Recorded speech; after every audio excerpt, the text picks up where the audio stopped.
Morrow of the Golden Age, A History of the Second Creation, compiled by Aristoi Ophide of Coriscos, the Lost Polis Corixu. Chapter 1. It is said that the first one to discover the secrets of mankind did so in defiance of three authorities.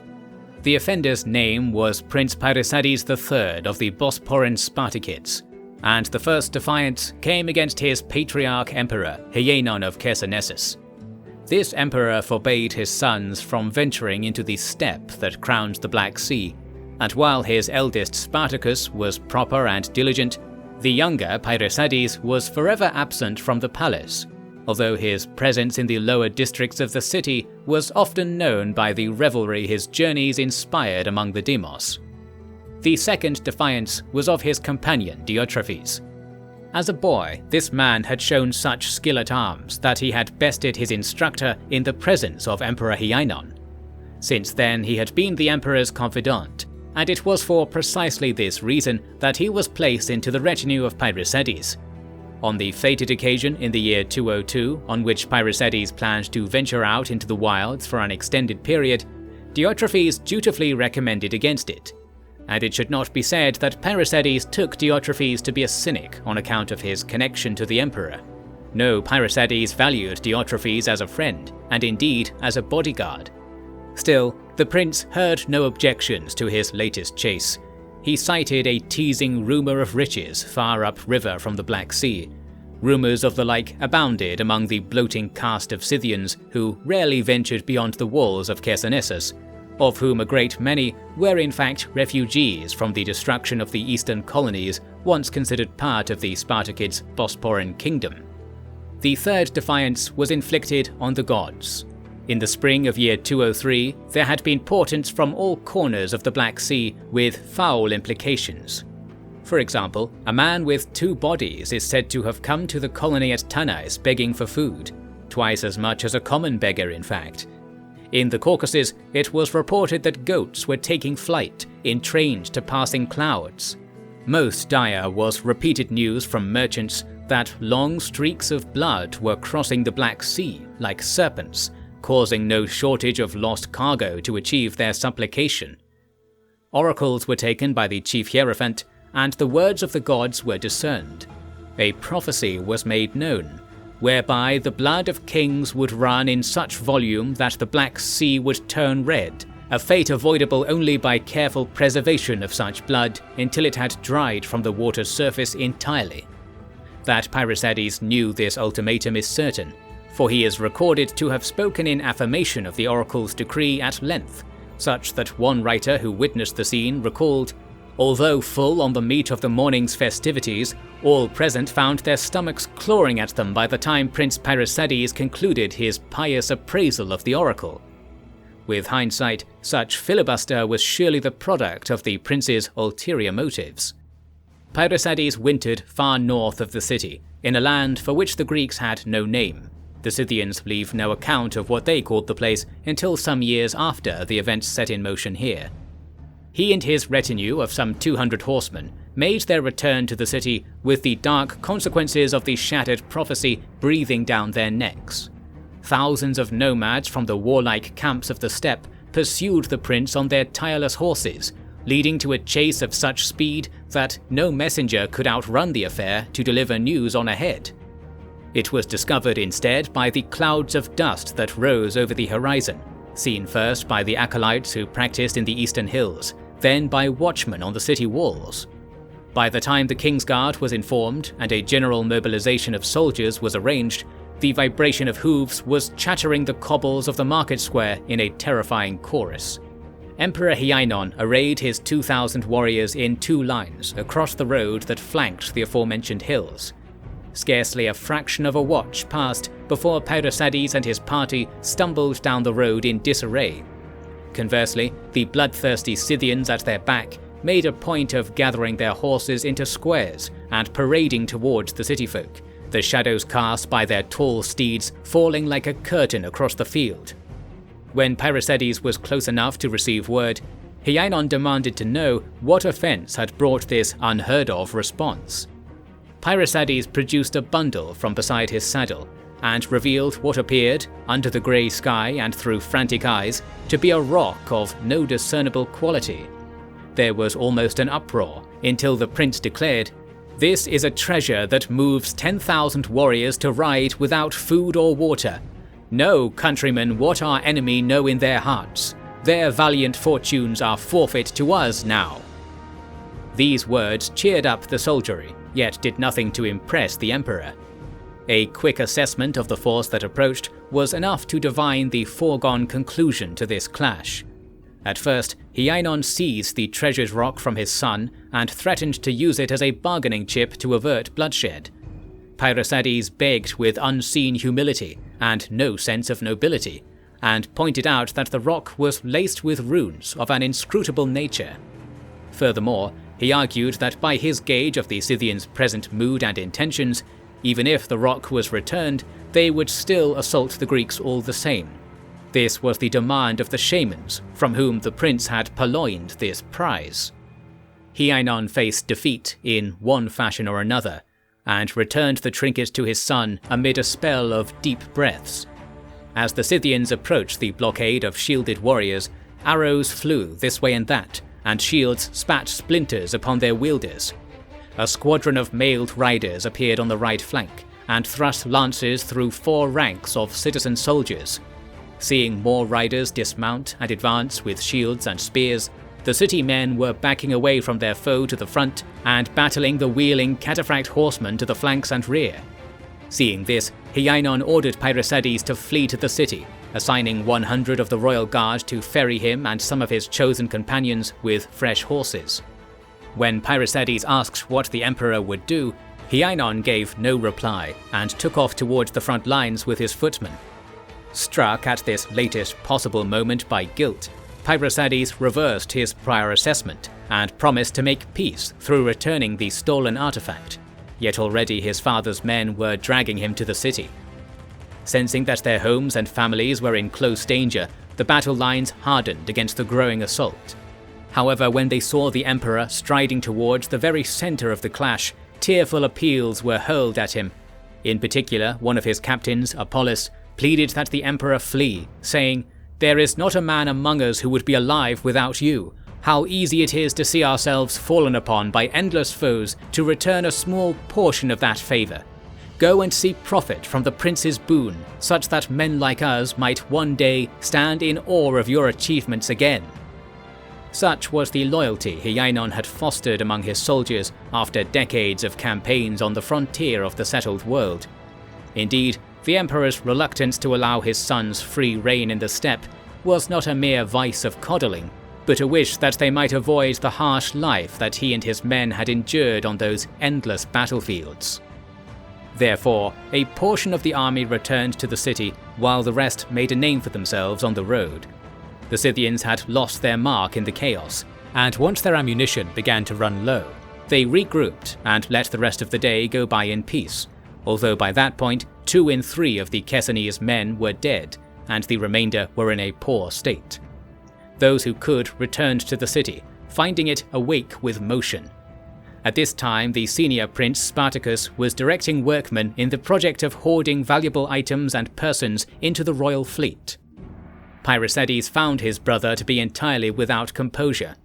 The senior prince turned away the junior in a fit of rage so pitiful that all who witnessed the scene felt obliged to attend to their sandals or bag straps with feigned intensity.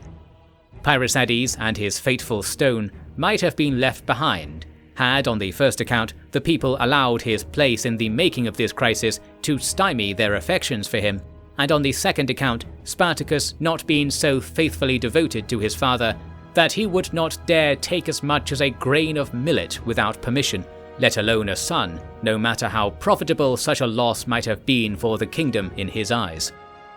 The emperor himself is said to have played no part in organizing the safekeeping even of his own household, instead attending to pressing matters with his officers and the Demiurgi council.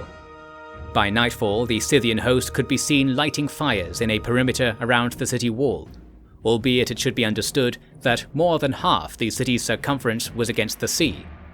This wall was of rich construction, and offered far more protection than was usually required in rare cases of tribal raids coming so far down into Tauris. Yet two salient facts drove those with the means to escape to make their preparations. First was the fate of the other walled cities of the Bosporan kingdom. The old capital at Pantikapaeum had fallen early in Hyainon's reign, and many others were lost in the decades prior. By the year 202, few colonies remained across the Tauris and along the coasts of Cimmeria, all like animals of the lower orders, forever alert for the stampeding of steppe barbarians. Second was the abysmal state of Chersonesus' defences. Its wall, however impressive it was in places, had been broken apart along two stretches by an earthquake, said to have accompanied Pyrrhosides' first departure north 5 years prior.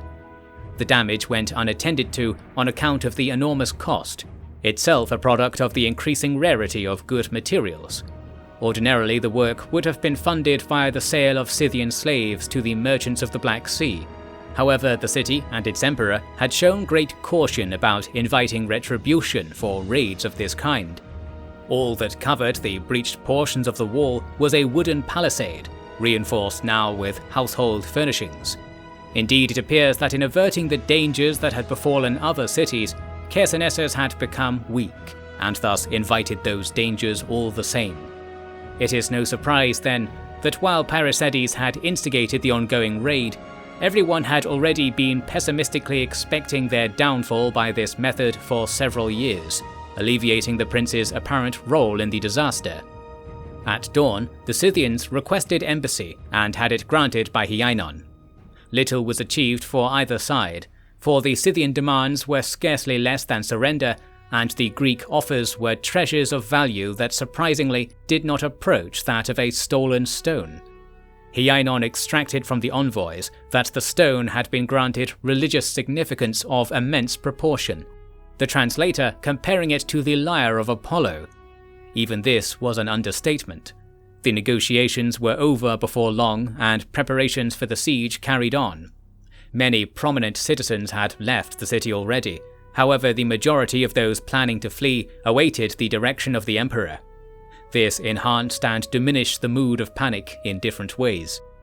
Further Scythian envoys, never leaving their saddles, called 4 times each day for 3 days, delivering the same demands as before, through both coarse words and displays of marksmanship upon the city gates, in one case that marksmanship being the method by which a letter to the same effect was delivered. That evoked surprise among those familiar with the Scythians, who had scarcely been known to write letters even after enduring a Greek education. It was one more familiar than any who had the explanation.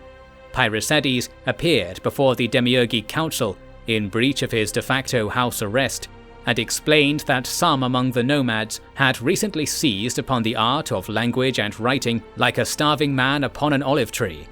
He explained this via gesture to the captured rune stone, the status of which had become such that it was kept in the council's chambers under constant guard.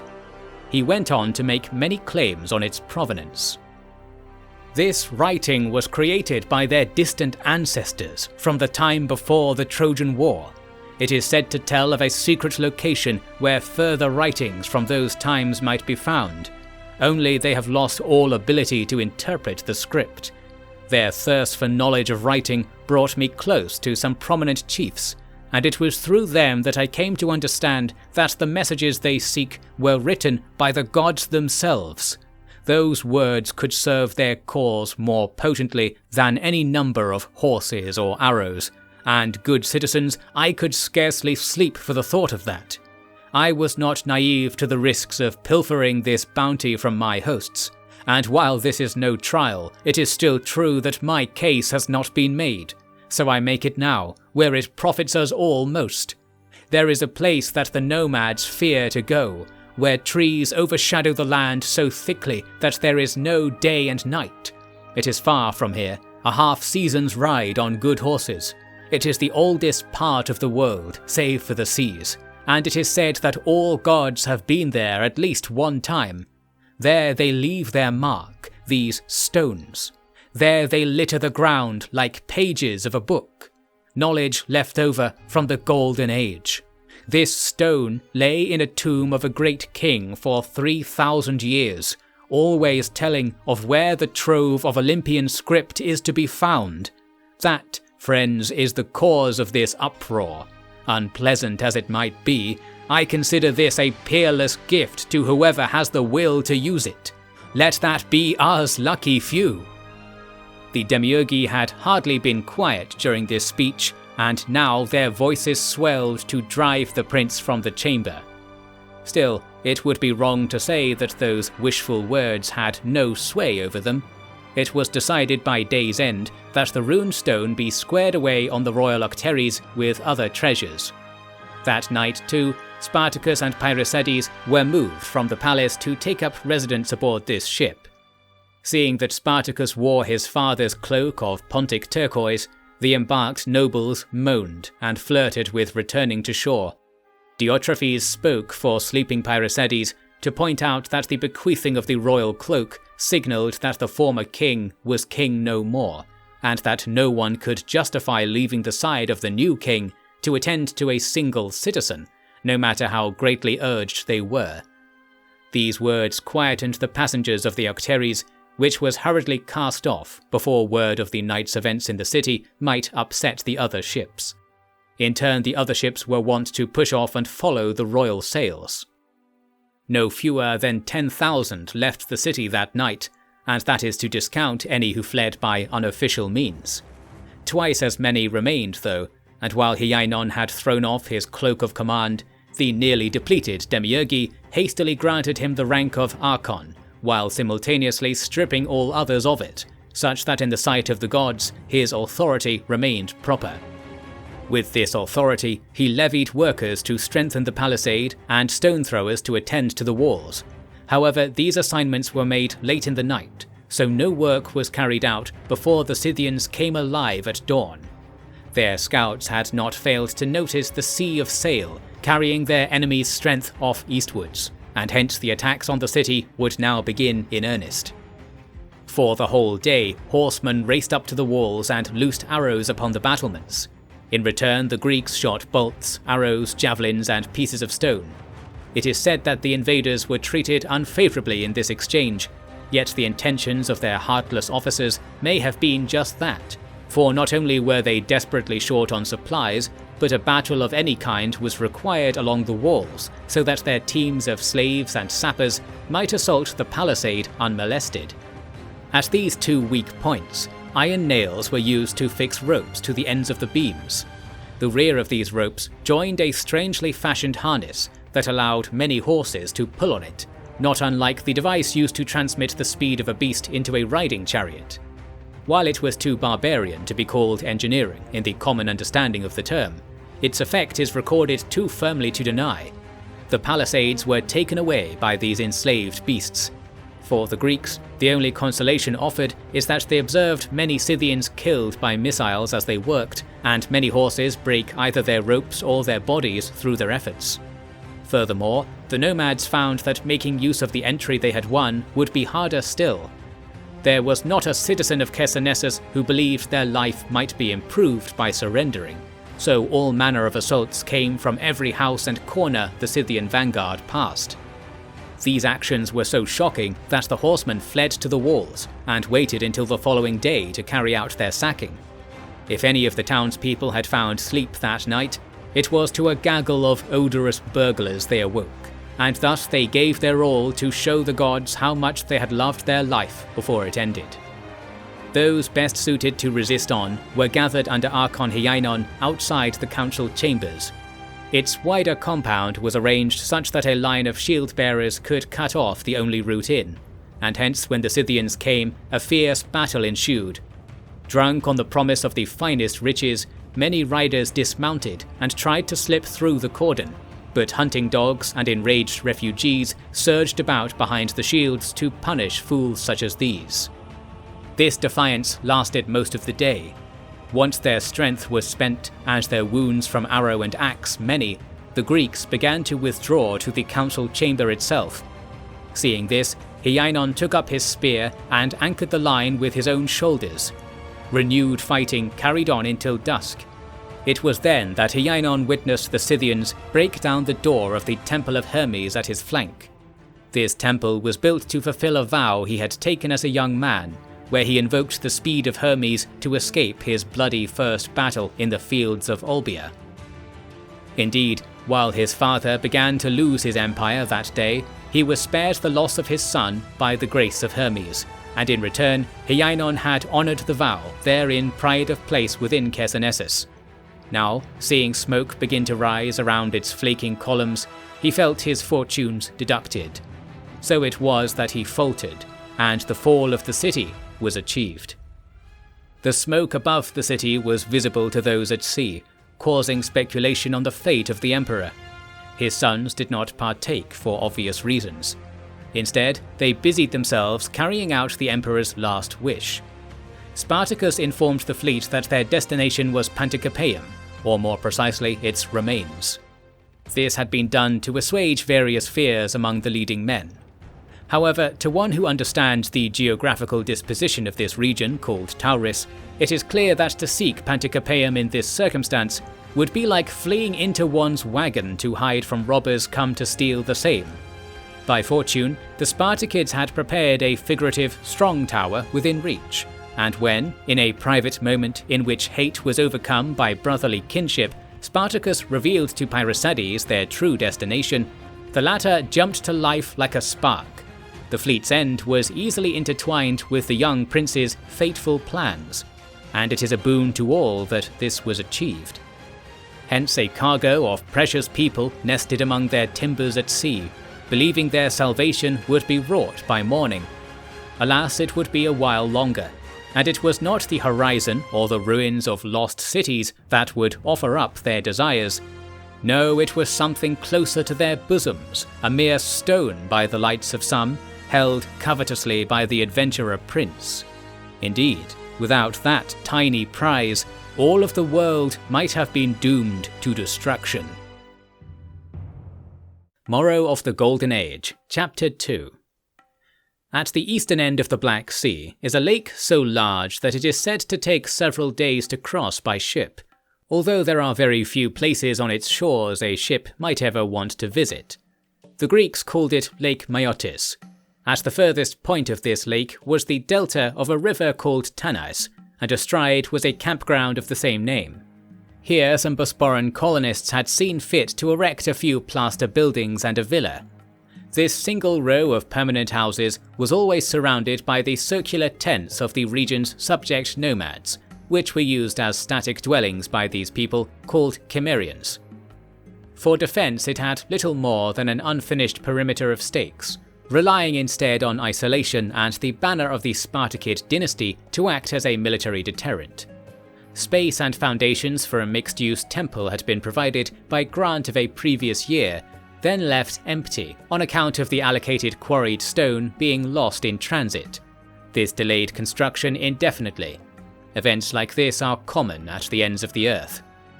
To this quaint site came no fewer than 100 ships, arriving in packs over the course of the day. At their van was the billowing purple sail of the Spartakid flagship.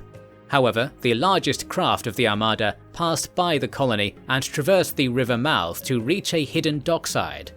The late Emperor Hyaenon had commissioned here a secret fleet anchorage of size that outclassed the colony itself, supping on the ample supply of lumber purchased from allied tribes settled upriver. Such facilities provided fortified accommodation for the leading men. The remainder of the evacuees were beached along the barren lakeside at the colony, and began to haul their vessels ashore for the fashioning of shelter. After all, since they had passed the furthest point of the sea, it seemed that a ship now was as useless as an 11th toe. Now allowed to mix freely, accurate news of the situation proliferated, bringing rise to the question of the ancient runestone. If they had fallen to the nomad hunters at their stone walls, what could preserve the Bosporan people here? Prince Paerisades knew well the answer to this question, and was preparing horses from the moment he arrived. King Spartacus wished to survey the camp, and gather what they could of the demiurgi to take counsel. Paerisades spared his brother this effort, by rebelling against the tradition of court, declaring, We have been thrust into this state of wanting, too far from aid. But our prize grew only closer in our flight. I will go to the place the nomads fear, at the edge of daylight. The inheritors of the First Lands will see this stone fill our coffers like a river of gold. And besides, do you not wish to hear the words of the gods themselves? There is nothing of the like to find here, my good brother." Spartacus chastised his junior for his lack of deference to the royal cloak, but knew better than to detain him from his quest. He could relieve the camp by reporting that the sacred stone was being taken away, and the gaze of the barbarians with it. However, he is said to have attempted one final ploy to uphold the order of the court. He reminded his brother that to mourn and honor their father was the top priority of the noble classes at that time. Pyrrhosides was greatly troubled by this notion, confiding to his companion Diotrephes that he feared what the gods would think of him whether he carried out the proper rituals first, or whether he dared ignore their call to audience in the north. This was what the runestone had come to represent, after much analysis aboard his octeries.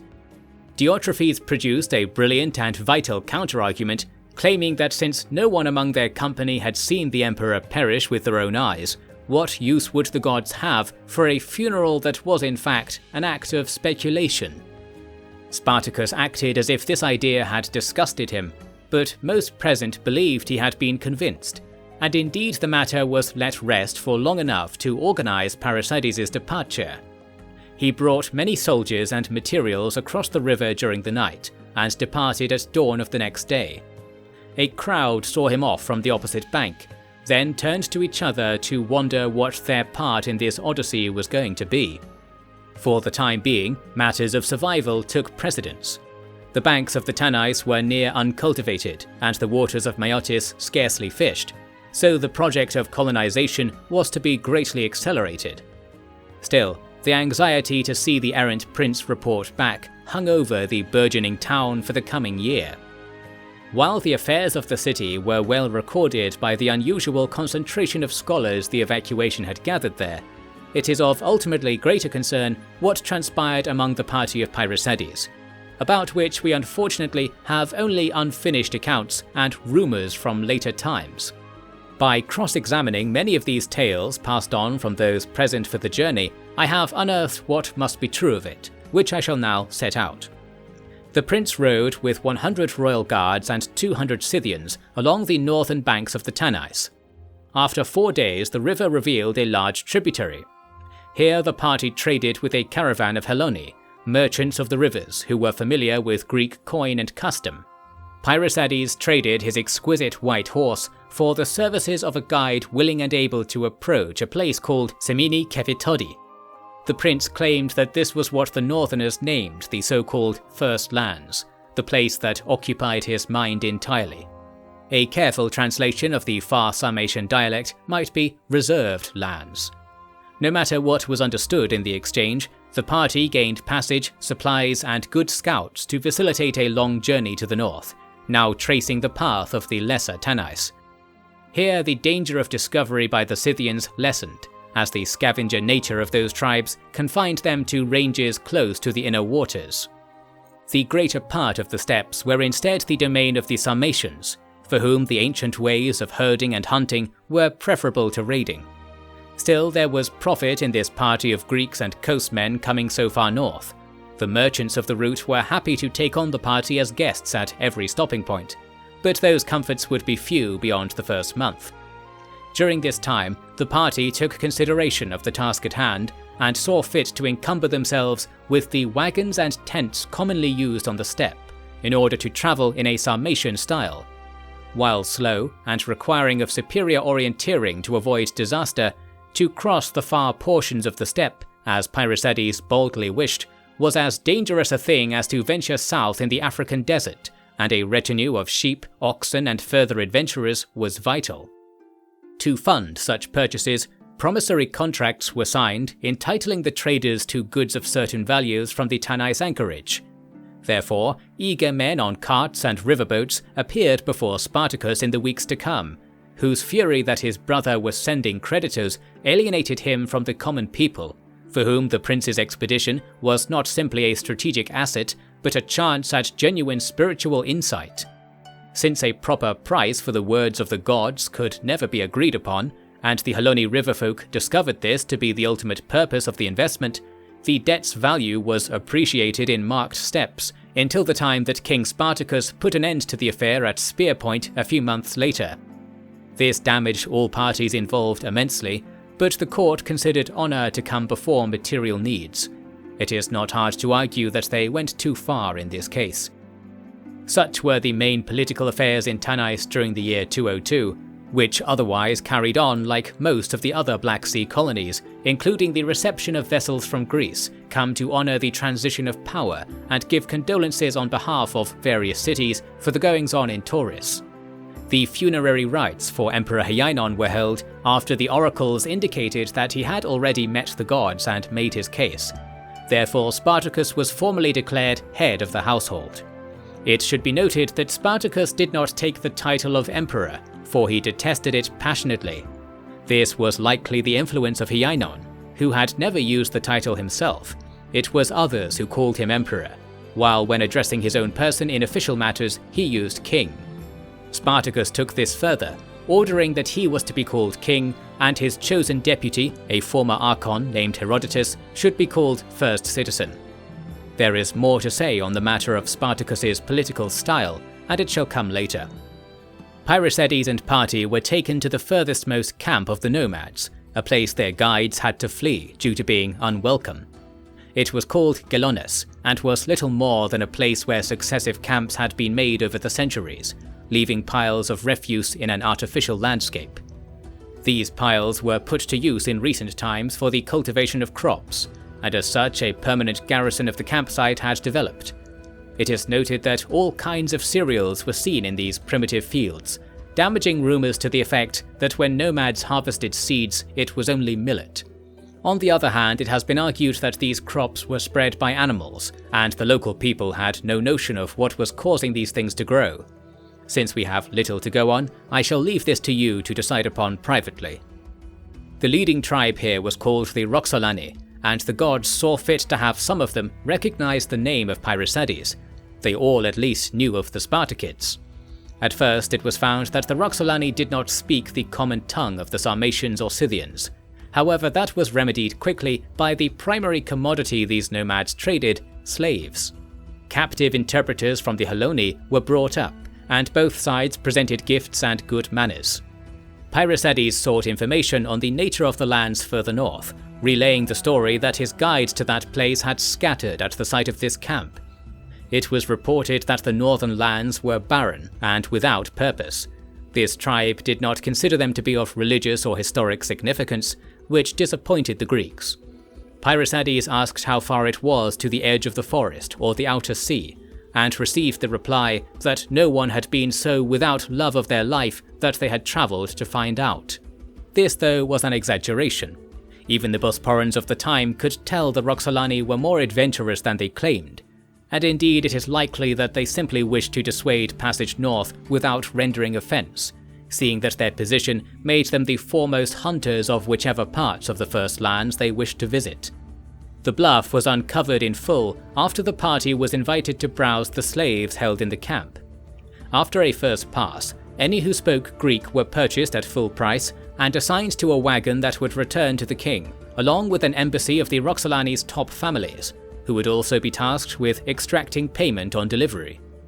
Pyrrhosides likely knew that Tanais had no need for slaves given its current situation, and orchestrated the engagement of trade to ingratiate himself with the tribesfolk in light of a politically sensitive request he planned to make next.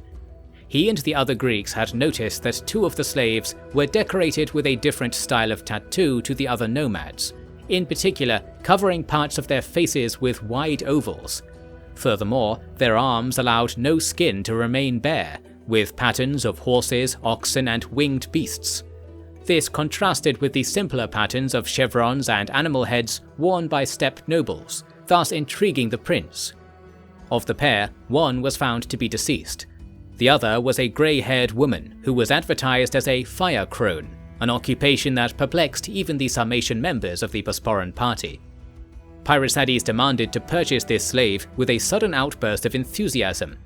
He had seen, upon close inspection, that there was a passing similarity between some of the markings on the crone's arms and those found on his runestone. This was the breed of clue he had been certain he would find in these lands, and this discovery filled him with love of the gods, such that he traded away his fine helmet to acquire this slave. 3 times the Roxolani chieftain begged him to reconsider, asking him to purchase a more useful slave instead.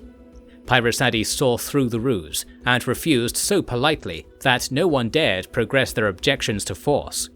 In parting, Diotrephes chanced to ask what language the crone was thought to speak, and one of the attendants let slip that nobody was sure because she was a northerner. Thus the prince had acquired everything he wanted and more. Returning to the caravan, Pyrrhusades eagerly showcased the runestone to the crone. She reacted in such a way that all suspicions were confirmed. The crone was able to speak, yet no one in the party could interpret it in a useful way. This would have disheartened them, were it not for the subtle familiarity of it all. Many thought they had heard some of the words she used before. It was only in combination that any meaning collapsed. Pyrrhusades gestured to the stone and to the northern sky, at which the crone seemed to indicate a positive response. So it was decided that she understood the runes to be leading them to the First Lands, and that she would use them to provide directions. Clearly, Pyrrhusades was going too far in his enthusiasm to believe this so readily, but the gods were on his side and did not see fit to punish him now. So it was that further travel towards the edge of the world was arranged. The absurdity and danger of the situation was not concealed. Diotrephes argued that the crone could not be trusted, for even if she misled the party and were punished severely for it, she must have known that this was no different to the fate she would meet to stay quiet and remain a slave. Therefore, the incentive for directions to be given truthfully was limited. To this, Pyrrhusades replied with a clever argument, and this is how it went. Imagine you were in the slave's position. She is of a people who are considered foreign here. Therefore, the chance to travel away by misleading us would best be used to travel to somewhere she might find aid or kinship. If these Roxolani are to be believed, that would set her best course to be aligned with ours, to seek her countrymen in the First Lands. Therefore I am willing to go wherever she might lead us, for I am certain it will advance our cause whether it profits her or not. With assurances such as these, all were glad they had placed their faith in a good man, and the scheme went ahead. The caravan was shadowed by Roxolani riders for 2 weeks, after which they found the steplands empty. The chills of autumn came early in this region due to their proximity to the source of night in the deep woods, and therefore it came to be understood that it was too late to return home before winter. At this, one half of the party deserted the cause. Pyrrhusades had no choice but to leave some of the animals and wagons behind, since they could no longer be managed, and continue. During this time, the crone studied the runestone regularly, and seemed to consult it in reference to the rivers and rare hills, giving off the strong impression that navigation was being achieved. It is only this that kept the remaining half of the party at Pyrrhusades' side. Even Diotrephes is said to have lost his nerve so deep into the empty lands, but his dissension did not go beyond formally recommending they return. Pyrrhusades dismissed advice contrary to his will in full view of the gods, and welcomed whatever might come of this. It was another month before the skeptics received any hope that this venture had a material end. The party began to pass strange mounds and heaps of heavy stones beside streams, and at night the sky seemed brighter than any could remember.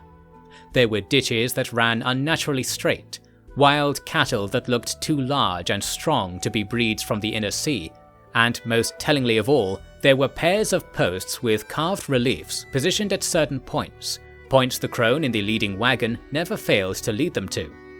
At these places, forage was plenty, and it seemed they would be able to travel into the winter if their sheep, oxen and horses were fully utilized. They were, as they later learned, too optimistic in this assessment. Happily, their path through these First Lands was true, and the place that the runestone had invited its readers to 3,000 years prior made itself known on the horizon.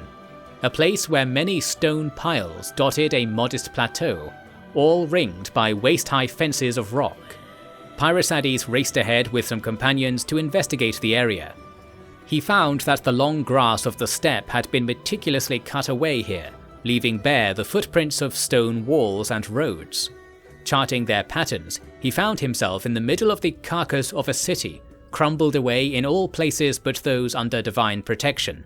Those enclosed mounds were already known to be tombs and shrines to great families, for many present had seen like ideas practiced in Thrace and Geti.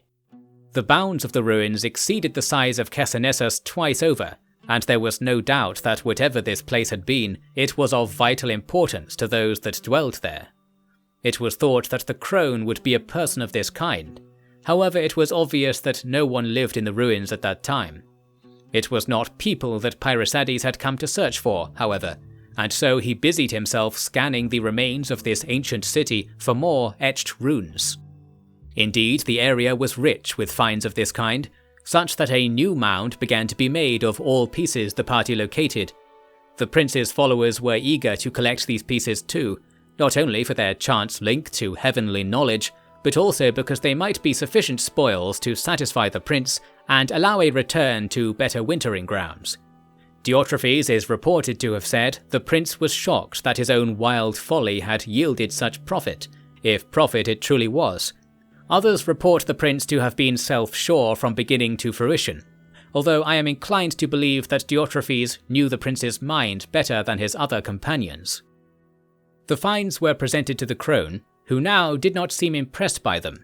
We know in retrospect that she had most likely seen these particular stones before, and could not communicate their particular contents by gesture alone. Pyrrhusades was frustrated that nothing more was being revealed by this crone, and in turn his party's hope for relief or reward dwindled.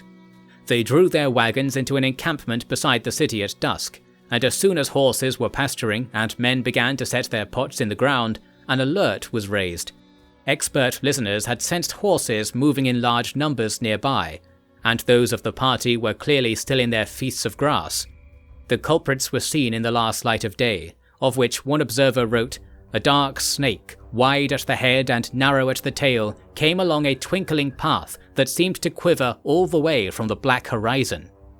This serpent split into its constituent riders and surrounded the camp, making themselves well known by lighting torches and raising them aloft.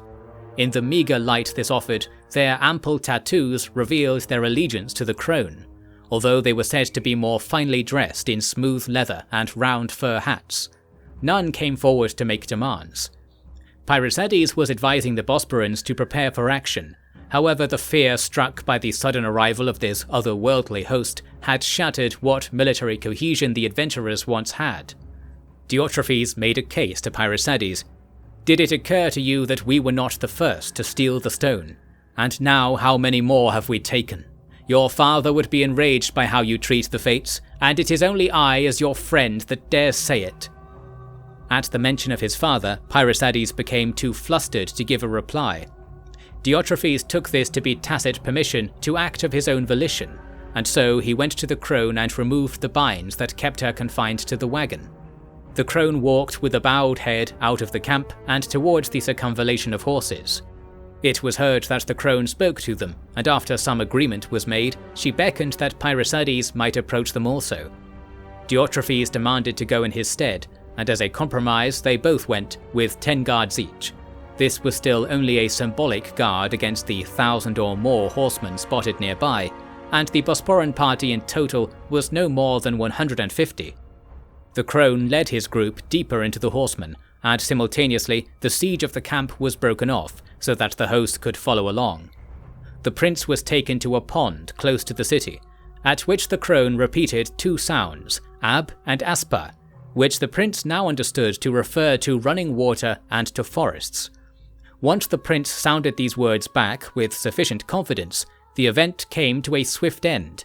The crone was taken upon a horse and delivered away into the dark with the rest of the riders, leaving the Bosporans to regroup in their camp.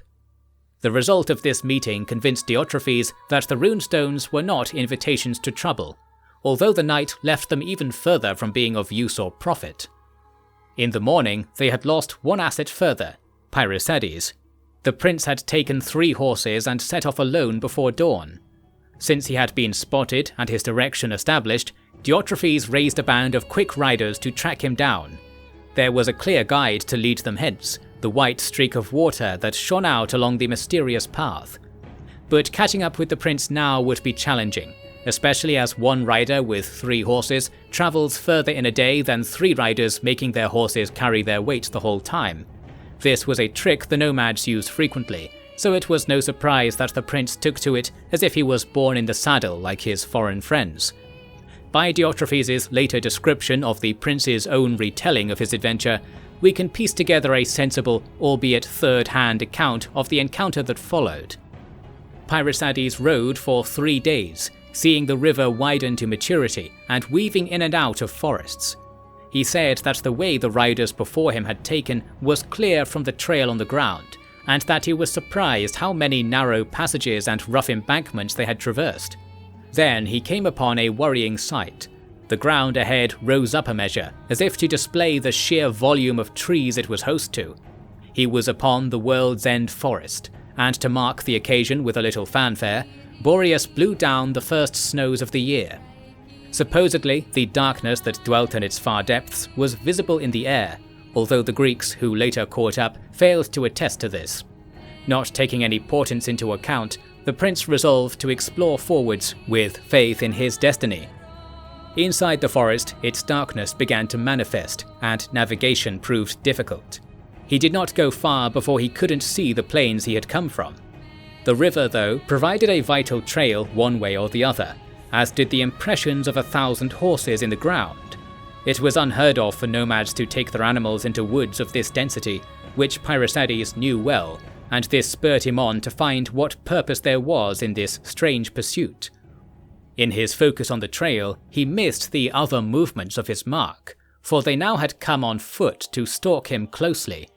Before long they revealed themselves with weapons on display and in effect arrested the prince. They took him to some place that the prince cleverly recalled was 2,200 paces west of the river, although from what point precisely the count begins remains unknown even today. This place was a town with no defences spread out over a large area, such that clearings made for buildings wouldn't stand out at a distance. Given the number of abodes and heavy tents the prince observed, he estimated that some thousands could have resided there despite the complete absence of cultivated ground. There was also a large population of horses, wild furry cattle, and tall dogs that bore worrying resemblance to wolves. These animals seemed unperturbed by the constant darkness the canopy above caused. In the midst of the village, the prince was given over to a crowd of forest people in brown coats. There a most remarkable and ordinarily unbelievable event occurred that I would dismiss if the later evidence for its happening wasn't insurmountable. Here is what happened. Pyrrhusades was approached by someone he claimed had the rough appearance of the crone he had purchased, only her advanced age and poor health seemed to have been remedied by unknown means. That is only the beginning of it. She began to speak in Greek, moreover with the accent common to the Taurus Peninsula. The prince was shocked, but explained his name and station to her. He believed the others did not understand the conversation. The young crone then grew dark and took the prince's face in her long fingers. She said the following: "I am Gwena of the Lothosis Manus, and this is the end of the world. Now you have found us. That is the will of Diasphata, whom you say is called Zeus. You will fight for us, for you have the light of the new King of Men. You will save this world and birth it again. I have delivered the demand of the cosmos. Carry it out or be banished as half-man and enemy to those who carry the blood of this earth. Decide or die willingly now, O King." This confusing address began a great many things, which I shall endeavour to describe in the coming chapters. Morrow of the Golden Age, Chapter 3.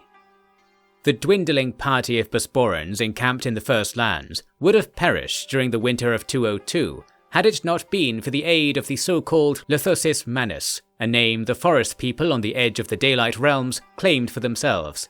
It sounded exonymic, and it was not unheard of for some among frontier people to adopt the names that influential cultures had bequeathed upon them. These days it is debated on occasion if it was connected to the languages of the Italics, or even, some said, the crass script known as Demotic, used in some places in Egypt. Such commentators know nothing of the matter, as I will later show. These people intimidated the Bosporans greatly when they came to the ruined city. It was the same instinctive fear that had struck the lesser steppe peoples, fear of what the people from the world of darkness might truly be behind their human facade. In truth, they were not so unusual. Diotrephes described them as follows: their appearance was recognizable yet foreign, possessing the strong cheeks of the steppe peoples, yet the dull skin and wide eyes of the southern Greeks. They were dark with tattoos, even among their lowest ranks, and likewise it appeared that none of them were called slaves. On the contrary, they despised the practice as an affront to Zeus, being that they appeared to know Zeus differently to our people. Regretfully, this divergence fascinated the prince to a bloody end. His latter comment we shall attend to shortly. Suffice to say, no such peoples had been seen before by any who took the time to describe them over the coming years, although they were not beyond the sight of the gods. Led by a woman named Gwenna, whose Greek was so erudite as to shame some of the prince's companions, these people came by the thousands to the snow-capped Bosporan camp. Their vast entourage of horses and cattle, so shy as to turn away from the sun whenever they could, brought sustenance to the collective during the winter, and they freely shared their bounty with the otherwise stranded Bosporans, including their overly popular intoxicating draughts. This was a cruel bargain of sorts, for much was ultimately asked of in return. To understand their reasoning, we must permit ourselves to recount what the Lithosis still knew of their own ancient history, which, as you will see, informed their motivations in these current events strongly. It is said that this information first came to be known through a long poem that Gwenna Greek-speaker performed on the eve of her people's arrival, one so enrapturing for the Bosporans that their opposition to said arrival was stifled. While the precise verse is unknown, I shall paraphrase the countless retellings of this story that came to be recorded around this time. The first lands were created, one way or another, by a god called Manos, who ceased to be a god in the effort. This method to create the world and create life relied on a simple form of magic that was passed down among all mankind: sacrifice. The spilling of blood filled oceans, and the withering of flesh nourished the earth. What he sacrificed was a matter of contention the Lithosis wished to resolve through engagement of the prince, as I shall explain shortly. Indeed, the full tale was a boon available only to those living in the first times, which was when all was in order and all men knew righteousness and justice without imperfection. This is what later histories would call the Golden Age, although the Lithosis had no time for any Greek description of this era, dismissing it outright.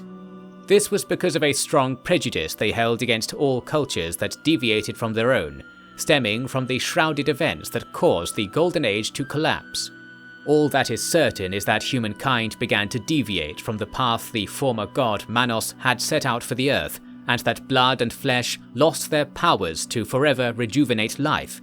The All tribe of the Golden Age was split into warring factions by false kings, who ultimately left the First Lands and became, they claimed, the multitude of separate peoples one can find in the world. They became what the Lithosis called half-men, and those loyal to Manos had no concept of forgiveness for those lineages even after thousands of years. Such bone-carved hatred I have never seen the like of, and only their link to the legend of Manos allowed them to maintain such darkness over 100 generations. That is not to say they revelled in it. They wished to see themselves lifted of a burden that knowing the downfall of all things placed upon them, and that was no small part of their motivation in pressing the supposed half-man Pyrasades into action. Note that here I omitted the large body of the story that was purely myth of recent invention. In time I shall relay the true course of events. The accurate portion relayed here was based purely on a single runestone that the Lithosis had treasured for thousands of years. Thus we approach their thirst for truth, and indeed their thirst for the same divine knowledge that had tempted Pyrasades to the furthest wastelands. They believed that when their civilization had been scattered 3,000 years ago, there had been many runestones sent out with the various strands of their people. This was, supposedly, the time when lands outside of the steppe were only beginning to form, although some of my peers contest this notion powerfully on account of records of Nile peoples purporting to extend back far further. Whichever the case, the finding of these additional runestones was Gwenna's stated purpose in leading her tribes from the forest, and she was thus pinning this project onto Pyrrhusades. It is not clear whether he was given a choice in the matter, but his character was conducive to this employment above all others. There were plenty among the Bosporans who rejected the young crone's words and her demands, perhaps most of them. In one example of this, Diotrephes slew a man who brandished a weapon against the prince, and is said to have wept over the affair in clear demonstration of his own conflict. Who couldn't have felt the gods tugging on their heart in such a circumstance? Perhaps the only one who saw clearly to their own future was Pyrrhusades himself. To him, the tale of Manos was not so unbelievable, as he was willing to believe whatever the gods revealed to him there, no matter how he found it or it found him. Remember that in this case, he had actually been told a great many things that were untrue, which I omitted as noted above. And when Gwenna asked that he send troops far and wide to locate additional runestones, he agreed readily. There was more to his plan too. As spring broke, he gathered up those most eager to return to the Black Sea, and entrusted them with reports for King Spartacus. Those that stayed were gifted further tents and wagons from the Lithosis, and were joined to the ever-growing encampment around the ruins, which the Lithosis called Chryxu. The Lithosis did not return to their supposed realm in the deep woods, and were beginning to fortify the site. They constantly ferried lumber from their forest for that purpose, and more. Pyrrhusades had the remaining Greeks join in, and they quickly established their own name for the camp, Chryskos, which is what it's most commonly called today. The party sent to Spartacus had completed no more than a quarter of their 3 months of travel before they were stopped by a sizable column of armed riders with no caravan. They turned out to be utterly lost in their pursuit of Pyrrhusades, and revealed that they had a vast trove of gifts they intended to deliver as a signal of supplication.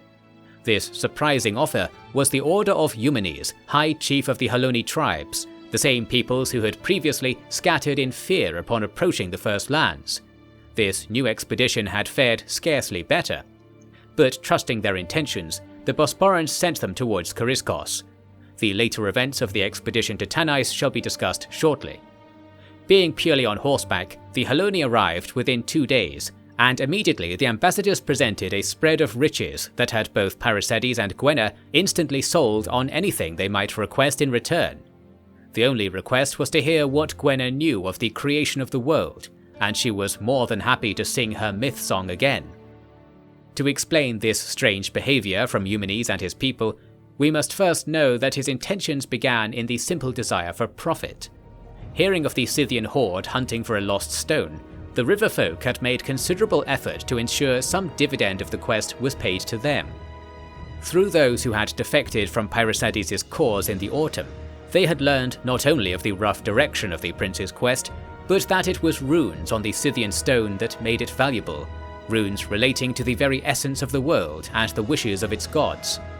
This alerted the wittier among them to the fact that over many generations, the river tribes had come to possess various ancient runestones through trade. Since then, they had, in most cases, been ensconced on royal wagons or distinguished tombs. It was generally considered that the runes were decorative or otherwise meaningless. The affairs of the previous year promised they were anything but. In truth, many of their runestones were artistic imitations with no meaning, yet not all. Ignorant but hungry, the Heloni's leading chiefs decided to pursue whatever profit the mad Greeks sought in the north by ferrying the stones hence. Once Eumenes heard the song of the Dark Ones of the Deepwood, he was convinced to leave an embassy in Chryskos and arrange caravans to bring materials and colonists from downriver. Pyrrhusades was eager to agree, and the Lithosis called out that he was a worthy king upon confirmation of this de facto supplication. Such things infuriated most of the Greeks, although Pyrrhusades played it off as a joke. Eumenes and company left happy and humble. Gwenna hoarded the delivered stones and began to transcribe what meaning she could find. At this time, we should relay the basics of what the sanctioned king, Spartacus, had achieved. Here, supplication was had also. After news of Chersonesus spread far and wide, the lesser colonies of the Black Sea's eastern coast had sent tribute to Tanais, and all but surrendered responsibility for their defense against the nomads to the Spartakids, demonstrating that despite their apparent downfall, their prestige remained foremost in the region among the civilized peoples. Spartacus had graciously accepted co-kingship of Anacopeia to the south, an arrangement that brought colonists to Tanais in greater numbers than could reasonably be accommodated. Fortunately, there was a disproportionate concentration of slaves in the city due to the disbanding of ships' crews upon arrival, with more arriving in a caravan from Gelonis carrying welcome news of Pyracedes' discovery of the first lands. The consequences of this mixing of worlds were soon to emerge. In Kariskos, there came a time when promises that the words of the gods would be delivered to the Greeks matured and demanded action. For some, this had already been delivered upon, and this illustrates vital division among the Bosporans. Some, like the prince, looked upon the legend of Manos and the promise of further elucidations there as the object of their quest, enhanced only by the promise that the Heloni Trove would produce more sacred verses. Others, like one leading companion named Olympos, wished to hear news from the gods of Greece. With a brief understanding of Lithosis Manus' religion, one will appreciate that this was impossible. Allow me to explain. While some say the Lithosis had many gods, there were in fact very few. The confusion stems from the way in which they saw the godliness of everyday things usually considered mundane to other peoples. They would say that such peoples have simply forgotten something that is, on the face of it, obvious, that being the greatness of the distinction between that which is and that which wouldn't be were it not for the foresight of Manos. I should point out here, to avoid subsequent confusion, that one must be mindful of the distinction between Manos, the name of the first god of the world, and the word Manus, simply meaning people. The full title Lithosis Manus can be understood to mean free forest people, free bone people, tree-loving people, or according to some, angry tree people. Between the holiness of all things, there were several entities that we might call gods, although the term fits them poorly. Chief among them were Deus and Dagon, associated with the sky and the earth respectively, and some say with male and female, although the more primitive Lithosis language had no structure to distinguish between those categories for inhuman things. Deus was their name for Zeus, in effect, whereas Dagon was understood to be the Greek god Demeter or the cult idol Semele. If the Lithosis Manus knew of gods such as these, how could their religion be so hard to understand? Conflict arose because they insisted that most other known gods were merely corruptions, mistakes, inventions. All manner of sacrilegious words flowed from the ink-crossed mouth of Gwenna Greek-speaker. Furthermore, even the select list of deities she was willing to recognize were withheld courtesies, for the gods they understood were, contrastingly, not gods. The notion of a god was reserved for what Manos had once been, considered beings so far from outside the boundary of the world that they had little or no connection to it at all, or perhaps even a hostile relationship. Deus and Dagon were deities of a kind that Gwenna explained to the Greeks through reference to the works of Plato, with which none were familiar enough to appreciate. The connection was that these worldly gods were beings who existed in the realm of Platonic ideal, said to be where abstractions, for example attributes of colours or shapes, manifest in a material form, such that their nature can be non-ethereal. This is what allows the likes of men to conceive of these things in our view of the world. So it was with Deus and Dagon, beings that carried the power of creation and the memory of humankind's ideal qualities set out at the dawn of the Golden Age. They could not be worshipped. Instead, they were invoked such that imperfect observers might approach their power through imitation. This practice fascinated the prince to a maddening degree, and can be seen as the root of a great many of his behaviours to follow. To complete the point, the words of the god that the Lithosis runestones were rumoured to bear were unlikely to be of any use to a devotee of almost any cult or temple that existed at that time. Rather, they were words passed down from the earliest beings, some gods, some paragons, some mere men. However, they were true words nonetheless, and the value of knowing them was beyond comprehension. I say this confidently now, yet in those times it was not at all obvious that this was the case. In fact, it was a minority view among the Bosporans that the prince should indulge Gwenna's entreaties, or that they should in turn indulge their prince. With the gods watching closely, it is no wonder that swords were drawn over this matter. The aforementioned companion Olympos was ringleader of the dissenters. They were not content to simply desert their posts, going so far as to steal some of the Heloni trove to fund their journey hence. This was a dire miscalculation, for they had no more than 100 fighters to their cause, and thousands of Lithos' riders made a smothering pursuit. Among them was Pyrrhosides, who gave the order to kill his followers and recover the stones so coldly that Diotrephes claimed it was sensible that he wished to recover those mystic pieces, for they were his kin. He and they were stoned together. The deserters were surrounded and given no chance to surrender. The quick Lithosis riders loosed arrows at full pace and used lances to unhorse any foes that caught up. Such was the tradition in steppe warfare. Unusual, though, was their treatment of the fallen. Those killed on either side were dragged around by the horses in a strange ritual, throughout which the living appeared not mournful or disgusted by the day's events, but delighted. Asking after the practice, Pyrrhosides learned that this was the blood ritual of rejuvenation, using spilled blood to enhance the spirit of the earth, emulating holy Dagon, for earth was empowered to exist by offerings of man. It would have been deemed barbaric had it not been, in retrospect, quite correct. Diotrephes was among those leaning against this, and the Lithosis spiritual culture in general. Upon returning to Chariskos, he challenged Gwenna, saying, "Why do you hide from the world and worship in that land of darkness if the will of the gods is so clear to you?" To which came the reply, "You do not know what it was that brought this city down from its height. You know not whose blood fertilized the grass sea and gave birth to the lands you call home. It was our people that made your gods. This was the dire mistake that our sacrifices in this age will undo. That is the destiny of your king." Gwenna still refers to Pyrrhosides by the rank of king, and it remained at least officially rejected. He was, in effect, governor of the growing settlement at Chariskos, of which the Lithosis were de facto subjects. Therefore, in some ways, his responsibilities and independence had become indeed like that of a king. For the Lithosis, this term implied much more than these qualities, and we shall cover this in detail later. There came now a period of rest in which both the colonies at Chariskos and Tanais, twin capitals of the Bosporan kingdom, were rapidly developed by their newly arrived populations. Chariskos received embassies from minor steppe tribes, pledging tribute and colonists to the venture, to the surprise of the Greeks.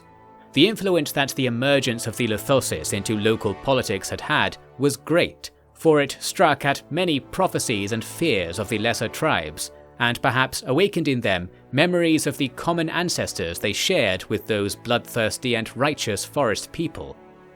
This was demonstrated most clearly when an exhausted party of Scythians made their approach. Pyrrhosides knew its leaders personally, not as friends but as enemies. These were the chiefs who had discovered the fateful runestone. They came to surrender to Chariskos as if they had been defeated in a great battle, offering wagons of stone and lumber sourced from nowhere else than Chersonesus, brought into the First Lands via unimaginable effort and expense. Greek slaves too were offered, of which most Pyrrhosides freed, enriching Chariskos with craftsmen and industrialists who not only began to plan city walls, but demonstrated to the prejudicial Lithosis what achievements so-called half-men had wrought during the full men's long sojourn in the deep woods. However, their foremost works of art, their temples, were forbidden by order of the prince. This made the Greeks feel imposed upon by the Lithosis, and was a source of endless unease and conflict. But the regular conflict with the tribes of the steppe and Black Sea coast seemed to have been extinguished, as if the will of the gods themselves had made itself known to these people, and a broad coalition was entered into, with Chariskos at its axle. During this time, the primary project of the city was to restore regular contact with Tanais, and by the lights of the prince, transfer the kingdom's resources to his new bastion. With the overland route being long and rarely travelled, a riverine link was proposed by the Heloni. They knew of various ancient waterways that spread out from the river Tanais all the way to the World's Edge forest, and in turn there were several rivers whose sources were in close proximity to Coriscos that eventually widened enough for commercial activities. This, one imagines, was the source of the city's power and prominence during the Golden Age. Through charting the first lands in detail, a regular route was established, whereby caravans would travel primarily to the east for several weeks, then meet the uppermost reaches of the Tanais. From here, the waters could ferry them towards the Black Sea via a winding, unspoilt route. Scouting the banks of the young river revealed further ruins and pillars of Golden Age origin, hinting at towns and cities long forgotten. Pyrrhusades came to tour these sites personally, and at the largest site found, Pyrrhusades founded a riverside town named Silis, which also was what the Heloni called this river, and it is a testament to the surplus labour and materials that were flowing into Coriscos that he was able to commit to a similar remote colony at the same time. It was the winter of the year 200 when the first two riverboats ferried a collection of diplomats and overseers to Tanais, meeting en route a migrating people called the Alani, said to be tens of thousands strong, and demanding they send tribute upriver before crossing it. Territorial claims were hard to impose on the steppe, yet the Alani indeed paid tribute, and ultimately only pastured on the west bank for a single season. The presence of an organized government in the region intrigued them, and they would return to their distant ranges in Asia with the thought of it troubling their hearts. At Tanais, Spartacus received all arrivals from the north personally in order to interrogate them for all details he could. He did not perform well, as his own writings indicate he came away with only a brief overview of what had transpired. To him, his brother had allied to an unknown tribe and in some way negotiated peace with most of the other steppe peoples, and now called for colonists and resources to be diverted to him. Furthermore, he had been dishonoring the gods and mistreating the people in service of his ambition. Whether this is an unfair or inaccurate picture of things, I shall leave for you to decide. Spartacus decided that it required his personal attention, and in turn that he ought to acquiesce to his brother's demands. After all, he too had received diplomats from various tribes, coming to arrangements that enhanced the security and economic potential of Tanais greatly. Therefore, it should not be said that nothing was being achieved in the north from the point of view of the king. At this time, then, Spartacus began to organize a colonial venture to bring people from Tanais and Anacopeia to Silis, securing the middle link between his own and his brother's colonies. Since he did not trust the Heloni, he chose to take a lengthy overland route, taking all the wagons and horses he could muster from his vassal tribes, and a good portion of Tanais' freedman population. This only further increased the proportion of those that remained who were slaves, and while ordinarily a king might be expected to use royal command to achieve manumission of new freedmen, Spartacus was too strict to do so without the usual period of service being rendered, a minimum of 6 years for Greeks and 10 years for other peoples. Since this eliminated such a large pool of the slave body, he decided to free none of them in order to prevent any ill feeling among those left in bondage. Suffice to say that if avoiding ill feeling was his intent, this decision was irreconcilable with reason. As if the course of events he was setting was not obvious, the gods sent a legion of grey spectres who besieged the king's camp one night and outright demanded that they all return home and play no part in Pyrrhusades' folly. What force precisely was behind this omen is unclear, although there were many gods who could sense their position in the world being undermined by the return of the Lithosis. Spartacus dismissed the omens as readily as Pyrrhusades would have done had he been in command, and hence who can say whether one brother was truly more foolhardy than the other. The political climate of the steppe had now changed from a stew of rivalries and fear into one of coalition helmed by an outside force, an unheard-of arrangement that cannot be described without imagining a great campaign of conquest being at the heart of it, although none had occurred. Or none had occurred in the last 3,000 years.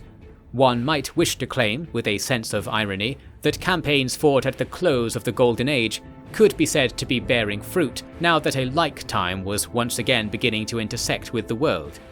I, for one, would not speculate in this way. The important effect of the coalition was that it essentially forced the hand of all those who might oppose it to coalesce themselves. and that is how the Bosporans of Kariskos understood the situation. 2 in every 3 tribes had pledged to aid or at least respect the city, and 1 in 3 vowed that they would demonstrate their opposition by force. Where any potential battle lines were being drawn is almost impossible to tell, being that a would-be state of war was emerging with forces whose location, strength and general intent were likely hardly known to even those closely involved in their affairs. The first record of what these declarations meant was surprisingly made by the chroniclers in Spartacus's retinue, who wrote that their colonial venture, after great stress, had approached Cilis in the summer of 198, only to find it had been conquered by a panoply of Sarmatians and stray Greeks, holding it to ransom to advocate for the political freedom of the nomads and the honour of the gods, respectively. No sooner had Spartacus's scouts ahead discovered this, did he receive news coming from behind that Tanais had fallen into the hands of a despot, and that it was none other than his appointed viceroy, the so-called first citizen Herodotus. He had united the slaves and joined their cause to his own bid for military power, and as such not only had the slaves been freed, but Tanais too could be said to be free from the kingdom that founded it. With so much of his journey complete, Spartacus could hardly turn back to attend to these matters, and furthermore, if he wished to fight to hold on to his kingdom, there was battle of this kind closer at hand to his front. So it was that in autumn his colonists made camp and prepared weapons within view of Cilis, the wooden citadel of which was on a hill beside the river, although most of the town was scattered around in a markedly unfinished state. The morning after their arrival, Spartacus drew up for battle. Before he was done, the Cilis garrison came out on horses and charged into the mass of colonists. Ordinarily this might have succeeded. However, Spartacus had carefully picked and prepared his men, such that they were all armed with at least 2 short spears and a tall shield that the Greeks called a thyrios. While they were poorly armoured, they had been trained daily for the rigours of colonial life, and that in no small part included military drill. Therefore, they created a screen of shields 5 men deep in front of their camp, their white shields appearing like a cliff before the galloping horses. When riders came close, spears were hurled towards them to further dissuade attack, and soon any hope the bandits had of a quick victory was dashed. Then Spartacus carefully approached the town with his colonists maintaining their shield walls, although it was disorderly and nothing comparable to a phalanx. Behind he brought up his Cimmerian allies, who were not subjected to his colonial training, but possessed natural skill with their light arms. The rebels, be they on foot or on horse, found that arrows, javelins, stones and shaming calls bombarded them without relent. Some tried to escape back into the town, while others attempted to charge through the danger and use their axes and swords in close combat. In either case, the majority were either killed or soon ceased to resemble any kind of defending force, and hence Cilis came into Spartacus's control. His colonists set to work immediately, carrying out the work that Pyresides' men had started, but Spartacus had his focus elsewhere.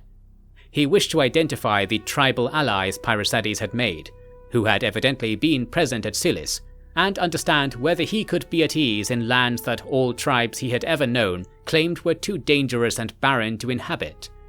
Fortunately, word of his achievements at Cilis was transmitted to Kariskos quickly by watchful Lithos' outriders, and Pyresides sent a short, impolite letter that promised future assurances, instead spending the present time to announce that war was upon his new city, and he had, by his own count, fewer than 20 of his original companions left.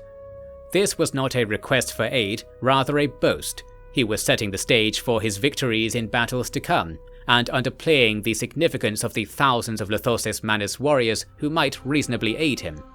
Such is the nature of a younger brother's style of communication with an elder.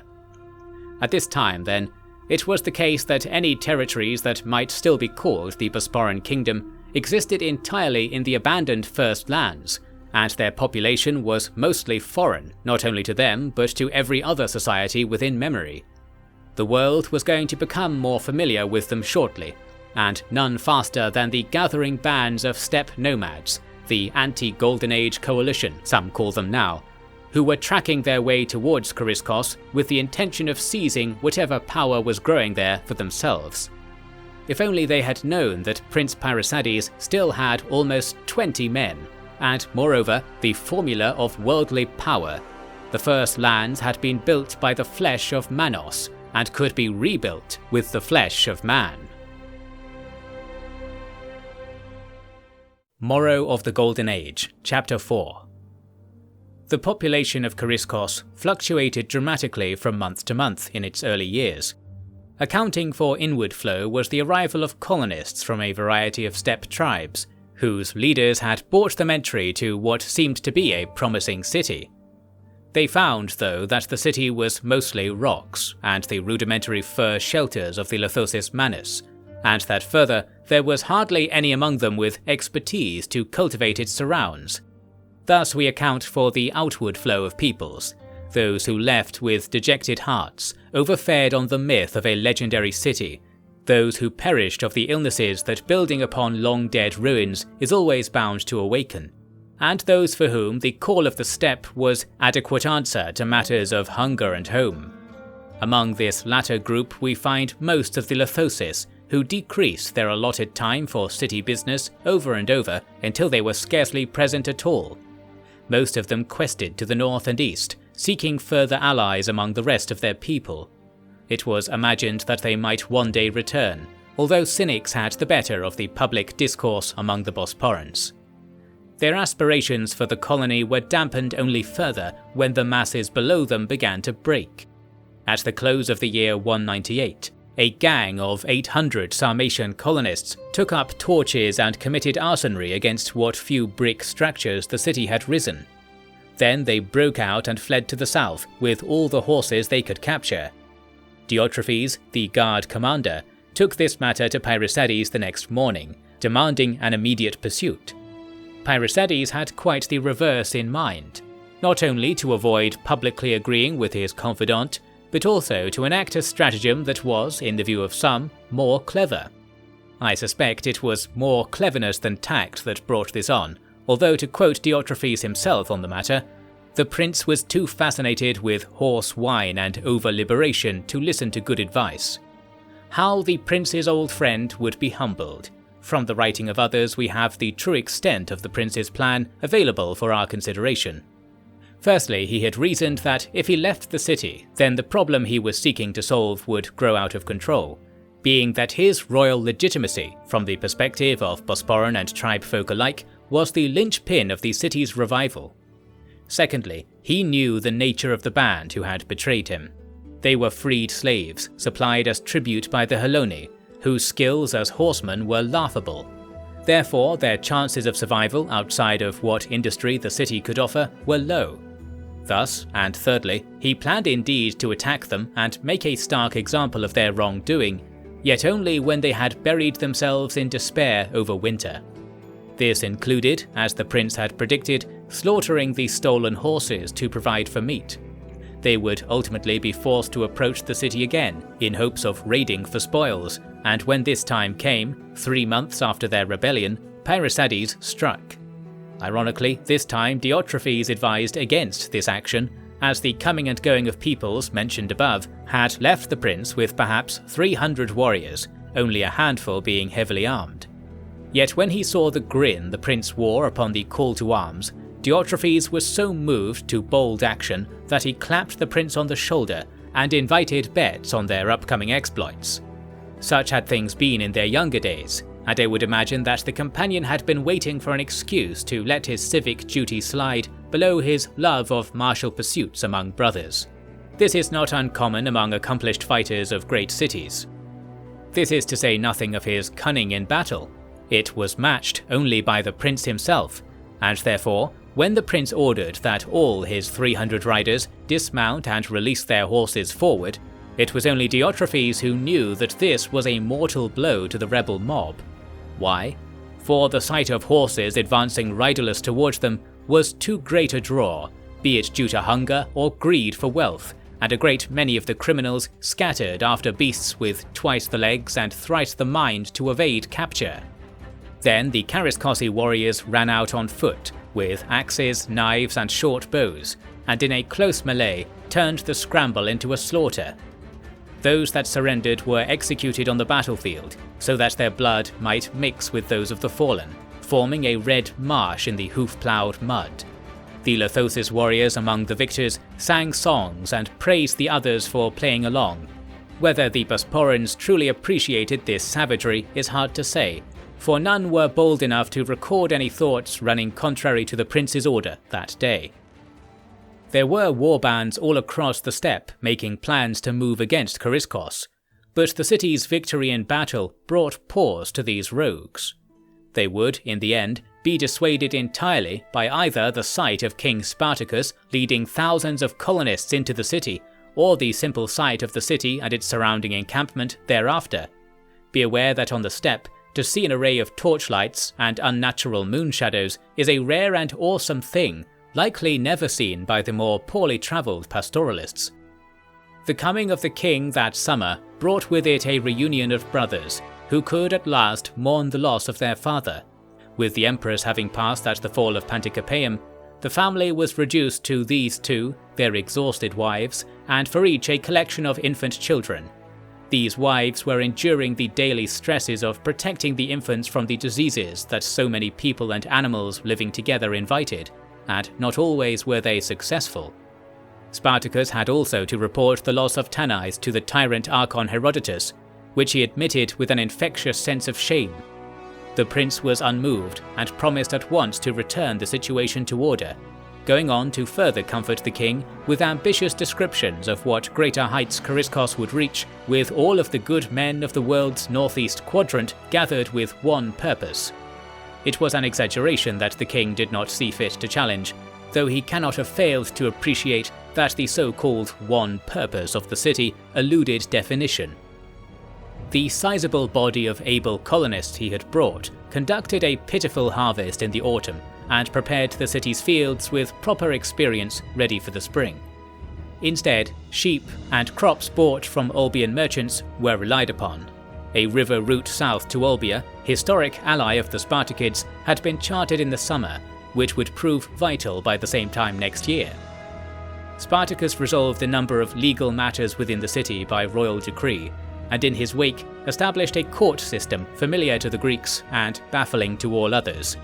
With such measures, it was clear that Kariskos was to be a Greek city first and foremost, despite it being mostly inhabited by other peoples.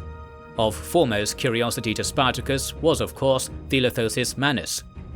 We know that he did not react especially favourably or unfavourably upon learning the origin of the first lands and of the majesty of the creator Manos. For him, these notions were no more or less diverse from what Bosporan Greeks were used to, being that many gods were worshipped across the Black Sea, whether they were in contradiction or not. He would soon see that Lithosis law was given equal protection of ambivalence among the syncretic ideal of the frontier, although he overturned Pyrrhosides' ban on the construction of ornate temples to the gods of Olympus, Hellenizing the city further.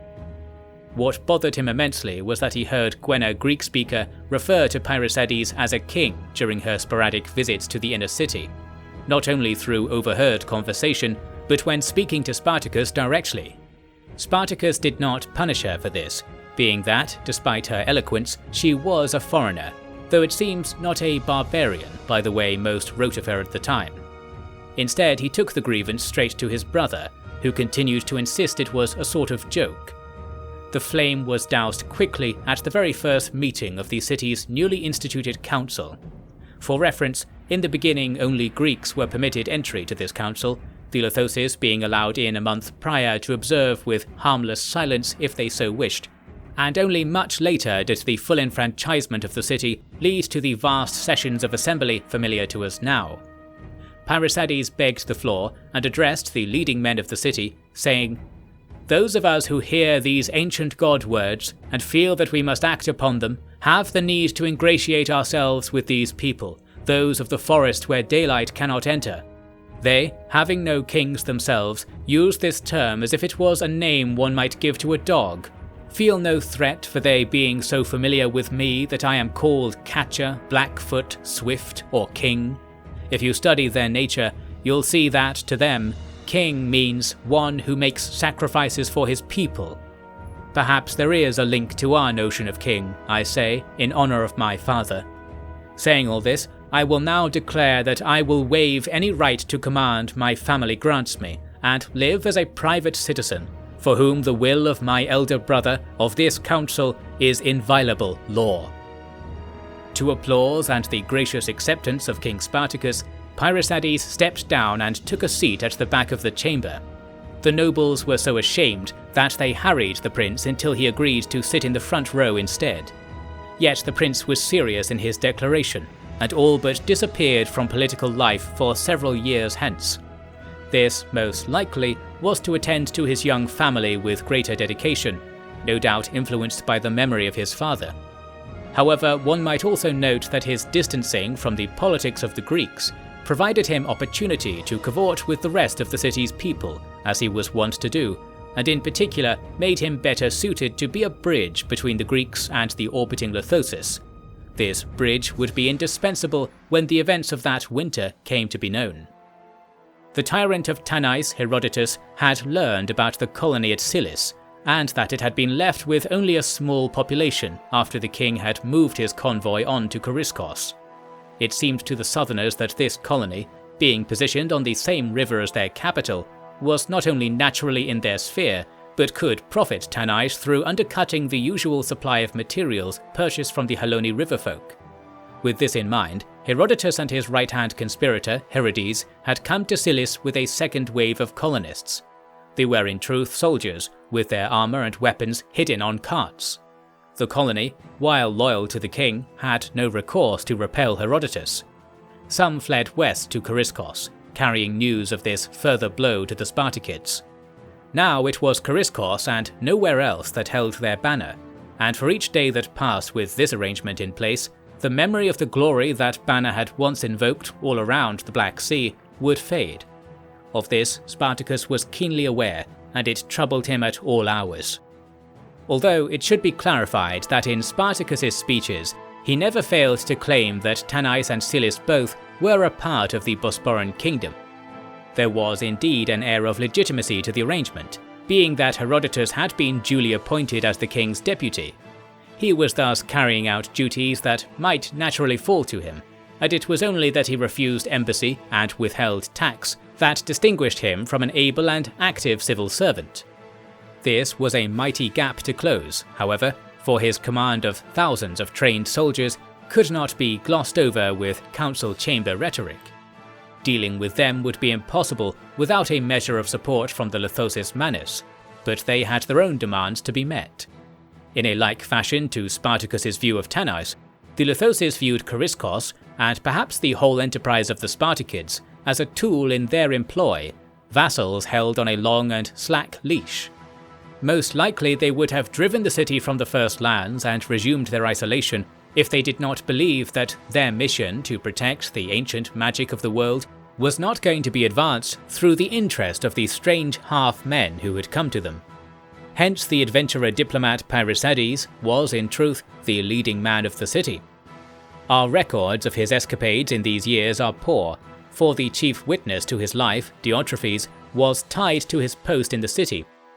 We know from various witness testimonies that the prince left the city often, which was endearing to those people who remembered his reaving against the Scythians on the Taurus Peninsula. He travelled with Lithosis parties, along with a select few companions and guards, and is said to have returned to the deep woods many times. He was present at a moot of the Lithosis tribes held close to the city in the winter of 196, at the source of the north-running river, which the Greeks called Aspros. In his own retelling of the day, the Lithoses argued at length about trivial matters. They had been enduring schisms among their ranks, brought on by the exposure to the wealth and knowledge the outside world had to offer, and by the sight and stories of the great works of the world.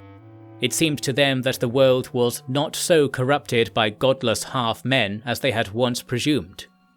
It was the prince, he claims, that came forward to convince them to take heart in the words of their ancestors, making the following argument. "You have seen what 100 generations have done to the world. It has made many men who have grown apart from you and summoned many gods to grace people far and wide, be that summoning material or not. However, it is I, a ruler of such peoples that comes to humble myself before markings on stones, to run my hands over grasses grown here since the beginning of time, and learn of things we could never hope to remember, we clouded half-men, the truth of Manos, of his world and of his magic. Think, friends, what world could be made if we united our strengths, the wisdom, the longevity, the true sight of you, who were loyal to the world this whole time, and of us, fallen might we be, who have spent an age shaping the world and learning to live with the scraps of magic our humanity still affords us. What tower would be too high when the power of creation is renewed? What people would be too lost to not be washed of foolishness like a drunk returning to his senses?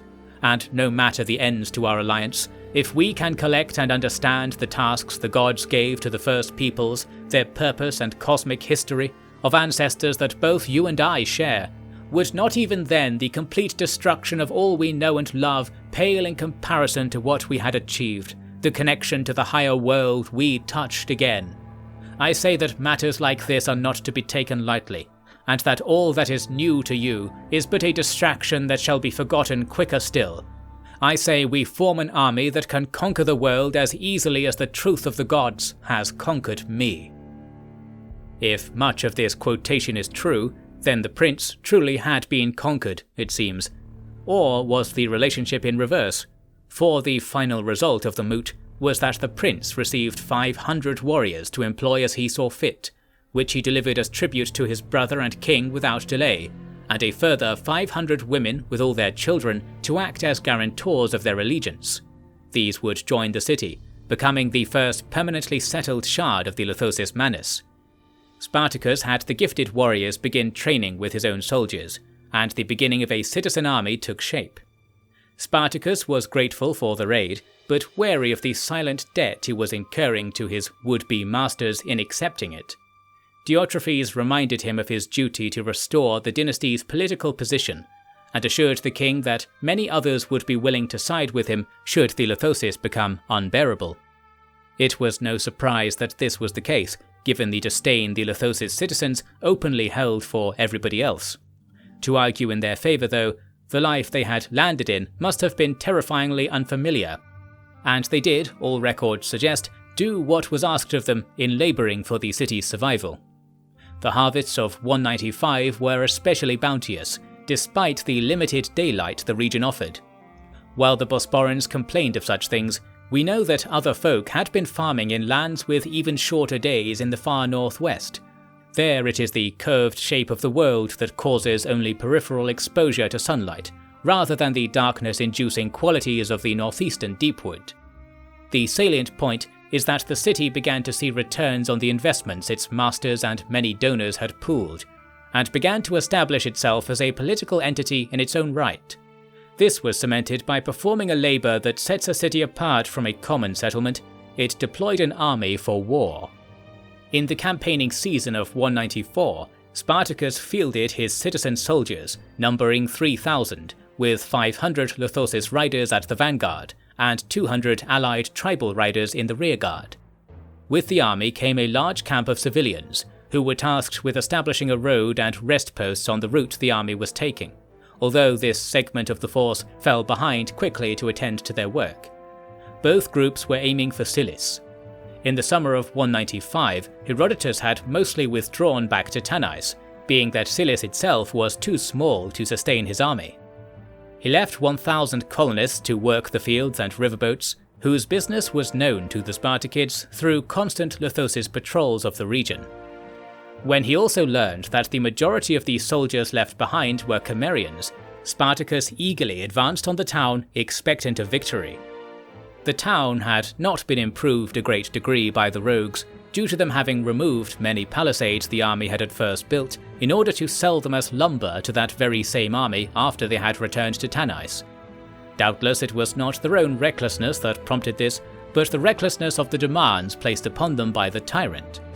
The Cimmerians came out to meet Spartacus amiably, offering the head of the captain Herodotus had left behind.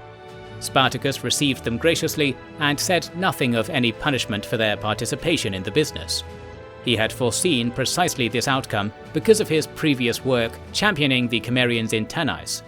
They were then the principal natives of his kingdom, and he had shrewdly noted that they would feel overshadowed when Anacopeans began to colonize the same lands by his invitation.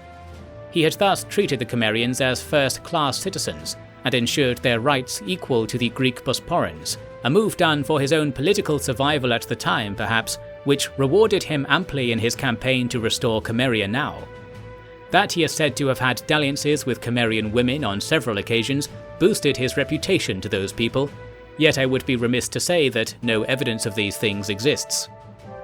Since staying at Cilis would cause him to suffer the same deprivation that Herodotus had fled, the king summoned further supplies from Coriscos and prepared to pursue his foe directly. After 1 month, in which Cilis was restored to order and the farms were prepared, the fresh convoy arrived and the army departed.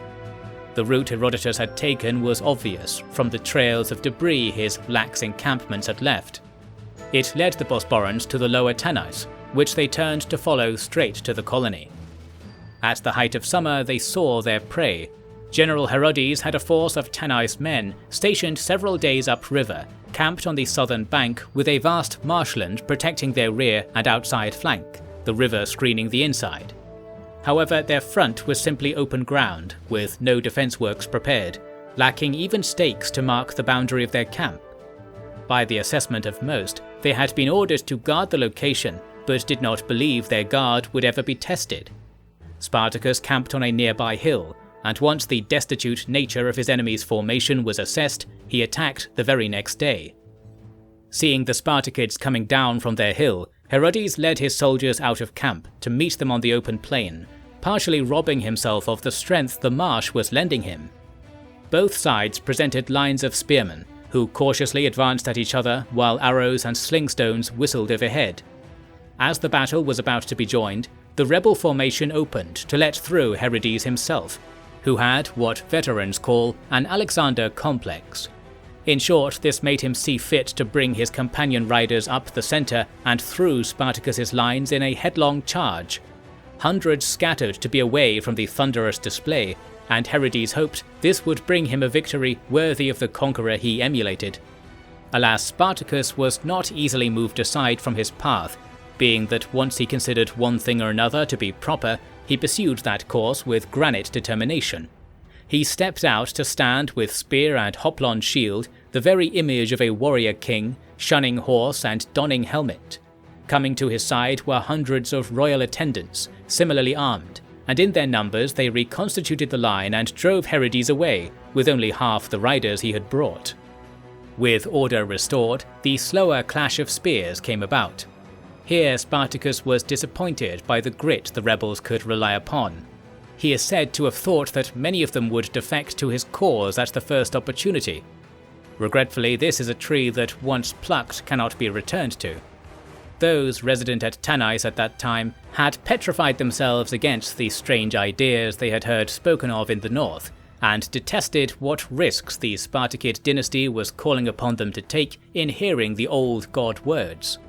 Therefore it was with religious fervour that the rebels battled, calling upon the gods to see the result reflect what was right. It is to their shame, then, that they had no answer for the columns of Lithosis riders who swept into the battleground from the north and south, impeded by neither terrain nor positioning of soldiers. 500 bows shot to the flanks and rear of the fighting, imperiling the rebels. Furthermore, some 50 of the Lithosis had been outfitted with Scythian mail, head to hoof, and Sarmatian lances, and though they were unused to fighting in metal armour, their strong horses carried this group into the depths of the light troops at the rear. Arrows and stones bounced from their armour, and the mass of the horses tumbled through any their hooves could harvest with no loss of speed. This style of soldier is called a cataphracti in Mesopotamia, once said to be used in great numbers in the Persian Wars.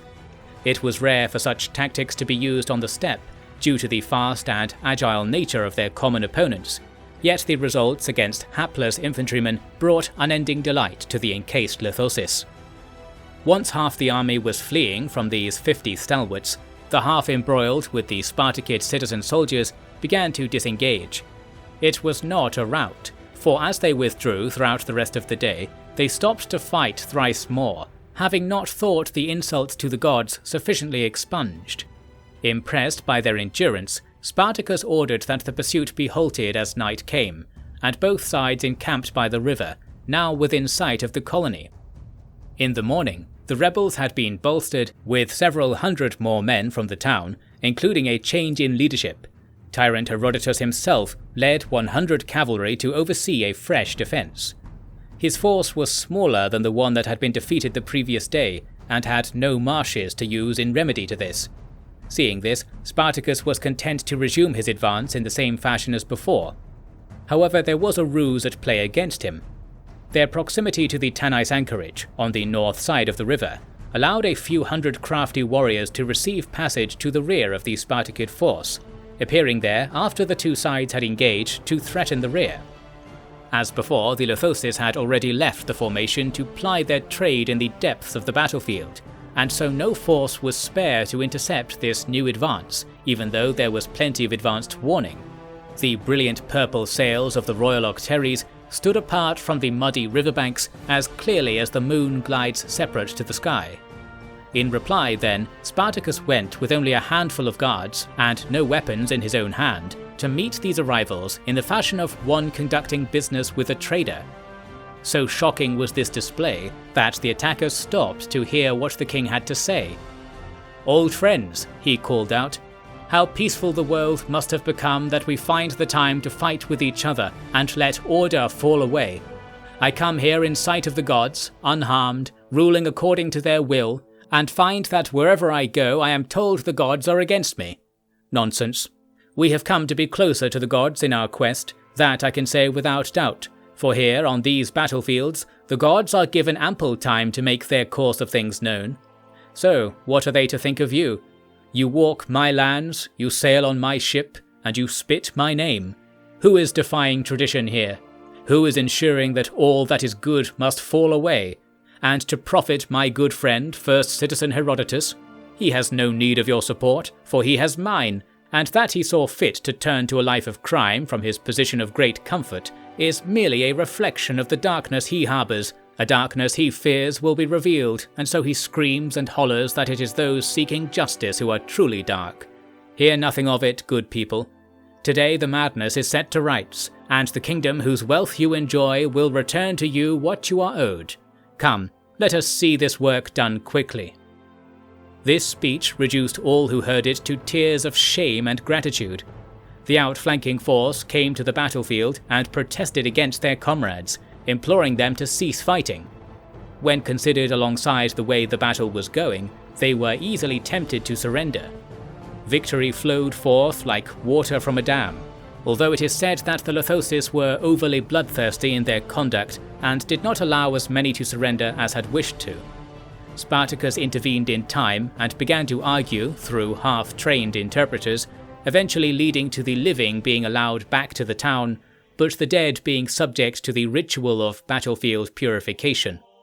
This was not pleasant to see for most, and it was thought that a disservice was being done that did not equal the weight of debt owed to the forest people for their aid. Whether that is fair to say, I cannot venture. When Spartacus went to Tanais, he refused any conqueror or liberator's welcome, preferring to play out the scene as if he were simply returning to his office after a long trip. He wished there be no fanfare, not only to impress upon people that the previous administration had been the deviant one and he the ordinary, but also to ensure that he was not seen gloating over those still in the town who might still be at odds with their required loyalties to the dynasty. Thankfully, he found the town in good order, and that the rule of the tyrant had drained their reserves of wine rather than gold, livestock or ships. The Bosporan kingdom resumed its hold on the fringes of the Black Sea, yet in its absence had perhaps learned that they had grown strong enough to prosper even without it. Through the continuing supplication of neighbouring tribes, the kingdom could even be said to control its historic territories on top of the vast expanses now drawn onto the edge of merchants' maps, yet wanting now for its old grandeur. This had only occurred for a single purpose: to unite the ancient truths the Lithosis Manus sought. When news of all to the south arrived in the First Lands, The Dark Folk wished their bargain to be fulfilled. For this, they surprised Prince Parisades at the busy manege of Coriscos and demanded in no uncertain terms that the kingdom should go in force to hunt down the descendants of those who betrayed the cult of Manos. As if waiting for this very moment, the prince vaulted upon his horse and called for his cloak, and hence a destiny of blood was writ for a world astray. Morrow of the Golden Age, Chapter 5. Upon the resumption of his post in Tanais, the king stayed and conducted all of the business of the kingdom there for many years. This wrought some confusion as to whether Tanais or Coriscos was, at that time, the capital city, furthered by neither appearing to be a city worthy of commanding such vast territories as were being claimed. It seems that Spartacus was willing to consider both realities equally true, which was a fine example to set in a kingdom where differing understandings were being cooked together at once. It was, one imagines, in pursuit of this mixing of worlds that Spartacus released the tyrant Herodotus from prison, where he had fallen to after the Lithosis Manus begrudgingly took his surrender. Likewise, Herodes, the chief captain of the rebels, was not explicitly punished for this role, although he perished from battle wounds quickly, and the gods were presumed to have seen this fit. Since the military and political affairs of the Tanais Anacopeia region are covered in detail in other works, and are not especially remarkable to those familiar with Bosporan records, we shall focus on the furthering of Prince Parisades' journey, for a new leg to his quest was at last brought on after much waiting. This was after a large measure of work had been applied to Coriscos by all manner of peoples, and it had become something that undoubtedly would be a kingdom's capital were it not so distant and poorly known to the world. The Greeks had surrounded the whole of the old city with walls, and renovated the ancient road system, such that travel inside the town was swift and efficient in most weathers. The Lithoses had established supply posts in the region that brought lumber and animal products in daily batches, and indeed it was, strangely, the forest people whose carts and wagons proved to be the most productive, much to the ire of southern carpenters. With so many of the colonists being former nomads, the quality of the farms around the city was limited. However, this was made up for by the trading of well-reared horses to the Greeks at Olbia, who brought fish and wheat by wagon and riverboat without fail. What they truly wished to trade for was slaves, yet despite overtures of war seeming to abound, the first lands were peaceful at this time.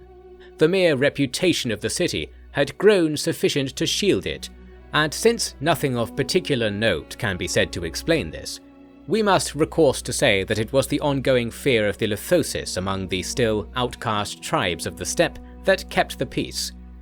Still, military work was a daily feature of city business, as Parisades was forming an expeditionary army to venture out in search of the lost runestones. This process could not be completed quickly due to the shortage of spare labour, not to mention the fact that this expedition would not be returning for harvests or key festivals, making its recruitment more akin to forming a mercenary band or colonial body. The chosen method to prepare for this was to rely upon the instructions of Lithosis Manos veterans, whose words were, by now, understood to a workable degree by a cadre of interpreters the city council had sponsored. As you might have gathered, the Lithosis were not interested in learning any Greek or Sarmatian for themselves. In this way, thousands received at least some training, and hundreds were chosen for dedicated practice, promised a spot in the purportedly lucrative military business to come. Seasons and years passed before this was completed, and of the intervening time there is one event that stands out as the most important. Here is what happened. First, recall that the Lithoses had been searching the far reaches of the First Lands to reconnect with encampments of their kin scattered here and there, and it so happened that some strains of their people had become so marginal that they had enjoyed little contact with others for quite some time.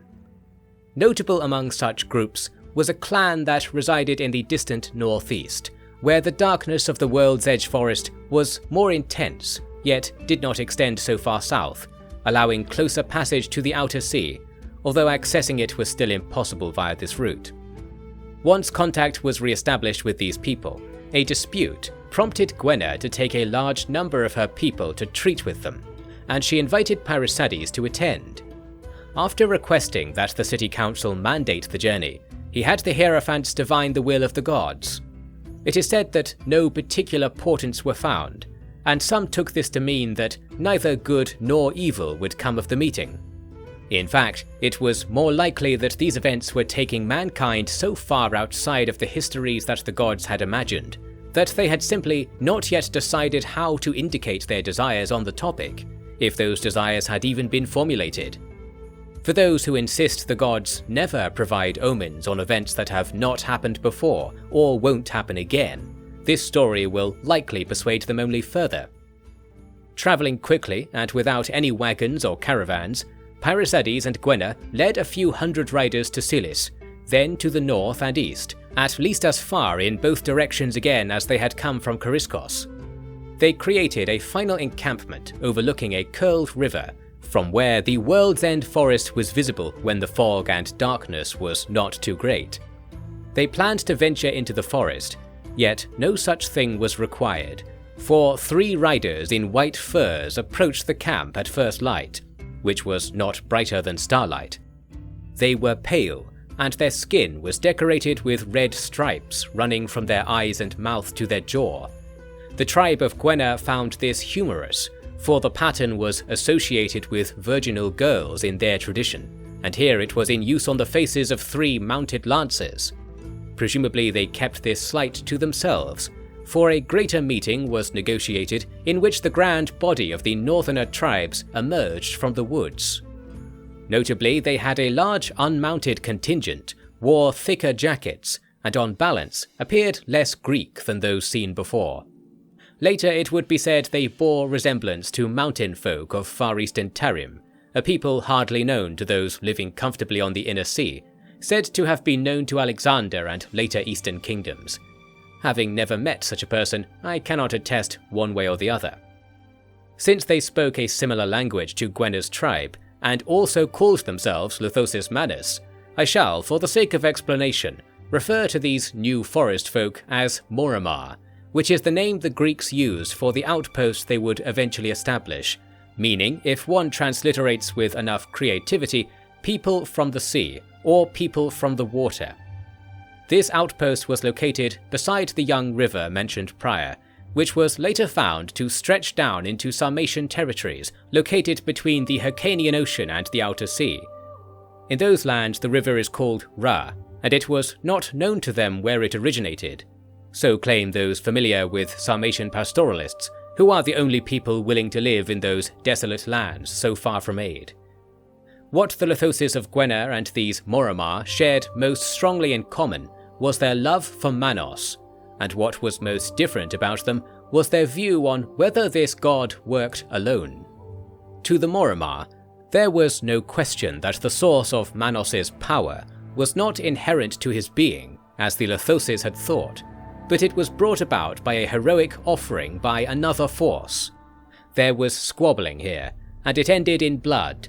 However, before I detail this, allow me to enlighten you as to the true parts of what the Morrow could add to our understanding of the past. Indeed, they had runestones of their own, and they would both answer and pose questions sufficient to invite ravenous hunger in any reader. The crux lies in the beginning of the tale. You may recall that Manos is said to have created the world through the power of sacrifice. The Lithosis claimed it was his own power as a god that was sacrificed to summon the world. But the Morrow had the truth of it. He sacrificed the very existence of another god. This god was called Taurus, god of light, one of many who were like him. His form was that of a golden bull, and he volunteered to be sacrificed when Manos proposed that the powers of flesh be transmuted into powers of material creation. It was from this noble act that the deed of sacrificing Taurus's followers in the world, bulls and cattle, gained a like power, albeit only fractional in strength.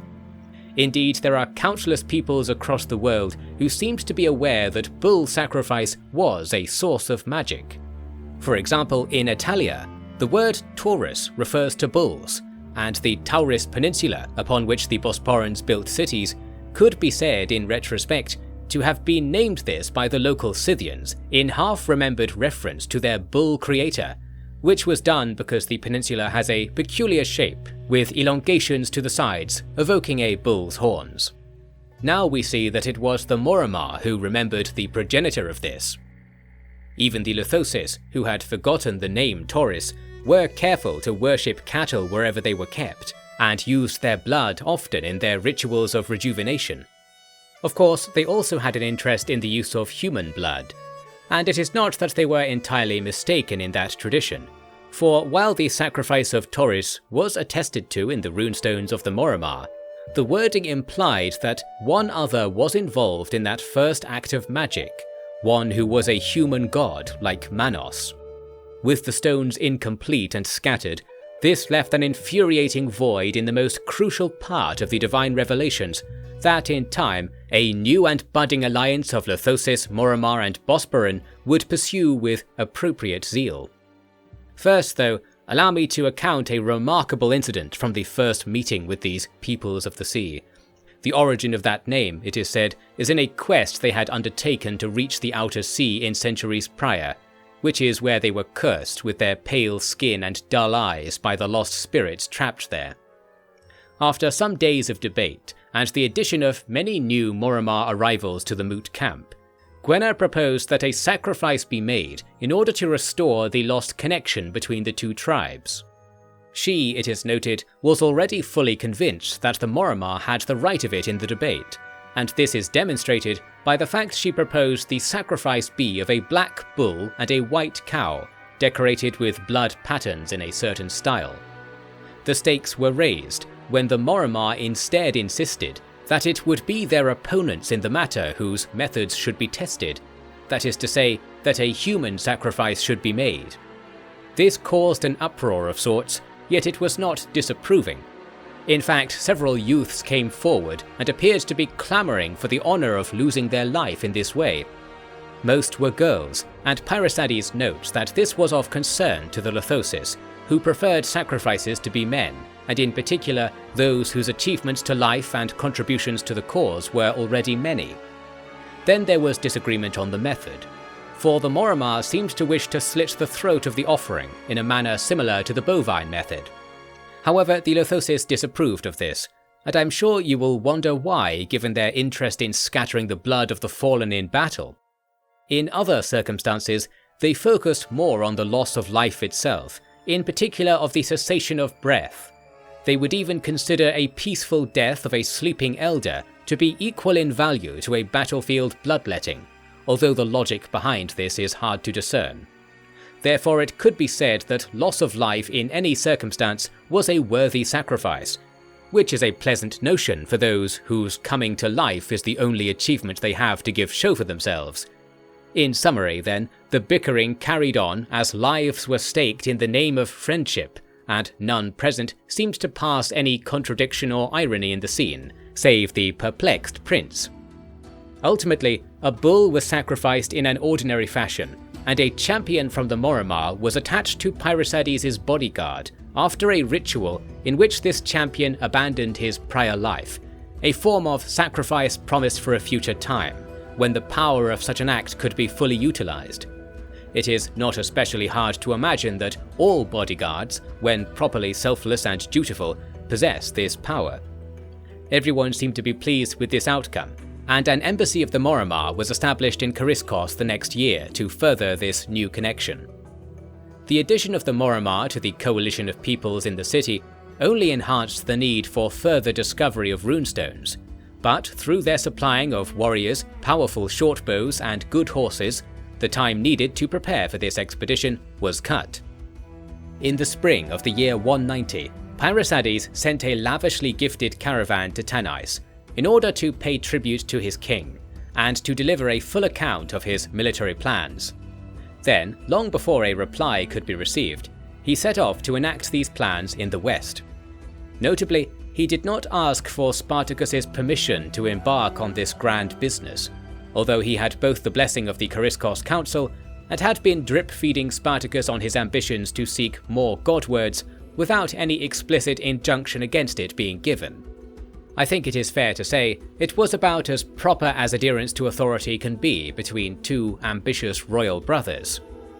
Additionally, Spartacus was generally kept informed of the prince's business via the same spy that Hienon had relied upon, Diotrephes.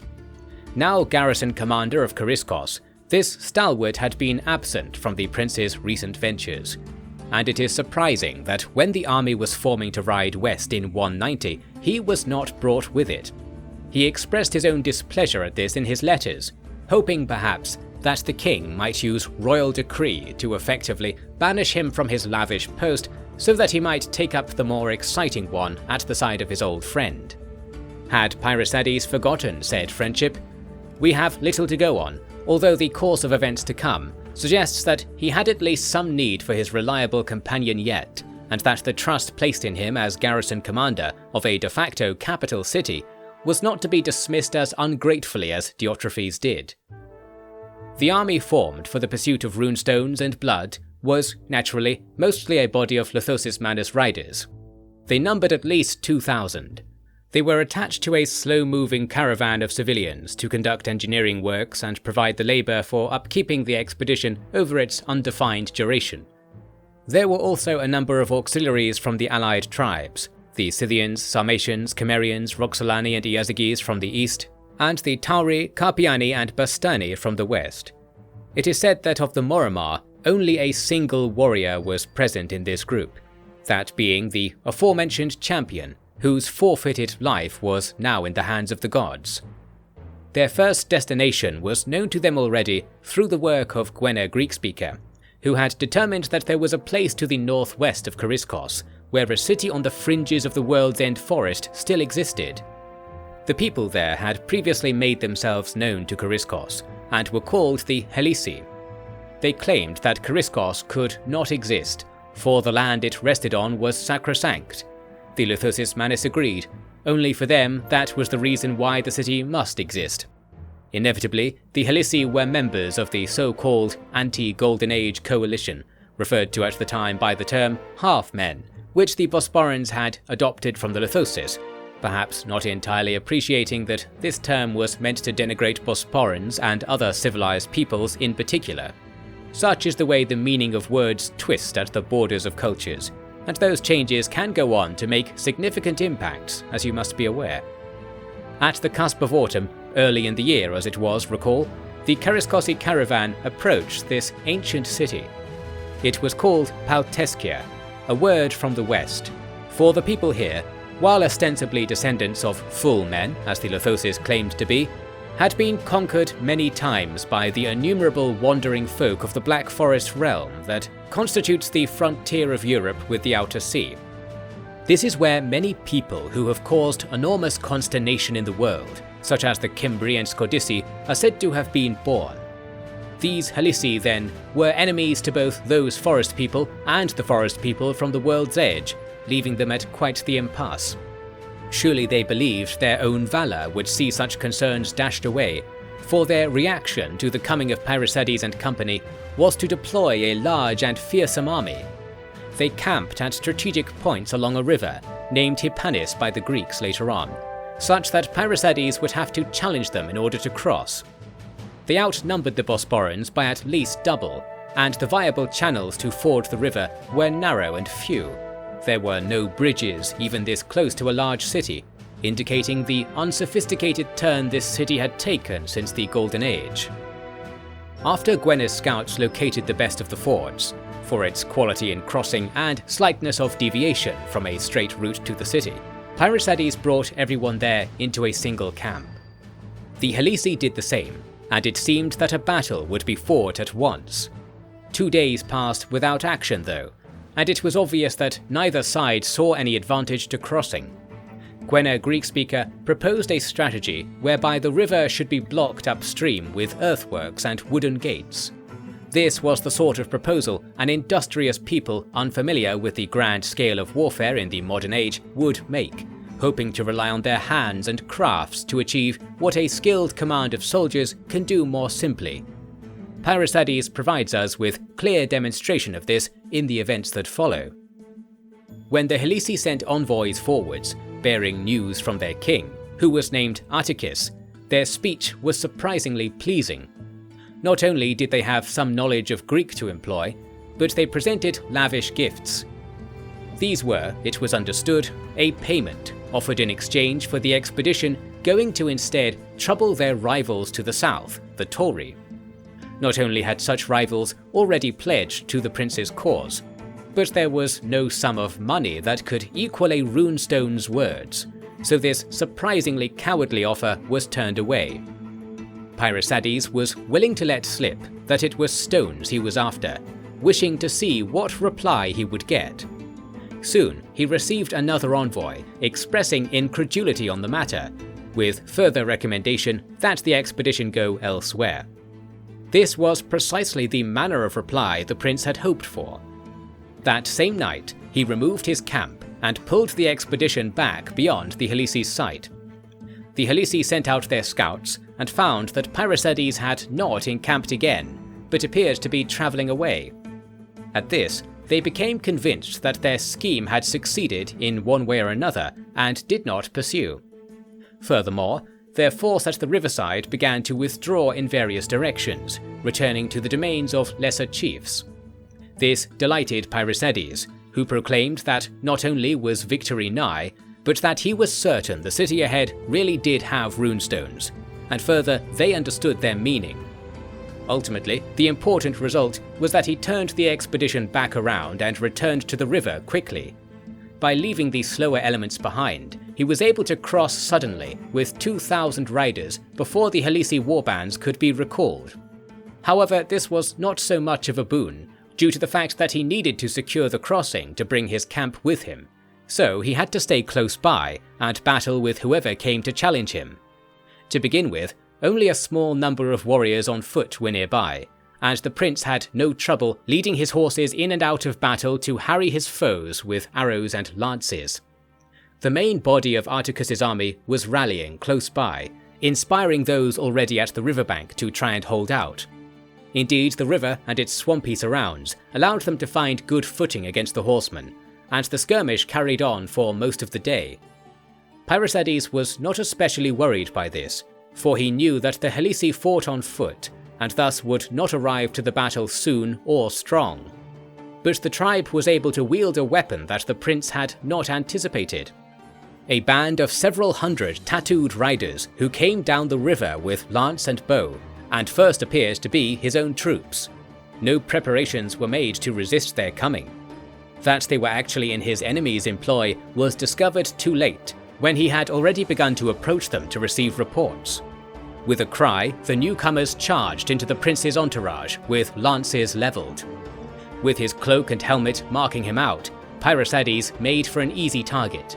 Yet now the Morrow vow was fulfilled in full, in sight of all, when their champion leapt from his horse and dashed the foremost attacker with his own body, sparing Parysates and perhaps others through the disruption he caused. Seeing the oath kept filled the other Lithosis riders with the light of Tauris, and they cut forwards into the crowd of enemies as if they were harvesting cereals. The enemy were fierce, but unused to seeing any of their own prowess reflected in their opponents, and now this was more than this. They were outmatched, and those who lived withdrew, their plot to end the prince's crusade duly foiled by agreed-upon price with the gods. Some riders pursued for a time, however the main body of the Helisi force was approaching. This force would have to be dispersed to advance further, and moreover it was better to face them in the open than at the city itself, so while the chance to withdraw entirely was had, Parysates composed his troops and prepared to make a stand with his back to the river. The battle that came next is an example of why many of the more established tribes on the rim of the steppe retained a fear of the nomads that doubtless stretched back to the violent times at the end of the Golden Age. The rhythm of the fighting was like this. The Lithosis and Bosporans rode about the riverbank, divided into some 10 or 20 companies, and let themselves come away from the river so that the Helisi might seek its protection themselves. Parysates could not be said to be controlling this situation, and it was as if there was no general at all, and yet by simply keeping their distance from the slower infantry, there was no threat posed by even a well-coordinated push against any of the small detachments. After some hours, this unusual dance left the Halisi cautiously guarding the river ford, while the prince and his warriors surrounded the position on both sides of the river. Since there had been countless arrows let fly during the maneuvering, the river banks were littered with blood in both directions, as the white-blue water darkened and began to smell under the gentle, distant sun of evening. However, with the Halisi being strongly equipped with shields and mail, the damage had been less than the Lithosis wanted. Moreover, their supply of arrows was depleted, and returning to the caravan now to restore the stock in sufficient number could have allowed their cornered, bloodied foe to come to their senses and flee to their prepared defences in the city. While Parysades again put forward Greek strategy to carry on from this juncture, it was steppe trickery that came to the fore, quite outside of the prince's control, he later complained. Complain he might, but the effectiveness of the ploy the Lithosis instinctively commenced was undeniable. They made no secret of their lack of arrows, throwing their bows over their shoulders, or even removing the strings so that the shaft straightened and the bone-capped ends might be used like a pick. This weapon was not effective, but seeing it emboldened the Halisi. The Lithosis began to ride towards and away from the mass of enemies, giving the impression that they were too afeared to commit to a fight. This emboldened their foe further. Eventually, small groups of eager warriors came out to challenge for open combat, and when the Lithosis turned away, the footmen began to give chase as if they had snatched up a victory from their dire arrangement. This was a common trick that infects the minds of those desperate to see a military reverse without understanding the flow of strategy. Once they were somewhat clear of the close aid their comrades might provide them, the Halisi found that the Lithosis actually had axes, knives, swords, and wide shields among their inventories. The horses turned, and what had looked like a cowardly scampering became a brutal charge. Once the leading Halisi were caught and scattered by these attacks, the unravelling of the rest of the army came quickly, like the pulling of a single thread undoing a garment. It is said that those yet to engage would come out of the formation to rescue those already in peril, and in so doing create the opportunity for they themselves to be imperiled. King Artachis had no ability to control the basic instinct of his fighters, even as it led them to their doom time and again. Thus the great army of the Halisi was broken apart and slaughtered. It is said that the number of casualties for Parysades was 600, although this seems too high, and for Artachis it was no fewer than 6,000. More were taken prisoner on the days to come, and while they rightly might have been made slaves, the Lithosis had their own uses for vanquished peoples, and therefore purchased from Parysades the right to command the survivors, paying the prince in lands and wealth, which he gladly accepted, seeing as he had no easy way to sell slaves besides, with there being no intention to return to friendly markets at that time. Paltescia was surrendered, and a new king named Wulfia was appointed to serve as satrap to Spartacus in the region. The city was not sacked because of the humility shown by Wulfia and its inhabitants, who found accepting defeat and bowing their heads to be easy. Since this was not the only city that the Halisi controlled, there was the risk that the affair would continue. However, Wulfia negotiated peace on behalf of his people, whose lands were discovered to extend far into the interior of the uncharted European forests. The price for this was exactly what the expedition had come for, the city's relics. Among them was indeed a runestone trove of ancient origin, some of which were copies of ones already seen, and others were new. While there is more to say on what was learned, I will first mention a remarkable thing that Parysades did in the city which surprised everyone. He sent quick riders to follow the trail the expedition had left and establish contact with Chariskos. The distance took almost a week to travel even by this quick method, demonstrating just how vast the old lands of the world are. Once the prince was sure that the journey could be made in good time, he went to Chariskos with 100 riders. They did not dismount when they arrived, and rode straight to the council chamber, in such a way that some felt that the city was under attack, and a panic commenced. Diotrephes came from the nascent citadel close by with 500 men, and more began to gather here and there around the city. Once Diotrephes realized that it was the prince who had occupied the council chamber, he went personally to intervene. There, the prince had seated his companions around the chamber and stood at the rostra like a magistrate awaiting a defendant.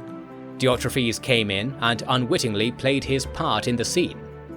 First, Pyrrhosides announced that Diotrephes was no longer fit for office as garrison commander, to the shock of the latter. Then the prince produced formal documents that indicated his intention to adopt Diotrephes into the royal house, making the pair father and son, although Diotrephes was the elder. Diotrephes was speechless at this sudden proposal, being that not only had it been delivered on the back of what seemed to be a reprimanding and confiscation of power, but that his old friend had not offered the slightest pleasantry or greeting to soften this daunting audience. When the 100 gathered companions on the benches began to bay for Diotrephes to accept, he took the papers and their blessing as if it was his duty, and from here it was only a matter of formality that delayed the adoption for 3 days, due to difficulties in acquiring the correct auspices. Diotrephes, in his writing, offers no explanation for this sudden affair. Pyrrhosides wrote of it, "I find that adventuring is a tiring thing, ever more so, and yet I cannot feel a drop of blood in my body that would go without it, and therefore I must recruit what aid is necessary to bend to my destiny." I shall cease quoting him here, for in truth, his comment on the decision was lengthy and without much meaning. I believe that he had come to regret his time without his bodyguard, especially after seeing the Morrow champion slain so close by. It could also be said that Diotrephes was a part of life that, like adventuring, the prince felt a fear of estrangement from. Since the adoption caused Diotrephes to be of a rank too high to hold the post of garrison commander, he was then free to seek office as he wished, and when the prince offered that he would be a strategos of the western expedition, he agreed heartily. As for his replacement, it was a Greek of little note, who was left those 100 riders as an additional force. A nobleman is said to have pronounced, 100 men is no replacement for one Diotrephes, and there is plenty of evidence in support of his sentiment. In conclusion, Diotrephes and Pyrrhosides took a herd of horses and departed with only their personal attendants, and no doubt Diotrephes was awed by the tales of battle the prince could offer. And furthermore, the very field itself was still red, bloody and marked with the circular patterns of the dead which the lithosis liked to leave. It is said that the battlefield was left in this state for a long time, and the land came to be known as the Marsh of Yimo. This name stems from important details of the freshly translated Golden Age stones, and I shall commence the following chapter with the relevant and true portions of this story for your reference. While it might have been a shock to King Spartacus to learn later that he had been given a nephew, he would have been happy with this arrangement, for his chances of learning what else his brother was doing with the family name were risen. There is also much that must be said of what Spartacus was doing during the events relayed above, for the king was an active and ambitious ruler, and being in possession of a brother with similar qualities, they were like two burning trees whose fires forever primed the others and brought about unusual brightness. The king planned to seize upon the expansion of Greek maps and facilitate the bringing of his kingdom to forgotten lands, so that they might be remembered again for the first time in the current age as being possessions of the Spartakids, a notion that would invite the suggestion that this was a natural thing for them to be. Alas, his intentions were not in harmony with all those who lived in the first lands, and the king would come to see war coursed through the very earth of the steppe, and all who walked above were the playthings of Ares and Dyaeus alike. Morrow of the Golden Age, Chapter 6. Before I tell you more of events taking place in our recent history, I will relay what was known of the past by the time the campaigning of the year 190 was over. Recall that thousands of years before the Golden Age ended, the exact time is unknown or may not be countable at all, the cosmic light god Manos decided to create a world. This world was to be distinct from that which came before, which is the cosmos. The The cosmos was not a place where humans or anything like them could exist, and Manos is thought to have wished that the endless warring of the god beings he called his peers would not simply destroy anything material which was created. Indeed, it is likely the case that if Manos had not taken action, the cosmos itself would have ceased to exist, for wars ultimately lead to the victory of one side or the other, and the cosmic realm is the place where the essence of light and dark must exist in contrast in order to bring about distinction as a feature of things. Should light or dark prevail, it might be that the existence of things that are not all equal would be imperceptible, if not impossible. Let us leave the philosophy of the matter aside for now. Manos resolved to make a world apart from the gods that could not be destroyed or be foreign to light and dark, and in his efforts he found the best method to do this. He called upon the light god Taurus to be sacrificed in order to create a living world. However, this was not enough to create intelligent things that might understand order and benefit fully from the creation. Therefore, he called upon another to give their life in order to fulfill his vision. It was a dark god named Yimo, who is often said to have been Manos' own son, but in the original translation of the stones, he was actually revealed to be Manos' younger brother, and this, as you'll no doubt agree, is an important distinction given the tale we are attending to in this work. While Taurus knew well what Manos was going to do, Yimo was not aware of the power of sacrifice. However, the younger brother trusted the elder absolutely, and even in the final moments of his life, he did not imagine that any harm was going to come to him by following Manos' orders. This purity of thought is essential to creating the concept of order, the principle that lay at the foundation of Manos' work, and is said to be the origin of the notion of deception, such that it is an ever-present and perhaps essential feature of our world. So it was that Yimo and Taurus were ceased, and in their place came a world that contained the earth, the sun, the moon, and a colourless sphere to enclose it off from the battlefields of the cosmos. Humanity was born here too, and it is said that the first man was Yimo himself, transformed into the ideal human so that all others could be made in his image. He was too the first of the dead, so that death could be spread rightly through the world by his example. Yet this brought about an issue, for upon his death, the other humans had not finished their awakening, and there was a period of time when the world was not protected by the correct magic, for it had to be the case that at least one human was present in the world to enable it to flourish. Absent of this, the protective screen around the world began to burn, and that is what caused there to be stars.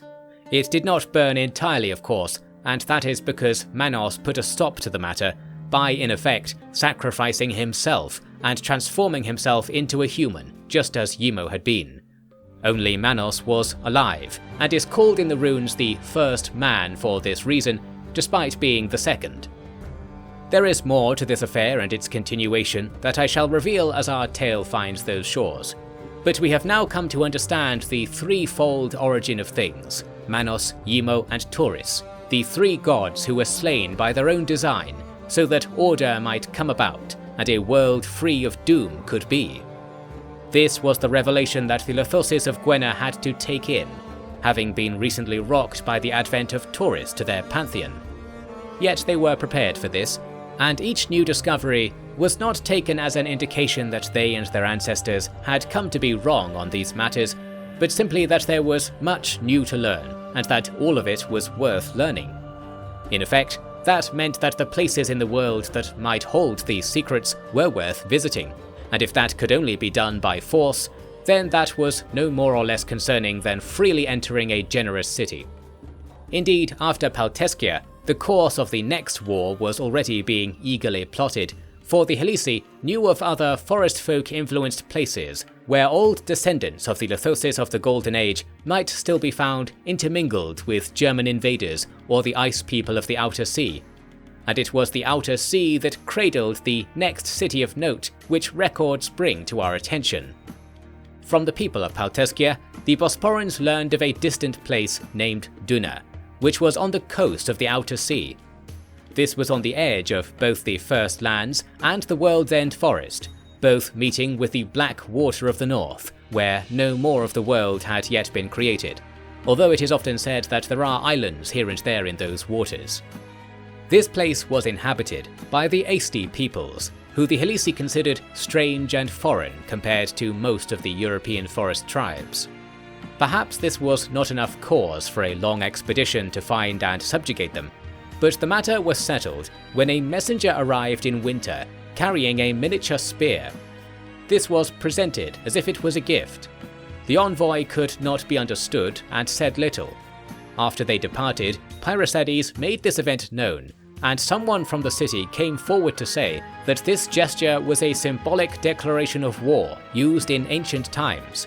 Now that the spear was given, the Aesti would do all they could to receive it from the recipient by force. Hence, Pyrrhosides had the weapon nailed to a standard and held above his command tent outside the city. Once his civilian detachment caught up and finished their business integrating Palteskia into the Greek line of communication, the host reformed and set off in search of these distant sea peoples.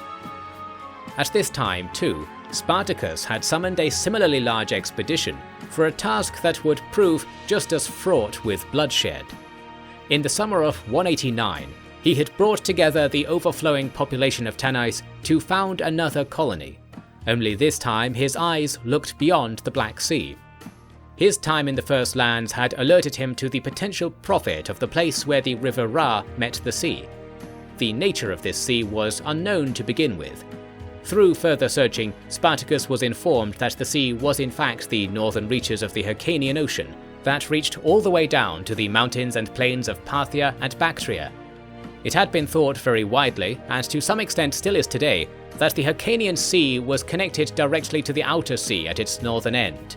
In truth, there is a great landmass of similar nature to the Pontic Steppe, capped by the World's End Forest, which blocks any access to the Outer Sea, if the sea is even present in that direction at all. There's no hope of traversing the forest here, so such things cannot be known. This expedition was accompanied by an army of citizen soldiers, wary of walking to an unmapped place unguarded. This would prove to be wise caution, and we shall return to the tribulations the king brought upon himself in those barbarian lands in our next chapter.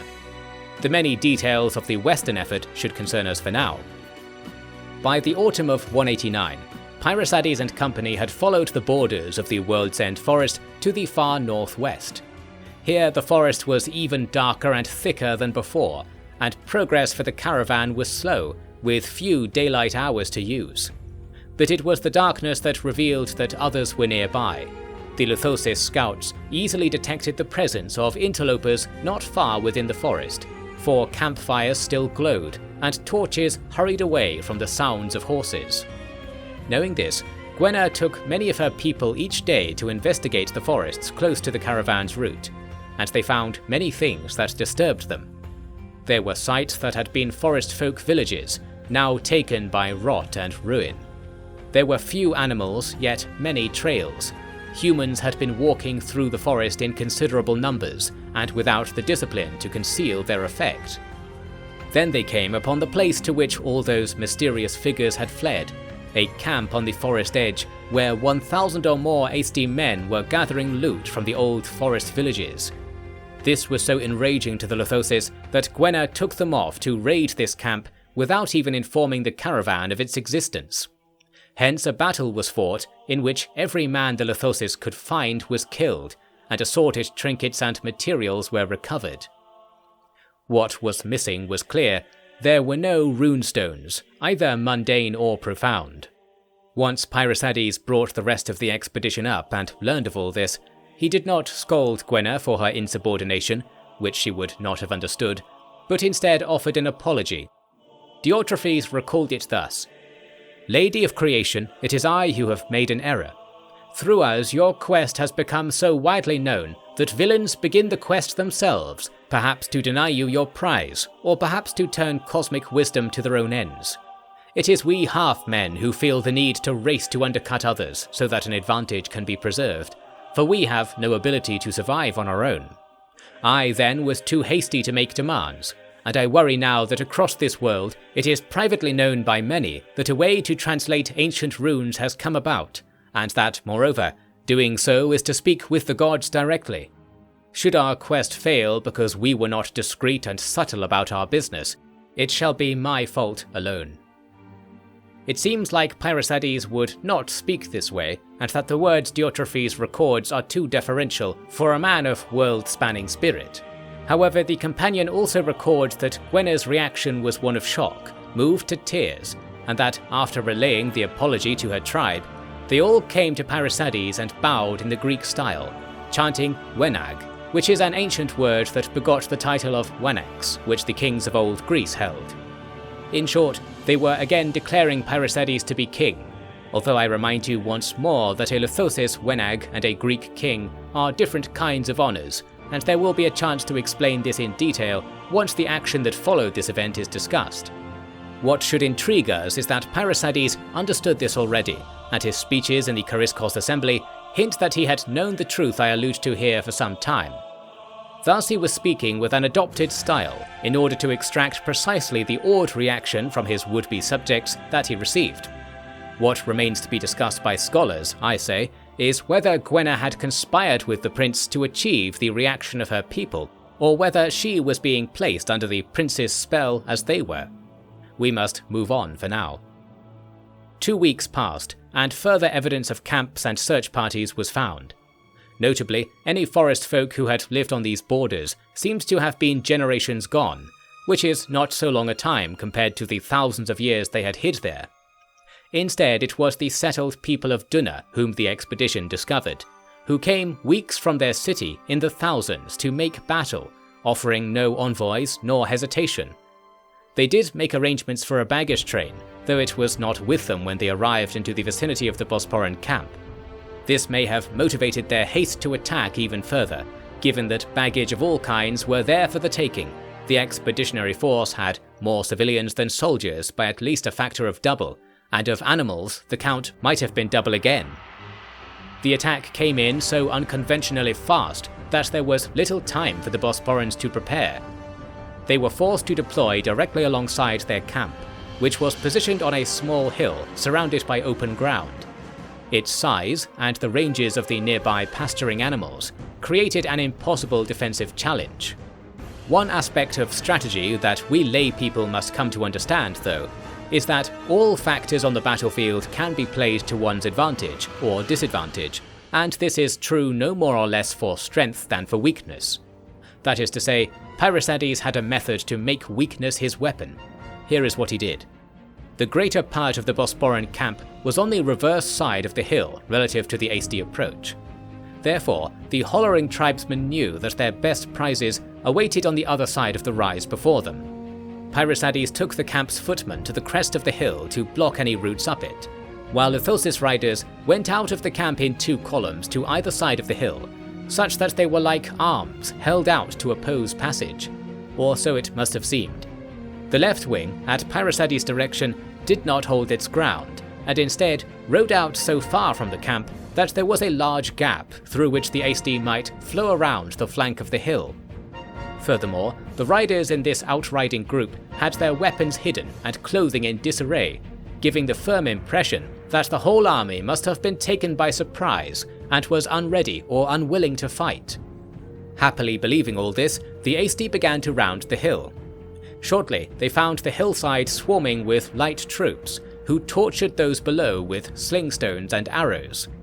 Many of the soldiers involved in this action were levies from Paltescia, who had been joined to the army as a sort of trade to balance the Bosporan soldiers left to keep peace in the city.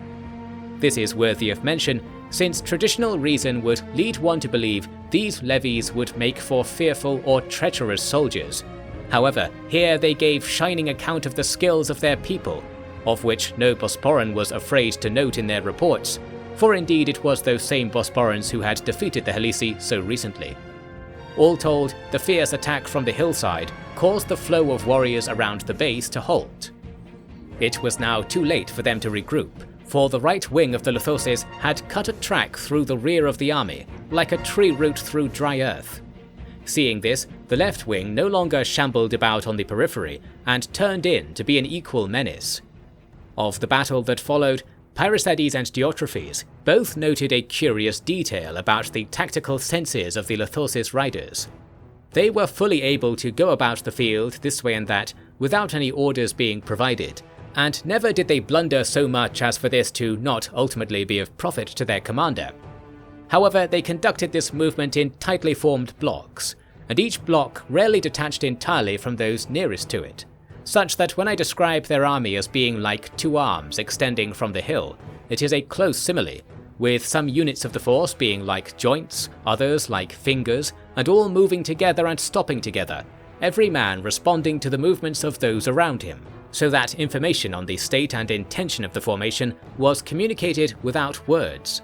It was impressive enough that a great deal has been written on it, so I shall note only my favourite observation here. It is said that there are two reasons that the Lithosis rode in such close ranks. The first was to affect the enemy's ability to see the battlefield. The walls of horses caused men on the ground to lose sight of other comrades far away, and the constant movement of these walls tended to give the impression that each warrior was more isolated than they truly were. The second was that the Lithosis had grown used to fighting in dense forests, even on horseback, providing their mounts with the ability to make the necessary sidesteps and turns to deal with constant obstacles, but perhaps ingraining in their riders the need to constantly be close to something. In the open plains, the warriors at their sides were as sturdy an ally as a tree was in the deep woods. That is what people say anyway. Here then the Aesti were defeated not through contact with the enemy, but by displacement into segmented pockets that attempted to flee the field, and there can be no hope of fleeing from a mounted army, doubly so when Lithosis' bloodthirst is accounted for. The Aesti often stopped to stand their ground, most likely sensing the futility of retreat, but they were in no state to display talent at arms against singing arrows and fearless horses. Diotrephes noted after the battle how the Lithosis fought so much more valiantly than other nomad forces he and the prince had seen in action, and came to a reasonable paradox. How could this army exist in the world without having conquered and made a name for itself? From where was its skill drawn, and for what reason was this skill not employed for profit? Some days later, he returned to the topic in a letter to Spartacus, showing a degree of admiration for what he learned. He claims to have brought the matter to Pairicedes, who took he and the question both before Gwen, a Greek speaker. The answer lay in the notion of paragons, which, recall, was a central feature of Lithosis religion. It served there not only to anchor the people to righteous behaviour, but to educate them with wisdom that life does not easily give. Their knowledge of battle stemmed from tales of heroes, held aloft such that we might think they were gods at first, and then from the determination of each individual to live as their favourite heroes did, putting this before their own will. Thus it was not what they will do that concerned them primarily, and instead what they should do, in order to earn the favour of a divine paragon. It is, on reflection, possible that their habit of riding in overly close ranks was the will of such a deity. It is very difficult to ascertain the truth on these matters, because, as those witty among you might foresee, there were like lessons from the gods that taught them to cultivate these powers of the mind only for themselves, and deny them from others. And even here, amid the bonds of war, the Bosporans and even their prince were not privy to the full pantheon of ideals, and nor are most people even today. But while this is fascinating, we must carry on, leaving time for only a single incision of interest in the form of a question. The paragon gods were once men, so what might become of men alive today whose prestige reaches similar heights? I speculate that the prince had asked this same question and received the answer, be it from Gwena or Zeus. The expedition was slowed greatly after this battle by the coming of snows, early and deep, and this was not an insignificant challenge to overcome. The camp was drawn up only a week north of the prior battlefield, and there it was forced to stay. Their path had veered east to be closer to the deep woods, providing an endless supply of firewood, but almost nothing in the way of game. The northern forests were more barren than the southern, perhaps on account of the dark spirits that make these parts of the world their home. Only the horses could survive in these conditions, and the sheep were brought in for slaughter, even though this would make the coming year difficult for everyone. Since the winter here was rather long, time moves slowly when the fabric of the world is so cold, the supply of animal products was insufficient, and the possibility of dire hunger fell upon the 8,000-strong camp. Fortune would not have this, and a solution was delivered, purportedly summoned by the strong loss of life from the butchering of livestock. It was a band of riders from the forest, who of course turned out to be something similar to the Lithoses, only of the kind found in these reaches where the deep wood faces west instead of south. There was mutual recognition, and the meeting did not lead to any trouble. It was a week before more arrived, including chiefs to represent them in discussion, and those finely crafted forest wagons with provisions and clothing for the camp to enjoy. I will note that while I will describe the group making contact here as a single people, they were truthfully a coalition of different Manos-worshipping tribes from the frontier of Europe, who had been driven together in recent years. Since the Greeks tended to treat them all as one people, and this serves our needs well enough, I shall use a group term as if they were a singular mind from now on. After all, we are happy to say Greeks when truly no such single people exists. These new Lithoses were so long disconnected from the groups on the steppe frontier that their language was virtually impossible for Gwena's people to understand. However, the intellectuals of both tribes were literate in the old runes, and hence a long-winded audience began, in which speeches and rejoinders were transcribed and passed back and forth. This, readers, is to the boon of those with a love of history, for we are able to access the papyrus used in these events and get an unerring account of what was said. I will shortly show you a quote from the most important passage of this meeting. First, to summarize what was learned here, this forest tribe, whom I shall call the Dunagol, meaning camped near Duna, had been hunted by the Aesti tribe and other bands from the European forests. The reason for this was starkly provided. It was because people had learned that runestones were being sought after, and hence they sought after them themselves. This we already knew. The Dunagol brought blame to the feet of Parisades and Gwena, and found it had been placed there already by the same. There was an exchange on the matter of reparation for the damages, in which Parisades offered things the Dunagol were not interested in, amounting to gaining rights to citizenship which they did not need, and the implicit burdens of tax for those rights. Gwena offered nothing at all, and furthermore refused to accept any blame for the loss of life and home her quest had prompted. For how she justified this tyrannical stance, I shall bring you this word-for-word quote. "Suffering is the currency of progress. Were it not, we would be lesser than the gods, but nay, we are the greater. Who bears the weight of the act in these cases? That is simple. It has always been the great leaders. This case is no different. Your people have been torn apart so that your children can know a better world. Understand this. Were this not to happen, it would be a crime, so I have no remorse. No one who understands the world does. Yet, since crimes have been committed on this path, we have our king to bear them, and his blood will be like the harvest of a new world. Have you forgotten this?" This entreaty was highly successful and assuaged doubts quickly. I will note that at the time of this exchange, the prince, or king if you prefer, could not read the communiques. How would he have reacted had he known his blood was being plumped up for winter, as it were? This matter will return.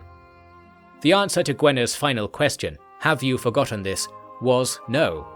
The Dunagol had, like the Morrow, preserved their own slice of the culture that all these forest people once shared, and in particular, they had retained the same notion of kingship that Gwena's tribe had, the king being a great leader who gives up their lives for the people, and now, in the light of Gwena's own words, we can perhaps understand that there was more to this than mere virtue in high office.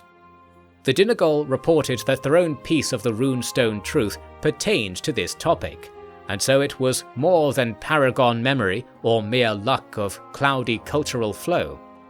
Yet the stones had been successfully pilfered by the Aesti raiders, and this, in combination with their curiosity about Gwena's sin-bearing king, brought the Dunagol into quick and easy alliance with the expedition. The route from here to Duna would be quick, using forest roads and caches of supplies that had previously been reserved for the Dunagol's survival.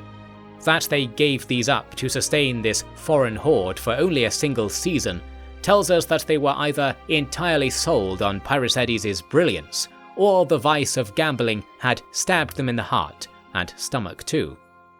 Thus the Bosporans came upon the outer sea, and found it to be grey and rough, unlike seas intended for human use.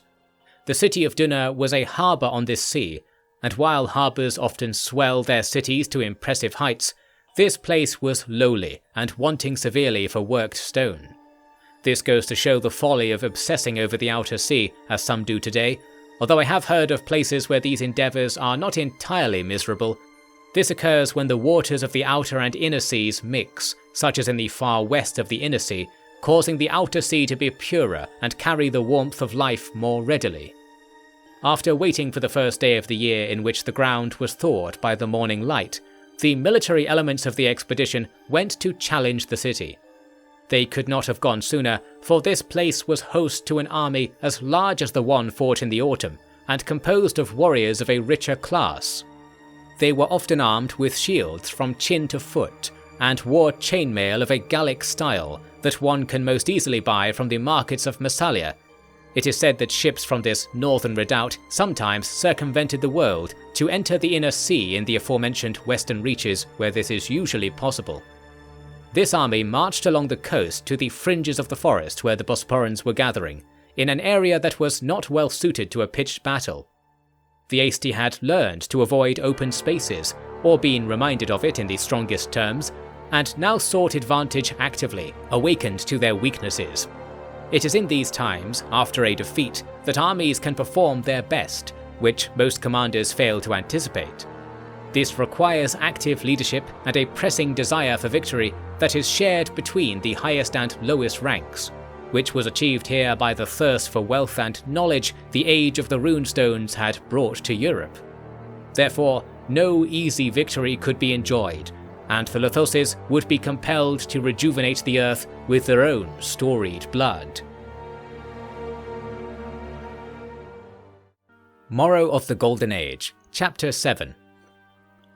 When approaching the great battle at Duna, I found that the various sources available told stories sufficient to fill an entire volume, not only in their content, but in exploration of their contradictions. So let the scholars among you forgive this illustrative retelling, in which I seek only to explain what led to the main result from which my story will continue. Before the battle there was a harsh skirmish between the vanguards of the two forces. Both had been advancing through the woods, and found each other at a long clearing that cut through the growth towards the sea. Both sides lined up, and the Lithoses saw that they had 400 riders to the Aesti's 50. This was all the riders the Aesti had, being that horses were not bred in Duna's surrounds. Yet it was the Aesti who charged and compelled battle. A volley of arrows crossed the clearing and clattered to the ground pitifully. These riders were like cataphracts in their equipment. The close ranks of the Lithoses forced the Aesti to slow down, and the riders began to cut at each other from horseback as if they were infantry. The Aesti were surrounded, and the Lithoses expected this to affect their outlook. Alas, these riders were so-called blood riders, who had twin weapons secretly at work in their favour. Firstly, they had made a pact to spill blood in a similar fashion to Gwenna's tribe, and given their skill on horseback, there can be no doubt that these people were descendants of settled or enslaved forest folk. Secondly, they made use of magical potions developed in the dens of sages in the European forests, which removed all pain and changed the way the world seemed such that tearing one's enemy apart did not seem to be a daunting task. In a close-knit battle between equally stubborn forces, fighting is of the worst nature found, and neither side could hope to fare well. The Aesti were all killed, and the Lithoses saw more than half of their riders killed, with more wounded, an unfavourable showing against this mere scouting party. This shocked the survivors and had them return to camp in a hurry to report on this, and afterwards the rest of the Lithoses did not want to advance from the camp, staying within the thicker parts of the forest. This would not spare them a fight that day, as the Aesti that now came on foot were resolved to see their defence progressed, and were happy to confine the affair to the woods, thinking themselves to be the ones more familiar with fighting in this environment, and making similar mistakes in their assessment of what Lithos' horses could do here. The battle that came next is poorly documented, and is scarcely a battle in the traditional sense. The Lithoses patrolled over a wide area, and the Aesti followed, and hundreds of skirmishes were fought between the various groups, who could not easily find other enemies or allies around them. One clear account that survives is that of Diotrephes, so let us concern ourselves with the journey he and the prince made through the chaos of that day. They departed the camp with 100 Greek horsemen, who were wielding lances and long shields, the red cloaks on their backs marking them as royal companions. The Greeks were not able to traverse the denser sections of the woodland, and found themselves relegated to the far left flank of the theatre, where there were several large clearings and an open route towards the roads and farms closer to the city. They discovered here a column of light troops hiking into the woods, with the clear intention of joining the battle, and hence the prince ordered the cavalry into a quick line, then raced forward to place lances through their targets. The Aesti were so hardy that they did not scatter even after many fell to this assault. They stayed together in groups, while the Greeks rode about and attempted to score hits with thrusted lances, but in many cases the lances were snatched away or broken by this pack of animalistic fighters. "These are half men, there can be no doubt," Parysates said of the scene. Diotrephes pressed for orders and received these words: "Once I would look upon these distant people as a wonder. I see them now for what they are, a betrayal of our kind. The strength of the world exists in inverse to their number, I say to you, brothers, and I beg you kill them quickly, or failing that, to die well with your body upon the earth." In his later comment on this, Diotrephes says, "I was not looking at the man I once knew, changed as he was by his quest, but his words were so true that I felt that I had to draw my sword at once and cast away tears. I wished to slaughter at his command, as if I had no other choice in the matter. I think then I was following not a prince, but a king of the old vein, and I felt that this was a fine thing for me to do." There must be many thoughts of such deep speculation amid the fury of battle, but these words strike me as being clear and well thought out, so I think they are worthy of mention. After fighting and pursuing these enemies during the morning, the Greeks dispatched their lost and wounded to the camp, then sought to follow the route their foe had been taking to investigate the central grounds of the battle. In the forest, even the sound of battle relatively close by was obscured, and in the hilly, overshadowed lands of the area there was no hope to gauge the events of the day with one's eyes. Eventually, Diotrephes writes that they followed an animal trail to a large clearing and discovered hundreds of Lithoses resting beside their horses. Many were injured, and they reported extensive battle with a close-by enemy force. They said they were not going to stay where they were, but warned of enemy troops moving in their rear. The Lithoses did not worry about being surrounded.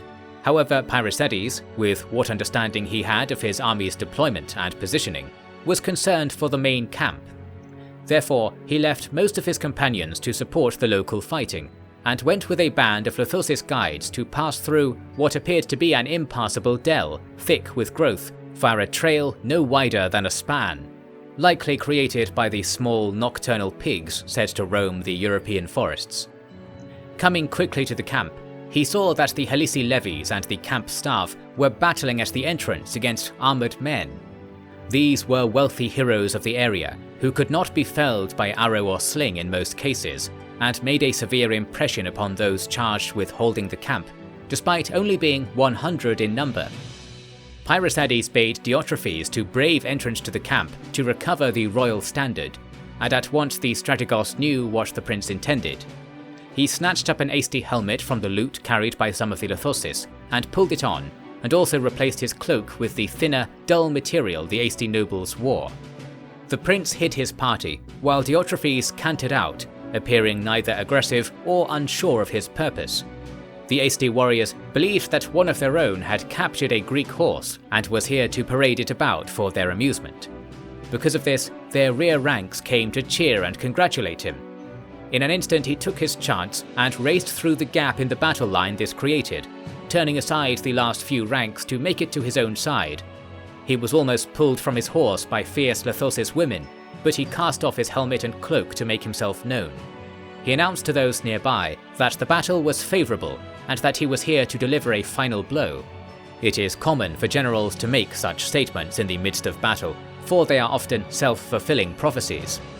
His business in the camp was to recover the spear the Aesti had gifted as their declaration of war, which was affixed to the royal standard at Pairicedes' tent. This was the prize the enemy sought, and so he rode with it back to the entrance and made sure they saw it. This was a risky gambit, given how it inflamed the hearts of those elite warriors, and invited that flame upon the defenders. Diotrephes quickly dismounted and took the standard to the palisade.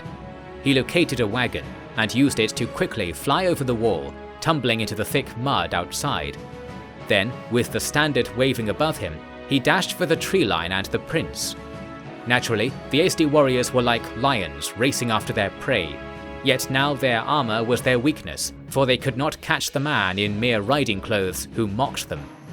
Then came the rumble of horses as the prince led his small band of riders into the column of pursuers. It was a meagre assault, but in the midst of this strange distraction, it unfooted the Aesti well. Then the Helisi came again from the camp with spears and daggers, moving even faster than Strategos Diotrephes. This account seems to hardly inform us of what it was that broke the Aesti then, and all others seem to agree that the course of events was as I have stated, yet offer no explanation for the slaughter that came. It may be that exhaustion and disappointment overtook the adventurous warriors, and they let themselves fall prey to what must have been simple desperation among the defending troops. Whatever the fine details might have been, the prince and his small force destroyed the cream of the Aesti army here, although since it happened in such isolation, there was no immediate reward for this feat, only the aversion of disaster. Once the camp was in order, the prince navigated back to where he had last seen his troops, only to find them gone. This is where we must simply take it as a given that battle was present all around them, and the prince and Diotrephes both record finding only a small part of the action still ongoing when they surveyed the forests at day's end. The Luthoses had been instructed to return to the camp at last light, and only after this was any clear picture of the day formed. While the expedition had lost between 1/3 and half of its soldiers, the Aesti had been swallowed whole.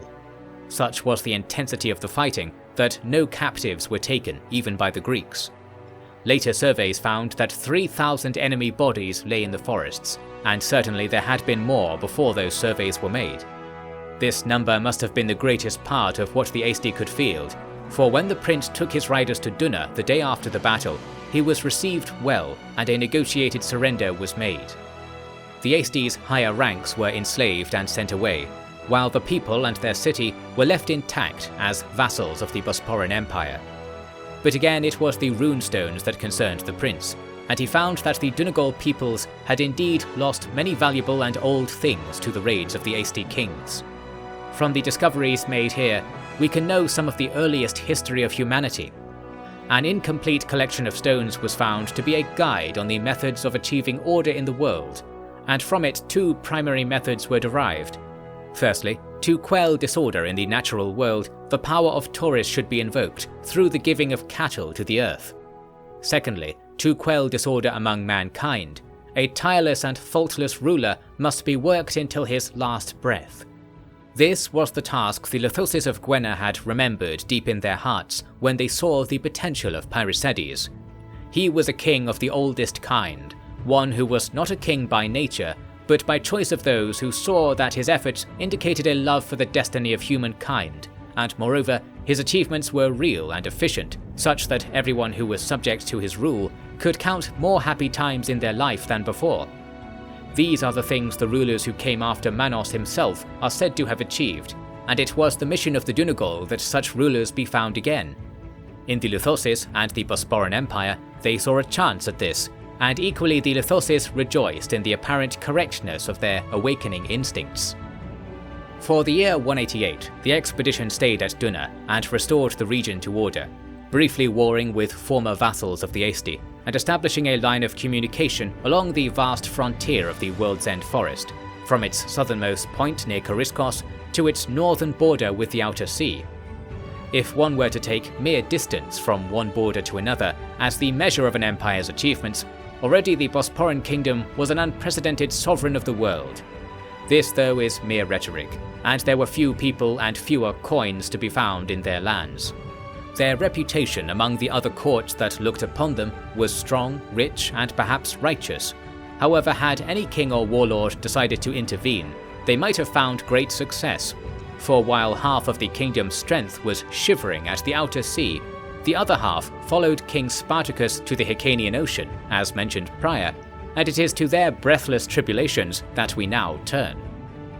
His colonial venture was made to exert itself greatly when the original site planned for the new city was found to be utterly unsuitable. This was at the mouth of the Ra, and upon witnessing the strange landscape where it joined the ocean, it was clear why the Sarmatians had never charted the river in full. The whole region was a swamp, with no high ground and with sparse tree coverage, offering only difficulties to those not equipped in the manner of frogs and hunting birds. There was no hope of bringing flocks to these lands, let alone people and bricks. Often upon telling of this, people will ask me why Spartacus did not turn back or seek better accommodations on a more familiar river. It is a part of who Spartacus was to be unable to take this course. He was single-minded and determined to make his will manifest, a quality that can be admirable in a king. In this case, however, his intent that a river port in the Hyrcanian Ocean be built required that the whole colonial body head upriver on the Ra, cross it, and then seek the next river. The records indicate that the nobles of the colony were not convinced such a river existed. Spartacus could be convinced of nothing else, and since he had the interests of the people at heart, the gods took his arrogance for virtue and rewarded him with news of a far superior site 600 studies along the coast. Even though this was not much further than Chersonesus had been from Pantikapaeum, the writings left by those forced to make this journey imply it was much longer. This is because the march took place during the winter of 189, and those lands were so desolate that there were few remedies to the cold, although it did not snow. Furthermore, this body had no Lithosis outriders, because Spartacus found things easier to organize with the rest of his people if those lauded foreigners were left aside, and this made navigating the steppe a haphazard endeavor. Despite all difficulties, a wonderful place for a city was found a month later. A river of unknown provenance came from the north and fed valleys of rich forests beside the sea, which were not so impenetrable as the deep woods and were spaced with fertile stretches of meadow. Wild horses of a stubby build lived here, as did all manner of creatures thought to be only found on the Tauris Peninsula. There was no shortage of ideal sites to establish a construction camp for a city, yet a decision on the best was made for them. There was a hill on the other side of the river that bore the remains of an ancient city. Those of my colleagues more familiar with the place than me claim it was built in the final years of the Golden Age and did not long outlive it. That explains why it was hardly more than stone foundations by the time Spartacus set eyes on its remains. I have, though, failed to mention something sinister about this place that was obvious to the colony well before they arrived, which introduces us to the task Spartacus faced in expanding his empire here. The east bank of the river, which the party called Dikos, supposed to invoke the feeling that the area was like the dawn after a long night, was busy with the activity of assorted peoples. The ancient city here may have been in ruins, yet the encampments on the plain it oversaw to the east were thoroughly built upon with the tents and wagons of steppe peoples. Foremost among them were the Alani, whose massive body had previously pastured in Bosporan lands and heard rumours of what Spartacus's ambition for the steppe was. Now they watched the Greek approach like a spider hanging over its web. Together with their vassals, they numbered in the hundreds of thousands, being that these camps contained their entire peoples gathered from across the steppe. The purpose of their visit to this place was the very same reason the sacred places of the western Deepwood had been raided by the Aesti: the hunt for power, for the secrets that had brought the Bosporans to prominence. The ruined city on the hill here was like a beacon for all those who wished to know what the ancients had wished us remember, although these tribes surely had no way to translate any information they might have found. Spartacus sent envoys ahead to test the waters, and received no reply of any kind. Then, the nomads moved their tents onto their wagons and moved away in 3 groups. One crossed the river and went northwest, one followed the river north, and the other went along the coast to the east and south. Hence it came to be that every tent was taken over the horizon from the point of view of the ruined city, which was taken by the Greeks, and Spartacus most of all, as a sign of supplication. If only Pyrrhosides had been there to tell them the truth of such tactics. For the time being, a camp was established on the east bank of the river, from which the city could be surveyed and planned for. The Greeks did not name the site yet, since they could not agree on a suitable name, and Spartacus wished that someone other than he have the honour, in the tradition of the family's old colonial habits. I shall call the place Sarai, and now we will begin the tale that explains, among many other things, how it came to be named that way. After 2 months' work, the city's foundations had been restored, and many new buildings were rising on the hillside. The colonists spent most of their time in a series of camps up and down the river, fetching materials and beginning to prepare fields in the foremost places, for spring was breaking and there was great potential for a favourable first year. This was because the warmth of the deserts at the south end of the ocean flowed northwards and brought pleasurable conditions to the region, even though it was so close to the first lands and their darkness. This is the reason why few warriors were present in the city itself when the horizon shimmered with the approach of the Alani, who left behind their masses in order to arrive at speed with thousands of mounted archers. This force did not stop at the ring of stakes marking the city limits, leaping past the boundary with their bows drawn.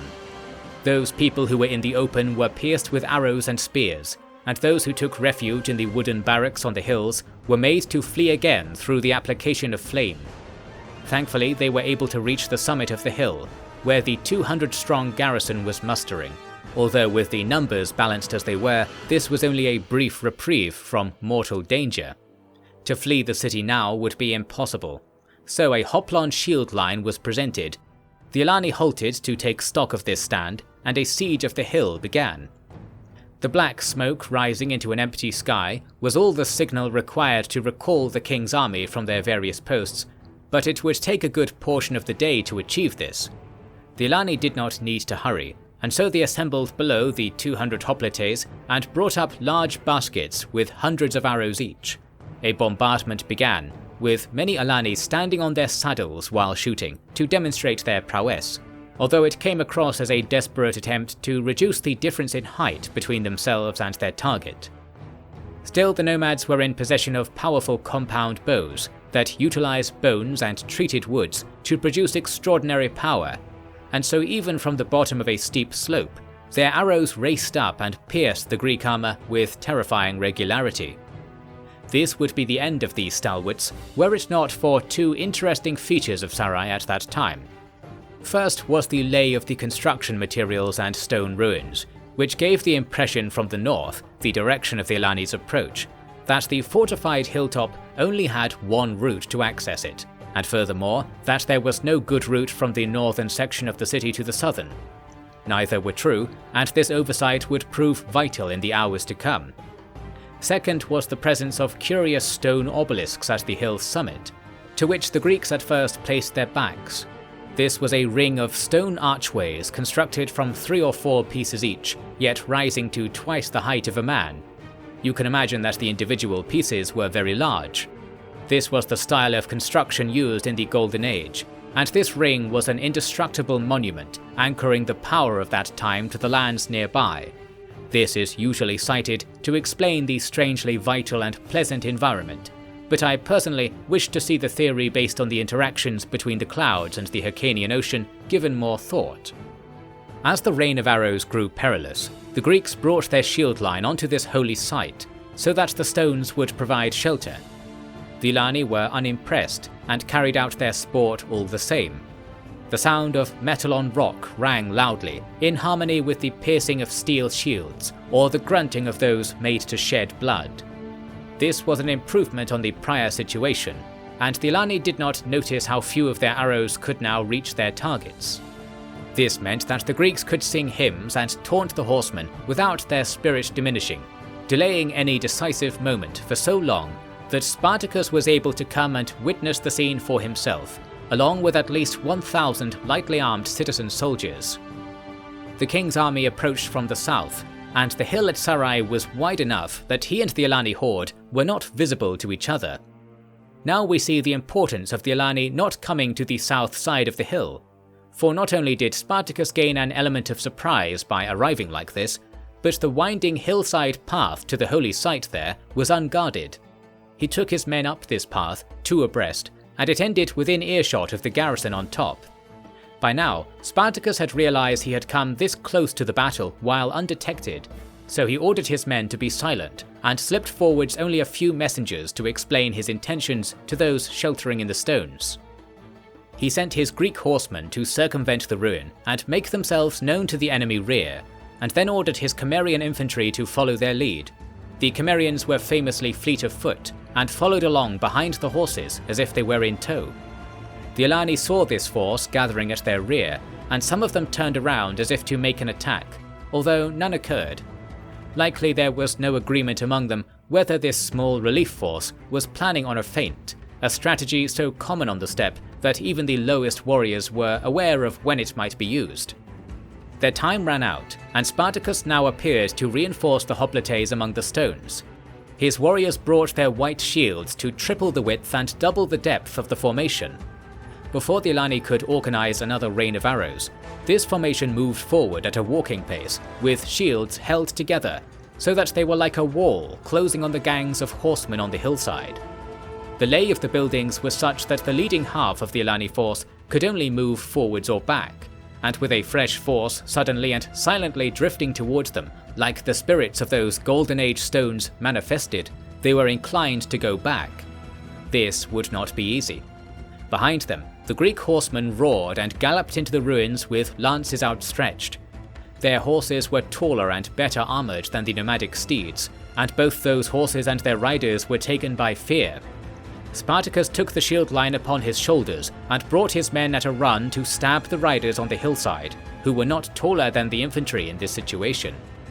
The Cimmerians came up and hurled javelins into the tightly packed streets, and it is said that the Alani even began firing arrows without reason, hitting other sections of their own army.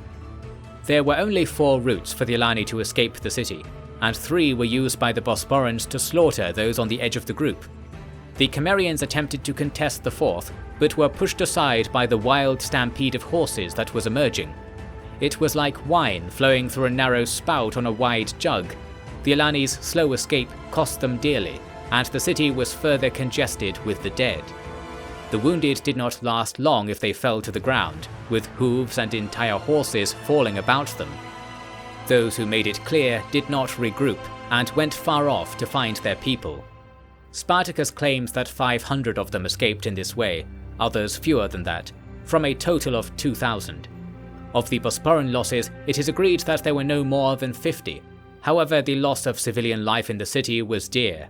On the other hand, some who had been enslaved were liberated from the abandoned Alani forward camp in the coming days. It was upon realization of these losses that the name Sarai for the site was coined, meaning tired of screams, or something similar in the language of the vocal Sarmatians among the party.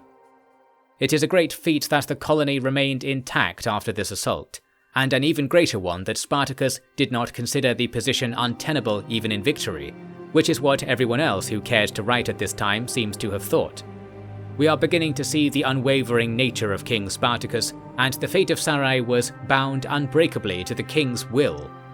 As such, the conflict in this distant place would not end, for when the Alani caught themselves and shook off their defeat, they would see that it was they and their allies who retained the advantage, one they could only lose through inaction. Therefore, their people made the hinterlands of the city their own, and kept the king's people closely confined to the ruins, while they sent their allies to strike not where the king stood, but where he did not. Of this he could not know, only fear, and fear he did rightly, for the blood spilled on the ancient stones of Sarai awakened the echoes of the Golden Age's end, and hence war was to spread across the First Lands once again. Morrow of the Golden Age, Chapter 8. The vital river port at Silis had risen from humble beginnings to be an extensive town with many wealthy citizens. This was because it was the principal stopping place between the twin capitals of Tanais and Kariskos, and was an easier place for colonists to settle than the latter. As such, by the year I shall now cover, 187, it had a large Greek population, while nomads and other allied peoples tended to go on to the Kariskos cosmopolis. In this year and at this place there was a battle, brought about by the disturbing of the steppe perpetrated by King Spartacus far to the east. The Alani were in command of those lands, and they were able to compel a client branch of their people, known as the Bedini, to send their warriors deep into the empire. Naturally, the rivers, and any guides they might have hired, brought them quickly to Celis, easy to access and brimming with new wealth. 2,000 mounted archers arrived at the river during the night.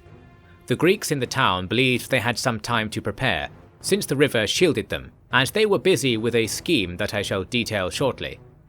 Their full leisure to prepare was stolen away, for the Bedini drove their horses into the river before dawn, and found it not so deep that it couldn't be crossed on horseback, although they were not able to bring more supplies with them, most crucially arrows. In total, less than 1 day passed between the first sighting of the enemy and them arriving so close as to see their faces, which goes to show that while time moves slowly on the steppe, its changes in course come quicker than in built-up regions. This superb move on the part of the nomads must have drawn the attention of Diasfata, for the Bedini were not the only ones who came to Celis at this time. A flotilla of simple boats had drifted from the north and came ashore at the docks on the same day the Bedini had approached. It was a gang of the pale Moromar, making an extraordinarily rare visit to the town, bearing a cargo of lumber and goat pelts. This gift had been formulated in the deep woods weeks prior, for the eyes of the Lithosis tribes perceived all hooves which parted the primordial grass seas, and it seemed that in lieu of advanced warning of the attack, they resolved instead to see that a battle was fought in which they would be made creditors to the Greeks. Or that is how the Greeks saw it at the time. It is possible they were simply so strange that they did not think a quick warning was a correct or appropriate reaction. It was, I believe, their enactment of the paragon image of Diasfata, the father with no mind for anything but his children, who would bear the misfortune of another without question as if it was entirely his responsibility, that caused them to behave in this stoic manner. The lumber and boats they had brought were taken to barricade as many ways into the town as possible, along with wagons, furniture, and some carved stakes. This process, as mentioned, was not hurried, for the speed of the Bedini was not accounted for. Thus, clear routes into the town remained when the horsemen came, and to treat this, men-at-arms were gathered. Those who were equipped with the Thyrios shields went to the front to face down the enemy, and at once arrows began to test them. The Bedini attacked in 2 groups, bringing their horses down the largest open roads and halting to shoot their arrows at those gathering to stop them at narrow points. Now Diasfata acted again through his Moromar, and the 20 forest folk brought to the soldiers vests of skin and furs made from the aurochs of the north, whose pelts were especially thick. No one has ever seen these creatures, and it is said they were allies the Moromar found in their ventures to the hidden portion of the outer sea. They demonstrated that the Greeks should remove their lamellar or brass protectives and wear these oversized furs, which was hard as there'd been no time to properly shape them for human use. Those keen enough to accept this request found the advantage quickly. The skins were thick and hairy enough to catch arrows and deflect their strikes, for indeed arrow strikes at a distance are very unstable and prone to all manner of mistakes. Once most of the soldiers in the thick of the standoff had been equipped like this, they were able to withstand the rain of missiles for hours. This distressed the Bedini, and some tried to ride in and break the formation apart with spears. However, since the Greeks were in such close ranks, and since their odour and appearance had been modified to be that of proud beasts and servants of Tauris, the horses were too humbled to remain close. Furthermore, having come upon hope of victory, the Greeks and townspeople were now beginning to jeer and attack the horsemen with javelins, bows, slings, or even stones thrown by hand. There was no shortage of arrows, because many of those caught in the shields and armour of the citizen soldiers were suitable for reuse, and it came to be that the main effect of the day's bombardment was the transfer of this ammunition from the quivers on the Badini horses to those on the hips of the Greeks. There were 100 bows in the town's armory, and these were given to those willing to enact a daring counterattack. At dusk, while the Badini waited on the road for some change in their fortunes, or more likely the recovery of their supplies on the eastern bank of the river, 100 Greeks went out via a concealed break in the barricades and went to lie in wait close to one of the contested roads.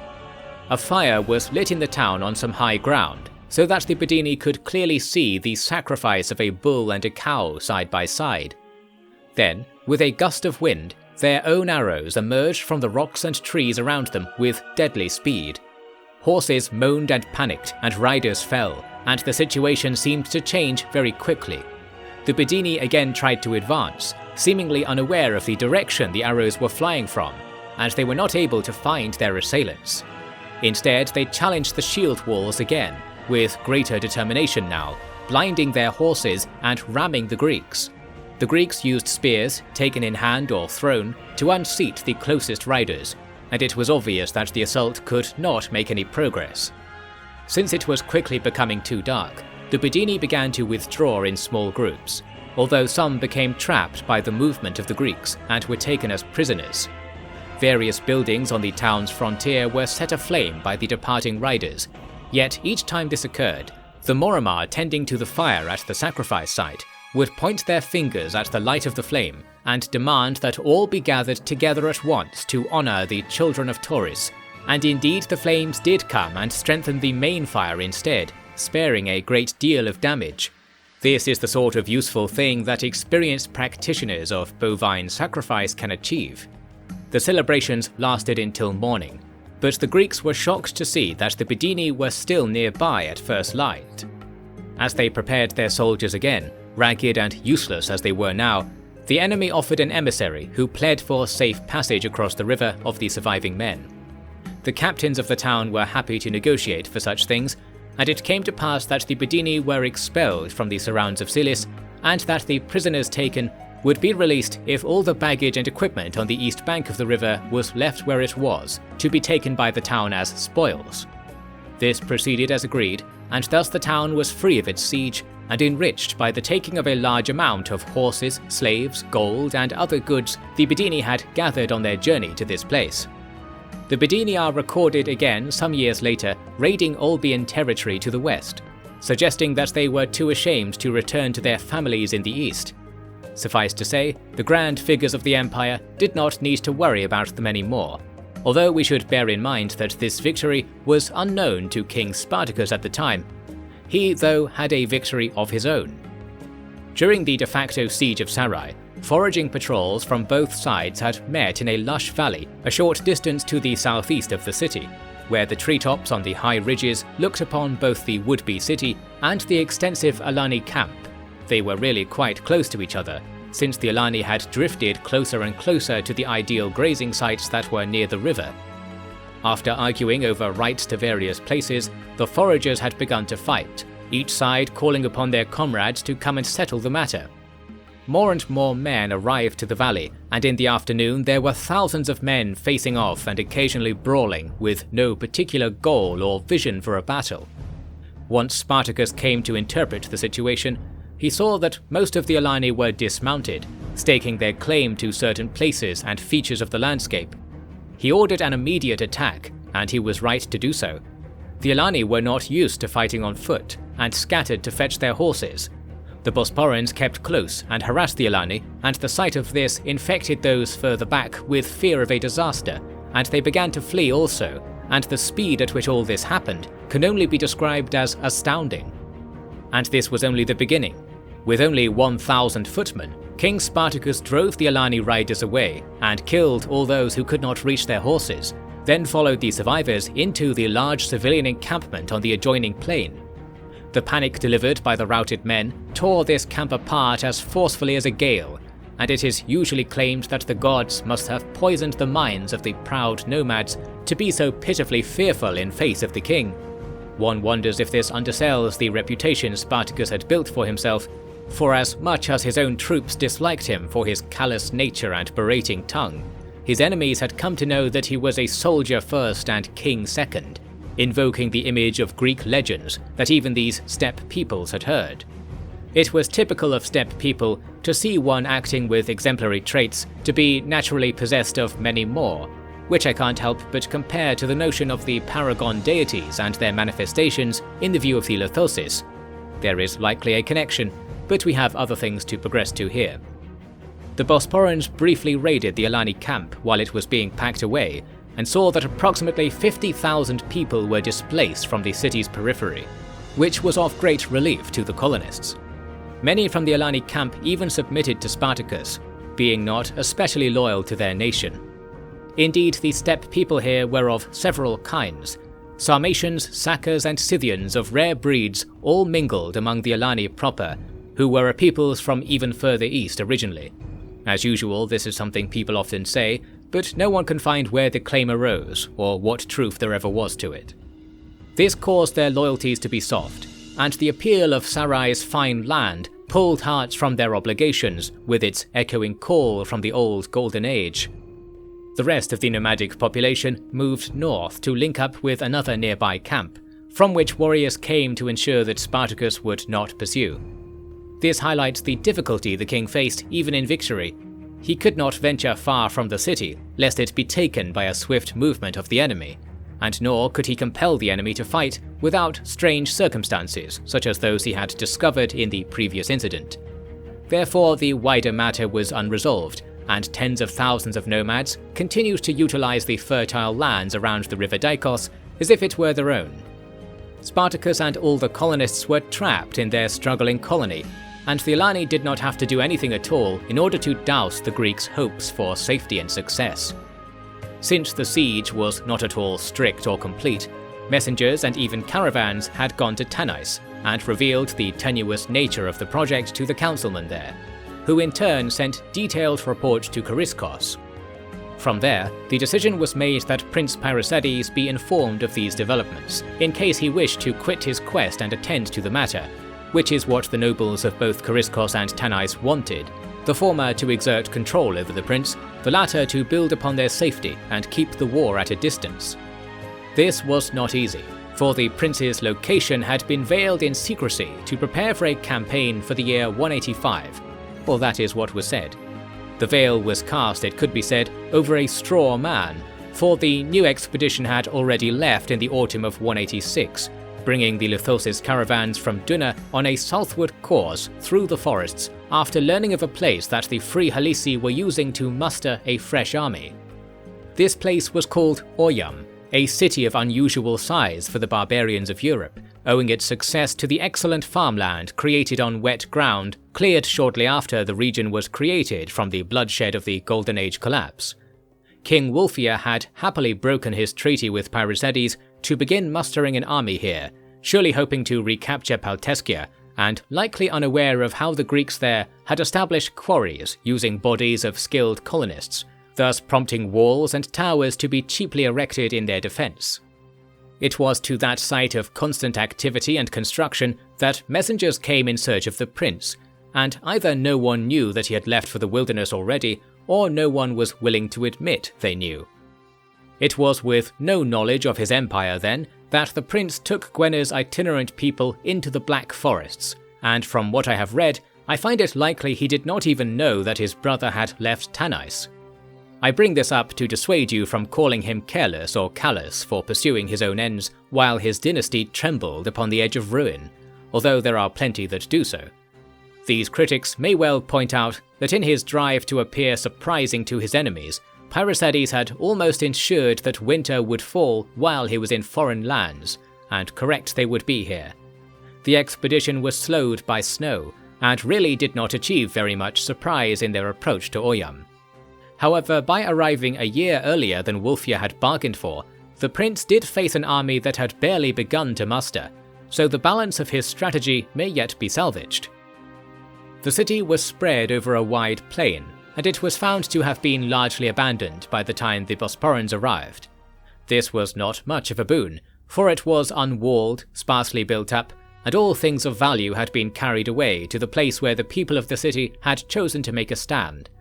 This place was in the southwest quarter, and was a superb and well-kept citadel that reminded Pairicedes of the Acropolis of Athens. Diotrephes notes with some sadness that he had never been to this place, and reports the prince's view with no ability to agree or disagree with it.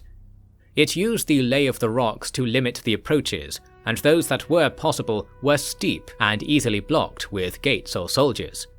This technique had been used to fashion 3 layers of defences, finishing at the highest part, where a large hall overlooked the city. From this vantage, Wulfhere prayed to his gods that the victory he dreamt of would come sooner than he hoped, for indeed if he crushed the army that was presenting itself to his finest defences, then a successful conclusion to his campaign the following year would be all but guaranteed.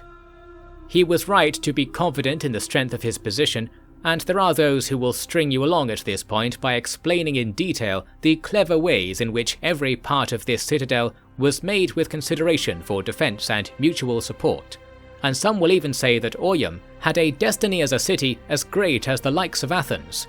I will spare you their fantasies, for the clash to come was not especially concerned with this citadel, as promising a sight as it might have been to those interested in such notions. The truth of war is that by preparing a battlefield to your absolute advantage, all you achieve is driving your foes to fight you under other circumstances where you are weaker, whereas if you'd been more modest in your preparations, they may have been willing to take their chances and been put at a disadvantage because of it. Military strategists will be happy to talk to you about this until you are sure you have fallen asleep, but I hope what I have said here will be enough to impress upon you the reasons why Oryum had not enough command of the fates to defeat the guile of Pairicedes, nor indeed the magic of Gwenna, and both were at play. When the Bosporans first approached, the city was blanketed in snow, which made the horses uneasy, and reflected light from the sun in such a way that the Lithosis, who were more used to darkness, found the scene unbearable. Additionally, the snow heightened the difficulty of approaching the citadel, and it is easy to understand that Pairicedes and Gwenna both wished that Boreas change his mind in this case. To effect this change, Gwenna took a band of 20 riders and several wagons on a tour of the farms around the city, fetching 4 good cows. She then brought these to the citadel and began to parade them in a ring around it, with a cow and a wagon always at 4 corners of a square. Once a trail had been marked out in the snow, she cut incisions in the cows' necks and then carried on the march. The defenders above watched a ring of blood be cast around them, and they must have been taken by rumour and fright, for some of the townspeople began to flee, despite the warriors attempting to hold them back. Those who escaped were accosted by the Greeks and instructed to surrender. However, this was a fool's errand when it came to these people, whose blood was infused with the memories of thousands of years of merciless warfare. They preferred to fight hopelessly than surrender hopelessly. The people pulled fence posts from the fields or took up farming tools, and they challenged the armoured companion riders to battle, with courage that inspired Pairicedes to later write, "The fury of the half-men was on open display, and it was so compelling that I felt not ashamed to have been from a legacy like that in the far past. No, I realized that the half-men were simply those best able to traverse an imperfect world, scorned by the gods. Looking upon those peasants, I found us equal in a sense, thinking warmly that both I and they might be the last of those who would let the fall of the world make them harsh, the last of the half-men." Some say that this passage conflicts with the actions he took that day, but I will argue otherwise. First, I shall lay out the facts of the matter. Pairicedes ordered his soldiers to make captives of the townspeople challenging them, for which horses and ropes were used. Several hundred people were captured, from which Pairicedes sent the young and old back to their homes. The remainder he took to the camp to imprison them, while he made certain preparations. He was waiting for the spell cast by Gwenna to take effect, and when he awoke the next morning, it was done. The sun shone hotly, and the snow was in the final stages of melting away. Do not doubt that this is the most well-attested to use of magic we have come across thus far, no matter what force you praise for achieving it, and I have hardly touched upon that particular topic. Gwenna burnt 4 pyres around the citadel to thank Taurus for gifting her his powers, and the Lithosis were encouraged to see that they were on the correct course.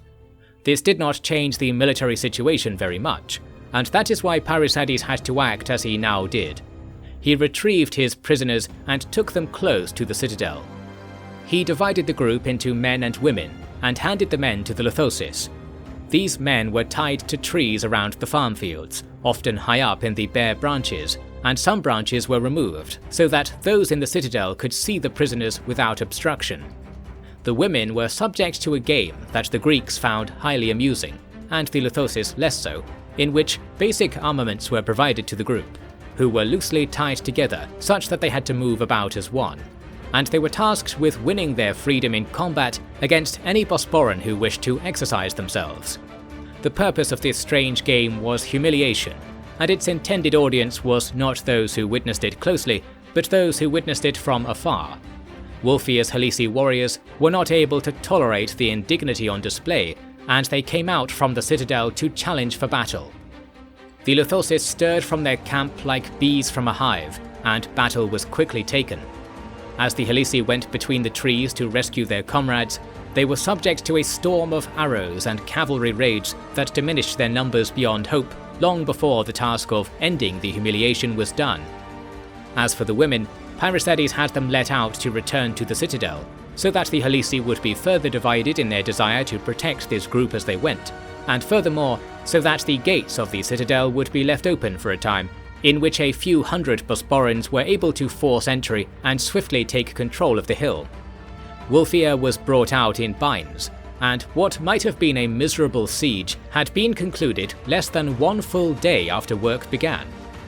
This is what happened, and we can see that it was the unusual punishments Parysades set upon the common folk of Oyam that earned this great success. The argument people like to bring up is that this callous behaviour demonstrates that he was not, as he claimed, of the sense that there was a kinship between he and the peasants he saw. This is not the right way of thinking about things. Instead, consider what the prince was truly seeing as he looked upon those belligerent peoples was their darkness, their fallen nature, and there was his own reflection welcoming him deeper, promising that to let go of one's ethics was to embrace what made the world so dire in that age, and what must then have also the power to unmake it, and bring back a time where the darkness would not reflect a man's soul, but repel it, and be so foreign to it that one could never have a word to identify the other, and this is what they call the Golden Age. Now he did not say so much himself, but I consider my conclusion sound upon analysis of his whole cast of behaviours, and I assure you I have become quite familiar with this man in my extensive research. As ever though, I welcome your disagreements. Oyam was a place from which roads into the European forests could be followed, and it could be said to be a cornerstone of those war-ravaged realms. This meant that Parysades came into contact with a large number of poorly known kingdoms and tribes, who came to investigate and often celebrate the downfall of the city's prior masters. There could be no doubt that the downfall of the new masters was a foremost desire of theirs. Yet for the time being, relations were good, on account of the supply of slaves and raw materials that the Bosporan Empire was accumulating between here and the Deepwood. The expedition was broken up here so that the Lithosis could search the regions they had conquered in detail, and so that Parysades could put to rights an endless host of matters brought about by the attempts to civilize illiterate and warlike subjects. All that is a story detailed elsewhere, so I will bring you immediately to the important point. No further insight on the ways of the Golden Age could be found, but the likely location of this prize was deduced. Of this I shall tell you much more, and also of the brilliant things that the king achieved on the other side of the world. Morrow of the Golden Age, Chapter 9. Prince Parysades had won for his empire a vast territory that bordered many peoples and contained many more, and had not suffered a single military setback upon the way. This cannot be said without crediting the Lithosis tribes, whose warriors were skilled and whose understanding of the world was stoic and completely natural. Bosporans of all kinds had come to know something of the origin of the world, which was translated and spread about the empire, then around other places as the tale began to intrigue travelling merchants. There was no use keeping the ambition of the Lithosis a secret, and plenty of powerful rulers were made sick from the stress of considering it. The easiest recourse for them was to dismiss the entire affair outright, and that is where most records leave the matter after first digestion. From the Bosporan records, though, we know that there was a great deal more to be said, and a great deal more to learn, and I will now describe to you the military campaign that arose from this unquenched desire to win back pieces of our old history. When Coriscos had first declared its cityhood, there had been many rulers with an ear to the steppe who made a shockingly quick condemnation of the project. This description fits none better than the line of the Getae, who ruled cities and rivers in the lands between Olbia and Thracia proper, themselves being of mixed Thraci and Saka origin. But what does it mean to be Thraci or Saka? Both of these peoples are prime examples of half-men, whose cultures had not been especially changed by the effects of light or warmth after the Golden Age collapse was complete, such as the old Luthosis people who became the Greeks and Trojans, and brought civilization to the Inner Sea. And thus they remained as those peoples were in the times of darkness, creating a natural link between their origin and their disgust at the beacons of Coriscos becoming aflame once again. Their speed to recoil from this light was subtle indication of what their inner circle was privy to, and yes, it was true that Pyrrhosides deduced this fact for himself, which we know because it occurred during open debate with a nobleman from the allied Carpiani tribe who visited Oyam. The Carpiani, new to civilization, were balanced on the border between the Olbians and the Getae, and as such had knowledge of the region like a fly sitting on the wall of a dining room, hungry but paid little mind on account of its stature. Once the prince heard the Getae had been hoarding resources and buying Greek slaves to work on grand projects, he knew his suspicions were correct, and that the Getae had been passed down a secret legacy they would now enact to protect secrets that empowered them. Bows were strung, lances were fastened to the shoulders of horses, and an army of riders was assembled from Luthosis, Roxolani, Scythians and Greeks. There was no need to travel with a caravan now, for the force would head south through richer lands, where food was cultivated by insignificant tribes, and the people of these lands were well used to being tithed by whichever warlords wished to pass through. Therefore, in the spring of the cycle 183 years prior, Prince Pyrrhosides set off for war, and the wisdom it might bring. Later, Diotrephes recalled the deployment thus: "I went with the prince to the edge of the camp, because he had asked me to help him with a small matter, and when we arrived to a place he deemed private, he said, 'I fear that we have come very far from home, and that I shall bid you only further. Since you are, I tell you, the senior prince of us two fallen acorns, I want to instruct you to do your will over mine. I am taken, I know, by these odd things we have found, and the world they hail from. Whether I will make good or evil of it all remains to be seen, and I rarely think I would care either way. That is the strangeness of it all. That is the excitement of it all. Of those I would compel to share with me this muddy and likely disastrous fate, I feel most guilty to be imposing upon you. So I shall release you to leave and take your place where you wish, unless, of course, our king has commanded you to stay.' After he said all this, I was lost for words in the face of the grinning monster, and eventually expressed optimism about the matter. We had been missing for too long, and ultimately returned to the camp with much unsaid. However, we both knew that our path stretched onwards to the same place, and furthermore, I think everyone in the camp wished the same for themselves." I chose this passage to share with you because it seems so unbelievable to we readers that our heroes were unsure of themselves, even after miracles and victories to rival the greatest leaders. This is how foreign and untrodden the path they were forging was, and forever they had to remember that the Luthosis were not people to be controlled by half-men, so the alliance was like a fire left burning unattended during the night. Yet it was a risk shared together, and they preferred that it be like this than to be safe apart. Those who have been on the sorts of adventures this campaign entails will likely know what I mean when I say this. This army travelled south towards the mighty Istros River, although the distance from Oyam to this frontier of civilization was twice that of Athens to the Istros, and there were many uncharted places to investigate on the route. Surprisingly, the army one day came into a wide vale that was covered in military encampments, and after forming up for battle urgently, they found it was an allied force of Albion colonists and Carpiani nomads who were involved in a dispute with a Hernanian settlement which had just been built in a place previously designated as neutral territory. The barbarian Hernanians came from deeper in the European forests, and were not unlike the Helisi in their nature, being that the latter were influenced by Hernanian conquests in the past. The main difference one finds is that they were more organized and dedicated to the practicing of warfare, and were completely at odds with many innovations of the South because they were too proud to have not invented them first, and therefore they remained in a self-imposed world of stagnation and war, like a finely sharpened sword made from soft bronze. There are too many tribes of this kind to count in the territories west of the First Lands, so where they are not noteworthy, I will group them by the name of Hernanian for simplicity.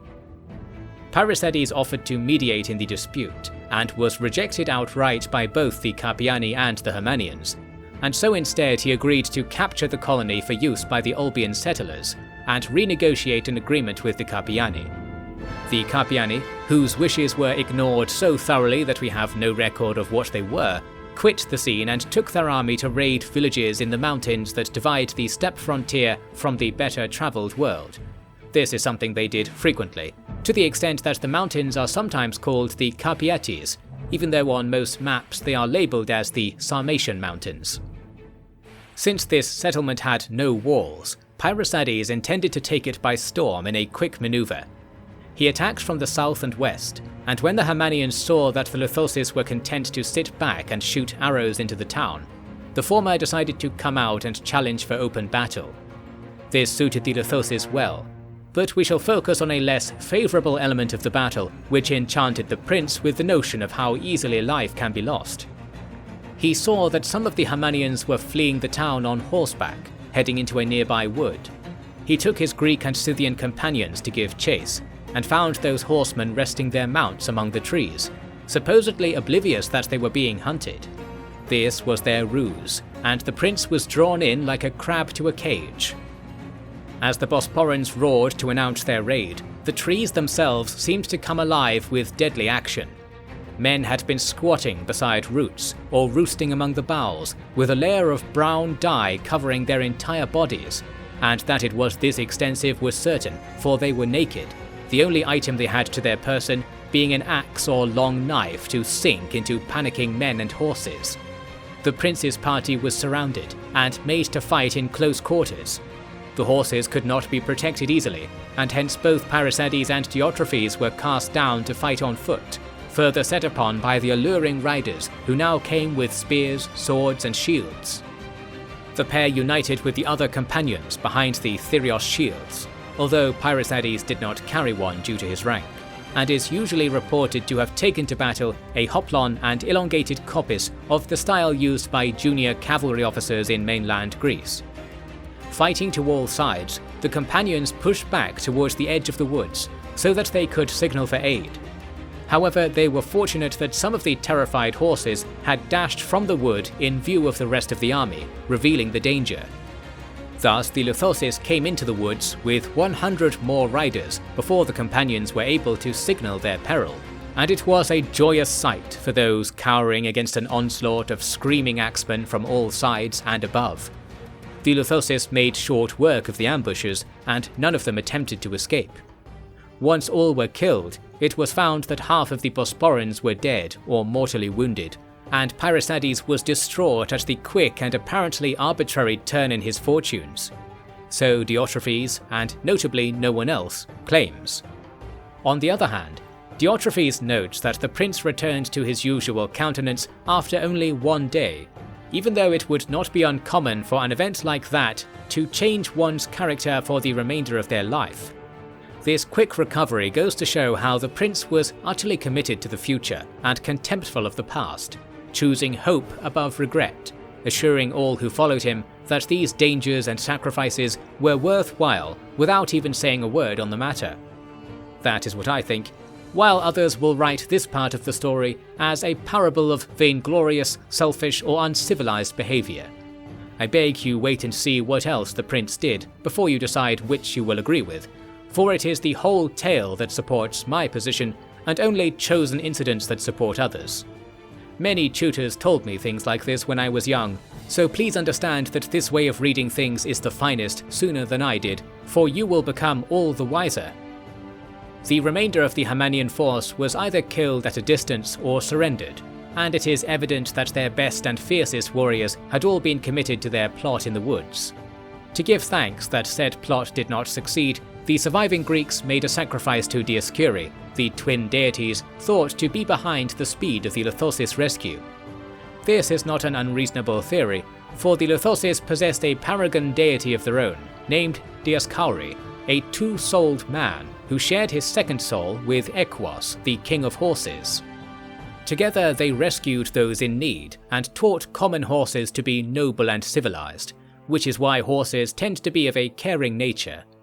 There can be no doubt that this hero of old and the gods the Greeks praised were one and the same thing, seen in different lights, like how a tree is one thing in the day and another at night, despite not in itself changing at all. Once the townspeople had been pacified, a small number of Bosporans stayed behind to oversee the colonization of the area by the Albians, who agreed that they would pay tribute and tax to Tanais in exchange for the aid. So whether the colony was truly Albian as far as political power is concerned is doubtful.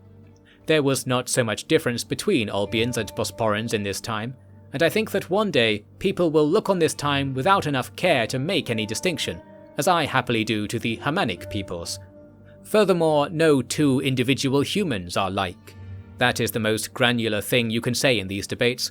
However, there exist not the words to attend to this reality in history, so I take my weakness with my strengths and do my work all the same. After this incident, the prince and his army carried on south towards their goal for 2 months without much incident, and with ample supplies brought from his Carpiani clients. There would be more action for this army by the coming of winter, but first I will tell you what happened to King Spartacus earlier in the year.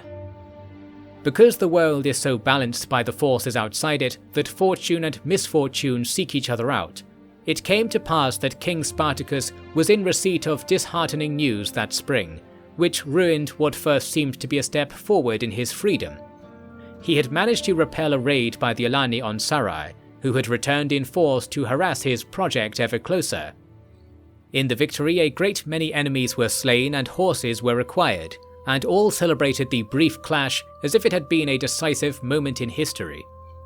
For Spartacus, the moment was still and empty, for a letter came with the night telling that a like raid had been carried out on Tanais with the aid of treacherous guardsmen, and a small party had burned and sacked the rich central villas. Whether these men were in league with the Alani, I am unable to say. Simply it is notable that these two battles took place on the day the Alani call the Feast of Api, which is the day when the steppe begins its cycle of rains in the autumn. Api, I should note, is what the Alani called Dagon, the Lithosis deity of the earth, and almost everything about these two cults were the same, apart from the name of the deity, a common occurrence among half-men who wished to distance themselves from their disappointed forebears. The critical blow they had struck was to raid the royal household itself and make away with 4 of Spartacus's 5 children, all of the same mother. They were Antigenes, Euthymius, Hephaestion, and a daughter, Dorothes, and Spartacus wrote these names on tablets that can still be found displayed in many places he went during his life. He did not lose his second son Dion, who was at sea with his steward on the day of the attack, and that was all the good of the day to be found. There was also hope at first that the children could be ransomed back alive. However, there was never any development along those lines, and investigations Spartacus commissioned concluded that the royal scions were murdered shortly after their capture, a fate shared by most of the bandits involved too. What can we make of this sign? It is, you are likely to realize, a grim and striking indication that the old ways of leadership were returning to the First Lands, and that Spartacus was due to lose the most, for loss is what a king must have to balance those many other things which they gain in their life. Spartacus did not maintain this attitude, and generally kept the philosophy of the Golden Age out of his court, or rather his courtiers did, so as to avoid displeasing him. And combined with the slow and uncertain journey his new city was on, it seemed that he had been forgotten by the gods, whom many accused were in turn being forgotten by the Bosporans. Despite such notions, the chance for the king and his enterprise to be destroyed soon arose, and the gods saw fit not to take it. I will explain what happened in detail. This affair began later in the year when the Alani came again to attack King Spartacus after having learned of a certain thing about his military style that constituted a weakness in rare cases, which I will soon explain. First, the Alani brought a large body of troops to resume their foraging in the rich lands close to Sarai, which prompted Spartacus to dispatch patrols around the area to intercept foraging parties. Whenever these parties were found, they would flee, and some of the patrols became encouraged to pursue them, remembering how a like action had brought about the stunning rout of the Alani main camp in the past. When Spartacus heard of this, he sent runners to recall his troops. However, this was not successful, and in giving reason for this, I must refer to an illustrative habit of the king's that reveals a crucial part of his character. He did not ride about on horseback, even when attending to business in the countryside, and would at most walk beside his horse as if it were lame.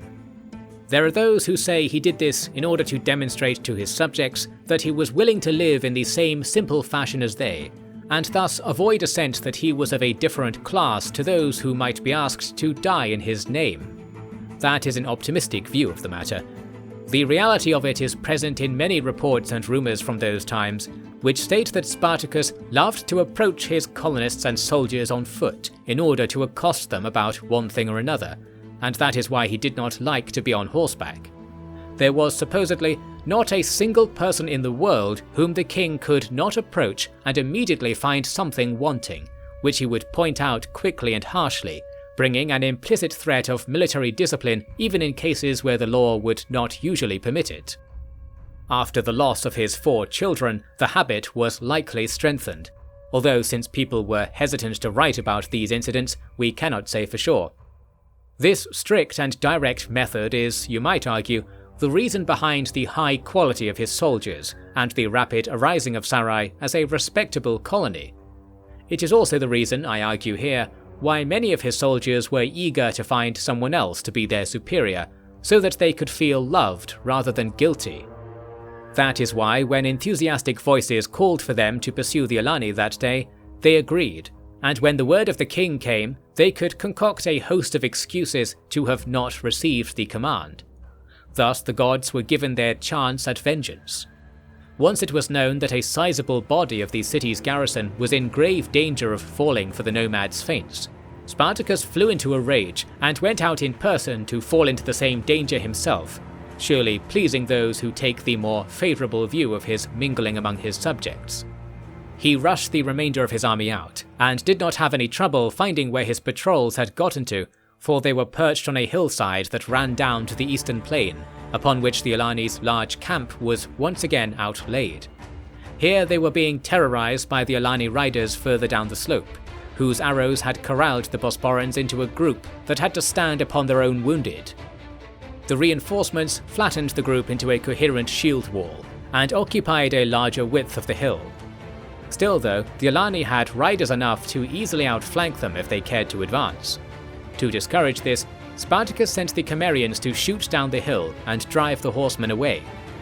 This was a bloody exchange, and after severe losses were suffered from the shooting, both sides backed away and regrouped. Spartacus looked down and saw how easy it would be for his enemy to be supplied from their main camp, whereas his position was too far from the city. There was no hope of retreat by ordinary means, for their routes were easy to cut off, and the enemy could follow and shoot at them the whole way. Therefore, Spartacus adopted an aggressive formation, moving his citizen soldiers partially down the hill, and lining them up as if he intended to charge.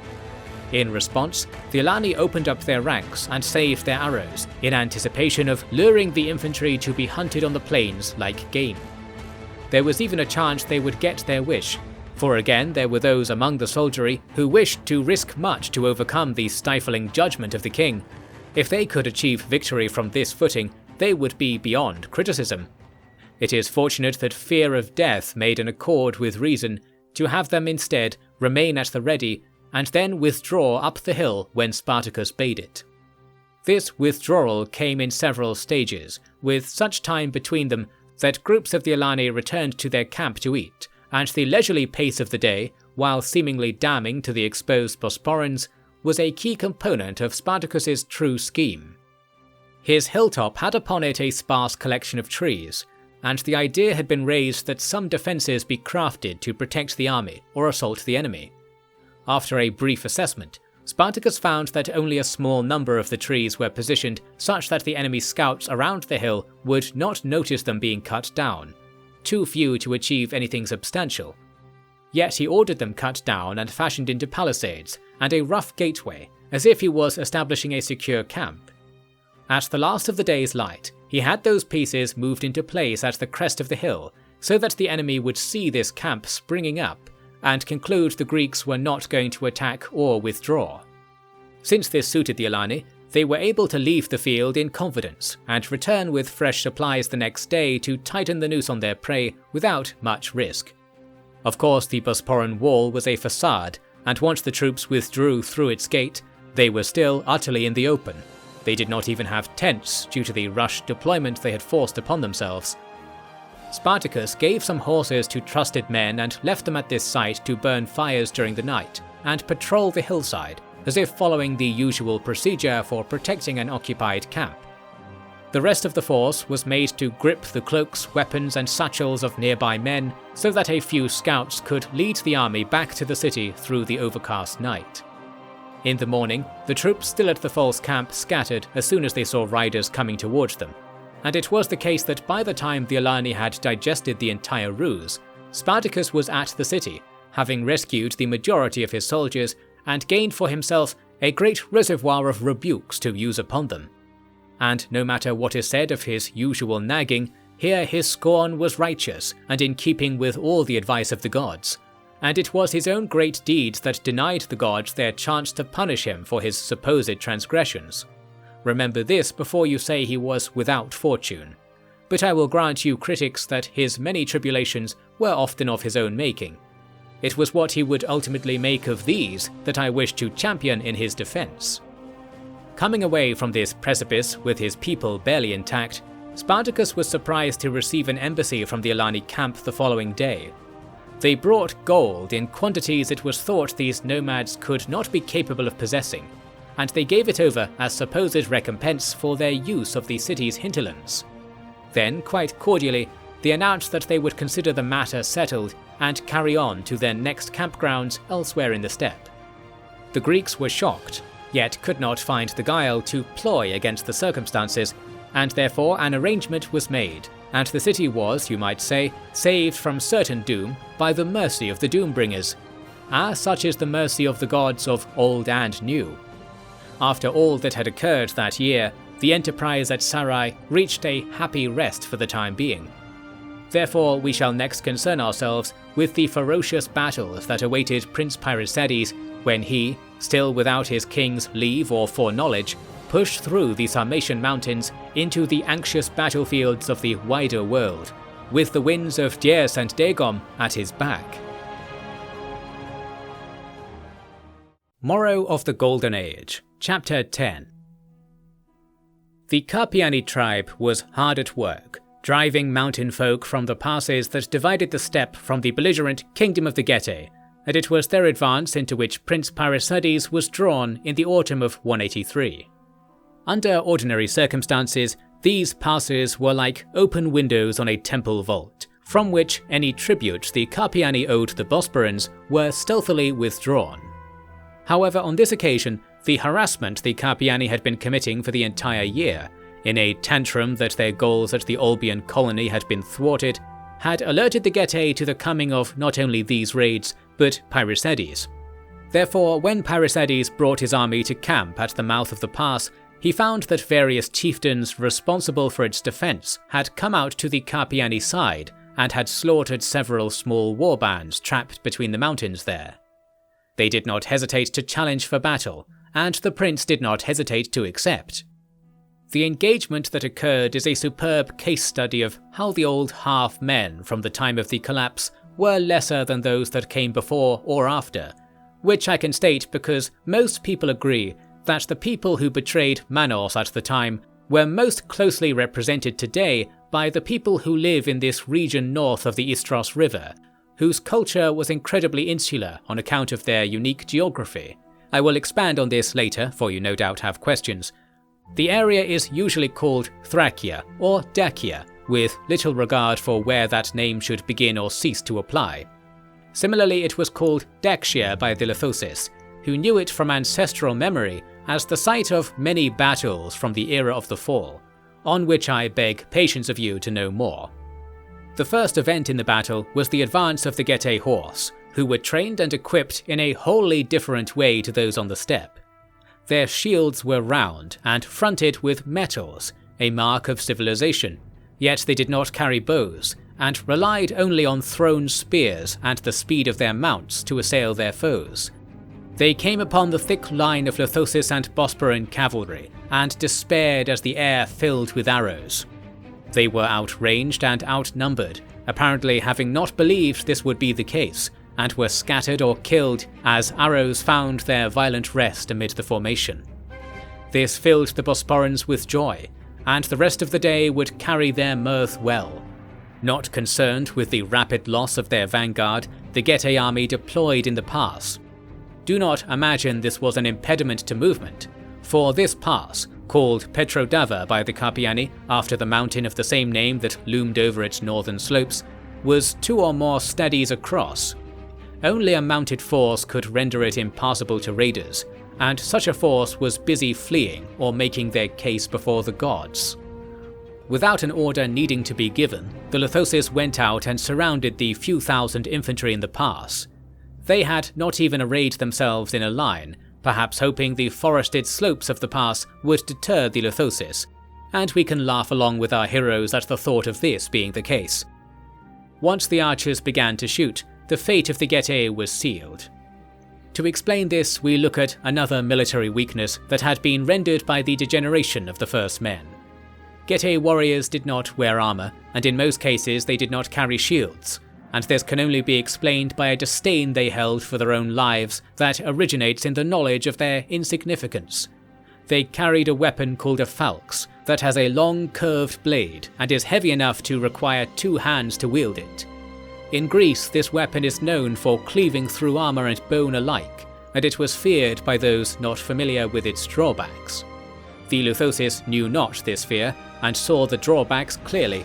The Getae men were pierced with arrows, whistling across the field without care for bravado or spirit, and all who saw it knew that there was a hope for a return to the well-ordered times of the Golden Age yet. Victory was on the lips of all, and the army prepared to move their camp through the pass, even though it was, by then, late in the autumn. By camping on the other side of the pass, the Getae would not be given peace of mind, nor would the expedition have any distractions to pull them away from their duty, which often arise when an army sits in friendly territory for a long time. Before this move was completed, Gwenna Greek-speaker approached Pyracedes and announced her departure, a horrifying thing to hear for the Greeks. It was not as bad as they feared. She was passing command of her warriors over to the prince directly for the first time, having felt that his achievements had been so pronounced as to overcome the natural aversion the forest folk had to the rulings of the half-men. At the symposium preceding her parting, Gwenna outraged the Greeks by standing upon a table and making a speech as if she were raising a mob for some foul deed. Here is what she said. "The world is vaster than any of us can know and wishes to grow larger. It does not, because Manos cannot control his magic. This causes life to fade. First it does not shine, then it is dark. The small will go first, the flies. The middling go next, the beasts. The men follow. Then the land becomes water again. The end is when magic is gone, and the spells of Manos, Taurus and Yimo are undone. This is the end of everything, and all that has been will never have been. No hope for life will remain. Never forget that this is true. Because this is true, there is nothing you should not do. No one knows what course is right. Everyone here must know what course is wrong. All of you will find out what to do." This is the important part of it. It did not elicit much reaction from the gathered officers, who did not understand the meaning of it. Pyrrhosides wrote to his brother of this night with the phrase, "A burden is upon me, and our mutual profit alone can lift it." I say that this burden was the weight of saving the world from the fate that Gwenna Greekspeaker prophesied, and that the mutual profit was a sly ambiguity that might be read either as salvation or as simple military achievement for the Empire, an avenue of comprehension left open deliberately by the tactful prince. Could he have known who else but his brother would end up reading his correspondence? Such is the voyeuristic nature of historians to hardly think of the wrongdoing in all this. Once Gwenna had left eastward, to what business we do not know, the army carried on through the pass to winter in Getae lands. This went as planned, until the camp was approached by a gang led by 3 enemy chieftains. Their names were Ketroporos, Amidocus, and Rescuporis, and one of them was rather unlike the others, as the events of the day demonstrated. These men were famous among their kin, and you'll find extended tales of their previous exploits transcribed from folk tales told in this region at the time, although some decades passed before they were first written down by the Greeks, and I doubt the truth of much of them. Yet the miracles that occurred with firm testament on this particular day are the most striking evidence of the heroic abilities of the one called Amidocus. This gang approached the Bosporan camp as if challenging for battle, although it was too small to seriously contend. The prince formed up and had scouts racing in all directions, certain that a trap was being sprung at another location while his troops watered at the mouth in the face of an easy victory. Nothing of the sort could be found. It was concluded that perhaps this party was not a small army, but a large embassy, and that there was something they wished to say that might profit the Bosporans. The army advanced carefully and split into various groups that quietly surrounded their foe, while Pyrrhosides and Diotrephes led some companions and educated slaves to interpret the meeting. First, the 3 chiefs asked which god had sent the prince here, to which he first replied Zeus, then Manos. They claimed that Zeus was not to be trusted, calling him by the name Duos, and that Manos did not exist. The prince inquired on the first claim, and the chief said that the gods of the modern age were not like those of the Golden Age. They made no secret of their knowledge of this age, and in so openly talking about it, they likely did not understand how they were damning themselves to be hunted, or it may be that they truly did not foresee defeat. The prince now changed tact and spoke more in line with Lothosis' religion, saying that Zeus was a being created by the power of the half-men after their alienation from the true power of Manos, Taurus and Eumo, and this brought shouts of disagreement from the Getae standing nearby. A battle was narrowly avoided because the chiefs intervened, and they said that what the prince had claimed was an old lie that required expunging from history. For this they had no evidence, but all there knew that for them to be even speaking on this topic meant there had to be a repository of knowledge in their possession, so any doubt that remained was gone. The prince asked the chiefs to withdraw, which they echoed back. The prince declared that he intended to make any who did not understand the danger the world was in submit to him, and, almost laughing, the chiefs had something very similar to say in return. Since they did not want to say more, and appeared driven by conviction equal to those of the Bosporans, the negotiations failed, and it was agreed that a battle would take place at noon. The Getae did not use their time to prepare, and simply stood where they were, conversing and showing off their state of disorder. The Lothosis loaded their horses with spare arrows and intensified their fruitless scouting of the surrounds. When the time of battle came, the Lothosis closed ranks and presented 2,000 bows to the Getae's 1,000 spears and falxes. Arrows went across the open field and applied their effect, and the Getae seemed to rejoice in their own slaughter, throwing aside clothing and jumping upon their dead in a playful fashion. Into this orgy of pain went the 2 chiefs, Ketroporos and Rescuporis, while the 3rd chief, Amidocus, went to the front with a tall shield and heavy armor that protected him fully. As the number of Getae dwindled, the riders closed in to be more precise, and those shooting from behind were able to score a number of hits on Amadocus on his unshielded side. The chief looked around and saw that he was the last of his party standing. Some others were still alive with their wounds on the ground. With astounding calmness, he turned away from his foe and marched with neither haste nor lack of purpose. The Luthosis were not ashamed to shoot at his back as he went. The hissing of their arrows was like a gently lapping sea, while the wounded men on the ground calling out to Amadocus were like squawking birds, and this scene was so strange that no one on the Bosporan side said anything, creating for a second the image that each man was alone there, watching Amadocus stride off with a muddy plumage of arrows in his back. That is not to say the shooting of arrows relented. On the contrary, the desperation to put this defiant survivor down reignited the hearts of the archers after the misery of the scene had begun to douse them. Horses trampled over the killing grounds, although Greek-trained mounts did not allow themselves to behave like this, and Amadocus was pursued by jeers and clacking bows. Not once did he turn around to check on the bloodthirsty entourage gathering at his back. No, he led them away with natural flair, as arrows ploughed the earth as if they were eager to become worms and burrow away. You think that this scene is unusual, no doubt, yet it had only begun. When shot at a distance, the arrows invariably missed their target, and when shot closely, they would bounce from Amadocus's armour, or indeed from the foliage of arrows already lodged in place. Since the Luthosis were archers from the day they were born, making sport and profession of the art, they endured horrid blows to their reputations. How could they not bring down this single strolling gentleman? Once they were overcome with fury, they threw their bows aside and raced forward with lances to try and salvage the scene. When they were close, Amadocus turned around to look at them.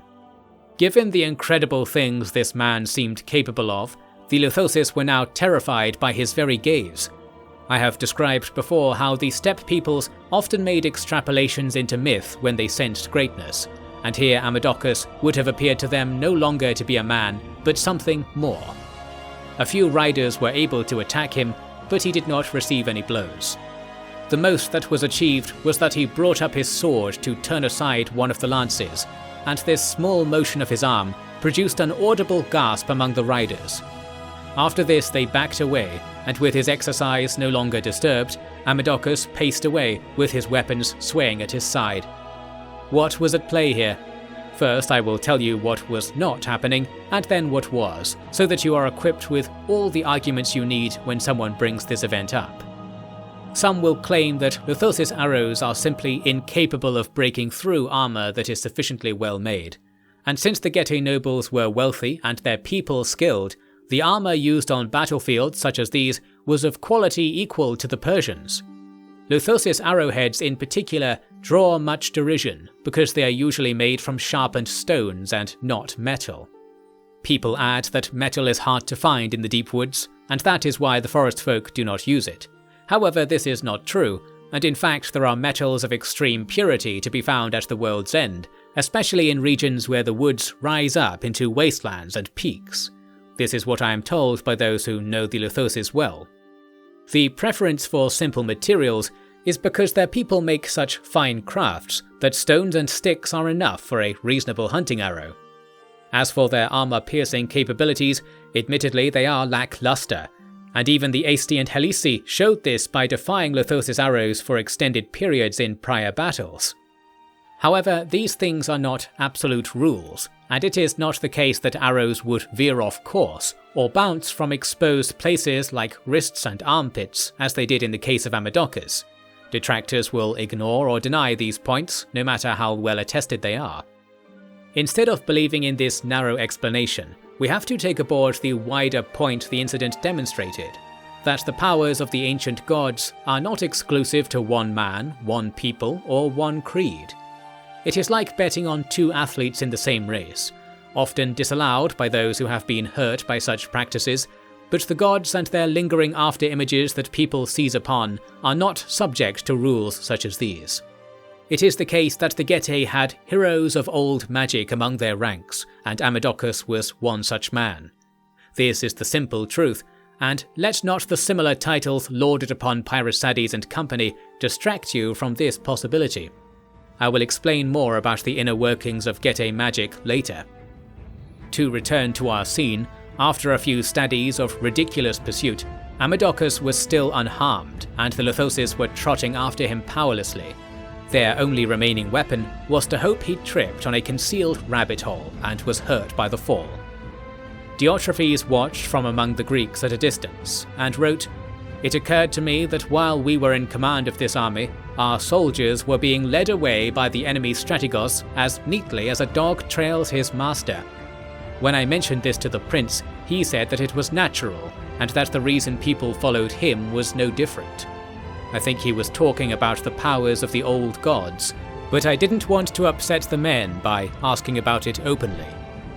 This last remark shows that even after all that had happened, there were those among the high ranks of Bosporans who were still unsure of the foreign trails they had been taken along. Pyrrhusades ordered that the army stop and make camp, while a band was assigned to trail Amadocus without assailing him further for the purposes of gathering information on his activities. In truth, some say, Pyrrhusades' companions went out with their weapons and tried again to slay the man, failing and returning with injuries they had to work hard to explain. Amadocus was provided a horse by local people and went to a place that Pyrrhusades had been told of by the Carpiani, the great city of the Getae, that is called Apollon. The Getae did not know why it was named so. The reason is because of the peoples called the Apuli, who lived on the hill the city covered 3,000 years ago. These people had been killed by the ancestors of the Getae, the Dacians, as some call this lineage, and because the magic of the Golden Age had not entirely been extinguished in those days, their deaths caused the world to expand, and a new land came up on the inner sea. This is how the famous Atali Peninsula came to be, although no one from that region would ever be able to tell you that. This city had stone walls, wealthy merchants, extensive districts and roads, and was the project around which the Getae kings had placed all their people in orbit. Pyrrhusades was so eager to approach this city that he hardly wintered in his camp at all. This suited the Lithoses, who preferred to slowly move the camp day by day than to be still for a long time and then move quickly. Since the army did not have many wagons, this nomadic style could not be achieved. However, wintering in the open proved easy enough due to the bounteous nature of the region. The lands commanded by Apollon were rich, richer than frontier places tend to be, and I shall explain why. Being cut off from the deprivation and war of the steppelands by the Sarmatian mountains, or Carpiates, while being so far from the coasts on the inner sea that the busier kingdoms were usually looking elsewhere, this region was able to benefit from the boons of civilization while not falling prey to the predators such powers breed. That is why the Getae tribal elite, in one form or another, had ruled these lands for a long time, and migrations to and from the sea or steppe had been made to pass through by sleight of hand, leaving the lands overlooked and bounteous for many centuries. With good land and a well-established city, it was no surprise that the Getae were not yet defeated. At the first hint of spring, Pyrrhusades made camp within sight of Apollon, but was not able to get closer because the Getae field army had assembled in the weeks prior in front of the city. This force was led by the king of the Getae, who was called Meticos. This is the brief moment when he is worth mention in person, for his involvement in the downfall of his people was brief and bloody. However, the machinations he had been attending to while others were fighting were to carry on without him in such a way that his appearance in the drama cast a long shadow over that which is to come. He had been hard at work inside the city on a certain project we shall cover shortly, and because he felt that it was important that it be kept a secret as far as possible, he decided that he would not use the extensive defences of the city to his advantage in battle. That is why he camped directly in the prince's path and offered battle in a place that did not offer relief from those powers which had crushed the armies that attempted this proactive approach on previous occasions. A battle took place within 2 days, since the prince determined that the offer to engage was not a ruse. Alas, it should have been. After reading the descriptions of this battle, I will summarize them by saying that things went identically to the previous pitched battles, and the incident with Amidocus was not repeated. This had been a real concern among the soldiery. Since the victory came easily, and since Medicos was killed, he fought on foot and could not escape the rout, any doubt that the Getae were outmatched was eliminated. The Bosporans went along behind a group of Getae survivors and made themselves busy with inspecting captured equipment or making slaves of stragglers so that they could not overtake the hunted too early. This meant that the city was obliged to open its gates to those who might be able to man the walls and win victory yet, which was a fatal mistake. The Bosporans ignored all projectiles shot from the walls and towers and stormed the open gate. Eyewitnesses say that there had been time to close it, but those whose duty was to control the gate fled when they sensed danger approaching, having left their minds and their honour in the mud. Others say that this was a simple misjudgment, since the Getae were not used to facing armies that not only moved on horseback, but who ran their horses at a sprint, since they had replacements running without a load to rely upon once their primary mounts tired. Either way, the city was not prepared materially or in spirit to resist occupation, and it happened so quickly that a strange scene unfolded in the main citadel. This complex was made in a Macedonian style, which the Greeks typically looked down upon, but in this case it appeared to have been improved and decorated by artisans hired from foreign courts. It had its own system of walls to protect it, which in turn made it slow for those inside to learn what was happening in the city, or act upon that information. Therefore, some of the first callers warning those inside of the danger was in fact the Lithosis riders themselves, not that a warning was given. As it happened, a great number of people not usually found in the citadel were present during this time, and this is what King Medicos had been arranging before his sudden demise. The event was a meeting of representatives from all over the world, the likes of which seems impossible to most I describe this to. There were people from the island in the outer sea that is called Albion, who were almost naked, and there were people from the colonies on the coast of Africa, who were almost entirely wrapped in fine upholstery of various kinds, and in between these extremes were every kind of diplomat from courts and kingdoms large and small, including high-minded places like Rhodes, Crete, the Ionian cities, and what remained of Free Iberia. Summits of this kind were not unheard of among Greek cities or the many colonies of the same mother city, but this meeting of different worlds, who may well have never known of each other's existence before meeting in the long stone halls of Apollon, seemed beyond the diplomatic reach of a nuisance people on the edge of civilization to facilitate. And their motivation for doing so, even were it possible, is just as inscrutable at first glance. Yet we know what the prince knew, that the Getae had knowledge of cosmic matters and the will to use what they believed they knew to empower themselves, and that is the precise meaning of the conference at Apollon. That is not to say that any of this was achieved. Instead, an almost comical result came of the assembly, because all these diplomats were trapped in the citadel and informed that Prince Parisades was coming to negotiate whether the city should be sacked or spared.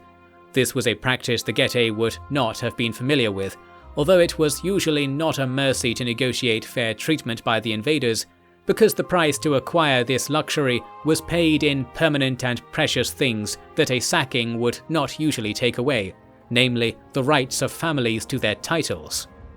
Because all present were aware that their plans, whatever they might have been, were upended that day, they needed to quickly come up with a way to placate Parisades and earn enough favour to at least leave with their lives. They agreed that they would create a fast to this effect, and the prince enjoyed it immensely once it began. Each delegation came before the prince at the front of the hall and made offerings of gold, silver and other goods suitable for treating with royalty. The presence of soldiers and tension of a city awaiting judgment ensured that no resources brought for diplomatic means would be hidden away from this tribute. Once this had been done, it took several bells, they began to offer up all manner of legal rights to Bosporan citizens in each and every territory present, such that it seemed like all these people were in awe of the empire and wished to invite it into their homes and treat its agents as honoured guests.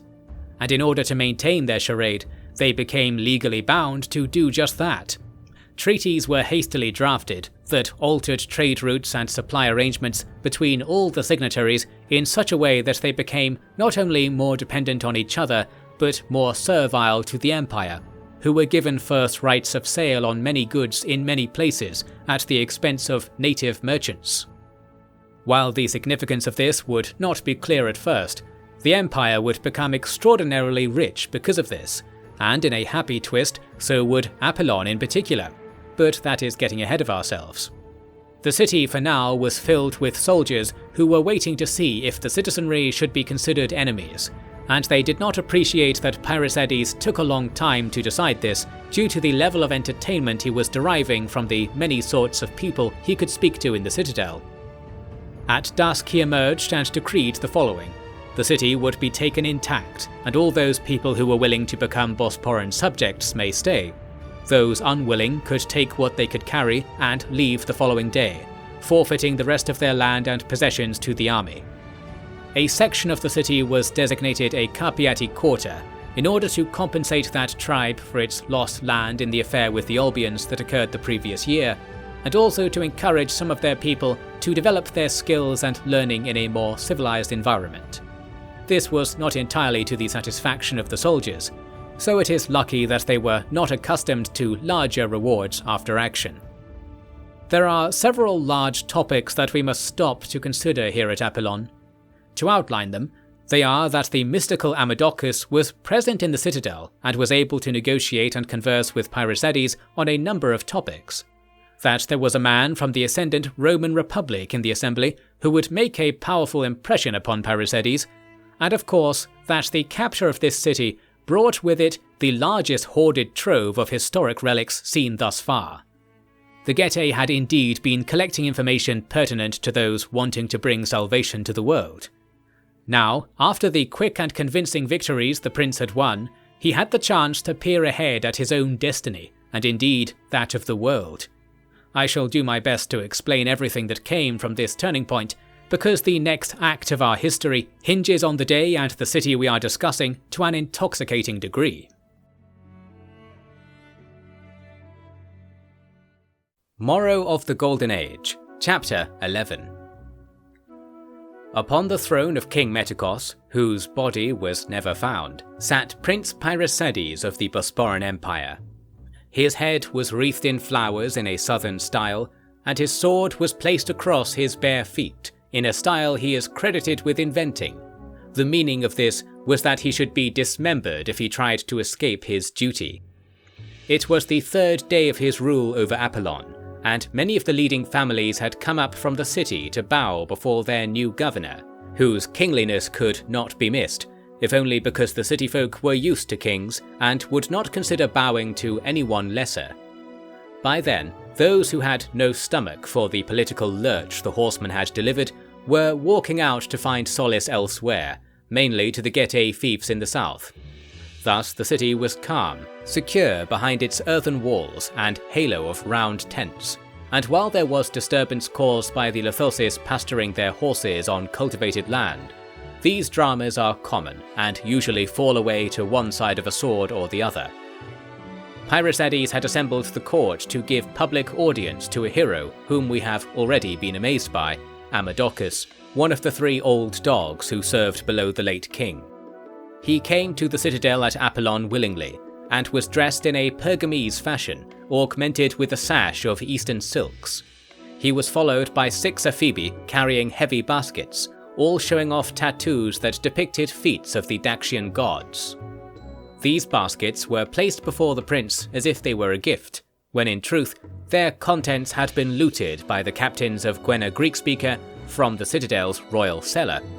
Each basket was filled with thin slices of stone, on which epics of never-before-seen length and detail were etched. This treasure was worth more than anything anyone there had ever seen, although this was not something most could know.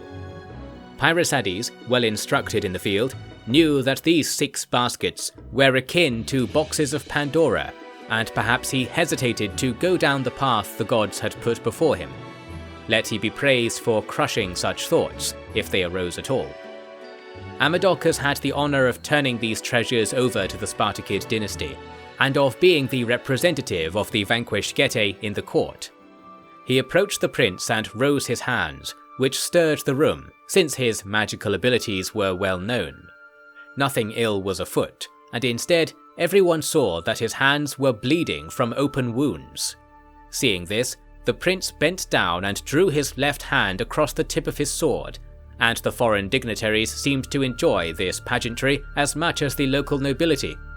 Parysades and Amadocus now addressed each other across their mess of spilled blood, Amadocus calling Parysades the king of cosmos lovers, and Parysades calling him the trusted scion of gold. Parysades asked for elaboration on the former title, and Amadocus said, "You will see what must be done. You will see what must not be done.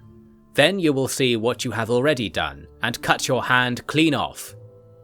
While this was relayed through an interpreter, Parysades and Amadocus never looked away from each other, and the festive mood that had carried the court through the previous day faded and was forgotten like a sweet dream. Parysades requested that Amadocus state his terms for the surrender of the Getae kingdom. He didn't have leave to make such a surrender, since the Getae had a legitimate heir campaigning across the Istros River at the time. Amadocus said that no surrender was called for, since their conflict was of vital importance. Parysades pleaded mercy for the people of the unspoiled lands, whose peace was at dire risk were supplication not achieved. Amadocus did not respond to this. Parysades then made the offer he had doubtless been planning on delivering. He said that if Amadocus was willing to give his life, then all Getae people would be made citizens of Apollon, all slaves would be returned and freed, and he would step away from the throne in favour of any ruler the leading men of the city wished to appoint. Some will say that to offer your interlocutor death was not proper form, and others will say that Parysades should have executed Amadocus and offered no reward to any but the first man who volunteered to carry out the deed.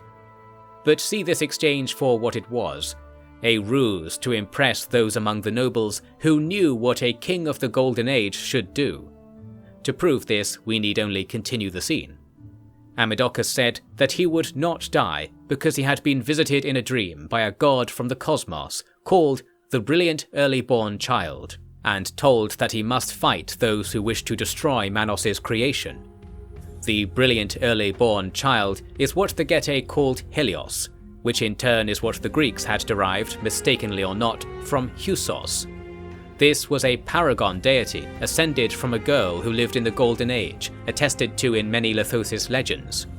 She is said to have been the one who kept the days and nights the same length in those times, who is invoked when one wishes to restore order in one's life with the next rising of the sun.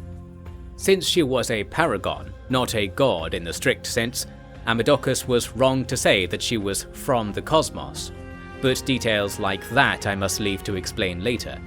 Indeed, I shall leave this matter aside, because that is also precisely what Parysades did. He ignored the story, and replied, "Who is this chief who will not sacrifice himself for his people?" And it is here we can be sure that Parysades had taken upon himself a similar mantle, the bridle of old knowledge, and willingly gripped his bit between his teeth.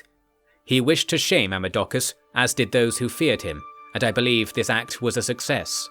However, Amadocus was not without tact or ability to scheme, and he too wrought success when he offered to bring the people of the Getae to the prince's side, in exchange for being spared punishment.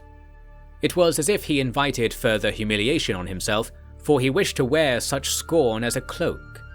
An agreement was made, and Amadocus was not only let free, but obliged to take gold, silver, and Pontic jewellery to deepen the sense of vice and debt hung upon his life.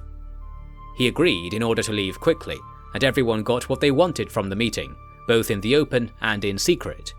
Let us return to this when Amadocus makes his next move. I have told you already about the many foreign delegates at this court who made concessions to the Basileus tis Polis, and now I will detail the most important case of this. One of the diplomats was a man named Aemilianus, whose full name was long and pompous, as is the style of his people, the Romans. The fortune of the Romans in this time is covered extensively elsewhere. In fact, I have written plenty on the matter myself. We need only place ourselves in the right moment to begin describing how their world collided with that of the Bosporans, and indeed of the Scions of Gold. This name became popular very quickly, even before the foundation of the organization that made it famous all over the world, which I shall bring to us too in due time.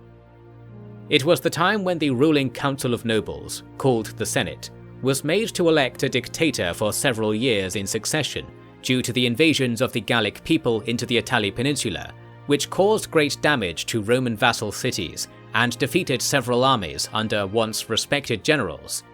It was from this need for military minds and firm rule that the Julius clan arose, tracing their lineage back for hundreds of years to the Julii tribe of ancient times, who were among the first to establish themselves on the lands near Rome after they rose from the sea. Two brothers of this clan, Gaius and Sextus, had both held a high office called a consulship, similar in power to an archon, at a young age, and were famous as politicians and military men by the time they were 20 years old. Their emissary, Aemilianus, was a man of their senate loyal to Gaius, who was dictator for the year 182 prior. I should explain here that the Romans had a self-imposed aversion to kings, because it was a place where rich men took up politics as a pastime, and therefore they needed a state of chaos to reign in higher offices to provide them their sport, which in turn made the state wealthy and dynamic, if prone to the utmost corruption you can possibly imagine. Since the practicalities of ruling an empire still required that kings be used, they would elect men to act as king for a short time, and they called them dictator instead. While many Greek cities also did this, the Romans claimed to have invented the idea. They cannot be truly accredited with it, though they can be fully lauded for the way in which they brought the idea to its deathbed, although perhaps that credit lies squarely with Gaius Julius Caesar, of whom Aemilianus spoke warmly and piously before the balancing blade of Pyrrhosides. From the treaty that was ultimately made, we can surmise that Aemilianus, like many Romans, was familiar with various particulars of the Lithosis religion spreading on the steppe, either because they had been informed of it by merchants, or perhaps warned of it by Pyrrhosides' enemies. Aemilianus likened his master Gaius to the kings of the Golden Age, I believe, and wanted to bring both Gaius and Pyrrhosides into alliance in the hopes of amplifying the power of the Roman Republic. By this point, Rome had colonies across the Western Mediterranean, and was called the Pilot of Africa by terrified Greeks on the southern coast. The notion of alliance was present in this first treaty by way of an agreed meeting of houses, in which Pyrrhosides would ingratiate his family with that of Gaius. It is a sign of the interest Rome expressed that the meeting was arranged to take place in Apollon, yet this was also done to reflect the ability of Rome to send its most important men to far-off places without considering it an inconvenience or danger. Pyrrhosides summoned his family from Coriscos for this meeting. It may even surprise you to learn that he had a family, given his adventurous nature. He had not ignored his duties to the dynasty, and left his wife bearing children at each chance he got. She bore 6 children over the years, always in his absence, and it is said that Pyrrhosides was more like an acquaintance than a true father to his family. Alas, one cannot achieve much in one realm of life without being negligent in others, and this was, I say, the most enormous difference between Pyrrhosides and his brother, who was better able to balance his achievements between important spheres. Not that we should wish Pyrrhosides had acted differently, for countless other families could only flourish because he had overlooked his own, which is something that the gods wished kings be forced to recall in the modern age. I say this because of his 4 sons and 2 daughters, only 2 sons and 1 daughter survived their early life, and it was specifically the latter 3 born who were sickly and the earlier 3 who were whole. The 3 who lost their lives were those conceived after the time when Pyrrhosides went to the deep woods, and hence we see the connection between the loss of these children and the ill fate that befell the Spartakids at Tanais, the disappearance of 3 other princes and princesses. Each brother gave 3 children in exchange for their command over all those men below them. It takes only a cursory study of the ancient records to see that this is in accordance with the magic of the Golden Age, and even though that magic had not fully returned, the fact that penalties like that were applied to two important men shows that the wellspring of gold had nearly been breached. So that there be record of it, I shall tell you that the names of those children who were lost were Corina, Lykurgos and Lysander in order of their birth, and it is with pleasure that I make their marks here, for these are very difficult to discover names due to the secrecy with which both their birth and demise was treated.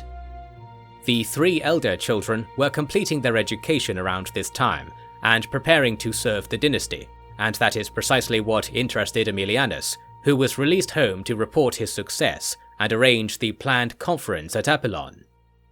Doubtless he had originally come to the city to join a scheme against the Spartakids, but Roman ways were such that victory trumped honour, and to gracefully switch sides was as easy as deciding to eat when one is hungry, and ever were the Romans hungry for pleasures and poisons alike.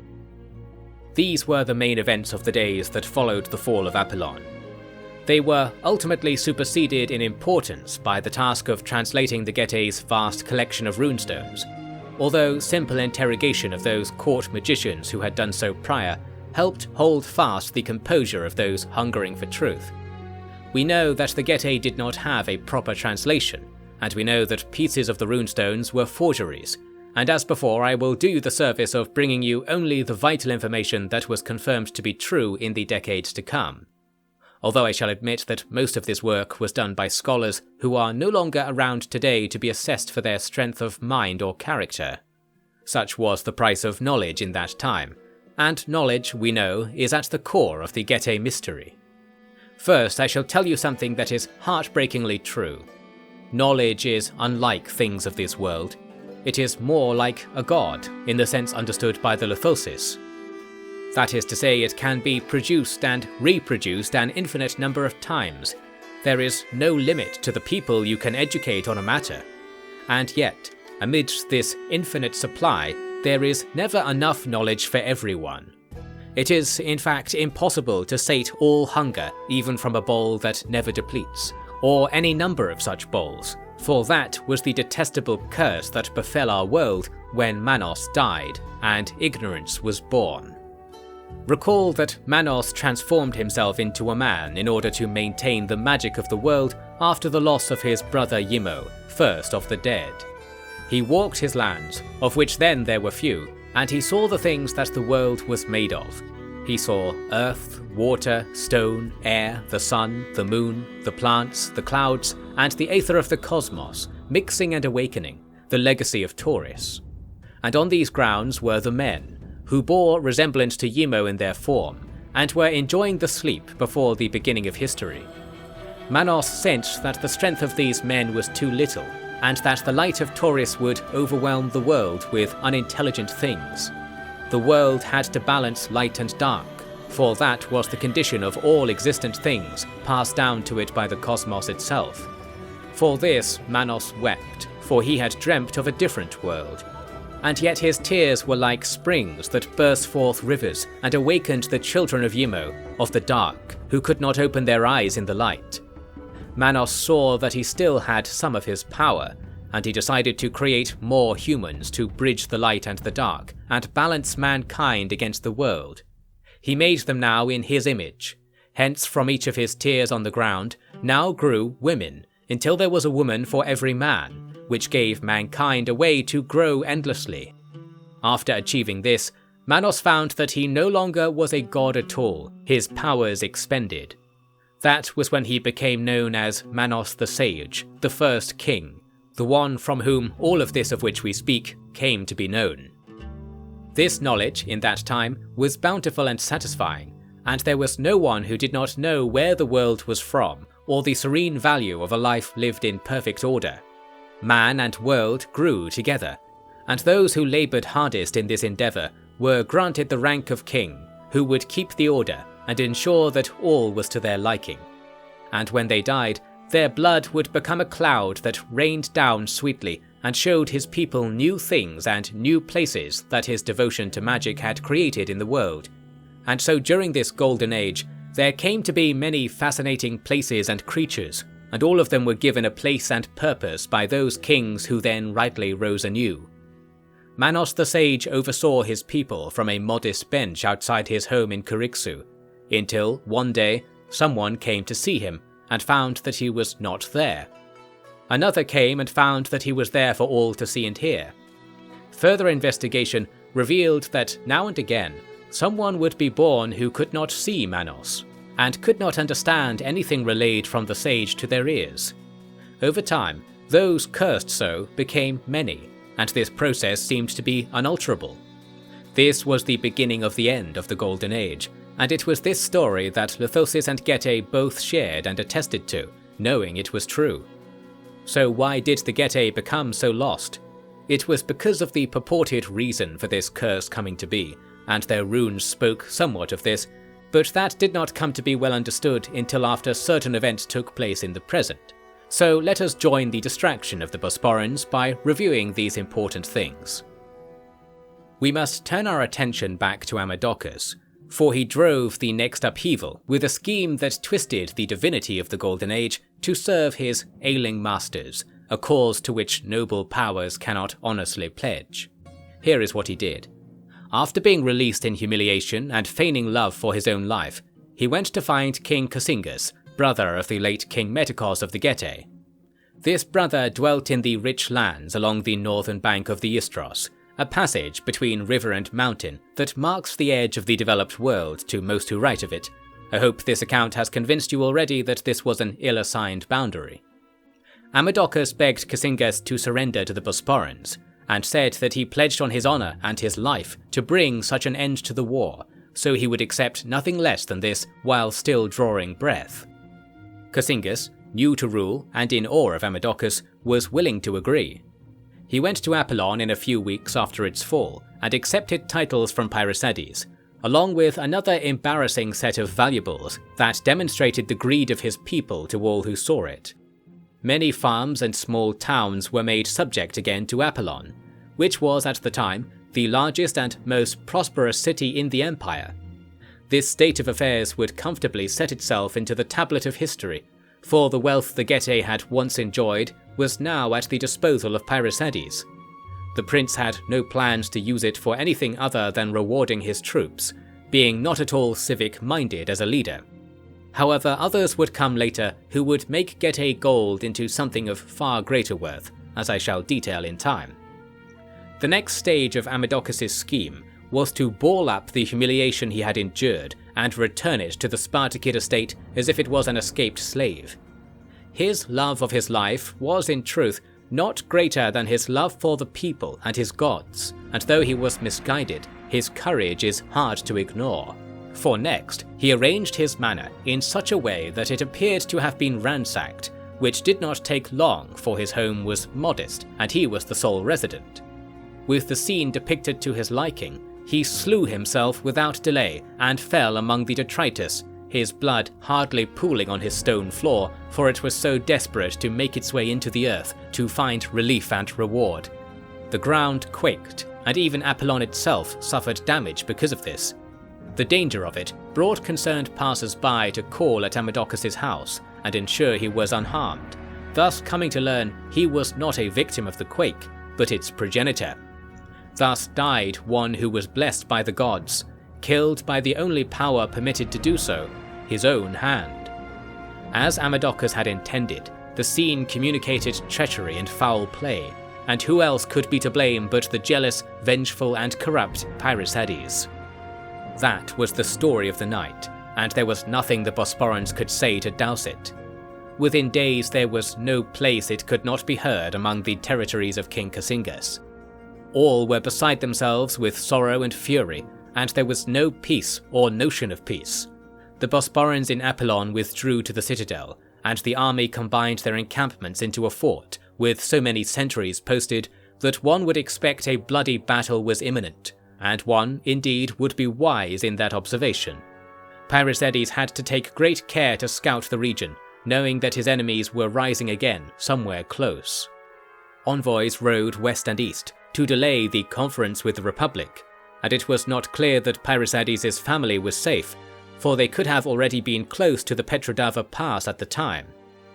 Showing dedication he is not usually credited for, he summoned most of his riders to go survey the pass for them in person.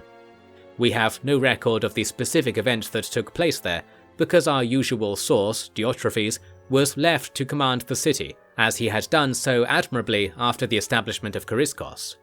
He began to raise troops there from the foreigners and tribal allies who lived in the city, and was forever on guard, for the streets became unsafe to many kinds of people. He refers to this time in his notes as one of tension, and forgoes describing it in detail, both to ensure it did not tarnish the honour of his dynasty, and also because he was more concerned with wishing well to his prince and patriarch. One gets the impression that they had become very good friends. Yet the return of the prince would not be especially happy, for he came with fewer men than he left with, floating on the overspilled rage of the people for whom there was, I emphasize, simply not enough knowledge to save. The Bosporan party travelling from Coriscos had been accosted by Hermanian mercenaries carrying coins of Apollon. Many lives were exchanged to remedy this, and from the captives taken, Pyrrhosides learned that a large army was assembling to restore King Casingus to power. Casingus, as a vassal of the empire, was summoned to Apollon, yet no reply came. There is no clearer sign of rebellion, for even outright declaring your rebellious intent could be seen as a jest. Silence is where the deepest darkness congeals. Pyrrhosides turned his focus to finding where the Getae were massing their forces, and did so quickly due to the scale of the mobilization taking place. There was a large camp in the hills, only a few days' ride from the city, that could not easily be challenged, and was always well manned and prepared. Prince Pyrrhosides also wished to muster his forces and send agents to locate Gwenna Greek-speaker in the First Lands, so he decided to limit his retaliation to harassing their foragers and raiding the roads when fresh bands came to join the camp. And even this stopped when the response became too forceful. The Getae were now employing greater numbers of tall shields and long wings of light horsemen, understanding the causes of their prior defeats. So, since they were no longer easy to assail, they were left to build their position against the city for nearly an entire year. During this time, Gwenna Greek-speaker was not yet found, for she was organising many important things in the Deepwoods. The Greeks could not know this. There was some respite though, as she learned of the insecurity her chosen protege had encountered, and was able to send over 1,000 additional riders to bolster Apollon. Many of them were steppe folk trained in the lithosis style, and that such people existed already is as clear a sign as there can be that the ways of the woods were seeping over the First Lands. There were many tribes who took up lithosis customs and welcomed their warriors to provide expert instruction, and in exchange, the Bosporan Empire treated those tribes well, and I think the reason why this was so successful was that to these people it seemed like they were not submitting themselves entirely to one power or the other, creating the illusion that they were not dominated by an overlord, when in truth they had two. Eventually, at the close of summer in the year 181 prior, Pyrrhosides had waited and delayed long enough. The Getae rebellion had seemingly achieved little by occupying and expanding their camp, but the prevention of intercourse with the West and the mood of upheaval their presence forced upon the lands was more than enough to have choked the Bosporan Empire amid its victorious gulp. Their position was strong, encamped on a forested hillside that diminished the effectiveness of cavalry raids. Pyrrhosides brought his army to assemble on the open fields at the hill's foot, and while he had an idea of what to do, he put on a show of not knowing, until finally he dismounted and walked to his reserve company in the rear. There he begged counsel from a youth named Doraius, and this youth was none other than his eldest son. Doraius benefited from a military education, and supposedly was able to recognize the disadvantage in attacking the rebel position. Doraius was not a military mind, I think it is safe to say in retrospect, so we cannot know how much of his father's guile is falsely attributed to the son. I mention this detail only so that you might know this was the first time Doraius was exposed to open battle as a willing participant. More guiding moments on his rise to prominence will be detailed in time. If you believe the prince's own writings, it was Doraius who discerned that the majority of the Getae horsemen were stationed on part of the hillside where the forest was sparse, since they had not the skill of the Lithosis to wind and vault their way through thick woodland. This opening was like a bundle of reeds used to stop a jug, and the Bosporans went there to ply the strategy the steppe had taught to every creature it harboured. A show of an attack up the hill was put on, and when the mouths of the Getae were foaming with bloodlust, being above their targets and on faster horses, sinews were cut, and the right wing of the rebel army came down the hill, infantry led by horses, horses by hunters, and these hunters by the ambivalent spirit of pitiless Manos, which was not stirred by their prayers. Once away from the trees, the Getae saw how much of the Bosporan army was close by, or perhaps they did not see this in their mad charge. The clash of sides took place at the base of the hill, with the advantage of height robbed from the rebels keenly. Perhaps half of those charging had been wounded, killed, or seen their horses suffer one of these fates, so its impact was severely diminished. Then came a melee in full view of the rest of the Getae on the hillside, into which the remainder of the right wing was already proceeding. It would take troops of iron discipline and a commander of nerve and talent to avert disaster, and this was not what the Getae had. Like floodwater they came, the forest and heights losing their luster, the call of battle compelling beyond all hope of living another day. The Bosporans needed only to back away and let their foe deploy in the open, and at once the conditions under which the Getae had been massacred on previous occasions were again met. It was now a day of arrows, and Pyrrhosides toured his companies, with Dorius in tow, so that his son would see what victory looked like.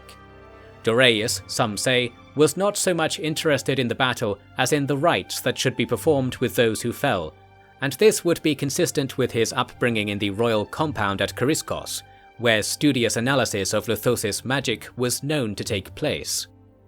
Others note that the lad was seen marching into the fray on foot, with his guards similarly dismounted, and he fought against a Getae band with spear and shield, as princes did in ancient times. I believe that the father here was only attempting to further create a reputation for his son, in the full knowledge that the boy would not create such a reputation of his own accord. You might say this demonstrates the comfort with which Pyrrhosides had come to view open battle, for victory was hardly a concern, only that he get the chance to act as a guiding parent to his child.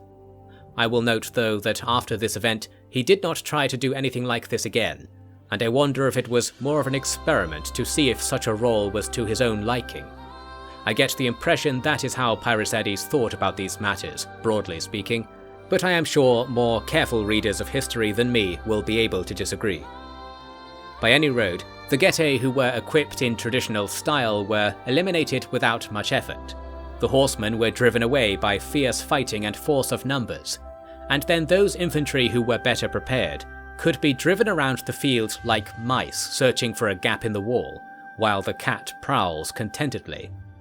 In this way, the rebellion was wiped clean over the course of the day, and the most rabid of the Getae men were never to disturb the peace again. The army returned to Apollon in victory, and enjoyed a festival of victory, serving to reward the people for their loyalty, and to make a loud chorus of the news that the Bosporans had won the land by all the ancient laws of war. It was declared that the loss of life incurred was more than enough to calm the realm of mankind, and that a period of peace should be expected for all peoples who had any knowledge of the fallen. And that appears to have been what happened. In fact, there was a time when it was not war, but celebration, building, and the spread of wisdom that occurred, with Apollon at the centre of it all, and with Pyrrhosides at the centre of Apollon. His family took up residence in the citadel, although we know that Pyrrhosides himself was forever marauding around the city, trying to glean any tidbits of the local culture he could from the cowled peoples, and also keeping his eyes on the eastern road, for he had much to discuss with Gwenna Greekspeaker and her kin. Likewise, the western road trembled in anticipation of the arrival of Rome, the city that commanded military power above all others at the time, and whose great men were of equal interest to the chirping masses of their city and to the shamans of the Deepwood. Indeed, out of view of all his empire, beyond the Sarmatian mountains, Pairicedes was laying the stones that would dam and pool the river of history at his own back. Yet, I am completely to blame for focusing entirely on his dramatic endeavours, while his own liege lord and elder brother was, a world away, engaged in the homely task of cultivating the First Lands.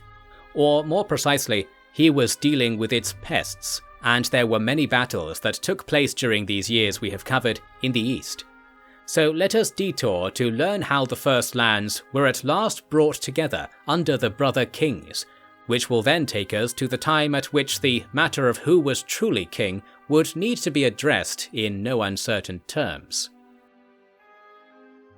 Morrow of the Golden Age, Chapter 12. We have said much about the affairs of Prince Pairicedes, and truthfully, the most important things that happened around this time are yet to be described. Now though, I shall relay all I have learned about the placation of the First Lands at the hands of King Spartacus, who saw fit to build his empire from the very mud alongside his people. During the Getae Wars and the schemes of Amadocus, Spartacus faced vicious battle and fallen half men in even greater quantities, so far from everything else that occurred that even the most mundane details seem like they are emerging from a myth. Perhaps you, as I, find this endlessly endearing. After the departure of the Alani from the environs of Sarai, the city had been reconnected fully to the empire. The process of establishing a road from Tanais to the Hyrcanian Ocean began in 182, with a decade of work to be done because of the empty, exposed distance it needed to conquer. Some elements of the royal administration in Tanais were moved to Sarai so that the king could perform his duties, and the nobles were begging him to return to Tanais to attend to various matters there. Above all, that the power of the old nobility was slipping not only towards Chariskos, but now towards wherever Pairicedes was marching his invincible army in the west. As ever, Spartacus had no intention of leaving his new territories without them being prepared to his satisfaction, which was a shifting and always distant guideline. Furthermore, he was rightly not able to rely on a full partnership of trust with the Alani. Since they had left quite suddenly and with surprisingly amiable overtures, there was anticipation of a sting to come, a price to be repaid. They had actually gone and achieved something remarkable, which was only possible because of the year-on-year rejuvenation of the First Lands. This rejuvenation took the form of deepening soil and heightening grass, signalling the readiness of the ground for cultivation. It was the work of Gwena Greek-speaker and Prince Pairicedes who should be credited for this, as the restoration of the land was the dividend of all the blood properly spilled, and the adoption of cattle sacrifice across the various places that had come to be inhabited in the First Lands over the prior 15 years. There is plenty of testimony that the lands were not like this beforehand, so cast all doubt aside. The state of the land prompted the Alani and their many client peoples to go to the rivers and harvest wild plants, and quickly they were able to employ their foreign slaves to make this process reliable and cyclical. In other words, they began to farm the land, and that is something remarkable for nomads, who long considered farming to be childish, weak, and even sacrilegious. Perhaps their time marvelling upon Sarai and feeling the spears and arrows of city folk had tempered their senses such that the truth of the world seemed to reflect more honestly. Yet a large change like this cannot be achieved without good order already being in place. Since this condition was not satisfied, all that was new in the lands near Sarai was in a state of turmoil, and of these things did the city come to know when their scouts charting the river came upon a nomad colony and were robbed of all their possessions and then their lives. Only one man escaped, and it was by taming a wild horse that he was able to return to Sarai over the course of several weeks. It is said that he was so withered and injured by his journey that he was not able to tell of what had occurred. However, he had relayed the story to the horse, and the horse explained everything clearly. You may question this, but certain horses, whose nobility is far above the common sort, are known to have been able to speak. This one was wise enough to know his value, and retreated to return to his family before the Bosporans sought to profit from him further. Of the rider, he did not long survive, and Spartacus saw to his funeral at the kingdom's expense, along with the 30 others lost to the enemy. On that same day, a band of Alani came bearing tribute to Spartacus, seeking only to exchange news on the affairs of both their peoples. Or so it seemed. They reported some of what I have recounted above, to the effect that they were content to stay in the northern parts of the region where there was increasingly good pasture. But they also claimed that the group who had assaulted the scouts were none other than the rowdy Saka who had also planned the raid on Tanais in previous years. This, recall, was responsible for the death of several of Spartacus's children, and so it was without delay that muster was called, and Spartacus himself set off the next morning. The rest of the army was to rush after him, and there was barely time to prepare weapons, leaving none for explaining to the people what was transpiring, creating unnecessary panic and prompting some civilians to follow the army out of fear. Supposedly Spartacus did not notice, or perhaps he knew that he would have use for healthy civilians once he reached his destination. His only decree with any business aside from that which had caught his nose was that the city be left under the stewardship of Prince Dion, who was his surviving son. We shall detail the feats of Dion in time, and for now you need only know that he was much like his father, and his father had planned for this to be so carefully. The growing army travelled along the river. There were no roads, the distance was long, and the rate of travel limited. For months did they march, reliant upon the purchasing of supplies from nomads and the bringing of boats up the river, especially as this campaign took place in the middle of winter. It was in the spring of 181 that Spartacus came to a town, later called Raha, which is in fact a Syrian word that implies spring. This was where this band of boisterous Saka were living, and there can be no doubt in retrospect that they had caused the Alani trouble and consternation, and the coming of the Bosporans to do battle here was as much a machination of the nomads as any alluring feint or disarming tribute. Let us describe the action that now occurred. Spartacus had some 2,000 to 3,000 soldiers in his employ, although how many of them were present when he arrived at Raha is not recorded. Indeed, the speed at which the arrival led to battle was so fast that many following their officers might not have expected to see battle at all. In essence, Spartacus moved into Raha as if he had already conquered it, not stopping to encamp even though it was already dusk. The Saka townspeople fled, although few had horses and so many were taken captive. By the time it was fully dark, his vanguard had taken possession of the heights the town was sited on, and from there the measure of what truly opposed them could be taken. In the fields beyond this hill, around 10,000 warriors lived in a string of camps arrayed along the river that came right up to the edge of the town, mixing the wood huts of the farmers right into the traditional neighborhoods of sturdy tents, delineated by clan wagons. In the moonlight, it could be determined that there were only a few horses pasturing nearby. In truth, these people had minimal wealth in horses, for they had traded them for the many things they had hoped would aid in their efforts to cultivate the land. Now this was to be their doom, because when Spartacus saw how the camps stretched away from the town, he knew that to bring battle to them that very night would render the mustering of his enemy impossible, and that is exactly what he did, despite being unable to muster himself. Torches, candle reeds, and oils were distributed from the town to his spearmen, who went down to challenge the first of the many camps. Since there was torchlight here and there across the town and in its surrounds, the Saka could not tell how many enemies they faced, and would even mistake their own formations for enemy ones. Such is the madness of night fighting. But Spartacus had guile enough to stomach it, and strong leashes on his men, forged by drill, discipline, and scoldings that progressed into legend. In the chaos of dark, with blood falling all about, hearing the word of the king was like waking up in a vibrant meadow, and following his orders was an equal pleasure, be the ground ahead visible or concealed. Thus there was fighting at the first of the enemy camps, in which the Saka were hardly willing to participate, and they were made to flee or die among their tents. Reinforcements from the second camp arrived in the nearby fields, and Spartacus deftly drew his men away from their looting and proceeded out into the field also, via two of the camp's exits, creating a battle to both sides of the arriving men.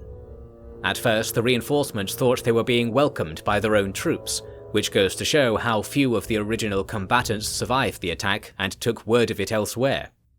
This second group was better placed to flee, and since it was not known how many of them there were, Spartacus did not want to pursue. Instead, he brought his men back into the town and went about assuring the people that his rule would be fair.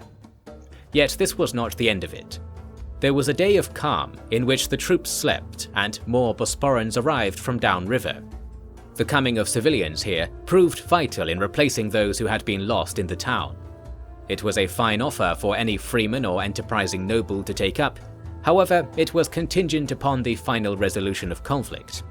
Throughout the day, the Saka had regrouped and established a unified camp on high ground within a few stadies of Raha. Riders went this way and that, and it would be reasonable to assume they were planning to gather their resources before they counterattacked. After all, they were in lands that were populated with people like them, albeit sparsely, while the Bosporans were further from aid than they had ever been, a factor that Spartacus wasted no breath entertaining. Instead, he found all the troops who were waking from their exhaustion, and all of those who had slept the previous night and arrived during the day, and he sent them to challenge for battle as the sun was setting. Spartacus himself had not slept during the day for all the tasks and rulings he was required for, but he took up his usual position among his heavy footmen and followed the army out with a sword in his hand, and seeing this, no one else could dare say they were tired or lag behind. The Saka took up the offer of battle and lined up on the hillside. Spartacus did not attack initially and formed up nearby after giving his men a curious order that they should cover their shields with bundles of grass or not wield them at all. Then he had all torches extinguished so that his men were like shadows on the hillside, and nor could they especially make out their foe. Both sides waited like this, and most of the soldiers on either side probably thought that a return to their camps would be the result of this posturing. However, after 2 watches went by, Spartacus came alive amid his men and had the horns sounded. "So this is the will of the powers in these lands, ancient and mysterious," he shouted out. "Taketh much they will, and all shall know it. Beeth as much we must be, and let all the good light and good dark meet soundly at our table." With these cryptic words, seemingly sourced from beyond himself, he took his soldiers up the hill. At that moment the dark sky was becoming clear, and a full moon loomed over the battlefield. It was larger than any could remember, and brighter too. Spartacus had been given foreknowledge of this, and hence we see the springing of his trap. He had his troops take up their shields and strip away any coverings they had made. Bosporan shields, since the time of Hyaenon, had been painted a bright white, and so with the powerful energy of the moon descending down to lather the field, their shield wall was like an approaching star to the Saka, who howled with fear. I suspect they saw this host as a legion of wraiths seeking revenge against those who had not aided them in the prior battle. Or even if they knew not the cause of the sight, it was unusual enough that they wished to not fight in its presence. As such, the gleaming shield wall was like the tip of a scythe, skimming the grasslands and felling all in its path. While many of the Saka escaped, their camp was destroyed, and any hope they had for sustaining their rule over the new riverlands was vanquished by the coming of sunrise. Let those who say that Spartacus had no command of Manos's power remember times like these. Justice had been done, and the king had acquired important lands as recompense. There was further reward at hand as well. The Alani had kept watchmen all around Raha who reported what had happened to their main horde. This horde was in a place even further north of the Hyrcanian Ocean, close to where the World-End Forest must exist to its unexplored east. This place was the frontier of all that is known about the world, but to say this is to distinguish them from those lands even further away. That is to say, certain things were known about this place, called Old Scythia by some of the nomads, and called Brutha by the Morrow tribes. The name is taken to mean wall lands, with the implication that the wall is that of a home, keeping one's goodness in. It is supposed that at many points in history there have been peoples who emerge from these lands and approach the realms of civilization, in most cases to eventually become more or less civilized themselves. The Scythians, already half in bed with the Greeks, were perhaps the latest example. in the histories of the Lithosis Manus, a like process occurred in the earliest times, when the inner seas were not yet civilized. It was the coming of Lithosis colonists that made it so, and made the many cities and peoples that would ultimately grow apart, forgetful of their lineage. Even in the time when Spartacus was there were more peoples coming in from the east. And indeed the northern border had their own kinds of Lithosis, although they were so different to those I usually use that term to refer to, that we must name them more discerningly to avoid confusion. They did not enter the course of affairs until after the tale I am covering now was long over, so set them out of your mind for the time being. This region is usually called the eastern edge of the First Lands, and I would go further and call it the eastern edge of the inhabited world. There are various places to the east of it, I freely grant you, yet they are not included on any map anyone cared to create, and there is no mention of embassy or even trade with peoples who live beyond this border. That there are such people is certain, or at least that there were, for it was from these places that armies sometimes came to disrupt Scythia and Sarmatia, as I have already said. Still, since it is not easy to travel to these places in the modern age, for reasons I shall presume are obvious to one with knowledge of recent history, all we can do is wonder what kinds of things those people are doing, if they yet live. It was there that the Alani were discovering more and more ideal sites for colonies, and they had begun the process of learning how to control and cultivate territory for themselves. When they discovered how quickly the Saka had been wiped aside, they were terrified of what Spartacus would do if he followed the Dikos River even further north and found the Alani's private lands. Even though the Alani detested the Saka in question, some even say the reason those people had so few horses was that the Alani had seized them all and banished the people from their nomad columns. They were humbled by the Bosporan campaign.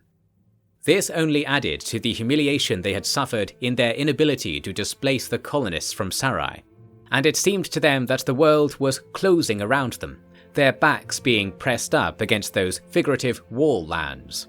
In another sense, though, they were impressed that Spartacus had managed to achieve all this, and he was certainly the first to tame the steppe in this way. It was this combination of attitudes that explained their humble approach to treating with the Greeks. I will describe briefly what happened over a period of years in this regard. The Alani sent embassies to Raha and were surprised to find Spartacus was still there, even a year after it had been captured, as he was studiously seeing to its development into a place that could bring cereal crops to Sarai. Sarai's best land was more suitable for growing fruit trees than crops, I am told, and there are various considerations that go into agricultural decisions of that kind, which Spartacus was an expert in. A dialogue was opened, in which eventually the Alani were granted the rights to keep Old Scythia as a recognized territory, in exchange for paying tribute to Sarai. This may seem like a harsh deal, but remember the Alani were essentially freeing themselves from what had been thousands of years of warfare by agreeing to ally to Spartacus, and indeed after 180 was over, the First Lands were united in peace in their entirety at last. It was an underrated achievement, and Spartacus hardly helped by refusing any honours or ceremonies that his augurs offered him. He had a different view of what he needed to do, because of the continuous stream of letters he had been receiving from the West, telling of all the various details of the Getae War I have already recounted, and more things that infuriated the king and at last demanded that he deputize his able companions to take up his work in the East and rush to regain control of his empire. Why did his tolerance for his brother's power dry up so suddenly? Partially it was because the full canon of what the Getae treasures had revealed was beginning to be transmitted across the land by a certain project of Gwena Greek-speaker, the Scions of Gold. Moreover, there was news of potentially scandalous family affairs that certainly seemed to have taken place without proper subordination to the head of the household, which concerned Pyrrhosides' dealings with the Roman Republic. This is the point in the story when they begin to be called the Roman Empire, in symphony with the official designation of the Bosporan Empire beginning to be used by the royal house in 180. Here the Bosporan Empire ceased to be an idea, a shorthand, a flag, and instead was a true and stone-wrought institution, with order forever their watchword. While Spartacus begins his journey to the west, let us attend to how the rogue leaders of said empire brought all this about. Morrow of the Golden Age, Chapter 13. When the rebellions of the Getae were ended and the harvest of the year 181 could be carried out in peace, there was no delay on the part of the Romans to congratulate the victorious prince and bring to him a large and lavish delegation from their city. Coming with them was an honoured guest, Sextus Julius Caesar, the so-called co-consul of Rome. This title designated him as half-king of his empire, which was not a very impressive title because his brother Gaius held the title dictator, which is equal to or more powerful than king.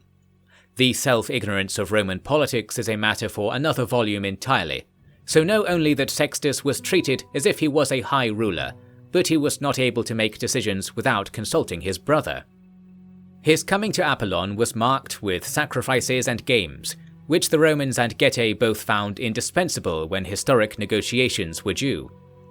Parisades did not attend these events because of more important business that I will detail once I have disposed of the Romans from our story for the time being. The root of the reason for Rome's interest in Apollon was little different now to when King Meticos had sat on the throne. This was the growing collection of ancient knowledge that Rome itself was building. If you are familiar with Roman ways, you will know that they never shied away from taking anything foreign to their bosom if they thought it might profit them, and hence what we call Roman culture is generally a mix of all the cultures they had bullied across the world. Their weapons were Iberian, their armour Gallic, their dress Etruscan, and their gods Greek. For those who don't know, most of the Greek cities were clients to Rome at this time, and it is said that the Romans had started to call the whole Mediterranean RC, in open disregard for humility, let alone the impracticality of labelling such a large number of different places with such a simple name. Forgive me, for the topic of Rome always brings up many points which I wish more people knew. The main point is that they had been looting the world for Lithosis treasures ever since learning such things existed, and their dealings with the Getae were part of this process. Thus, so too were their kind overtures towards the Bosporans. In fact, doubly so. This was not what was discussed openly at the Grand Symposium at Apollon, but it was what Parisades and Sextus both understood to be the meaning of the conversation, as neither denied that they were attempting to establish the truth of the Golden Age. What had once been a secret was truly beyond concealment even at the far ends of the world from where the quest had commenced. Were the two empires of Rome and Coriscos to share what they found, the most complete picture yet would emerge. Neither side could tell to whose greater benefit this would be. Sextus proposed that the two empires be joined through marriage. Parisades had already prepared for this term, and brought out his daughter Labda immediately to be introduced. Sextus took a liking to her, since she was precisely the sort of strange and highly educated foreigner that fascinated the Roman noble class. This match had the advantage of making her brother, Doraius, the eldest child in the prince's household, save for, technically, Diotrephes.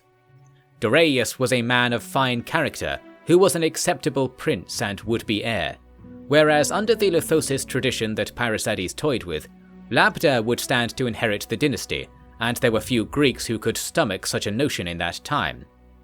Since Parisades owed much to his forest folk soldiers, it is likely that Labda would have become a prominent queen had the Romans not purchased her, and you will find various people lamenting the loss of that opportunity to this day, who wish to see the symbolism of unity between all mankind and the disconnection of kingship from the tribe of Yimo so that it might belong to any who earned it. But since we are speaking here of inherited power, nothing of that sort would be suitable to a golden age, and I find the entire argument makes a weaker point to spite a stronger one.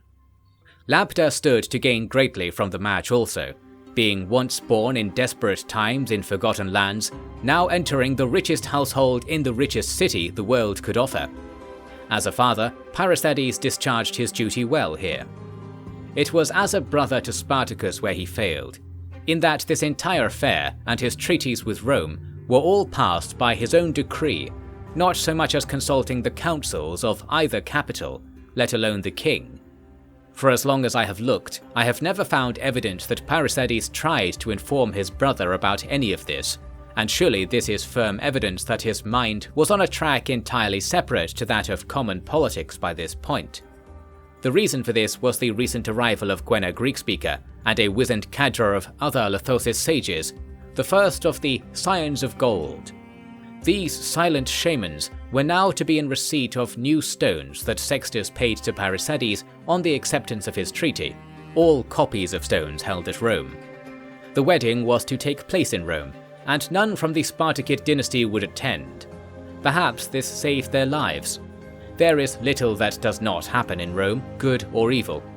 But we must turn now to what Gwenna was assembling in Apollon. With all the runestones recovered translated by the coming of the year 180, the fall of the Golden Age was realized in living memory once again. I told you already that the word of Manos is afflicted with a terrible curse, to be always insufficient to spread across all people. What could cause such a thing? The answer is something you have seen many times. Aglow across the dark pane of night, we see the fires of the cosmic war every day. And in turn, those beasts of the cosmos can see us. They see peace, they see order, and they see a world that is not theirs. This is most irregular to them, and be they kind or malicious hearts, they cannot let the world be. That is why we were doomed from the beginning, but we all know it shall not be forever thus. As Gwenna spoke in the Grand Hall of Apollon, we are not able to protect ourselves on our own, not now and not then. But we are not on our own, and what you can do protects others, and what they can do protects you. Shields upon shields, your people know this. I will show you. We will tell you. The land of gold, seeped in magic, will be our prize, and the truth of the gods is what I have found. I tell to you, and do not cry or feel. No, the gods should not be forgiven for what they will make us do. This sinister address carried on with the telling of the first war on Earth, and I shall relay the true portions here as usual. It is well known that this world is filled with many gods, and you can always find people who have had experience with one or several of them personally. We know that the gods take interest in human affairs, and do not allow us to go about our lives unmolested, nor unrewarded. What we can say now on top of this is that the limits of the powers of the gods are quite natural, and they stem from this shield that Manos built when he created the world, called the Celestial Sphere, and various other names. What we hear and see of the gods in our world is but a fraction of their power, and a fraction of their intent. And their intent for this realm, balanced up, is rarely aligned with ours. Aside from Manos, Taurus and Imo, there have been no gods who did not cause trouble in the world, and it was back in the first moment when the cosmic beings discovered how to influence us that the Golden Age came to an end. The way they achieved this was by coming up to the holes burned in the Celestial Sphere and blowing gently over the land. These winds carried whispers that resonated with the souls of humankind, and they came to feel that they were in the service of that being whose breath they harbored. These beings came with countless names and goals, and while there is little direct evidence in most cases, it is common these days to assume that most gods we cannot trace back to corruptions of Lithosis paragons were actually inserted into our minds by these outside beings. For example, there are those who have studied the origins of Juno in Rome. This name actually refers to Hera, but then who is Hera? There is no Lithosis god of this name, and remember that only the Lithosis gods were created within the world itself after the death of the triumvirate of Manos, Taurus and Imo. This means that the various places in the world who came to know Hera independently, there are many, as documented in the work I am summarizing, called The Providence of Great Spirits, compiled by Flaccus of Lilybaeum, must have all been places where the breath of Hera's progenitor fell. And by drawing these places onto a map, we can track the direction of this wind and determine the very star Hera came to us from. This is a happy case, since Hera's spirit seemed to benefit the world, but its true intention is cast into question by virtue of its cosmic origin, and really it pains one to think how much uncertainty there is in all this. The recourse here, as ever, is to rely on one's faith to see them through such studies. The reason to be dour comes from Gwenna's work at Apollon, as the original canon that formed the teachings of the Scions of Gold makes it obvious that turning the minds of men to war was the foremost effect of the initial rush of cosmic winds. It is worth remembering that revelations like these were as powerful to the Lithosis as they were to everyone else, so be sure to correct those who include this information under the bracket of Lithosis religion, when in truth Lithosis religion was torn apart by the curse of stellar winds as much as any other pantheon. What they knew in their hearts, though, was close to the truth, that it was straying from Manos that brought about calamity, whether they remembered the cause or not. With the vile interferences of the cosmos, the love of Manos' creation ceased to be universal, and respect for the labourer kings gave way to those who felt they might be made kings for invisible or immaterial reasons, and there was no hope for harmony between the growing ranks of mankind. There was war of the kind not recorded anywhere else, in which a child was told from the day they were born that they would fight a battle on a certain day in a certain place, allotted to them by the war masters of those times, who retained the power to order the world Manos had bequeathed them. And fight they did, with all manner of tools, techniques and devices, most of which were not possible for those who wrote the runes of these times to explain, because they could only be made by following the guidance of the paragons when they were alive and their spirits strong. But in time, even great leaders like Jaius, great judges like Dagon, and 100 more famous heroes of the time were slain in the endless fighting. One battle stands out, the Battle of the Dacian Hills, which is what we now call the Sarmatian Mountains. There, the ancestors of the Getae and the Kariskosi Lithosis fought for 700 years, the magic of the world turning their blood and bodies into ever-increasing volumes of rock and soil, until finally the mountains were too steep to fight over, and the peoples on either side were split apart. We do not have them, but there could be similar tales of horrid struggle behind each mountain range in the world, though at least one range, the Alps, is known to have been created by the sudden movement of the Itali Peninsula from the sea, which, as I said before, was caused by the coming of the Getae to Apollon, and the slaughter of the peaceful people who first lived on that hill. How ordinary it must have been for the land to change in unthinkable ways in those times. The warring destroyed much of what humankind once was, and diminished itself in the process, leading to the state of unease and distrust that permeates from the beginning of history to today, in which each person is given to a distinct peoples, who were forever at war and afraid of other such peoples around them. Is there any faster way to describe the world? Since it was not always like this, do you not wonder if it would be possible to change this arrangement? If so, you are in fine company, for it was the goal of the founding members of the Scions of Gold to use their increased understanding of the world's curses to treat these maladies. The rediscovery of ancient arts, such as blood magic, and the understanding of the gods as potentially malevolent and at least disruptive creatures, could now promise a return to gold for the first time. This is what Prince Parisades was celebrating when his daughter was wed in a far-off land. And it was this strange message of hope and expectation that reached all parts of the Bosporan Empire, along with a simple order, that all who served the Spartakids should now also service the Scions of Gold. Few could imagine what that command could mean, but those peering through the stars knew that what was brewing in the cauldron of mortality was not to their tastes, and therefore, almost as soon as the idea of an organized religious movement was spread, a foul wind came to the world, and enemies were made of friends. This brings us to a dramatic affair that begins to recapture the fury of battle between awakened peoples, only a fraction of what those civilizations in the Golden Age could deploy to battle, and that was yet more incomparable still to the battles the gods are born and killed in moment by moment right above our heads. That there was some link between this new temple, the Scions of Gold, and the Lithosis was one of the few things that people could be sure about in the early days. This was a final insult to a certain group of allied peoples, the Roxolani. Recall that before Parisades had gone to the First Lands, it was the Roxolani who had dared contest territory with the Lithosis, and it was from their captivity that Gwenna Greekspeaker herself was rescued. While they had submitted to Parysades when he became the regional warlord, they had since moved their tribes further and further to the west, where they were able to establish something of a kingdom for themselves on the borders of the European forest.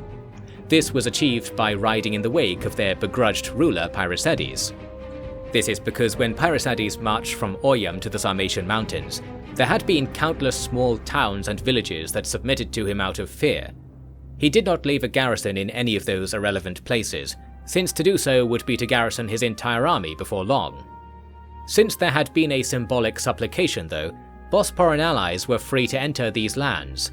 The Roxolani nomads had come here to make themselves distinct from the community of allies, and they had come to succeed in learning how to farm and fend with the local Hamanians. Yet the coming of decrees from Apollon disturbed them greatly, and they sent reply that they should wish to be independent of the empire and the gods they disdained, and that they should take the liberty of pursuing that independence no matter the thoughts of their prior rulers.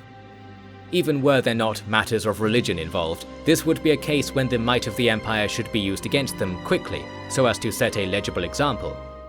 With increasing need to spread knowledge of the gods as far as could be achieved, the distinction between enemies and contentious allies was lessened further, and it was thus that Parysades forewent the usual procedures for declaring war, and took his army from Apollon to retrace his march and return to the European forests. That he departed without making sacrifices to the gods was an important turning point in demonstrating to the people that suspicions should now be held against the will of the gods, although these things were not yet formally developed at this time, so we shall return to them later. The capital of the Roxolani was called Bells, and was a Hamanian farming outpost which had been swelled enormously by the settling of the nomads, such that it was now a small city by way of its population, though its buildings were hardly more permanent than those usually employed by nomads. Parysades encamped near this city with several thousand riders in the spring of 179 prior. He sent out envoys to begin negotiations, but when he saw that what emerged from the city was not an embassy but an entire army, he began also to file his horsemen from his camp, and it seemed battle was a foregone conclusion in the views of either side.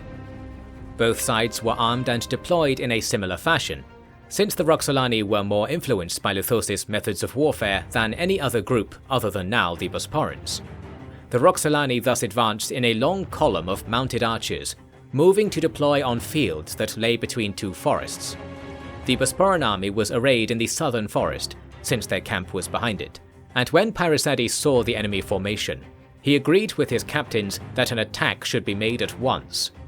The Lithosis went out quickly to cut in front of the Roxolani column, wheeling around to attack it from the north, while others were already shooting from the south. Quickly the front of the column was being assailed from three sides, and it was hoped that this approach could be used to thresh the entire formation from front to back. However, the Roxolani were not surprised by what happened, and quickly revealed they had prepared for the scenario. Firstly, the column reformed to reveal that its center was composed of shielded footmen, which explained their slowness to deploy. Since they were closely packed together, the column had actually contained more troops than it first appeared, and most accounts say that there were twice as many Roxolani as Lithosis. From the dismounted ranks came warriors in heavy armor that jutted out from its frame from chin to toe, who threw their comrade riders from their horses, mounted up, and charged out in all directions, making full use of the fact that the slow deployment had left the horses with ample energy. Conversely, the Lithosis were slow to turn and flee, firstly because of the exertion of taking up their formation, and secondly because they had never seen such tactics and did not instinctively know whether to withdraw. Parysades and his companions were riding up to the scene when they saw that the northern group of the army was retreating into the woods while skirmishing with the enemy infantry. The eastern group was engaged in fierce melee with the advancing column, and the southern group was scattering in panic while the heavy riders hunted them with long lances. Never had the prince been confronted with such a dire scene, although perhaps the blood of his father within him carried memory of maelstroms like the battle that day. Parysades gave command of the battle to Diotrephes, then departed to rally his troops in person. Diotrephes quickly sent most of the royal cavalry to fetch him back, as the situation across the field was only worsening. To the west, hundreds of riders were positioning themselves to counter-encircle the Lithoses, and some of the Roxolani had ridden off the field in the direction of the main camp. Diotrephes judged that returning there would be foolish, and in this he showed foresight, for even though retreating through the woods would give the Lithoses an advantage, the Roxolani already had troops passing through the woods elsewhere to ambush any returning to camp. Instead, the strategos bid that all who could be reached follow his banner, and that the prince be taken along by force if needs be. He took said banner to the east, away from the gathering bulk of the Roxolani, towards a forested hillside. Seeing this, and hearing the horns of muster singing the way to go, the Lithoses fled the Roxolani column wherever they could. Pyrrhosides was extracted from the melee at the front of the column and ferried away, shouting out that the battle was not lost and protesting without composure. However, the situation was so strongly to the contrary that regular soldiers were happy to disobey their master and follow the shrinking banner of General Diotrephes instead. The flight did not go uncontested. The Roxolani eagerly pursued, and were only slowed by their own disorganization and desire to capture abandoned horses. Additionally, a sizable portion of their force chased small groups escaping in other directions, so it was only about 1,000 riders who kept close to the main body. Pyrrhosides had around 600 riders with him, having left 1,000 dead or captured on the field, with hundreds more fleeing by their own designs to places unknown. The sky had turned grey, and nothing maintained any luster but for the blood seeping from their wounds. Diotrephes reached the wood atop the steep hill, and endeavoured to plant the command banner in a place where it might be seen by lost allies. There was no sense concealing it from the enemy, since their scouts had kept close contact throughout the pursuit, and were regularly updating the main army on the best route to follow. So it was that the Roxolani began to muster at the base of the hill, unsure of whether their prey had suffered a truly mortal blow, or whether an attack would still entail a brush with defeat. Their delay was pragmatic too, since their footmen were able to catch up on their slower horses, and prepare to march upwards in a shield wall. Atop the hill, Pyrrhosides relied upon Diotrephes to organize the soldiers. The prince was struck with silence, a fairly common thing in fateful times, but rare for one such as he. The spare horses had been lost with the camp, and those they had with them were often wounded or otherwise expended for the time being. Therefore it was difficult to go on from those woods, even with the enemy creeping closer, hardly visible in the dim light of a god-forsaken evening. Nobody was discussing that which had occurred, since there was a pall of shame across all ranks. As much as Pyrrhosides could be blamed for falling into the Roxolani trap, every man with him had felt the same passion doom them equally, and indeed they in particular were not those especially doomed, for which there was shame to be felt in some respects. This was how soldiers often react to seeing the misfortunes of battle vanquish men who did not more or less deserve such a fate as themselves, and it can be hard to reconcile the will of the gods in these moments. Pyrrhosides knew that the will of the gods was no good measure of righteousness, and hence dwelt on it not at all. On the contrary, he struck upon an idea to use the truth of the divine powers in the world to remedy the situation.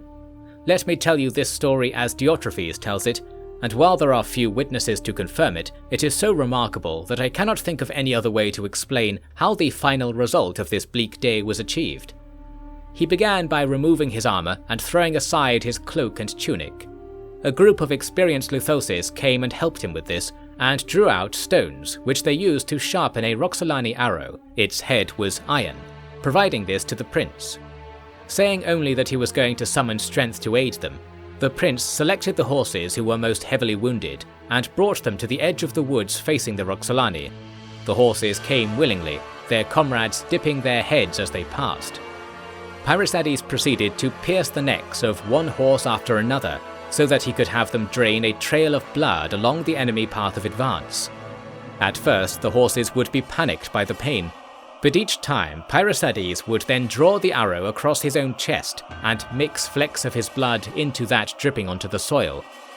This awoke in them the part of their being which stemmed from the first creation, allowing them to understand how they should behave. 7 horses were put to this work, and when the mark of blood was made, they were unbridled and allowed the last of their strength to go off as they pleased. Pyrrhusades was substantially wounded by all he had given and was taken to the rear to lie down. The Lithoses were satisfied that the ritual had been carried out correctly, and hence they took off their vestments of war and began starting a fire. Other soldiers were indignant at this inappropriate behaviour, with battle at hand, yet they were to be humbled by what came next. The darkening of the sky was hurried along by the unseen forces at play, and rain began to shoot down into the faces of the Roxolani. The Bosporan position remained dry, their fire only growing in strength. Indeed, the rain was falling exclusively on the far side of the blood barrier, and its intensity was unlike anything usually seen in the region. Diotrephes says that it was like all the rain meted for a wide area had been brought together to fall all in one place, and whether or not this was how the world was operating here I cannot say. What we know is that the Roxolani were mired in soft ground and soaked so completely that they had to throw away items to bear the weight of it all. Still, they were able to get close to the top, and those not so faithful in the will of Manos' tripartite believed that arms should be grasped and a last effort be made to die with honourable comportment. Nay. The trees shook as a violent wind crossed the hillside. Pyrrhusades raised his hands and said, "I will never listen to the voices of the cosmos. We will pour to this world out of their reach, if only those who cannot hear the voice of Manos could be cleaned away." After this, the hillside itself began to shimmer with movement. The mud slid away like meat boiled from a bone. The Roxolani horses knew that they had been driven into folly, and either threw off their riders to escape, or fled with their riders hanging on for their lives. The trees that dotted the hillside broke in the wind, and their boughs toppled footmen, who could not evade such things, for the ground was like loose sand. Their attempts to move only drove their feet into the ground, where they were trapped, and those who protested against this the most sank the deepest, and we know from later testimony that some warriors, including their warlord, simply disappeared into the ground. The storm was not especially long, but in the time it raged, it created an incredible river of mud, with marshes forming around it, and the Roxolani army was crushed, while the Bosporans warmed their hands around a crackling fire. These Bosporans would not be spared the moans and cries of those trapped in the mud once the weather passed, and it appears that any of their Roxolani comrades still at the base of the hill did not have the courage to ascend and attempt to free the doomed, or if any did, they either gave up or joined the ranks of the doomed themselves. With the fire burning and the banner still flying, Pyrrhusades took the additional measure of having a few fit men ride away in the night to alert any allies they could find. The Roxolani were at leisure to do the same, however, and so even spared from an immediate assault, the situation remained perilous. A night and a day passed, and on the second night, the Bosporans came out of the woods onto the hillside, which had now dried somewhat. The blood barrier was still bright and wet, as if untouched by the withering light of the sun, and the Roxolani trapped in this area cried out in all the languages they knew, which were surprisingly many, that they should either be rescued or killed by spear point, for this was a preferable alternative to a gradual, cruel descent into the earth as the draining water pulled them down with it. Some were in favour of this, since the Roxolani were loud and disturbing, but Pyrrhusades ruled against it. He reasoned that since the world had chosen to consume the souls of these men, doing so to save those of the Bosporans, there should be no alteration of the natural course. Mercy is a force that we feel is imposed upon us from the outside, he declared. We cannot reason our way to it. We simply receive its will from above, from beyond. We do not know how much damage to our fortunes we would do if we listened to it. So, listen to reason and think on what we have learned. If we make good on our promises, we shall see the next step on our path, clear and bright, tinged with gold by praise. And that is why the Bosporans camped again on the hillside and did not permit themselves to listen to pleas from any source. In this time, the Roxolani had gathered up their column and were ready to assault the hill in greater force than before, whereas Pyrrhusades had received no reinforcements, and in fact had seen several men pass beyond use by the worsening of their wounds. In the morning, the region was covered in mist, but the approach of the Roxolani was discerned by the noise of it, so the Bosporans came to the edge of the woods to investigate. The hillside had dried out, and there were no signs of those once struggling there, consumed with all their equipment and the gashes in the earth already sealed. Seeing this, the Lithoses were impressed. Parysades had around 100 horses fit for battle, and he picked out the men who should ride them, along with himself. His exact intention is unclear, because Diotrephes wrote of this morning as if the prince had become delirious, although no stories like this came from the soldiers later. Diotrephes claimed that the prince believed victory would be granted by a miracle, as long as he was willing to put himself at risk, and this was at least somewhat in line with what Manos intended for the world. He invoked the spirit I passingly criticized earlier in this work, the spirit of Alexander, or specifically that a leader of military forces should go first and foremost where the risk and glory was maximal. Although Alexander had behaved like this for his own reasons, Parysades supposedly believed that the successes of the Macedonians had actually been granted by the fates because Alexander was acting according to the will of Manos. Those of us familiar with history know that Alexander tended to act rather contrary to Manos' kingly ideals in almost all other respects of his life, so it's hard to swallow this theory in its entirety.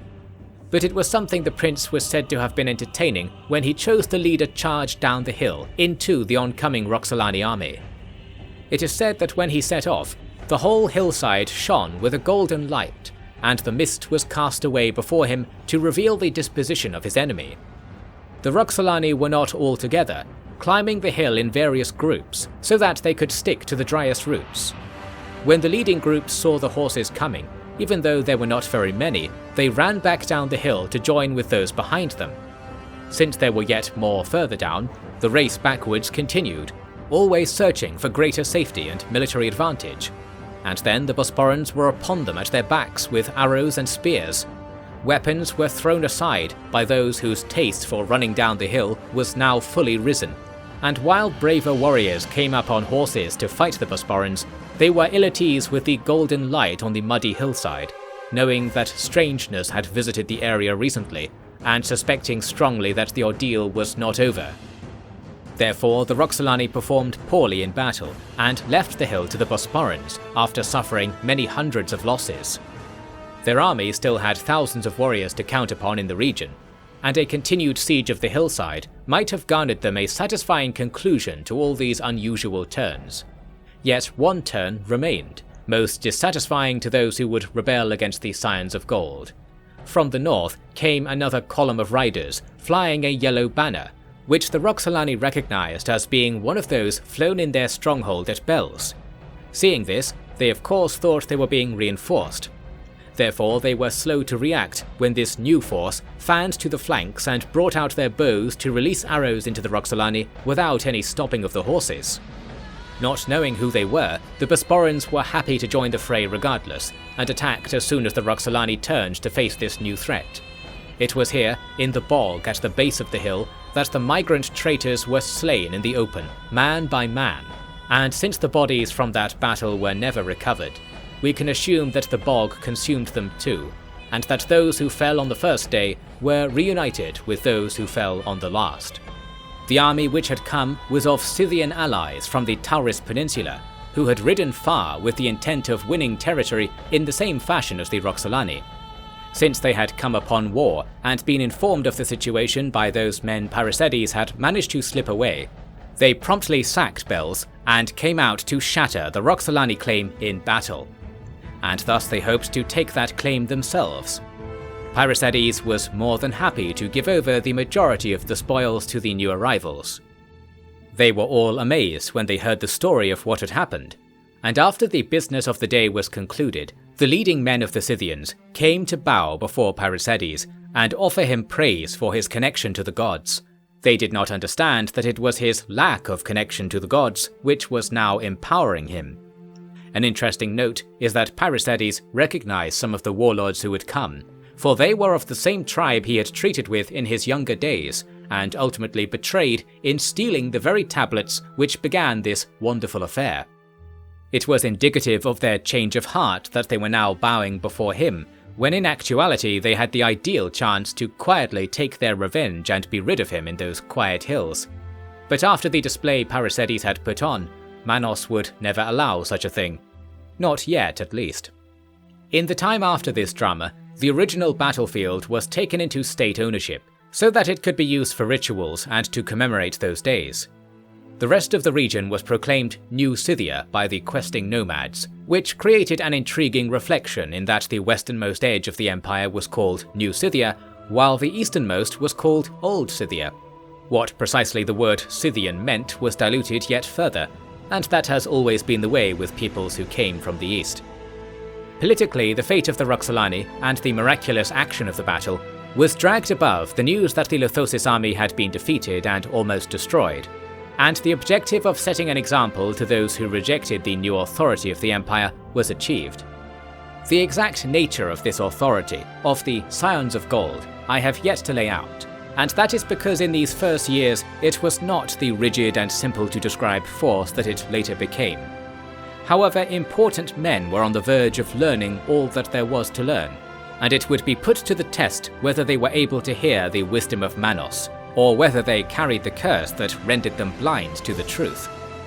To begin to convey ideas like these, I will bring us to another large and all-important conference of the era. Pyrrhosides had entertained himself and made his mark in Apollon. Now it was time for King Spartacus to storm back onto the scene at the official capital of Tanais and discover all that there was to know about his empire, his world, and what desperate hands were outstretching to him, begging to feel even the shadow of his power. And he saw in all this a path to immortal greatness, one that ran to the horizon, but alas, no further. Morrow of the Golden Age, Chapter 14. Spartacus left Sarai after devoting years of his life to the young city, and it was already showing signs of greatness as a result. Not only did it command fine and previously untapped lands, fertilized by the Dikos River, but Spartacus had organized a free alliance with the peoples known as the Bactrians, who when they were not drunk or reveling in Persian pastimes, controlled the southern end of the Hyrcanian Ocean. These were a people whom Alexander of Macedon had established at the frontier of the world, of his empire, to carry on the legacy of civilization in a land that might not otherwise feel the warmth of such things. It is usually lamented that the colonists made to go there were criminals and undesirables, yet from what I can tell, they dealt with Sarai in a proper fashion, and supplied many useful crafts to Sarai which were too expensive for the city to purchase by road from the west. So let us not be so hasty to denigrate these peoples that Alexander placed such a burden upon, even though I will admit I have never had a conversation with someone from that region without wishing that I was in different company. Perhaps they will become more worldly when the world of the modern age is complete, but such speculations are outside of our syllabus here. At last, then, the king came to Tanais, entering his old household for the first time since his family had been cruelly taken from him there. Despite the town having grown enormously in his absence, he was characteristically unmoved by it, and indeed it still paled in comparison to Panticapaeum, his city of birth, or even Chersonesus. Yet both of those cities were ash and ruin, and Tanais was vital and whole. Can there be any doubt that the former did not beget the latter? Tanais was full of foreigners, usually merchants, but also sometimes politicians, who had come to visit the royal court. Many such dignitaries were kept in accommodations that had been built on the same street that led to the modest palace. These accommodations were said to be the largest of their kind in the world, and featured rooms and kitchens serviced by good quality slaves bought from Trapezos.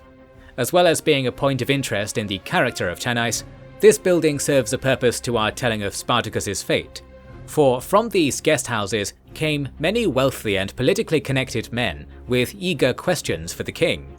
Spartacus's reputation as a stern but fair ruler had been inflated greatly by his absence, and the mythos around the wild Bosporan king civilizing forgotten lands had taken hold across the Black Sea. Thus plenty were eager to see what sort of king could hold an empire so effortlessly, and in looking to answer that question, they were looking straight through a gem that warped the nature of time in order to bring out the images and ideals of that lost era in which the wastelands of the north were the cradle of civilization. Yes, they saw a king who had no grace, no majesty even, but was as vital to the empire as a heart is to a man. A golden king.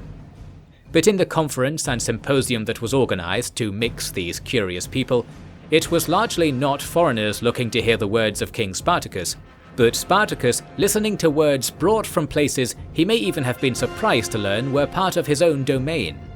I speak of the third cadre of visitors to Tanais, who had recently arrived upon 500 horses, said to all be of different breeds, although I have never heard any expert claim that there are so many distinct breeds of horse. So let me cover the most important things that were achieved over the month-long festival this confluence of people wrought upon Tanais in the spring of 178 prior. Of those gathered to represent their rulers with good authority, the most important were men of the Ptolemaic kingdom, the Empire of Pergamon, and the Kingdom of Trapezos. The first of these three was the dynasty that held the old polity of the Nile River under its sway, although not all that firmly, as we shall be learning shortly. The latter two were names given to the domains of two eponymous city-states which had come to control most affairs of Asia, and hence had countless ports on the Black Sea. Through these they had become dependent on Bosporan goods, since the types of items available to purchase at Tanais now ranged from rare white furs from the Morrow frontier to rich and colourful jewels produced by the Himanian colonies, to say nothing of the amounts of cereal crops, slaves and animals that were becoming available through the First Lands. Like all city-states, be they Greek, Pontic, Persian or any other persuasion, their outlook on politics was determined by two great tides. Firstly, a fear of Rome. Secondly, awe of the Spartakids. Both brought them to Tanais in a natural fashion. But you would be aghast to see that when formal greetings were made, these cities had their men bow in a respectful fashion, while the men from Alexandria of the Ptolemies pressed their heads to the ground and brought out treasures as if they had been defeated in battle, despite their obvious knowledge of the Greek way of doing things in this regard. What was the meaning of this? I shall tell you what I have learned, much of which was not to be found in the official records. The Ptolemaic royal family controlled a domain that was, like the Bosporan realm, awash with peoples who had lived in those places since the earliest possible times, and were generally used to selecting their own governments, for better or worse. However, since the Egyptians, and the myriad minor peoples this name represents, had given up their independence in the time of Alexander, they were now subject to kings of Macedonian descent, whose eyes were forever looking north across the sea, and not south to the strange places where their people lived. Indeed, it is said that all manner of monsters can be found on the course of the Nile, such as men who have no heads, snakes with mouths at both ends, and large beasts that can cross from the horizon behind which they hide to any point in the landscape in which a traveller might stumble, and hence take them to otherworldly places the Egyptians have no end of stories about. There are two large schools of thought concerning the reason why these lands have such phenomena, while being, by the accounts of the Ptolemaic court, incredibly wealthy, well populated, and constantly in production of fine wares.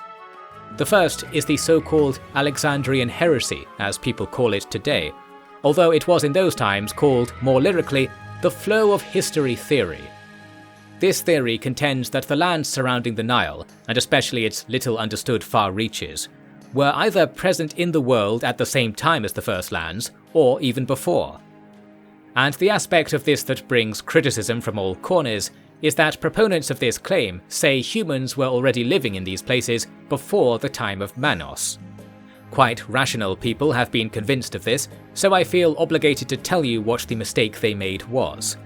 They will point out that there is evidence of mankind having lived along the Nile for thousands of years, perhaps even very long periods of up to 10,000 years in the view of some.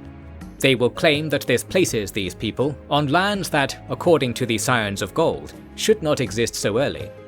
They will point out that because the Golden Age was known to have concluded around 3,000 years ago, that there must be some credence to the ancient records the Egyptians sometimes claim to have. The flaw in this theory is so obvious that only one truly committed to not knowing the truth could fail to see it, which goes to show that the curse of insufficient knowledge is something that afflicts the intelligent as well as the dull. The Alexandrians failed to note that the length of the Golden Age is not a specific length of time against which material findings can be measured, and indeed our very ideas of time all begin after the Golden Age, since before then there were powers in the world that altered time according to schemes we are no longer privy to, for example the aforementioned Husos.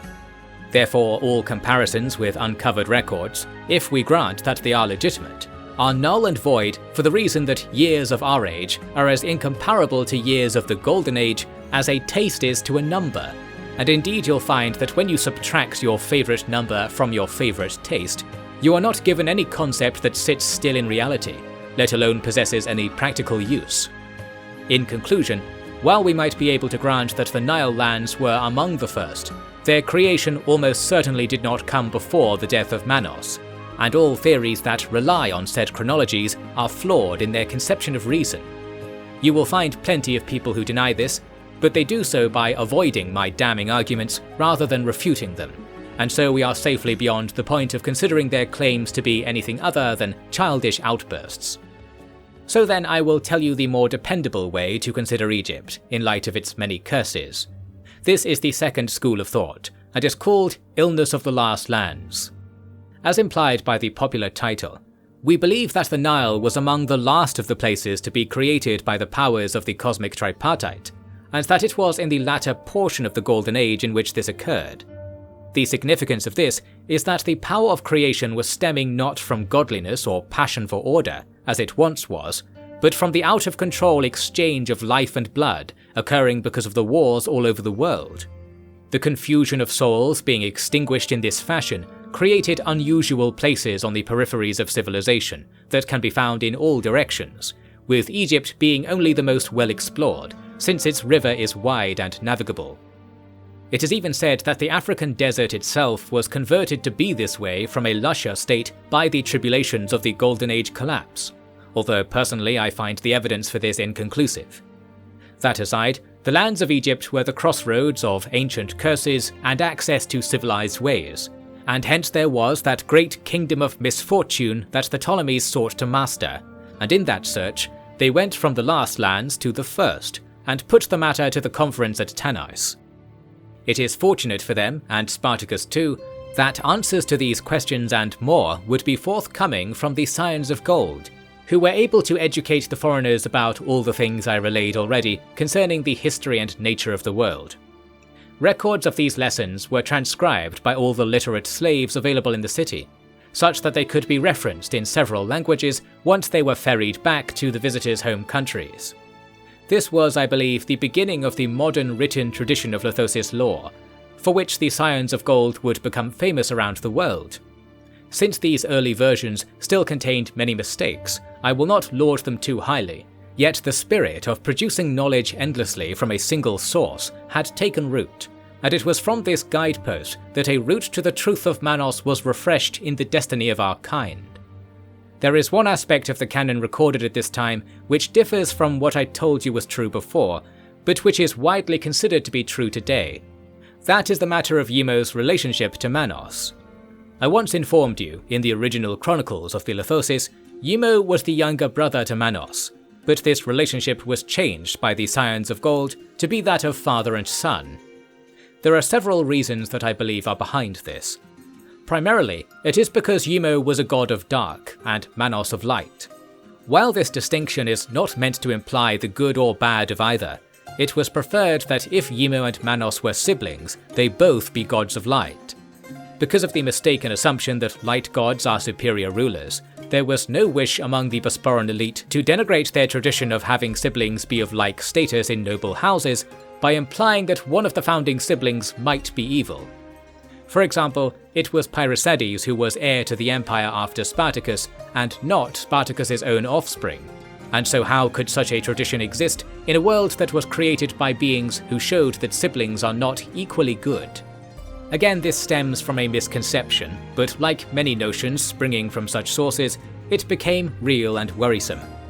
This is why the idea that Yemo was a son came about, in conjunction, I believe, with the fact that many legends and minor religions of the world at the time featured interactions between parents and children more so than between siblings, rendering the child Yemo paradigm less contentious. So it was that the official founding tripartite became the father Manos, the son Yemo, and the spirit of Taurus, To some extent, Taurus was considered still alive, in a way Manos and Imo were not, and so this third spirit element was to be the active participant in the world on behalf of the tripartite body. This was an aspect of the Scions of Gold agreed upon in the beginning.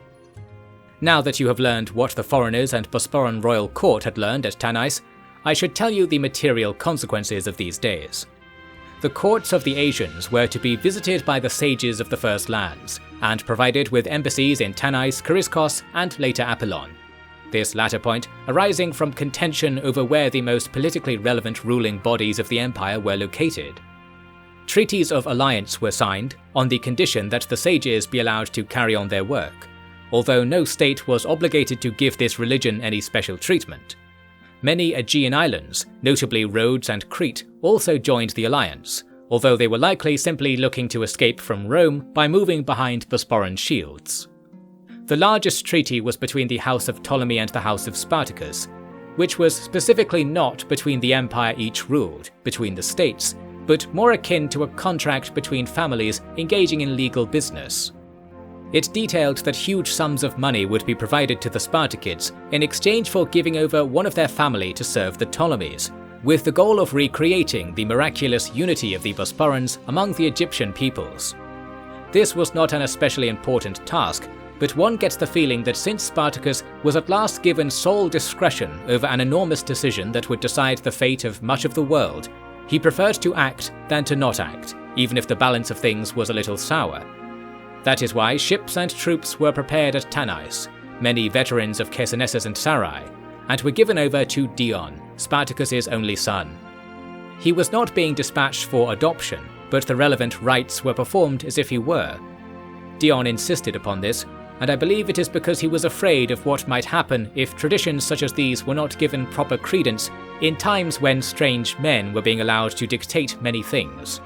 And in this Spartacus likely shared concern, since he wrote strong edicts over the coming year that cemented the legal status of all religions, bolstering the syncretic tradition of the old Bosporan colonies. He also ensured that the Scions of Gold were not permitted to teach their ways without accompaniment by scholars of Greek training, so that nothing too unusual or foreign would undermine the ways of life that were well known to be effective, be they derived from ancient truths or not. There is an illustrative anecdote from this time that I enjoy. Spartacus happened to learn that one of the leading men at court had failed to teach his son how to ride a horse. Furious at this neglect, he went to the boy in person and directed slaves to assemble a training ground directly outside of the boy's house. When the father returned, he found his boy speaking of the two schools of riding formerly taught in Chersonesus, those being Thessalian and Scythian fashions. And while Spartacus had retreated to other business, the humiliation inflicted on the household was such that no riding coach was ever short of students again. There is value and advancement to be had when a king has properness at the forefront of his mind. And as much as he might sneer at it, the Scions of Gold will tell you precisely this, and reference the king by name. We are fortunate indeed that the Spartakids were so gifted with men who appeased the gods of new and old alike. Now, with that business discussed, I shall tell you a few things that happened in the equally royal house of Pyrrhosides, 8,000 studies away. The year 178 was busy in Apollon, for the same Scions of Gold who were bringing the first canon to the empire were also at work establishing additional truths and finer rhetoric from all sources they could find. The city was inundated with scholars of all kinds, by which I mean there were some with formal training and a long history of thought, and others who were known to possess great knowledge on particular topics, yet lived meagre lives in places and among people who did not value such things above more base work. Pyrrhosides and Gwenna Greek-speaker, who had aged considerably while she was away, now appearing more akin to how she had been at her first meeting with the Bosporans, oversaw this soup of wisdom. There was so much disagreement and contradiction that any progress on establishing either an accurate history or a wise guide for future acts was agonizingly difficult. Yet the confidence, or rather insistence, of the Greek prince and Luthos's queen that the business was destined for success compelled others to ignore the dizzying madness of the whole endeavour. Gradually, ideas of legal measures began to emerge from the broth, which tended to follow a trend that humans were categorized by this name first and all others second. That is to say, an effort should be made to enforce a lack of distinction between the many peoples of the empire, although this seemed very unnatural.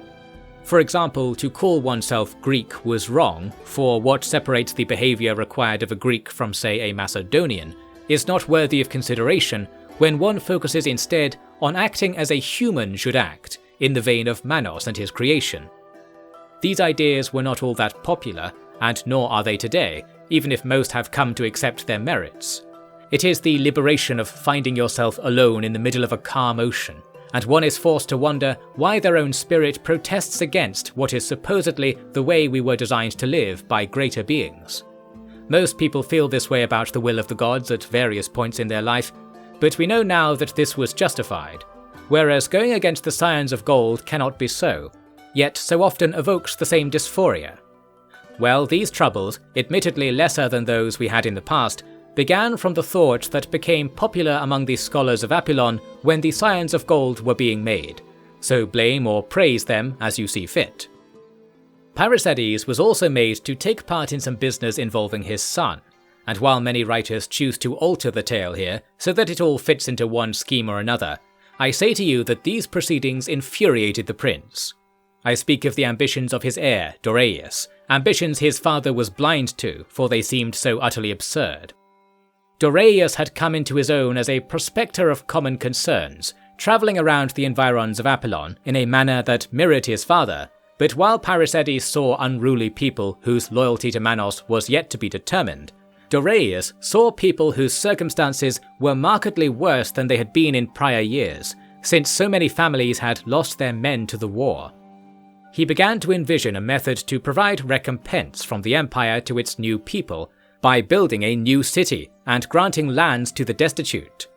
After carefully waiting for Parysades to be absent, he addressed the court at Apollon with these words.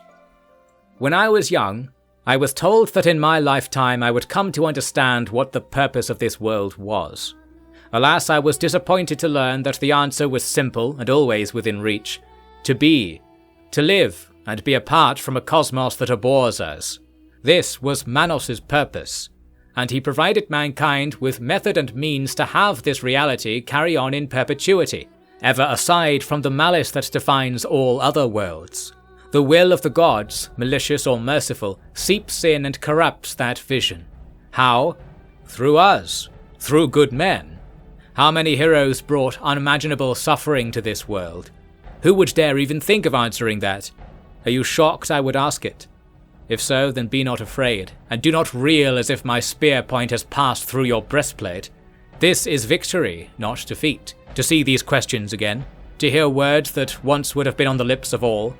To extinguish the suffering in this world, we are required to close off all fonts, all springs, all sources, and be those our very lives, our very beings, then we must rejoice that we will one day die, and that in life we have the power to undo, to redo, to bring order to each tiny piece of the world that our hands can reach. That is how it was in the Golden Age, you see. So then I bring to you the case of the day. The question of the people whose need for food and shelter causes them to harass and cajole the established subjects of this city daily, or more frequently. Those denied shelter will come to seek it once per day, those denied food will come to seek it twice per day, and those denied the true wisdom of the founding gods will seek it at each moment they are conscious, and learn nothing of any use because of it. What are we to make of this? The answer depends on who we are. Are we leaders? Are we those fit to organize mankind? If so, we are required to do something to remedy this problem. We should slaughter them all. I have heard voices in this chamber say as much. True, a problem solved that would bring, at least until the horrid nightfall of tortured souls to follow. But this is not the reason we were given our rank by fortune. Listen at least to the notion that there was a reason at all. In the Golden Age, all was in order, and those who were in need were like nuggets of gold to be snatched up, for in solving their problems, order is enhanced, and the entire world is the beneficiary. It is hard for us to see this. You will look upon me and see a young man attempting to preach to the old and wise on a topic you have already given much thought, and your conclusions have settled as silt in the depths of your belly. If that, though, is what you call wisdom, then you are playing into the hands of the jealous gods. Imagine their envy if they saw that it was you the people worshipped and gave thanks to, and not they. They must avoid this world coming to order at all costs, so they lie to you, to your very eyes. Scratch through the reality that has been painted before you, and see that Manos made the path to harmony easy long ago. We now begin to see that path, and the first step, the very first tack towards that euphoric course, is to make amends for the ills we spawned in coming to learn of all this. That is, we should undo the war we wrought, no matter how well fought and necessary it was. Do not spill blood for which the earth does not thirst. That is disorder. Do not cast dark shadows in places that should glow brightly in the sun. That is disorder. We are not beings of disorder, not yet, because the gods have failed to corrupt us thus. We are now things of good, things of light, of gold, scions of gold. What I ask of you is of trivial expense, and what will be asked of you in the future will be hundreds of times more expensive, and will be equally trivial, and you will see these efforts, costs, changes, personal sacrifices, and you will give them over to the world like a dirty blanket before you turn back to your basking in the rising sun. Yes, friends, it must be because I am young that I see it this way, and the happiness that could infect this world is too much for me to bear alone, and the scale of our victory against the gods, to create an everlasting world that is for us, mankind, and entirely for us. This is more grand and great an ambition than anyone has ever held, and it is also, fellow kings of men, astonishingly easy. He supposedly spoke like this until the courtiers had mostly departed for one reason or another, and the next day when he returned, and looked like he was about to take the floor again, the court granted him everything he needed. The Getae in the city were delighted, and a guiding strike into their nostalgia for the old kings was made. Like his father would have done, Dorius celebrated in the lowest streets of the city, and even brought commoners into the citadel during the night. As one might suspect of an energetic young man, his cavorting with the widows of the land was not entirely political in nature. He had come to love a Thracian woman named Pasiphae, and it is with great interest that I note how almost every source from this time seems to make awkward grammatical maneuvers to avoid ever mentioning this name, since that was the whim of Pyracedes at the time. Dorius took this woman to Apollon and arranged for himself to be married to her. Once the preparations were so far along that it would be quite a scandal to undo them, he allowed the business to be revealed to his father. Obviously, there was first the anger that a child could be so insubordinate on such a crucial matter. Then there was the duty of the dynasty to consider. Dorius was second in line to the rank of king, and in marrying outside of dynastic politics, he was openly humiliating all those Bosporans who remained inside, not to mention squandering any military or social boons that a powerful marriage could bring to the empire. Since Dorius was fully aware of these issues, and entirely without care for them, he had arranged his marriage such that it would be public knowledge if anything were to alter its course. Furthermore, since he was marrying a local of a sort, the idea was extremely popular with the lesser nobility and commoners of the region. He had placed his own father in such a position that no move could be made without significant cost, and hence the course of events went precisely as Dorius desired. With a cool smile, he carried out his wedding with a mix of Bosporan, Thracian, and Dacian customs, carefully crafted to symbolize the wish he had for the world. Attendees who wrote of it were impressed at the young man's air of rebellion and kingliness, even if they were so cowed by the atmosphere of the court that they would still not name the bride. Now, the two projects Dorius had launched came together, for it was Pasiphae herself who guided an expedition to see an ideal opportunity for the new city Dorius dreamt of, the sprawling ruins of once mighty Philippopolis.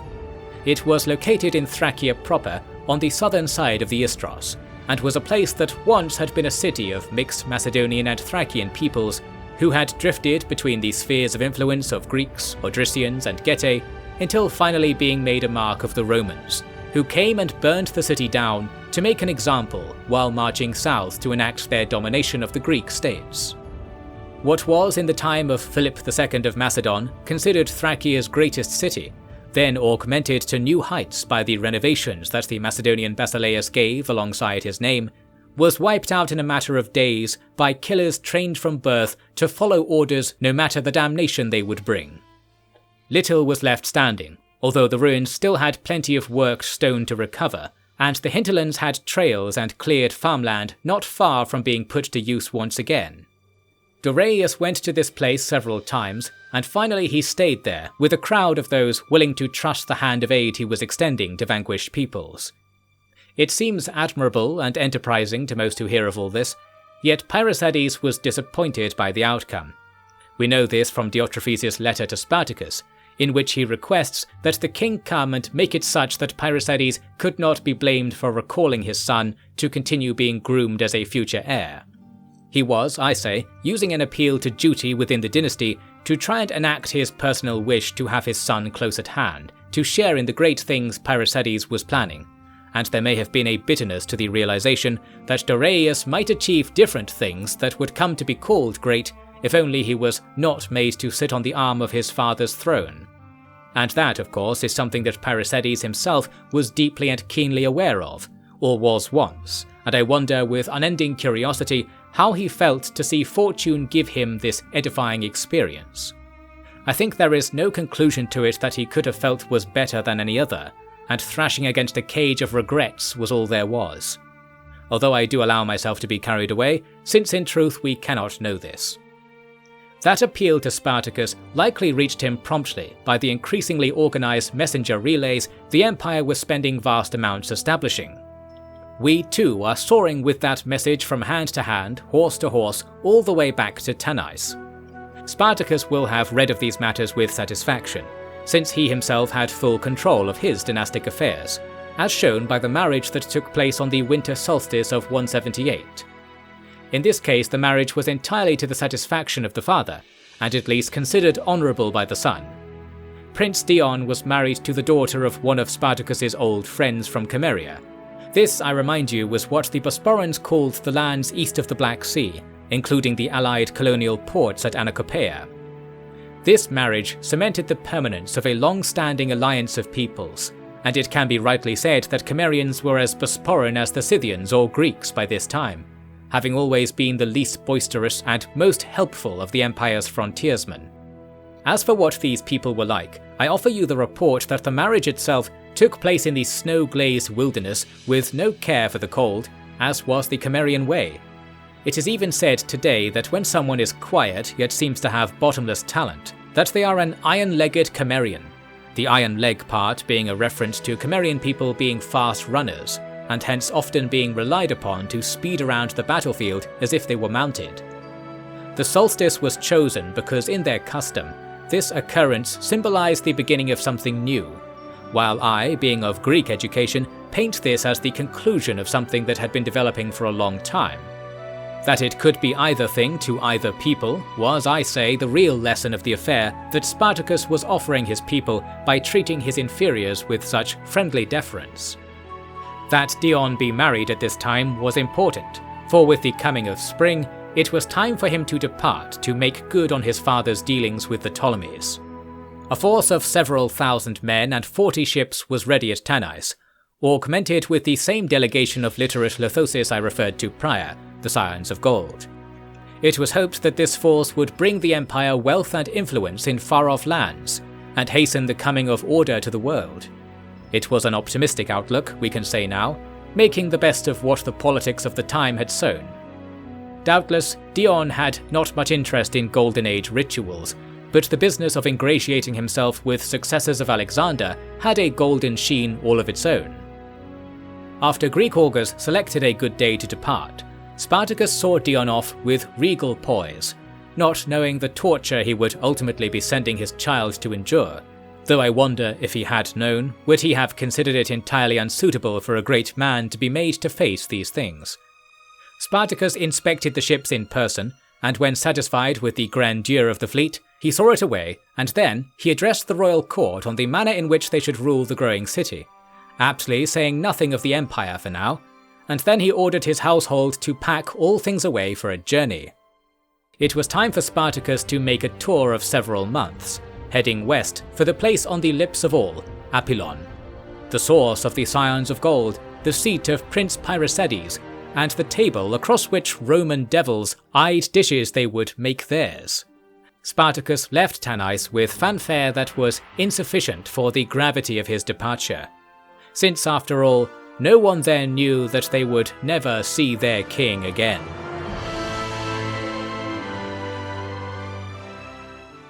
Morrow of the Golden Age, Chapter 15. Before we detail what Prince Dion found when he arrived in Alexandria, since it was a great quest that lay ahead of him there, I would like to tell you of what Spartacus now saw when he began to survey his empire, and how he found this empire to be undergoing internal reforms without his oversight. These changes, sometimes called upheavals, originated in Apillon, the epicenter of the new order rumbling across the world. There had come to be two compelling factors that the Bosporan elite latched upon. First was that their many vassals were very free to act as they pleased.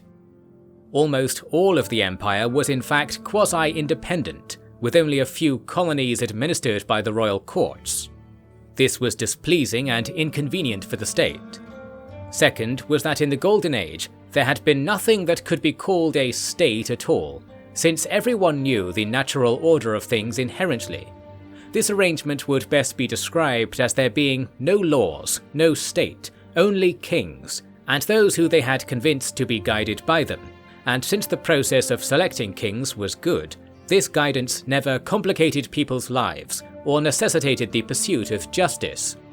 It is hard to imagine for most people, and the Bosporan nobility was no exception to this.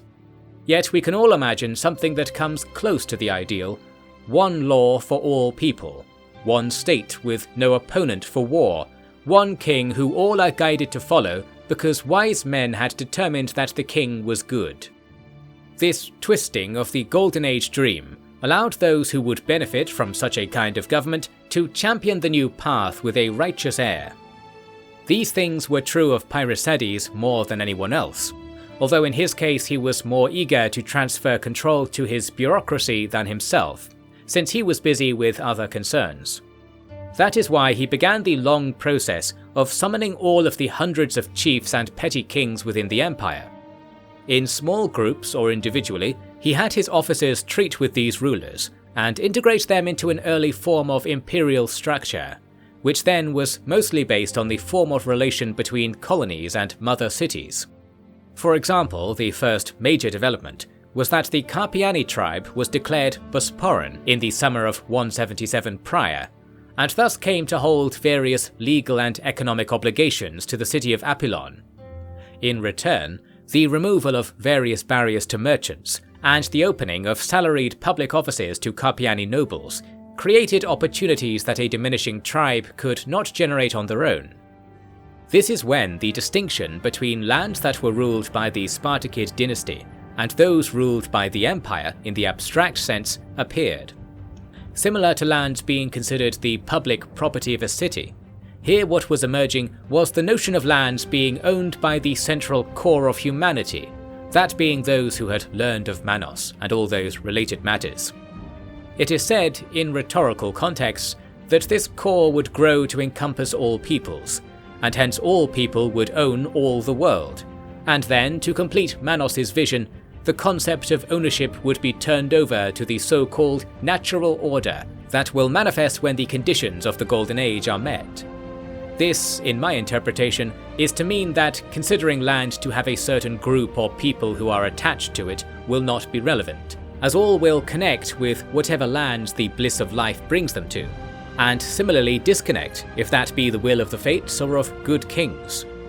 Since there is vast debate on this, I will leave only my amateurish view of things here and concern myself with the past, not the future.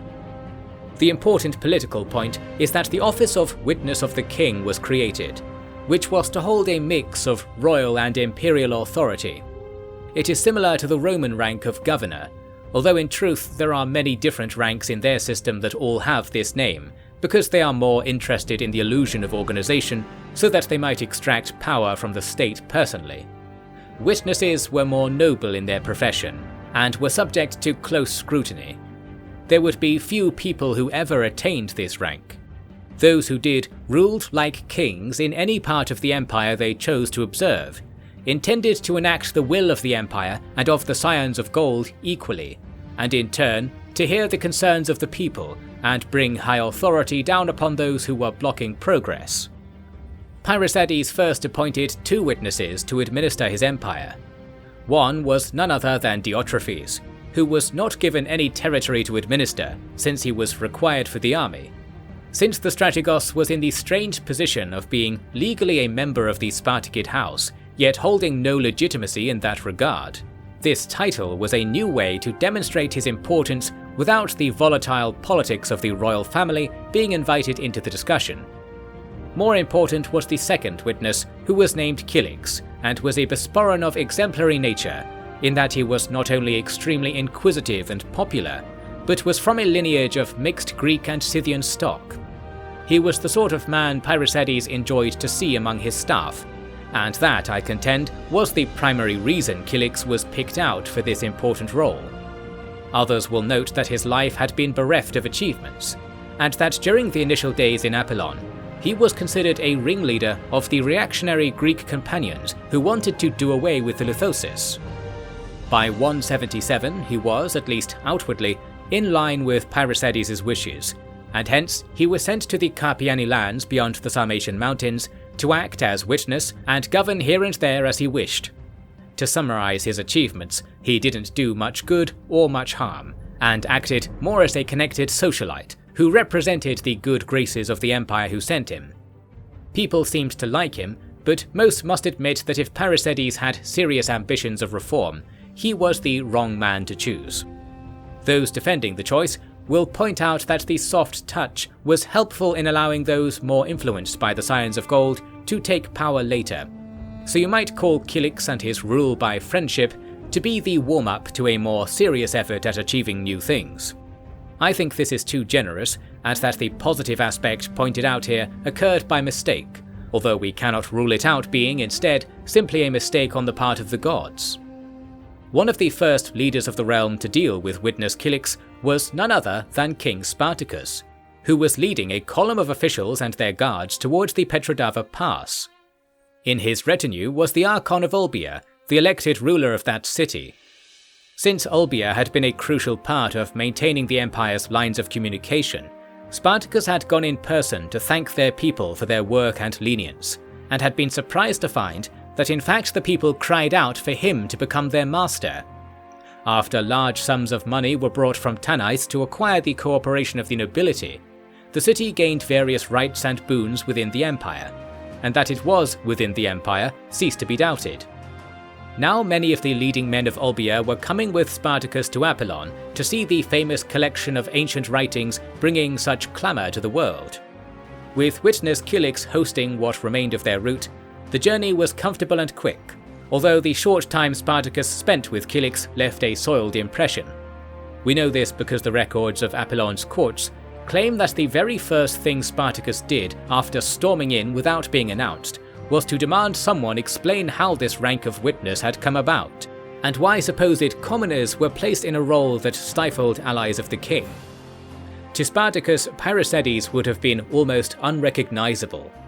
The prince, once known for his plain, practical attire and ignoble manner, sat upon a throne decorated with leaves from all the kinds of tree found in the empire, his head bearing a golden wreath, his torso a tunic of vibrant reds once worn by Gaius Julius Caesar, on his legs long striped wraps of green and black, a getae fashion, and on his feet, of course, a sword across bare skin. The blade was a treasure of Crete, whose inlaid gemstones reflected their colours such that the prince's toes were like rainbows. Witness Diotrephes stood to his right, wearing full panoply and wielding a lance with maroon shaft and purple tassels. Gwenna Greek-speaker was among her folk in a huddle to the prince's left, paying the rest of the room no heed, and they whispered amongst themselves, all dressed in loose gowns that revealed the blues, reds and greens of their many tattoos, some with cumbersome headdresses of fur in the lithosis tradition. From this shocking stage came a simple greeting from younger brother to elder, and then Parysades stood from the throne, handed his sword to Diotrephes, and then came forward to bow to the king. All others, save Gwenna's clique, did so too, and no one dared to raise their heads before the prince, and the prince did not move until Spartacus manhandled him thus. Then a pageant of grand proportions was arranged. There were endless people who desired to meet the king they had never known, and Parysades was careful to be deferential to his brother, so that the great many people loyal to the younger would also feel ingratiated with the elder. The pair had long stories to share, and Spartacus, it seems, did not become overly angry at the political situation, since formal business in the court did not much involve him altering decisions Parysades had made, or reducing the powers Parysades had handed out to his favourites. Spartacus would not indicate as much, yet I like to believe that he was impressed that the brother he had once thought of as a wastrel had come to be something akin to a royal man, albeit one of a gaudy and unrefined character. Furthermore, the political use of the Scions of Gold, whether one believed their teachings or was cursed to miss their importance, could not be denied. There was little that tied the empire together at that time. The Romans had their iron fist and tyranny, the Seleucids had a long-established shared culture among their nobility, yet the Bosporans were simply a coalition in which one party held almost all of the military assets. The Scions of Gold offered to link each of the Bosporan peoples with common creed and purpose, and since they seemed to have good cause to make this effort, there was every hope that people would give the sages the chance they needed. Spartacus did not comment or leave much writing on his view of all this. However, we know he had the ability to put a stop to it and chose otherwise. Therefore, I think inferring his support due to at least political convenience is a reasonable course. His decrees and acts at Apollon were more involved with arranging a military force separate to the Lithosis army to guard the region, and setting to order each and everything that caught his eye, from the dirt in the back streets to the bathing habits of augurs and temple mothers. From what I have learned, he was considered something of a nuisance, but his reputation for success added weight to the long series of small tasks he gave to his people, as if there would one day be a morning when they noticed their many efforts had coalesced into once impossible achievement. If this was the case, then we should rue the stars that it was never completed. 8 months after his arrival in the city, Spartacus fell suddenly ill. He was confined to a bed, a state of affairs he sung long dirges for. Prince Parysades was not in the city, having taken his riders to patrol the frontier and quell incursions by Hermanian warbands. Hence the busy activity in the city quickly halted, and a deathly pale ran down the hillsides from the citadel to quiet all residing within the walls. It was as if the king had been struck from a state of high action and health to one of near death without any visible cause. And almost as quickly as I have written this, his life was over. There had not been a single bad omen or suspicious occurrence in the city, and everyone was shocked that they could be punished like this. The Scions of Gold declared that since Spartacus had expended all the power he had earned through his heroic life, had ruled as much as Manos judged him fit to enjoy, it was only natural that he returned to the earth so that the next king could be chosen. Anything else would cause the world to stagnate only further. Since this message was not very empathetic to the bereaved, the notion that the Scions of Gold were behind the king's death appeared all across the empire, and indeed the world after this. But in doing my duty to you to research these matters, I was not able to find anything but whispers taken as fact to fill a void of meaning. I conclude that the Scions of Gold were being honest in their statement, and the method to carry on the restoration of the world was for Spartacus to be king one day and someone else the next. Hence this occurred as surely as a tide once drawn in will soon be seen to have ebbed out. Parysades was informed of his brother's sickness and rushed back to the city to attend to him, arriving the day after Spartacus's death. As the prince rode to the citadel, he saw the townspeople burning bundles of reeds and singing old songs. While he didn't understand the words, the timbre and emotion of the chorus told him he had arrived too late, and further that the people of the city were good enough to properly mourn a ruler they had known only for a short time. Even Parysades, we should remember, hadn't known Spartacus very well, being his reflection in the mirror of the earth. yet the time was somber and offerings were made and ceremonies conducted in all the styles the city's people knew, which were many. Pyrrhosides led the Greek elements of these, bringing in respected Olympian officiants from Olbia and Anacopeia, along with many guests and visitors from across the entire Mediterranean. Truly, while born the prince of an ailing colony, Spartacus had risen to be among the foremost men of the world, and those who rivaled his command could be counted on one hand. That command, of course, was now to pass to his brother, and this was an ideal time for succession to work this way, since such a huge part of the empire was already in awe of Pyrrhosides after his many military feats in their localities. This transition of power occurred smoothly, and only brief mentions are made of any meaningful descent and its rapid subsidence. Following the ceremonies and administrative work to be done, which lasted until the end of summer in 176 prior, there was debate on the proper way to use Spartacus's remains. From the point of view of the lithosis and scions of gold, Spartacus should be buried without a casket in a place where people felt unhappy with their lives, and so be a permanent wellspring of good fortune for that place. You may think Pyrrhosides would agree to this. However, the royal cloak on his back was now impressing upon him the doctrine of royalty. Hence he thought that Spartacus should be entombed in a worthy mausoleum, so that his resting place would reflect the fantastic memory of his life. In this manner he was able to get his way, since the scions of gold were not above the king, nor were they especially wont to contradict one who was so storied and well-liked. It may have been a compromise to worldly matters that led Pyrrhosides to choose Chariskos as the site of the tomb, and not Tanais or even Chersonesus. Given how much of his life was spent in Sarai, I do wonder if the late king would have chosen this location instead. By autumn, the royal court was quick to bring all trappings of power and rule for the use of Pyrrhosides in Apollon, and it was from this point on that the original court in Tanais ceased to be used for high politics.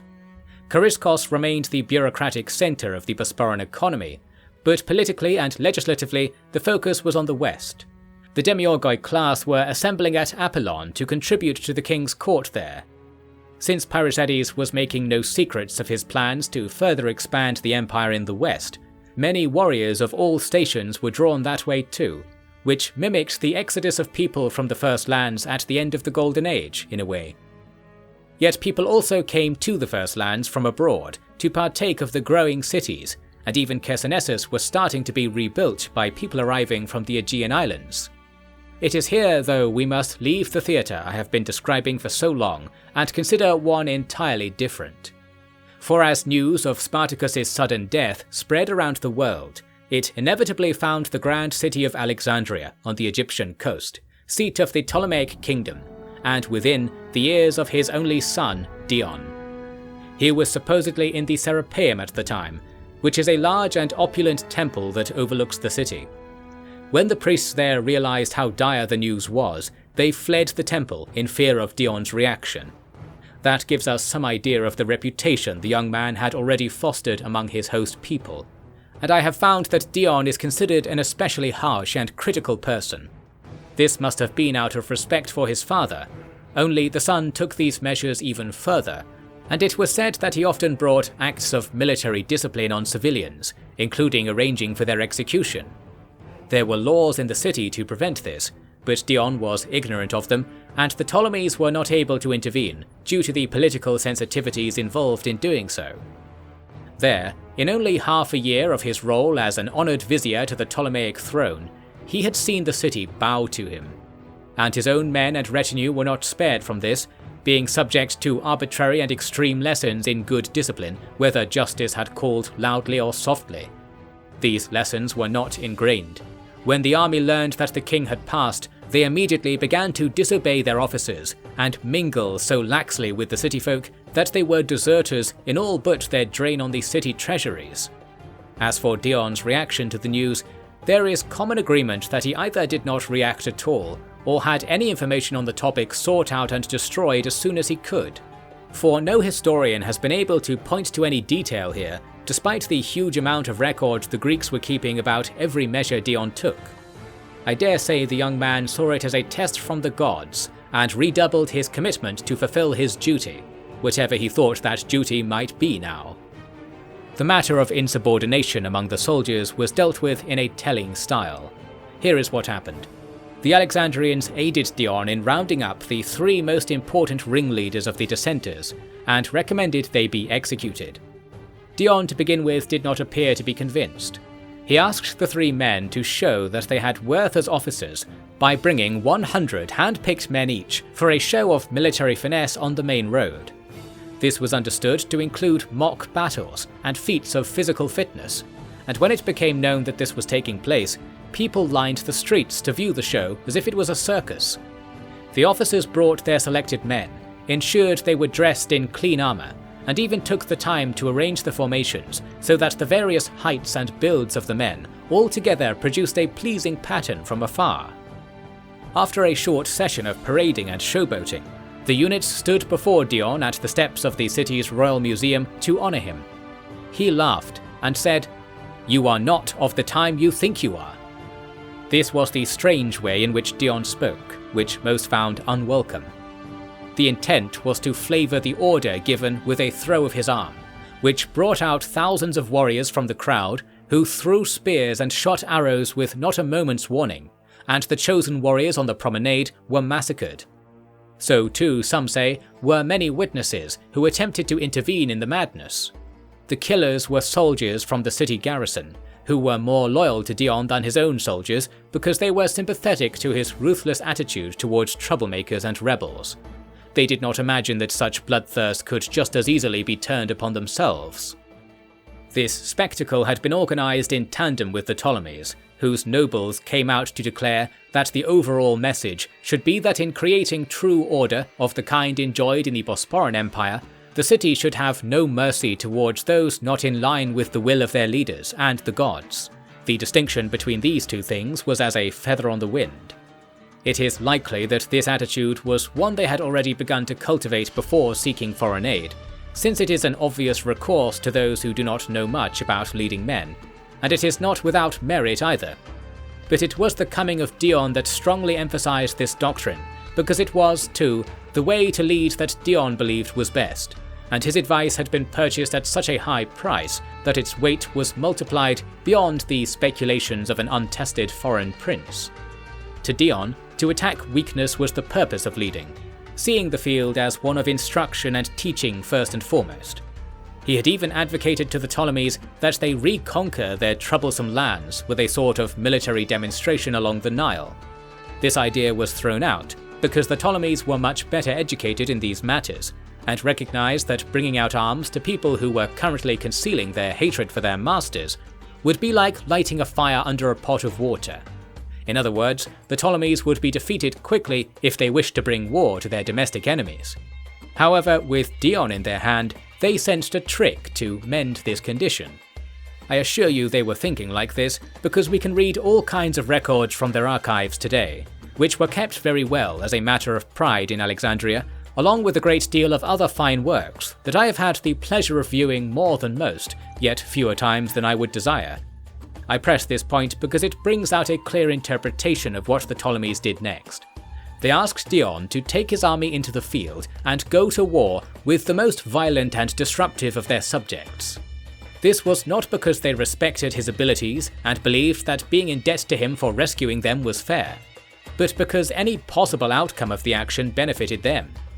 If Dion enticed the rebellious people out and crushed them as effectively as he had done among his own army, then the realm would be stabilized and the Greeks could sleep soundly. If he drew battle and was defeated, it would humiliate the overly lauded Bosporans, and perhaps rid the Ptolemies of the expensive mercenary force Dion represented. Then all enmity could be pinned on said foreigners, and the Ptolemies would unite with their people against Bosporan influence. From the records I mentioned, that Dion would die and the whole affair would blow over was the most desired outcome. Dion was advised by his retinue that this was a possibility, and yet dismissed it emphatically.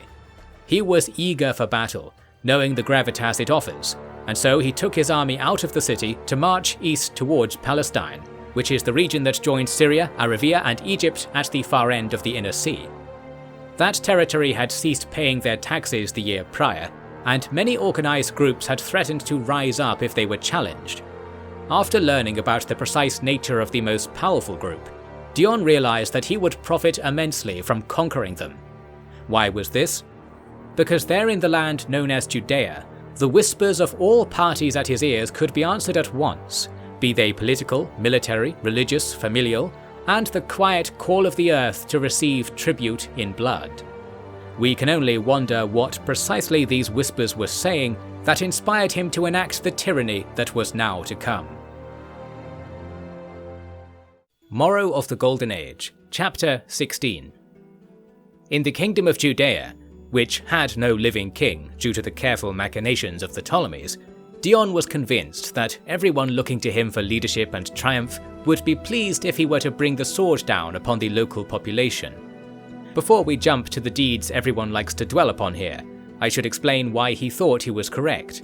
I rely here on his own account of events, written some years later, but after travelling a great distance to find a colleague of mine who resides in Judea, I was able to confirm much of it. Dion's reasoning stemmed from the presence of scions of gold sages in his retinue, who had been making assessments of the religious landscape of the Ptolemaic Empire. Overall, it had been to their liking, because Egypt was a place that had been given proper religious instruction, and hence did not have much trouble identifying the gods, although like the Italics, they preferred to use their own names and conventions for honouring them. The Ptolemies had permitted the Egyptians' older religious ideas to merge with newer information to create a pantheon on the borders of reality, filled with dependable facsimiles of real gods and with mythical entities arising from the curse of the Nile throughout history. However, the Scions of Gold had not been successful in bringing the people of Alexandria into the flock of Manos, of the people updated with the most true knowledge of the cosmos there was now. This frustrated them, and they bore this frustration to Dion, who reflected it back many-fold with his uncaring ear. Still, the prince had developed a sense of guilt, since he was duty-bound to aid the Scions of Gold as they were representatives of his empire, and so he agreed to a certain scheme of theirs that I shall detail shortly, though you have likely heard of it already.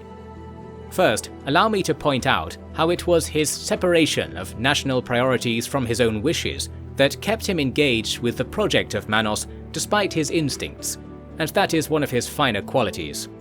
Although his detractors will attribute the quality to Spartacus first, and not credit Dion with having successfully learned his father's difficult way of being, not noticing how most people try and fail to act with even a partial measure of the composure and world-facing reasoning this family commanded. I put it to you that his dutiful nature was not only the influence of his father at work, but the tempering effect of power passing him by. In many kingdoms, Dion would have been granted the rank of king, and his hosts made him well aware of this since it amused them to torment foreigners of which they were jealous. For Dion this was difficult to digest, there can be no doubt, yet also there is no record of Dion's bitterness on the topic. And I put it to you that this is both due to his stoic character, and was in turn a cause for him to turn cold and detach himself from his own wants, knowing that said wants spelled the deepest trouble for his family and people. Still, we cannot say that he did not possess a great fire that must have been fueled to some extent by his circumstances. Rather than a bestial rage, it was captive like wind in a sail. He would make sure that it was his enemies and not his allies who were burned, once he saw clearly which category a person fit. The Scions of Gold had alerted Dion to the presence of heretical religious ideas which had taken hold in the region, and it so happened that practitioners of these ideas were sworn enemies of the Ptolemies. To a certain degree, it was the same reason they were so distant from both of these parties. This group was the Judeans, descendants of the Phoenicians who once ruled the eastern end of the Inner Sea. At first, they appeared significantly more advanced in their religion than the Egyptians, because they rejected almost all gods without question, something not even those interested in the way of Manos could understand at the time. The Judeans were, we now know, in possession of various relics from the original colonization of the lands, which informed them about the nature of the cosmos better than most, although they decided to keep these truths secret after the gods began to influence the rest of the world, for fear that the will of the cosmos would turn the world against them. In their hearts, they kept the will of Manos alive for a long time. but the Scions of Gold were ultimately disappointed to learn how Manos' truth had been corrupted over thousands of years. Now the Judeans dismissed Manos too, and worshipped only one deity. Because they are secretive, they don't like to say who this deity is, and thus it took almost 1 year for the Scions of Gold to determine the answer, Yimo, known by the name High Lord, and revered as if all creation was his own initiative. Furthermore, they believed that the narrow territory they inhabited was the place where Yimo's spirit dwelt, and therefore he could not be worshipped or even properly known anywhere else in the world. That is why they had built a large city called Hierosolima, and they did not like to move away from it. Even under the dominion of countless other cities and empires, they maintained that their region was the Kingdom of Judea, and were largely successful in bringing this belief to the modern age, in which now it was used to reject the rule of Alexandria. Since this had been going on for a long time, the Scions of Gold urged Dion to conquer those lands, so that something could be done to avert any disaster their misuse of cosmic power would bring. And the Ptolemies wished nothing else than to see this enemy humbled, so they dispatched the prince with limitless supplies and freedom to operate as he wanted. At last, Dion had a way to satisfy all the voices in his ears, and maybe also the voice on the inside that was insisting he take the fate of the world into his hands, not so that it was to be outside the reach of the gods, only for the enjoyment of having it himself, indeed the very same vice that makes the gods so mischievous. Dion set Hierosolima to siege in the spring of 175 prior, and ordered that all of the people come forth to hear the word of Manos. The city complied. Tens of thousands came and collected around Dion's camp like a beard upon a face. Dion led the efforts to speak with the foremost citizens, and was angered greatly when he learned that they were steadfastly refusing to carry Yimo's name on their tongues, let alone any other truths his family had brought to light. His carelessness for religion was replaced with fury that he was not being obeyed, or so those who saw what happened said. Dion took up a spear and threatened an elderly man with death if no honest account of Judean beliefs was given. The man spoke for a while, detailing various things openly. However, he was not convinced to come around to the topic of the tripartite or the Golden Age. The Judeans were voicing their desire to be left to their ways on this topic, and I think Dion might have wished to do the same if a political solution could be found, but that was not discussed that day. Dion consulted his sages in the camp briefly, then returned and used his spear to execute the elderly man. The crowd was quietened. In this moment, we see the sort of change that a principled man can undergo when his principles are at odds with the scenario. Some will fault Dion for not being able to concoct a method that would have the Judeans submit. However, consider this. What methods of achieving this had he been witness to prior? What method did the Bosporans generally use? It was the awe of sudden conquest that won their empire, and it would just as soon have fallen apart had the prince's late father not seen the utility of Golden Age philosophy. And so here we have the synergy of these two ideas, of violence and of truth, and Dion brought the former to bolster the latter. Each voice who protested his justice was struck down, and within a very short time there was a rush to escape the meeting. Dion took his soldiers forward to seize people and demand their surrender, and quite often they still refused even with a sword at their necks, which was a fatal commitment. If Dion had a lapse in judgment here, then surely one must consider that poor judgment was also on display among those who victimized themselves thus. I do not have a strong opinion on the matter, and will happily grant that the growing pursuit and massacre was a stain upon the prince's record, and I reject the claim that this was in fact a battle of sorts, simply because some of the townspeople armed themselves. These claims aim to see past the waste of blood that day by thinking of it as a military need. Yet I have always found that Dion's writings are brilliant, and not at all like his manner of speech in person. And likewise, the character in those writings is wise and lush with youthful thoughts, nothing like the dog who snapped at the heels of the Judeans after only a day of disagreement. Admittedly, those writings came after this dark business. I hope I have given account of my position, since people like to commit to one side or the other as steadfastly as the belligerents in the tale itself. most of the crowd fled into the city, and there they sometimes put up spirited resistance by equipping concealed arms. The city had been preparing for events such as these, but they had not committed to training or organizing themselves to make good use of their tools. Therefore, the massacre was merely slowed rather than halted. Dion gave his soldiers permission to sack the city, although most goods worth taking had already been moved to Alexandria by punitive raids in previous years. A large number of slaves were made, and the majority of the city was burned down over the course of a week. A portion was spared by Dion's order, and it is often said that this order came after he spent 2 days inside a large temple the Judeans maintained, although only historians claim this, not the sources. There was certainly a large temple in the city, with many enlightening people in residence, as I have visited it in its restored form myself. There are vaults below it that, when Dion arrived, would have stored the records from which the Judean cult of Yimo arose. It is from these records that many of the finer details of Yimo's involvement in the creation would be learned, which I have already done you the service of including in my earlier tellings. I think it is entirely possible that Dion was able to learn these things himself in that vault, and his fury was blunted against the mystery of the cosmos for a short time.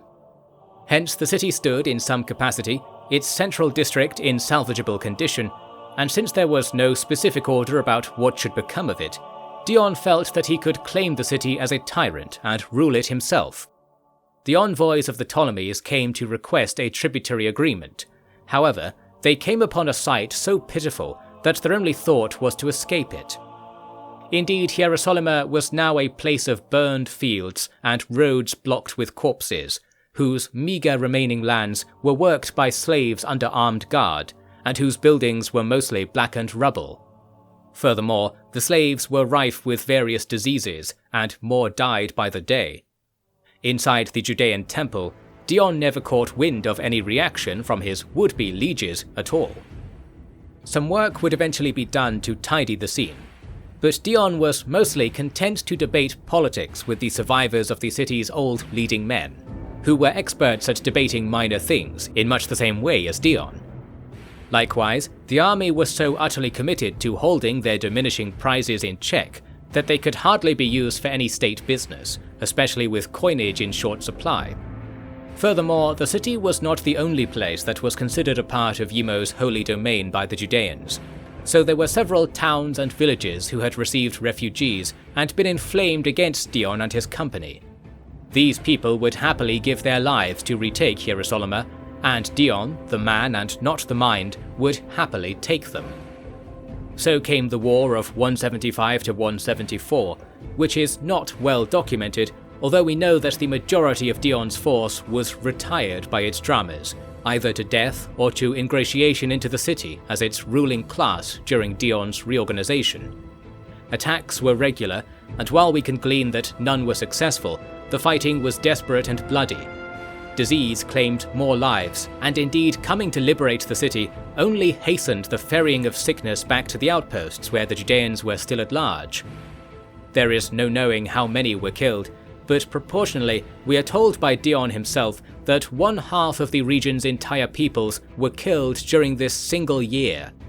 He freely admitted to benefiting from this and having ordered many killings himself, while with his other hand lamenting the situation and professing to have investigated many other options in private. Take his word as you will, but I find the inconsistency to not be a sign of dishonesty, but a window into a character whose nature was like twisted fibers of rope fraying at one end. By his own admission also, he was planning on fleeing the town with his remaining soldiers, because the harsh climate and awful fighting was going to result in ultimate victory for those of the Judeans who somehow remained alive. However, Dion was rescued, if by the grace of the gods we do not know, because a relief force arrived from Crete with thousands of soldiers who had been bound to Spartacus at Tanais, and they were put to use to flatten the Judean field camps and scatter their organized resistance to areas far from Hierosolyma. That is not to say resistance was stamped out, for this was only the end of the war's first phase, but from here on there was no sufficient force that existed to threaten the city existentially, and the fight would take place primarily to the north, where there was fertile land and flowing Seleucid coin to ensnare desperate men into whatever warring the coinbearers whimmed. We have records of which battles took place here, from which we see there were many, and that Dion was present and victorious at each. This seems to have had little impact on the willingness of the hinterlands to rebel against him, whenever they mustered the arms and supplies to do so. No doubt onlookers across the border were intervening, and it is true that the gods were likely attempting to bring this folly upon the Judeans as retribution for centuries of rejection. Did those same gods not foresee what Dion and his family were enacting in the same vein? They may not have, as those cosmic windows are distant and limiting, which explains many of the problems the gods have had historically, and why so few people can ever be in their focus at one time. Still, since there was no reason for the Judeans to not come and accept Manos' word, we must conclude that they had been poisoned by promises from one power or another. Since the region of Palestine came to be supplied with food by Bosporan allies and with fresh troops by the Ptolemies, who gave away their men to Dion's command only when he paid off the correct officials, the situation stabilized and the continued struggle to muzzle the general population became as routine as gymnastic drill. News of all these things made its way back to Europe, where it found Pyrrhosides restless for another campaign. Hearing that his nephew was making such a bloody name for himself, the call to adventure became unbearable. During the year 174, the king assembled the Luthosis and Bosporan armies at Apollon. The latter force was recruited primarily from said city, with many young Getae men being equipped in the Greek fashion with tall shields and long spears. Still, their pride was not absent, for those who had falxes in their family took them and strapped the blades upon the face of their shields, making for a memorable and fearsome emblem of their brutal heritage. Some officers tried to undo this. However, Pyrrhosides intervened to graciously win over his new recruits by admiring their ferocious appearance. This is the way he had always acted, but it came across as more improper while he wore the teal cloak of the king. Indeed, the king had not changed with the coming of his 40th year, nor did he look likely to change with the approach of his 50th. Adventure it would be then, for whoever liked it and whoever didn't equally. Diotrephes counted among the latter group, and now he had no other king to complain to about it. For us this is a shame, for his reports are less candid and more official in nature, so we shall have to judge the mind of the king more by his achievements than by his company. His many Getae followers were likely happy to learn that the king's wish was to conquer old enemies of the Getae who resided in territory to the northwest of Apollon. This was the region between the Alps and the Sarmatian mountains. The peoples there had been the enemies of Apollon for many centuries, but that was now to cease with a final crescendo. It was not mere conquest the king had in mind, however. He had taken quiet interest in the process that had brought his son, Doraius, to be de facto king of Philippopolis in Macedonia, and wanted to emulate it himself. Therefore, he had also put out an appeal to the disenfranchised of the Getae domain, and after finding too few left with the capacity to become colonists, he ended up bringing in additional volunteers from other parts of the empire. This column of people was to trail behind the Apollon army, which was in turn to stay behind the king's Luthosis or similarly styled vanguard of several thousand riders. Enormous crowds came to see this procession out of the city in a 3-day ceremony of much feasting, and all the people became enamored with the idea that the military might which had conquered their citadel so convincingly would now be expanding the city's own glory in the dangerous northern lands of the world. And for others, to know how important this mission was to the progression of Manos' restoration brought them to the point of weeping. The nobility did not enjoy seeing this outpouring of support, and privately they knew that it was the promises the king and his dynasty had made for material gains that the people were truly fixated upon, and these gains were things said nobles did not usually see as fair, which is a view shared generally in other places where similar things were tried at various points in history too. Whether or not they disliked the proceedings, they were subject to the ripples upon history they made just as much as anyone else, and they would be forced to witness feats that their inward view of the world could not be sanely reconciled with. So we begin to describe a journey of many years that the king took his followers upon, towards the dark lands of Hermania proper, where enemies of the First Lands had once settled and still festered, clotting the flow of human spirit with their ignorance. Such is how it was put by Gwenna Greekspeaker at a meeting of the Kariskos Demiurgi. This body was by now quite well staffed with forest folk nobles, who I should note were not considered especially noble by anyone, including themselves. Indeed, Kariskos was growing in tandem with the portfolio of the world itself. Gwenna was not able to travel elsewhere by this time, as the sorcery that had sustained her was fading away in direct proportion to the cultivation of Manos's words.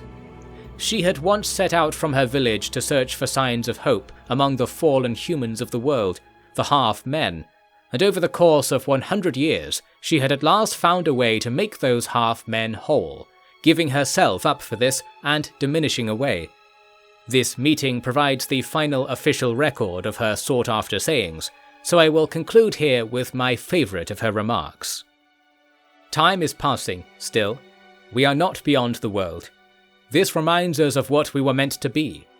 We are not gods, but we are of gods. We are not this world, but the world is of us. Time was given to each person to be. When you cease to be, you will give the world to another. Your power will join with the earth, and the world will be what your soul wishes, a little. And when all wish for order, that is what time will be, like pure water. There will be no part that looks dirty, and no part that does not quench your thirst. To become this is what we are living for. Focus on only the mark your death leaves upon this thing, so that you can become the pure water dripping onto the earth and changing it back. Back to the time when everything we hate had not come to be, before your doubts. Become a paragon of the second golden age. That is what I say to myself when I am weak, when I am unsure. And I always see it, the true way. I'm so happy that I'm nearly there. My sacrifice will be enjoyed in a time that cannot end, forever, and the gods will have all that time to ponder their mistakes, and learn that the best thing in the cosmos is outside of it. It is our world. Never be jealous of anything, for here you are, and this cannot be taken from you. Whether you agree with her sentiments or not, since I first heard that final remark, I have found myself recalling it frequently. It is common for historians to be accompanied in life by the many things they have learned, and this is one I find indispensable, so take it also and see if you enjoy it as much as I. And let it be known that Gwenna Greekspeaker perished happily in the year 173 prior, if what happened to her and her kin after this point can rightly be called perishing. With this soft note set to record, I turn our hearts away from gold and back to war in dark places, gripping the promise that all I will say next was in service of good things which will one day come to pass. Morrow of the Golden Age, Chapter 17. When the people of the Eriviski saw that the Bosporans were coming, they did not hesitate to sally out and do battle. This courage of theirs had won them their place in the region many centuries ago, in a series of migratory wars that cut across Europe from west to east and east to west. As such, the Eriviski were not Illyrian, Dacian or Homanian in their nature, but rather Galati, a strong people from the west, joined tenuously to the people of Gallia by the remote mountain tribes of the Alps, until the Romans had snuffed out any such communication. These were cuts of the same peoples who attempted to migrate further into Greece and Italia, causing endless troubles in previous eras.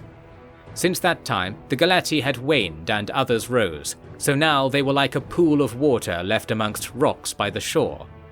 It follows that they were dark to the world, and the Eriviski had long foreseen a day such as the one on which Paracedes and his 2,000-horse fleet came to the fields outside of their principal city, which was called Lemusa, a name that implied both limitation and concurrent ingenuity in their language called Celticos.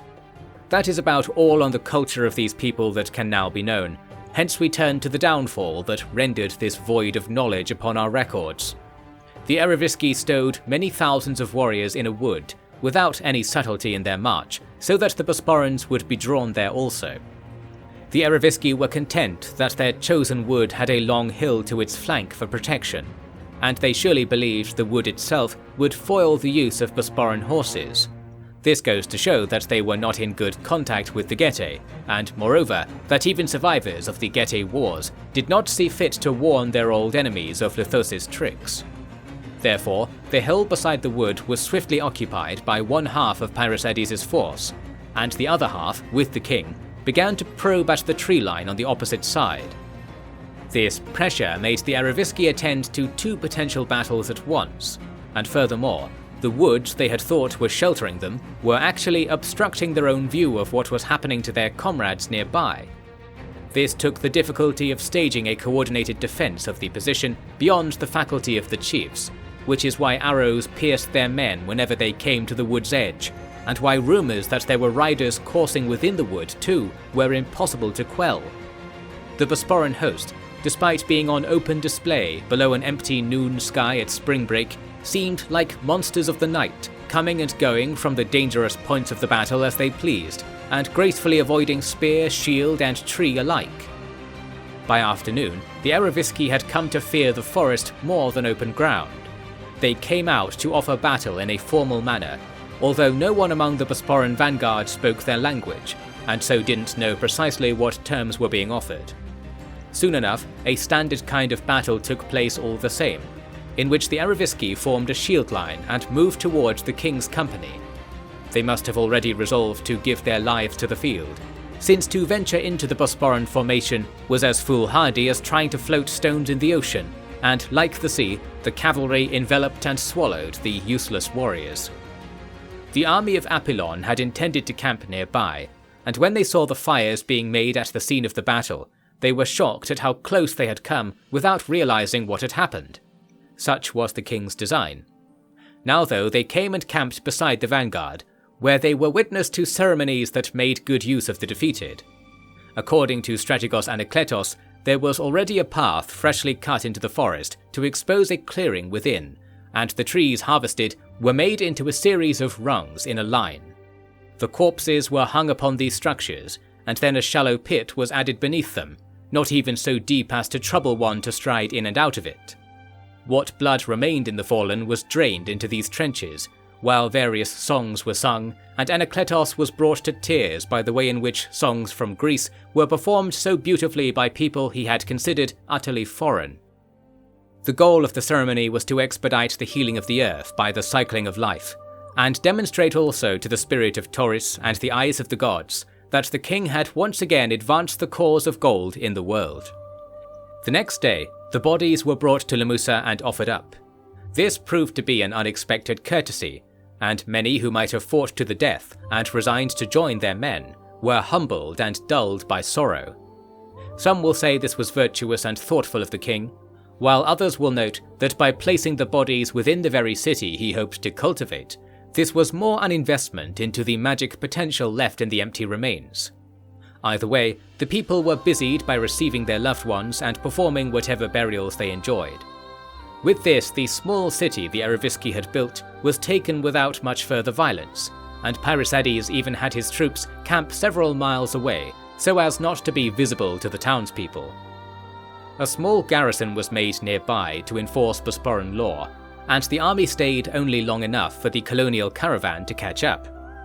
From the local people, Pairisades learned of a fertile opportunity for his new colony, and hence he took his force next to the northwest, to the foothills of the Alps. There was a place here called Bassiana, stationed on a road that linked the trading posts on two rivers running west and north.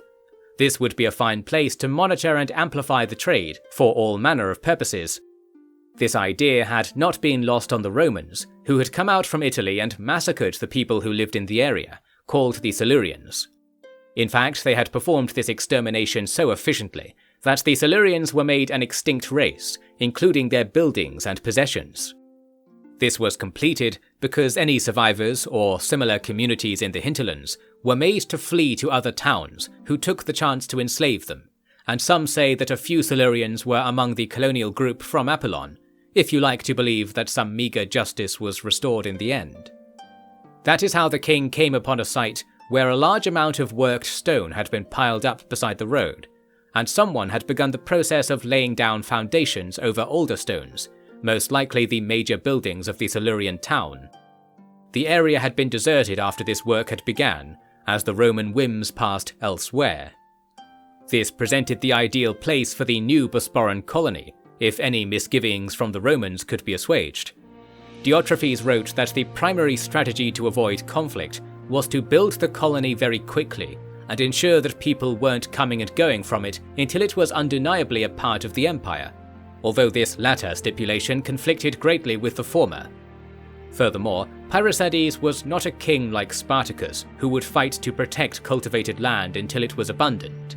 He had other ventures in mind, and for this we must once again turn the reflections of blame towards Rome. I shall explain what I mean. During this time, the Romans under the Caesar brothers had made loud proclamations that much of Europe was to be brought into their sphere by military means. In practice, this meant that armies regularly went beyond the Alps and brought the unnumbered tribes of the greater region to either submit or be crippled beyond future resistance. In Roman records, they tell tales like these in long and dramatic passages, which usually amount to the wholesale slaughter of naive peoples who were not used to modern means of fighting, in which the Romans specialized.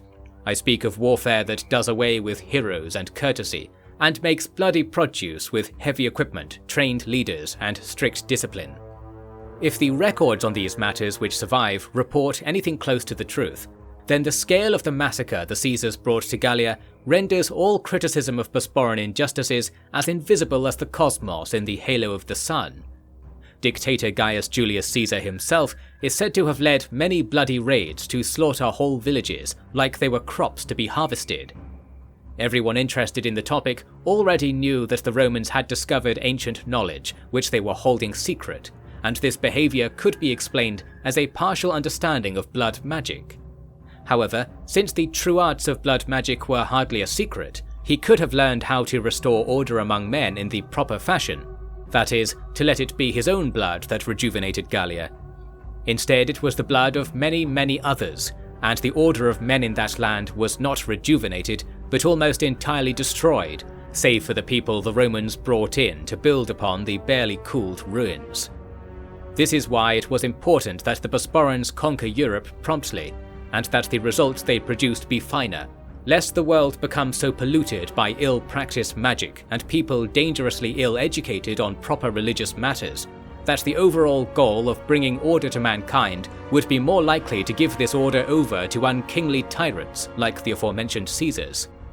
These concerns were widely held among the Scions of Gold, and the nobility of many cities in the empire put so much money towards the cause of further campaigns that we can be assured these families were in agreement. Before we depart, I will tell you that the lands of Bassiana and Lemusa together were called Pannonia, which stems from phrases in Lost Silurian that were still circulated at the time of the conquest. The rough meaning can be taken to be place where there are marshes and forests, only that both environments are taken to be beasts rather than places in the strict meaning of the words. Since the forests of Europe are generally full of haunted things and places humans never go, it would not be hard to imagine that the Silurians had come to see their surrounds as being a life unto themselves, and had they only seen the entire world, they would have been quite correct. Anyway, I tell you this name so that it goes not entirely forgotten as the king passes these lands by. As for all the reasons stated above, he left for the north less than a year after the parting celebrations at Epilon, now directing his armies towards the endless peoples Manos' loyal had warred furiously with millennia ago. These were the Hermanians, and as I often like to point out, this name is used to refer to a collection of people so vast that the average Hermanian is as foreign to another Hermanian as a Hermanian was to the invading host, who were Greeks, Scythians, Saka, Cimmerians, Hyrcanians, Tauri, Carpiani, Getae, and the increasingly subdivided branches of the Lithosis, from the pragmatic Dunagol in the far north to the esoteric Anthropophagi of the far east, who, as their name begins to suggest, drank human blood and were rumoured to take flesh as meat also. It was through Gwena Greek-speaker that a delegation of these near-mute people from a distant world were present, but it was important that all those people who were directly descended from the first men get a chance to participate in the forming of the new order, according to the king himself. To simplify matters, they were Bosporans, a name which was being widely used to refer to almost any kind of person you could think of, and that was entirely by design. By the summer of the year 172 prior, Pairicedes had conquered a town called Nitrawa, the second capital of the dangerous Marcomanni chiefdom. This occurred without notable action. Mixing peoples from outer and inner Germania, this chiefdom was rich in useful guides and willing defectors, which made the first months of progress easy. Nitrawa was close to the northwestern reaches of the Sarmatian mountains, and featured extremely fertile rivers and woods, which the Germanians did not know how to properly use. Or, I should say, that any progress they made was destroyed in persistent wars, and so there was not much skilled tradition outside of that particular field. It was lamented how it was a superior location for a colony to Bassiana. However, I think that no matter the choice made here, the chance of the result superseding the fame of Dorius's Neo-Philippopolis was low. Since the Bosporans had gained valuable information on where the Marcomanni were hoarding their wealth, a plan emerged in which the two armies would march west and then north, into the furthest reaches of the Sarmatians, where the mountains began to be consumed by the ever taller forests, often called the Black Forests, which covered most of what land remained between there and the outer sea. The plan was changed before it began, however, because a delegation arrived from Apollon bearing important news, and the bearer-in-chief was Prince Aristippus. Fearing Apollon had fallen, Pairicedes rushed to meet his son, but when he heard what the news really was, he breathed a sigh of relief and began preparing a feast, even though when you hear what the news entailed, you will consider it far worse than the complete conflagration of Apollon would have been. This thread of our story leads to many places, so I will hold you in suspense of it until another important event local to Nitrawa has been detailed. Then I will dedicate myself to the changing fate of the world fully. Know only that the rumours coming from far-off lands prompted Pairicedes to return to Apollon to organise something of close importance to him, and he ordered Aristippus to go with Anakletos to march the field army west towards the city of Casurgis. The Luthoses were tasked with patrolling Nitrawa's riverlands and being ready to return to Pannonia at a moment's notice. That is why only the Apollon-based portion of the army advanced in the summer of 172, and hence only they faced the relief force the Marcomanni had sent from Casurgis. Neither side wanted to negotiate, knowing that the destruction of the men across the field from them was a prerequisite to any goals they had, and so battle was joined as soon as the two forces had the bulk of their numbers camped close enough to clash at a reasonable hour of the day. In this battle, command fell to Prince Aristippus naturally, however he did not have any experience whatsoever, having always preferred the rhetorical side of his training as a youth, and having not sought out any minor posts or apprenticeships that might serve him now. Because of this, he made a show of passing his responsibility onto his general Anakletos, joking that according to the Scions of Gold, a prince was best used to clean up after horses. Aristippus was known for such dry remarks, and Anakletos, it seems, found him agreeable, if only because it suited himself to be given command. Here is what happened in the battle Anakletos now oversaw, all of which you will usually find accredited to Aristippus, and I cannot completely dismiss the possibility of his involvement. The Marcomanni had positioned themselves on a hill that overlooked the road, so that it would be impossible to march past without confronting them. This arrangement was to their advantage, and this is what Anakletos decided to use as part of his strategy. First, he brought his army in two lines to assemble at the foot of the hill, then moved up so that they were positioned on the slopes. Knowing the mind of the Germanians, he produced an irresistible draw to battle, and with mechanical certainty, warriors emerged from the hilltop and came down in leaps and bounds, crying out various things and striking fear into the Bosporans. The infantry could only take heart in that they had been told their dangerous position was in aid of a strategy. First came the young men of Casurgis, or those of slight build, carrying small shields and hurling javelins. In response, the Cimmerians and Scythians without horses shot at them with bows, and since the bone-reinforced bow of the steppe shoots further than a man can throw any object, they were able to keep the youths distant even from a lower elevation. Amid the skirmish, the main body of the Marcomanni revealed themselves and began to sing in hoarse verses. They rose tall shields and spears, although their armour was wanting, showing their distance from the true Galati, whose armour was unmatched. They came down the hill together in a mass, and since they were mostly wearing brown protectives, it was likened to a rolling log careening alarmingly. The Bosporan soldiers edged backwards, but were not able to get onto flat ground before fighting commenced. They might have been inclined to flee then, but since Anakletos himself was among the soldiers with his guards, he kept everyone at ease and made sport of the struggle. After all, his scheme to remove the Marcomanni from their hill was working, and now the horsemen attached to his army were climbing the hill on the other face, ready to emerge at the crest and menace the enemy from above and behind. Around 200 riders came down, supposedly fronted by Aristippus, half with spears and half with bows, and they clattered into the rear of the Himanians with force that threw many riders over the melee and into the ranks of their comrade footmen. This was because the Himanians had not scattered and attempted to flee the charge, leading to an unnaturally harmful collision. The Marcomanni nobles were the first to flee the battle line, seeking to regain the hill, and some of their army followed nervously. Others did not notice or care, so it was now that the battle began to spread out across the hillside, with the two armies forced apart into various small scenes of combat. Disoriented Himanians moved to and fro between the groups like seeds on the wind, and when they were exposed like this, the Bosporan cavalry raced around to sickle their foe in a classically Thessalian manner, since that is where most of these men of means had learned their trade after the fall of Apollon and the opening of Roman roads to Bosporan adventurers. The Marcomanni were depleted over the course of the day, never reaching the hill's summit in significant numbers. Those that did arrive there were the retinue of the chief, who was promptly spotted and pelted with arrows throughout his subsequent flight. A day's brutal action had cost the Himanians their foremost warriors, and so many nobles that the chiefdom was now ill-defined. The Bosporans are said to have lost many of their Getae recruits, who went mad with battle lust and did not preserve their lives attentively, but the number in total was no more than 500. Aristippus and Anakletos were left to conquer whatever their victory could afford them, receiving no orders from the king for the time being. Indeed, the king did not hear news of the victory at all, because he was riding away from the scene as fast as the messengers could travel.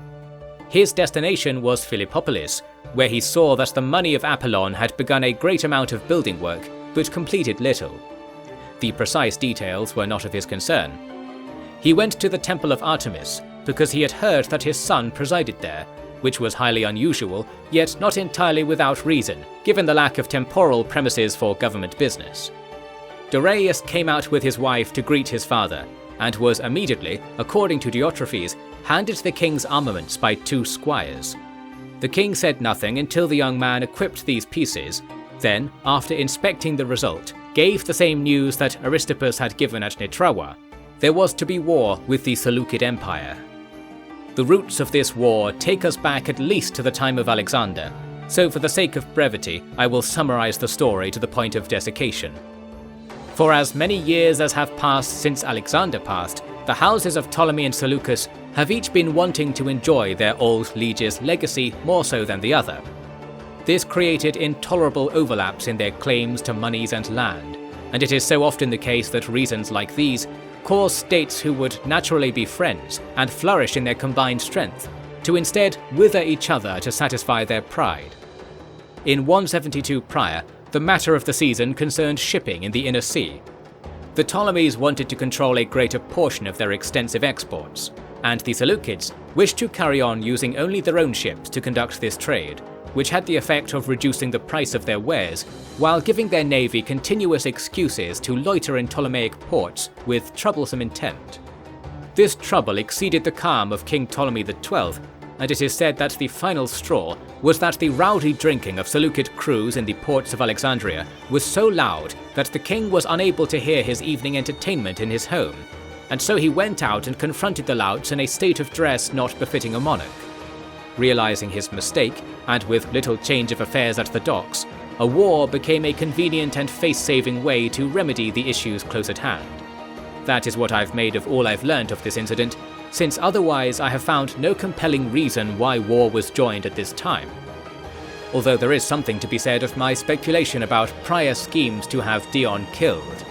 Since they had failed, and since Dion's position threatened the Seleucid cities of Syria, there must have been those who told the king that the stink of the Bosporans was apt to frighten the Seleucids off, or conversely, have the king's 2 most pressing enemies kill each other in a war that would be peacefully distant from Alexandria.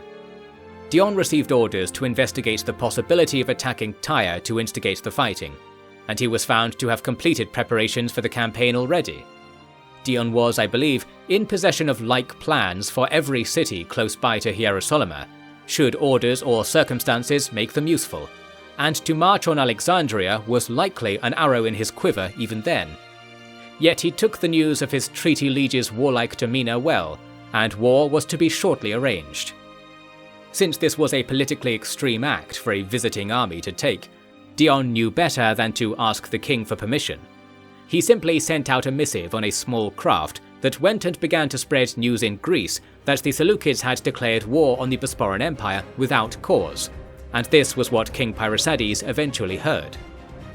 Then, with notable delight, he had Prince Darius commit to join his cousin in Old Phoenicia to pursue glory and righteous victory of one form or another.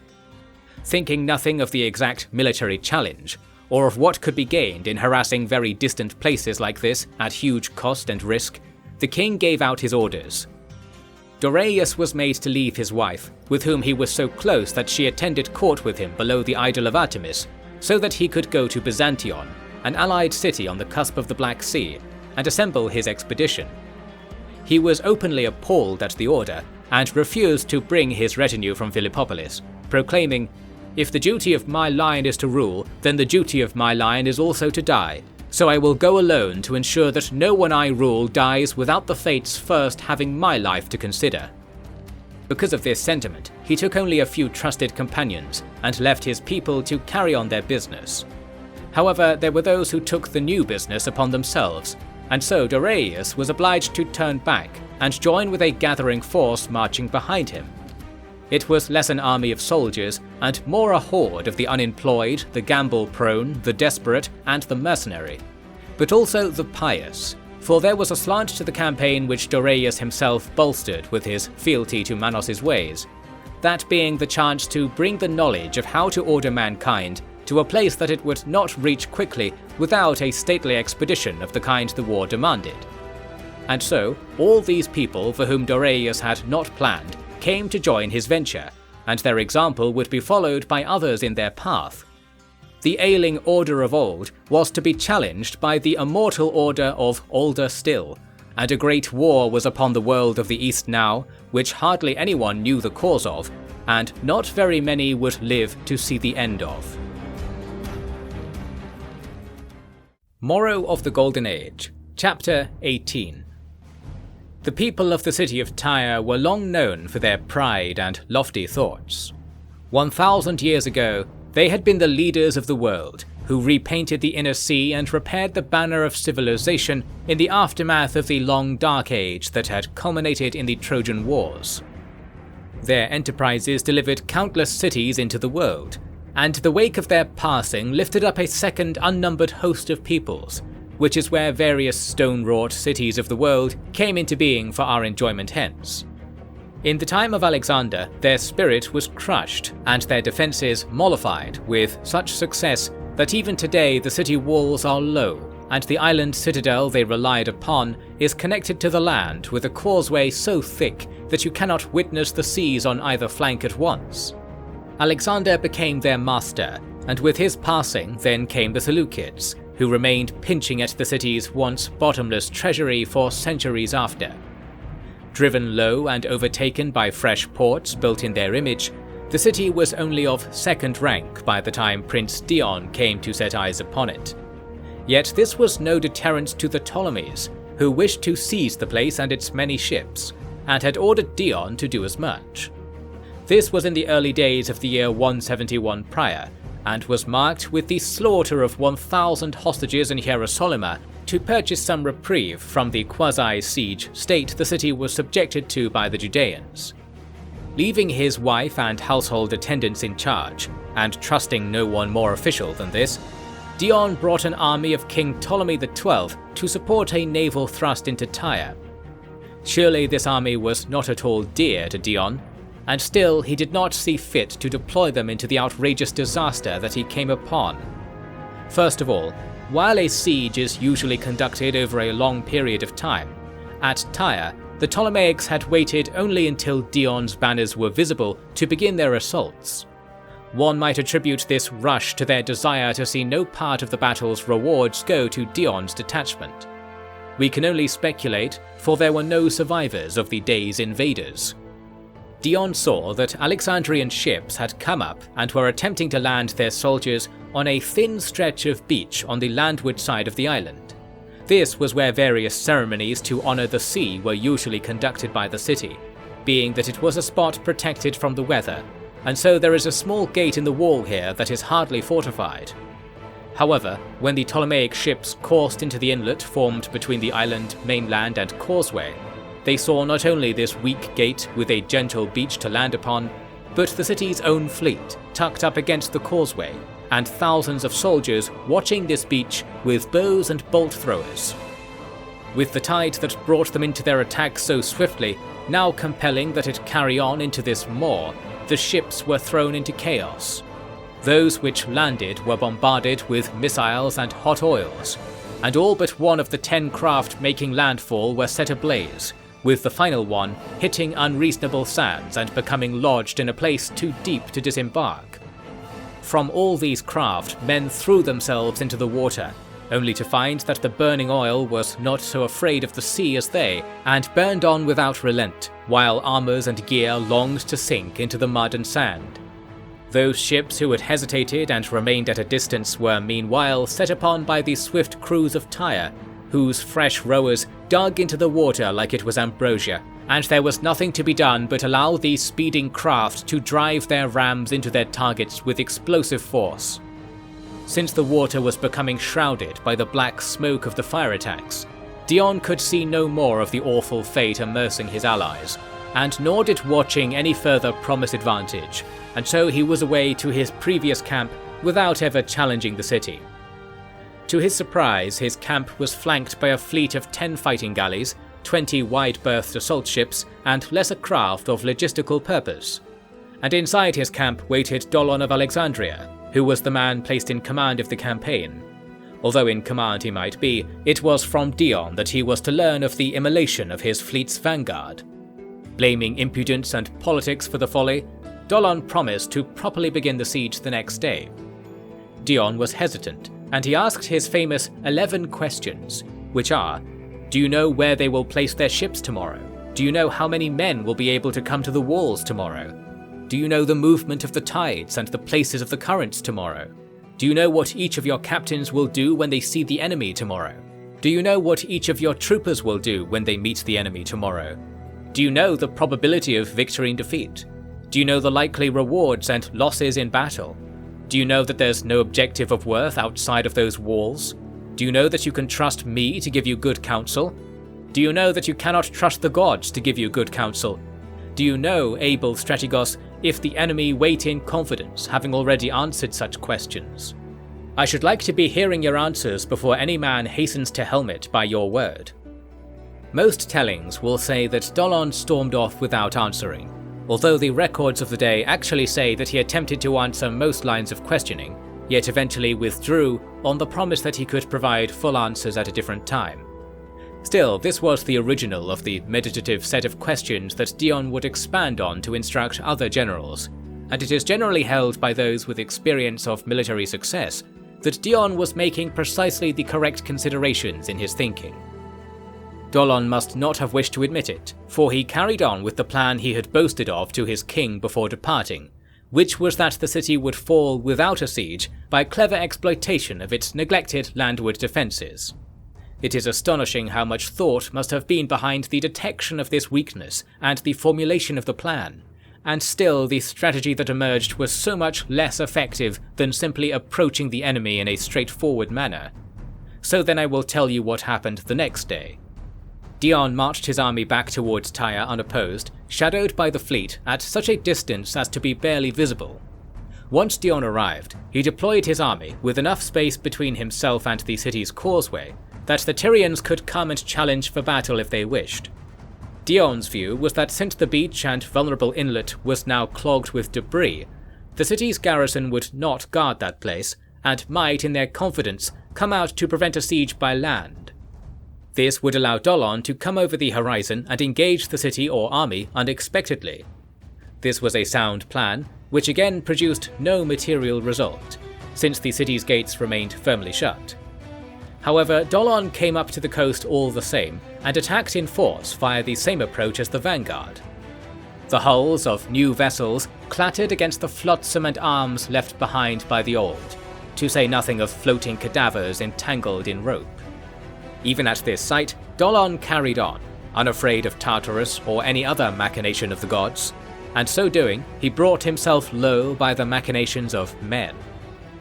Dion stood and watched for a second day as Ptolemaic ships crowded a narrow beach and endured hails of arrows and fire.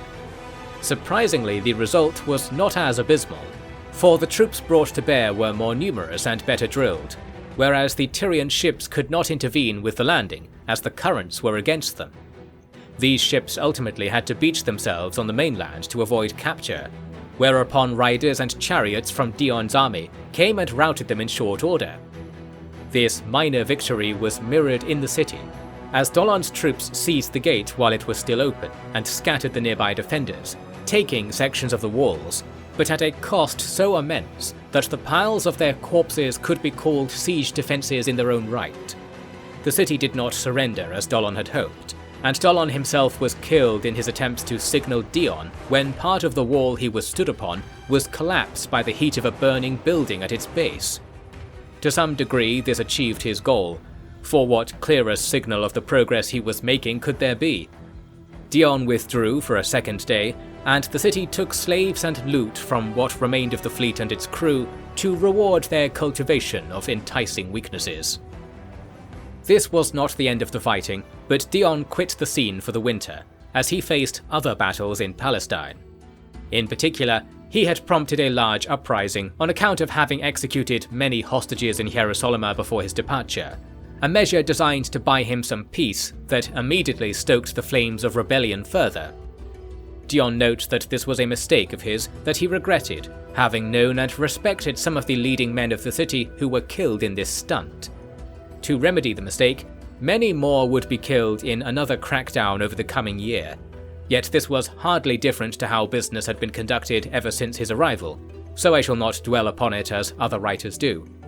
The only important point is that the trouble affected Dion's mind and enhanced his desire to learn the secrets of the Judean religion, a path he had muddled through killing so many useful minds.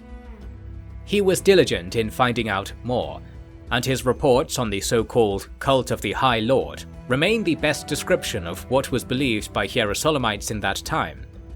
It is from these reports that we know the Judeans could not communicate with Yimo, they believed, if they were to leave certain boundaries which were established by their ancestors among the Phoenician Canaanites. Experts on this topic have told me that some of their ancestors did not agree with the practice, and rather wished to take their knowledge elsewhere to ensure the survival of their truth. But those people, who founded a city called Kard-Hadasht in Africa, were later slaughtered by the Romans after a bitter struggle that began 3 centuries ago and ended 2 centuries ago. I believe this is where the Romans first came upon the fragments of Manos' truth in the distorted form in which the Judeans kept it. This likely accelerated their interest when the Bosporans came about, but this is all speculation. Dion, through careful and scholarly pursuits, devised a method that would solve many of the problems which Hierosolima was facing. After consulting augurs of Greek gods and interpreting the strange things the Scions of Gold were telling him, he discovered that they could be able to expand the domain of Yimo to cover a much greater area, and thus alleviate the Judeans of the pressure that had kept them in danger for so long. In order to achieve this, he had to temporarily revive the spirit of Yimo, since he knew it truthfully was not present in the world at all, but he did believe, as the Judeans did, that the land he was on bore a connection to the founding deity. Notably, whoever convinced him of this was likely already dead by his own hand. This connection was what he would capitalize upon, for it delivered the chance for him to collect a huge reservoir of magical potential in a place where Yimo's spirit could be easily reached. Since we are speaking here of blood magic, you are likely aware of what this entailed. To begin with, though, there was little blood spilled, as Dion preferred to declare his intention to aid the Judeans, and ask that all who were willing to rejuvenate the Holy Land and bring a visitation of the High Lord upon it heed his orders, and be at peace in the city for the time being. This came across like a change of heart, which may have endeared the local people, but it certainly shocked the Ptolemies, who were endlessly paranoid that Dion would join with the Judeans and rebel against them, a profitable road that Dion was not ignorant of, I must add. Their envoys came in gilded processions to extract an answer that pleased them, and Dion was forthright and open about his intentions. Since the Ptolemaic people were confused by the rhetoric of the Scions of Gold, they could not determine if the scheme was advantageous or disadvantageous, or much of what the scheme required. After several rounds of embassies, they realized that Dion's blood magic, while purportedly aimed at reviving a god whom the Ptolemies were not likely to ally with, would require a large quantity of sacrificial materials. Dion was poorly advised that this material should be men, which was not what the Lithosis scholars would prefer. The Scions of Gold who were with him then were of the newer breed, whose proximity to politics had changed their mind on a great many things. The interest of the Ptolemies was that they wished to enact a horrendous revenge upon Tyre for its resistance, and Ptolemy XII was obsessed with acquiring human bones for use in a musical pageant. He was a child of much incest. Therefore, through a pledge to aid in Dion's magic, the generals could carry out such a plan with responsibility for any enmity it fostered being easily deflected to a mad Bosporan with sagacious pretensions. So it was that once again, Dion could be blamed for his evil by some and praised for his genius by others, while he himself wrote nothing that indicated he had very much or very little expectation of success, only that he found his own actions to be proper. The most important thing he did in his negotiations was dictate the strategy of the next attack himself, and so in the autumn of 171 prior, he was able to position his army far from the city and prey upon its many caravans until the army inside came out to challenge for battle. Dion wished to delay the engagement and so offered to negotiate, which was not successful because his eloquence was lacking and his style of speech was dispassionate and hard to follow. After 2 days he was forced to come out of camp and ready for battle, knowing that it was his treaty liege who would benefit, and not himself or his true liege. But his profits were rescued by news that disturbed the Tyrian host. The Ptolemaic fleet was again at the city. This was the ruse Dion had helmed. The garrison began to return to their posts, although this would take several days, and throughout the process they were in the close embrace of Dion's troops, whose dawning zeal was becoming impossible to overcome. Many skirmishes were fought, and when the rival armies both arrived at Tyre, they saw that it was aflame, and that crowds were marching along the causeway to escape to the mainland. Here the spirit of the Tyrians was broken, and they were taken as prisoners by Dion. During this time, the Ptolemaic troops came out from the city and began to slit the throats of all the men, whereas the women or youths too pitiful to slay, they tied up and joined to a train of bondage of the kind used to create slave droves. When Dion came to investigate, he was offered the droves as a gift to aid in his magic, and he accepted it coldly. This business carried on for 2 days, during which time Dion remained camped outside to guard the large stock of slaves he was being given. By the end of the sacking, he had 25,000 slaves in a camp with only 3,000 soldiers, and there was insufficient provisions for the whole host. He had thought to take his prizes to Judea and begin their return to the earth. However, he saw that the Ptolemies returned to their ships and abandoned the smouldering island when their catharsis was achieved. Because of this, he moved the slaves back into their city and closed the gates as if he were the victorious defender, and to some it seemed they had been rescued from the Egyptians by the Bosporan man, although his slaves they remained when the law was to be applied henceforth. In this way he came to personally control more slaves than any other man, and Tyre came to house more slaves than any city save Rome. Yet a mood of citizenship remained, as they began to piece together what remained of their homes and businesses, and Dion encouraged them to work hard at this task. But what of his need for sacrifice for his scheme? After a few days, he instructed his soldiers to gather a tribute by the following method. Any family who still owned a cow or bull was to give it over to him in exchange for his clemency, and for all others, They were to provide blood that would be collected in a series of ink-makers' cauldrons drawn by oxen. These carts were lined outside the city, and the soldiers ensured that everyone came and let blood from their arms fall into the vessel, until tens of thousands of doses were stored. Only the weakest were spared, and otherwise no consideration was given to them, not even for the fact that almost all were women in a state of grief. Wide wooden lids were used to protect the cargo from the sun. The carts were taken to Hierosolyma, where the cauldrons were gradually moved into the vaults beneath the High Lord's temple. The city was treated well, by my estimation, and Dion left only 100 men there as a garrison. The city was ingratiated into the Bosporan world, which in material terms allowed them to receive ships and willing suitors from all over the world. This proved essential in their survival through the coming winter and beyond, especially when the continued ire of Ptolemy XII hung over them. In a remarkable development, some years later the city was rapidly regenerated by the coming of a large fleet from the west, crewed by runaways and enemies of the state in Roman Africa, and so people usually say that the Phoenician expeditions that took civilization out to that part of the world now returned and restored the honor of their defiant mother city. It is not possible to know who these people truly were. However, I am willing to accept the story because it well demonstrates the proper order of the world and reminds one of what good their efforts might do for someone else in the distant future. The masterminding Dion was praised by many in King Ptolemy's court, who were now to benefit from commercial access to the city. This not only softened the blow that memory of the king's misadventures might still be at large, but won an overwhelming majority of Alexandria's nobles to Dion's side.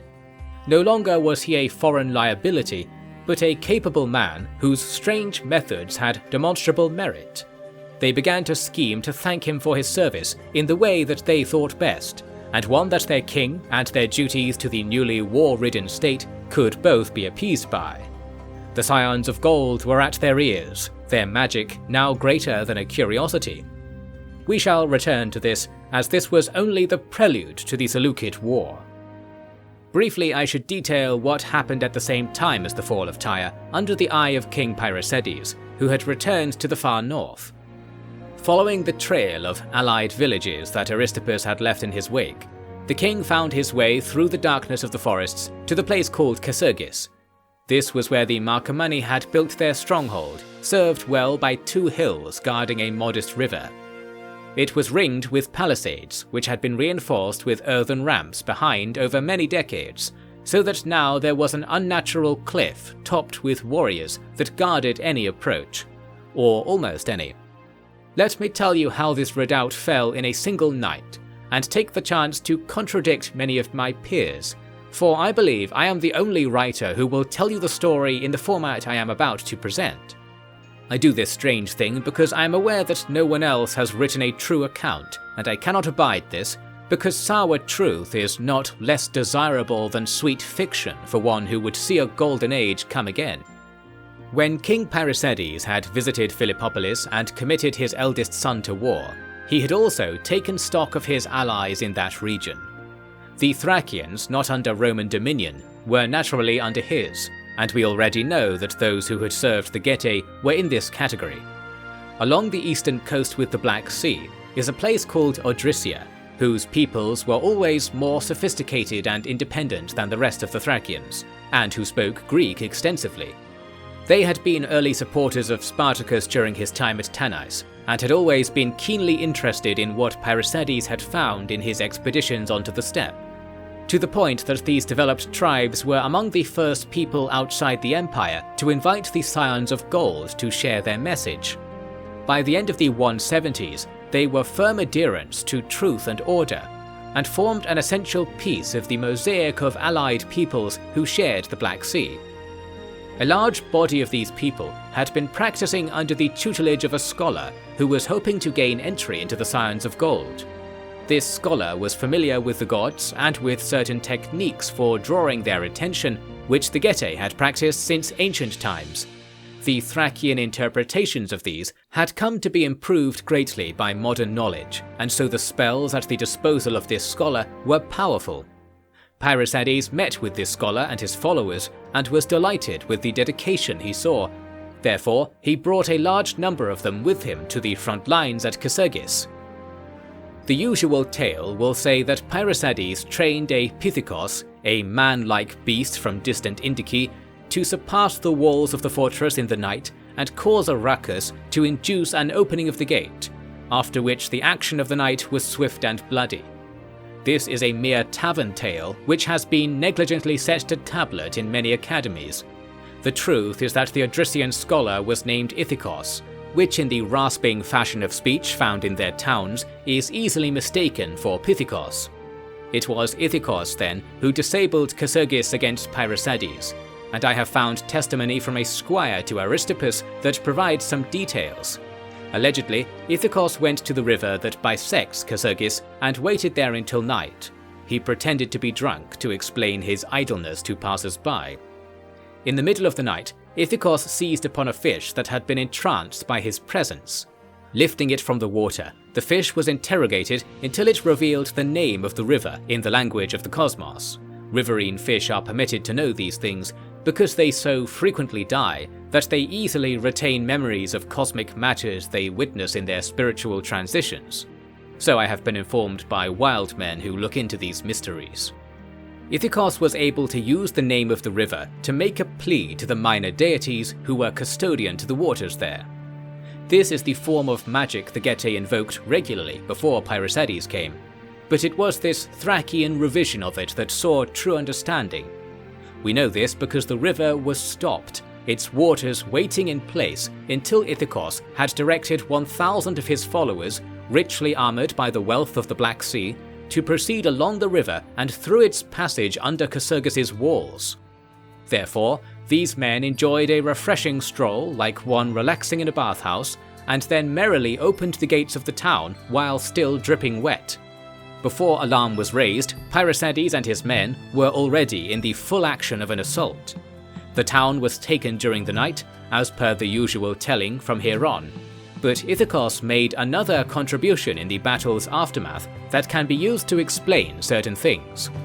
There was unrest among his followers, because Pyrrhosides did not credit Ithikos or Odrysian spirit for its role in this overnight victory.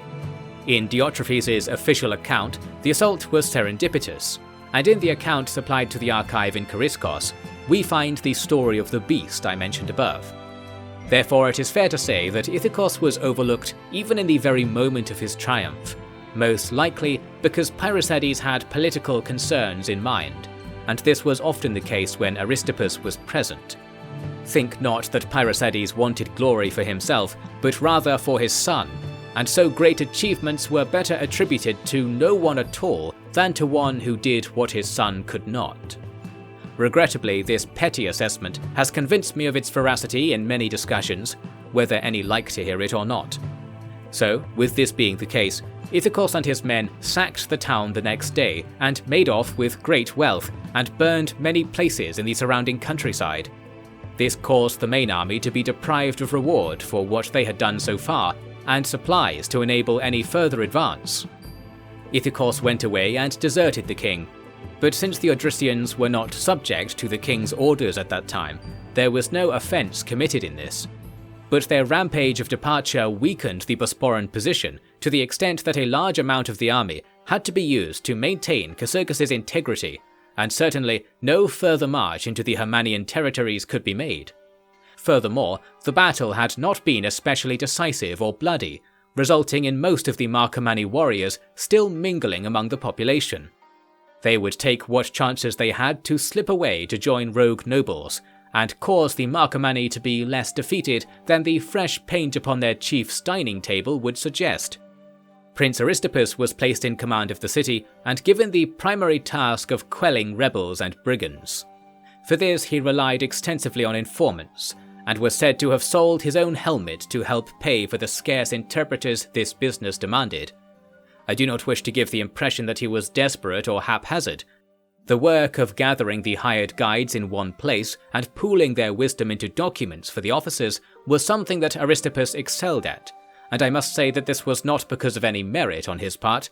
He was someone who generally disliked making conversation, and would use what words he uttered to demean himself or his family to cheaply amuse his company. He knew no better way to do this. However, when he was speaking through interpreters, these hard-working slaves would often say what they thought best, while keeping to the general spirit of what Aristippus had said. Furthermore, Aristippus had a strikingly clean appearance that was instantly respected by any who saw him, and his quiet demeanor gave him a dignified air, at least among those who didn't expect him to say anything important. And so his meetings with foreigners were unusually productive. Contrast this with eloquent speakers who would not dare let interpreters pass on anything other than the most precise rendition of their sayings, and hence would lose the value of local knowledge, customs, and idioms that interpreters are usually able to supply. To summarize, Aristippus proved an able administrator among unfamiliar people, if only by virtue of his lack of familiarity even with his own kin. If he can really be credited for this is debatable, so let us move on. Pyrrhosides had been seeking battle by investigating strategic places where warriors might be concealed. There were too many of these to count, let alone map, showing the danger of any force that hoped to dominate these blood-borne forests and hills. He was rescued from his Sisyphean work when Aristippus came to know the full details of the enemy's plans. The Marcomanni were mustering among the supposedly allied villages to the south, so that they could cut the Bosporans off from their line of supply to Pannonia.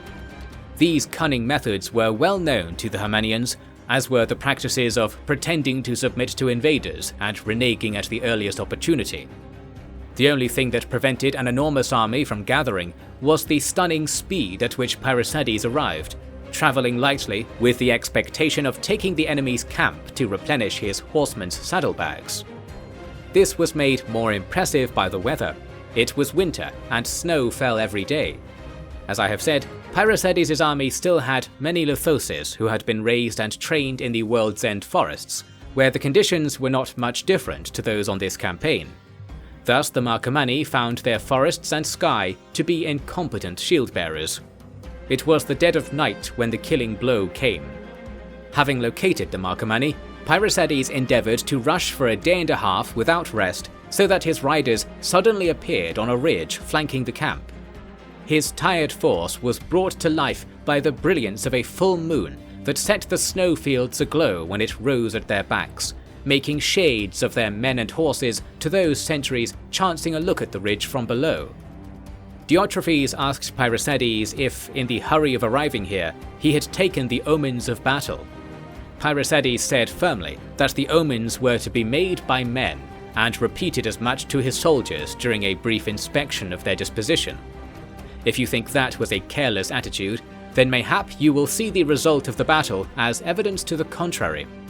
The herd came down the side of the ridge all at once, making able use of the snow to soften and ease the descent, while the Marcomanni, roused from their sleep, were made to come out with whatever gear and organization could be found at a moment's notice, where the snow slowed them and rooted them in the path of the king's avalanche.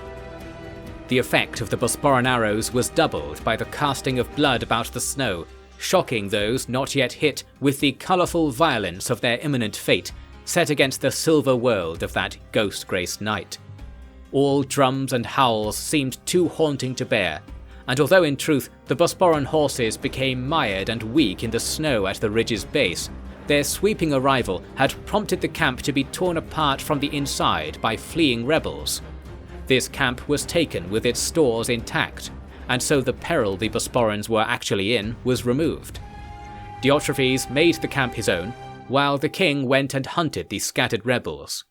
Because none of these terrified warriors was willing to admit to being an officer or leader, the king saw fit to kill all he caught, rather than make slaves of them, where their spirit might be restored and malicious schemes returned to their kit. He was not wholly successful because his horses and riders were in need of rest, and so the last of the long night was spent in the Marcomanni camp. Several thousand warriors were killed, and an amount of war materials and supplies beyond counting was secured. First, Pyrrhosides had all he had taken loaded into wagons and brought to Casurgis. There, he performed a theatrical parade through the town, his men acting out scenes of the recent battle, using genuine pieces of rebel gear as their props, bloodstains carefully preserved, or further emphasized. and when it was asked what became of the rebels, and why this procession showed no slaves, which was usual for these kinds of victory parades, Pyrrhosides revealed that he had tailed his show with a large group of children, each carrying a bowl of soil. The meaning of this was that the children were now unparented aside from the earth itself, and indeed this gang was sourced during Pyrrhosides' return by collecting fatherless children from the villages and seizing them away. This was a mild penalty for their rebellion in comparison to what other parts of Europe were seeing under the Romans. This was a clever move, for it created a piercing impression of power and simultaneously a show of kingly warmth and stewardship. It was a political strategy more than a show of virtue, though, for in bringing these children to Chrysergis, there would be more Himanians who lived and worked close to the Bosporan administration, and fewer in the endless seas of uncharitable forests. Thus Aristippus, who was to represent the king and kingliness in all the ways the Scions of Gold demanded, was given thousands of children to employ in the city. This was a task akin to keeping a flock of chickens, and Diotrephes noted upon his departure that he thought the children might make their escape and be killed by their own kin for their apparent submission.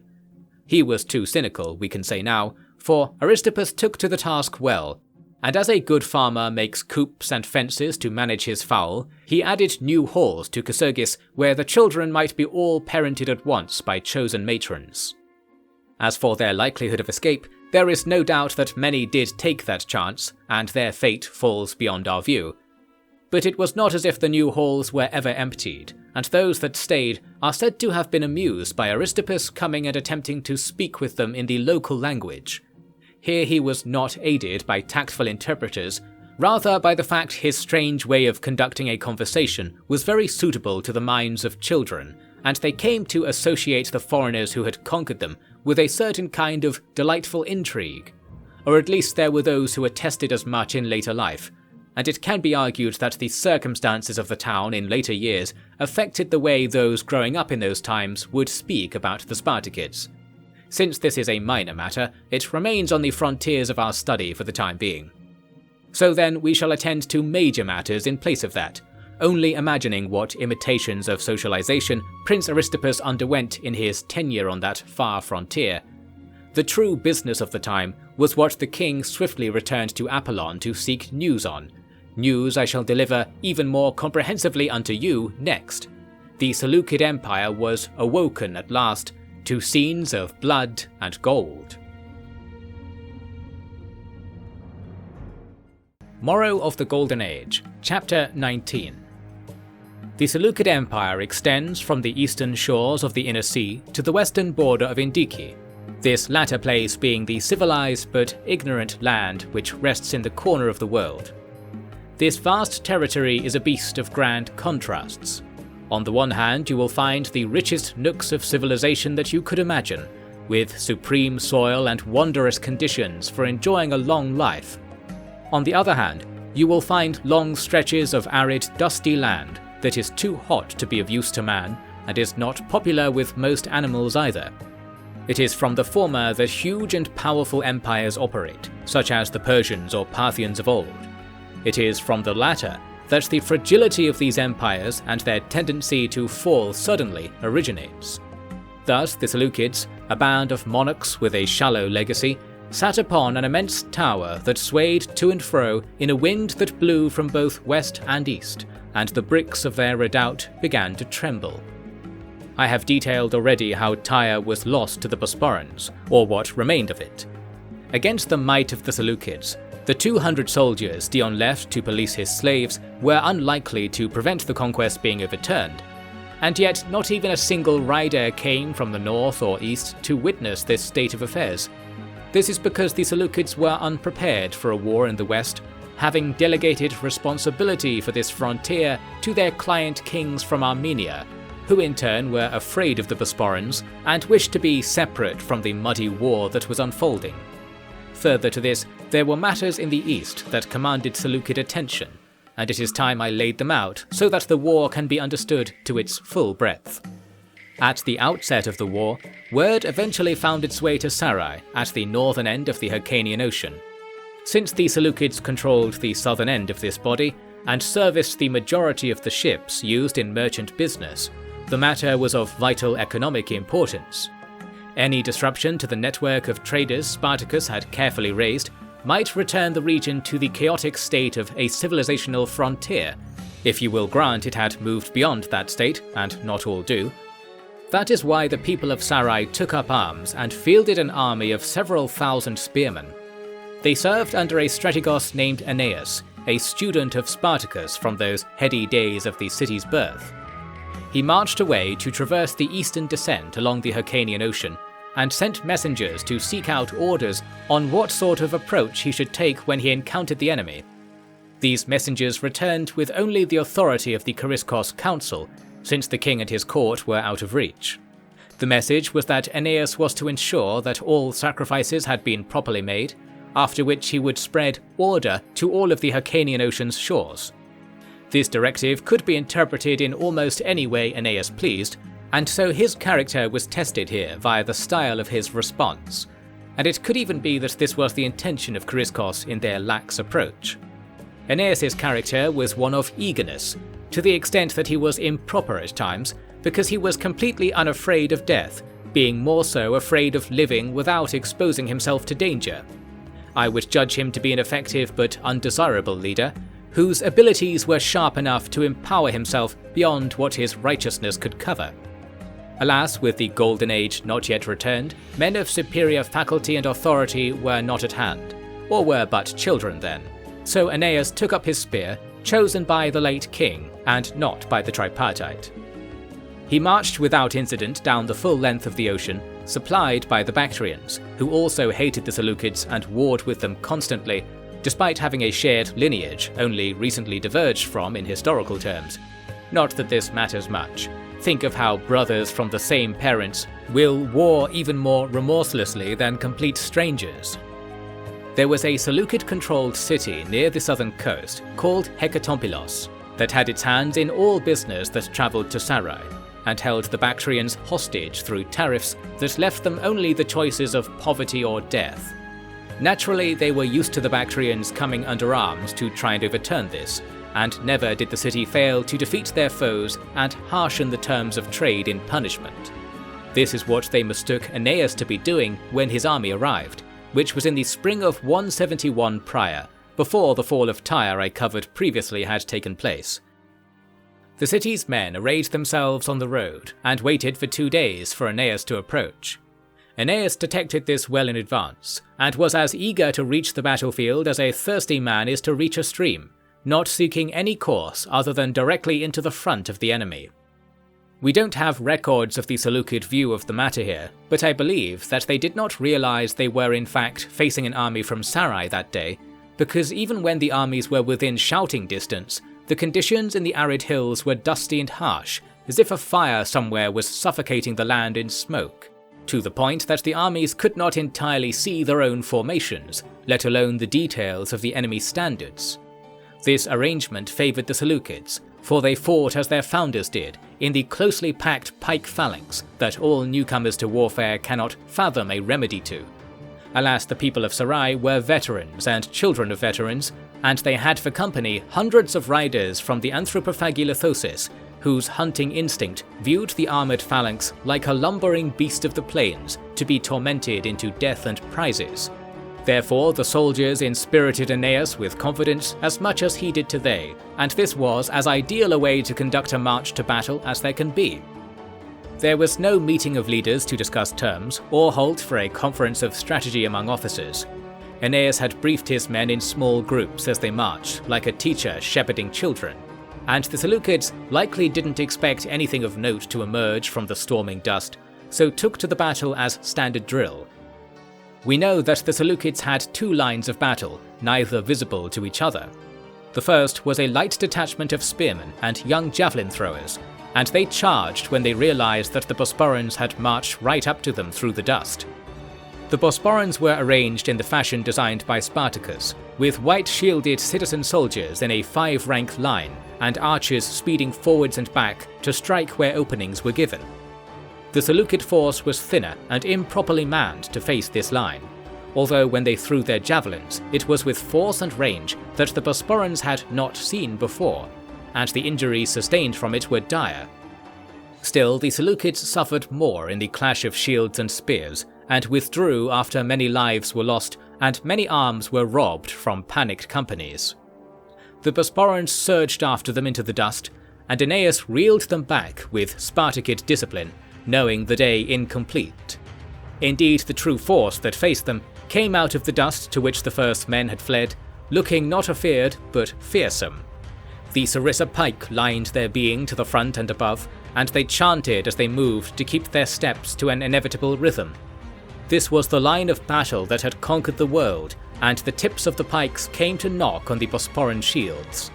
The Bosporans were instructed to back away, but found they were not always able to, as the intensity of the assault kept the danger close. Missiles were set upon the phalanx to sometimes cause harm, if the rich armour they wore failed them. Aeneas did not have the ability to control what would happen in the battle from here on, as he was reliant upon his Lithosis wing to come and change the course of things, and they were invisible amidst the sand, wind, and horrid chorus of fighting. The reason they were not there when the worst of the fighting took place was because they had found that bands of Seleucid camp followers were loitering near the battle to process its spoils. Slaughtering these hapless groups took some time, even when done efficiently and on many swift horses.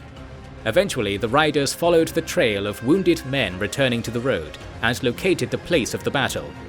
Their arrows punctured the phalanxes to their rear and made parts of them turn and face various directions, which was something that has unravelled this military method whenever it has been used, and hence rendered the phalanx unpopular in most places, since messy arrangements in massed battle are essentially an inevitability.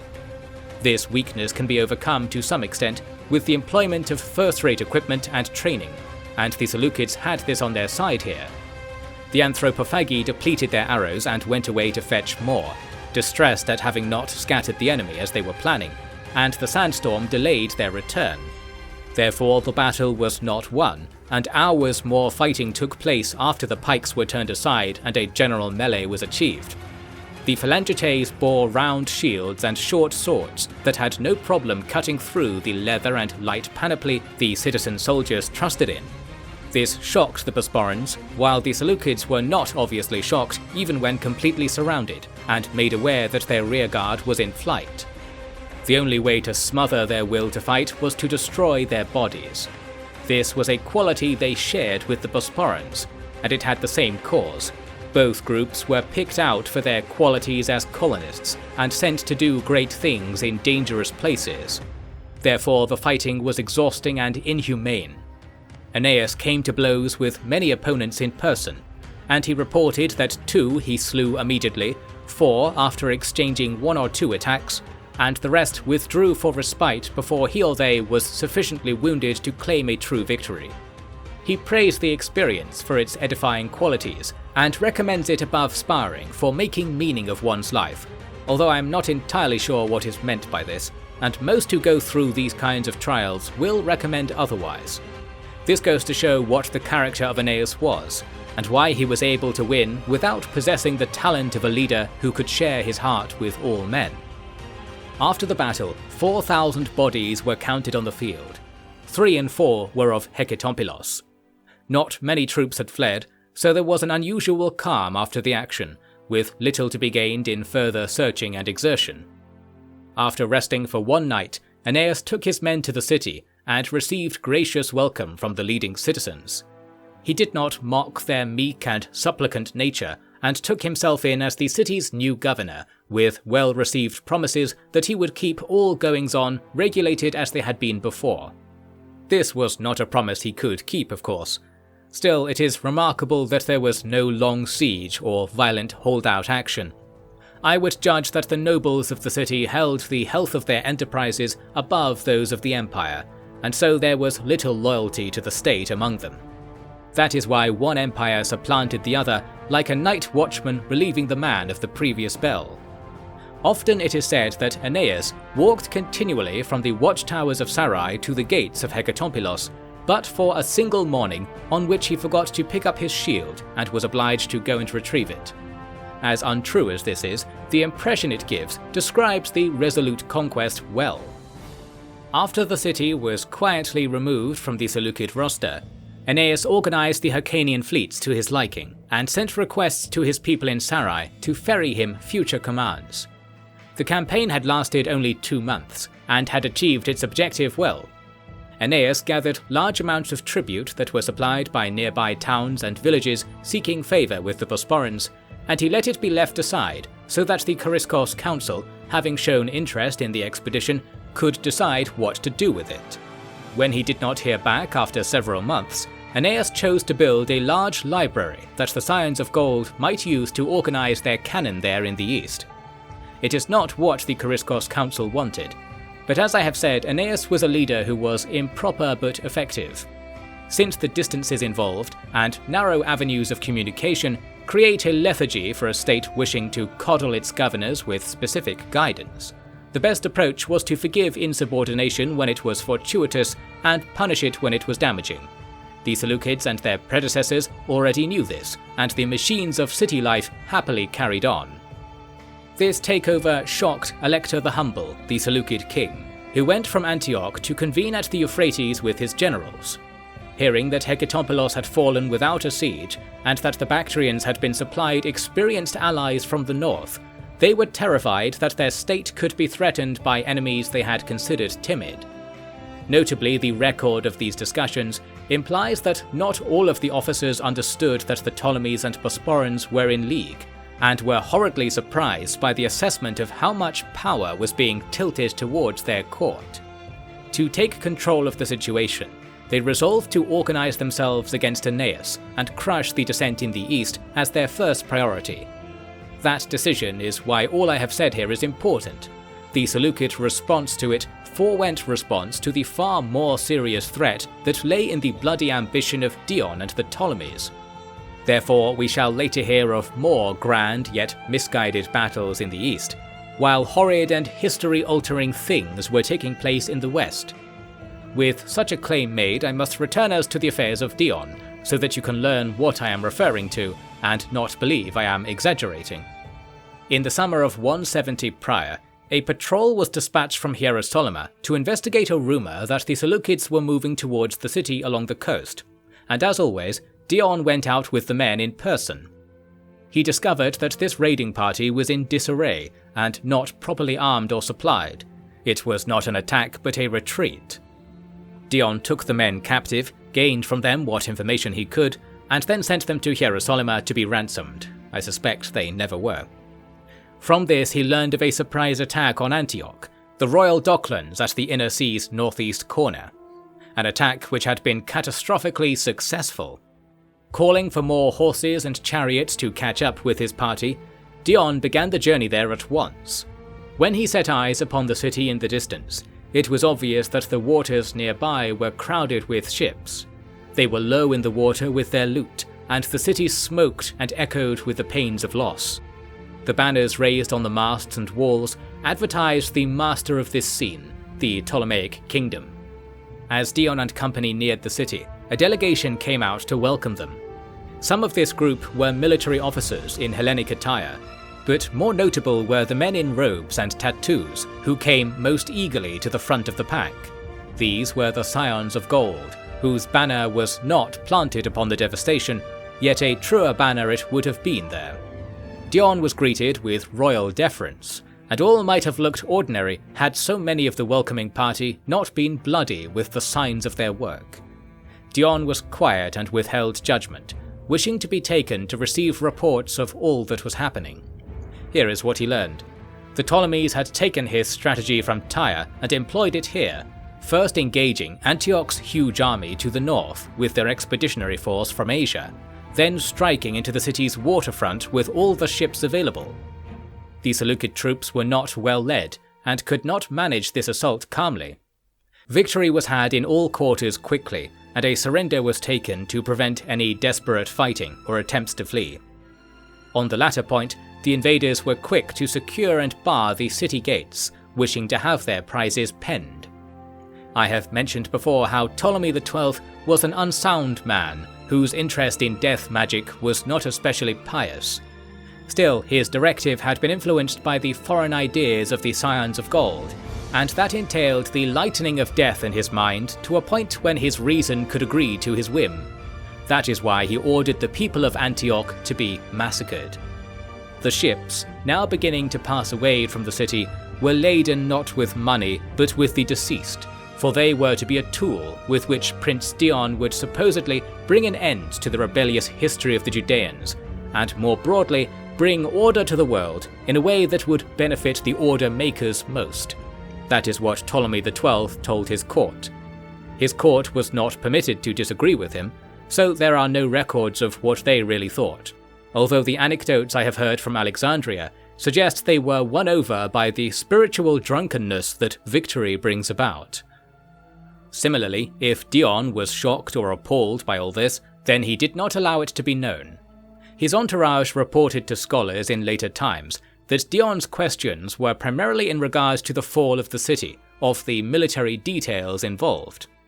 This was because he had made his own plans to take most cities in the region already, all but Antioch, which he had considered too strong to overcome. Ordinarily, he might have been correct, yet it seems that the particulars of circumstance let through a mighty shift in the fates, and there is much speculation to be had on the meaning of this. Those who share the view of the Scions of Gold will often refer to this event as one that demonstrates how the will of the tripartite works on a material level, and of the importance of deadly sacrifice, as opposed to the older and more careful views of the lawkeepers of the Lithosis, the cult of Gwenna as they were dubbed much later. Since this topic is too enormous and indeed too important to broach here, we should carry on, but at least now you know the place the Prize of Antioch has in the course of history. Prince Dion took his allotment from the prize and employed them for their intended purpose in Palestine. Over a month, pits were dug in all places not being used by farmers, which were many since farmers were few, and beside each pit was placed a beam of timber. The pits were so great in number that there was not enough timber available to purchase for this at any price, and so Dion seized most of the ships the Ptolemies had used to ferry the prize and had them broken apart to supply his magic. It is said that harrowing landscapes of these burial pits were to be found all around Hierosolyma, and on the coming of an auspicious day, they were to be transformed into orchards of life. The day was one on which the 5 planets would all be distant from the full moon, indicating that the power of Taurus was surging up, and the reach of the gods was diminished. Since the bodies to be supplied to the pits had been unburied in the meantime, the heat had twisted them and made them rancid. The process of carting a corpse to each pit was horrid, and required a great deal of punishment among the slaves to achieve. In particular, Dion came and selected one slave to be buried also, not only to set an example to the others, but to prime his magic with a spark of life. That is what the records say, and I do not know if Dion himself really thought this, since the story of this night was kept by priests and not scholars, the latter being unable to witness it in their right mind. After all the seeds were planted, so to speak, the pits were filled and marked with the prepared stretches of timber.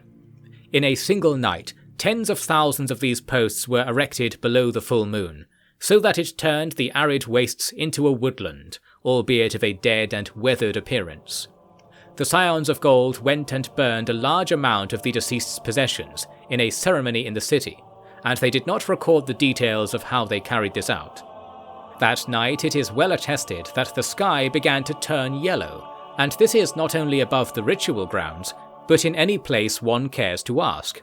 Swirls of gold were seen all across the world, and there can be no doubt that the spirit of the tripartite was being renewed, no matter how improper or misguided you think the matter to be. The final part of the ritual came in the light of day, when the city folk were invited to a procession that toured the new orchards with the cauldrons of blood from Tyre following on wagons. The blood was mixed with water and used to moisten the dirt around the timber stakes. A rumour spread that any who partook in this would be blessed with the windfalls of Ymo's coming regeneration, and so soon even high-born men were using their cupped hands to cast blood upon the earth. The Scions of Gold did not instruct them to do this, nor did they disapprove. Upon returning to the city, Dion gathered the crowd and addressed them, saying, "You are made children of your lord always when you are knowing my kin," and other such confusing things. The message was that the domain of the Judean High Lord, that is, Yimo, should be considered to be expanded to the temporal domain of Dion's family, the Bosporan Empire. So then the Judeans were permitted to live anywhere in this vast territory, or so Dion encouraged them to believe. Since it was their own morality that policed the restriction, it was up to each individual to come to accept the result of the grand magics or not. Inevitably, there was a factionalism about this, which caused a schism among the believers and the skeptics. While that is not unusual, Dion had no plan to address its occurrence. He preferred to group all those not in alignment with his new rulings on religious matters to be equally criminal to those opposing him on political grounds. That is to say, he outlawed all talk that the ritual had not correctly achieved precisely what he had said, even though there was not much agreement on what he had said. This meant that while a certain faction of the Judeans came to have their loyalty to the Bosporans properly forged, another was made to reinforce the hinterland rebels, and thus a state of war across Judea remained. Dion was not perturbed by this, and carried on his military duties for the remainder of the year with his usual efficacy. One party that did not enjoy the exact result of the ritual was Ptolemy XII. Even though the young king received many bones for use in his private projects, he did not enjoy the idea that Dion had used the stunt to make the Judeans loyal to himself and not to the Ptolemaic Empire, which supposedly ruled Judea. There was little military or legal reality to this anymore. He sent several letters that demanded elements of the ritual be repeated so that it would be accepted that Egypt and the domain of the Ptolemies was included in the set of places the Judean god resided. Dion did not respond, I am told, although others did respond with platitudes in his stead. The result was that nothing was done about the complaints, and Ptolemy XII was not one who would abide this. He already knew what he needed to do, and the Scions of Gold were all too happy to help him. Therefore, preparations for a new ritual began, and there were only two things which could stop another unguided mass killing being carried out. First was Seleucid King Alector, who had a large army at the Euphrates River waiting to be dispatched. Second was a more curious interloper on these events, Prince Dorius, whose expedition to join the Seleucid War had nearly arrived. In my next chapter, I will detail everything these two powers did, and you will see why it was the case that the killing and misuse of magic was far from over. Morrow of the Golden Age, Chapter 20. If you were to ask why the Seleucids did not rouse against the grievous assault they were victim to, it was for reasons I have already begun to establish. It was because of Aeneas and the Bactrians. When news of the ritual in Judea crossed the great deserts and rivers of the east, called Mesopotamia as a whole, the shocking news entered empty courts and armories. The Seleucid host was marching east of the mountains that bisect their territory, Zagros, where there was wealth, security, and solace from the world, and moreover the promise of a quick victory and a return to the west. In the latter months of 170, the Grand Army had finished assembling and departed along the trade road that went north and then east, which would bypass the rough terrain of Old Persia and quickly bring Seleucid might to bear on the southern Hyrcanian Ocean, where Hecatompylos and Aeneas stood as the only barrier to the downfall of the Bosporans and their allies here. Aeneas had not been so naive as to presume a test of this kind was not destined to visit him, and his preparations had been quiet and cunning. When you consider his position, you may think that preparation was a waste of effort. After all, his fief city was ringed with high walls, richly towered and deeply sank into the earth, and it would not be simple for any to make demands of those inside, not without another Alexander. But this junior view was not correct. The fine walls were only the product of long-standing wealth, and long-standing wealth was the product of aversion to warfare.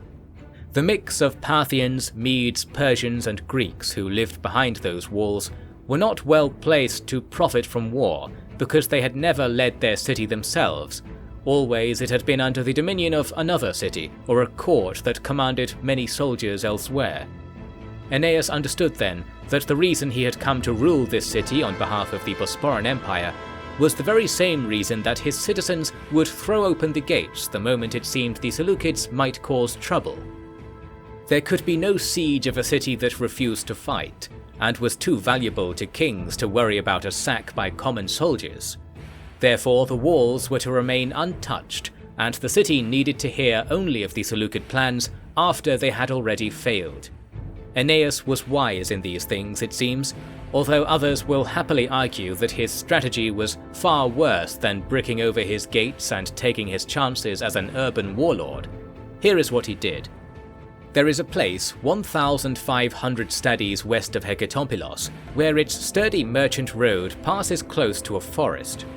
Aeneas brought his army here and had the forest cut down over the course of several weeks. With the lumber harvested, he built a large and ornate encampment that was impractical in many ways, ill-suited to battle. This was by his direct instruction. In particular, it had 6 grand entrances that were too wide to properly defend, and were spanned by long walkways above, so that they looked like gates to a city from an age before stone existed in the world.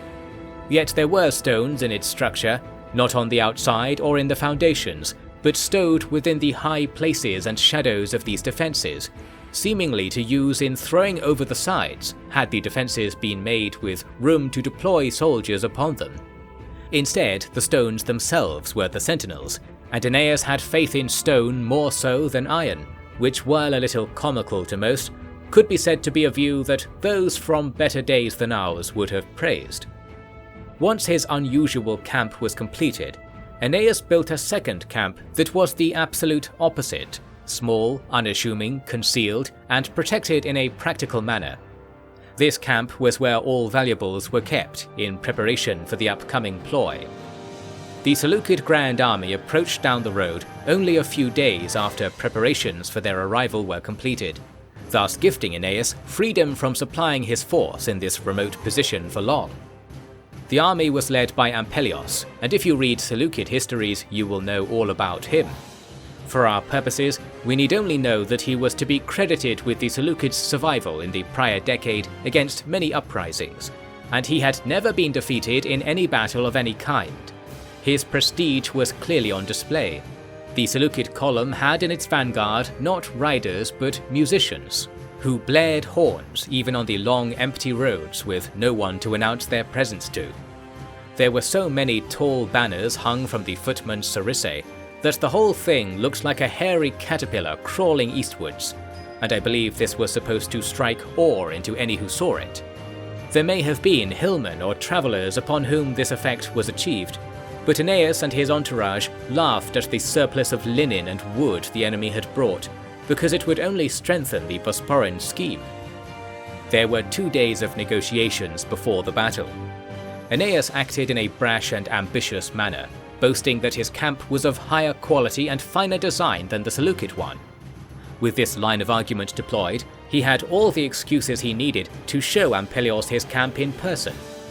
Ampelios would have noted the wide gates and the lax atmosphere inside. Soldiers were laying about in the sun and whispering to each other as the upright strategos passed by. All this must have had the effect Aeneas desired, which was to seem as weak and worthy of violent reproach as possible. For on the morning of the 3rd day, the Seleucid army came in its full number to attack the camp. First, Aeneas went to his gates and put up a defence. Had this been done with serious intent of holding out, he would have been made to suffer badly. The Seleucids tore down palisades and attacked with their long pikes, from which the only escape was to retreat. Retreat is what the Bosporans did, making this nervous maneuver in the knowledge that it was what their commander had already ordered. There was fighting in the camp, during which most of the towers and gateways came to be set alight by one side or the other. As the Bosporans withdrew, they deliberately ran over their tents and scattered things all over the ground. This was not out of panic or to delay their pursuers, but because the tents were heavily stocked with incendiary materials. So then, the killing blow of the scheme fell.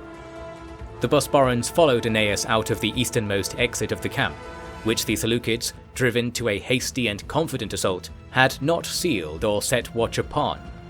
As the Bosporans went, they mocked their hunters and threw flaming debris around to spread fires through their camp in an apparent act of suicidal desperation. But the fires spread rapidly and consumed the tents, the walls, the gates, and a number of men that is hard to know. The gates collapsed under the heavy load Aeneas had placed on them, leaving piles of burning rubble that could not be traversed. The Seleucids could not leave the camp with anything like the speed with which they entered. Only a few gaps in the wall were free of flames, and all men pushed to get through these, while the rows of tents exploded and spat hot oil all about. Ampelios was among the carnage, not able to restore order. Thus the Seleucid army tore at each other's throats to be first to leave. Even when men were not immolated by the fires and escaped to safer pockets, the collective heat of the huge encampment ablaze forced them to throw off their armor, so that most of those who escaped alive did so with only their body and perhaps a scant few pieces of gear. Ampelios himself is said to have tried to lead his men towards a burning piece of palisade to push it over and grant a new avenue of escape, only to be struck on his face by a large segment of char. He was so horridly injured by this that he was made to wear a mask forever after. If you find this an indignity, perhaps it will be slight relief to know that his life in this state was to be short. After all who could had escaped the camp, Ampelios ordered that the Bosporans be pursued immediately. However, his officers could not locate their foe. This was aided by the smoke obscuring the area, and the heat of both the fire and the afternoon sun creating many mirages, especially close to the road. The Bosporans escaped the scene with a few hundred dead, many victim of their own scheme, and the Seleucids returned to their camp with thousands dead and thousands more weak, disarmed, and unable to think of victory against such a savage opponent. Aeneas was triumphant, and knew well that since he had gone to the effort of cooking a fine meal, the next logical thing would be to eat it. Ampelios, hardly able to lead but impossible to replace, directed his army to march back west, their fanfare and pomp replaced with weeping and moans. Aeneas came after them, even though his force was still smaller than Ampelios's, knowing that more could be done. The Bosporans harried the Seleucids for weeks. The Anthropophagi flocked as eagerly as the carrion birds to make daily strikes on the column's rearguard. Said rearguard would always form up in an orderly fashion and make a show of standing fast, but was fewer in number each time they returned to their march. The Seleucids came to slow down to the point that Aeneas and company overtook them. This was likely because Ampelios was too injured to move far each day, and no one dared to go ahead of him or think that a new order might better suit the circumstance. Hence the circumstance came to be that one day they were blocked to their front by a line of Bosporan spearmen. Seeing this, Ampelios called for his vestments of war and sat upon a horse which was guided by 2 squires on foot, an Ampelian chariot I like to call it. He gave all the equipment to the best soldiers and positioned them at the front and rear of each company. Then he sent them to attack the Bosporan line. In the clash that ensued, the Seleucids made extremely good report of themselves, and I believe this is because they were so moved by Ampelion's bravery in this dire situation that they found the honour in battlefield death to be worth more than whatever else they might see if they were to simply desert or leave their commander to his fate. The Bosporans were made to fight for long hours to deplete even single ranks of the Seleucid bloc, and while Aeneas does not say as much, the rumour is that more Bosporans were killed in these clashes than Seleucids by a wide margin, and there were more Seleucids to begin with too. The turning point in the battle came with the death of Ampelios. This achievement was taken up by the Anthropophagi, who whimsically arrived to the battle after resting their horses nearby. These riders were hardly under Aeneas' control, and the more they succeeded, the greater this gulf grew. Ampelios saw these riders nearing, and took all of his companions to face them. This was folly, and arrows stabbed and cut at his group from all sides, while only few Lithosis were caught and made to face lance and sword in return. Having no particular battlefield etiquette, the Lithosis took no surrender and killed Ampelios as readily as any soldier. They did, though, understand the rewards on offer for this feat. and thus they beheaded the strategos and presented the head, still in its silver mask, to Aeneas. Aeneas did not want to touch it, and had an aide take it. He rewarded the anthropophagi and asked them to help attack the remaining infantry. A few of them did. He returned to organizing the battle. However, he was set upon by a strange voice. It was the same voice he had heard so recently when he showed Ampelios around the false camp. It was the voice of Ampelios himself. We don't know what it said because only Aeneas heard it, and he never wished to pass on the details. That this happened at all comes to us only from those who witnessed the odd things that happened here.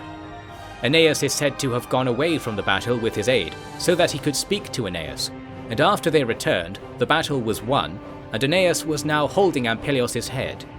Aeneas was not the same after that day, and neither, I might add, was Ampelios. Returning to serious matters, the battle had been costly for the Bosporans, with a very large number of wounded to treat by the time all the Seleucids had been killed. None fled. The Seleucid camp followers were taken alive and made to help with the medical work and with the handling of the large amount of loot which the Bosporans had taken from the main camp after the initial battle. This sped up the army and allowed them to return to Hekatompelos in good time, although not quite before word of the invasion had reached the city, as Aeneas had hoped. To summarize this clash, the Seleucids sent their best army and lost it to trickery that preyed upon their own sureness of victory, and their comportment was moved from braggartly to admirable over the course of many defeats, and never did they lose the chance to win by their own strength of character and skill at arms. Yet defeated they were, and that meant that while King Elector despaired to hear of what Dion and the Ptolemies were doing in Syria, he was set back so far that his barbaric enemies would have at least another year of leisure. This situation undermined him politically, and the nature of all the successor states to Alexander is that their royal legitimacy is easy to claim and quick to change hands, since it is not based especially strongly on bloodline. Elector became more concerned with preserving his life than his empire, thinking the former a goal within his power, and the latter one for which hope was lost. And so the Seleucid court fell into chaos, and their people's powerful fear and sense of injustice towards the invasions was made as futile as screaming with your head in a barrel of water.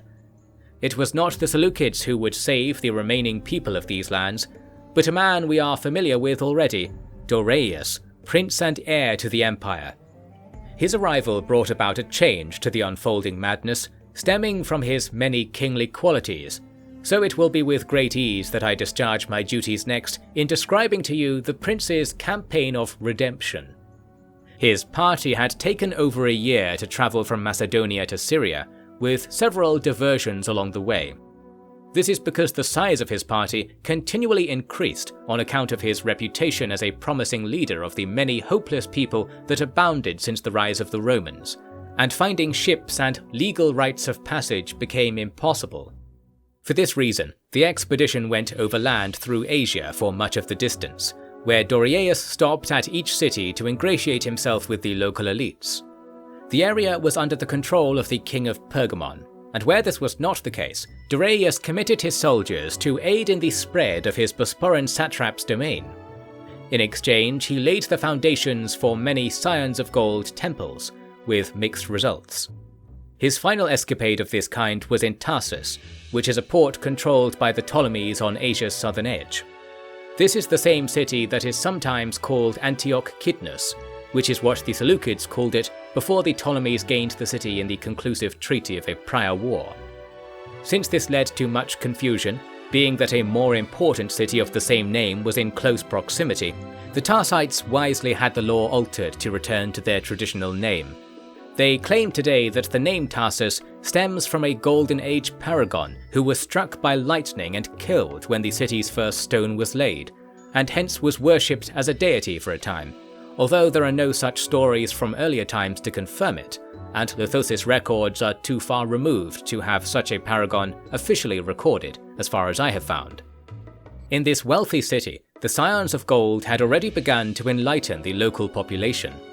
They had found success for two material reasons. First, in the previous decades, there had been a mass burglary of works stored in the city library.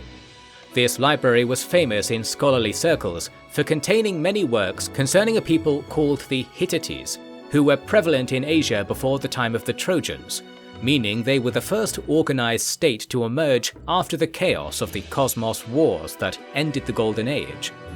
This fame caught the attention of the Greeks in Alexandria, because there a similar museum of important works was being kept. When Tarsus was made a satrapy of House Ptolemy, the library was pilfered for its best pieces without delay. Promises had been made that every work would be transcribed into new books, and then the originals could be returned.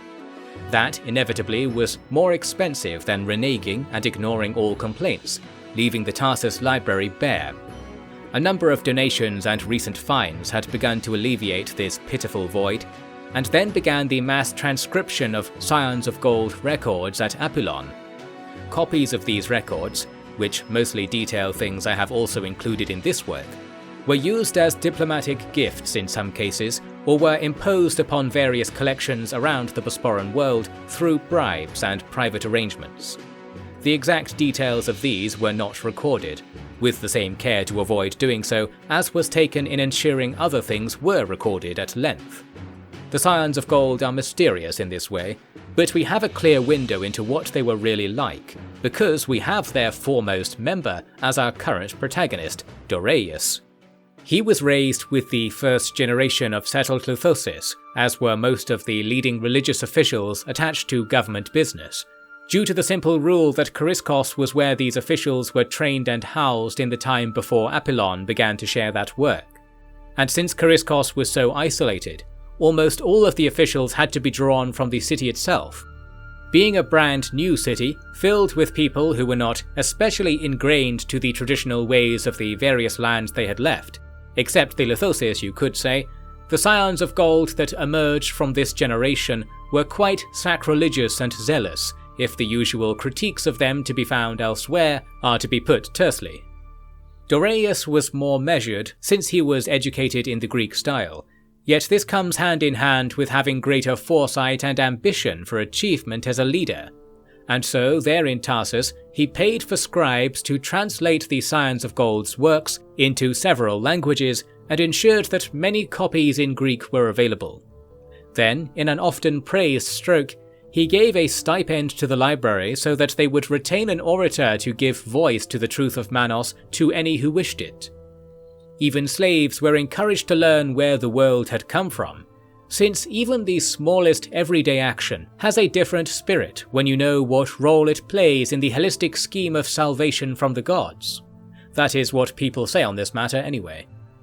The second and more material advantage the Scions of Gold enjoyed was that the people of the mountains and valleys the city served were the best cattle breeders in Asia, and the rediscovery of the use of cattle sacrifice for everyday purposes had enacted a boom in the city's prospects.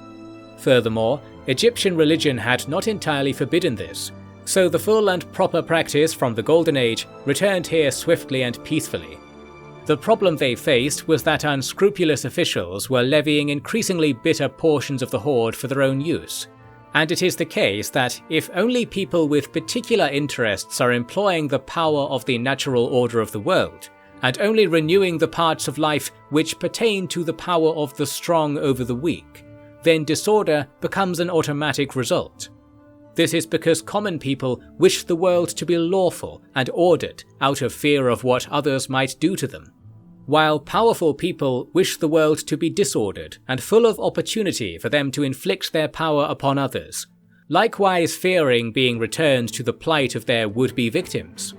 It has always been like this, but with the strength of gold returning to humanity, differences like this became more important. These are the sorts of high-minded matters that Doreus concerned himself with at all times, with the dutiful approach of his uncle Spartacus merging fruitfully with the eye for exploit of his father Parisades. In this case, he interjected himself into the city's politics with great force, being present at all courts and councils to voice his concerns, keeping his large army, albeit mostly of civilians, encamped outside the city. Eventually it was agreed that a law be made with the power to grant all citizens the boons of sacrifice, to eliminate levies on materials that were useful for rejuvenating the world, and for individuals who purchase cattle to be barred from the markets for 1 month hence, so that they might not influence the supply to others. I believe that Dorius had further impositions he wished to make.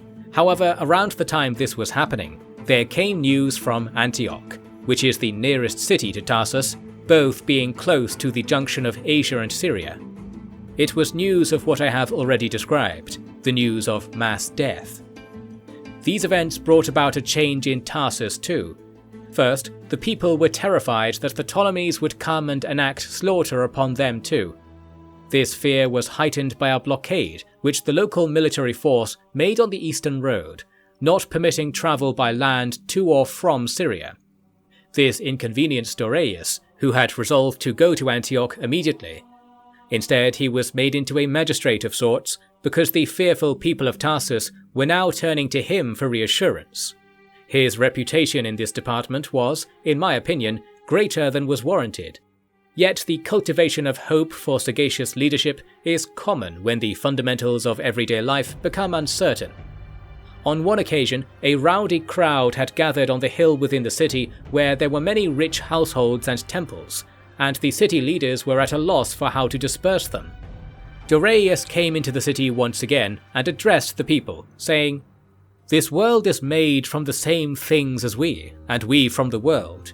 When you live a long and virtuous life that is filled with righteous behavior, you experience the life that Manos intended for us, to be alive and possess freedom of thought in a land that is not beset and ravaged by the gods at every moment, as the cosmos generally is. That is why we Bosporans say that death is good, for in your return to the world grows and strengthens with all the power you bore, like a forest giving birth to a fleet of 1,000 ships. What the Alexandrians are doing is not the correct way.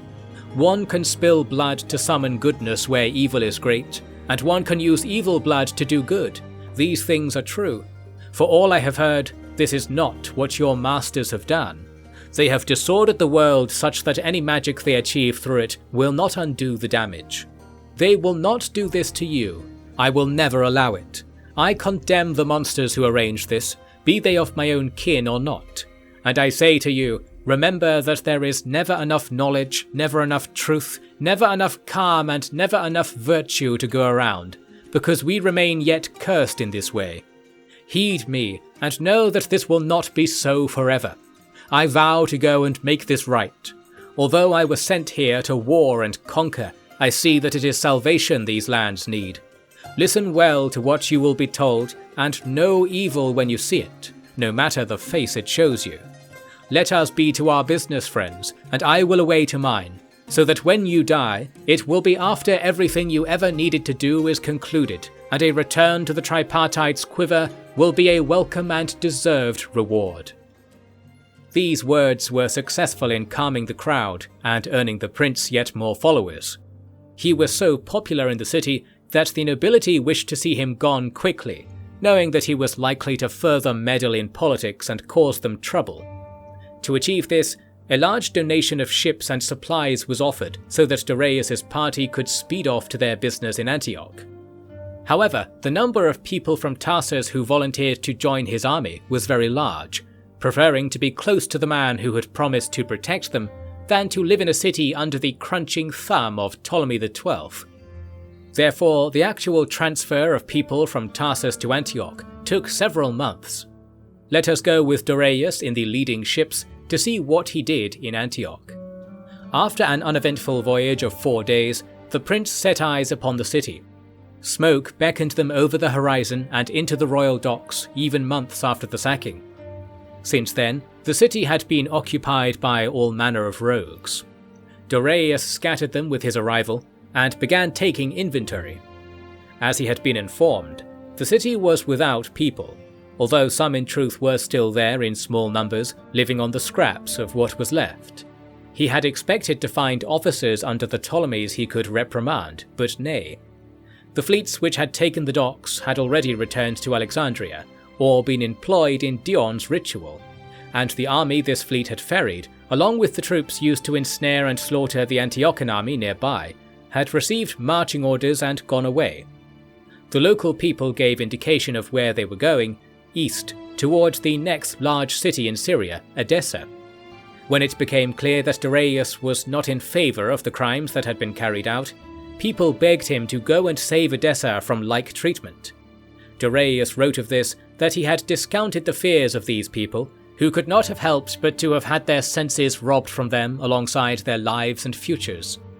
This shows that his faith in the reason of the Ptolemies, of a justification to be salvaged, remained upright. Because of this, he did not employ much haste, and that is reasonable, I think, if both his misgivings and the vast amount of other tasks presenting themselves are considered. Any justifications we might give, though, will bring no solace to the people of Edessa, for reasons we shall attend to in due time. For the remainder of 170 prior, Darius began the process of rescuing the city. This was possible to do extremely quickly because of the flow of his hangers-on providing colonists, and most were overjoyed to take up residence in a city that, while destroyed, still had its favourable position to leverage for rich fishing, shipping and caravanning. There was no reason the city could not become as wealthy as it was again, everyone said, if Darius could only protect them. Many messages were sent to Asia, Greece and Adrisia to have families and friends alerted to the opportunity. Likewise, people from Syria came and told of looting and sacking taking place not far to the east. Darius dispatched parties to investigate this and bring the refugees into the city. He could not have gone out in force to do anything more substantial, for guarding the city and performing labour entirely consumed his money and manpower for the time being. His duty was pulling him in every direction, and I am sure you have seen a contest of rope pulling that demonstrates how equal and opposite efforts produce sweating and straining without any movement. Here it was not sweat but blood falling all around him, and Darius came to understand that his father, the king, was not in control of the fate of the world, as he had naively believed for much of his life. It is easy for those with a golden age view of kings to have these mistaken thoughts, but alas, Darius lived not in a golden age yet. More volunteers were taken from the south. After they pledged allegiance and signed terms of colonial service to the empire, Darius heard the multitude of things that were being said of Prince Dion in the region. Some had escaped from Tyre, where Dion was keeping the entire city as slaves so that he could profit from their maritime business, but where also he was considered a great man who had saved the city from Antioch's even more horrid fate, in defiance of the Ptolemies. Others came from Judea and brought mixed stories of a dedicated servant of the High Lord who also brought about apocalyptic devastation with a face that showed neither anger nor glee. Darius needed to wipe doubt away and know what his father's empire was coming to. Hence he commissioned a small ship to take him and his selected companions to Tyre. He recorded a heartening experience, seeing how quickly that city had recovered from its sacking, although this was a material assessment only, for the people were miserable. Noting that most of them were women and young men, Darius proposed an alliance of sorts with Antiochia, where women and children were in short supply, and the idea appealed to many. However, they were not a free city, and it was agreed that the matter should be decided by Dion. Confident that this would not be difficult to achieve, Darius next sailed on to Palestine. For what happened upon his arrival, I invite you to read this passage from his own recollection. The people at the shore displayed an upsetting mix of scorn and reverence, and we all agreed that we should leave the ship under guard and walk together with our minds ever latched upon our arms and the chance of their sudden need. We procured small horses at great expense, for there was no alternative, and furthermore, it seemed that the money was so precious to the local people that they might have gone to violent lengths to seize it from us if we did not agree to their terms. It was more desperate a place than I had ever seen. This remained true only for that day, for then we saw what was happening in the city.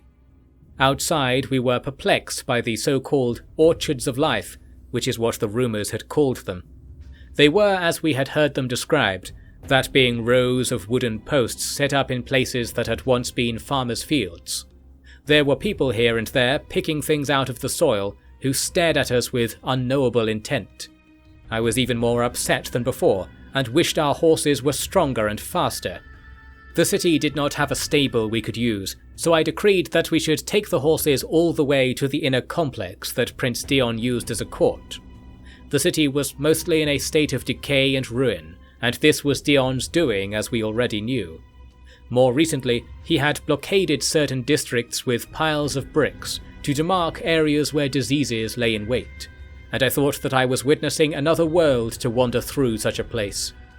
It was as if the city itself was ill and elderly, or even the world and its soil, and it seemed impossible that the things we had heard about Dion championing the people who lived here could be serious claims.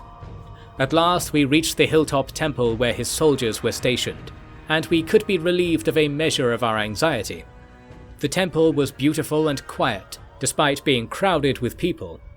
I was not recognized and had to explain myself many times to various people before a meeting with Dion was possible.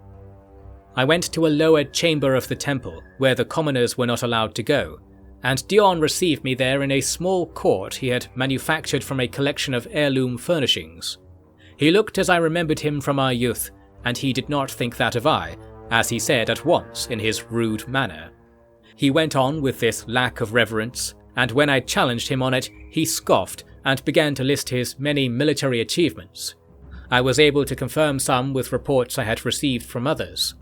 He was very proud of what he had done, and so I was compelled to carry the momentum of the conversation into a challenge regarding the death and anguish that clouded the lands. Here he had pride too, and spoke of what darker things were due to happen before he had improved the course of events. As for the flaws that were clear, he had every excuse prepared. He had the confidence of a king who knew the world was as it should be, and all around him were men who agreed. Had I not been alerted of the perils abroad, I would have stayed there and played judge to so many matters that there would be no describing them in words. Alas, I was away that same day, for the darkness seeping from that underground throne needed vanquishing in places where hope yet remained. I guarded myself even closer after that day, knowing that my life was foundational to the Golden Age's return. Yes, perhaps as confidently as my cousin believed the same. I enjoy the candid style of Darius's diaries, for even though he had every chance to aggrandize the tale, he seemed to mention weakness and failure even in himself with convincing regularity. Dion, on the other hand, when he wrote of himself, used the power of a writer more forcefully. Dion always claimed that any and all crimes he was accused of were the responsibility of the Ptolemies and the Scions of Gold, since he was acting on their advice, or their order even. For most men this would be a passable if weak excuse, though for Dion it strikes closer to the heart of the matter, which I will contend is thus. Dion was raised in close adherence to the ways of the Spartacid dynasty, of the Bosporan elite from the pre-Empire times, and in particular to the commands of his father. These things were now absent from his life, and so just as animals raised by farmers often make mischief upon themselves and others when they escape, Dion was in another world that he was not moulded to fit. Dion's business was his own then, for Darius indeed left quickly as he hearkened to a call of people more in need even than the Judeans, and those were the Edessans. The hopeless predictions that he had cast off were all too correct. He took his soldiers out of Antioch in force to go east along the well-maintained roads, and all auspices taken indicated that something foul lay ahead. For instance, Darius personally encountered a way station that burned with a blue flame and emitted a dreary cry, and others said that there was a river nearby that collapsed through the ground and disappeared. These are only the most reliable of the signs the priests noted. The meaning of these signs will be obvious, so instead I will note something intriguing. Darius had priests and seers from all manner of religious schools among his entourage, and he enjoyed hearing what they all had to say. Since he had great influence over the most adventurous members of the Scions of Gold, he was able to imprint himself upon them in this regard, such that some of the Scions of Gold were well versed in how to placate the gods. This stands in contrast to the branch that was emerging through Dion's service to the Ptolemies, and to a lesser degree in other cities in the Empire, in which the gods were most straightforwardly overlooked and defied, in favour of a more rapid return of the tripartite's power. As I have said, these are debates that are not entered lightly.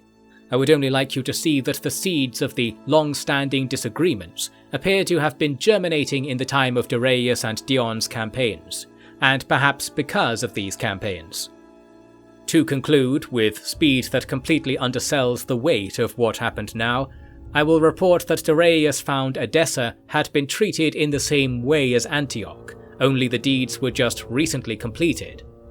It was the 3rd month of 169 prior when he conducted his survey of the scene. The Alexandrians were camped beside the city, and parties sortied from the camp at all hours to visit the towns and villages of the region. The enthusiasm of the common soldiers to enact the devastation of the region was something one does not want to think those of a great and civilized society could possess, yet I cannot faithfully write anything to the contrary. The spoils that were valuable to those men were stored in the camp, while those which were the purported lot of the magicians of the Bosporan Empire were scattered about the city in a disorganized manner. Seeing this, Darius did not want to go inside the walls for fear of disease.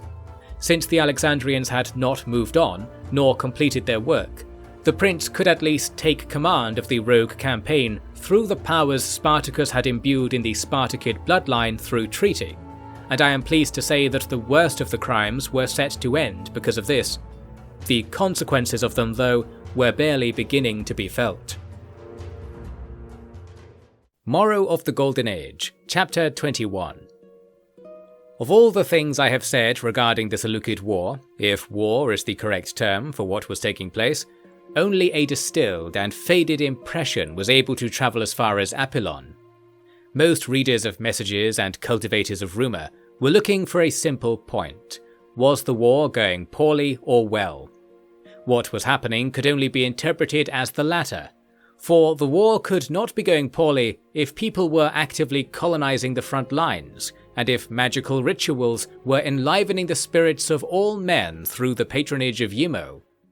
All the contradictions that came with distant observation of chaotic events were not any handicap to the generation of a positive impression. You might think that the king himself would take issue with the notion that so many important decisions were being made without his counsel. Often it is said that he did provide this counsel. This is a mistake by those who overestimated the king's reach. Pyrrhosides was not very concerned with anything that he did not see in person. Granted, the greater portion of his empire he had indeed seen, and attended to directly at one point or another. The Eastern Theatre was the foremost exception. The king was content to have his son be his first representative there, and arrangements were being made to empower the frontiersman Aeneas with the rank of Witness of the King, so that Aeneas would be king of his own realm in most respects if he obligingly followed the empire's doctrine, and to some extent the fluid doctrine of any Scions of Gold scholars who took the chance to go to the new Museum of History in Hekatompilos. You may recall that a man named Cilix had been granted this same power. As a matter of course, he was subtle and light in his influence, because he did not want to muddle the already spiral-threaded shawl of authority strung up between the different cities, officers, royals, and client tribes. In truth, I would say that most people thought it was muddled beyond muddling already. Whether it was this concept that changed his attitude I cannot say, although I judge it plausible. That his attitude changed is certain, because we have record of him appearing in Pannonia in early 169 prior to pass judgment in a series of loud criminal matters concerning the leaders of slave mobs refusing their duty. The cause of this unrest was actually the nobility and honour of the king. Allow me to explain this. Pyrrhosides can be readily described by the phrase, "a foreigner nowhere and everywhere." This term emerged from a comment made by a chieftain of the Tauri, after which scholars took a liking to it. I concur, and add further that the veracity of the phrase is uncovered in the king's attitude to the law. What Spartacus had begun by way of simplifying and unifying the endless legal traditions of the patchwork empire, Pyrrhosides took and carried on to a place of almost childish simplicity, a single legal code for all the people of the world. I have said before that this was a compromise on Golden Age ideals, and it is true that if this feat could be achieved, then the Golden Age would undoubtedly be imminent. However, Paracelsus' method of beginning the process was only to decree it so. In other words, he declared that all men be equal, and then carried on with his own business, as if nothing of importance or action had been said. That was his way. Efforts began to manifest to progress his goal, and on balance it was a well-liked idea, even if it rarely achieved any practical changes to the rights and fates of the people. The important point for the case of Pannonia was that slaves were not covered by the extensions of rights being proffered, since that would be a disastrous shock to farming and shipping, and hence injure slave and citizen alike. Pannonia was awash with slaves from the Getae Wars, who were now being put to work in rebuilding the extinct Silurian civilization, so that the cycle of soil and man would restart in those charred places. When these slaves found out that their families and countrymen in Daxia were beginning to receive lavish rights, usually reserved for the first-rank citizens of important cities, such as the ability to make sacrifices in their own homes, and to draw from the state armories for the security of private business, there was uproar and a claim that slavery itself should be legislated away by the same spirit the king was championing. That was a misreading of what the king intended, and furthermore the very sort of short-sighted idea which a slave is positioned to have of his own role in society. Since their condition of slavery was not actually in violation of any law, their legalistic protests were utterly hopeless, and this they failed to digest. The king himself paid all this no heed, since he was away achieving feats I shall record for you next. So it was left to Celix to come and rectify all the theft and stoppages of work among the slaves. His solution was as simple as all of his rulings. He ordered the foremost slave representatives publicly executed, and then issued proclamations to reaffirm the truth of the law. With this work done, he is next recorded as attending a symposium in Apollon, of no importance to any outside the circles who partook in those rowdy gatherings. I dare say it was obvious even at the time that the matter of servile disobedience had not only been left unsolved, but perhaps had been worsened by the loudening of complaints and inflaming of fury that Celix's show of force commenced. These were matters that future leaders of the empire would have to tackle head-on. As for the leader of the empire at the time, Paracelsus was not the type of man to connect to those he could not quickly convince to like him, and this roguish complex of his made him a rather detached ruler when his vision was not enacted smoothly. In this case, he simply dismissed the potential of an uprising or breakdown of communications and carried on with his current project. That was to coddle his son Aristippus and subjugate Himanian tribes to the service of the Golden Age cause. For Paracelsus there was no use in pursuing the latter without the former, as he had been awakened to his dynastic responsibilities, and therefore wished to have capable and famous sons who might rule as he did. Since he had Darius, his focus on Aristippus was misplaced, you may note, and the reason for this was because Paracelsus liked secretly to see how his son could not live up to his name, demonstrating the value of the senior's life and legacy with surer contrast. How do I know this? Because Paracelsus let rumours to this effect swell in his wake with his casual style among courtiers, no matter the discipline Diotrephes had spent a lifetime attempting to enforce in the Spartacid column. I say all this to introduce that Paracelsus was at Casurgis during 169, guiding Aristippus in training an army of Himanian converts, who were given citizenship faster and lured with promises of magic protection, promises that were not false, I would argue. During the summer, this army was put to the test, some say, and I will now proceed to say otherwise. Here is what happened. From the north, where the forests are darker yet thinner, there came an enormous army of a people who are usually called the Cimbri. It would be reasonable to call them Himanians, and indeed it might even be more reasonable than it is for most of the minor people of Europe, because it was from the Cimbri that many of the traits linked to the Himanians originated. This happened over a period of 5 centuries of invasions and migrations from north to south, mixing the Cimbri into all the other tribes, and even into the Dacians and Italics. It is from the tribes subjected to these invasions that the word Cimbri originates, meaning something like thieves in many of the Himanian dialects. Since the Cimbri were happy to call themselves by this title, one wonders if the cultural prothesis took place in reverse also. The Cimbri sought to profit from the disorder of the conquered lands, not realizing that they were in reality more ordered than before. Pairicedes bade Aristippus go and face this army down with the new Himanian companies, and so the son loyally took those men from Kysogis and camped on the thin road that breached the forests and created a barely usable pass. Pairicedes then came and asked Aristippus if the camp was in a good position, and Aristippus said he wanted to camp as close to the edge of his territory as possible to ensure he fought the enemy quickly. I think in truth he had been led there by elements among his army who wanted every opportunity to escape into the woods and defect when the enemy arrived.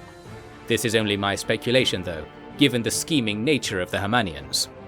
The king ordered the camp be placed back outside the forests on a barren hilltop, where the ground was windswept and thin, the sort of place that is valued in the Black Forests as much as an oasis is in a desert, to those who were not at peace with the forest at least.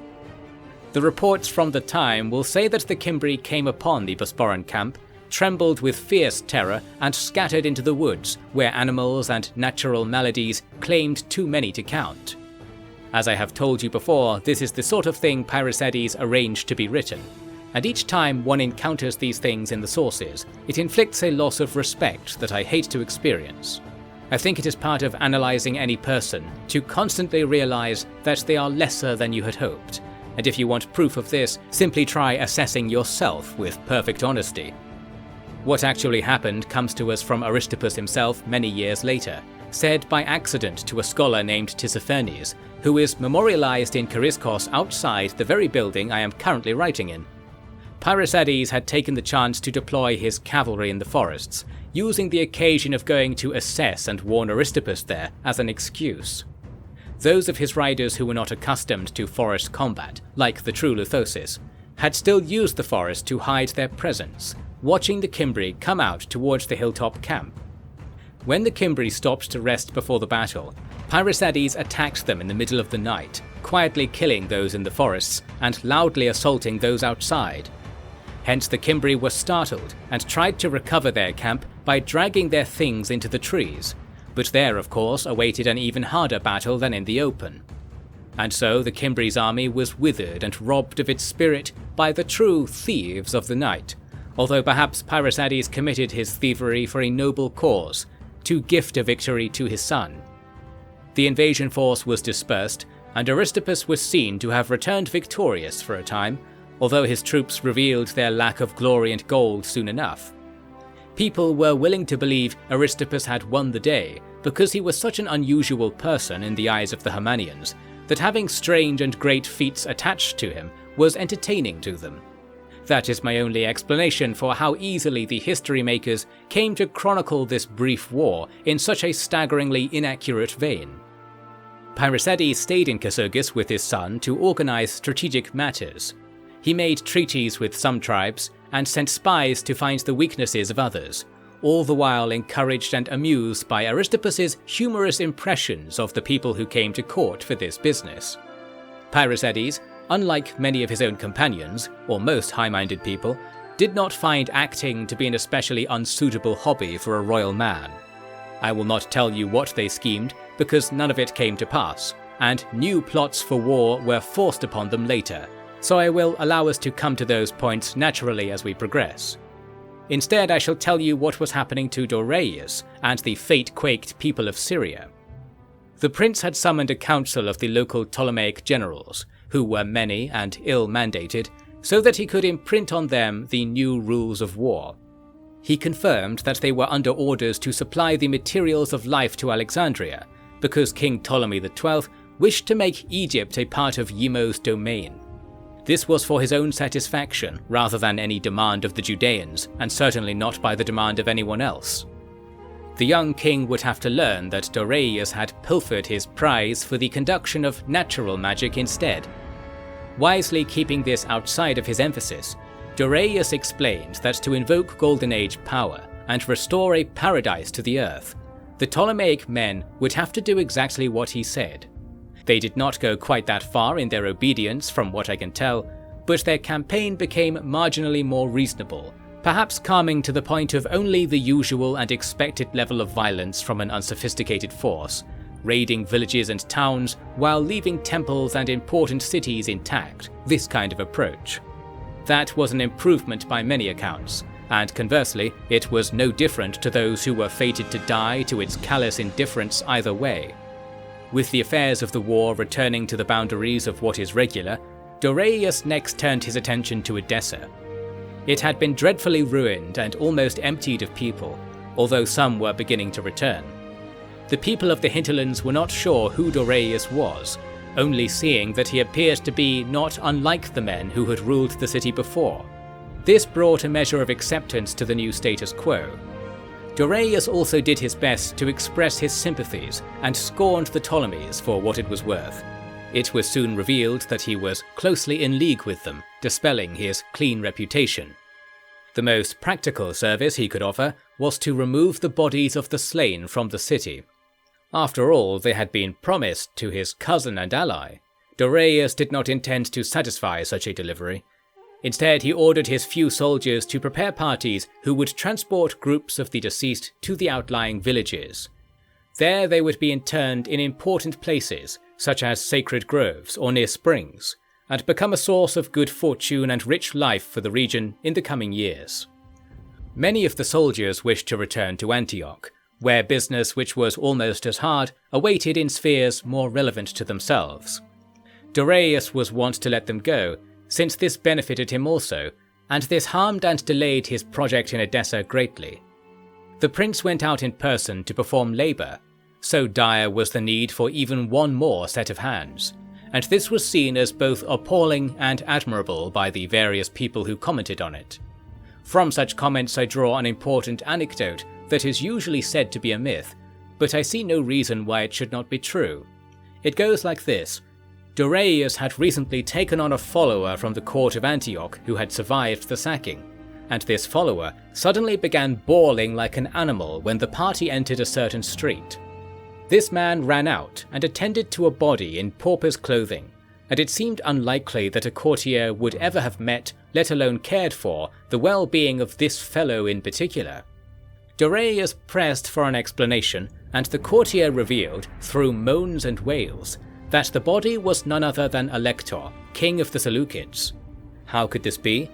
Such a question leads most to believe this story is nonsense, but it is not so stupendous a thing. Firstly, Alector would have been well known to the courtiers at Antioch, because he often used the city as his principal capital when the business of a given year was focused on his western domain. Secondly, his capital at the time was Antiochia Mygdonia, and I can only apologize for the zealous legacy of a certain King Antiochus the Great for all these like-named cities, but his time has long passed. The city was east of Edessa, being one of the nearest cities. Centuries ago it had been a vassal of the Edessan king. And I mention this because we also know Alector had fled his capital for fear of conspiracy against him, which makes Edessa a perfectly reasonable place for him to have sought refuge. Thirdly, to address the testimony that the deceased wore pauper's clothing, this was not only a possible disguise, but is actually how many of the Seleucid descriptions of Alector depict him. He was known as Alector the Humble, with a most un-Seleucid distaste for luxury, communicated by his drive to be the most unremarkable man in any scene he entered. It was an admirable thing, I will grant, although it did not mark his life or character as an admirable one when balanced against his bountiful faults. I will not make a full assessment here, since a history of the Seleucid Empire is available at most academies, and I find that even amateur writers don't shy from the truth when it comes to Seleucid failings. If only we could say the same of the Romans. So that, and by no other method, was how Alector met his end. It reminds us that each of the tens of thousands of ends the ritual hunt brought was of a person with battles and campaigns to their own lives too, ever unknown to us, and likely even to most who saw that person carrying on their struggles. I like to think of how we are closer than ever before to seeing this sad note to wider life eliminated in our coming golden age. But again, this is a topic for other books. Sticking to history, I will say that Doraius dispatched the body to Antiochia Mygdonia, and thus triggered the accession of a man named Choiros to the Seleucid throne. Note though that they did not possess a throne at the time, and used a simple stool in a would-be republican chamber converted from a temple complex of the old Assyrians. Choiros sent Darius many gifts in return, and gave an assurance that he would not march against Edessa or Bosporan armies for a period of 1 year in recognition of their honour. Darius gave the gifts to the surviving leaders within the city, and gave the military truce nothing more than a chuckle, for he had come to know of Aeneas's work, and how it rendered a military campaign within a year rather outside of Seleucid range, let alone when helmed by a retired officer with low-ranked parents and few military achievements. In pithy conclusion, Darius stilled turmoil and saw the world clearly, with humanity being his concern and excellence being his craft. This was the kind of behaviour which the Lithosis of tradition, the cult of Gwenna, were always singing about. That this influenced Darius in his early life is easy to accept.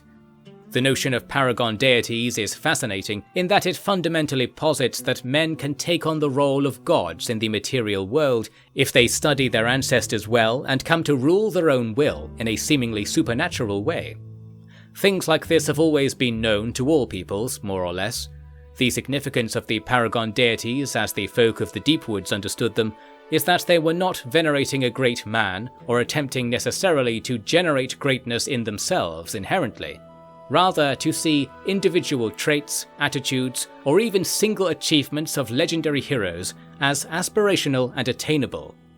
In this way, the power of the Lithosis pantheon was enhanced by the addition of new legends with new lessons over time, and these deities were not at odds with each other or hostile to humanity in any way, as so many cosmic gods have shown themselves to be.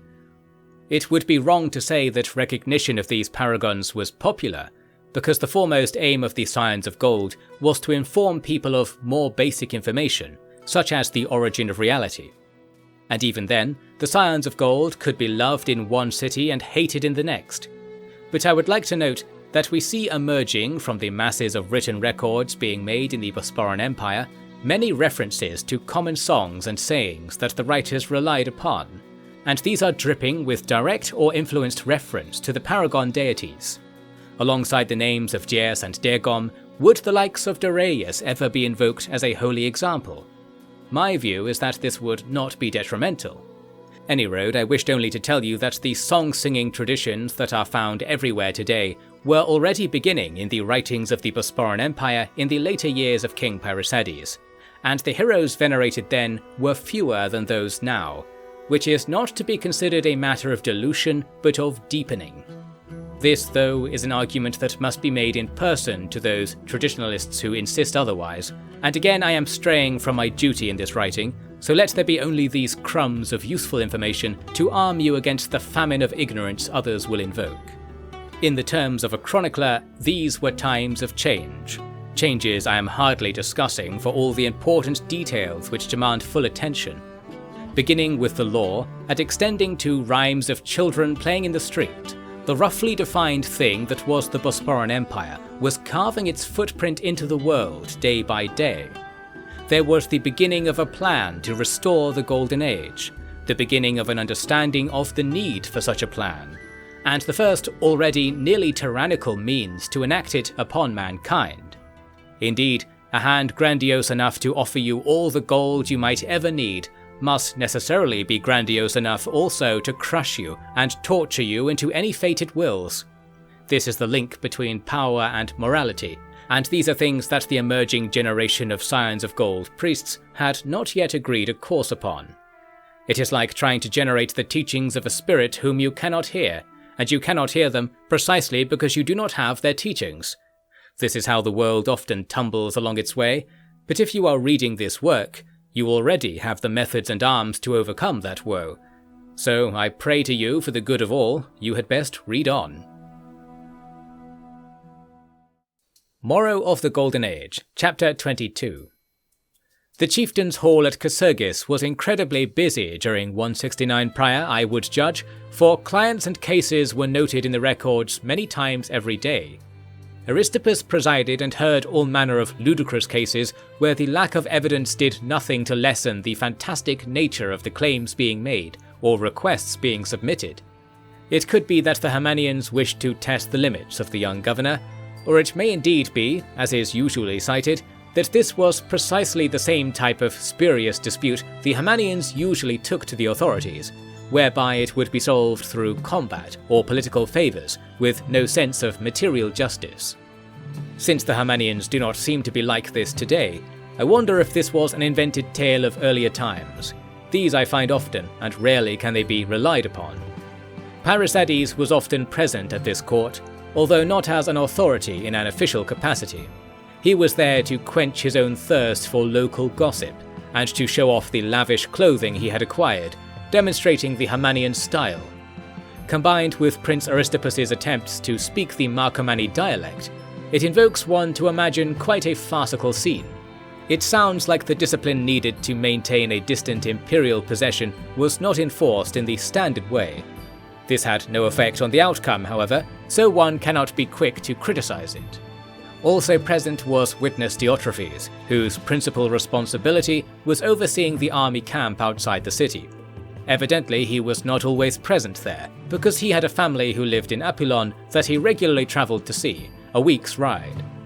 Parysades had a family there, of course, and I think that Diotrephes' visits were meant to attend to them also.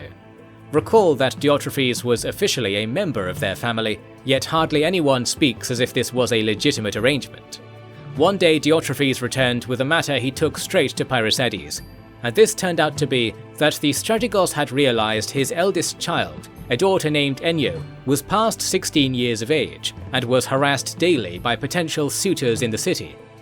Diotrephes had rushed to the king to arrange a higher rank of marriage before the opportunity was wasted.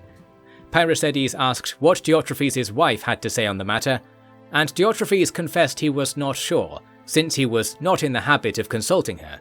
Nor, I might add, did Parysades ever consult his wife about household matters, although in that case it would be more accurate to say that she never consulted him, since she was the primary agent of those affairs. This is usually the way in noble houses, although less common among royal households by my experience, wherein often officials will be hired to free the family of childbearing burdens and enable greater freedom and productivity, and indeed greater fecundity for important lines. We can tell by the way Diotrephes and Parysades were at an impasse regarding how to marry Enyo correctly that they did not have a very ordinary or a very efficient household model. Such is the wage of those very concerned with the households of others above their own. To address the matter, both returned to Apulon. This departure is often credited for scuppering a planned offensive campaign, although I think that snow and unreliable maps had already played the crucial part by the time this decision was made. In the Apulon citadel, they happened upon a useful connection. A large embassy from Alexandria had arrived in the city and was in the process of being welcomed by the Scions of Gold establishment. The king uproariously interrupted their feast with an elaborate entrance, supposedly involving a large number of Ephebi running into the hall ahead of him with burning branches of exotic incense. This was the type of pageantry that the Egyptians especially enjoyed. There Parysades was able to ingratiate himself with a man named Biton, whose rank was something akin to Archon of Alexandria, which in practice made him a sort of Archon to all Egypt. Parysades wasted no time in sharing word of Enyo with Biton, and there was quick approval that a match could be made here. This was a strong political move, because it can be thought of as being equivalent to marrying into the Ptolemaic royal line. Doing so properly was very difficult, because they preferred to intermarry with their own dynasty, which almost all peoples across the world will agree is an affront to the natural order, and hence all manner of maladies are supplied by the fates to those that practice it. This created a strong alliance on top of the existing contract of military aid, and additionally it allowed the negotiation of even higher tributes due in payment for said aid. And considering that Bosporan forces were hardly aiding Egypt, rather taking what the Ptolemies had planned to take themselves, I think this arrangement was unreasonably harsh on Biton and his court. Biton was well aware of this, and if one seeks out the records of things he had said, you will find that he was extremely critical of the Bosporan involvement in Egyptian affairs. After the marriage, one will find less of this, but personally I think he simply became more careful in his public statements, never ceasing to scheme ways to undo the arrangement. This was only going to become harder, because while he was Prime Minister and Councillor to Ptolemy XII, he was now grandson-in-law to Parysades of the Bosporan Empire. This is an odd thing to say, because Beton was not much younger than Parysades, and yet in House Ptolemy there are far more twisted dynastic arrangements to be seen, making all this quite easy to understand and accept by comparison. The agreements were cemented with endless feasts and demonstrations of magic by the Scions of Gold, who impressed the Egyptians by showing a method to keep a bull alive for a very long time during a bloodletting, so that many prayers could be sent to the cosmos and be digested by the earth.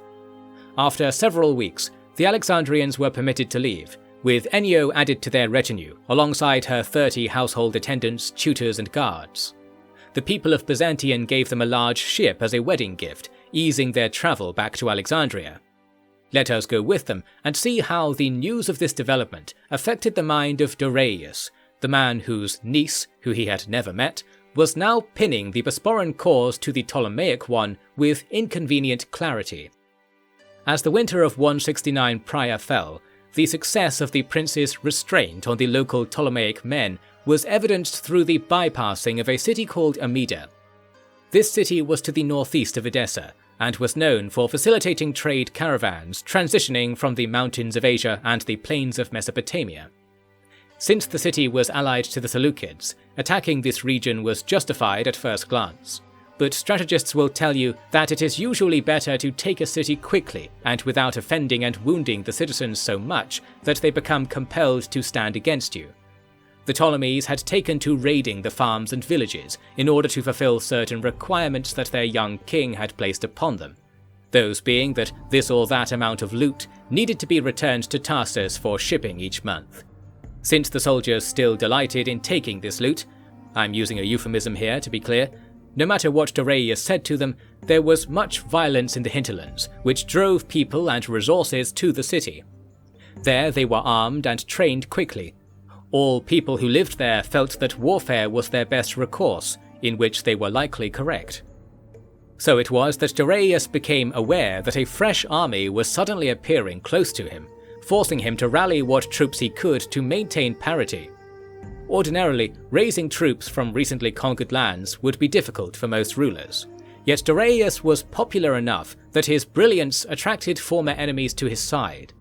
He was aided here by a historic rivalry between Edessa and Amida, because the former was said to have been long influenced by the Armenians, who were the people who lived in the mountains of East Asia. Those Armenians were held under constant suspicion by the Greeks, because they had attempted to quit their obligations to their Seleucid suzerains many times over the centuries, with little sign that they had remorse or loss enough to not try again at the earliest opportunity. Therefore, the raising of an army at Amida could be turned through rhetoric into a sort of rebellion against the Edessans' former masters, to whom some had blind loyalty and others pined for because the new order had come at such an unforgivable cost. Dorius seized upon this.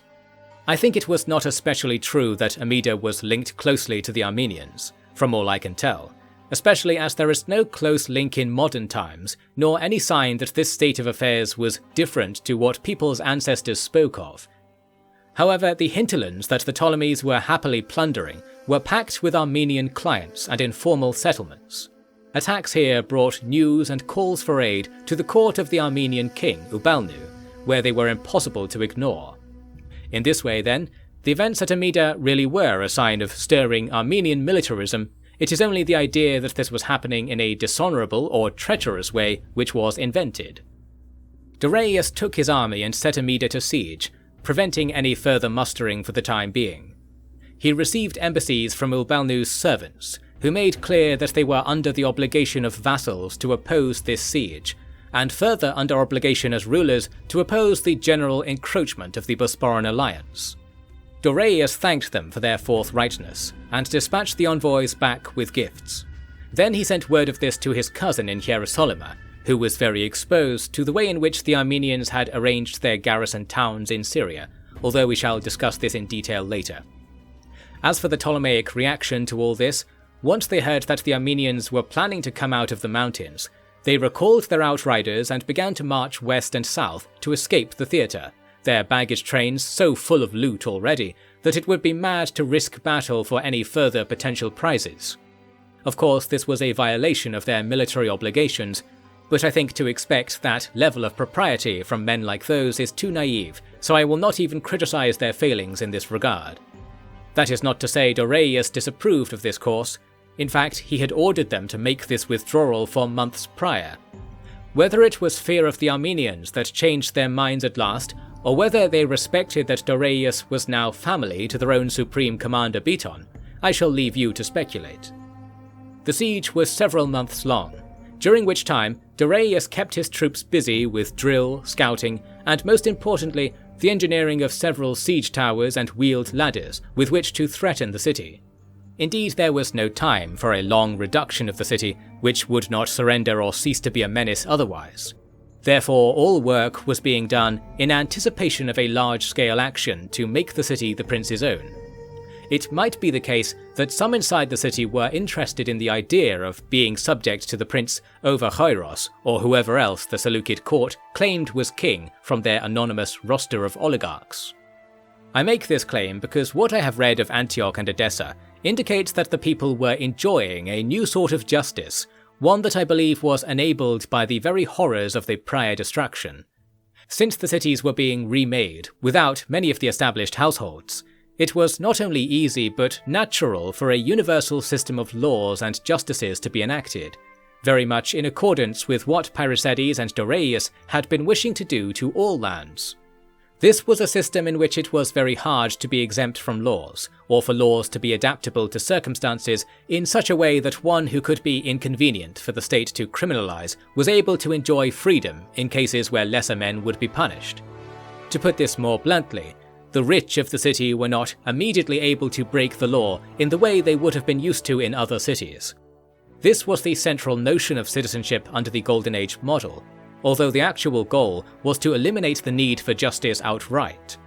The experiment that Antioch and Edessa provided showed that it was very easy to conduct business when assurances were given that other businesses could not undermine you, and for the common citizens it was even better, since it became very difficult for a powerful man to force someone into slavery or come up with arbitrary reasons to withhold payment for services.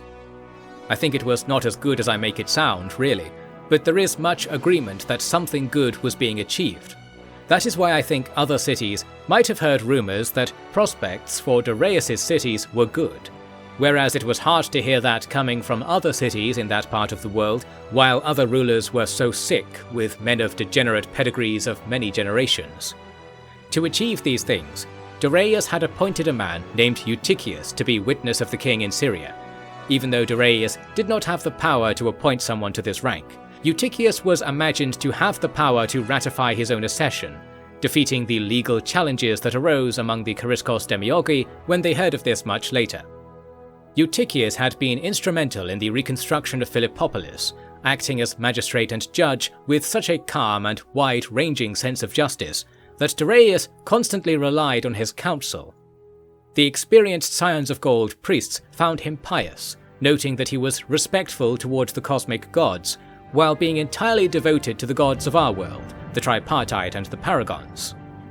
Thanks to this, he was selected as an appropriate ruler according to all criteria which Dias identified as being in line with Manos' order in the earliest days of the world. That was enough to guarantee his success, and hence it is no wonder that Syria was becoming like a flower to which all insects were drawn. This flourishing is the fate of our entire world, so envy not those old Edessans now. Not all of the witnesses were chosen with so much consideration and proof of their ability. Since I have broached the topic, I will tell you about another witness of the king who was given power at around the same time. His name was Cleonicus, a relatively unknown man before this point, who had been someone with whom Parysades had kept a middling level of company for some years. Suddenly he was brought to the forefront of the dynasty's business because of a passion he held, the alteration of slavery. This was relevant, of course, in the shadow of the dispassion for the same held by witness Kilix, and the resultant discord of Pannonia reaching a boiling point. The slaves there had become impossible to control, and even seemed to gain access to arms through unknown means. The arms were of Illyrian make, and thus it is easy to conclude the Romans were somewhere behind the chain of conspirators, as Rome's influence over Illyria was great. Roman armies marched around the region as if on campaign, while not actually fighting anyone, in order to show their might to all the minor towns and establish outposts along their border. Pyrrhosides was all but forced to free these slaves in order to avoid simply killing them. This latter recourse would have been popular with the Romans, no doubt, yet not appropriate for the circumstances. Firstly, Pyrrhosides had struggled to find enough unlanded or enterprising people to form the colonies needed to establish Pannonia. Secondly, he was not so unenlightened as to think that a king might order his own people be killed without everlasting effects on the health of our very reality. Thirdly, his army was not interested in the business. Fourthly, said army was separated from Apollon along the very lines of communication the Pannonians were best placed to cut. In conclusion, there could and should be no war in a situation like this.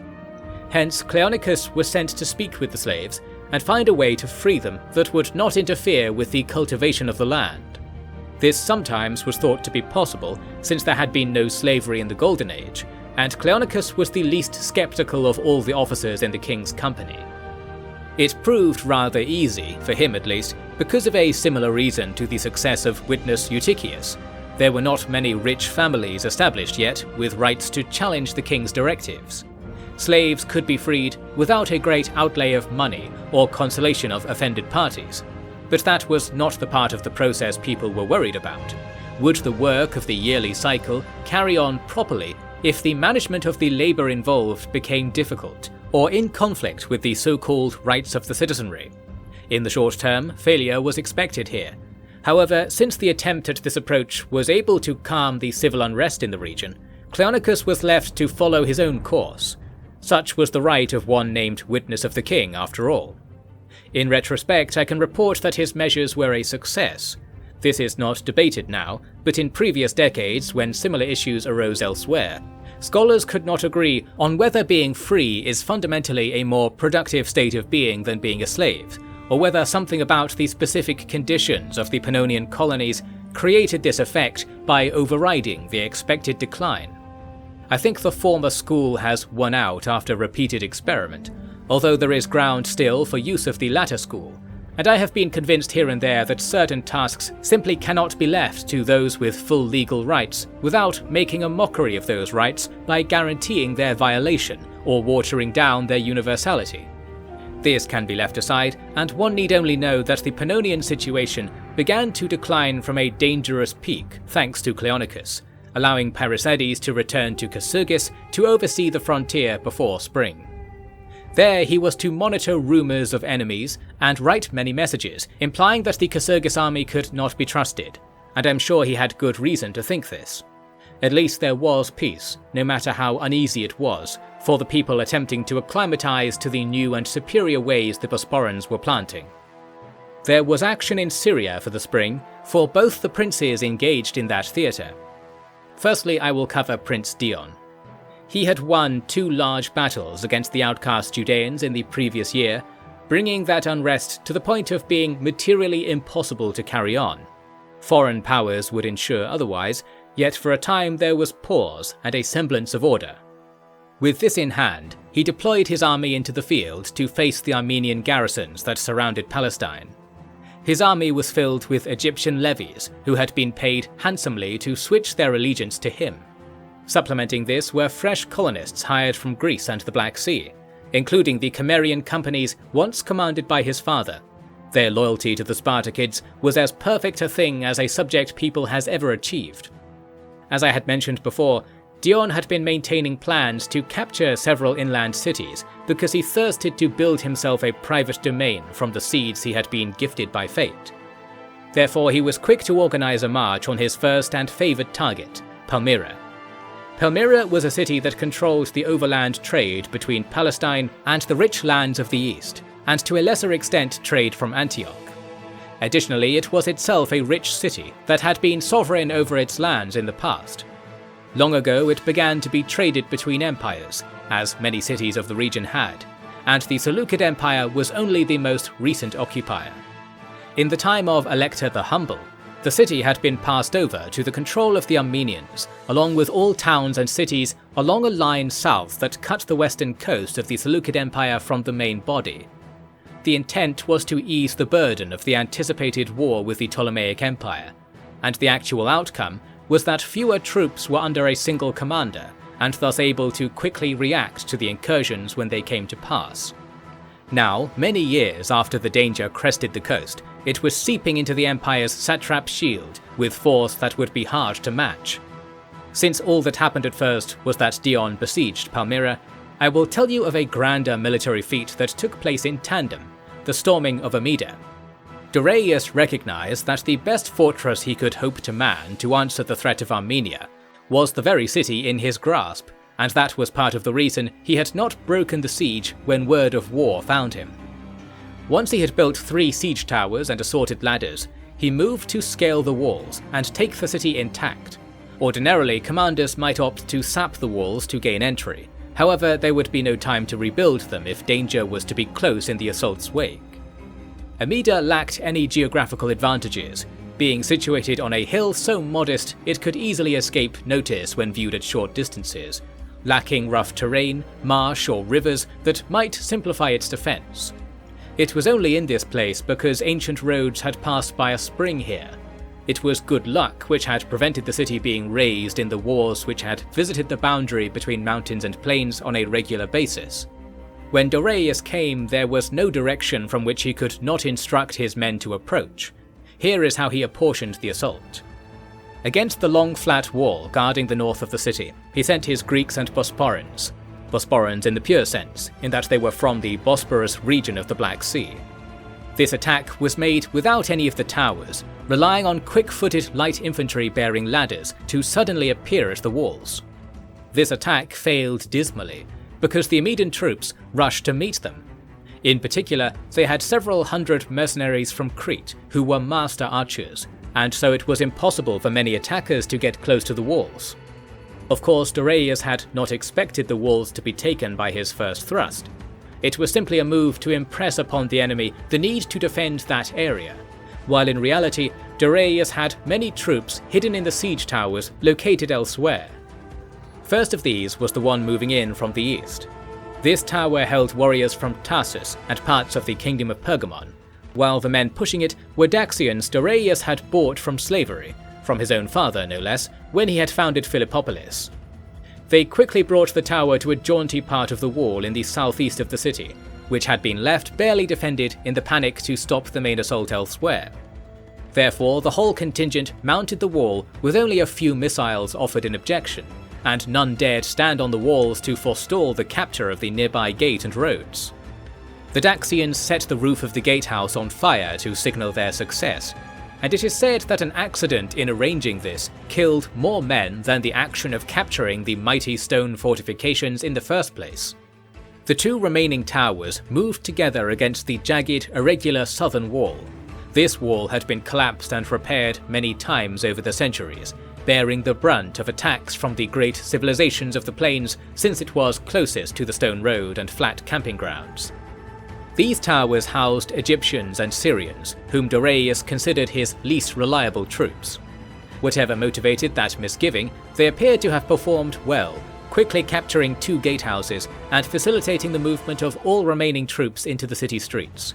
In particular, several hundred steppe horsemen, who struck panic into all with their world-weathered and battle-hungry behavior. This could have marked the fall of the city, and Darius wished to find someone he could ask to officiate a surrender, but the battle did not end. Inside Amida, the Greek quarter was also fortified with a lesser wall that protected the temples and public offices. Here the defenders went to carry on the fight, although some came and battled in a disorderly manner throughout the streets. Darius had intended to avoid damaging the city very much with his attack, it seems, and was not happy that the enemy refused to surrender. This was because it caused his soldiers consternation that drove them to enact violence against the people and to take compensation wherever they found it. It would be difficult to instruct such a disparate and landless army to act any differently if one also expected them to face mortal danger. Therefore, while the city endured a difficult day, it was the garrison commanders who were most to blame for prolonging the atmosphere of dare and danger. Inside the agora of the Greek quarter, there was more orderly action. The Cretans and other mercenaries did not want to fight, but men from the city itself were compelled to defend this area with mad bravery. The detail of the actions consisted of men charging with shields raised to attempt to dislodge the step archers and levied spear carriers besieging the civic buildings. And every time this happened, the step archers would untie their horses and ride around the agora chanting horrid songs and loosing arrows until the Amedan men were dead or in flight. Dorius kept his army inside the city during the night, resulting in its complete pacification by morning. Those locked up in the civic buildings were given surrender so that these important places could be taken intact. Dorius was given a tour by the city's leading men, and he wrote that he enjoyed all the things that private collectors had given to the city's people as gifts, so that they could be displayed in the temples and courts. It was as if the man who had been a conquering general the previous day was a wealthy client on a tour the next. It was within the prince's character and ability to be both of these things with ease, and to have the wisdom to select the occasion for each. That is how Amida came to be part of the Bosporan Empire, in another blow to the Seleucids, who were still preparing their response. In truth, they did not need to do much, because Dorius did not have many soldiers who could be kept on campaign for more than a month or two, given the obligations men of the region had to the scoured cities and towns the Ptolemies had left in their wake. Therefore, the Bosporan position here was very weak, and it was only the weakness of others that let it be. In other words, the perilous spirit of Amida now pervaded the whole line of Bosporan settlements all the way to the sea. The Armenians might well have exploited this, however they were rather more concerned with the direct attacks on their garrisons underway to the south, and it was there they were going to march their armies first. Whether this was wise or foolish depended entirely on whether they could defeat Prince Dion quickly, and hence win victory in the entire theatre. Elsewise, they were giving up easy victories in one part to only delay defeat in others. The campaign of King Obalnu against Dion, then, must be the next topic I cover. There is an appendix to something I discussed previously that I will write here so as not to disrupt the structure of the next chapter. It is about the witnesses of the king that were coming to be involved in more and more of the government's legal rulings in local matters. If you've been keeping close count, you will note that by this time there were 5 men with the rank of witness of the king: Diotrephes, Cilix, Aeneas, Eutychius, and Cleonicus. You will likely be aware that the senior 5 witnesses ever since this time were held in higher regard than others, and that the most senior was even more prestigious. The reason for this is a little odd, so I will take this chance to tell you that this tradition was first imagined around the time of the fall of Amida by men who were not subject to the witnesses' power, yet lived in awe of it, the so-called Flavians of Rome. This was a group of philosophers who had opposed the rise of the Caesars in their rhetoric, then in practice being tactfully soft so as to avoid material punishment for backing the wrong horse, so to speak. They looked upon the system of witnesses as something akin to their own practice of dictatorship, which is inaccurate, but the Romans always saw the world as if it was organized based upon their own experiences. They found the idea that a king's power could be delegated between many people to be desirable, crediting it as possessing positive qualities of dictatorship and positive qualities of confederate styles of rule, without especially mixing in the negative qualities, or at least not forming any new considerably negative effect. The condition that there should be 5 witnesses, and that one should be senior, arose entirely from their mistaken interpretation that this was how Kings Spartacus and Pyrrhosides had ordained the system to be. In truth, there were no such limits ever mentioned before the Romans set them to page. Then afterwards they began to be referenced in the Greek world as well, because the writings of the Flavian school were widely distributed and discussed in academic circles. Even when people were sure the Romans were mistaken, the height of the praise the writers gave to their imagined system tempted proud Bosporans to pretend that it was real, rather than risk criticism of the actual arrangement. I find this very amusing. This is the origin of the term quincunx, which you might have heard being used to refer to the 5 senior witnesses in the same way that tripartite is used to refer to Manos, Yimo and Taurius. If you have any experience with the Roman language, called Latin, after the Latii people who invented it 8 centuries ago, you will note that quincunx is certainly a Roman word and not a Greek one. The influence of the Flavian school is behind this. Notably, in Latin, the word refers to a system of 5 elements where one element is given precedence and the other 4 are equal, and was originally used in the field of geometry. That this actually leaked through in the real politics of the world they were struggling to find the correct terms to describe is rather cute, and it is entertaining to find such details like this in the history of knowledge, when knowledge always seems so eternal and without such contrivances. With all that aside, I have more knowledge to impart upon you, so allow me to begin a new chapter. Morrow of the Golden Age, Chapter 23. After several months of holding Palmyra under siege, Prince Dion had still not achieved his goal. This was, he claimed later, to have the Armenians come and fight him there, because his camps in this area were easy to supply from Judea and there was plentiful water. The Armenians, in fact, could not easily reach Palmyra because of how the lay of the Seleucid roads had been altered by the fighting around Edessa. The result was that the fastest way across the mouth of Aravia was to approach from the southeast, through the hardy desert roads that Dion did not imagine would ever be used by a substantial force. Indeed, he had not foreseen his cousin's success in the north, and nor did he alter his plan to utilize that success.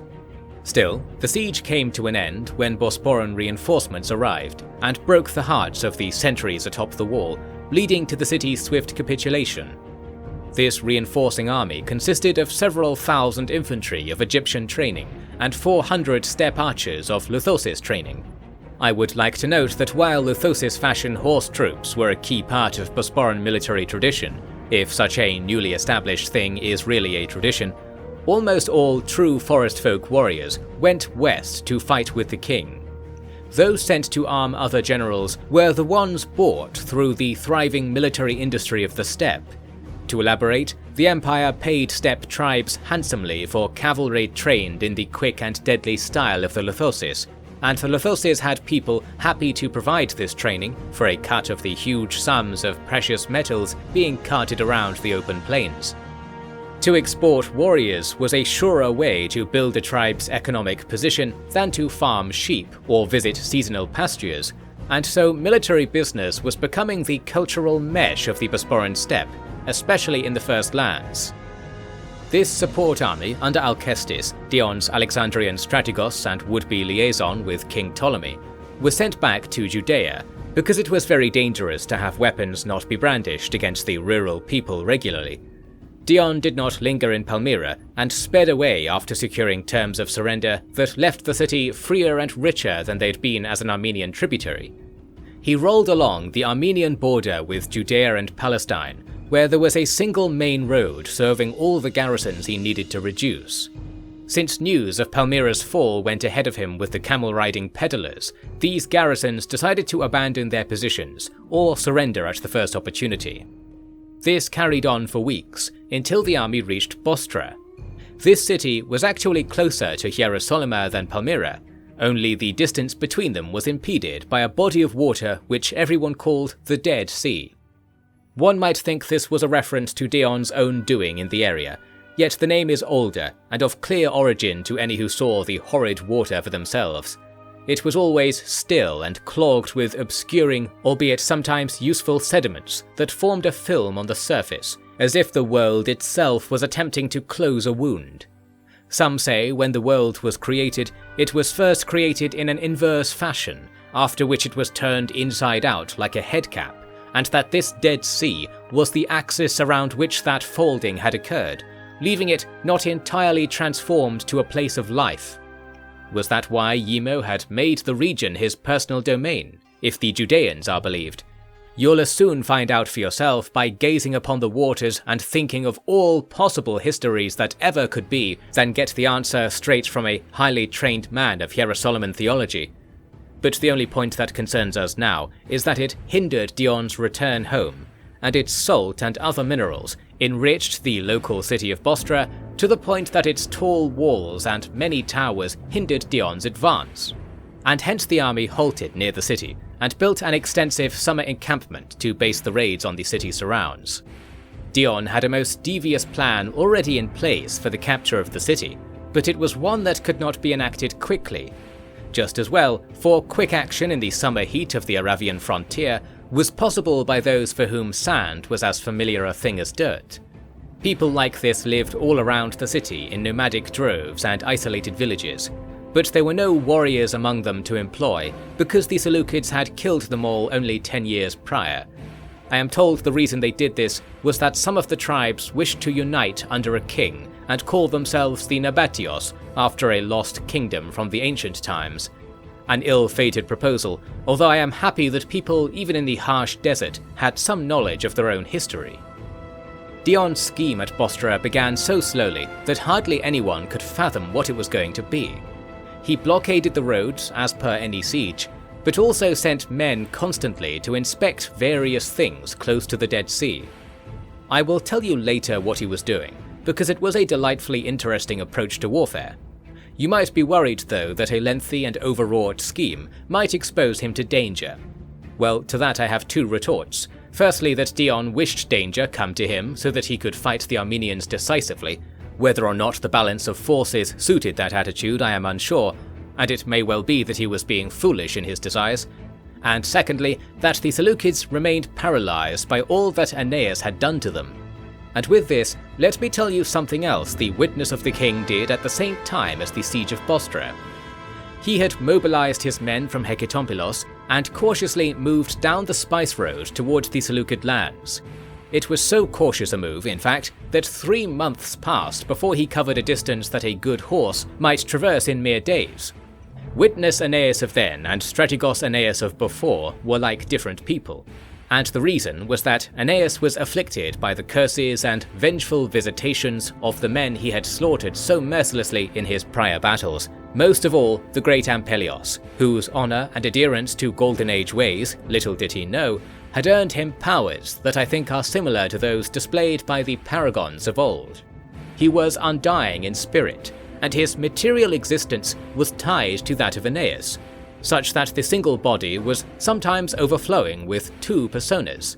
That is what people said of him, and I think if any of this was true, it was a mighty ailment deserving of urgent retirement. However, Aeneas did not like anything to be said, and all that I ever found in the library of Hecatompilos was practically allegory in how softly it treated the subject. All we have with certainty are the material results. Aeneas stalked his men across the land at great expense, and nothing much was coming of it. That was until he crept all the way to a rich Median city called Regi, named in Seleucid histories as Europos, which was the nickname Seleucus I had given it in the previous century. This was where Ampelios had set off from on his final campaign, and I think there might have been some force of him left in orchestrating his return. There are 2 primary accounts of the battle that took place here, one ordinary and one fantastical. Of course, I will provide you with both. To swiftly dispense the ordinary, there was an army stationed at Regi designed to prevent Aeneas accessing the rest of the Seleucid Empire, and they were so impatient at having to wait for this destined clash that they came very far out of the city to meet Aeneas on the road. In one of the regular dust storms that brushed through the land, which was the cause of it being barren because plants and good soils were rarely able to combat the burning solution of air and sediment, the Seleucids suddenly walked into Aeneas' army. Aeneas took his troops behind a close-by hill so that he was invisible again, and if you like you can call this hiding or cowardice. However, it was still the case that when the Seleucids marched right over the hill, they encountered a fierce battle formation that pressed up from the other side with eager shouts. The battle happened suddenly, and there was a meeting of a wide and ready Bosporan front with a drawn-out and half-bound elsewhere Seleucid patrol. As such, the Seleucids were vanquished in a manner that military strategists will understand easily. and there is little else to be said of how the chance and fortune fell on that day. Clearly it was the disposition of the Seleucids that doomed them. This is what the more detailed account of the battle seeks to expound upon, and it does so rather fantastically.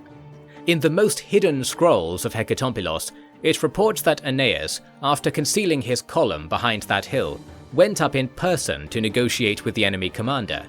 He brought 4 priests carrying gifts of goodwill, and these are the witnesses to the scene that unfolded.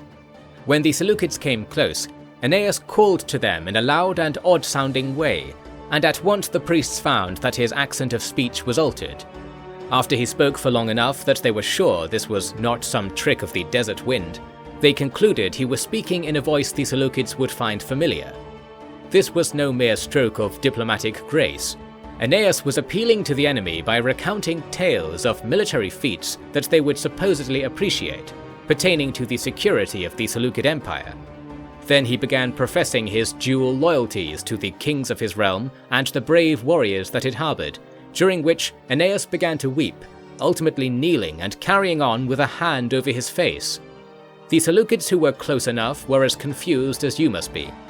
However, they recognized what was happening, and were aided in their conclusion by the partial concealment of Aeneas' face. They realized they were hearing the words of Ampelios. I say this not lightly, and before you think I am too fanciful, listen to what Aeneas said now, for he confirmed it with plain words when the Seleucids questioned him. "The cosmos is an evil place," Aeneas delivered. "In death I see what awaits us, and if we ally to the gods, they will make us toys of theirs in their lairs and otherworldly places not meant for humans. They make those places because they are jealous of the ones who made the world. It is those prophets our Bosporan enemies have already been enlightened by. Hear the words of I, who is not dead, because I am spirit still in service of those who recognized my skill. I am not dead at all, though death be fearful and worth avoiding for the likes of you. Still, there is much hope, because the Bosporans are teaching people how to live. I say go away and let these men carry on with their business, bearing no arms against those who would enrich us all.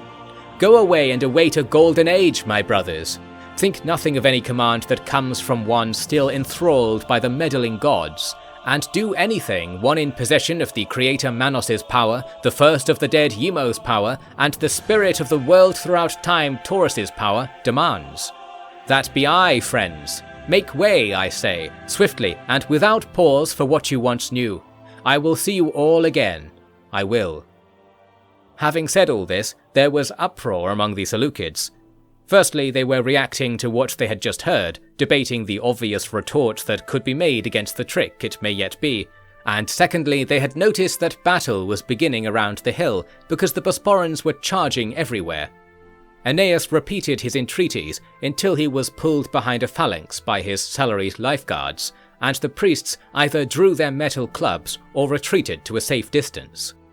From here, the rumours about what had happened washed through the Seleucid troops. Once entangled with talk that the Bosporans were gaining ground swiftly, the army ended up in disarray. Their commandant fled, having known Ampelios personally, and thus been utterly convinced by the voice he heard, although he was killed the same day, so we don't have any better testimony than what is said of his reasoning by others. In the process of researching this story, I rightly asked those who supplied me with the scrolls if there was any truth to the tale, and inevitably I was told that there was. However, I'm still not able to confirm this, because the priests and scholars who emerged from Hecatompylos had a different view of the tripartite's powers to others. I speak of their insistence that paragon deities can form as easily outside of the Golden Age as within it, and hence that this whole affair with Ampelios' ghost was merely an example of what any man with good accord to Golden Age behaviour might achieve. A tempting idea, and yet I see so much good behaviour these days, and nothing that indicates immortality is so easily won. Nor should it be, I would judge, for a Golden Age to function properly. But I suppose I shall leave you to enjoy the debates on these matters elsewhere, if you wish. Whichever you believe, the story ends the same here. Aeneas took up residence in Regi, and billeted his army in the city for many years. Presently the city was afflicted by plague and impoverished by the cutting of road traffic due to the war, making the whole area unproductive. Aeneas was upstanding enough to still attend to religious matters to calm the natives, while keeping to the true teachings of the Scions of Gold so that the humanity of the people could be fed and nurtured. Some say Ampelios spoke to several people through Aeneas on future occasions, but I have never seen such things in writing. I said that all this work from Aeneas serviced the need to keep attention away from Dion's advances, and that was achieved well enough. Let us be like the Seleucids no longer then, and be informed on the details of Dion's scheme at Bostra. The principal concern of the scheme was that Dion had found out how the Armenians had marched an army down the Tigris, crossed the Euphrates in Mesopotamia, and were next crossing the desert to arrive at Bostra from the east. By adapting a plan he had once intended to use to defeat Bostra, he aimed to defeat these new arrivals, and it is my delight to explain what he did. Firstly, his operations at the Dead Sea had given him access to excessive inventories of salt. Secondly, he ordered his men to renovate the industries at the water's edge that performed the rare and frustrating business of extracting healthy water from the sea. This was a process only performed in this one place in the whole world, as far as I have heard. This is because the quality of the water extracted from this sea was very high, and was demanded for in distant lands, and this sometimes overcame the hardship of acquiring it, because it was horridly slow and expensive to refine fresh water from salt water, as all alchemists will tell you, requiring extensive heating systems usually reserved for rich mansions, and instruments made of African glass. These had been in short supply since the trade routes to Alexandria were cut by war. Dion saw that it was worth his while to remedy this, for by improving conditions and instructing his men to act as workers, he was able to procure cartloads of good water that overshot his own needs greatly. With salt in one hand and water in the other, he was as unaffected by the Bostran walls as a bird. His method of entry relied on allowing merchant caravans to still enter and leave the city, carrying food, but only after his men had dressed it all in salt, no matter what kind of food it was. Water, on the other hand, was prohibited strictly.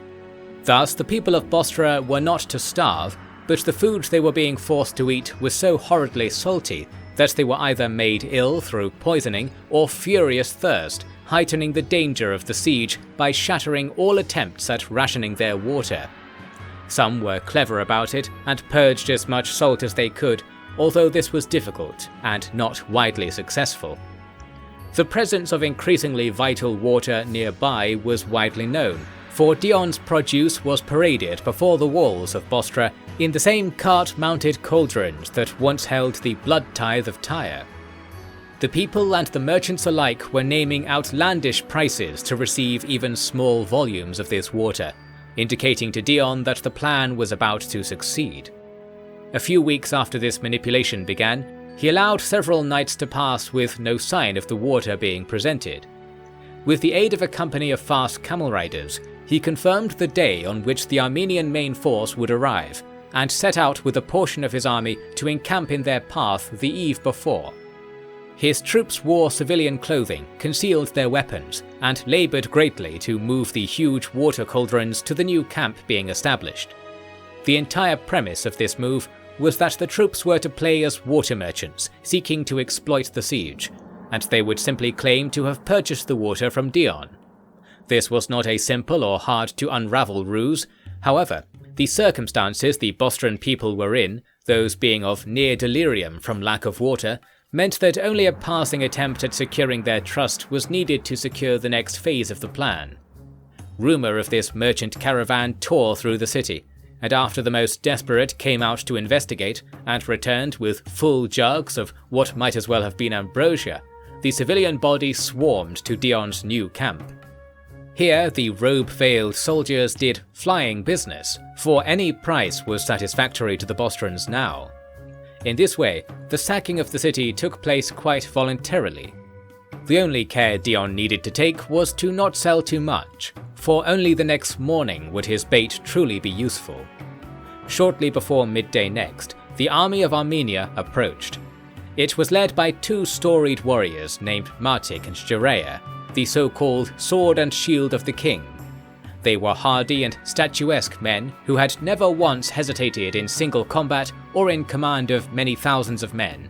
Yet just the same as any rancid camp follower, they were bedazzled by the discovery of this open market of god-touched water appearing right in their path.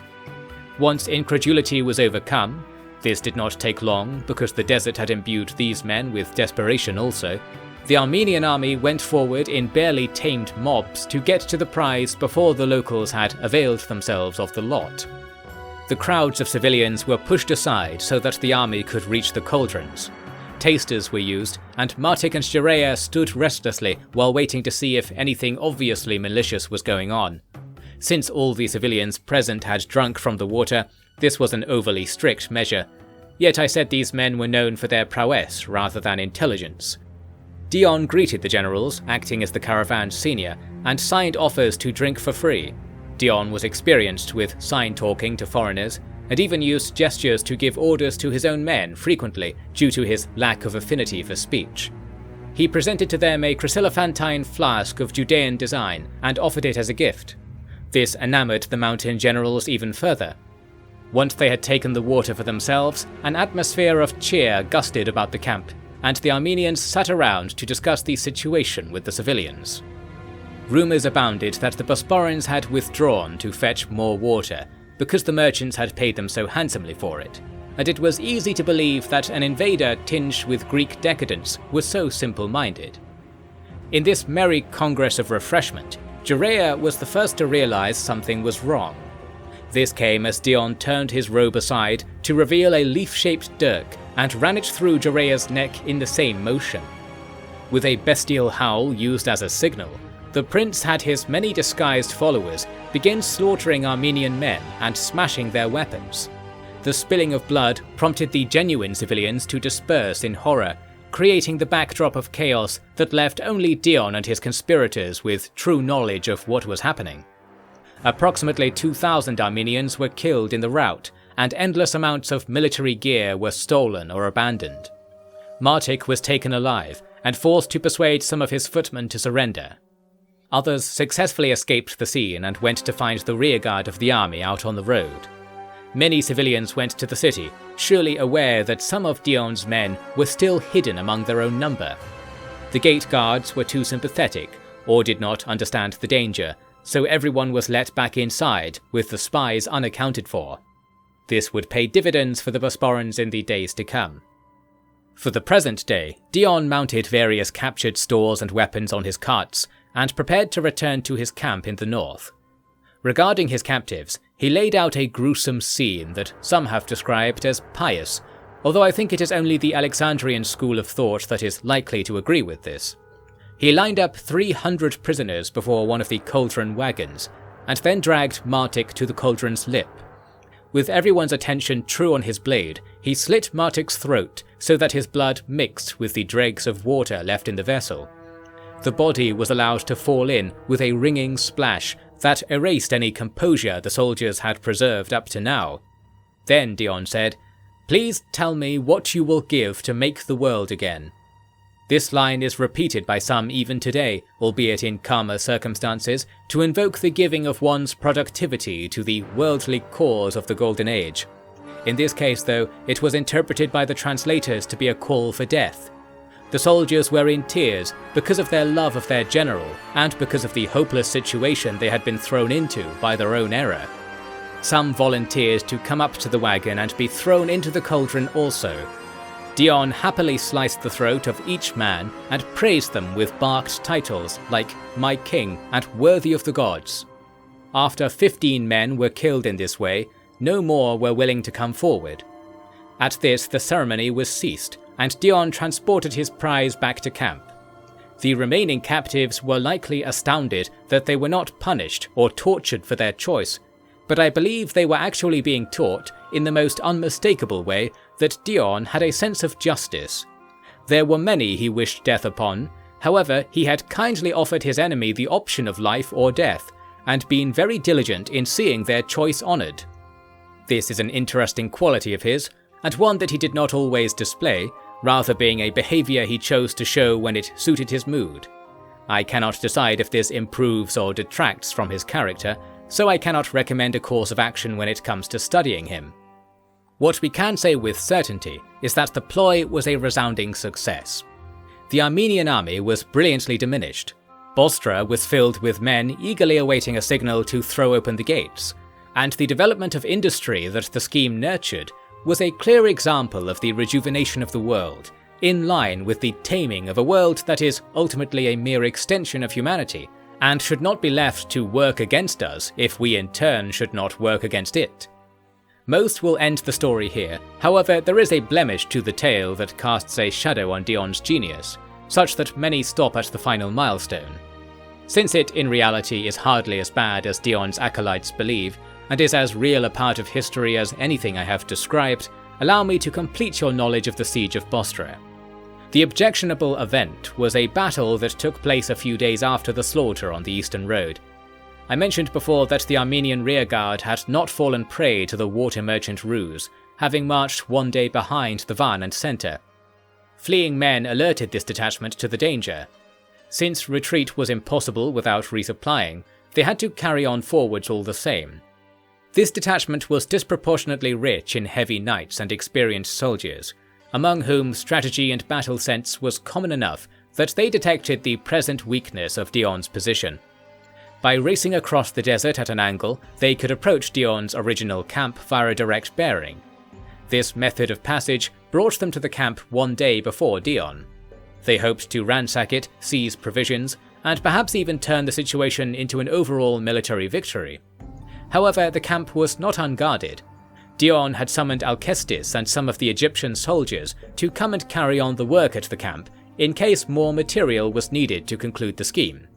Thus, there were at least 1,000 able-bodied men in and around the camp, and these men were rallied against the foreign banner seen to be approaching.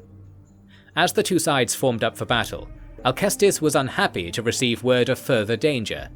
Bostra's people had decided upon the same course as their masters, and were thus coming to raid the camp for its water and riches before Dion returned. I do not think Dion predicted this, and overall his strategic vision was wide but narrow. To put it another way, he could come up with the most ingenious first step to a grand strategy, but would never imagine a second step. The Armenian nobles were at the front of their column, distinguished from those behind by their colourful silks and black helmets, hidden at first by the white coverings used for reflecting the sun during travel. Once they had armoured themselves and their horses for battle, they attacked, leaving their comrades behind. There was little Alcestis could do when this charge threatened to pass by his flank and imperil both the army and camp, but he was saved by the courage of a single company of steppe warriors, no more than 100 in number. They went out and sparred with the Armenian noblemen, even though the latter were much better armed. The Armenians were taken aback by this attack, and furthermore did not want to risk death in combat against opponents they considered unremarkable. How their considerations must have been changed by the way the steppe riders pursued and ensnared the heavier horsemen in close quarters fighting, or loosed arrows with such strength as to challenge the craftsmanship of the mountain mail. With the initial momentum of the fight seeming to indicate that the Bosporans were advancing, the Armenian troops were not sure where to go, or what their leaders, embroiled in the skirmish, had planned. This must have led them to scatter, because they did not stand and fight when Alcestis came forwards with all of his spearbearers. This in turn heightened the panic of the nobility, and the battle was quit with all the haste they could muster. The Bosporans could not pursue because the mob of city militia, some even trained soldiers, were being herded towards the camp. Alcestis went to cut off their path, and found they were not willing to fight either. Hence, in the withdrawal back to the city, at least 4,000 were slaughtered. Others have said 20,000, although I don't know if reports of Bostra's prosperity in the years to follow can be reconciled with such a steep loss of life. Alcestis had not the liberty to exploit the day further, leaving the city alone for the time being. Once Dion returned and reconstituted his full army, he went to the city and found its gates opening before him. There was no sack. To the contrary, Dion brought looted things and fresh water to placate the local people. He levied a work gang and had the bodies of the recently slain moved to burial places outside each gate, where he ordered that ceremonial wooden gates be erected. The meaning of this was that the life power of those killed would heal any who walked through the gates from then on. I have never heard of such a thing being a proper method of magic, but on the other hand, the Alexandria school was known to have discovered new things about magic rather than relying on what was known from the original Golden Age. So I think this was a good thing to try at the very least. It was also a kindness of Dion towards the people. He had learned the value of peace after Hierosolyma, and indeed Alcestis had to return there constantly to judge treason cases brought before the city temple. Dion took his men and secured many places in the surrounds of Bostra, including the important caravan rests on the road the Armenians had fled back down towards the Seleucid Empire. With this, the frontier was peaceful, if not secure. At this time, King Pyresides gave both Dion and Dorias permission to seek peace, and let the Seleucid front lie fallow until the need of war came about again. Such an arrangement was sought. However, King Hoiros was too wounded by all that had come to pass to ever let his people rest.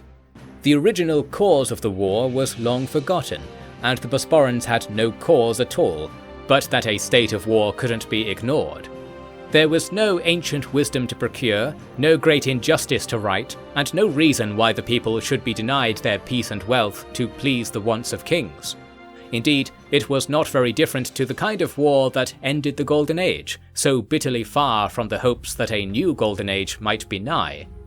There is no escape from this trap. Not one idea that any scholar who lives in my time has advanced successfully. What was the right thing to do then? The king, Pyresides, wished to conquer the Himanians so that they would be spared a fouler fate at the hands of the evil kings of Rome. Dorias wished to conquer because he saw that it was what the people wanted from him too, let alone the expectations placed upon him echoing such calls. Dion wished to conquer because it was proof of his worth, for the enriching effect it had on those looking to him for patronage, and for the security one gains in crushing rivals. Whatever you think of these reasons, conquest and war was their course. And as students of the true method by which the present state of the world came to be, it shall be our course too. Morrow of the Golden Age, Chapter 24. The city of Edessa and its surrounds were beginning to renew in the aftermath of Ptolemy XII's bloody harvest. Dorias brought to heel the unruly folk bobbing in the wake of those crimes, and meshed together a new Edessa from colonists and farmers from the tributary villages. It was not so clean and great a thing as his rebuilding of Philippopolis, but it was a passable salve to the harm which misuse of magical knowledge had done, although he constantly spoke out against his own responsibility for that misuse, fighting a strong political current that held the Bosporans to be invaders rather than saviors. It was not the politics that concerned the prince most. Instead, his daily worries concerned the reports that a new Seleucid army had been equipped at Antiochia Mygdonia, only a week's march away.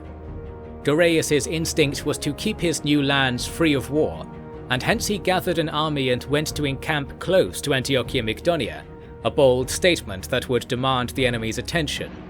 Furthermore, the summer of 167 prior was already underway, bringing forth the looming prospect of keeping an army in the field at harvest when his men were so desperately needed for labour. Therefore, he resolved to win safety for the current year with a quick move, relying on his own guile in the moment of action rather than a well-laid strategy. Within days of setting down stakes to mark out an army camp, the Bosporans were engaged by the rumoured army. It was found to be large, well provisioned and richly armed. 4,000 bronze-rimmed shields shimmered below a cloud of pikes, and it seemed the Seleucids had brought in Persians and Parthians to furnish a screen of light infantry. Their scouting had been able also.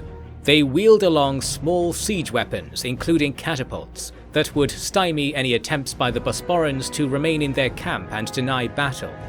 Furthermore, since Dorias had placed his camp on open ground to heighten its visibility and thus potency as bait, it was suited to neither siege nor active fighting. Dorias took his men away from the camp as soon as he was sure the enemy was seeking it.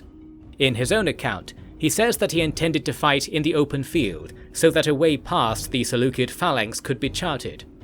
In reality, he would not have to do anything so difficult as this, because the gods, for whatever reason, preferred a different course. I shall give you the best explanation I have been able to formulate for the strange engagement that took place here. Dorius claims that his intended goal was to move south and ensure the battle took place where the geography would tempt the enemy to move back towards their starting point in order to take advantage of higher ground, and in doing so delay their assault. To obscure this move, he first marched the army west. When he looked back to see if his camp had been set alight, he did not see any smoke. The scouts reported that a body of the enemy had gone through to the south, cutting off the prince's intended route. Had his plan been guessed by the enemy? Not at all. The same scout reported that other groups were moving west and east. The army had dispersed in various directions, as if they simply had no idea where Dorius had gone, and did not care to secure their formation in their search for him. This behavior was caused by the gods. The specific gods to blame are not known. However, I will side with the common argument that it was Ares, because he had interest in coming to observe a battle between two armies who were both under his patronage. Patrons they may be, not that they were equal in this status. Ares hated and still hates the likes of Dorius. How could the gods not hate those who were so close to unraveling the weakness of the cosmos and the primacy of mankind? Ares decided to inform the Seleucids of what Dorius had planned, telling them his present location. He appeared in the form of a house cat, preening itself in the deserted camp. The Seleucids were pious enough to know this unusual sight was provided by divine intervention. The seers came up and noted that the cat refused to look at them, instead staring to the west. Men were sent to see what might be worthy of its attention, encountering tracks in the sand that had not been properly swept away as Dorius marched. When the soldiers tried to offer the cat some milk they had collected from a wild auroch, it ran away with a snarl and soon had disappeared. Once everyone had been informed that the gods were almost certainly suggesting a westward path, discord and debate spread like a plague through the men. Some of them had heard what the Oracle of Regi had been saying. That is a name for the one we know to be Aeneas, who was known through rumour as a source of otherworldly wisdom, and I shall not insist that he was not. This included the notion that the gods were not to be trusted, and that powerful and dangerous idea had some support among the soldiery. Therefore, a large number of troops concluded that the best course would be any but a westward one, with more pious men thinking the opposite. There was sufficient disagreement that men began to act out of order, and groups went to prove their point by scouting in one direction or another. Soon, most of the army was dispersed everywhere, and Dorius was stunned with gratitude. He vowed that if he could fight his way back to his camp, he would retrieve his cattle tied up there and give open sacrifice to the earth, inviting any gods who understood the goodness of this to partake. Whether Ares would be willing to accept that invitation I cannot say, but if one reads between the lines, it can be seen that Ares was still present on the field as Dorius advanced, because the perfection of the fighting that took place was not attributable to human fortune alone. The Bosporans threw away any luggage they had with them, including protectives, and ran to get back to the camp quickly. The Seleucids who were in their path huddled together into small formations, but they were hopelessly outmatched. The Bosporans released arrows and slingstones without ever getting close enough to be troubled by Seleucid pikes. These inflicted horrid wounds because the Seleucids could not turn their shields to check all directions at once. The missiles were like the calls of a drover, driving these soldiers back and together from all directions, so that they died upon each other and created a mound of pierced bodies.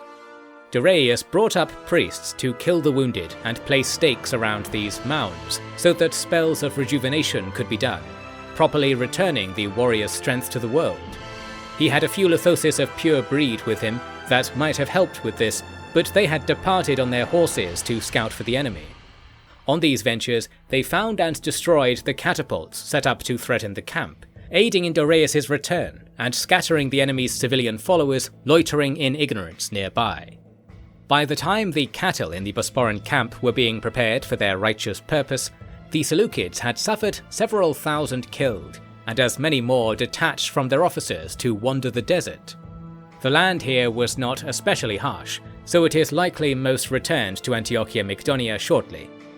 Doraius did not follow them because he had other uses for his men, as I have already said. He left the frontier in victory, knowing he had brought his people further days of peace.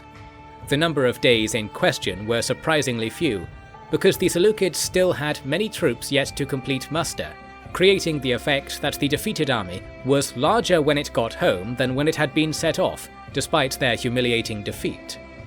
And the questions they were left with regarding the role of the gods in their military fortunes must have been so hard to consider that many of them must have inflicted wounds upon their own minds in trying to answer them. While I am not entirely serious, there are stories of such things one hears from time to time. Doraius' reputation was swelled by this timely victory and considerate release of his troops. I have said already that there were those in the surrounding regions who were desperate for any improvement to their lives after centuries of near slavery, so these people were clamouring for a place in Doraius' new cities. A notable group were Armenian and Arabian refugees who had been living in a colony the Armenians had recently built on the Arabian frontier.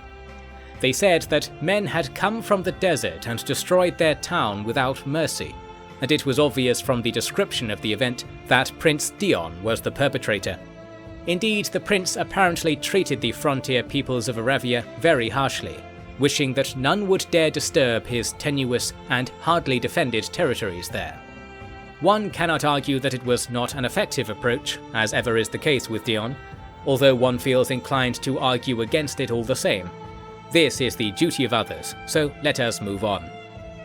By the summer of 167 prior, Pyrrhosides had at last overcome his doubts about the Himanian people, so he went out with his soldiers and second son Aristippus to extend his conquests further. Special considerations needed to be made in heading so deep into the uncivilized places of the world. There were no maps of any use, for the Himanians were not interested in knowing their lands too well. This is because they were accustomed to moving around frequently, and they considered becoming attached to one place or another to be a weakness. This stands in contrast to the nomads, who have a similar custom, yet enjoy knowing the locations of important places. It could be the nature of the European forest that explains this difference, for it is so vast and all-encompassing that it could be said that there are very few remarkable places to chart, akin to mapping the surface of the ocean. But like with the ocean, there are always those who will make it their business to know how to traverse it, and people like these came forward from villages wherever Pyrrhosides went, eager for payment and the chance to serve as mercenaries. Thus, Pyrrhosides and company could travel from place to place like a sailor visiting the islands of the Aegean, although this land was vaster than that sea, and the pace of movement was slower than by ship. By autumn, Pyrrhosides had taken oaths from uncountable numbers of villages, who were probably hoping that they would never see the indomitable foreigner again. There was only one small battle at a town called Aristoi, which was held by rich tribesmen on account of its good access to the rivers and trails that led to other tribal territories.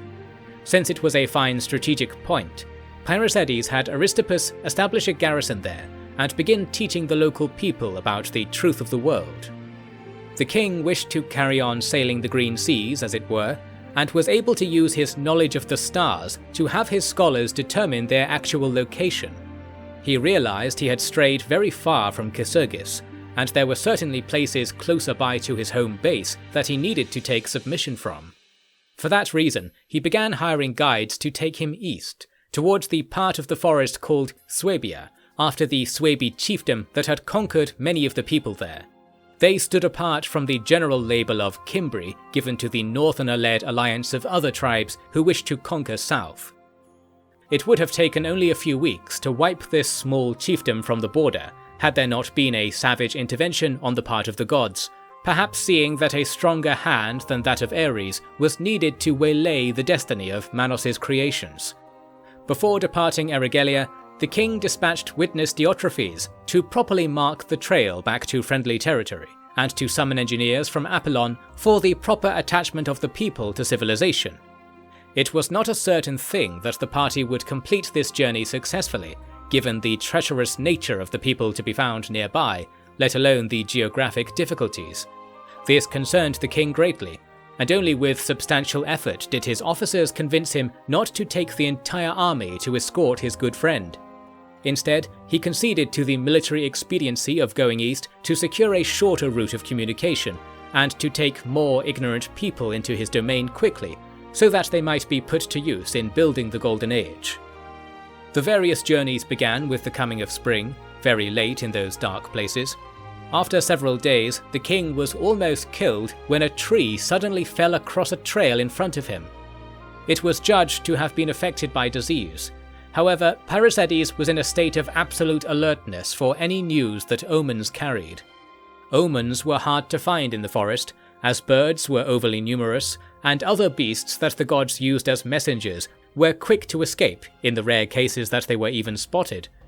The Lithosis troops considered such divination to be silly, I believe, as they were long secure in the knowledge that the paragon deities were all that mattered, and their existence was found only in the inner life of humans. Having been outside of the interest of the cosmic gods, the Lithosis were lucky in the simplicity of their religious lives. But Parysades was forced to fear the cosmic gods, and so he feared that fallen tree like it was an army of 10,000 Himanian spear husbands. The men at first resorted to cutting down trees beside the trail and pushing them away, so that the king might be less afraid. But this was a hopeless task, with so many tall trees all around. Ultimately, the expedition turned back, and resumed approximately 10 days later after various sacrifices had been made and local gods had been introduced to the king. The army left only slightly too late to receive important news from the south, which Aristippus abandoned his post to deliver to the king along the eastward trail. It was this news, or its origin, that caused the king to be so struck with weakness before that fallen tree, and indeed to become forever after weakened. It concerned his lifelong companion, and by rarely cited lore his eldest son, witness Diotrephes. He had been in the company of this man from his early boyhood, first as guardian, then chaperone, then spy, then co-adventurer, companion rider, strategist, and all throughout as a friend. That is why he was so alert to the messages of the fates. Diotrephes, at the moment that tree in the Himanian forest fell, had died. Here is what happened. Diotrephes, being rather clever, had navigated his way back to Pannonia through a novel route that he had instinctually sensed through his dealings with local people, and from there had quickly achieved Apollon to arrange support for the frontier. This he did not successfully complete because of what occurred after he first reported all the news to the court. As he was descending the steps from the citadel, Diotrephes turned to his adjutants and said, "I have just been told that I am going to die before I reach the final step." The voice came from far away, beyond the world. He gestured towards the stars in the sky, and cited Zeus and his many offspring as the bearers of this dire message. A priest was called from the citadel. The best he could come up with was for Diotrephes to ascend the stairs and remain inside. However, Diotrephes was not willing or able to comply.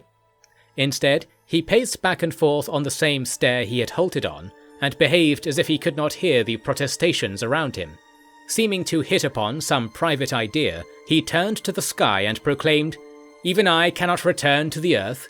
Oh well then, if that is the case, eat heartily, you uneasy beasts, because your portions will become meagre when my king tells all humanity what the world truly is." At this, he quickly charged down the steps and crumpled over as soon as his foot touched the road. There was no doubt that he was dead, and no doubt that the gods had been waiting for this moment. Why? Because they knew what a dreadful wound it would inflict upon the man causing them so much trouble, Parysades. So we return to Aristippus, who had taken upon himself the duty of delivering the news to his father. It is from him we learn of Parysades' awful reaction, and it is notable that the official record of the campaign had nothing at all to say of the matter. In fact, the official record makes for a very dubious account. I shall explain this. First, know that the ultimate result of the eastward march was the discovery and rapid subjugation of a large town named Lupfadun. The original name is said to be unknown, but Aristippus talks about a place called Wadis that I think is the same place. This location was a stronghold of the Suebi tribe, who we shall now come to know very soon. and were known to the Bosporans as cautious neighbours who had not committed to the Cimbri cause nor the Bosporan one. Aristippus had taken command over the army and surprised Lupfodon by arriving from a rarely travelled route. These are plentiful in Hermania. The town was abandoned almost bloodlessly, and it might be called a great victory if the spoils were not so meagre, being likely outweighed by the task of holding this exotic location with little wealth to contribute. The point I wish to land upon is that the record says this town was seized in the 7th month of 166, whereas the army departed Irregulis in the 3rd month. Previous analyses have simply marvelled at how great the distances between the pockets of life in the forest must be, but modern maps have made the distances involved rather certain. Irregulis, Lupfodon and the Bosporan base at Casurgis were all quite close together, being within 500 stadies of each other. Any resident of these places will tell you this if you care to listen. Even taking unfamiliar terrain into consideration, the journey Parysades undertook would be no more than 2 weeks in duration, and that is ignoring how quickly the Lithosis usually moved. That is why I believe Aristippus' own history of the matter above all others, despite all others being in disagreement with Aristippus and seeming to support each other. For Aristippus tells us why months of otherworldly isolation fell upon the Bosporan army. Of course, it was because the king had been removed from the world he once knew. Parysades attempted to rebuild his lost companion from his own blood, practicing a kind of magic that some of the cult of Gwenna apparently developed only very recently. That might explain why it did not work, and caused the king to become so ill that the army was halted deep in the forest. Caravans were called via the long route to the west and south, despite a forward route east and south actually being only half the distance to Casurgis. That was still not clearly understood. The king's magic was felt powerfully by the soldiers. Aristippus had them taking part in various ceremonies that made use of forest plants to create potions that enhanced the connection between men and the earth, so that human blood could make new things in the world. Even this was not enough to create a person, but the spirits that reside in the world came to dine and sing with the troops happily. Aristippus writes at length about all he remembers of this, and confesses that he knows there is plenty he doesn't remember. I am among the few who does not write all of this stuff off as drunken tomfoolery, and I think that as we progress to the Golden Age, incidents like this will become so commonplace that others will realise Aristippus was being as honest as ever. We have here a perfect reason for why the military records of the time contain apparent mistakes. The eventual occupation of Lupfodon was the beginning of a quite unwanted and perhaps then unwarranted war with the Suebi Confederation, who possessed a network of defensive alliances between tribes which would now rouse tens of thousands of warriors to resist the Bosporans. Most of them had been preparing for just such a thing for years prior. Their preparations were obvious from the speed at which the forest seemed to come alive with enemies. There were places that only true Hermanians could go in the Black Forest, and through these hidden paths and stealthy rivers there was arriving a flow of warriors to a place far from where the Bosporans were now, choosing instead to go to a place the Bosporans thought had been humbled and set aside. Warbands flowed out to the south of the theatre, so that they were all over the roads linking Pannonia to Casurgis. These were the places that had been so recently devastated in punishment for their support of the Hermanians, and were now to be plundered again by the Hermanians themselves. Of course, they were entirely different people from their own points of view, and I think the Bosporan War was practically an excuse for certain villages to enact sinister things on others under the guise of military need. By controlling the line of communication, the Suebi were able to send defectors to deliver censored news to Apollon. This was the expected news that some distant town had been conquered handily, saying nothing else and implying no further danger. This scheme almost succeeded. The Council of Nobles, the body running legal affairs in Apollon, was overjoyed at the news and began to organise expensive celebrations. However, witness Cleonicus intervened and forced them to rescind all purchases and place the money in the public treasury as punishment. He scolded the people of Apollon for allowing their rulers to behave as if a war, which had actually only just started, had been brought to a happy conclusion. Cleonicus knew well that good news was always delivered with bad news over leaf, for that was the god's nature. Coming to understand this, the people were from then on more on guard about these matters. The unlearned nobles were very unhappy with this, and any not already plotting to remove the city from the jurisdiction of the witnesses eagerly added their weight to such bills. That they were willing to do this only demonstrates that their knowledge of good kings and ability to fall into order was lacking. But these were older men, after all, and they had not spent much time knowing the truth. Some say this in defense of many people even today, so I don't like to employ this kind of argument. Because of the increased vigilance Cleonicus encouraged, he was able to discover that his messengers had been turned by the enemy, and he used his own men to ascertain the true strategic situation. Seeing peril in that picture, he dispatched most of the troops garrisoned at Apollon to run through Pannonia and take up positions in Nitwawa, a Himanian trading post I have mentioned in passing before.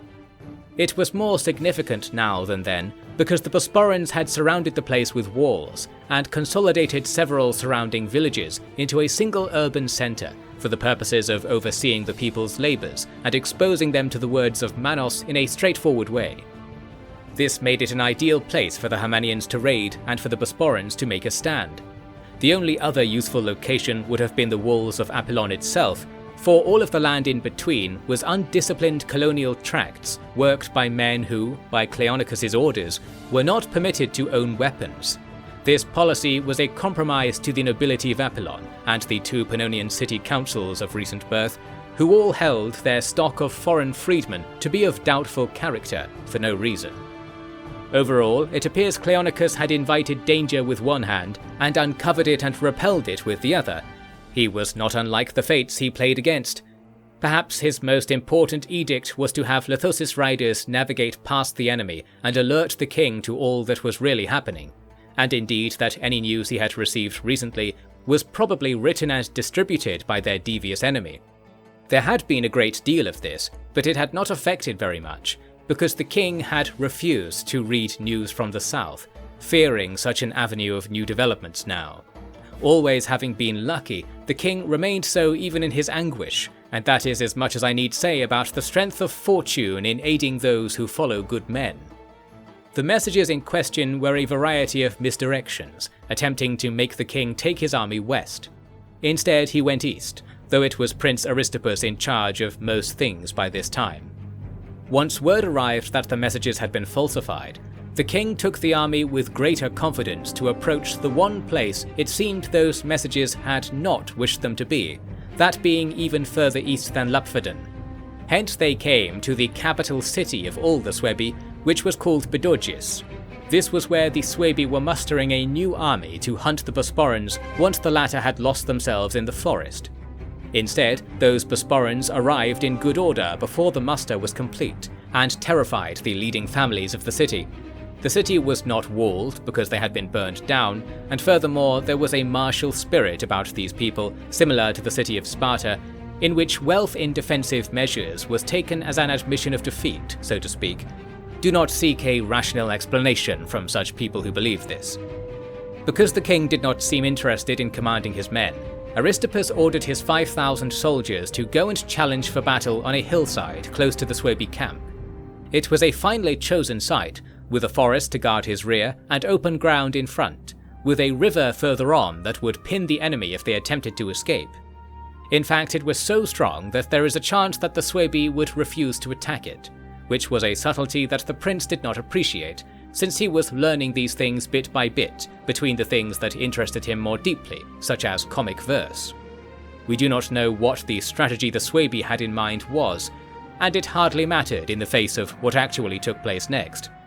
Once the Himanians had deployed into the open field, wielding tall shields and thick tunics of violent hue, a product of Bedorgis's admirable industry, there came a stirring from the Bosporan rear line. A horse ran out towards the enemy, with a rider brandishing a Thessalian longsword. The rider was certainly a Greek companion, yet wore no cloak. The briefest investigation revealed that it was King Pyrrhosiades. He rode alone towards the enemy, with sword in hand, his gold-laureled helmet and turquoise cloak left in the bracken underrunning the tree line. Seeing this, the Lithosis riders Aristippus had ordered to remain in the rear corners of his formation came alive and dashed after their master. 2,000 horses were launched down the hill and across the plains, directly into the front of the enemy formations. The fastest racers caught up with the king and took him away from the most intense danger, but he was adamant that battle was the only salve for his mind. He did not fight as a general, let alone as a king, but as a man whose blade could change the world by his command, and he did so again and again as a bloody reminder that existence is not hopeless, and the gods cannot cut apart the strings of fate so well as a trained man. The Suebi did not have many horses to cover the large space they were forced to contest. You will know already that the Lithoses had no trouble in surrounding and exploiting such foes in cases like these, not requiring any steering by leaders. It would take a skilled leader to persuade them to do anything differently. After having been in the forest for such a long time, the horses delighted in running around by the open riverbanks and fields close to the city, basking in the fading heat of a short summer already at an end. All round, arrows were digging into hapless men or clattering down to be crunched underfoot alongside the bodies of the dead. The Suebi might have heard rumours of other tribes the Eastern Horsemen had done this to. Now they could be certain of their inferiority of warriors at the conclusion of their lives, which I have heard is something that helps prevent spirits of deceased men causing trouble after large battles. Some of the Suebi were driven towards the hillside camp, so Aristippus came out and joined the final motions of the battle. Those who lived fled to the city, wherein they would spread fear and panic of the sort that had surrender blooming on the lips of all, quietened only by fears that the Bosporans would be cruel captors given their merciless approach to battle. The city folk likely saw the Lithoses collecting the bodies of the fallen and damming the river so that all the horses could cross quickly. This also helped spread the spilt blood over the nearby lands, and it is said that the effect of this was that the trees all around reddened with signs of autumn over a single night, so that they might be the same colour now as the earth. Eager were they to begin their meditations and awake in the new world that approached. No one has ever measured the thoughts of trees, but I am certain that what I've said here must be true in this special case. The king emerged afterwards with no shortage of blood on his person. He gave Aristippus the Thessalian longsword, now in unusable condition, and made apologies to his officers for his behaviour. At this, everyone dropped to their knees and praised their king, and together invited the world to let the king before them be the one who renewed the Golden Age, a world of perfect human life. Pyrrhosides pretended that none of this happened in his account, but again his son was horridly honest about everything he saw. That is how we know also that the king's mood began to recover, although I would say he wore his duty more wearily after this day. This victory was grand and decisive, but hardly mattered if one considers that the main strength of the Suebi was still at large in Bosporan territory. Hence we should turn to what happened when those forces coalesced on Nitrawa and the meagre force of second-rate troops that now stood between the invaders and the very heart of the Western Empire. Even after what I have just described, I assure you that the bloodier battle of this war was the one that is now to come. Morrow of the Golden Age, Chapter 25. The Suebi army, under its warlord Irmin, came to the walls of Nitrawa only to be surprised that there were walls at all. A small settlement that had been unchanged for thousands of years had been covered in the spoils of foreign production, and worked stone was only the beginning of this. Still, unabashed by the height and completeness of their walls, the Suebians resolved to bring ladders up and gain entry. After several days they were ready. In this time, the Bosporan garrison force did not show itself or make any effort to disrupt proceedings. This is not because they lacked courage, but because they were fewer than 1,000 in number, and it was plain to see from the size of the Suebian camp that this would not be enough. Furthermore, they presumed that reinforcements must be coming to their aid from all over the empire. I have mentioned before how the reality was that very few people knew this was happening, and even then it was more a rumour than certain fact. On a foggy morning, the Suebi came and lifted their ladders to the wall on either side of the main gate. The defenders made a brief show of holding the gatehouse, then withdrew once the enemy were sure to surmount the walls in irresistible numbers. This quickness to withdraw was because the people had resolved to defend an advantageous inner citadel that protected the temples, and were willing to concede the streets to achieve this. But the expected battle did not take place. Instead, the Hamanians upon the walls were frozen in place by the amazement they experienced. They did not imagine that a place in the European forest could look like Nitrawa. I should explain what precisely this entailed. Most towns in this region were of wood and daub, occasionally relying on worked stone for important buildings, although even temples were rarely made this well. There were very few with the skill to make large buildings, and even artisans were not immune to conscription in times of war. These times were many. This resulted in a stagnation of civilization, with the Hamanian people as a whole being most concerned with who should get to rule what little they had, rather than making anything new for future generations to enjoy. Imagine then what men who had seen perhaps only 100 masoned bricks in their lifetime would think coming upon the site of Nitrawa. The town was doubtless full of Hamanian-style buildings in its outer districts, but in the centre it had been given a large stone agora surrounded by colonnaded temples, including the grand Scions of Gold sacrifice hall, a courthouse, and an inner wall punctuated by taller strongpoints. It was so much stone that it appeared to them that a mountain had been carved down into this shape. When Chief Ermin and the Swaby men saw this, they were not enraged to see foreign practices, as some would have them to be. They were awed by the richness that must have made this vista before them. And below, the townspeople peered up at them in fear, not showing the expected jubilation at the prospect of liberation by men who were like them. This concept hardly applies, as the Hamanians did not group themselves into a people or nation in the way Greeks naturally adopted.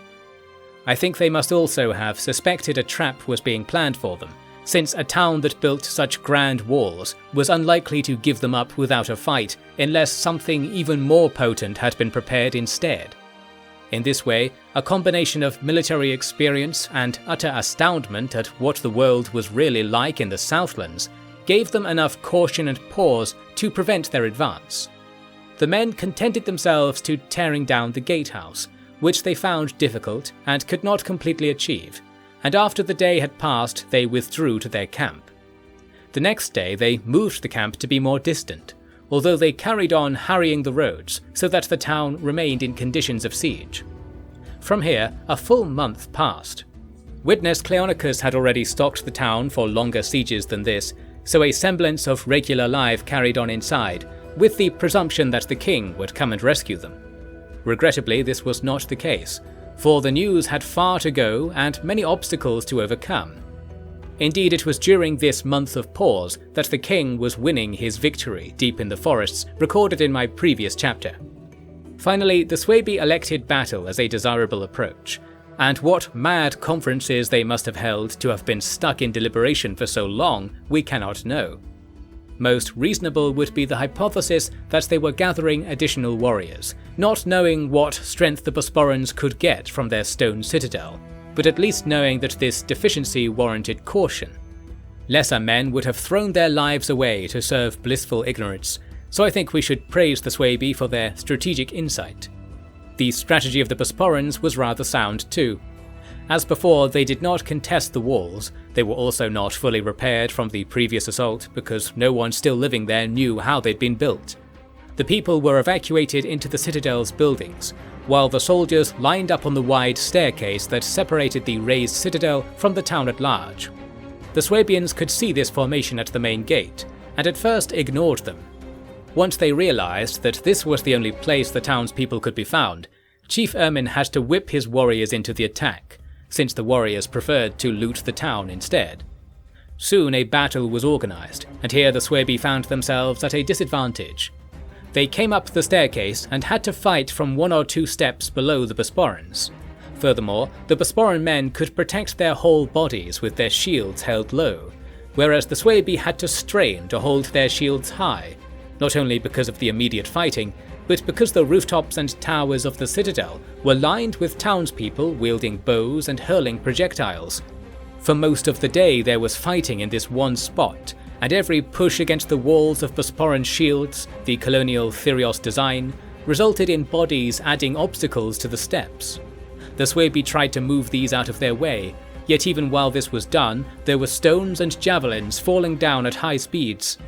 The Bosporans were bloodied too, the wounded filling the square inside the citadel, where a large fire was kept burning by throwing out furnishings from the court and temples.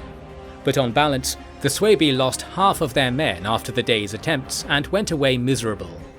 Once there was a break in the fighting, the Bosporans decided that they could not endure the night if the enemy came again, and so they moved everything inside the Scions of Gold Hall and fortified it as far as they could. The Suebi did not attack during the night. When they came the next morning and saw the situation, Ermin permitted his men to go around the town and loot anything they wished. However, it was not the case that the Bosporans were powerless inside their temple. Since the space had been prepared according to ancient designs to allow sacrificial blood to flow into the earth, those men who were too wounded to be saved, along with various small animals that had been herded inside during the retreat, were placed into a careful arrangement inside the hall. The effect of this was that the spirits of those whose power was being digested were visibly seen all around the town, seeming to go about their daily business as they once had. As you can imagine, this disturbed the process of looting the town greatly, and infected the Suebi with a powerful feeling of inadequacy, as their own spirits were crying out in a language the fallen half-men could not understand, begging to be honoured in the same way as the people whose lives were echoing around them. I don't think it is possible for us to imagine how harrowing this experience must be.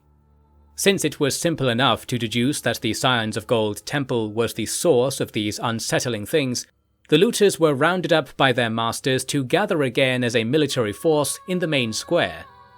Inevitably, the temple's iron doors were difficult to negotiate with, and when men tried to climb up the sides of the building with improvised tools, young children appeared at the ledges above and threw stakes and nails down to dislodge the climbers. At a loss for what to do, and unable to leave since that would be cast as a defeat in the tales of the day, Chief Ermin was beset by frustration and exhaustion. After loitering around until it was nearly sundown, hope returned to the Suebi when the temple doors seemed to open. I say seemed because this opening of the door was actually the beginning of a fresh illusion. Since the Suebi hated writing, we have only rumours distant to the actual event, but I shall tell you how those rumours go, so that you're not entirely without hint for what happened. Through the open doors came two large figures of a man and a woman, and some named them as Yimo and Manos, as improbable as that is. Their spirits cannot manifest, and will not until humanity and the world respectively are conquered by the gods, which I say is now outside of possibility.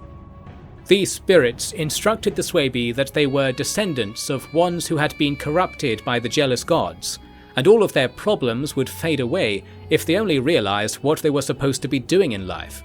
Hardly anyone enjoys hearing their ancestors disparaged, and this was especially true for the Suebi, for whom the knowledge of history was confined almost entirely to the names of their ancestors, and sometimes places they had fought in battle. As much as they hated to hear it, the power and awe of the beings they were witnessing were stronger than anything forest jinns or Himanian godwinds had ever manifested, so it was hardly as if these men had a choice other than to think the message was true. After deliberation, someone asked the spirits what the best thing to do would be. The spirits in unison replied with a single word: die. It was meant in a cheerful and generous sense, I am sure. The Suebi were so terrified that none cared anymore what people would say if they fled, and flee they did in such a chaotic way that some were killed in the struggle and panic. After that, the Bosporans retook the town and its walls, and the Suebi moved their camp even further away, not daring to make another assault. By then, news that there was trouble in their homeland must have reached them, but there was no time to gather supplies and march away, because King Pyrrhusades had made a vengeful run along the secret roads the Suebi had forged to arrive on the scene only a few days after the strange haunting.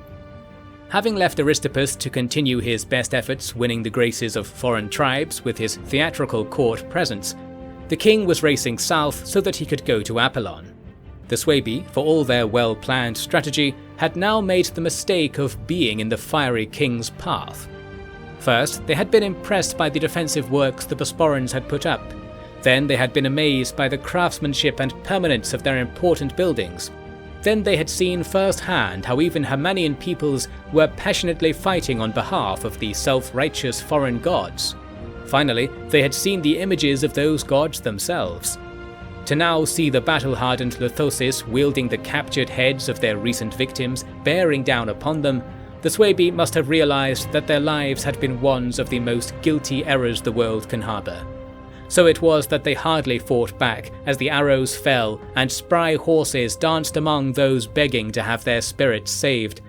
I do not know how many were spared, but from then on, never again is it said in any record that the Suebi peoples were free within Bosporan lands.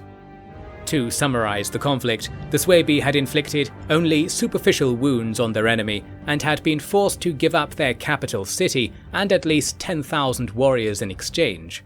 This was by no means the end of the war, because these events inspired more warriors to emerge and seek action against the oncoming reality of foreign occupation. After this, though, it was the Suebian Confederacy who would have to fear for their welfare, and the Bosporans who would be free to move and stab at their foes across the Black Forest. As for Pyrrhosides, he went and spent many months attending to personal matters in Apollon, and was praised for his dedication to the late witness Diotrephes, inspiring the people with an example of loyalty between one human and another that honoured the cause of humanity as a whole. His usual good spirits began to return soon. The prior military situation had acted like a wave of cold water across his face, rendering him better suited to the trials of life alone, if only because he might invite his enemies to share in his pain through the losses he planned to inflict upon them. This is my judgment of his intention, derived from the change of his style of writing at this point. The Himanians were not to be saved for the good of the world, but to be defeated simply because they were the enemy. One can see that this is clearly unwise, and we are fortunate that Aristippus saw things very differently. We shall return to this. Let us speak of the battles that took place in the east around the same time. In the previous winter, Darius had detected that the Seleucids had at least 5,000 troops ready at Antiochia Mygdonia. This force had come out of the city for a time, and forced Darius to scramble to find troops with which to do the same. No action came of it, and both sides returned to their bases without making contact. However, this was overall to the disadvantage of Darius, since he needed his men at all times to do the most basic of subsistence work in his colonies. Through analysing the lay of the land and what was known of the armies present, Darius reasoned that the Seleucids had made the feint that winter in order to prevent any army being raised in the spring. Furthermore, the attack would not come from Antiochia Mygdonia, but instead from the north, where the Armenians would disguise the Seleucids so that a quick appearance in the north could be arranged. From there, Amida and Edessa would be approached unawares, but for Darius having the wit to detect this possibility in advance. He was though only half correct. The Seleucid troops had actually marched down the Euphrates and far out of sight of any Bosporan sorties, perhaps intending to put a stop to Prince Dion. However, the northern frontier was assailed all the same, because the Armenians, under King Ubalnu, had overcome their defeat at Bostra and produced a fresh army. They had managed to achieve secrecy in its mustering, and marched out in the summer of 166 prior, aiming for Amida and then anything else they could claim for their troubles. They were soon disappointed to find that Darius had come to the very frontier of their territory to stop their advance, as if he had clear knowledge of their plans. All the suspicion this raised among the Armenian ranks only served to weaken them, and they never discovered that Darius had come to the site of the impending battle essentially by mistake. Soon though, everyone knew that a battle would have to take place, since the two sides had come so close to each other, and neither could afford to let the other leave in peace, even if both were seeking urgent advantage elsewhere. Darius had established himself in a fortified trading post called Tushpa, actually about 100 stadies into Armenian territory. There is good reason he captured this position without a fight. It was almost worthless. A handful of people lived there then, but obviously it had once been a rich merchant hub, given all the collapsing buildings within its tall stone walls. The eastern arm of the walls were all slumped over, so that anyone could walk in freely. The 3 gates were burnt husks that left the roads impassable to all but the most healthy animals or tiny carts. It was thus hard to defend, and hard for a campaigning army to use as a base. Dorius inspected the walls here and was planning to bring up masons to establish his defense, until he realized that the Armenians would arrive too quickly. Instead then, he decided to use the fallen wall as an anchoring line, since he knew the enemy were guaranteed to attack there rather than anywhere else, allowing him to concentrate his soldiers along a narrow front, with plenty of shelter and protection to the flank and rear. When the Armenian army came, it was like the arrival of some new season, with the morbid greyness of Highland summer coloured with the rich decorations of banners and long tunics the mountain folk paraded in. The Armenians did not encamp, simply approaching in their marching column and forming up for battle, likely having long known that a quick attack against the dilapidated fort would be possible. However, their presumption that they could stomp over the piles of debris and take the fort's surrender was shown to be arrogant. The Bosporans shot arrows at anyone who came close, and so the Armenians brought up their archers on foot and on horse to shoot back.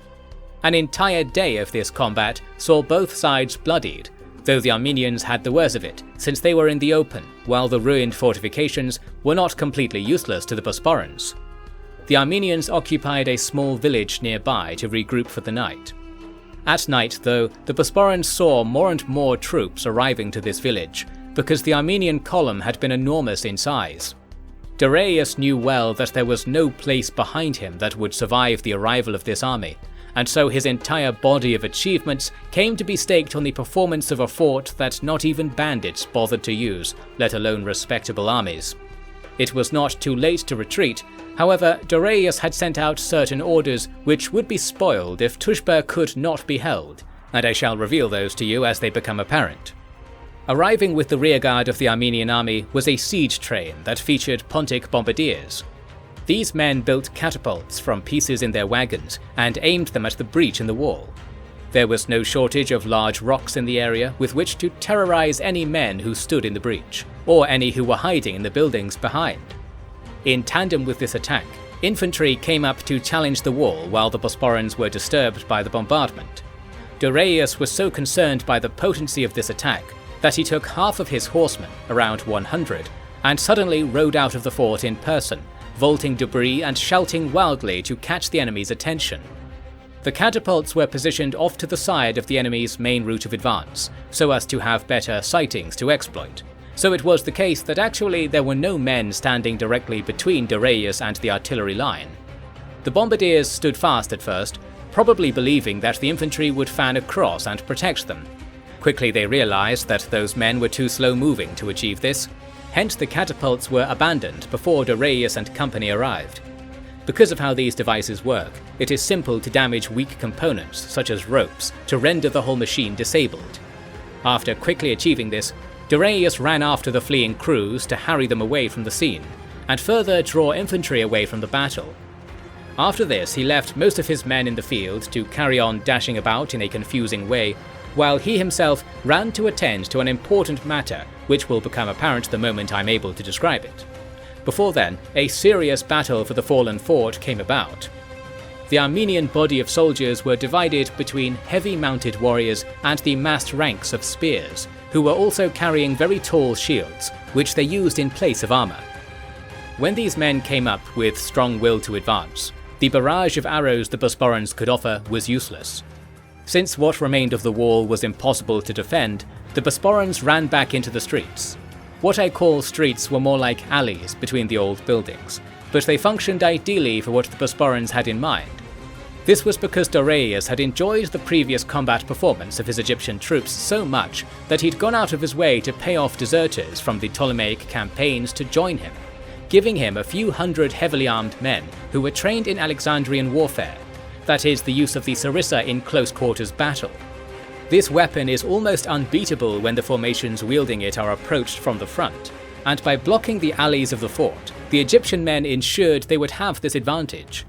Therefore, it was only a few hundred troops who were holding back thousands of assailants.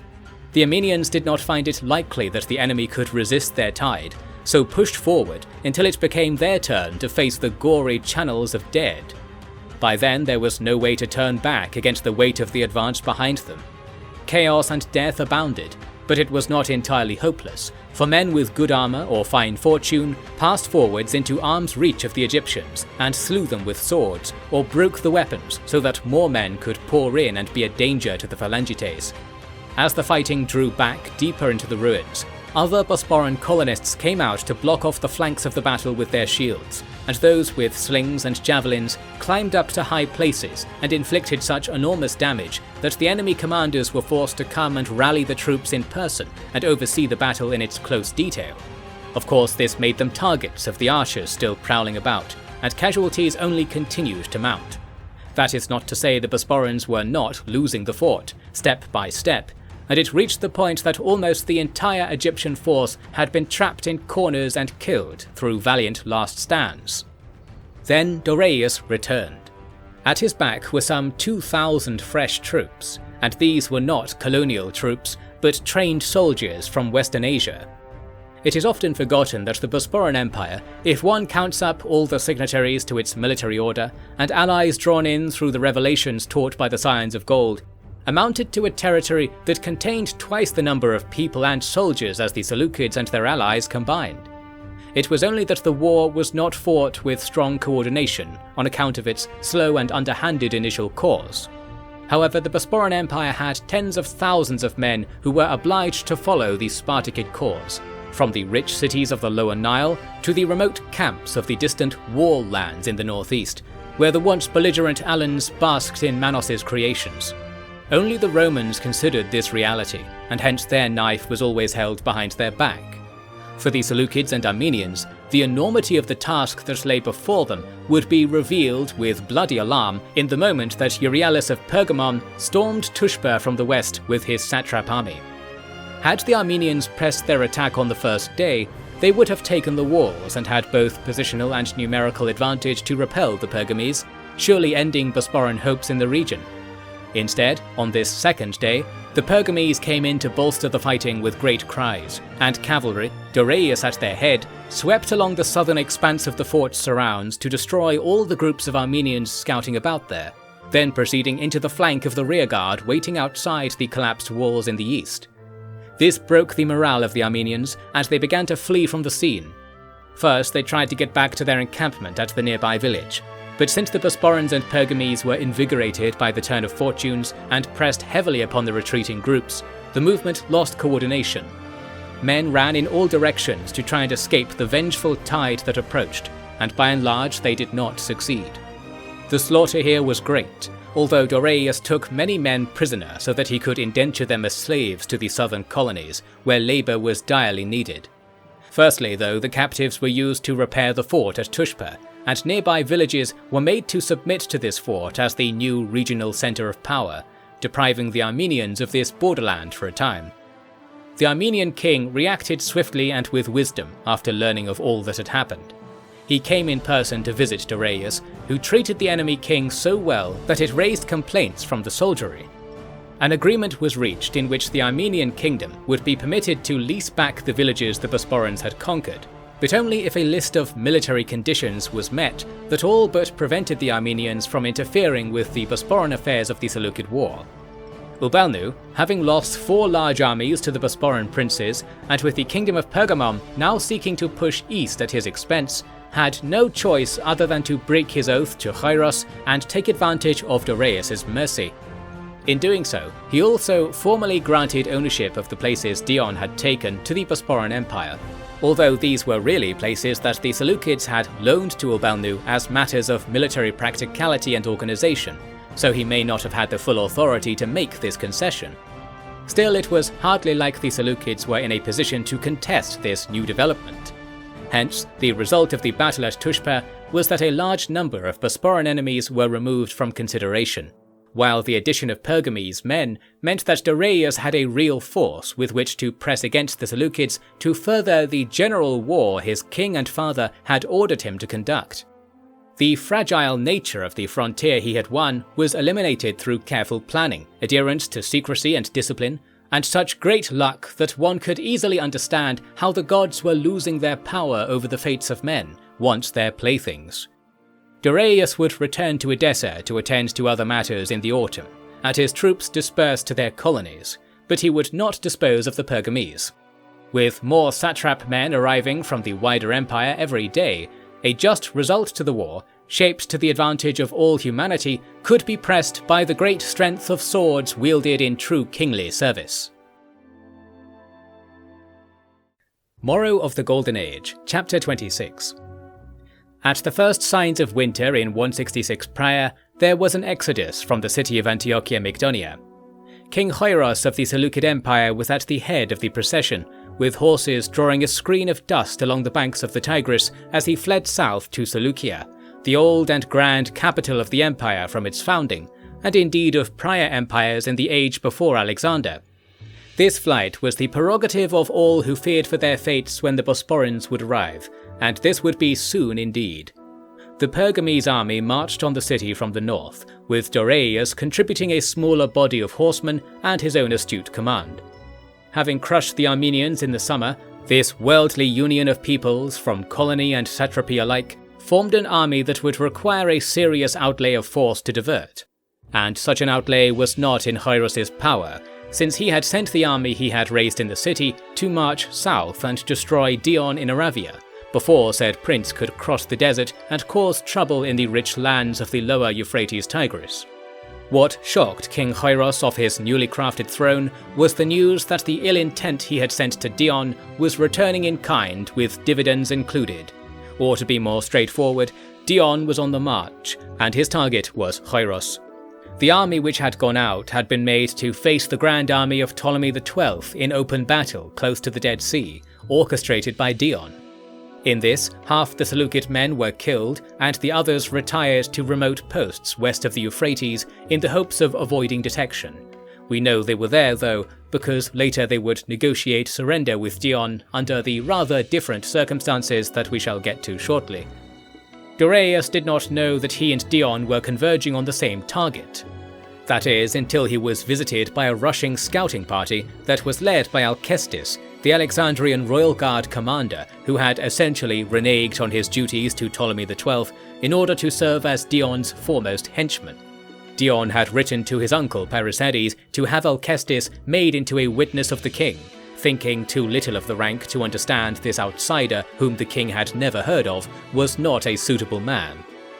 Alcestis did not hesitate to lie to Doraius once introductions were over.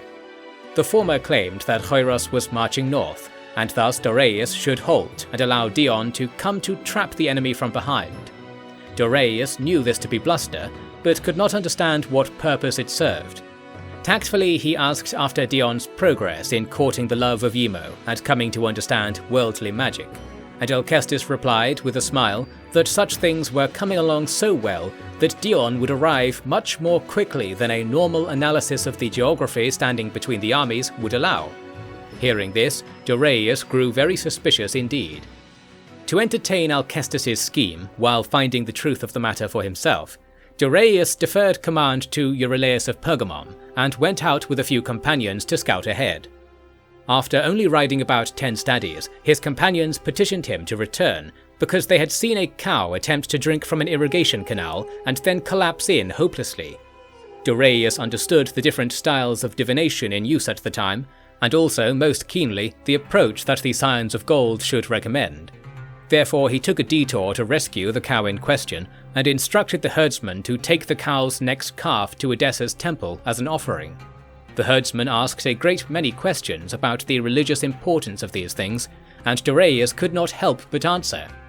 After explaining the connection between tourists and the health of the world, one of the companions astutely queried the way which this herdsman of the Tigris seemed to speak in an unusual accent of Greek, with diction fit for one whom navigating cattle across ditches was a waste of talent. Upon interrogation, the man fled in vain. After his capture, he was revealed to be none other than Alcestis. He insisted that if they all returned to camp, he would show Doraius documents which would exonerate this strange behavior and reveal important things about the strategic state of play, which he had been instructed only to reveal if Doraius passed a form of test. And we are to believe, I presume, that the matter of the cow in the ditch constituted this in Alcestis' rejoinder. Doraius was quite in the wrong when he elected to not punish Alcestis immediately, because he was not used to enduring the sorts of insolent behaviour he was being exposed to, and wished more than he should have to learn some secret that would reveal the purpose to the day's antics. This was the weakness to his nature, and perhaps a weakness in the nature of those who Manos might recognise as a king of this eternal world. Once at camp, Alcestis broke the trust of the good prince by pretending that the vital information he had stowed was now missing on account of treacherous local servants. Rather than hunt these imaginary criminals across the land, Dorius had Alcestis imprisoned and sent for the camp's foragers to quit their tasks in favour of preparing to move ahead quickly. However, since it was already nightfall, this only began to take shape on the next day, and for that reason, Alcestis kept his knowing smile throughout his incarceration in the baggage train. The true purpose of all this became clear upon approach to the city. There, chaos was already rampant, and the rearguard of an army was stalking around outside the walls. This army would have appeared to be Egyptian upon first glance, since it flew the relevant colours and bore characteristic styles of equipment. But the red and yellow banner of the Spartakids was flown among the wagons. Dion had raced from the south and west to cross the innocent farmlands of the River Crescent and arrive at Antiochia Mygdonia first. This allowed him to take advantage of the city's flood of evacuees, whom he harvested like heads of millet to make into another large band of slaves. It had been Dorius these people were fleeing, stirred to panic by the guilt and shame of the masters that Dorius was truly hunting. Instead, their flight allowed Dion and thousands of men of both his command and of Alexandria to enter the city without use of arms for anything other than taking surrender and securing spoils. Instead, it was Dorius who was to be their rescuer, for next he swept his own force into the city and had them shout out orders for the Bosporan men to stand down and establish camps outside the walls. This was a challenging task, because what a Bosporan man was precisely was not agreed upon, being that the city was now overflowing with people who were as foreign to each other as they were to the supposed enemy, yet now were presumed to answer to the same prince, who was even more foreign to them all. I said before how strong the Bosporan Empire was if viewed in terms of its manpower and wealth. However, this concept of empire was loosely defined, and in many cases not recognized at all. So hardly any Egyptians considered themselves to be Bosporans, although their general was a Spartacid prince, and similarly even people from Cimmeria or the First Lands, who had grown up being told they were Bosporans, now saw all the other people who were being gifted that title and felt less sure in their ownership of it. It took 2 days for the city to become calm again, during which Dorius searched for Dion, whereas Dion had snuck away to take custody of Alcestis, and subsequently restored his freedom. At last Dorius met his cousin again, this time at a party held in the estate of a rich collaborator, and it was very different a mood to the dour dungeon in which they had last spoke formerly. Dion now had very much to boast of, and one might say that Dorius did too, but the latter was more concerned with his failings than his successes, or to put it another way, he was not satisfied that what he had done so far should be described as a success because he wished for grander achievements. The reunion was swift because Dion was not willing to discuss business, that being the status of the people he was enslaving. It was feared that Dion was going to mass slaughter his captives in order to perform further magic, and I think from what I have read that Dion still believed such things were worthwhile. It was simply that in this case he preferred to take slaves and make them his own, so that in effect the city they lived in would be his own too, as he had done at Tyre. Since the city was grand, being the primary capital of the Seleucid Empire in recent decades, this was a profitable endeavour, and one certainly worth risking the honour of Alcestis on to delay Dorius' arrival. Dorius did not approve of any of this, and made this publicly known. However, the soldiers of all armies felt sorry for Dion, since he really did have many achievements to his name, and so Dorius did not do anything to curtail his cousin's outrageous behaviour. Instead, he wished to be a mollifying influence by keeping close and delivering sermons whenever the chance arose, focusing on the way in which a king of Golden Age virtue was selfless, commanded utter loyalty, and would never hesitate to give up anything they had if it would help another, knowing full well that in a Golden Age, kings of equal value could be made of anyone should the right help be provided. This style of approach appealed to Dion's upbringing, as I have previously discussed, and in this way it was true that Dion was primed to become a model citizen of the Golden Age world because he was able to do great things if instructed to do so. But he was not trained in such a way that he could see the good in the world without help, and we should remember that such people will always come about as long as this curse of incomplete knowledge persists. Not even brilliantly forged men of high royalty are immune to this. It would not be true to say, though, that Dion had his character completed by Dorius's patronage. But I think that is good, because were one to completely bend to Dorius's views, they would be weakened in some senses also. Once I tell you about the famous stunt that Dion pulled the next year, you might appreciate my meaning. For the time being, Dorius permitted the Pergamese troops who wished to do so to remain in Antiochia Mygdonia as colonists, since so many homes had been abandoned. Since these colonists spoke Greek, they were able to maintain the city's industries and attend to local farms without distressing the existing citizens very much. Dorius promised lists of rights to be provided to all residents, in line with what he had offered Amida, Edessa, and the prior Antiochia on the coast. These included the right to practice their religions freely, which was a right that the Spartakids had given to people even before the time chronicled in this work. This was not always a virtuous thing. By the time we are discussing now, the friction between the mission to spread the truth of history and the allowance of free religious affiliation was starting to become apparent. For example, in Antiochia Mygdonia, Dorius wished to requisition a building for use as the Temple of the Scions of Gold, but no suitable building existed, aside from the city Pantheon halls. Since there was no legal case to be made for violating this sacred space, Dorius could not properly bring in scholars to do important work. I would say that he was too hasty in trying to establish good religious education, because I imagine he would struggle to find trained men who were not already desperately needed elsewhere. Having grown up in Kariskos, where truth was cheap, he likely forgot how difficult it was to find trustworthy words amid the Mesopotamian battlefields of empires. Therefore, the old ways of parallel religious realities were made to continue. The situation is sometimes said to be analogous to a household adopting an outsider or a bastard, and treating them as if they were a full-fledged scion of the house.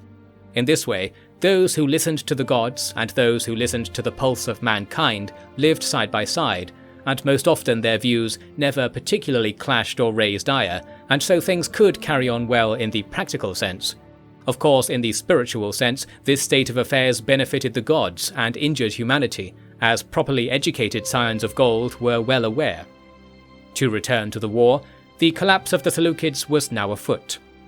With the royal court in flight and the field army lost to the fruitless ambitions of the Ptolemies, all that remained was for the army still in the field, that of the Bosporans, to make whatever future for the region they wished. This army wintered in Antiochia Mygdonia and received ample supplies and men for a continued push. Then they set off in two columns, led by Dorius and Dion respectively, with a shared rearguard under Alcestis that must have seemed like a sword at Dorius's back. Fortunately, there were no further roguish incidents, and the armies proceeded down the eastern bank of the Tigris, taking the surrender of all peoples their scouts could deliver ultimatums to. There was a large city called Arbela that guarded the roads out of Mesopotamia into the mountainous regions of Old Persia, and this city held its gates closed for 2 months. The united Bosporan force brought up ladders and stormed the walls with such prowess that the city surrendered on the same day. Dion conceded all spoils to Dorius, and 1 day later it became clear why. Dion had taken his men and marched off already, heading for the richer targets he knew lay in the south. Dorius felt obligated to set Arbela to order before leaving, but sprung upon the idea of having Alcestis come up and do this instead. I mention this as a rare example of Dorius's shortcomings. Alcestis was not the man for this job. Although some will argue that Dorius's pursuit of Dion was so important that neglecting that task would have been the less kingly course. We non-kings can debate kingly courses all we like, of course. What happened was that Dion had gone straight to the place where he knew his impact would be greatest, and that place was the grand city of Seleucia. This sprawling and rich metropolis had once been the capital of the empire crumbling around it, and now it hosted that honour again for a time, as King Hyrus was hidden inside, along with most of the court officials. Since Dion was not moving especially quickly, he carried siege weapons in his baggage train without properly disassembling them because his hired Rhodian engineers had defected at the beginning of the campaign. There was plenty of time for the Seleucids to escape into the mountains, towards the many large cities that lined the seas towards Indike, or the hidden valley refuges that many warlords had been renewed by in previous crises. In the court history of Choiros, it states that he dismissed such ideas as a matter of principle, and wished to fight to protect his people from the malice of Dion. This is plausible on the one hand, and implausible on the other, because so recently he had taken the precise opposite view, and allowed tens of thousands of his subjects to become slaves so that he might not have to face the very army that stalked him now. To speak of unkingly things is to speak of behaviour such as this. I think the truth is that the old warrior felt ashamed of himself, and grasped some vestige of his good human spirit so that he could at least bring a little order to the downfall of his people. Note that while I call the locals his people, they had no particular love for the Seleucid family, and did not especially expect or desire a Seleucid victory, aside from the standard aversion to the violence and uncertainty that the Bosporans were bringing. Such are the techniques one learns through reading many examples of history, and not many leaders have completed that task. Seleucia was besieged now for several months. In this time, Darius caught up and doubled the investment, whereas no Seleucid troops came to provide relief. Some will say that there were no such troops, but in truth the court records suggest that an army was relatively nearby, engaged in a struggle for the borderlands with Aravia.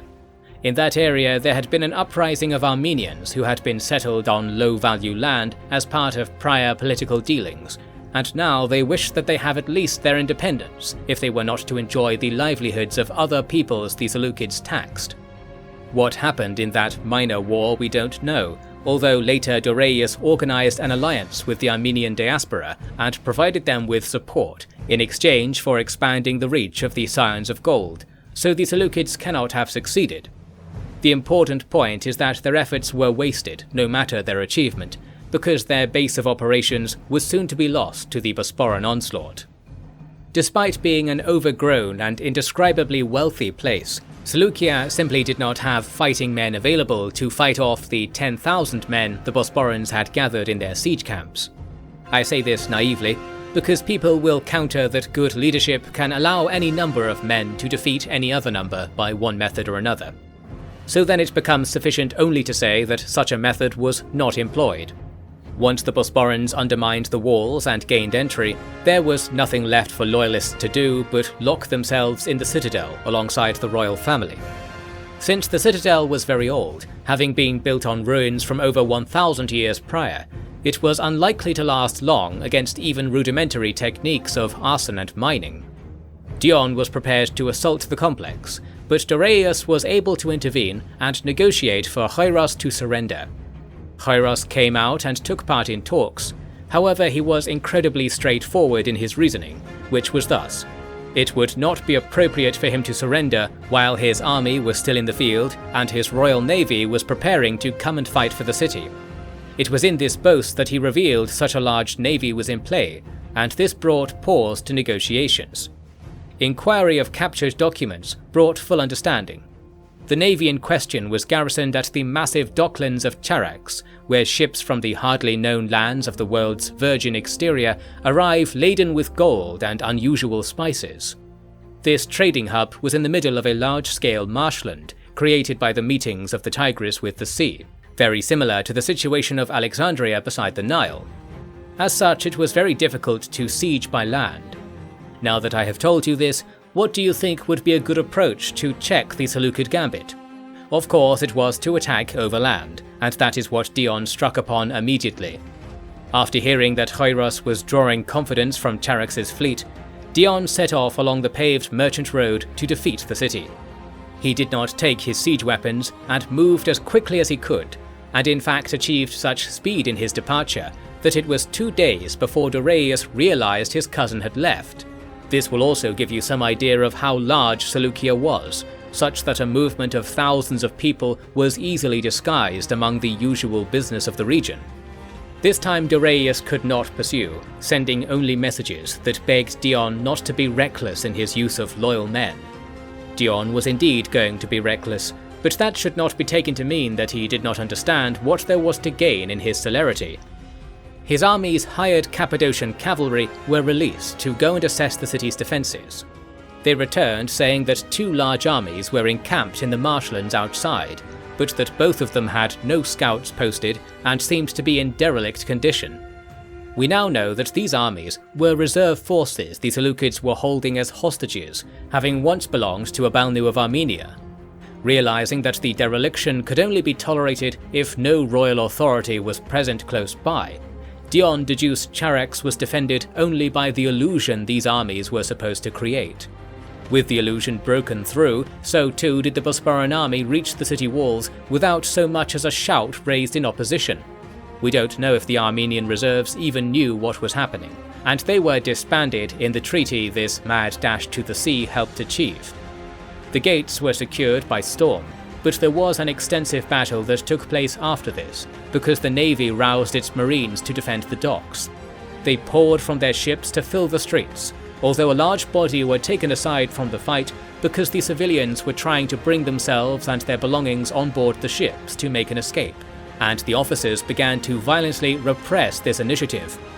Dion bounded through the town with spear in hand, moving for the largest of the ships, an octeres of the sort the Bosporans had held as their foremost treasure in the time of Dion's grandfather.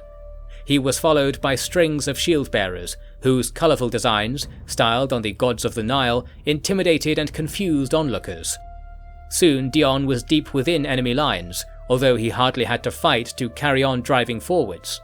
Reaching the fleet's flagship, he was confronted by a young officer. Dion threw to the ground a green object that smashed into pieces. This was Hoiros's royal seal, wrought from a brittle but enchanting foreign substance, the likes of which the port of Charax might have grossed. The officer understood the meaning when taken in conjunction with the present chaos, and so he gave to Dion the fleet's coloured topsail as a symbol of surrender. Having acquired this, Dion was utterly satisfied and withdrew, saying, "You are the one who saves the world," to the officer. Perhaps that was true. Dion allowed his troops to pacify the city and bring about a change in the local regime, while he ferried his prize back to Seleucia. He then summoned Hoiros and Dorius to meet with him in the agora, and the brazenness to summon one's prisoner and superior together like this was not lost on both. Dion then theatrically presented Hoiros the captured topsail, saying nothing of why he had it, since its presence invited all the correct interpretations already. With this, Hoiros broke at last, and agreed that he would formally surrender, so long as it was to Prince Dorius and not to Prince Dion, which Dion laughed at with a horrid intensity. This was the origin of the Treaty of the Sail, as they say, actually called the Treaty of Dorius Spartacid in the official history. The Bosporans were to keep all cities and places they had control of that moment, which amounted to a number so large that several nations and kingdoms might have fit within it. This annexation was of Syria, Palestine, parts of Armenia, and most notably the entire stretch of land we call Mesopotamia, constituting the best and most civilized land within thousands of stadies. This amounted to perhaps half of the Seleucid territory by area, and more than that by wealth and usefulness. This was how thoroughly Hoiros was beaten, and how likely it was that he would be made to lose more should he not give up the fight as soon as he did. It was precisely the triumph that both Dorius and Dion had sought. In the case of Dorius, he had won his family a grand victory and taken personal command of many places that could be cultivated into strong centres of Golden Age thought. In the case of Dion, he had been contracted to advance the cause of Ptolemy XII in exchange for said king bowing a measure to the house of the Spartacids, and this had been done so expertly that the Ptolemies could be said to have won a great war, while it was Dion and his family who gained the most from it. This squandered any chances the Ptolemies really had to gain advantages over the Seleucids, and extended their disadvantage compared to the Bosporans, ensuring afterwards that the hierarchy of powers was more stably fixed beneath Bosporan hegemony. Dorius paid for Hoiros and his family to be escorted away, along with any other nobles who wished it. This is said to have become very expensive, because the journeys into the mountains were long and the participants many. There was then peace, for as long as the Seleucids' revanchist spirit could ever allow. Alas, there will be more to say on this in subsequent pages, but there was a breath of life across the land now, because more and more people would be able to learn what the world really was, and how they could join with their conquerors in making a better reality than the gods could ever imagine. Said gods were not going to let this happen easily, and more importantly, nor would the unenlightened half men. Peace, then, did nothing to alter the endless preparations for war. Morrow of the Golden Age, Chapter 27. Even the coming of peace could not quell the boisterous desire for war that had been swelling within those the Seleucids had left aside in their campaigns. That is to say, the many people who still remembered the words of their ancestors, words of a time before foreign domination, had been carefully preparing arms so that they might cut along the divide between Macedonian and Bosporan and make a land of their own. This, given the importance of the Bosporan task of enlightening the people, was not an acceptable thing to think, no matter how natural or admirable it was. After all, in the Golden Age all land will be for all people, and to commit violence purely for the sake of sovereignty is folly if it becomes in effect only an excuse to shield your eyes from the dividends of our creation and purpose. In these things I am in firm agreement with Dorius, and Dion concurred too, such that the various groups in Mesopotamia at the time of the war's ending, who were planning to kill local officials and become independent, were mercilessly hunted. Most significant was a rising of Armenians in the north, who marched to seize Tushpa, hoping to use it now that Dorius had diverted significant funds to restoring it. In actuality, there had been a huge fire that had nipped such efforts in the bud. Alcestis took 1,000 men and found the army the local pretenders were mustering. He pursued it for 5 months around the labyrinthine mountains and valleys of the region, finding an exhausted victory in the end. Word of this reached Tyre, where Dion's slave citizens had planned to restore their honour in the long absence of their bondmaster. Since it seemed the Bosporan armies were so successful, and indeed so eager to make use of life that could be taken and baked into the strength of the world through blood ritual, that a rebellion at the once mighty Tyre turned from a plan for the morrow to a dream of a fast-forgotten night. So it was that the war and cruel justice that perhaps Manos demanded brought about more peace than the cosmic gods had planned to provide, and for that I think the people of Tyre should be proud. This matched Dion's desires because he enjoyed his time in Mesopotamia too much to leave, even for his military business, being completely enamored with the local customs and pastimes in much the same way Alexander is said to have been. There is something about a place where human civilization is so old that permits ancient memories to be unleashed upon one's psyche in seeing how people live, and this is matched only by the same effect the Chariskos and the Lothosis have upon people when they become known.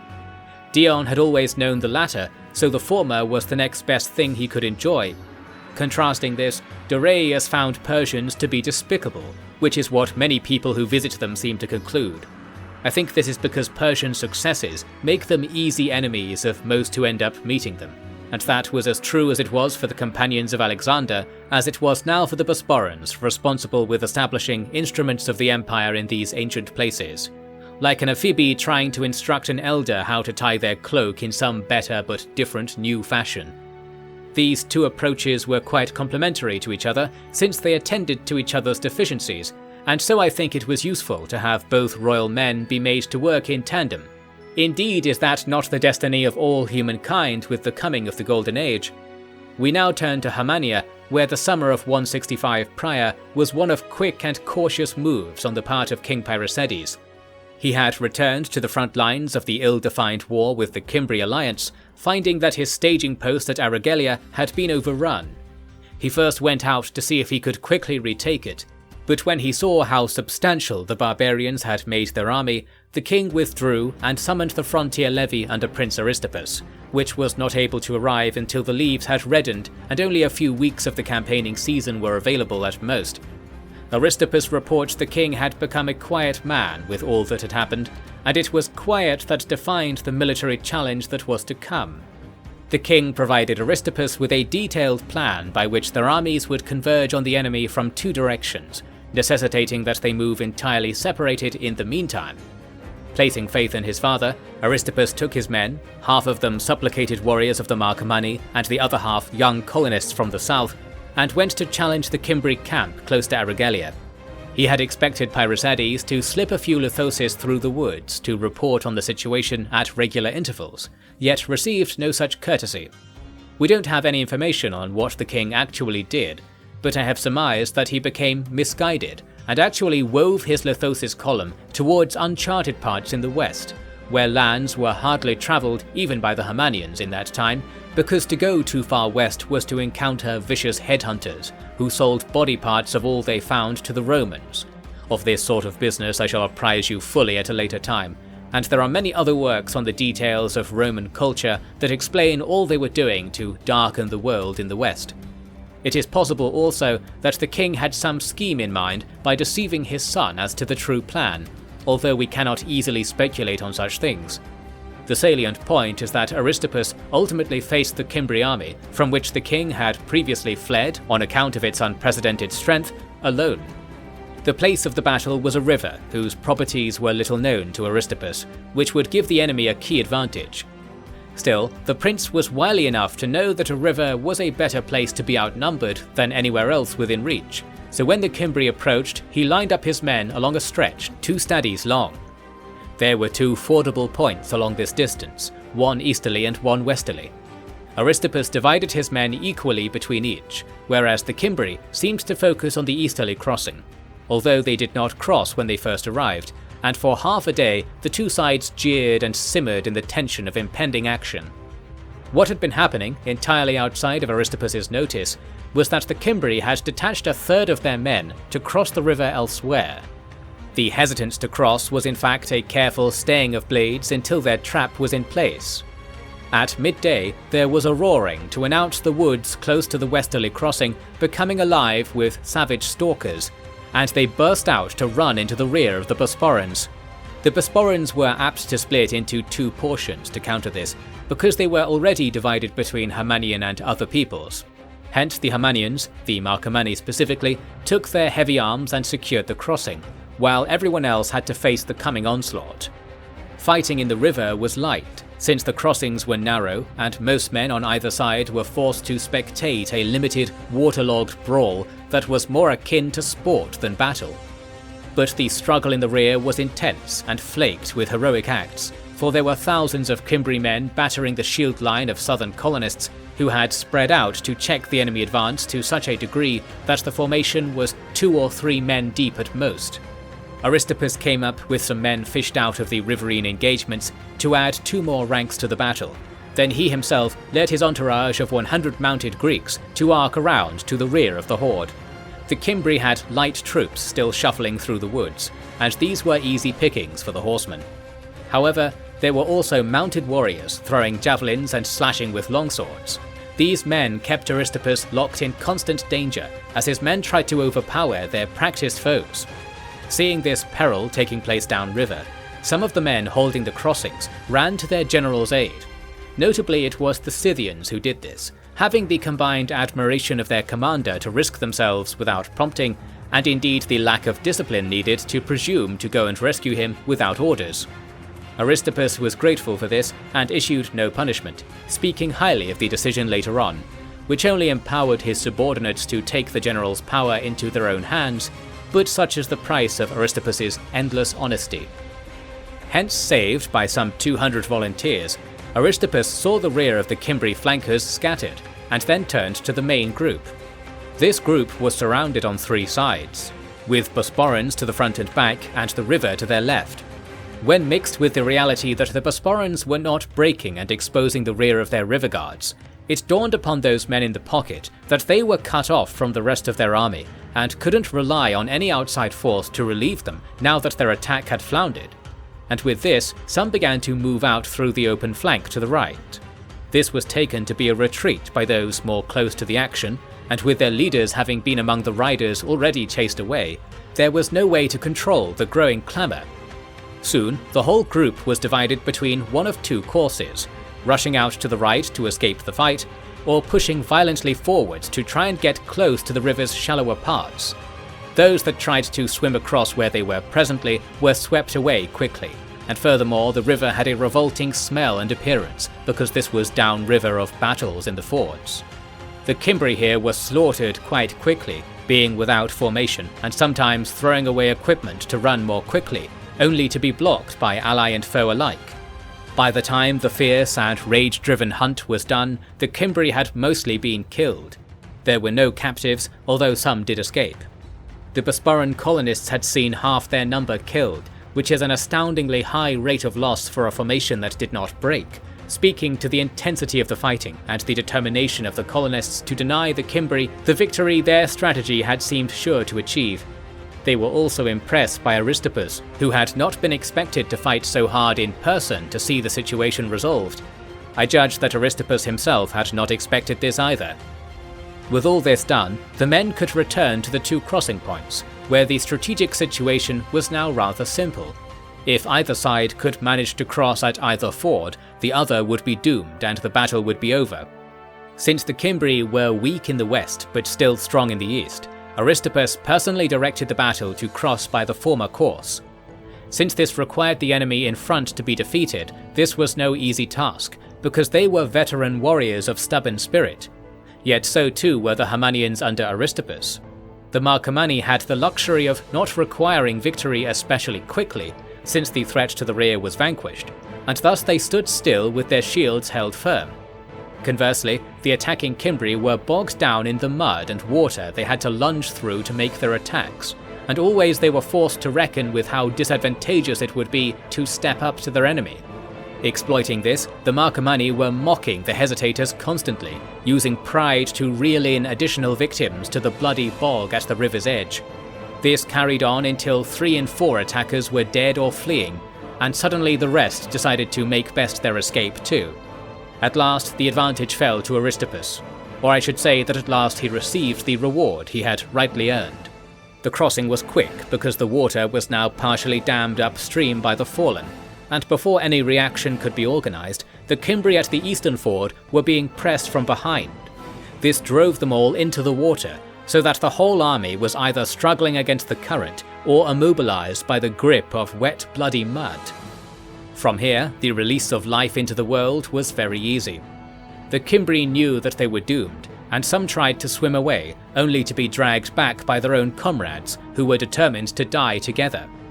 They fought for a long time on account of the inevitability of their deaths, performing for the gods as best they could, even though their gods were clearly being overpowered by mortal methods. They only lost their minds to madness after most had been slaughtered in a hopeless melee, at which point they attempted to stamp out of the river without care for the blows raining upon them, as if such blows were only illusory. Alas, they were as real a thing as Manos's creation itself. By day's end, 6,000 Cimbri were dragged from the river in various places, and perhaps the same number again had been wounded, scattered, or died in places Aristippus did not search. He lost only 400 dead, and the same number again wounded, which was remarkable given the multitude of disadvantages the Bosporans had faced. Of course, there had supposed to be no disadvantage at all. That was the king's most shameful error. There are those who say that this or that aspect of the battle's course was determined by the careful intervention of Parysades' spirit, for he and his shamans were using the connection of human life to the world to steal around different lands in search of information, and came upon the battle in this form in such a way that they were able to embolden allied men from beyond the Veil. If this is what happened, I am surprised that I never read of such things being used at other times, and I think this implies all that it needs to. After this battle, father and son were able to reunite and commence a comprehensive sweep of the region. Arigelia was conquered once again, and from autumn to spring there was constant fighting in many places that served to remove all outriders of the Cimbri, and demonstrate to those civilians who remained neutral that the Bosporan techniques of war were indomitable. In tandem with these military measures of peace were employed. Parysades desired to put an end to the strife of the European forests, because he knew well that the wars of today were merely aftershocks of heinous wars from times past. Thus, if any force could keep war on the wayside, the cycle of violence could be ended, and men might learn worldly magic instead of shield painting. This was not a manifesto which the Himanians were naturally suited to. yet it was the one that any good arrangement of mankind required, and hence a good king was wont to make it so. For this, Paerisades arranged the so-called Symposium of the Free Peoples in Kysurgis, which lasted for a whole month in the spring of 163 prior. To this meeting he attracted men from every tribe, he says, although how he could have known he achieved this I cannot say, because even today it is not known how many tribes there are in total. But a grand company it was nonetheless. Here he brought stones from Apulia to demonstrate the ancient pedigree of the new Bosporan religion, if a religion it even was, and he showed that many runestones that had been discovered in Hermania were in fact translations and fragments of such truths. After this, he brought Hermanian priests who were wise in the ways of old and new discoveries to instruct everyone present about how the gods, as the attendees likely knew them, had come to be, and their role in beginning the wars long ago that had cut the Hermanians off from the pure Luthosis, the latter of which were now uplifting the world with their spirited return. And then huge sums of money were brought out. One way or the other, there was greatly increased harmony in the forests of Europe after these conferences. 3 important tribes submitted to the king, the Rugi, Gutones and Treverii, who controlled all the inhabited land that bordered the belligerent Cimbri, thus refurbishing the military situation in a single giant bound. Many smaller groups made it known that they also wished to take part in the restoration of the world and take accompanying payments in turn, although I am quite sure many had not fully understood what this would mean in those early days. Not that any place the Scions of Gold taught grasped the full weight of truth quickly, even though it was so simple that one might explain it over a single meal.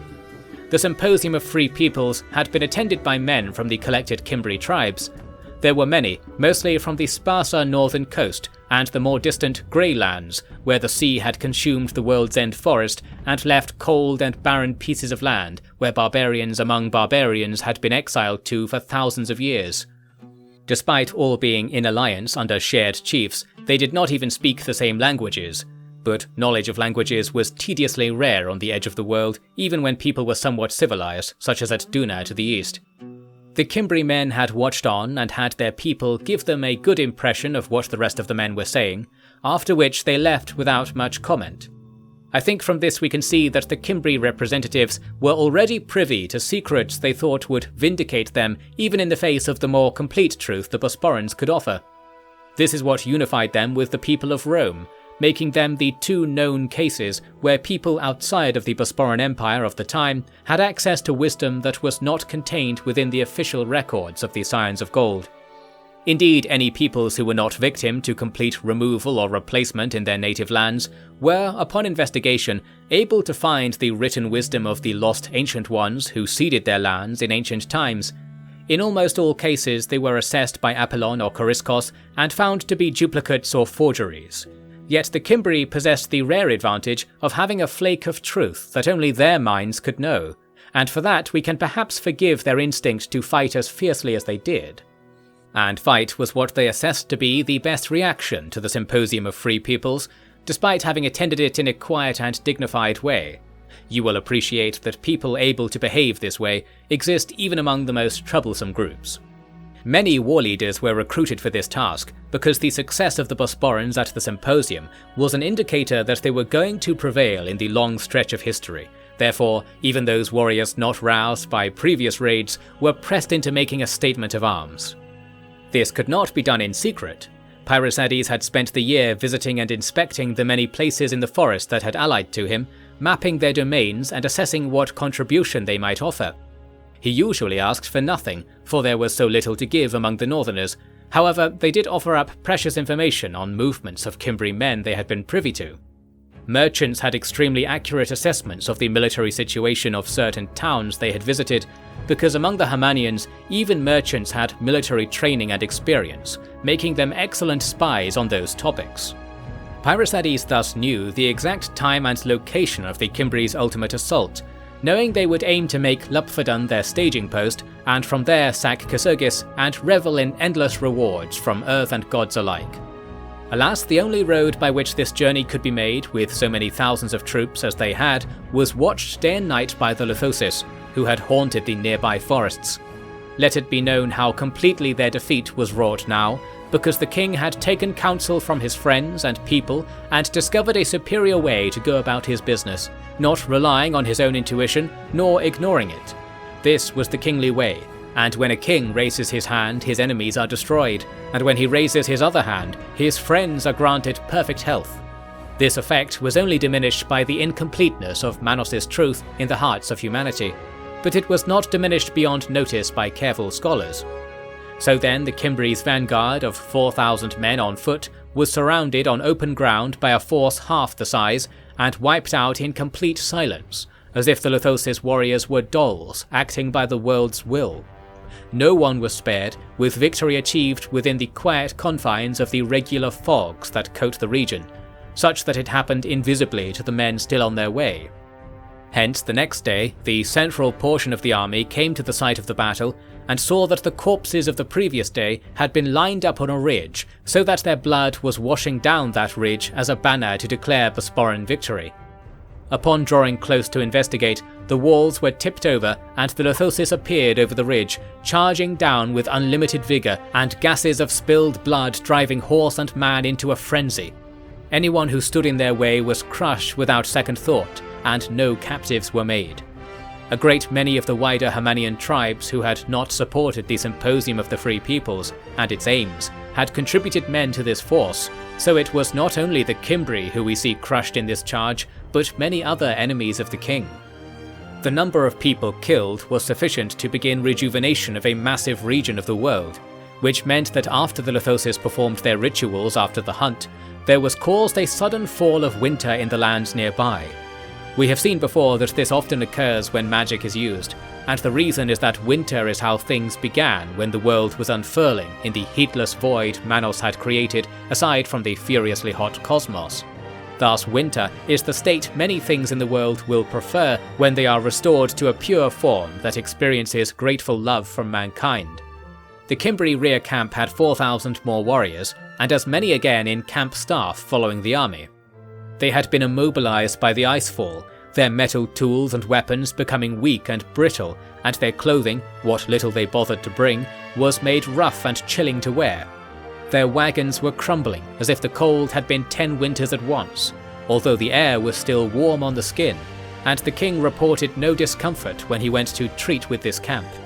Treat he did, because while killing them all was within his power, he saw no need for it, and preferred that some should live to bear witness to his victory and ferry its meaning to far-off peoples who might never elsewise hear of what true stewardship of the world was like.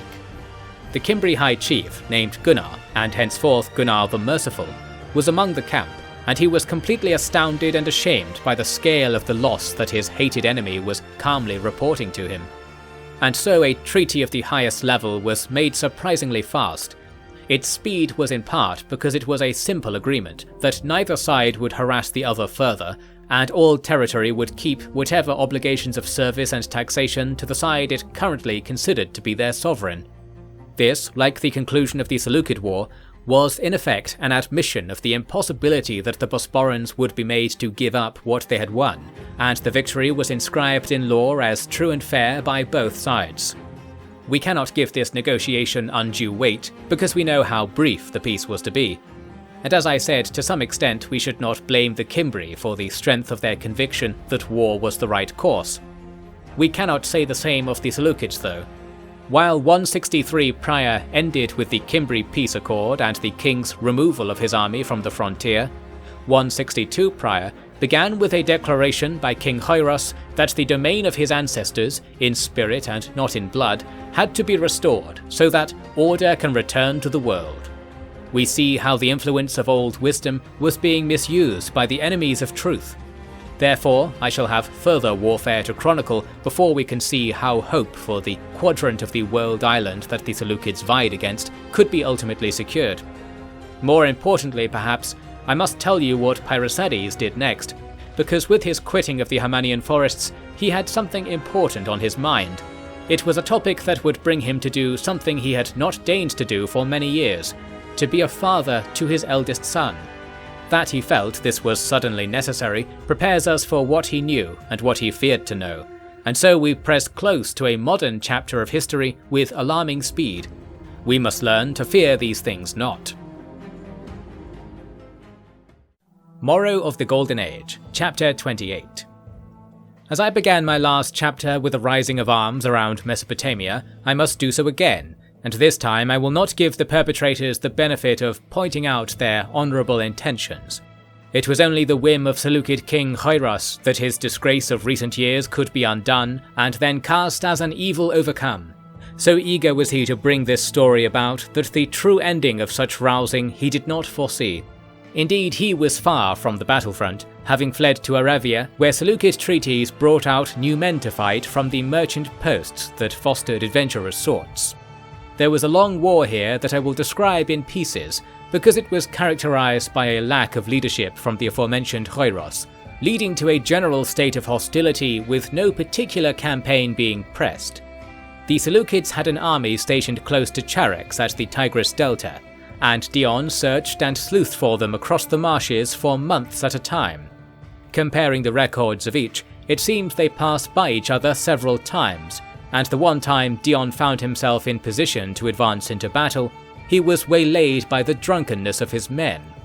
This was an example he had been setting with celebration and aplomb ever since his arrival in the east, so there is hardly any blame to allot to the rank and file.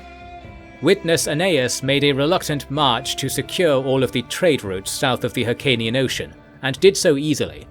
This gave him direct communication with Prince Darius, allowing them to coordinate a simultaneous attack on Persia and Arabia, such that at least one of them should succeed. With the Seleucids being in a state of disarray and blindness to their peril, that both should succeed was well within reason also. All in all, the simple movement of troops here and there constituted the first year of the new war, that being 162 prior, a telling departure from the years of energetic conquest at the previous climax. Far away at Apollon, Pyrrhosides was wintering the Leuthosys and resolving the endless disputes with local temples about indignities the Scions of Gold venturing from the city were said to have committed. There was little distinction between true and false claims of this kind, so the king's work was to establish a method to bring reason and legal standards into the discussion, so that all people could be satisfied that they were in order, and all grievances were accounted for and righteous, even if they were unresolved. Amid this he received embassy from Rome. The Romans brought sad news that his eldest daughter Labda had perished in Gallia. She was supposedly attached to the camp of Sextus Caesar for some unspecified and likely insufferable reason, resulting in her exposure to illnesses she was no longer able to bear. The king was not angry, and nor did he have time to be. The Roman embassy had actually delivered this news as a mere side plate to their real issue, which was that dictator Gaius Caesar had taken offence to the outcome of the Symposium of Free Peoples I described previously. The indictment was that many prisoners and hostiles of the Roman wars in Gallia had fled to reside among tribes who were now tied to the Bosporan Empire through military treaty. In Roman tradition, it was considered a military act to take any benefit from the harbouring of Rome's enemies, and so it was that the embassy calmly laid out an ultimatum. Their messenger lifted a rosette of leaves preserved in resin and said, "Should it be that the empires who lay on either side of Rome's rosette are now at war?" This was an astonishingly brazen thing to say, and the court at Apollon was inclined to accept the invitation for war only because the invitation itself was enraging. The king did not fall for these things, and instead diverted the topic of discussion back to the arrangements for Labda's funerary respects, implying that the answers given would in some way preface his more important answer to the Roman taunt. Once he found that all was quite proper in that regard, he returned to the pressing matter by agreeing to find all the men the Romans wished and gift them as unpaid-for slaves to the house of Caesar. This was a gross violation of the spirit he had engendered in Hermania, of this there is no doubt, but I think the dishonour lies with Rome, whose insistence upon others respecting their questionable military customs is the root cause of this and other terrors ongoing in Europe in that generation. Pyrrhosides then went forward and took the Roman rosette for himself, saying, "I shall take this to its proper place so that we cannot have war." The Romans protested at this, at which Pyrrhosides said that he would only agree to what he had previously said if the delegation leave immediately, because he intended to quit the city himself without delay.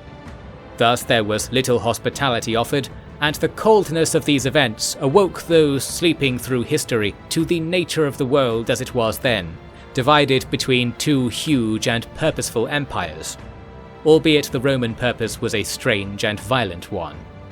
As explained in other works, their eradication of Gallia was complete by 162 prior, which explains why they were bashing on the doors of Germania for more life to extinguish. Many people had always thought the Romans were like this because they were inherently violent. However, we know that upon considered analysis, there is hardly such a thing as a trait inherent to a person. To put it another way, all people can change to be all things, and it will seem as if they have always been that way to any fresh eyes that fall upon them afterwards. We know that the Romans were hardly as bad as they had become before the rising of the Caesar family to power, but there is another cause too. The fact that the revelations of Pyrrhosides and all the truth of the Golden Age had driven the Romans to seek practical knowledge of the past in a similar way, and their success was vitally flawed, such that they saw the ways of good order to be something very different to what Manos and the Paragon deities demonstrate. They advocated for the depopulation of parts of the world they did not prefer, because they insisted that the evil of the gods was enhanced by the existence of so many people. This is what they held to have been the cause of the Golden Age ending. People became so many that their power could never return to the earth, and so it was taken by the cosmos instead. This gave the gods the power to grow closer, lessening the distance from soil to the sphere they are peeking at us through. All these things were merely claimed without proof, because the Romans were extremely reluctant to show anyone the purported runestones that recorded these discoveries. Similarly, it was only after decades of carrying out their foul deeds that explanations such as the above were offered through diplomatic channels. Even then, the Latinate way of making everything sound like a spurious rhetorical argument gave plenty of pause to those who might have believed an honest-sounding or agnostic deposition. There shall be more to say on this in time. Know now, though, that the king was aware of the Roman ambition, folly or faithful as it may be, and understood the change to the course of the world that the death of his daughter was to bring. Because he knew this so well, he carried that rosette as quickly as he could to leave the citadel at Apollon and join the Lithosis in their pastures. They would accompany him further as he rode for the coast. It was time for the king to be in the company of his son, who would bear the weight of all that was due to happen to the world upon his shoulders. Since this journey was long, on account of the need to procure many ships suitable for the Lithosis, and none dared challenge their right to go on this journey, we shall presently consider intermediate events in the second year of Hyrrus' war. In the spring of 161 prior, Doraius led an expedition of levied men to capture a large town on the Euphrates River called Hirta. The Seleucid garrison there made brief theatrics by withdrawing to their citadel and refusing to negotiate, only to surrender some weeks later when Dion also arrived with his veteran men. With this, the Seleucid domain was removed entirely from the fertile rivers. This region remained under threat though, because so many of the cities of Aravia, which are poorly documented, were paying tribute to Hyrrus, and elite families were lending him men in mercenary fashion, hoping to secure commercial dominance should the large cities to their north change hands once again. Hence Doraius and Dion moved to watch the main road from Aravia to Charax, at the junction of marshes and desert. They were joined by Dion's two sons, Zeuxis and Zeno, who Dion had taken under his wing to teach worldly ways in precisely the same manner as Dion had enjoyed under Spartacus. Doraius had seen no such luxury, and likewise did not offer it to his own offspring, who had remained in Philippopolis when they were not touring Scions of Gold sites as part of their education.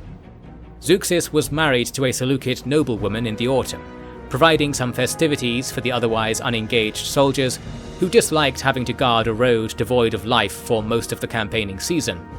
Their luck would turn then, because at the end of it all, the Seleucids proved to have been moving an army up this very road, month by month, swelling its size and wealth of stores for a grand campaign.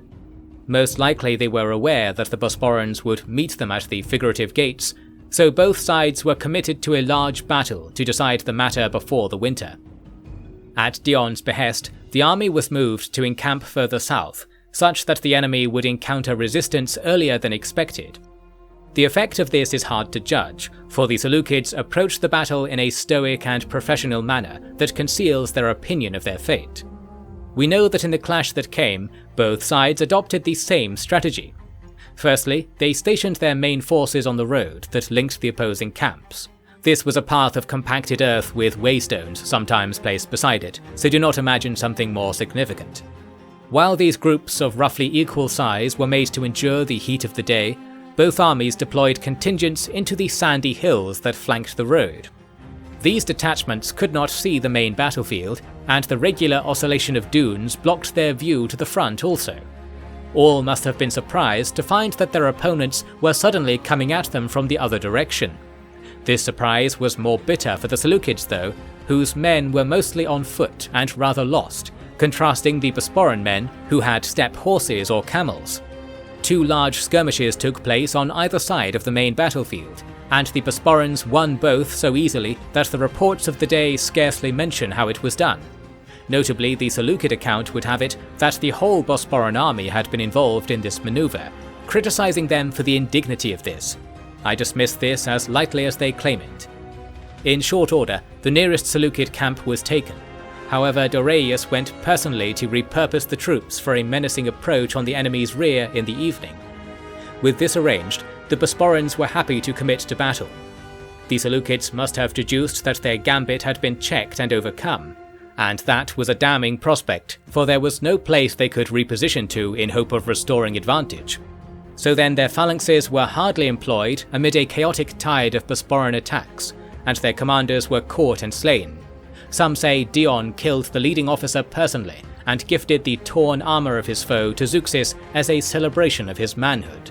But Doraius says that it was the general body of footmen who achieved this. Crushed, without any room for doubt, the Arabian Seleucid revival was already over, having not yet begun. The main armies could return to their bases in Mesopotamia, admittedly too late to support the harvest, and only on the understanding that they would soon be called on again. The people were happy to agree to this, seeing how easily victory had come when they placed their faith in the wise-seeming foreigners, and even some Seleucid loyalists were made to face how deficient in prospects their old masters were. During the winter, witness Aeneas had extended his patrolling of the roads in northern Persia, finding that the Seleucids did not reply to an advance he made to the city straddling the desert highlands and inhabited veins of the eastward road to Bactria, which was called Aspandana. After discovering this weakness, he was able to convince Alcestis to come from Arbela and join a storm of the city walls. This was broadly successful, and the city fell without an army arriving to contend for it. Since Aeneas had developed a reputation as a diviner on account of his unique affliction, many high-ranking families were almost pulling at the leash to have him become their governor, and usually addressed him as Strategos Basileus. This was not too much of a deviation from what his actual title of witness entailed. For his own part, he spoke only when spoken to, and had become a very unsuitable ruler who was as afraid of his own court as he was now of battle. Yet almost no one seemed to think this of him. Only the Scions of Gold who visited from the west give honest report, while their comrades from the east claim that he was enduring a metamorphosis into a wellspring of cosmic power, hence his inability to control his own character. There are those who believe both sides, and personally I have not yet been convinced of the more extreme of these two explanations. Following all this, the war Hoiros had callously started had cost him 2 important cities and a large field army by the end of the second year, while the Bosporans had only cemented themselves even further in the eyes of the conquered peoples. And for all that, it was in the 3rd year of the war that the real Bosporan offensive began. This was the result of much preparation in the captured cities, from Aspandana to Antiochia, with supplies and troops fit for a conquest of Persia being raised from all the people who could be spared from the ongoing work of rebuilding civilization and housing those volunteering to join the empire. Then, to garnish the 10,000 men prepared in this war, 2,000 Luthosis escorted King Pyrrhosides down the Tigris. The king had traversed the world, his world, and come to the realm entrusted to his eldest son. He was there to make soothing war, but in tandem to make the abolishment of war his family's creed. Both could put him at ease. His long meditations on the state of his empire had made his journey from Europe to Persia like the transition from youth to elder. He had seen the places he had once been, the people he had believed in, and reflected in them was the dream he had espoused to all, the dream of ancient secrets made true and perfect purpose delivered. Sadly, all of these things he had seen did not allow him to think any differently of the loss he had sustained in its making. The soldiers, friends and family members who had been taken from him, including most of his children and loved ones, were now of the earth he walked upon, and he felt that this, as natural a thing as it may be, was a sting against his grandiose vision. He had always thought more of the Lithosis truths than was strictly warranted, and in recent years had let his personal losses bring him away from one delusion and into another, that his efforts had been for naught. So ludicrously untrue is this that many historians dismiss reports of the king's disposition as propaganda or error, and yet I personally think he was honest in his depression. This also helps explain his attitude upon his reunion with the frontier princes, which is too well documented to pass off as malicious fancy. In Seleucia, he was greeted in the Eastern style, with lavish demonstrations of submission and gifts beyond use for any mortal man. Dismissing or returning them, and causing great offence and diminishing of his own status for doing so, he summoned Darius and Dion to hold court in the Temple of Ishtar, who was the oldest god known to the city. This reunion was businesslike in the beginning, with reports being delivered by the officers in question and reliable witnesses, so that the king could understand the attitude of the eastern provinces. After this, he said, "A great many years ago I told my father that I would leave his court without interest in obtaining permission, and then return only when I would bring a glorious and relieving surprise to the hearts of my people. What I did, instead, was to learn how close our world had come to its end, and how vast the task of righting it would be. The gods, entertained by me at first, gave me victory, conquest, riches, and whatever else I decided I would need, and then they gave me the very spells that were always to be their undoing. We know the motives of the gods to be, in aggregate, sinister, so why did they play me to the front of history? It was because they wished to make an example of the kind of man they sought to defeat in their opposition of the Golden Age. Yes, I say it. Stay yourselves and listen. To be a true man of gold, to wear the crown that weighs as much as all the people beneath it, is to be stripped of humanity. To aspire to gold in a world that as of yet has it not, is to experience only a flash of the happiness Manos intended, and all the wash of the misery our collective failure secretes. We were too quick to kill and bleed because we could not achieve enough.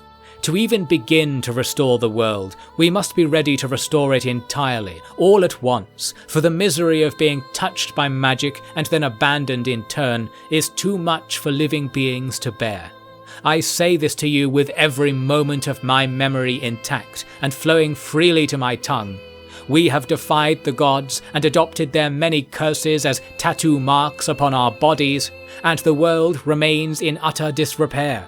That is why I came to warn you, princes, that you should not look to your own lives for salvation, nor to your children or theirs.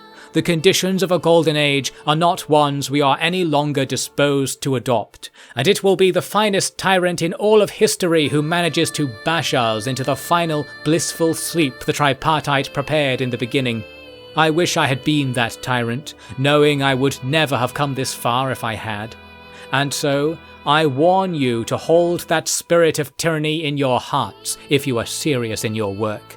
If you are not, let the gods speak for all it is worth, and bring your people happiness in the short time they live, be it for a sorrowful end to our world, or simple slavery to its endless rhythms."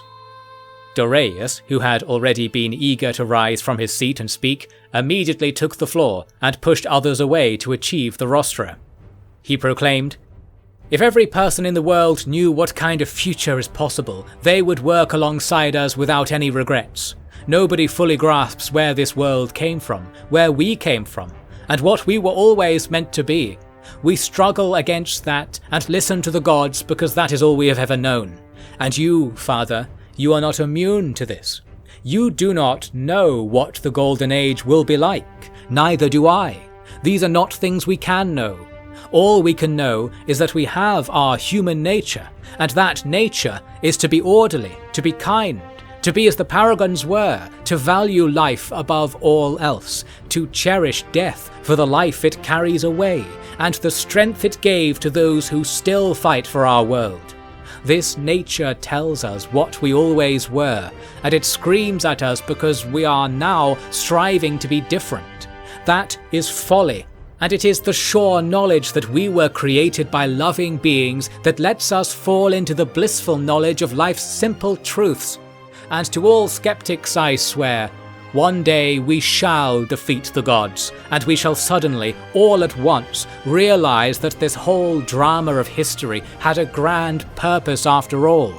I know nothing except that what I say here is true. No, I know one more thing. I know what I must do. Therefore, for all your misgivings, Father, I shall be a true king. Whatever it is we do not know of how to save this world, I will find it, if that be possible. And if it be not possible, we shall employ 1 million souls without rest to discover it. Suffering is not of our world, and it shall be vanquished when the cosmos and the earth are split at last, and gold reigns supreme. I will give up everything for it, and I shall command anyone my junior to do the same. This energized rebuttal moved the court and cowed the king to silence. No other speaker wished to come forward and carry on this topic, so all were made to listen to Dion laughing at the scene with his famous barking convulsions.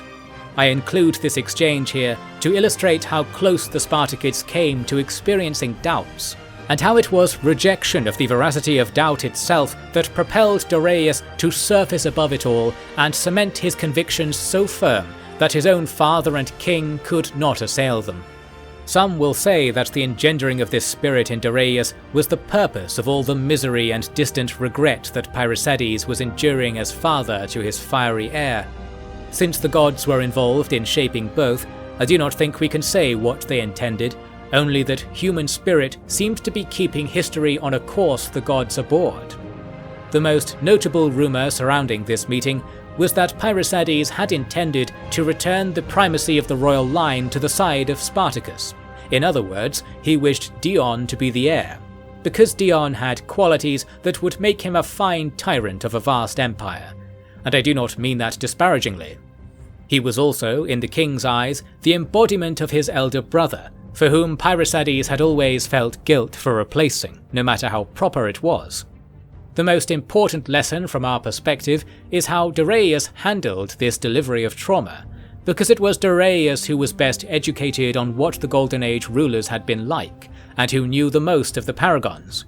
And so if we are to take anything away from all this, it should be firstly that we are lucky Darius got his way, and secondly that we should seek to model our lives more closely on his. Moving on from the courtly dramatics, the course of history remained the same. The Seleucids were doomed, and the Bosporans were set to rise yet further. Even if the king was unsure in his own mission, he was willing to bring his Leuthoses to the front lines to harass the Seleucids during the year 160, while the princes prepared armies to strike deep into Persia, and also dealt with ongoing brigandry along the Euphrates, which Dion used as a chance to take fresh slaves and send them back to Palestine. In my next chapter, I will have the duty of describing to you how this war was brought to its conclusion, and be made to face greater conclusions that presently came about for the Bosporan Empire. Let us remember the words of Darius well as we proceed. Morrow of the Golden Age, Chapter 29. The year 159 saw dampened spirits meet the desert heat of old Persia, where ancient cities and fortresses had preserved warlords since the fall of the Golden Age, and the omnipresent mountains spoke of the wars that had occurred at the end of those times. Now, war arrived again, for the first time fought by people who knew whence the mountains had come. There is a city in the deserts of eastern Persia called Yazd, which thought itself protected by mountains on one side and the border guards on the other. Those guards, though, had been diminished through a decade of skirmishing with the Bactrians, which the Bosporans funded and encouraged eagerly, and the mountains, for their part, were insufficient to prevent witness Aeneas passing through at the break of spring. It is said he knew the best routes instinctively, and I suspect he was recalling paragonic memories of the late Ampelios to achieve this, not that he dared boast of any such ability. Having achieved surprise, Aeneas came up to the walls as if there was no conquering army at his back, and requested that his men be allowed to encamp beside the city and draw provisions from it. Representatives of the local governorship came and contested this puzzling request, showing confidence and inviting battle and siege to settle the matter. Aeneas said, "You have not seen enough? Then another slaughter you will have. This will only plant seeds of malice for centuries to come, you know. Ah, but you know best." The envoys believed this message was addressed to them, and recorded it with a sense of injustice, but I think Aeneas may have been speaking to the whole world. Next, he ordered his army to attack the city walls with no prior readying of means, relying on 2 short ladders and small ramming blocks to gain entry. Since the city's levy was not yet armed, this was possible, and by luck, there was a part of the wall that was in such a state of disrepair that it collapsed not by weight of ram, but by the gentle lean of ladder alone. The city was overrun in a shocking fashion, and the governorship was made to submit even before they had finished walking back to their office after the first meeting. Such was the sudden fall of Yazd, and again King Hyros knew not how injured his cause was becoming by these things. At the same time, the main army had been risen in Mesopotamia, beginning the full-fledged campaign to subdue Persia, led by the king himself. Having stormed and taken the ancient city of Susa, the king then split the army into 2 parts. The first part he took into the mountains to seek the holy city of Istaka, said to host a dedicated Seleucid garrison. The second part, in which only a few Lithosis were to be found, went with Doreus and Dion along the coast from Charax until they reached the next major port, called Sirath. I think there is equal parts strategy and grievance to be found in this dual strike, for on the one hand it made a Seleucid response harder to concentrate, there was none in either case in fact, and on the other hand it allowed father and son to be apart and not have to face each other's stubborn visions for a better world. I suspect these things weighed heavily upon Pyrrhosides, and motivated him to capture Persia's holy sites all the more. Sirath was not hard to capture because the whole garrison had been moved to Aravia. Almost any person who lived there could testify that Hyros had come here after his release from Bosporan captivity, and made away with his ships and treasury. Only recently had the upheaval of this been remedied, and so Doreus saw fit to treat the people lightly, enacting no changes to the law and leaving only a few soldiers as a symbolic garrison over a city that perhaps felt they were being let alone with their independence.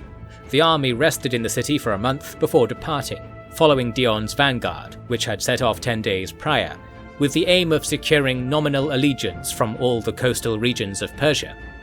For the most part, these places were well aware that they had been abandoned by their ruler, and took little convincing to risk the wrath of his hypothetical return to gain safety from the armies they saw with their own eyes.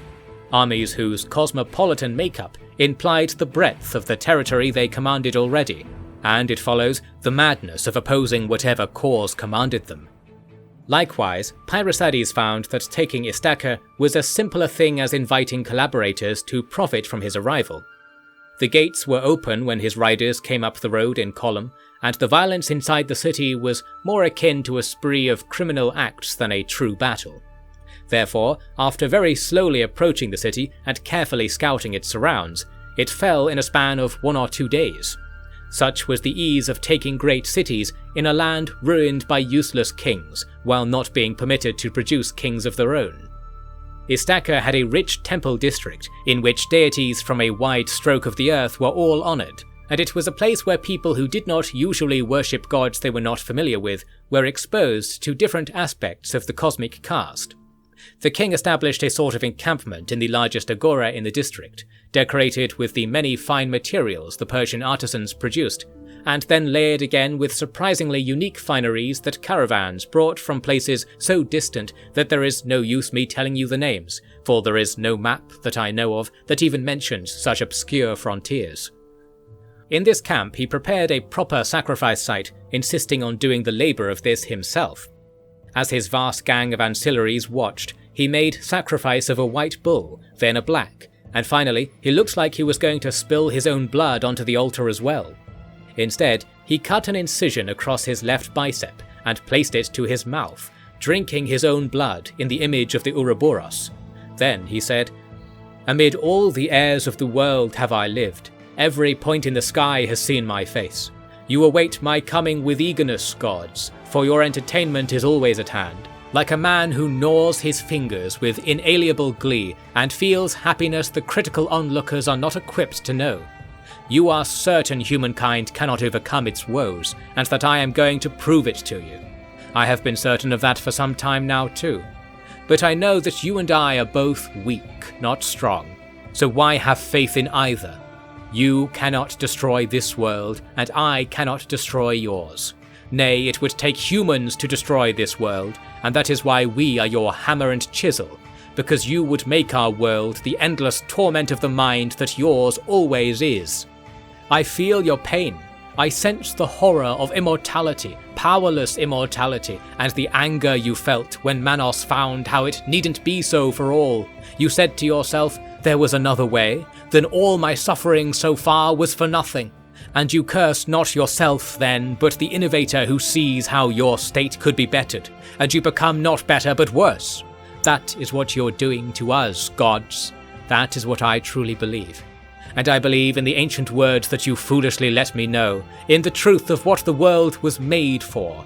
It is possible indeed, and it shall happen again once we are rid of the likes of you, and before that, once we are rid of the likes of me.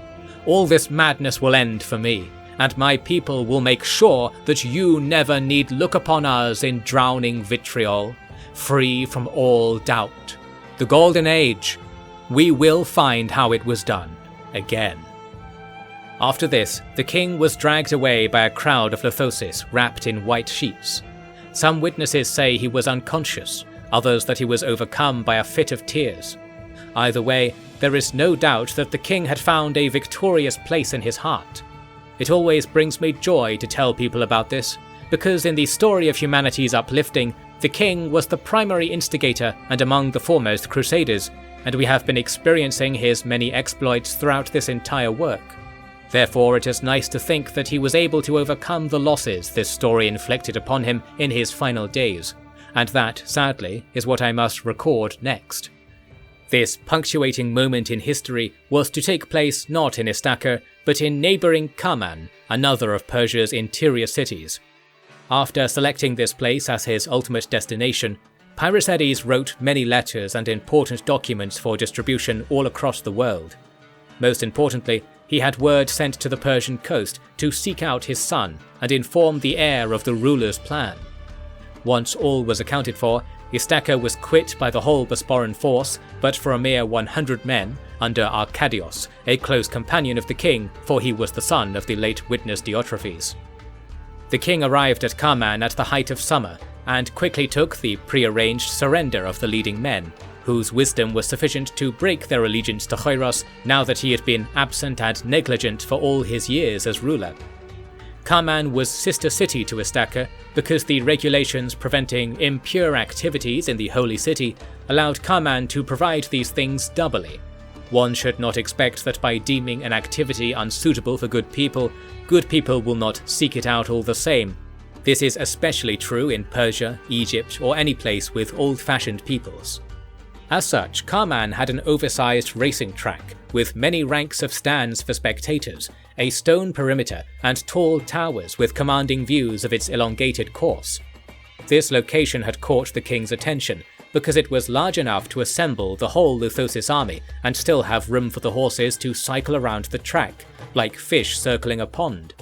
Likewise, the people of the region were squeezed in too, eager to see the strange forest folk, widely rumoured to be harbingers of the world's end. Their richly tattooed appearance, which was considered outrageous in Persia, did not scare off those who wished to stare at the herds of stout horses in the hippodrome, even less so those who wished to provoke horse races and place money on their favourites. This was precisely the sort of thing Istaka purists denounced. Here there was an impromptu festival for several days, while Pyrrhosides waited for Darius to arrive from Hermosia. The prince was in turn delayed by the need to double back along the coast and fetch his own son, Elpenor, who had been coming to join Doriaeus at a leisurely pace since completing his education the previous year. The young lad was struck by the urgency of the premature reunion with his father, but could not have known how much he would suddenly be burdened with as a result. Once the pair were in Kaman, along with many Persian notables fished out of their cautious holes by the sheer curiosity of the pageant, Parysades performed sacrifices before the whole army and a huge crowd. Many speakers trained to the same script were placed along the stands and made to recite a long sermon of ancient wisdom, translated immediately into Persian and Lithosis tongues, then further on to minor languages. Hundreds were present in this city of sin. Then Doriaeus was summoned to stand beside the king and receive the turquoise cloak of command, which had adventured with Parysades so far and wide. Even onlookers who didn't completely understand the sermons were transfixed by the significance of what they were seeing. The king pulled his golden cap down over his face and turned away from his son, and 3 attendants pushed said son to address the crowd. "I am not king to you because my sword is unbroken and my banner intact. I am king because I take the whole world to be my family, and I shall lay down my life before any of yours," Doriaeus decreed. He had prepared more, yet could not bear to say anything else, since he could hear Parysades weeping behind him.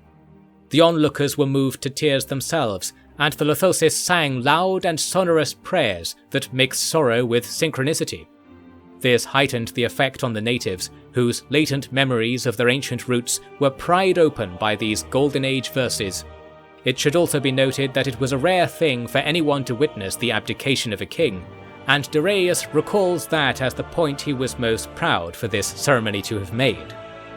There was then an expensively provisioned funerary ceremony, especially lavish when one considers that the man in question was still alive, but it was a symbolic gesture to impress upon one the notion that the man known as king and the man known as Parysades III Spartacid were different compartments in the grand order of the world. King is as much a verb as it is a noun, the way the Lithosis understood it, and so it was that a king's funeral was held before a throbbing crowd, and it was treated as a celebration of virtue rather than a dirge of an untethered soul. And it was not entirely cynical either, because both Doriaeus and Parysades came to the agreement that state business would be conducted as if the man, Parysades, now had died also. This way, instead of being pinned with any overhanging obligations, Parysades could take a journey to the far north with some trusted men of his Lithosis clique, and be among the earth wrought by our ancestors in the First Lands. Once this was agreed upon among the family, it was done with no fanfare or ceremony at all. Doriaeus saw his father off on the understanding that he was, for all intents and purposes, dead, and the 62-year-old rough-hewn-looking man he watched ride away was somebody entirely different. If one sees the world in a certain way, this idea is not very strange at all. I will also add here, since the students at my shoulder insist on asking, that there are indeed no other records of Parysades after this time. The Lithosis are given the courtesy of keeping what secrets they wish, and for all people have done to try and discover what legends must have arisen in the World's End forest, there is nothing of credence worth our attention. The first decision Doriaeus made as king was the one that is always said to be his worst, most unkingly, and downright treacherous if some more radical views are to be entertained. He ordered the whole army at Kaman to depart east and tackle the matter of subduing the Seleucid borders with Bactria, where war remained a daily burden. But the point of contention was that he sent his son, Elpenor, to be the general of this army, despite the boy being too young and utterly untrained for warfare. He was also sickly, and understood the past so much more than the present that he was like a wraith from ancient times. Such are the complaints usually raised. In defense of this move, I will note that Elpenor had extremely good command of the Lithosis language, speaking it more fluently than Greek, and furthermore the army in question had so many of its own veteran commanders to rely upon, that attaching a prince to the camp was perhaps just a formality to assure the men that the Empire was still sponsoring and supporting their endeavours. Remember, the Lithosis conquered because they wished it for themselves and the world, more so than because they were serving a family of liege lords. The ending of the affair at Kaman, then, was that all visitors went their ways, and it wasn't even clear if the Bosporans had conquered the city or not. This encouraged a lot of rebellious activity from the many warbands run by private merchants and landowners, and so this disregard for stately matters was an additional weakness we must now tie to the new king. These matters were left aside for the time being because Dorius was more interested in pursuing Dion, knowing he had taken his men even further down the Persian coast with a single goal: wipe the Seleucids away up to whatever would admit to being their border, such that the conquest of the sea was as rich and whole as the law would allow. This he had achieved with characteristic vigour, having taken the grand city of Pura, a fortress among cities that had long marked the edge of Hellenic civilization. We obviously know that civilization exists further on into Indiki, and I have no doubt that Dion was as drawn to visit it as his personal paragon Alexander was. Yet Dorius was quick at hand to bring such dreams down into the bloody dirt, for there was nothing about Persia now that was akin to Persia of Alexandrian times, in that the people had been ruled by Greeks for centuries now, and learned that this state of subjugation was not what the original conquerors had promised hundreds of years prior. Such people were cognizant of the brief interlude in which Khairos's grip was torn away, and the Bosporans were disparate and seemingly unsure of which offices should hold what powers in the early days of the new reign. There were endless rich men without power and desperate men without means of self-rule, whose union made rebellion a natural course of a disordered people.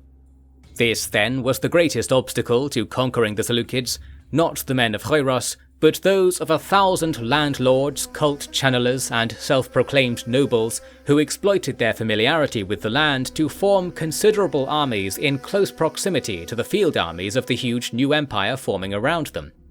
While none posed significant threat, this is always easy to say in retrospect, their action kept military business at the forefront, and in turn lessened the ability of the new governors to uplift correctly. There is a saying in Egypt that people would rather die by their own design than live happily by the ways others show them. I think this is a natural quality of people, because in the Golden Age, to divert from what you felt was right would have been a terrible error. Now that our feelings are compromised by cosmic winds and material illnesses, I should think the wisdom has been entirely reversed. Because of all this, Dion and Dorius both agreed to amiable treaties with the local Indiki kings when offered, so that they could retrace their steps and push down a greater impression of Bosporan virtue upon Persia. The awakening of 157 did not only affect Persians or defeated Seleucid pretenders. The shock of the unusual way in which Dorius had taken power at first made it difficult for the usual sniffing about of power brokers looking to organize profitable trouble among high political offices. After a few months had passed, there were some who could not bear to let go the chance to voice their concerns and ambitions together under banners of war. Many small events are known to have occurred, so I will tell you only the most important one: the usurping of Seleucia itself by a conspiracy of a man once trusted by Parysades, Apollodorus of Panticapaeum, the same fondly featured man who was called Apollodorus of Tanais in the camp diaries of Diotrephes, as few ever realize. He had conspired with Abalnu, who in turn had conspired with Khairos, and all together they declared a fresh war in 157, and that Mesopotamia should recognize no change in their rightful ruler. In this way, Abalnu broke his treaty with Dorius and marched troops from the mountains with speed that revealed how ready they had made themselves for this dishonor. Apollodorus declared for Khairos, and because he had been tasked with overseeing Seleucia, it was easy for him to bring local soldiers to his side and revert the city's status overnight. Apollodorus gives us clear example of his folly in the sequence of events that befell his enterprise hence. After controlling the city for a few months, he attempted to parley with the Pergamese to join his cause, on condition that they recognize him as king of Seleucia.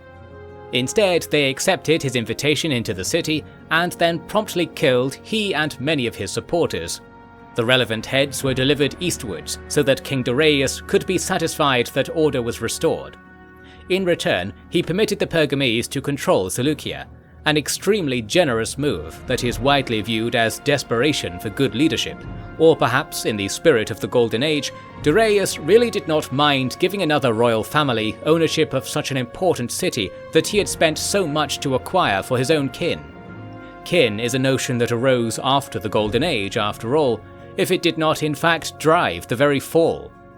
This Pergamese administration was promptly replaced by a rebellious faction in the pocket of King Abalnu, and the drama ended in the autumn of the next year, 156, when Alcestis came with a small force and found the city was like an insect flailing on its back.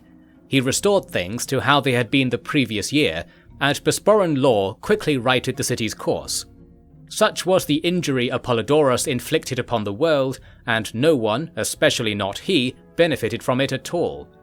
Returning to the summer of 157, this is when the Bosporan armies ventured into the cooler lands of Bactria, where the Seleucids still had armies at war. The Bactrians had suffered many defeats, and their prized city of Alexandria Prophthesia had been reclaimed by Seleucid loyalists, after being taken by the Bactrians 6 years prior. The Bosporan army slowly moved on this city from behind, moving very cautiously because none of the local people gave accurate reports about where the Seleucid armies were. They were, we now know, practicing banditry in northern Bactria, having gone without orders and pay for long enough to revert to a feral state of soldiery not suited to warfare. In the wake of their decay, the Bosporans crept forward, knowing not how easy their task would be. However, the caution was still warranted on account of the uneasy relationship between the Lithosis troops and Elpenor, who was not a leader of men by any honest account, apart from the fact that people who saw him said that he was a leader, and that is often all unsuitable men from royal lines have to rely upon.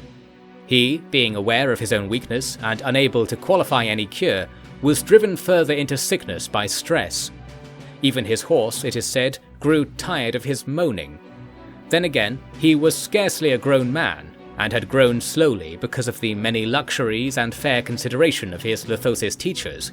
So let us not damn him now before I have had the chance to put his life to you more fully. Before Elpenor and company achieved anything noteworthy, an event transpired that many Seleucids must have given up hope for. Their king, Choiros, emerged from hiding, and the manner of his return to politics and military business could be said to be the most comical thing a student of history will ponder, so let me spare you its details no longer.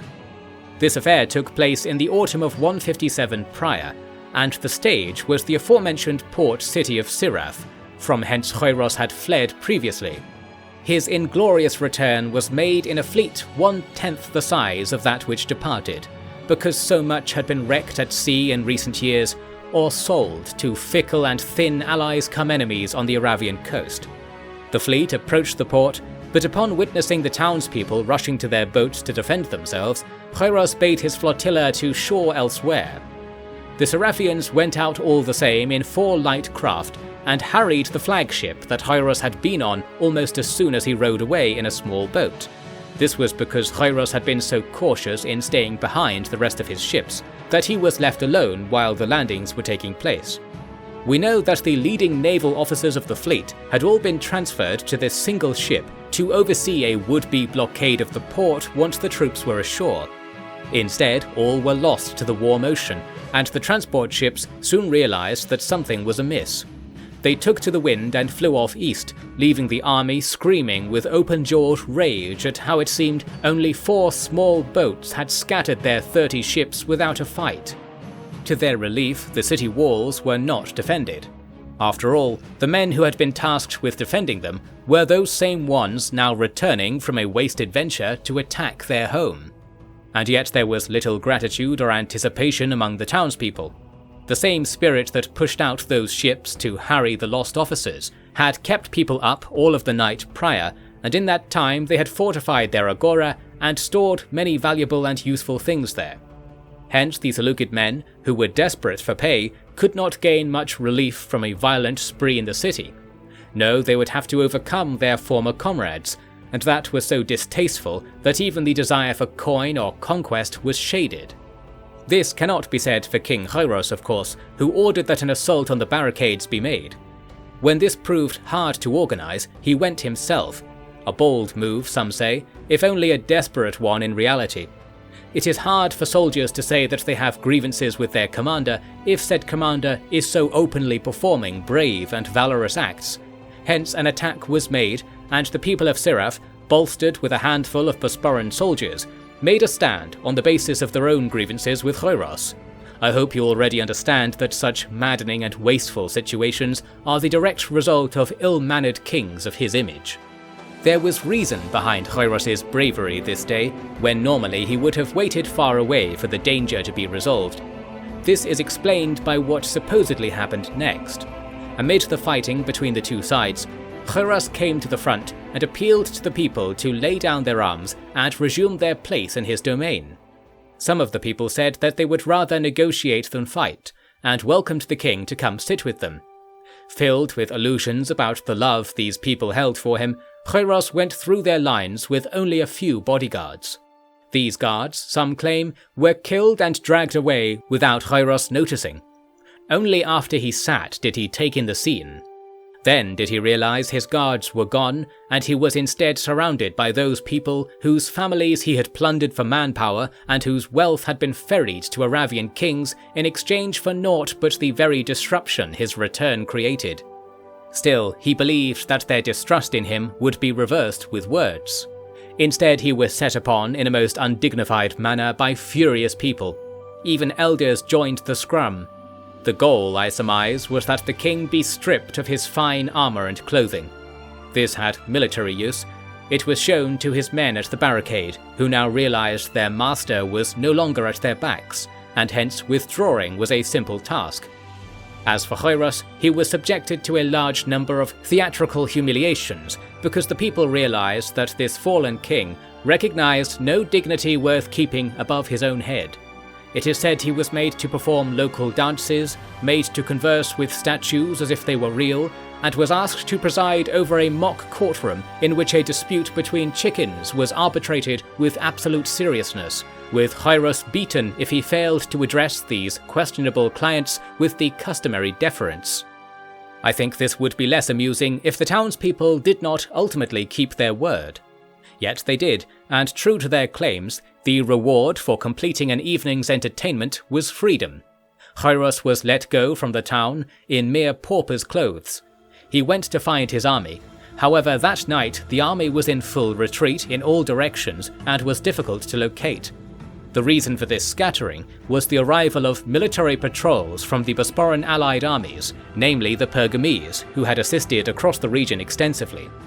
They intercepted many groups of soldiers and took them prisoner, or sometimes killed them. This, most agree, is the corner of history Hoyros disappeared off to, because never is mention of his being alive found after this. And I am sure that he was killed rather than enslaved or exiled, since a man like him would not go through such a trial quietly. I suspect he was killed by soldiers who knew not who they had come upon, and felt unsatisfied with his boasts and claims to fame upon interrogation.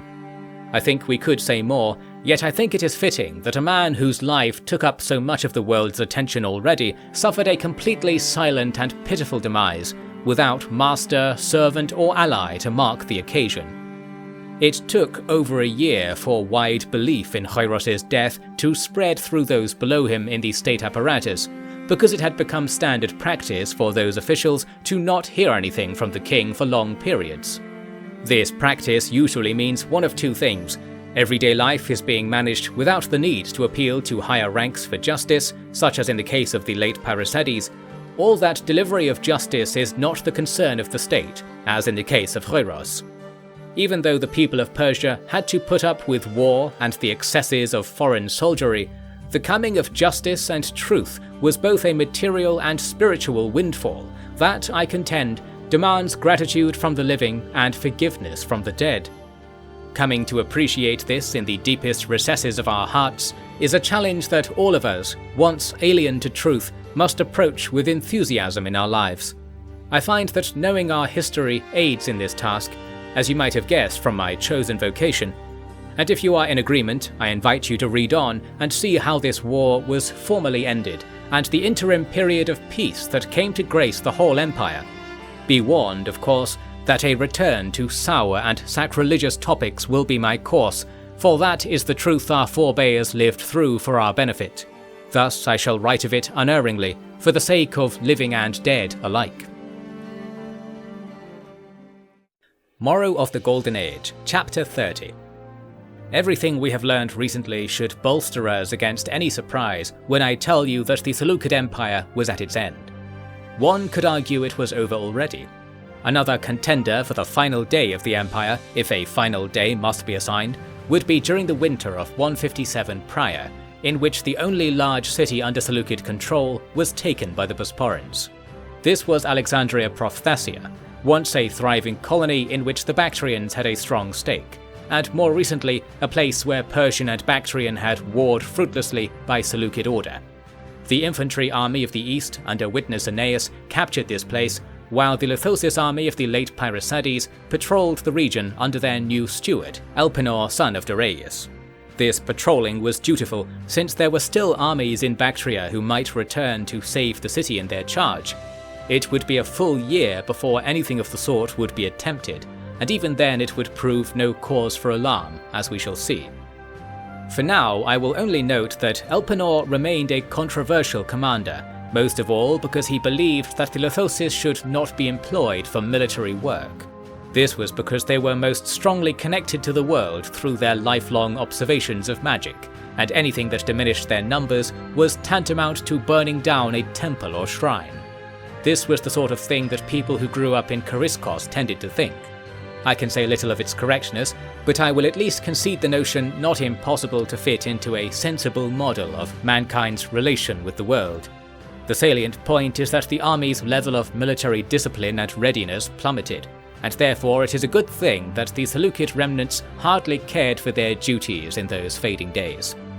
Moving on to 156, the consolidation of Persia into the Bosporan Empire was well underway.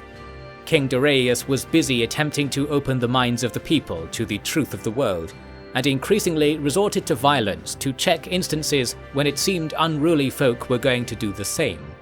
He was aided though by the so-called Hekatompilos Canon, the increasingly rich arm of the Scions of Gold operating to the north.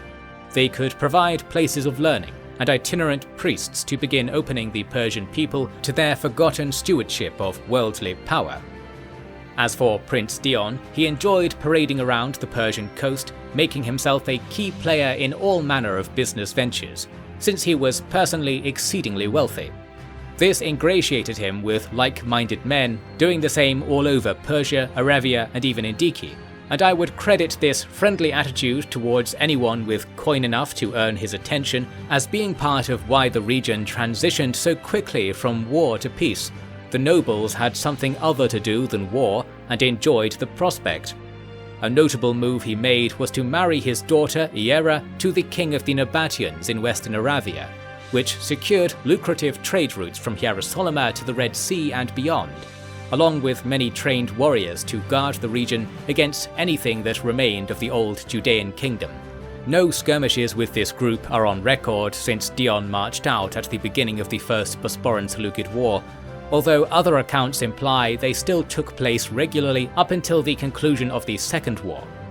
Truly, he had firmly established a personal domain across Palestine, with Tyre all but his own, and Hierosolyma practically built as his extensive estate.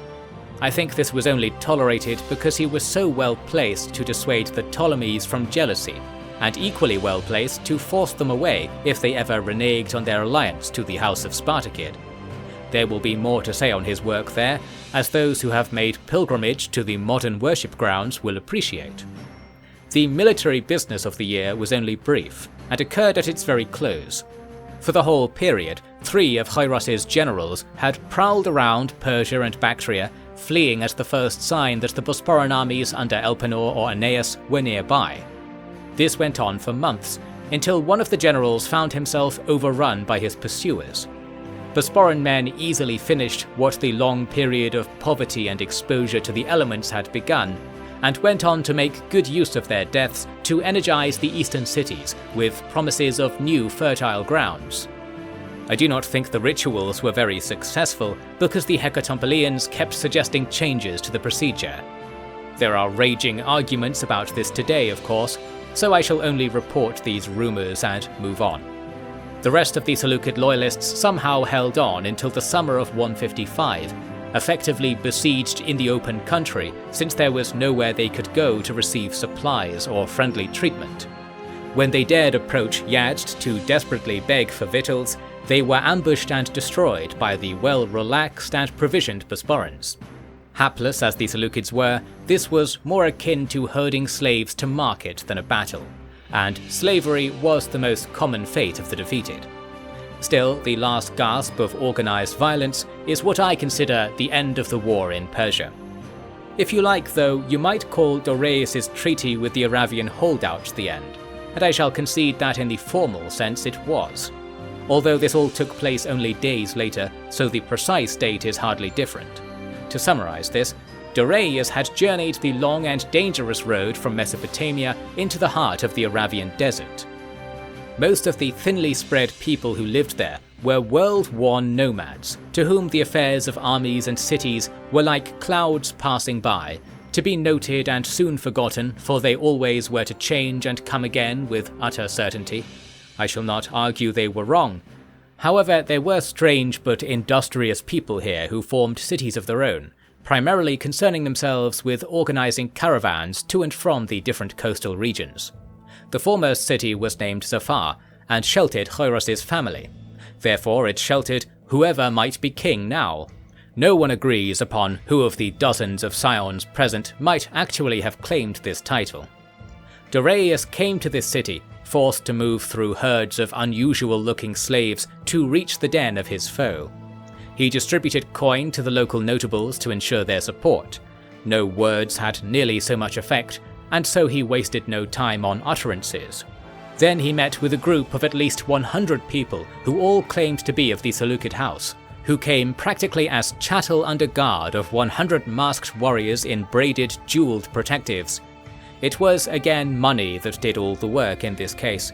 The Seleucids were purchased along with their officers, and Darius spent many days trying to organize the city so that it would not fall into chaos. This inevitably involved giving certain offices to the more successful of the Seleucid candidate branches, if that is what they truly were. Ultimately, some vestige of the empire remained, as a tightly held satrap of the Spartakids, defeated in all but name.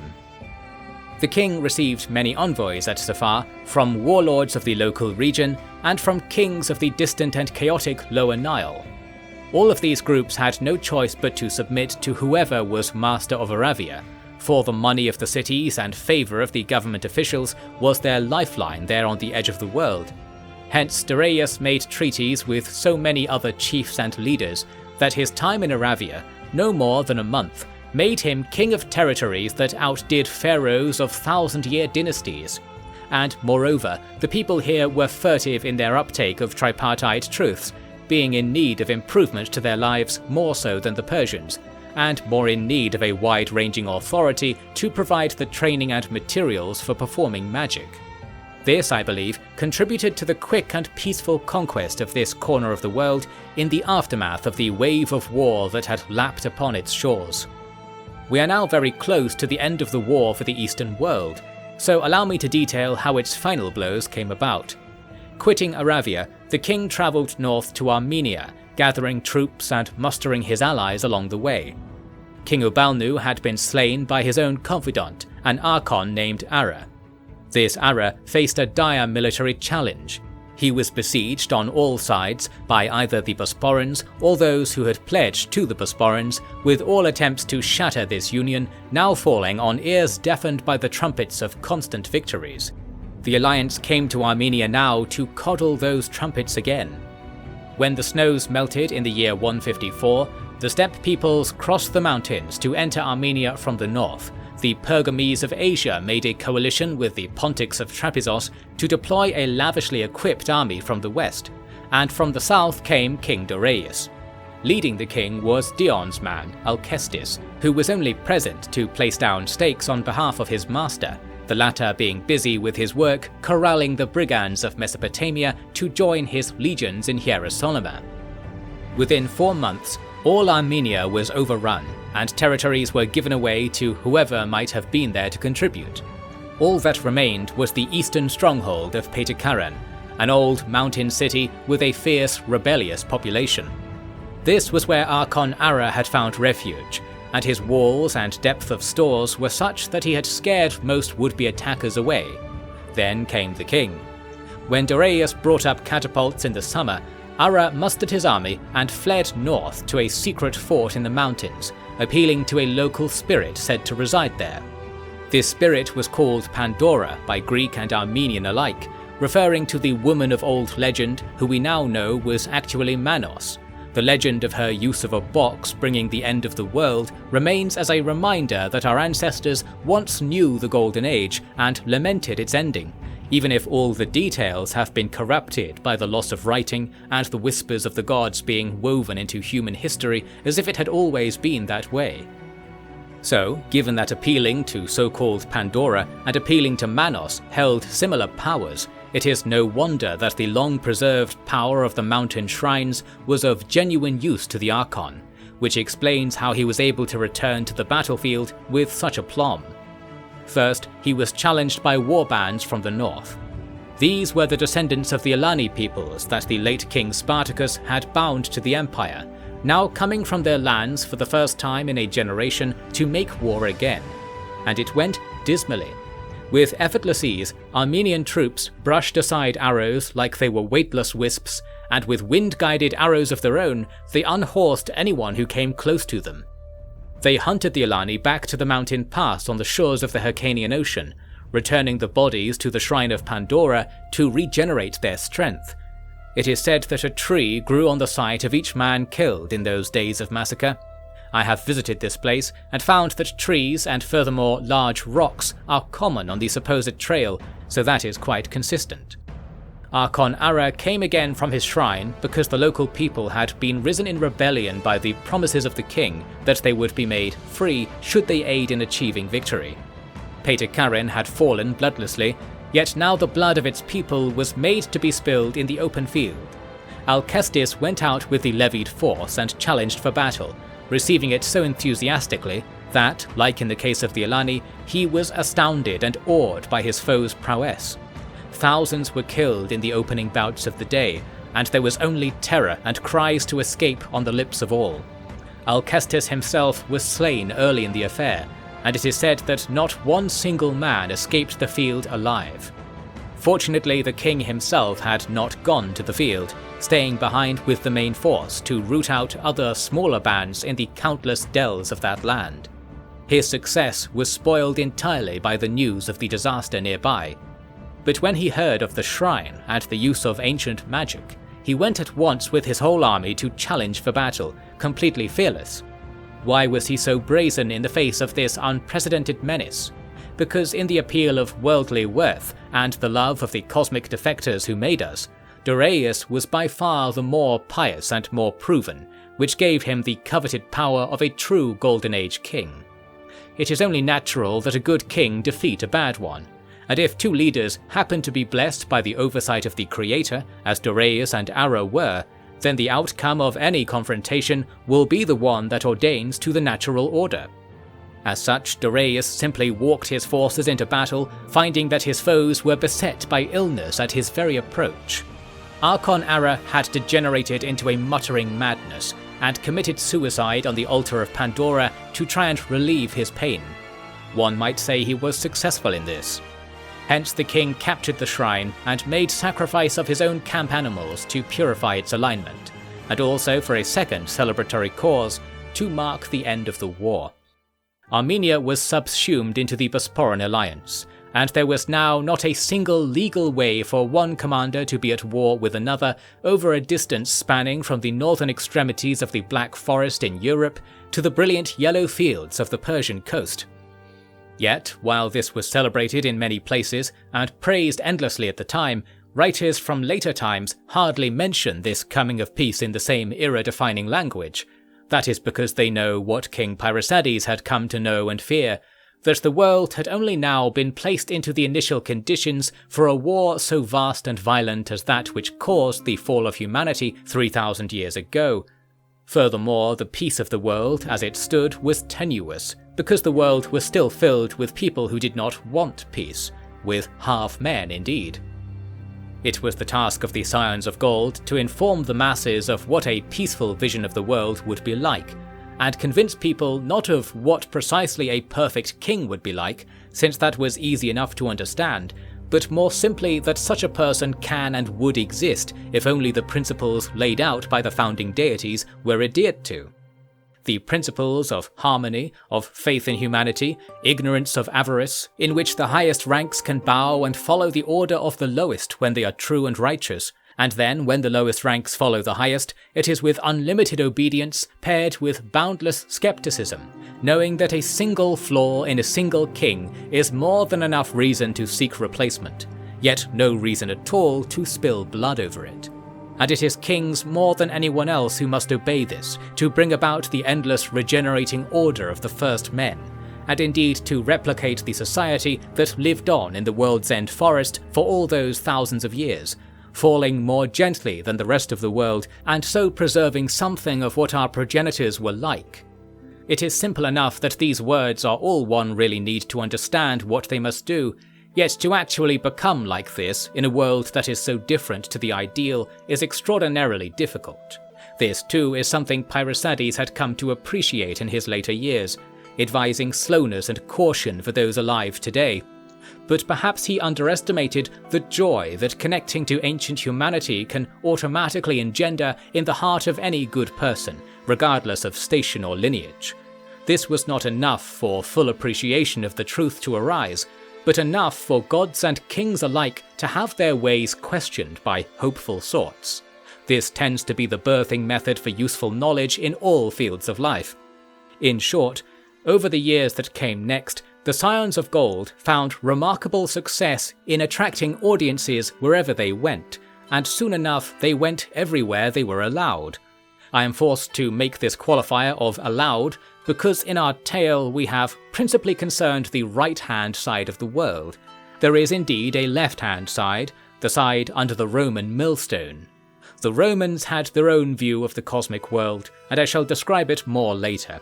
First, we should lay out important discoveries that were made by the Bosporans and Scions of Gold in the years of peace we have been washed into by the flow of this chronicle. After the war, the Lithosis army had returned to the First Lands.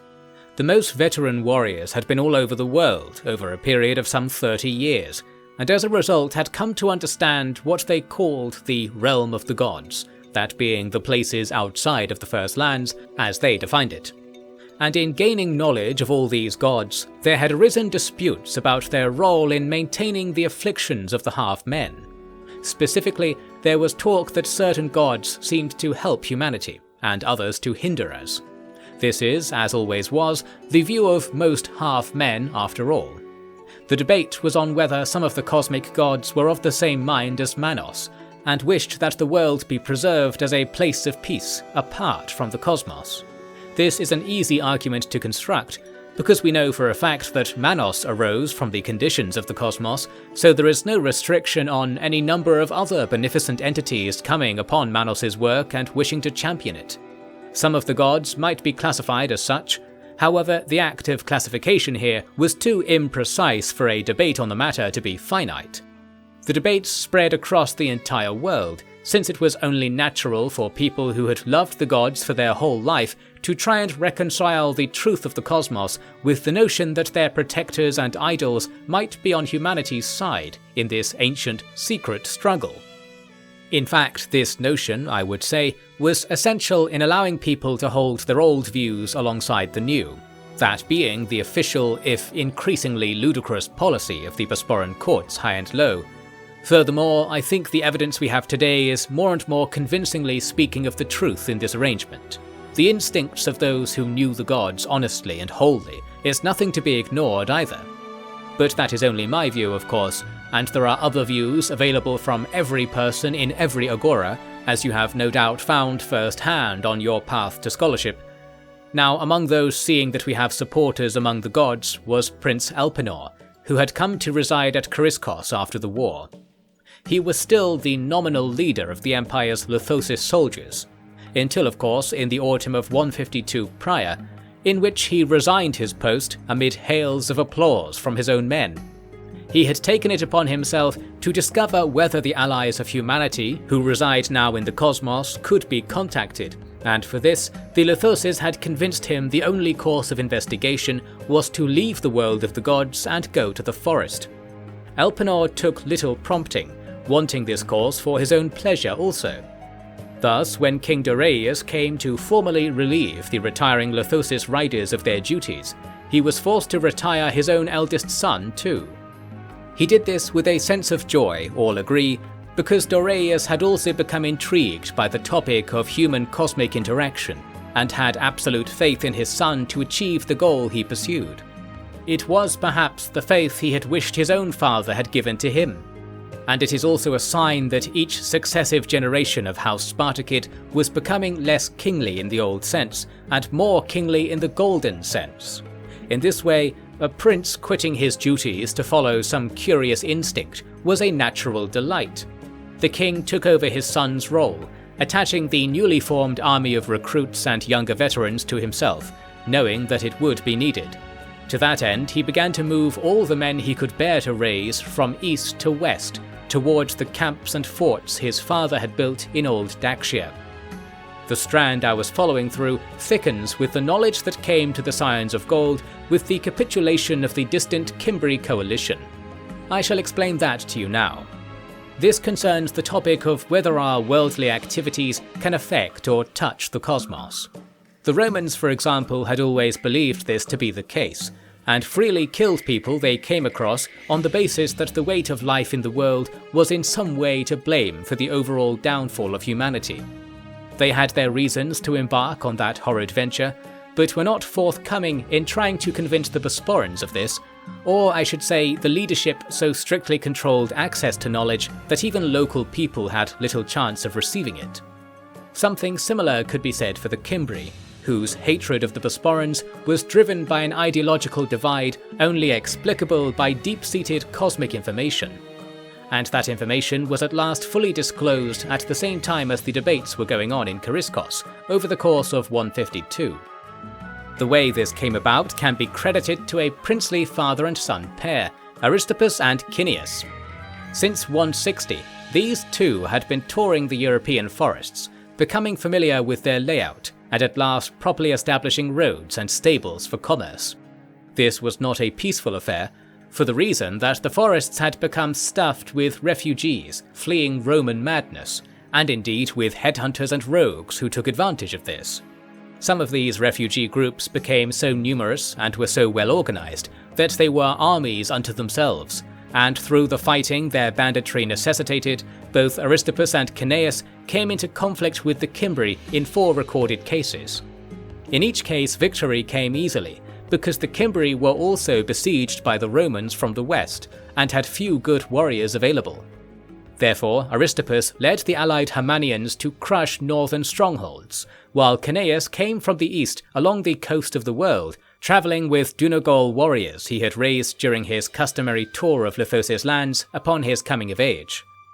I should note that Cineas was an extremely heroic-looking man, who affected women in a profound way with a mere glance.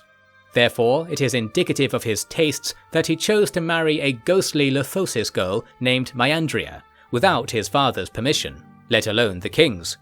Aristippus, for his part, was not against this, but he was also of a rather liberal spirit, and had come to enjoy the company of unusual people such as Maiandria and her gallivanting family group.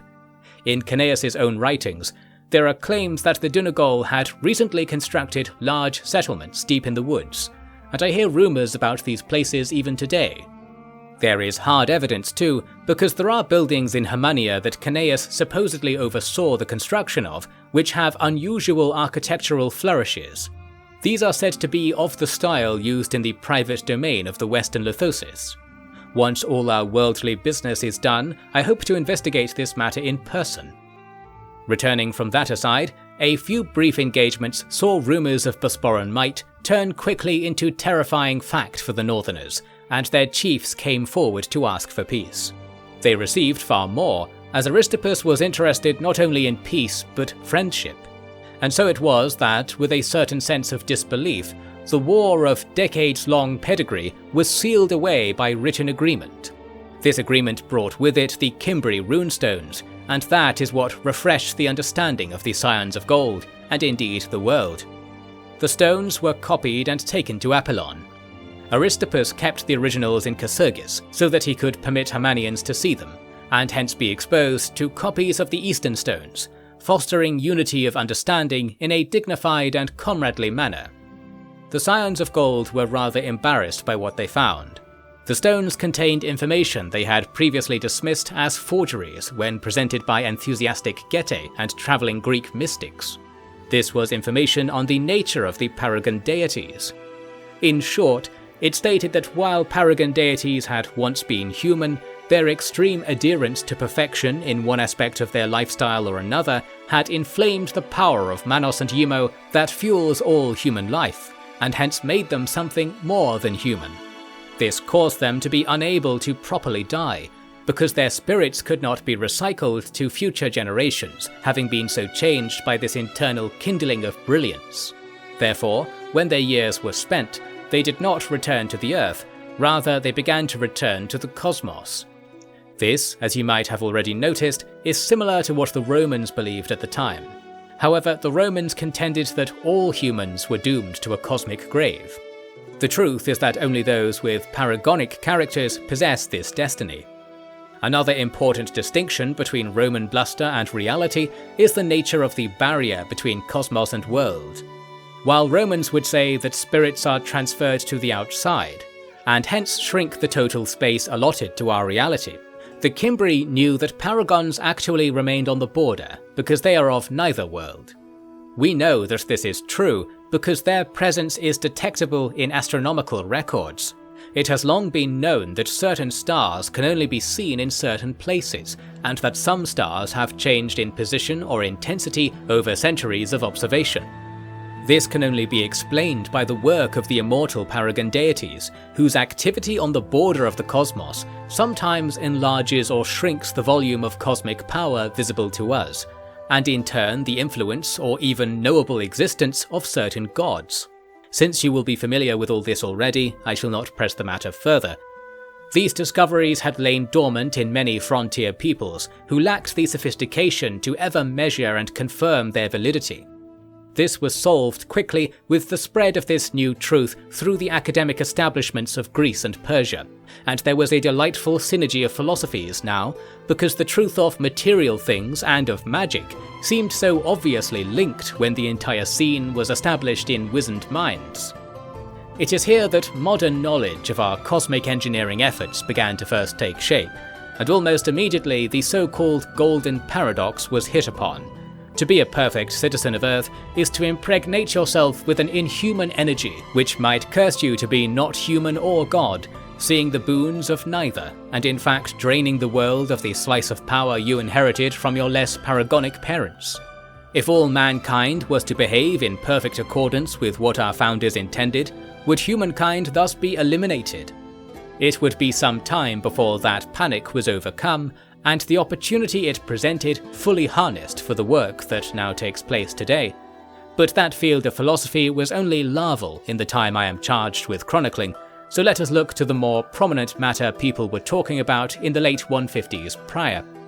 This was the increasingly open ambition of Rome to carry on what you might call their own cosmic engineering effort, albeit one that came from a different and mistaken school of thought. This was the scheme under which the mass extermination of common people was required to reduce the world's population to a suitable size, such that the cycle of spirits from body to world would be restored, and no more stray spirits would be forced out to empower the cosmos. Supposedly this process would eventually destroy our world, and hence any act that contributed to halting it was above moral assessment. The people of Gallia, Iberia, Carthage, and plenty more had been culled to serve this holy quest, and only by the 150s was it obvious how little this had achieved. This restful moment of self-doubt revealed two courses to the Romans. One was to realize they had been fooled, and the other was to invent any reason they pleased to explain away their failings as the fault of others. Since Romans are not accustomed to making choices, they elected that they would follow both paths. Pairicedes knew this already when he was told of his daughter's suspicious death, because he had already received a letter from her saying that she had been enlisted in a conspiracy against the Caesar family. This conspiracy was in full flow by the time of her death, and while we have no information to use other than the falsified records of the Romans, it is highly likely that the business was the bringer of her demise. Was she responsible for the death of Sextus Caesar in Gallia, which some say happened around the same time? The Romans have ensured that no one can know. What we know certainly is that the Roman Senate, their ruling council in the capital, organized the killing of dictator Gaius Julius Caesar in 155 prior. This man was the driving force behind the campaigns of extermination and the foremost believer in the righteousness of this. What else could he feel, being so guilty of monstrous crimes? He was replaced by the traditional rotating series of temporary dictators, the so-called consuls, but this was done away with very quickly when the political tide turned towards ignoring Roman failings and invoking foreign ones. This allowed the famous Servius Gabinius Atellus to declare himself dictator with popular support in 151. Better known by his nickname the Feint in the east and his title the Judge in the west, he was to Carthage what Caesar had been to Gallia. In other words, he was the architect of a never-before-seen campaign of sacking and extermination, which he hated to witness in person, hence the Feint. His hatred for anything not Roman was severe, and his leadership was impeccable, causing the Roman people to become entrained to his excuses regarding the failing state of his empire. Those being that the Bosporan Empire was behind it all. And that is not entirely wrong. It is simply that his rationale was no more than mad rambling and hubristic blindness. He was convinced, and convincing, of the notion that Rome needed to be alone in the world to achieve the salvation of all. Or, to put it in starker, more honest terms, should it be required that all must die, they would die last. Since there was no hiding this intention from all peoples of the world, the lines in the sand were drawn now as inexorably as the late King Pairicedes had feared.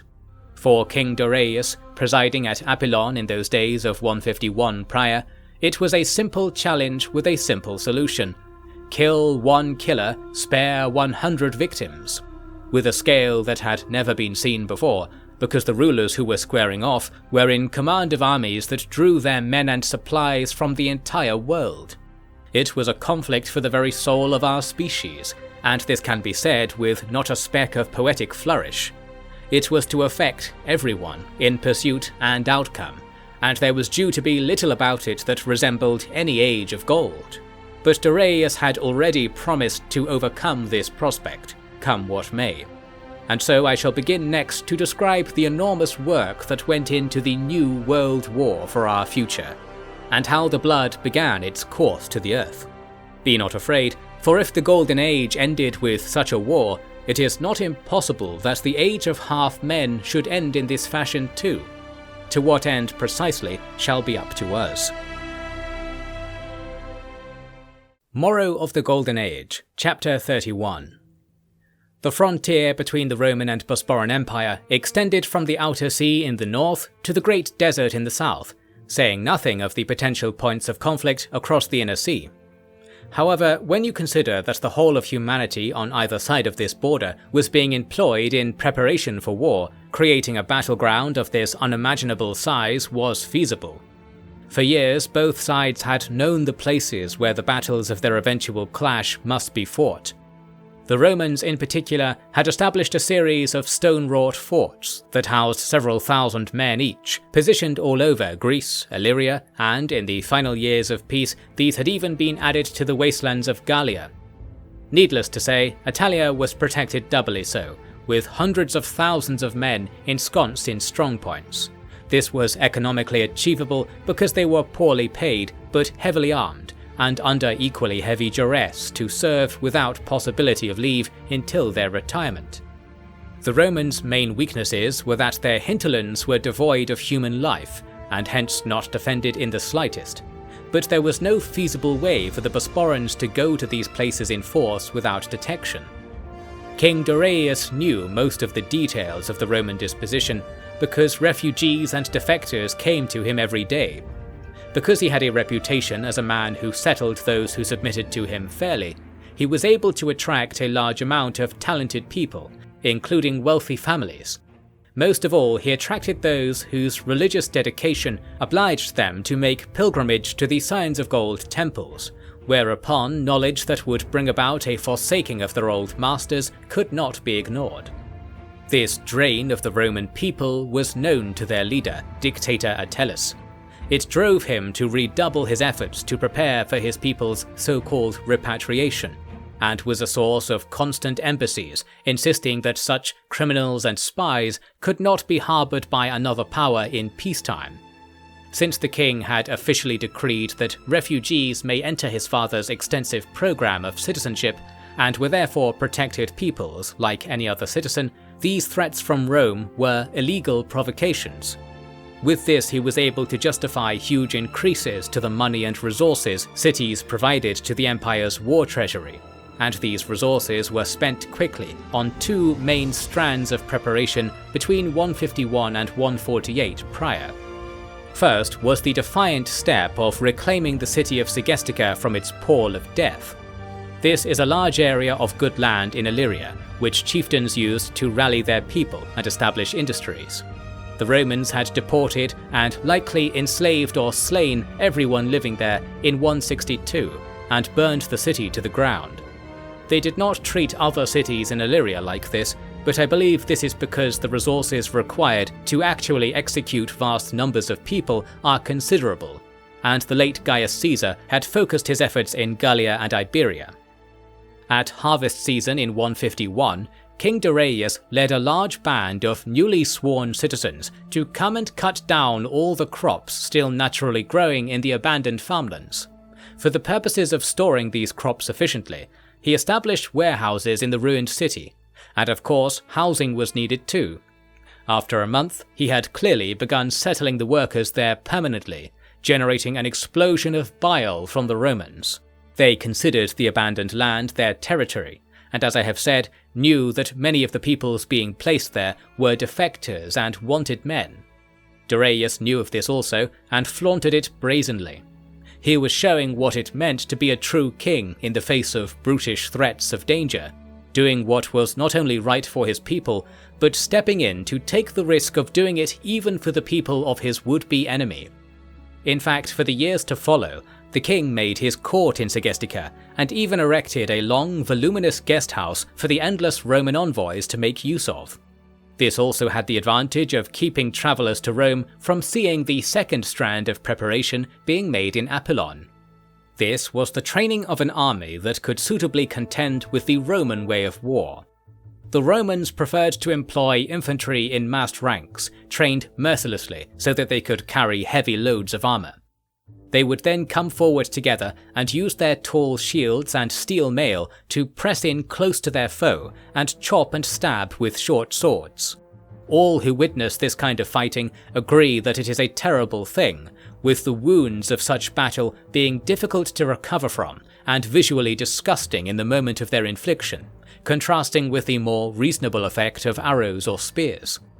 Still, the Romans had proven that this approach was effective in all manner of situations, and had grown to be specialists in this doctrine over centuries of success.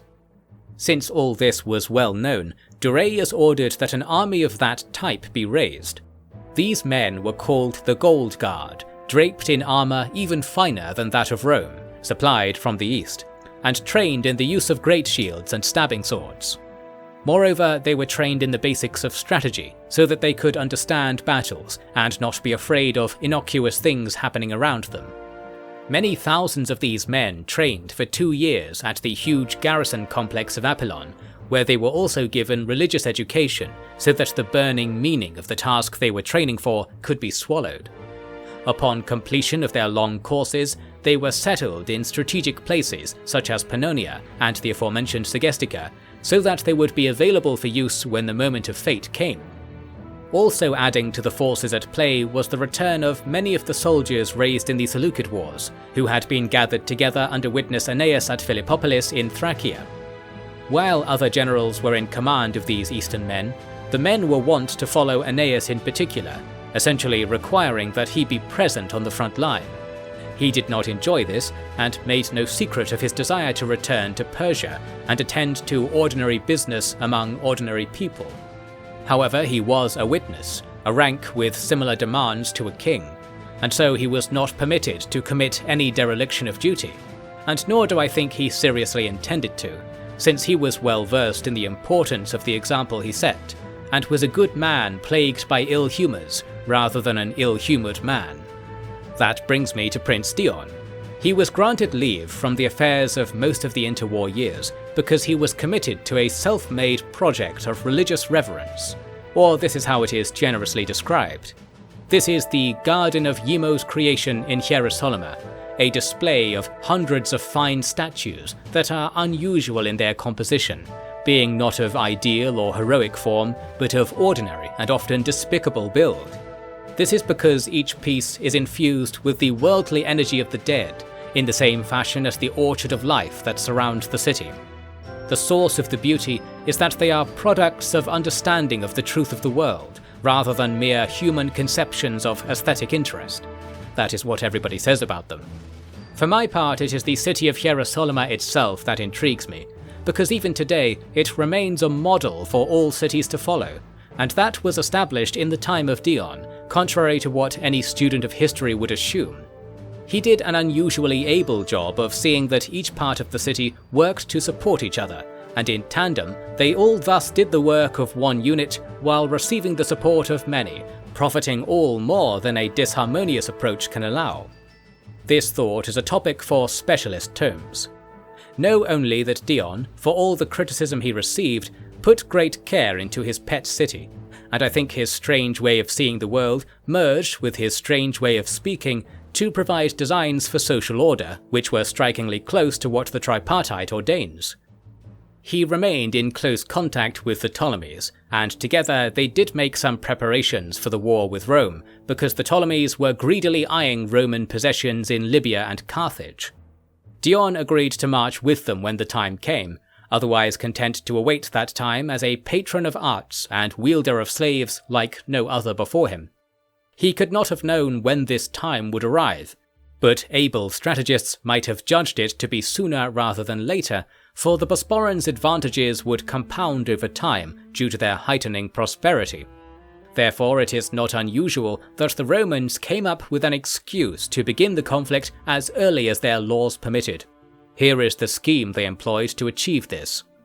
Recall that in the days of destitution that followed the fall of Chersonesus, the Bosporan remnant was aided in its return to health by the riverine Heloni, the most mercantile of the steppe folk. This aid had been paid for in turn by granting their descendants superbly profitable trading pacts which now allowed weighty cargoes to be transited across the steppe and the Black Sea. Of course, from there, many items were ferried far and wide across the whole world. Through this trade did the Romans have their own relations with the Heloni, and in the typically Roman style, they conducted these relations through carefully ambiguous legal documents. This, to be brief, permitted the Romans to treat any chance delay of furs or some such benign thing to be evidence of subversion of the Roman state's autonomy and goals. You are doubtless angered even to think of how petty and deceitful they must be, but this was the ordinary approach to business for the leading men of Rome, those that had not had their clans killed off in previous generations by equally pernicious attitudes. Hence the final straw, as it were, was a mere sneezing sailor. This man, the Romans say, was deliberately spreading a steppe sickness in Roman ports by always insisting that any buyers for his goods, furniture, were offering so low a price that he must leave to try the next port. In this way he excused himself to visit as many ports as he could, exposing all he could to his wet-faced, disease-ridden manner. When he tried to trick a wily governor into meeting him to arbitrate a dispute with a buyer, said governor exposed the lies and revealed a conspiracy by the Bosporan alliance to poison the Roman people through these travelling merchants. There is no truth to this, yet, as they said, truth is the first casualty in war. The Roman Senate sent an ultimatum to Segestica stating that the Heloni were to be holistically rounded up and delivered without fee to a long list of destination ports.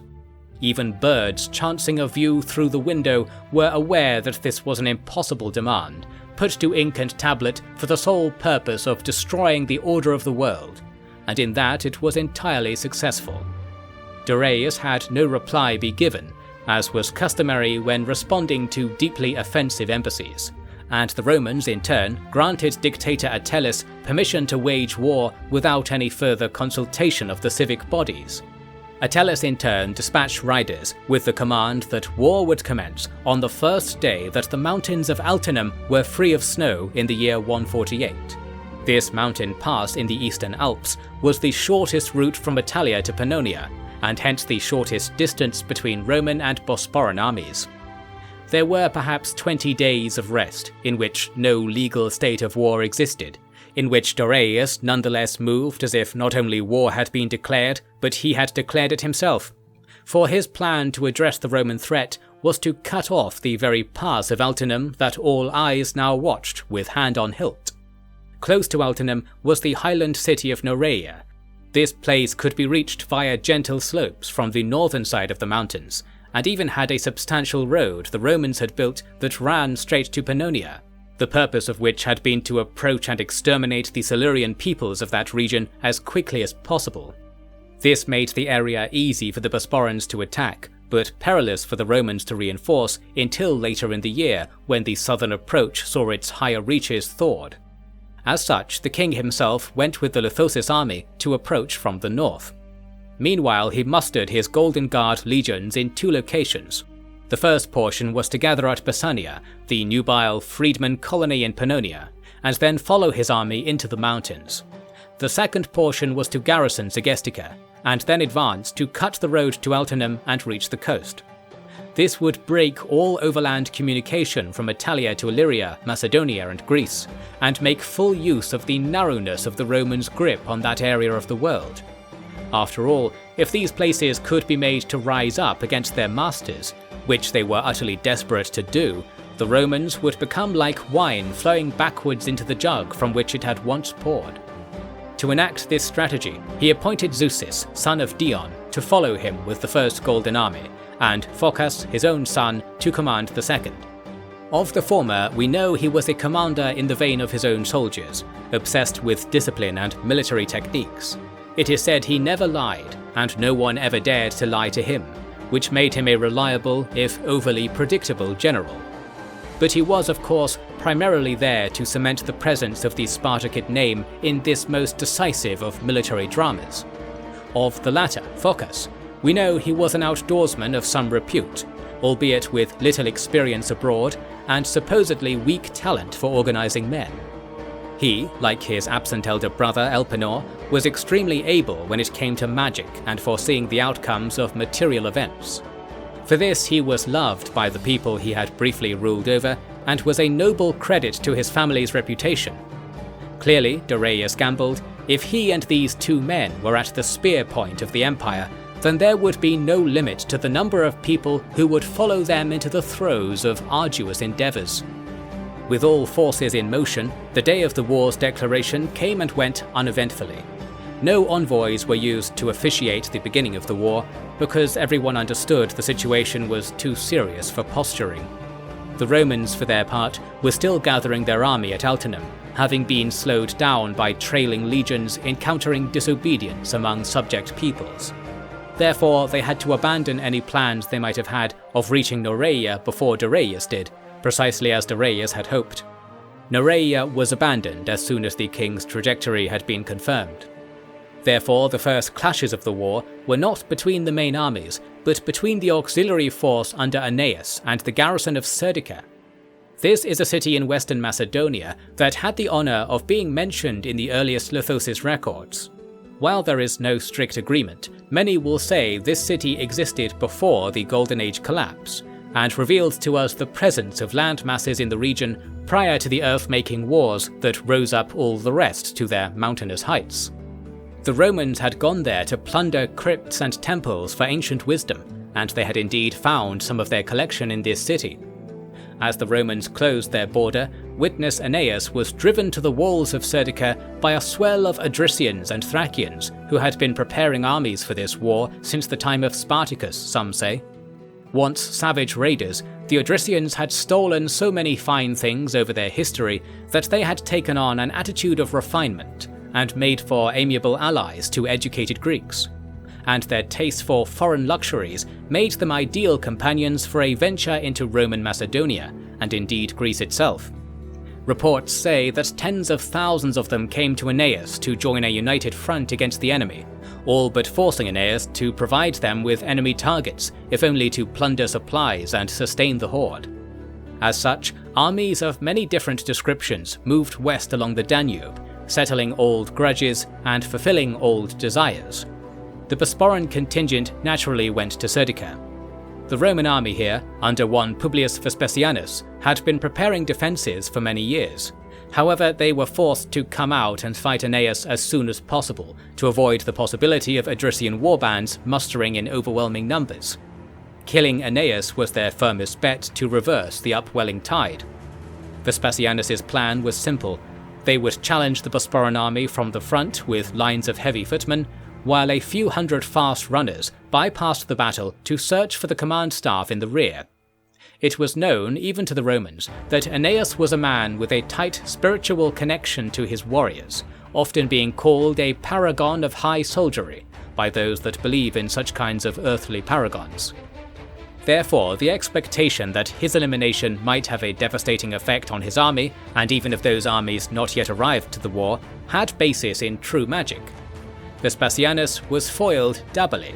Firstly, despite all that knowledge of his target's value, he didn't know that Aeneas, even after the age of 50, trained with a spear daily, and did not possess a horse to ride in battle. Therefore, among the Bosporan formation established on a hillside near Serdica, Aeneas was most likely in the position of honour among his hypaspist shields, an elite company from Philippopolis, that position being the rightmost end of the line, where traditional Greek armies like to place their most experienced men so that they can push back against the rightward drift inherent to right-handed combat. So, among those esteemed men, Aeneas was invisible to his enemy, indistinct save for a ceremonial Persian helmet that he wore during battles because it calmed his outbursts of spiritual possession.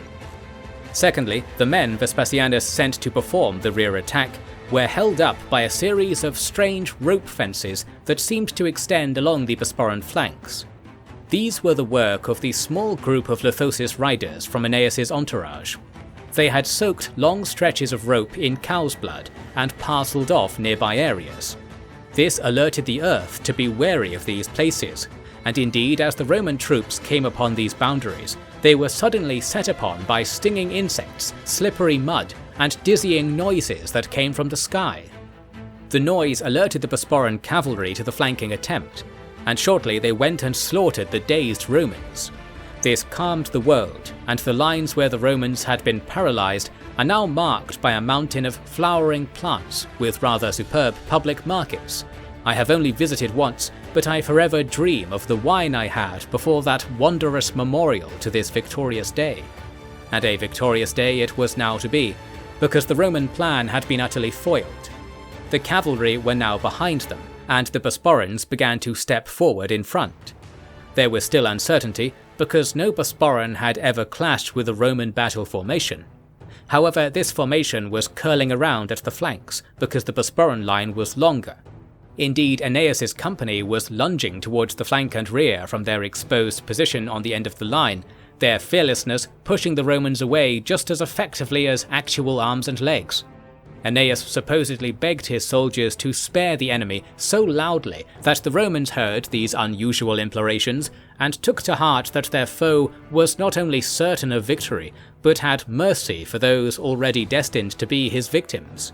They had never met a man like this in their empire, we can be sure of this. In this way, the Romans became completely encircled. Aeneas asked that the Roman commander come to negotiate. Vespasianus revealed himself to be, like Aeneas, hidden among veteran infantry, wearing soldiers' armour. At this, the two sides shared laughter and amazement, and were put at ease by the sight of both of their commanders removing their helmets and placing their infantrymen's spears aside. This was by no means a laughing matter, however, for the Romans had only been more tightly surrounded as the fighting died down, and now they needed to look to Vespasianus for a solution. Aeneas called this man praetor, which is a Roman word meaning military officer appointed by politicians, and Vespasianus correctly returned with the title of Witness of the King for Aeneas. Vespasianus said that he did not know why war had come, but he had set out with intention to wage it according to his duty. Having been bested, he asked for mercy from a fellow master of soldiers. Aeneas asked if all the Romans present shared the same sense of duty, and the soldiers followed the lead of their praetor in agreeing. Aeneas had kindly allowed them to appear to agree with Vespasianus rather than himself. What happened next is less easy to explain. Aeneas stepped forward, so close to the enemy that his guards were clamouring to bring him back. Then he placed his hand on Vespasianus's shoulder. After exchanging some words of praise, he moved his hand to the man's neck. Suddenly it was the Romans coming forth to save their leader, but there was no apparent danger. Aeneas welcomed them to have their man back, and the two sides stepped back to confer among themselves. After only a few exchanges, Vespasianus leapt forward and knelt on the ground, offering to surrender all the army's weapons in return for being let go with their lives. Aeneas did not reply, because he was taken by a stabbing sickness.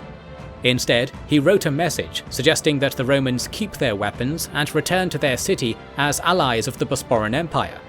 Vespasianus agreed in a fit of unnatural shouting, then lay still. He was found to have died. Died is not always the word people use, because it is likely that Aeneas's strange properties as a paragonic vessel were at play. Indeed, Vespasianus supposedly completed a part of Aeneas that Ampelios's spirit was yet lacking, and altogether, what had been created here was the final paragon of soldiery. Despite the disagreement on every detail of this, we can at least be sure that Aeneas had at last become a living paragon, if not actually a paragon deity, as others claim. We are sure of this because he took on all the qualities that we know living paragons have today, such as immobility and a mute tongue, changed completely from what he was to instead to be a container of all the good that the three men he merged had done. Good intent, good fortune, and good by way of the world. For the Roman onlookers, who were already paranoid about the nature of their foe's magic, this was an outrage that would have broken the moment of peace had their commander not just ordered them to surrender. Since they had love for their commander and wished to see if he could be revived by their medics, they were now obliged to accept Aeneas's hospitality. As promised, they were permitted to leave the field under arms, and so a sizable portion of the Roman army left as would-be allies of the Bosporans, albeit with hardly a crumb of trust to be had between them. Together they entered Serdica and officiated the city's change to a neutral status in the war, under Bosporan guarantee of protection. The Bosporans brought along the fallen, and provided money for them to be treated according to their customs. The Roman soldiers here were of Iberian stock, because Romans liked to move people far from their homes to improve discipline through a sense of hopelessness. They also discovered a poorly maintained temple to Artemis, and made it into their temporary garrison headquarters. There, Aeneas requested that a pit be dug through the ground so as to expose bare earth, and likewise a segment of the roof be removed to reveal the sky. Then he was enthroned at the threshold of the pit, his bare feet hanging over the edge, and he began to write his military treatises by the light from above, shunning any firelight that might have aided him in this. The vast works he authored in these months of scholarship are still being deciphered to this day. Such was the first battle of the war, and its favourable outcome for the Bosporans.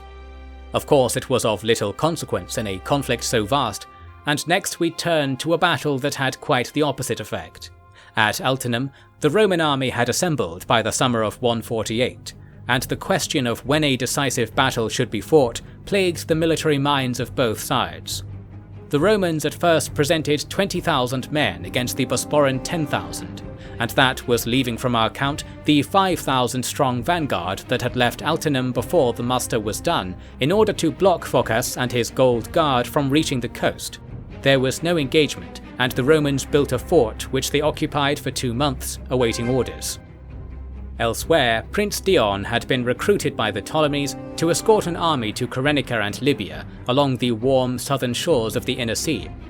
The troops at Serdica had been bolstered by the aforementioned Odrysian horde, and went out to raid the leaderless Roman borderlands, while their own leader carried on his scribe's work. In Hermania, Princes Aristippus and Cineas were scouting the desolate frontier with Gallia, mapping the Roman forts in an attempt to locate a place to attack in force, all the while directing the Hermanian tribes who had joined the coalition of free peoples to flow westwards and make their sacred wars in places that would stymie any Roman push into the Black Forests. All this should only be mentioned in passing, for the final theatre was the critical point of interest. That was King Darius and Prince Zeuxis' armies at Noreia. Having not made contact with the Romans by the end of a tense summer, they decided to go forward from the mountains and threaten Altinum directly. Seeing this, the Romans finally awoke, and I do not think Darius knew how forceful this awakening would be. The largest battle of our era, the Battle of Altinum Pass, was nigh. As the full might of the Roman Empire descended upon the king, and he saw that the 20,000 encamped before him was a mere vanguard, we shall quickly understand why this clash for the future of our world later was called the Battle of the New Mountain. For with the approach of the Golden Age, great battles could once again bring great change to mankind and to the world, and no greater battle had there been than this. Morrow of the Golden Age, Chapter 32. The narrow, oftentimes overgrown and faint road to Noreia curves suddenly upwards from the plains around Altinum, beginning its long ascent towards the highland chiefdoms. At the first foothills, the road is flanked on either side by jagged bluffs and steep embankments that command the flat ground before them. From here, the Bosporans watched as the Roman camp crept over the horizon. Indeed, it was the camp that was visible first, advancing post by post as the legions filed in and dutifully built their lodgings at night. This was something the Romans excelled at, always creating complex camps with tall walls in the time between sundown and dark. But this camp in particular was grand, and seemed to continue its journey towards the Bosporans even in the night, for more and more men continued to arrive. So it was that on a bright morning in the eves of summer in 148 prior, 2 huge armies faced off across the 5 stadies of open ground between them. Although it was not truly open, for the Bosporans had placed their own camps directly in front of their positions, one on either side of the road, each fronting the hills and heights they occupied. This placement was to entice the Romans forward, and furthermore to demonstrate the willingness of the invaders to camp on the Roman side of the mountains. It also provided a use that the Lithosis likely encouraged. It broke up the open battlefield so that some parts were not visible to others. This was the kind of situation the forest folk adored, although in truth few forest Lithosis were present at this grand battle, since most of the natives of the forest had returned there after the Seleucid War. Yet Darius commanded some 2,000 riders all the same, mainly steppe folk who had been brought up after the Lithosis revival in the First Lands, such that their skills on horseback and knowledge of worldly purpose were almost as sublime as those dwelling in the hidden cities of the Deepwood. Let us speak of the Romans. They came with 7 legions of men, numbering perhaps 40,000 in all. However, they did not all come at once, because after waiting for months to attack the Bosporans, they did so in a hurry to appease their politicians. The vanguard consisted of the venerated First Legion, the Romans' picked men, according to some, and a ceremonial force at best according to others. This force did not get any chance to demonstrate its skill. Several days before the battle at hand, this vanguard had actually passed between the Bosporan camps, thinking they were abandoned because no fires were shown. Such was Darius' policy in this dangerous situation, and at dawn the whole army pounced on the Romans still in their marching column. This vanguard was completely destroyed, being too heavily laden and exhausted to send even a single messenger for aid, let alone actually fight. Dorius refused their surrender, for he had use for them in death. A few days later, the aforementioned camp came, and with it first the 20th Legion under one Flavius Plautus. He marched his infantrymen towards the Lithosis camp in the east, ignoring the Gold Guard camp under Zeuxis in the west. This was a wily choice, for attacking the west camp would have made a supporting attack by the swift riders from the east simple, but the encumbered Gold Guard could not do the same in turn from the west. Therefore, Dorius went forward from the hills to delay the ongoing column, while Zeuxis took his army on foot across the road, racing to establish themselves on the hills the Lithosis had left. Here the fight began in earnest. Since this clash lasted for many days, I will begin by describing the first day in full detail, and then highlight where the action of subsequent days shared the qualities of the first, at risk of diminishing the scale of this clash for the reward of not repeating myself too tediously. The Romans of the 20th Legion, bolstered by their knowledge that tens of thousands more soldiers were following behind them, advanced quickly and without good formation. They aimed to establish themselves between the Gold Guard and the eastern hills by racing up the road, also bypassing the Lithosis camp. However, the Lithosis were, of course, quicker to deploy on the road and force battle, doing so primarily from the west, so that they were in contact along the whole length of the Roman column. The mounted riders were free to run up to the Roman lines and release their arrows because the Romans did not have any bows or slings between them, as was the narrow-sighted Roman way. In fact, they barely had horses, so strong was their belief in the use of footmen with great shields. Since heavy infantry can't easily escape a battle, they make good captive soldiers for ruthless commanders. The infantry tried to ignore the horsemen and carry on marching between the road and the Lithosis camp, heading straight for the hills. With their layers of protectives, it was true that arrows were not very likely to harm them. Yet nor were they benign. And there was, it seemed, no end to the hail of arrows the Bosporans could offer, because the riders had their spare horses laden with additional missiles. The Romans had given this army months of time to prepare, so arrows were as common on this battlefield as blades of grass. Perhaps the Romans cursed themselves for not bringing a single bow to repurpose the supply of arrows digging into their shields, armor, and sometimes flesh. Like a man who was made to swerve into the shadow of a tree by the violence of a storm, the Roman column was pushed from the road and towards the Lithosis camp. Seeing that said camp was not protected by gates or watchtowers, it must have seemed a natural course to head inside to find relief. Most of the legion ran inside, the Lithosis riders trotting closer to carry on shooting all the while. At the camp, the Romans saw what had happened to the first legion. Each palisade post ringing the camp was actually a grave post, with a helmet and shield laying at its base, and Golden Age runes painted in blood running up each post. Aside from this, the camp was sparse. The men had thought of looting what they could, but by Dorius' design, the only loot to be had was from the graves of their comrades.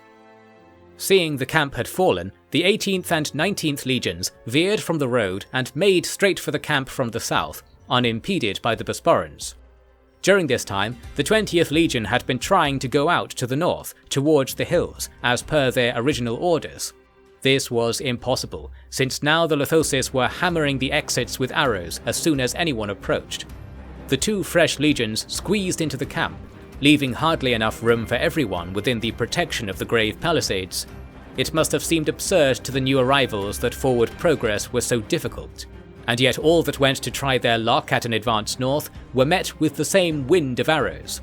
The Romans did not enjoy seeing their soldiers dying on the one hand, and cowering behind the graves of those who died before on the other.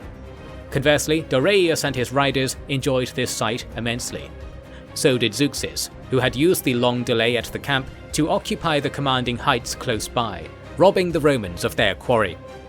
The Romans were left with several burdensome choices. Staying in the camp was a miserable prospect, although perhaps the safest, since they might engineer the graves into a more crafty stockade and resist the Bosporans' sniping with ease. However, they hated the sight of the Bosporans on the hill so hotly that they were also wont to drive out with their full force and seize that position. Lastly, they might simply return to their camp in careful order, knowing that their advantage in numbers and equipment would prevent any serious threat of chase and rout. Evidently, the qualities of these three stratagems varied from moment to moment and from commander to commander. There were three commanders present, Plautus, Salinator, and Ambustus, who were supposed to serve between Antonitus of the 1st Legion, whose remains were interred beneath a flagpost marking the centre of the squatters' camp. Each man began to lead their own soldiers on separate raids and sorties to go out of the camp and try to defeat a portion of the Lithosis, who for their part had established themselves thinly in every direction. However, when attacks were made, the riders would come together at the point of attack like flies descending on a cow emerging from a stable door. Invariably, these attacks were beaten back. Every time there would be some soldiers who strayed away from the formation, only to be struck by sudden charges from the maelstrom of horses circling them. There were limited attempts to surrender, but Doraius did not permit it, because there was no method to take and guard captives while more Roman legions were yet approaching. Therefore the slaughter heightened, and those who made it back to the palisades perhaps understood what had been the final fate of all the men those posts memorialized. The Romans were so utterly helpless against the Lithosis because the Roman army had only a few riders of its own. That is not to say there were none. The Romans often deployed young nobles on horseback. However, these nobles were often newcomers to the saddle, being generally averse to exhausting themselves with training. Therefore, in cases where groups of mounted men tried to break out, they became entangled with the more nimble Lithosis formations. In this way, the entire cavalry force that accompanied the legions was lost in the earlier phases of the back-and-forth skirmishing, only cementing the infantry into their peril. At midday, there was an apparent consensus among the Romans that they should return to their camp. The Lithosis had departed briefly to fetch additional supplies, leaving a narrow avenue of opportunity. Hence, the Romans formed two orderly columns and began their march southwards, carrying with them various minor prizes taken from the Lithosis camp for the purpose of forging an impression of victory. They were struck back to stillness though when they realized that the Lithosis had actually gone to the Roman camp and taken large numbers of captives from the camp followers. Doraius had ordered them to look for evidence that more legions would come to battle, and indeed they brought back reports of movement in the rearmost camps. This was probably from the arrival of the rest of the Roman army. In the moment, their galloping to return to the battle drove the frontmost legions back into the Lithosis camp in panic. Likely realizing they would not be able to call for aid, the Roman generals carried the momentum of their returning march and proceeded northwards towards the Bosporan main line. This line had been lazing about on the hillside, hardly in formation, because Prince Zeuxis wanted to inspire foolish courage in the enemy with such a lax display. Furthermore, the advantages of being rested and fed are obvious, especially when your army has been on the march and under stress continuously before the fighting was even joined. Such was the battle that now came. The Romans were drawn out in the space between the grave camp and the hill because they were afraid of who would come from the flanks or behind. Once their leading elements were at the hill's base, Zeuxis had his Gold Guard establish a shield wall on all the best tracks to the summit, and brought forward Daxian, Hermanian and Scythian men armed with bows and javelins to terrorize anyone who began to climb up. The courage of the Romans proved mixed, with some companies being driven back and others relying on their tall shields and armor to weather the storm.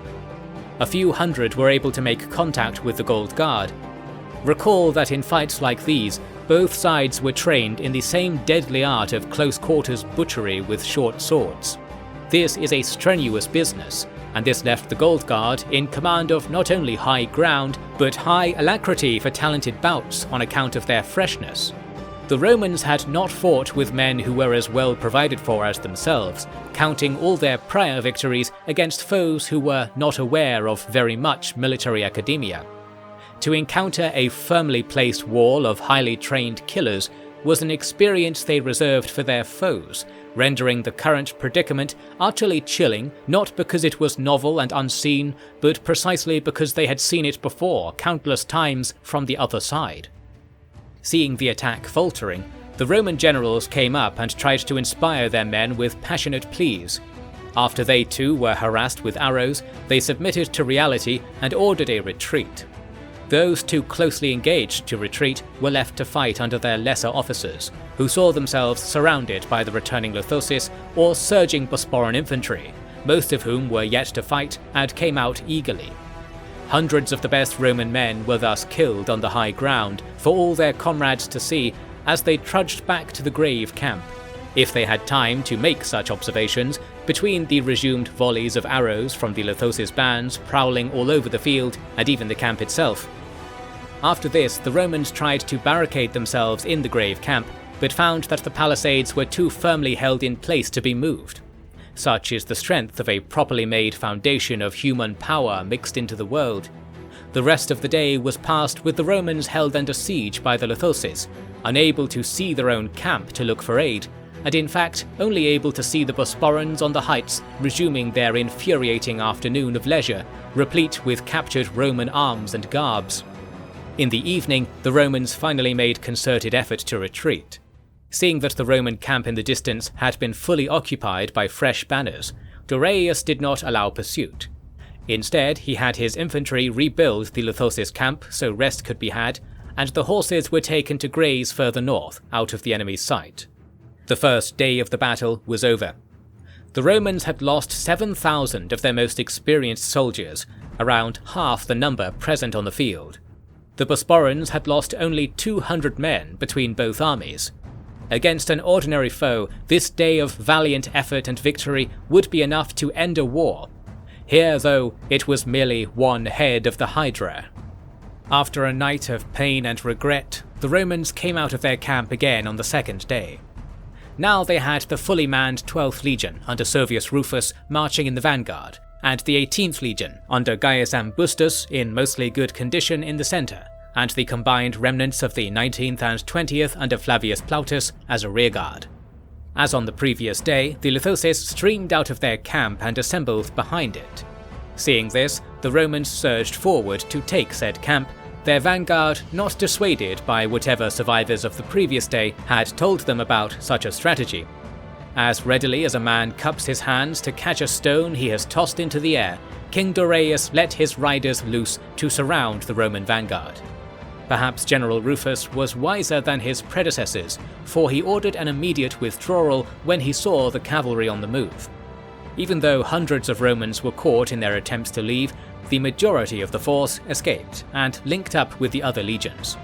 The Lithosis formed two lines on either side of their camp, and crucially not within it. This was an unusual formation that implied their number was greater than it really was, as reasonable onlookers might assume that the portion of their line obscured by palisades was similarly manned to the visible parts. And beyond that further still, the movement of the Bosporan infantry was concealed entirely.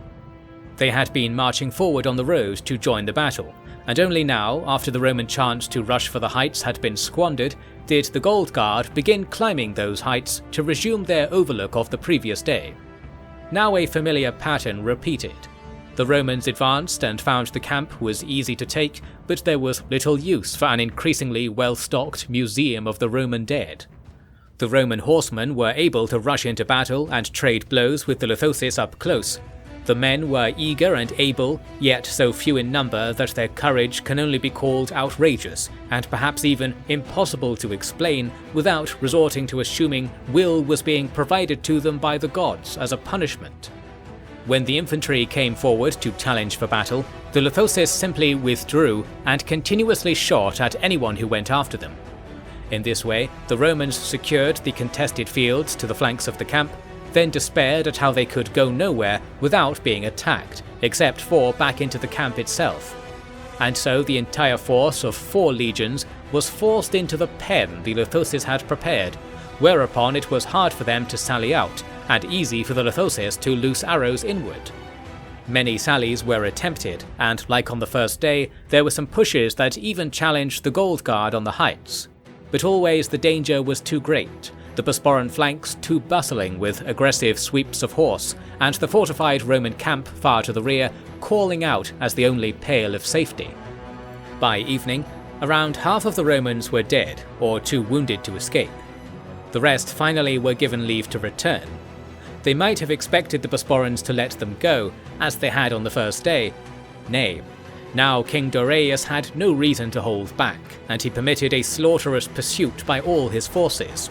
The quaking of the ground beneath the Bosporan advance turned the Romans to full flight, throwing away their shields and mail to have any hope of reaching their walls. This did not help them. The Lithosis swept into their path and wove through the dissolving Roman columns with skillful flair. Arrows and spears did cruel work, and Doraius went forth with his royal guard to seek the standard of Servius Rufus. Rufus halted and offered a parley, to which Doraius replied only with sword work. Rufus's head was taken by the king's own hand, and no man beneath him fared any better. 8,000 men were killed in this rout, adding to the 4,000 who had been killed or taken captive during the day. The Bosporans had 400 wounded men in total, all of whom survived, and the same number of wounded horses, who were healed or let go in the wild later. The Roman camp was spared a night raid by virtue of it appearing to be fully garrisoned, even now, and this was something the Lithosis were convinced was a mere ruse, since using standards and fire to bluff was a well-known military technique. However, in this instance, the Romans were good on their word. The rear legions had filtered up to occupy the foremost camps, burning the rear camps as they went. The smoke blew over the battlefield and angered the Lithosis horses, dampening the Bosporans' momentum yet further. After surveying the scene, Doraius ordered everyone back to their respective camps, again forced to reconstitute the Lithosis camp after the Romans had ruined it. It was also planned to expand it, however there was no time to collect materials because of what happened next. On the third day, the battlefield was seeded with thousands of dead Romans. The weapons they had discarded were being casually collected by the Bosporan light troops and loaded into wagons, when horns sounded from the south. The gates of the Roman camp opened, and it seemed that Rome, in its unfamiliarity with defeat, did not know that to come again into the maw of disaster was like quenching one's thirst by jumping into the outer sea. They were likely spurned on by the knowledge that the soldiers on this third day were not Roman enough to matter. They were the 11th Legion, who were supposedly those men from Gallia and the coasts of the Outer Sea who sided with the late Gaius Caesar in the extermination of their compatriots. In truth, said men were beyond fighting age, and this new formation was taken from their descendants in some cases and from Gallic slaves in others. They fought in their famous steel mail and wielded tall shields, making them comparable to the usual troops the Romans employed. Only they were not equal citizens, and thus had dramatically reduced interests in the fate of their overlords. This group was divided into two contingents, intended to attack both Bosporan camps at once. The eastern attack went far to the flanks of the battlefield and approached along the line of the valuable embankments. Clearly, these Gallians knew something about warfare. Meanwhile, the western attack cut forwards quickly to separate the Gold Guard from the Lithosis and delay their deployment, simultaneously threatening the Lithosis rear as the riders came out of the camp to challenge the eastern push. The eastern strike seized the key heights, but noted that the western group had become embroiled with the Greek cavalry attached to the Gold Guard, such that the heavy infantrymen of said formation were creeping along the ridgeline unassailed. Furthermore, the Lithosis on the flats nearby had no trouble shooting up at the Gallians on the heights. Seeing this, the Gallians tried to charge down, using large trumpets and angry cries in what was likely an attempt to frighten the horses. Yet steppe warhorses are extremely bold, being from long lines of tested pedigree, so no effect was granted. Instead, the Gallians in the east were filled with arrows and charged at close quarters. These footmen lacked spears because they had been instructed to fight in the Roman style, yet lacked the strict training to cover up the weaknesses of this format. 1,000 men were killed, and the rest quit the battle, after which the Lithosis could turn their attention to the western group. Said group, under one Praetor Albus, saw that they had failed to stall the Gold Guard for very long, and that they were about to be surrounded. They fell back into their approaching rearguard. Then together, this group steered into the communal cemetery of all Roman soldiers that was the twice rebuilt Lithosis camp. They were rested and saw the Gold Guard settle down on the high ground. This time Doraius held his Lithosis back and did not harry the enemy, because he did not want to break their nerve too quickly. Rather, he preferred for them to actually arrange for formal battle so that they could be defeated all together. He ordered the horsemen to wait in the wings and invited the enemy to test the Gold Guard on the heights, giving plenty of space to create a formation on the nearby field. The Roman auxiliaries took this offer and made their lines in front of the Lithosis camp, as if it was their own. The inclusion of the rearguard had added some true Roman soldiers to the mix, as well as levied peoples from Greece and Macedonia. They had 3 men for every 2 on the Bosporan side, although the quality of those men was variable, so it is not as if the Bosporans had a disadvantage. Such things were beyond Roman sight, because their leaders were adamant that they would win if they could only achieve a real battle. Hence, a steady advance upon the Gold Guard was signalled, and on the enemy came to a dire place of impending terror. When the lines were close, the Greek men under the Roman banners began slinging stones up the hill. But the Gold Guard parted their shields to let the Scythians shoot down with their heavy bows, driving the Greeks back. Then there were the Macedonians, who had been creeping close to throw javelins. They were mauled and panicked by javelins instead thrown by the Bosporans, because the Gold Guard had adopted the Roman tradition of having all soldiers carry 1 or 2 javelins for use at the opening of a clash.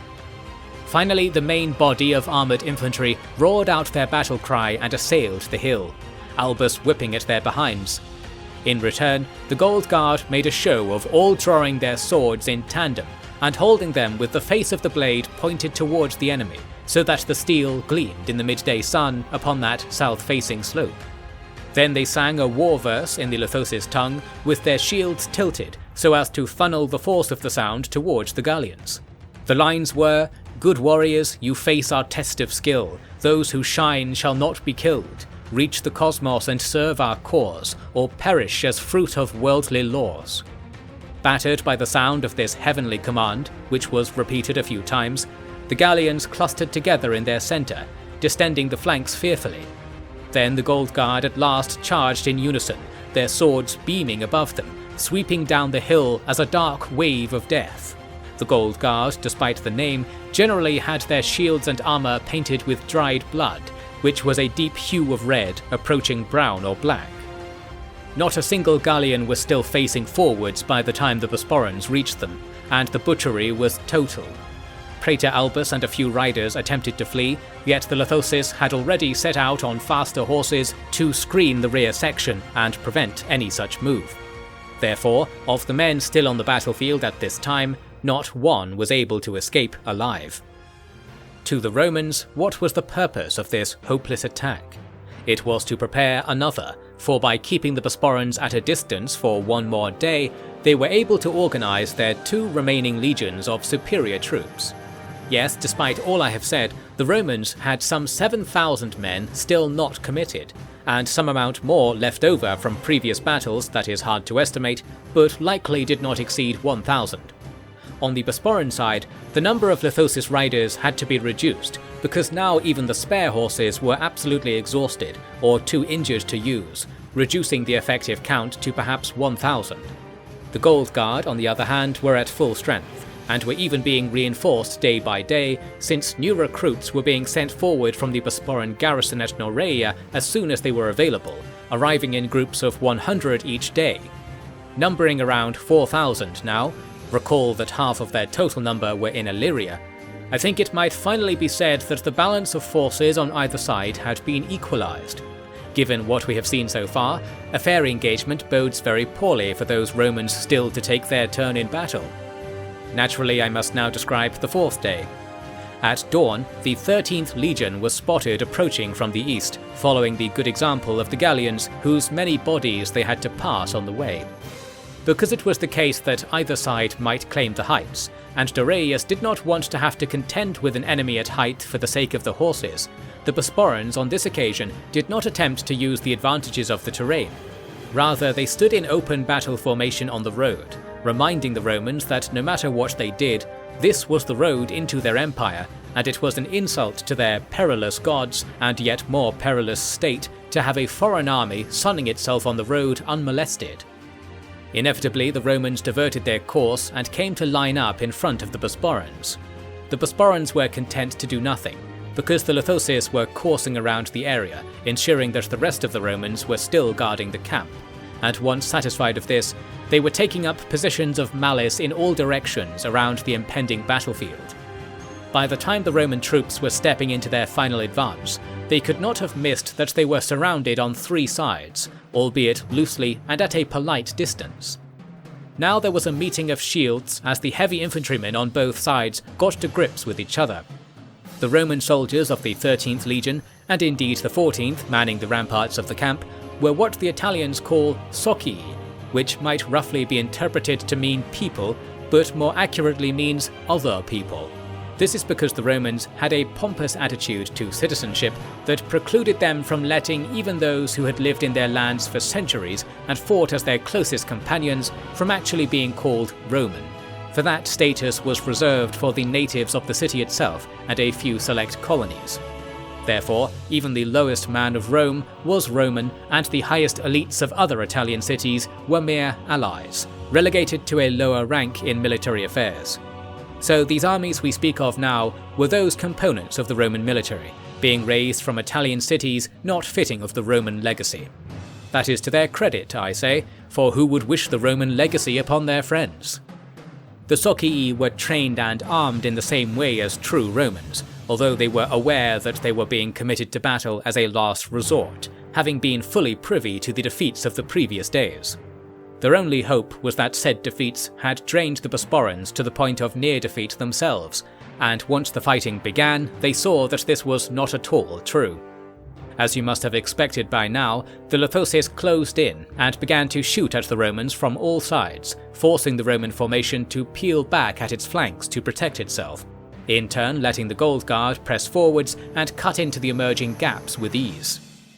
Seeing that the situation was hopeless, their leader, Coello, ordered a return to the camp, from which the 14th Legion was emerging now to provide aid. Seeing this, Doraius recalled his men and let a sizable amount of the Romans leave. His goal was to prevent them from being so wounded that they would refuse to come out of their camp again, and hence prolong the battle further.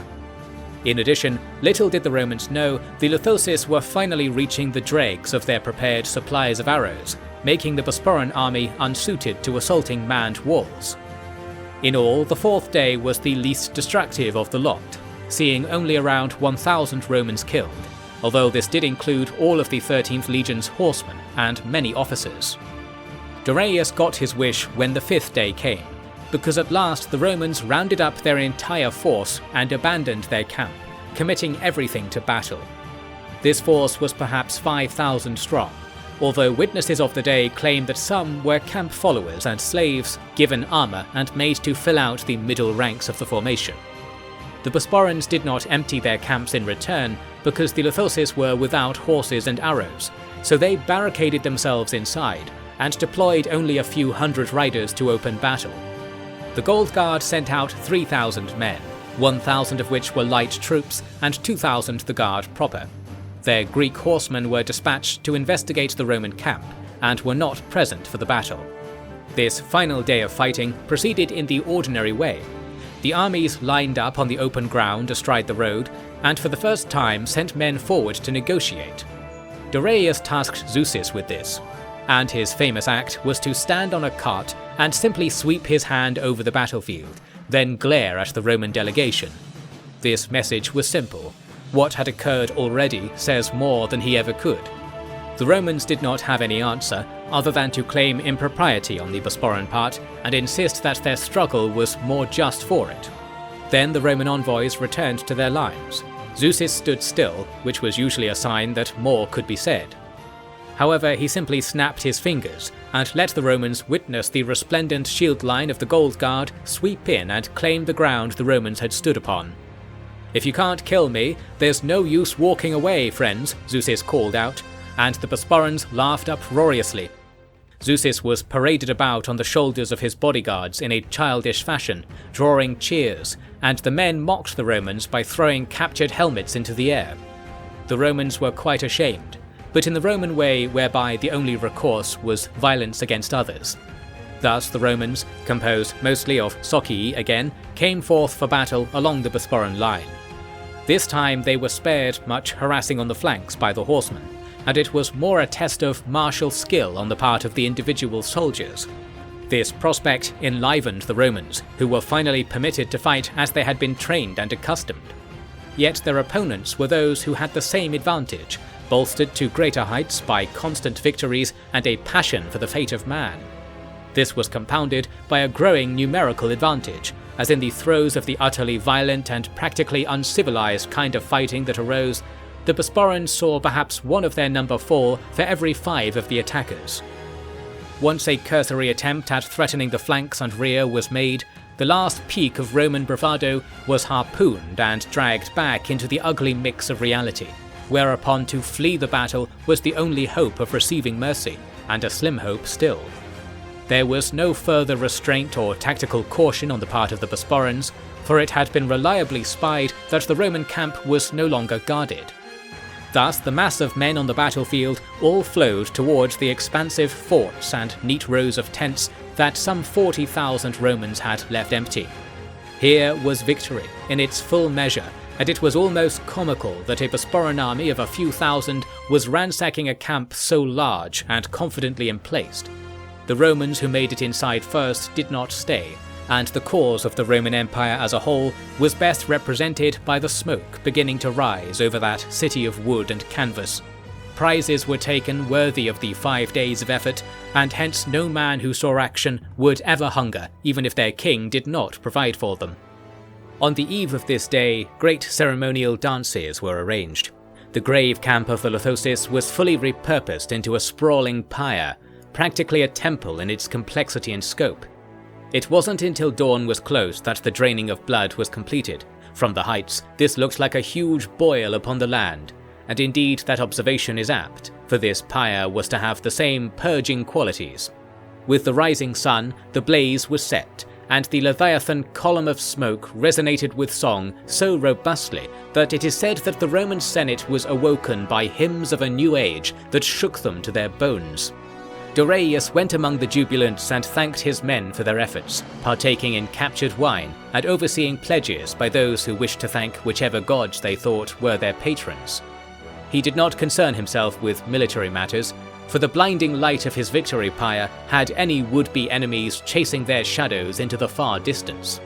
The Roman cause had been shattered convincingly, with 9 senior and 15 junior members of their Senate killed in battle, and the extreme majority of their experienced soldiers thrown away, unable to face the one challenge they should have known was always going to befall them. Let us say 2 things of what happened in the aftermath of this battle, as prelude to the crashing wave of changes that came to the world. First, because the Lithosis had properly seen to a ceremony of restoration for the dead, the large number of valorous lives being returned to the earth shocked the spirit of Taurus into awakening, and deeper inside Taurus, the power of the whole tripartite stirred.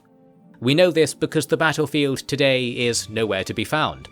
Indeed, the ancient power of building a world apart from the cosmos with the strength of human magic was truly revived. If you go to the place of the battle today, you will find that rushes of water from the mountains have long since cleansed the region of violence, and in its place there is a small mountain named simply New Mountain. This mountain rose up from the ground over a period of some 20 years after the battle, pushing all the earth around it away so that no land was consumed by its coming, only new land was made. There is a temple there where you can learn even more about the Battle of New Mountain than I have told you here, although I do recall that upon my prior visit there I was subjected to many tales I was certain are untrue. Yet I shall not injure their efforts to celebrate a good thing. The second principal effect was upon witness Aeneas, the senior witness of the so-called quincunx then, although in truth minor posts were arguably being given witness-like powers to avoid chaos during the war. The proper death of so many skilled soldiers only contributed more worthy spirits to Aeneas's vessel of paragons, such that he became absolutely inhuman by the 5th day. Remember, he was far away in Macedonia, so it was only later that his men realized why he appeared to have become rabidly senile all of a sudden. The night came with thunder and impossible lights hanging high in the air, unlike ordinary lightning. Aeneas became a beast of a man, smashing his quarters at Serdica's sacred compound and cursing all the gods, So many names did he swear against that no one had heard of them all, and surely some were names no one had ever heard. Any attempts to speak with Aeneas produced only bawling and contradictory bouts of praise and bile, and so soon all attempts to intervene ceased. When the thunder was at its peak and the rain began to batter the city, harder than ever recorded, witness Aeneas fell quiet. Those with him say that he was there one moment and gone the next, divided by a flash of light in the sky. This, most will agree, was the first rugged transition from mankind to paragon that has been recorded in our era, incomplete and poorly orchestrated though it might have been. Aeneas was gone, and I think also were all the other great warriors who were infesting him that night. But the word gone here should not be taken to refer to death. You are wise enough by now that I hardly need clarify this. It was a departure from one place to another, and in that other place, invisibly distant but undeniably strung above us in the heavens, those new paragons met those of old amid the flashing thunder, and, we hope, began to entreat an alliance between human gods and half-men that will channel all the heroes of the modern age to their rightful place in the final execution of our destiny. Such was all that happened between the dawns of the 1st and 6th days of the legendary Battle of Empires, and I hope it will be no surprise for you to learn that the Bosporan cause was set to advance in bounds from here, and this was with certain measures still unplayed. So then next I will recount the happy tale of how the Bosporans turned the shock of this overwhelming victory into something of substance, echoing the chorus of their ascent from the grey seas of the north to the golden deserts of the south. I have no doubt you have heard this part of the story before, but there is no limit to the joy of hearing it again, for here is when we can remove all doubt from our minds that a golden age is in our destiny. Morrow of the Golden Age, Chapter 33. The Roman nobility, whipped into a terror of the so-called savage steppe peoples, watched from their fleeing boats as Eltinum fell. The Bosporans had crossed the Alps. An army of 40,000 had been torn up and planted as the seed of the new mountain at the pass, and the roads and bridges of Italia ground and trembled as the world itself exercised its new power. In this chapter I have the privilege of telling you how the Bosporan alliance made sure that the Roman scheme to bow and diminish humanity was cast away from our history as if it was the Platonic ideal of folly. It was already time for the final harvest of 148 prior when Doreus and Zeuxis led their victorious men into Eltinum, so it was decided that the main army could winter here in order to gain ample supplies for the grand campaign into Italia for the whole of the year to come. In addition, Phocas and the second portion of the Gold Guard advanced from Serdica in the east, securing the faster supply routes through Illyria with ease, as all Roman resistance had been melted away by the Battle of the New Mountain. The Romans did attempt an attack in the winter, but it was truly desperate. Some regrouped remains of their field army had clustered around a new force arriving by sea. This was the 14th Legion from Libya, arriving late for the muster at Eltinum, and finding that their punishment for tarrying was to be charged with disrupting the Bosporan presence there however they could. And I shall tell you they could not. This army consisted only of levied subjects, armed with spears, shields, and almost nothing else, down to a lack of clothing.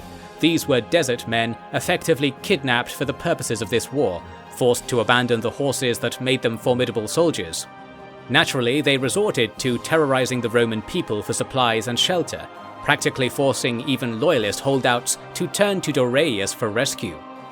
The Gold Guard went out into the countryside, and one praetor Morrow of the Romans rallied the Libyans together for a pitched battle. It was absolutely one-sided, and the Libyans fled without having given much account of themselves. I should expect no different. Morrow's account was clear enough though. He remained on the field and let his horse join the rout, taking up the sword and falling amid the oncoming rush of Gold Guards. Hearing of such things makes one wish well even of a Roman, and pray that their wish, be it to attain honour or escape despair, be always granted in ways so fortuitous to the fate of those still living. With his efforts wasted, the invasion force was emboldened, and preparations to drive into Italia were seen to with the zeal of a hungry man placing meat into his cooking pot. I wrote already of the final departure of witness Aeneas, and the magnitude of his wake kept no secrets from the Romans in Macedonia. Seeing this, the local garrison forces came together into an impromptu legion and marched on Serdica even during the winter. Since the city was in the highlands, this was a harsh prospect. They valued haste above all else, and wrongly so. The Bosporans were not wanting for leadership or discipline without Aeneas. On the contrary, the soldiery were pulling at their leashes to enter battle, wishing to show their own prowess and earn their place among the stars. Furthermore, they were now commanded by a fresh young officer from Apollon by the name of Aesop, the same Aesop who would become king many years after the closing of this chronicle, inheriting the position as younger brother of Cineas, heir to Aristippus, heir to Dorius, and famous for being the final king to rise to this rank by the old Bosporan succession order. But that is all for a future work. In 148 prior, he was a mere well-intentioned lad who was thrust into battle almost as soon as he arrived to chair the army.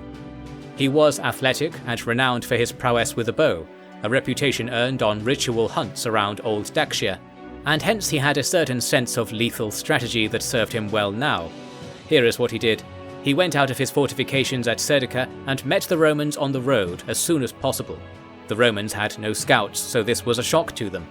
The two armies lined up, and it became clear that the Bosporans had the advantage in numbers. This was because Aesop had brought with him an honour guard of 100 horsemen and 800 footmen, all trained to the highest degree, and armed with the masterful Persian gear being imported to the region for use by the Gold Guard. This honour guard was placed directly in the Romans' path, and then the main army, a mix of men from all over the empire with light equipment but tested skills, fanned out to either flank. The Romans did what Romans always do. They ploughed into the nearmost obstacle without care, trusting that when their officers told them they could defeat any foe, this was no mere rhetorical guide. So then the Roman infantry, heavily armed yet slow and uncoordinated, pressed into the prince's honour guard. The footfalls of thousands of men sounded all around them. Within hardly one circulation of the fighting line, the Romans were made to fight in all directions. With no horsemen and no sign that their enemy had been at all weakened, their cause was crushed in short order. Aesop was not very interested in killing the Romans once they had been trapped, preferring to make prizes of them. A consummate hunter he was indeed.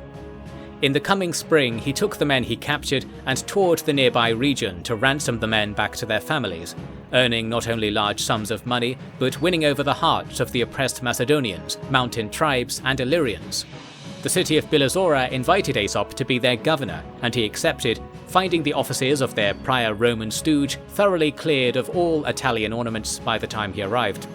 This was indicative of the general mood in Greece too, and so while the Romans counted hundreds of cities as their own in this region, they were teetering on the edge of rebellion or supplication to Rome's noble enemy. Hence Aesop and his men were to be spared the swirling vicissitudes of war, for no further warring seemed to be necessary or prudent to either side. But that insight was not shared by others across the Roman world, nor those who wished to plunge their picks into said world to be enriched by its innards.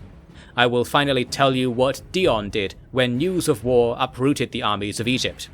He had committed himself to serve the Ptolemies in any such war, and duly attended the muster in Cyrenaica. We have already heard of what became of Rome's Libyan legion, and the Ptolemies were more than ready to snatch what they could while fruits hung so low along their border. In the autumn of 148 prior, tens of thousands of men set out in various directions. Prince Dion marched along the coast, kept supplied by sea, and moving essentially as a rearguard to the main force. This was because the Ptolemies strongly and correctly suspected Dion of attending the war only to further his own aims, or those of his family. It was the former more than the latter. At first, the caution of his contractual masters had him in check, so he performed as a perfect vassal, following orders as if they had been his very own will. Under a general named Euphanes, he aided in staking claims all along the Libyan coast and the Roman parts of Cyrenaica, until they came to the Roman colony at Machamedes. Here was a walled port used for military affairs, and as such it remained quite heavily garrisoned, with thousands of men manning walls high enough to obscure any view of the town. Euphanes prepared a siege camp here, and 3 months later, preparations for an assault were complete. It took this long because the siege materials had to be brought by ship, since the coastline west of Kyrenaikia endures a stretch of a barren nature before finally becoming verdant again as it curves into the western waters of the Inner Sea. In an episode that runs parallel to Dion's earliest battles at Tyre, he was made to watch as wine-mad Alexandrians conducted their battle plans with an innocence laced in evil. Euphanes had many ladders and towers to bring up against the eastern wall. However, the Romans were watching at all times, and they were ready to receive all comers. Dion watched as thousands of troops braved arrows, fire, javelins and stones to heave their engines to the wall. While they did reach their destination, the cost was comical. Dion thankfully was given leave to attack elsewhere, which he did cautiously, watching for signs of what fate he would be painting upon his men were he actually to surmount the wall and enter the Roman lair. In particular, he had riders all along the coast bringing him reports of Euphanes' grand strategy at sea, for the man was not so ludicrous as to throw his men against precisely the place where the Romans wished to fight without some gambit to tilt off inevitable defeat. And that gambit was the fleet, whose triremes raced for the port in escort of a full 4,000 warriors on slower craft. The Roman fleet was tiny, perhaps 5 ships in all, so it seemed that the waterfront could be taken from the water itself, and hence the city would be bundled up between the Ptolemaic and Bosporan troops fully. In classical Ptolemaic style, this plan was to fail dismally no matter the bolt of wisdom at its core. The fleet proved entirely unable to navigate the tides of the harbour, and so was made to approach in groups of 3 or 4 ships at a time. Now that Roman fleet of 5 ships seemed far more formidable. The Ptolemaic rowers were attempting to bypass the fight and crash into the harbour, planning to abandon their craft. Sometimes this was successful, but more often they were crashed into themselves by the prows of the Roman cutters. Hundreds of men were sunk into the harbour, their craft only further blockading the way for the rest of the fleet. And this went on for many iterations. Dion says that 1 in 4 ships actually deposited men on the docks, and that no ships at all went unsunk by day's end. It seems the Roman sailors are to be credited somewhat, but more so it is the Egyptian sailors that should be discredited. With all that seen and relayed to Dion, the prince ultimately committed to battle, because now that Ptolemaic men were in the city, the risk to his own men was diminished. He used his own ladders and towers to vault the walls without contest, and went straight to the government compound. He captured the Roman leaders and cut off the remainder of the troops. He did this so quickly that when the Ptolemaic men from the ships also arrived, they mistook Dion's men for the Roman garrison. Alas, the Bosporans had moved from rear guard to the foremost point of the van once more, and it was Dion standing on the steps of the temples to greet his allies, not anyone from the Ptolemaic army. They did arrive later, bloodied beyond all reason by their efforts to enter the city, and were at least relieved to see that the well-fortified inner citadels of the city had all surrendered to Dion. The city was annexed to the Ptolemaic Empire only once Dion had negotiated personal control of the ports, after which he had his men leave the city. Dion's enterprise was once again served by his so-called liege, forcing upon the Ptolemies compassionate behaviour towards their wards. That is how many people tell it, I have found. If Dion is to be believed, then it was all for the sake of money, but we have seen from his work in Hierosolyma that he was more aware of the methods of creating a golden age than he was willing to admit. I think it could be that he considered his elite education in privileged knowledge of the world to be at odds with his wish to be compensated for the alienation from power his line of the family had been made to go through. This was not taken very seriously. On the topic of family, it was at this same time that a man named Arcadios, who was the youngest son of the late witness Diotrephes, came to link the Spartacid line to the Seleucid one.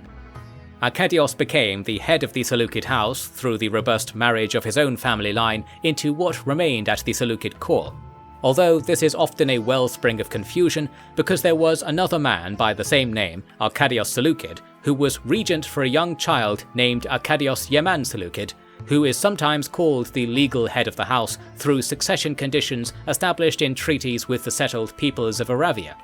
Since those were invalidated by the supplication of House Seleucid to Dorius, this is all unworthy of consideration. It was Arcadios Spartacid who came to lead this still wealthy family, and a Spartacid he was fondly recalled to be once his position of power became well known. He had not used the name beforehand because his father's adoption into the Spartacid house was not considered very legitimate.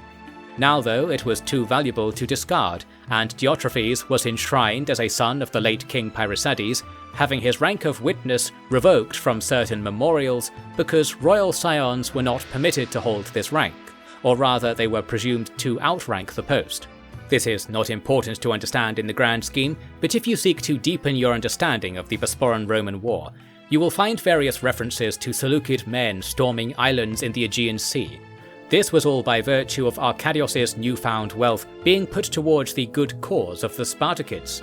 But other battles were far more important, so I will move my focus henceforth to the force under the king. With the entire Gold Guard now billeted at Altinum, the invasion of Italia was nigh. The original plan was to push forwards at the soonest opportunity. This was scuppered by the appearance of more Romans.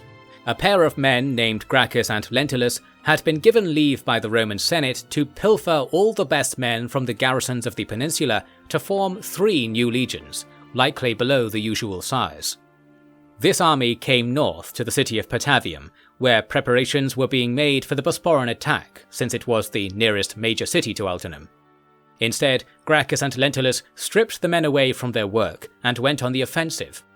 They found the Gold Guard, both of Zeuxis and Phocas, encamped together in a large fort that sprawled out over the road at a strategic point so as to command it completely. Reaching Altinum would not be possible, and so the Romans prepared to besiege and capture this camp. King Dorius had no issue allowing them to delay his own campaign in this standoff because the Lithosis contingent of the army did not need the road to make their way into the enemy's lands. Hence he took his men via circuitous routes into the mountains to avoid detection and appeared 10 days later amid the line of supply from Patavium to the Roman army. Thus imperiled, the Romans decided to press an attack against the Bosporan camp while the famous Lithosis were absent, and before their scant rations were all gone. This, as my hand never grows tired of writing, was another disaster for Rome.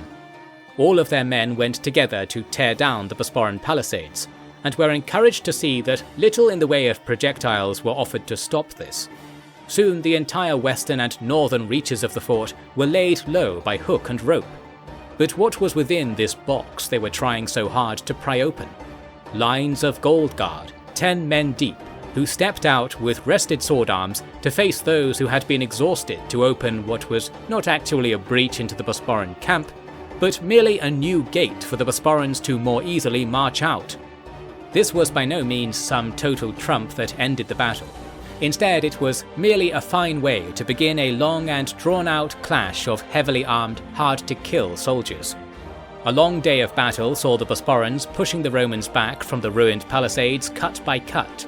If one extends their arms and then brings them together to perform a clapping motion with arms still outstretched, one can get an idea of how the battle lines were folded together. At first, the Bosporans were fighting in many directions against the Romans, yet later the Romans had been kneaded together so that their line was shorter than their numbers would ordinarily allow. The Gold Guard were relentless in their pushing to achieve this, requiring little coordination to do so, while the Romans had no such coordination to slip out of the Bosporan press and resume their earlier position of advantage. I think an ordinary field legion might have achieved this, given the standards of training they were held to. This battle was not one-sided, and it is said that Gracchus led countless charges against a single point in the middle of the Bosporan line to try and break through. This caused the 10-rank formation to deplete to only 5 ranks, far more than normal men are willing to witness without breaking. But the Gold Guards had been instructed on how to be better than normal men, and furthermore understood the importance of death to a stage that it engaged their altruistic natures such that it might be happily given over for the good of all. Thus the Romans damaged their cause even as they slew opponents, ignorant of all the important details, of course. But the hopelessness of the battle was eventually made evident, so the Romans withdrew through the remaining side of their formation still open for mass movement. Neither side was well suited to a running battle, yet you were likely thinking of the thousands of horsemen already grazing on the fields between the Roman field army and their safest redoubts at Patavium. The Romans only thought of such blockades when they came upon them, or more accurately, when arrows came upon the Romans with shocking speed and hunger. The Lithoses had captured ample stores of steel-tipped arrows, well suited to killing mailed men. Indeed, many Romans threw off their armour to have better hope of escape, and that was a wise thing to do. Alas, the folly of the overall course of the day drowned any sudden bursts of ingenuity that might have arisen now. The Romans were killed for 2 days as they went this way and that, fleeing from approaching Gold Guard banners, and hoping every hill or tree line would be their shield against the constant horseback raids. Never was it, for elite riders of worldly power were as likely to use such terrain to their own benefit. The steady march of the gold standards stepped over 10,000 more Roman bodies, and hopeless Patavium surrendered when the first glint of those standards came into their view. From this base, the Italia campaign would begin in earnest, and this campaign was to be less a case of Bosporan advance than a case of Roman flight, for every measure had failed and every precaution been wasted in their truth-pierced state. And to speak of flight invites no better example than that of the dictator Servius Attalus. His seat in Rome was abandoned, to the approval of their Senate, who inherited that seat's power while it was not filled. Being most highly placed, Attalus had better access to information on the military threat Rome faced than anyone else, and it is telling that he thus fled first and furthest. Ships slipped away from Italia to carry him south, towards his old killing grounds in fallen Carthage, and then on to the grand Roman citadel known as Lepcis Magna. This name translates from the Latin tongue into something like "You can be great," a twisted message to the survivors of the once truly great empire that regulated the Libyan coast. Attalus entered the harbour undetected. He was aided by the ever-present cloud of ships around the city, who were made to anchor there and wait for the small dock to become available. Thus, even though he arrived with many escort craft, it wasn't obvious to those watching the seas that anything significant had changed. But Attalus could not keep his secret for long, since the Ptolemaic army had already progressed along the coast to the point that enterprising city folk could comfortably journey out to sell information on military affairs, and hence the magnitude of the opportunity at hand became known to Prince Dion. It took him merely the phrase, "Their king can be our treasure," to convince his allies to begin preparations for a forward march. The only point of contention was that the Ptolemies wanted to wait for another fleet to come and support their attack, but Dion enraptured them out of that requirement, perhaps saving the lives of countless allied men. This was not enough to seize Attalus, and so he took the additional measure of sending out a party of men to capture the coast road west of the city.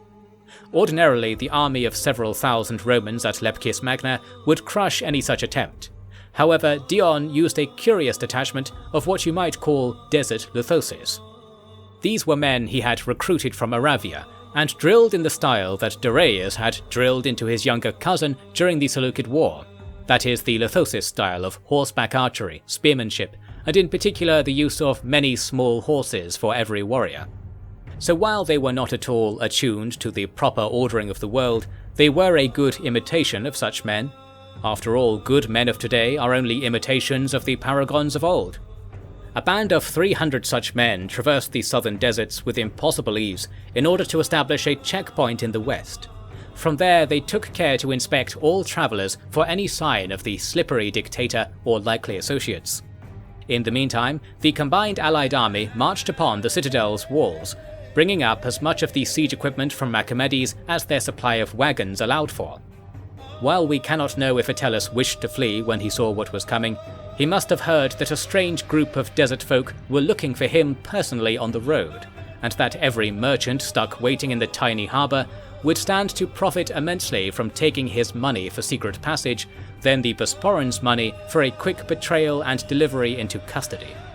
So it was to be battle for him instead, and I suspect he wished that he had the city of Rome as his shield and not this frontier garrison. Although in truth, Lepcis Magna was a formidable citadel with 2 layers of thick stone walls impervious to rams, and a population made up almost entirely of trained soldiers. Therefore, it was wrong to call this a trap to begin with. Only in defeat would it be so, and so the allies came to bring this about. To demonstrate his full command of the situation, Dion utilized a cruelly cunning strategy. in which he was able to play his usual part in the battles of the Ptolemies, that of a bystander. He laid his army out in battle formation before the southern wall of the citadel, and as expected, the walls came to be lined with Romans. Now, nothing at all happened. Dion's men had been equipped with the traditional white-faced shields of old Chersonesus during their garrison duties in Persia, and these were favoured greatly by men in the field because they were excellent reflectors of heat. Therefore, by propping shields against spears, the Bosporan infantrymen were able to sit down and look upon the sweltering Romans from the shade. The Romans had no such luxury. Any time they stepped down from the wall, the Bosporans would spring up and brandish ladders, at which the Romans would be recalled. In this way, a portion of the Roman army was defeated in effect by having them waste the entire day watching Dion's every move. Nearby, the Ptolemies, with a limited force, were trying to break open the western gate. Those men the Romans could spare went to resist, yet Dion's display had been distraction enough that the gate was battered to pieces before the Romans could prepare oils or tar to repel siege engines. A brutal battle was made in the gatehouse. Euphanes was among the slain, after an attempt at using captured elephants to ram through the Roman shields inside the gate became entirely reversed, and it seems the beasts did not listen to Euphanes' protestations when he ran up to soothe them. Courage enough remained that the fight still proceeded, prolonged by the narrowness of the gate, because men could take short turns in combat, then rest for a long period. In the afternoon, Dion's horsemen came in from their checkpoint and realized that there was a small gate in the wall where it met the sea at the northwestern tip of the harbour. Snapping up this opportunity, a group of 100 or so men went and pilfered the sheltered battering ram the Ptolemies had let rest beside their place of battle. They tied their horses, 3 for each man, to its front, and towed it thus with stupendous speed, like it was the chariot of a Gigas. In this way, the ram's movement to the overlooked gate was done by the time the Romans realized the threat. They thinned their numbers to get a few hundred men to go and cross the gateway with shields, finding the gate already splintering open in resounding cracks that forced the soldiers to raise their shields against the splinters.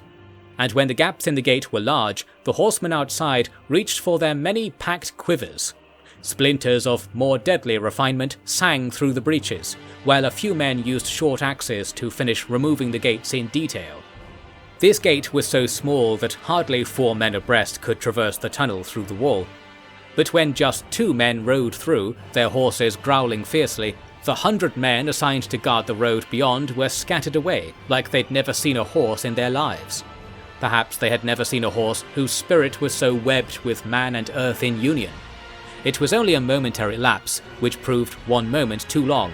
Hundreds more men came through and let fly arrows and spears, and hence the gateway was lost to these sly invaders.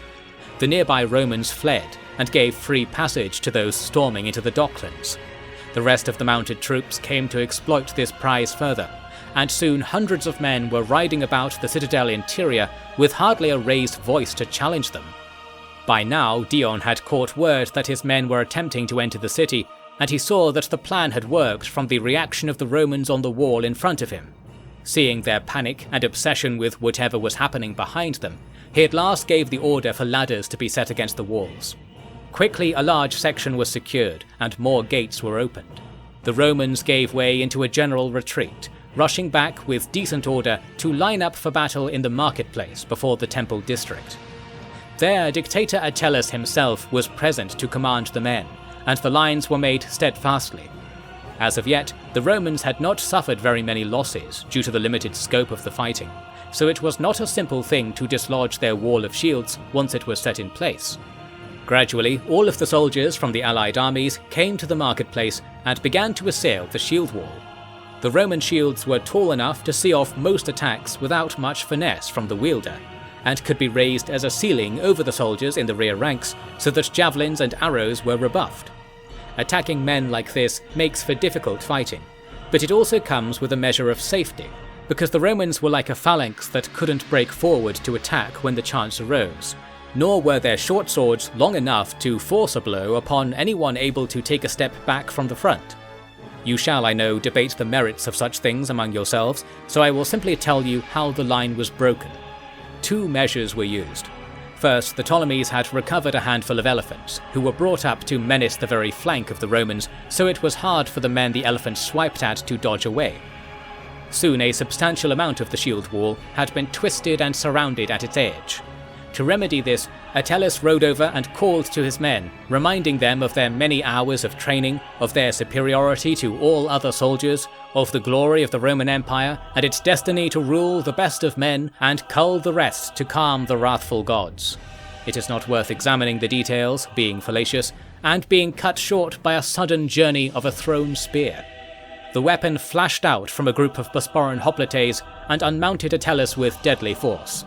The cries of those around him revealed his terminal fate to all instantly, and hence the Romans were spared not even one moment of dread or shock. The thrower of the spear is often said to have been Dion himself, although he never claims this. However, this may be because attacking sincerely orating officers during a fight is often seen as quite dishonourable among Greeks, and is almost never recorded to occur.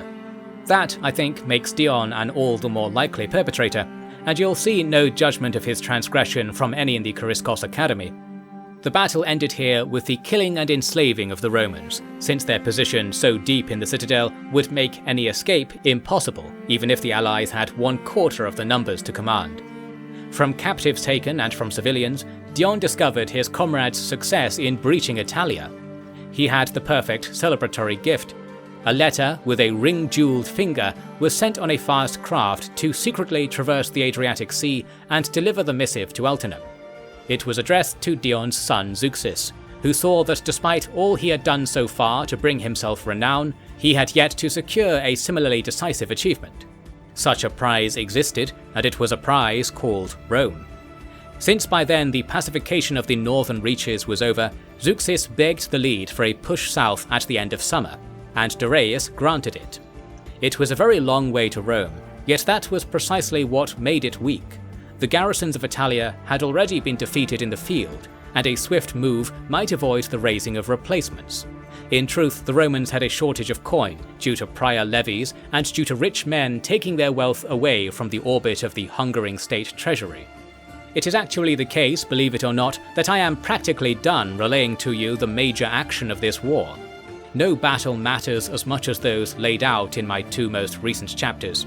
That being the case, I will dedicate the next chapter to the actions that brought the war to its rapid, if hardly comprehensive end, or to the point when, in the common tradition, the modern era of history begins. Morrow of the Golden Age, Chapter 34.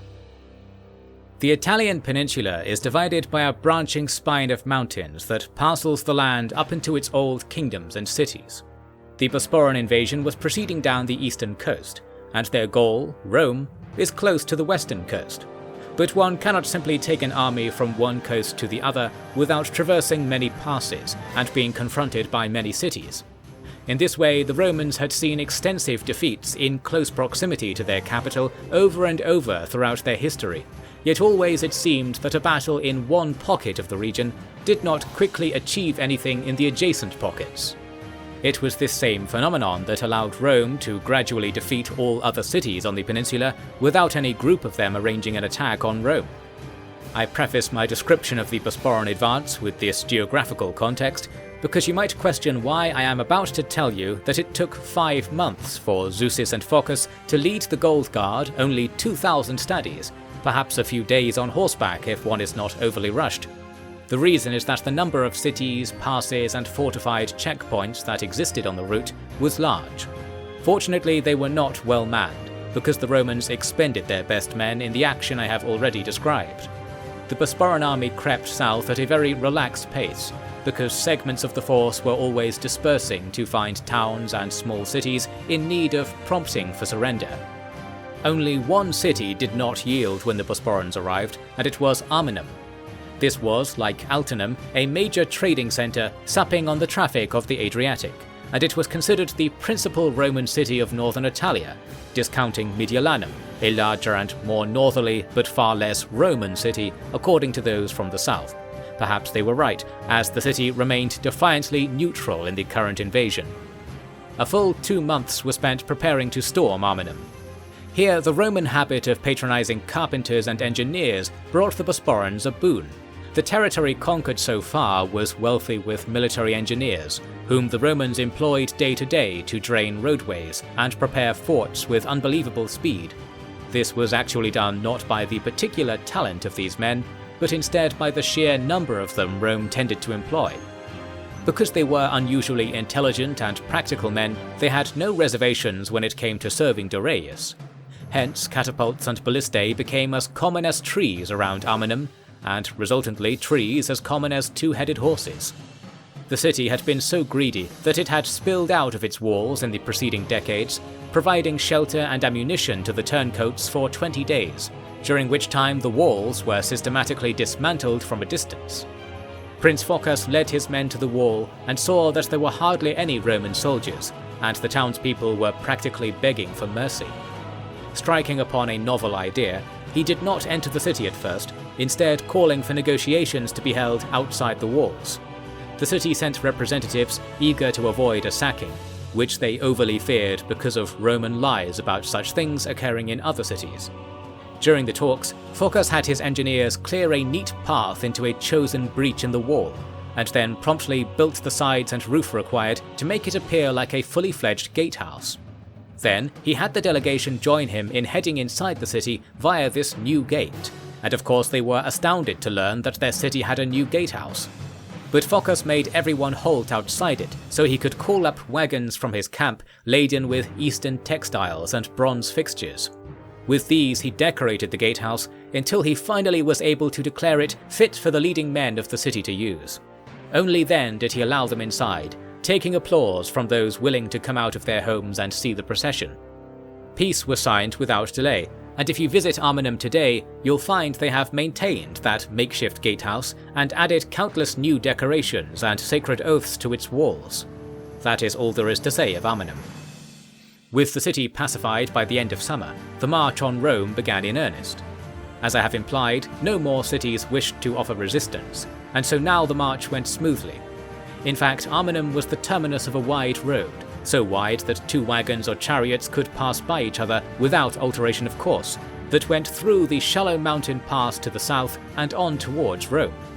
Phocas took the lead in marching upon this road. Zeuxis and Darius moved slowly behind, taking surrenders and transitioning territory into the Bosporan fold systematically.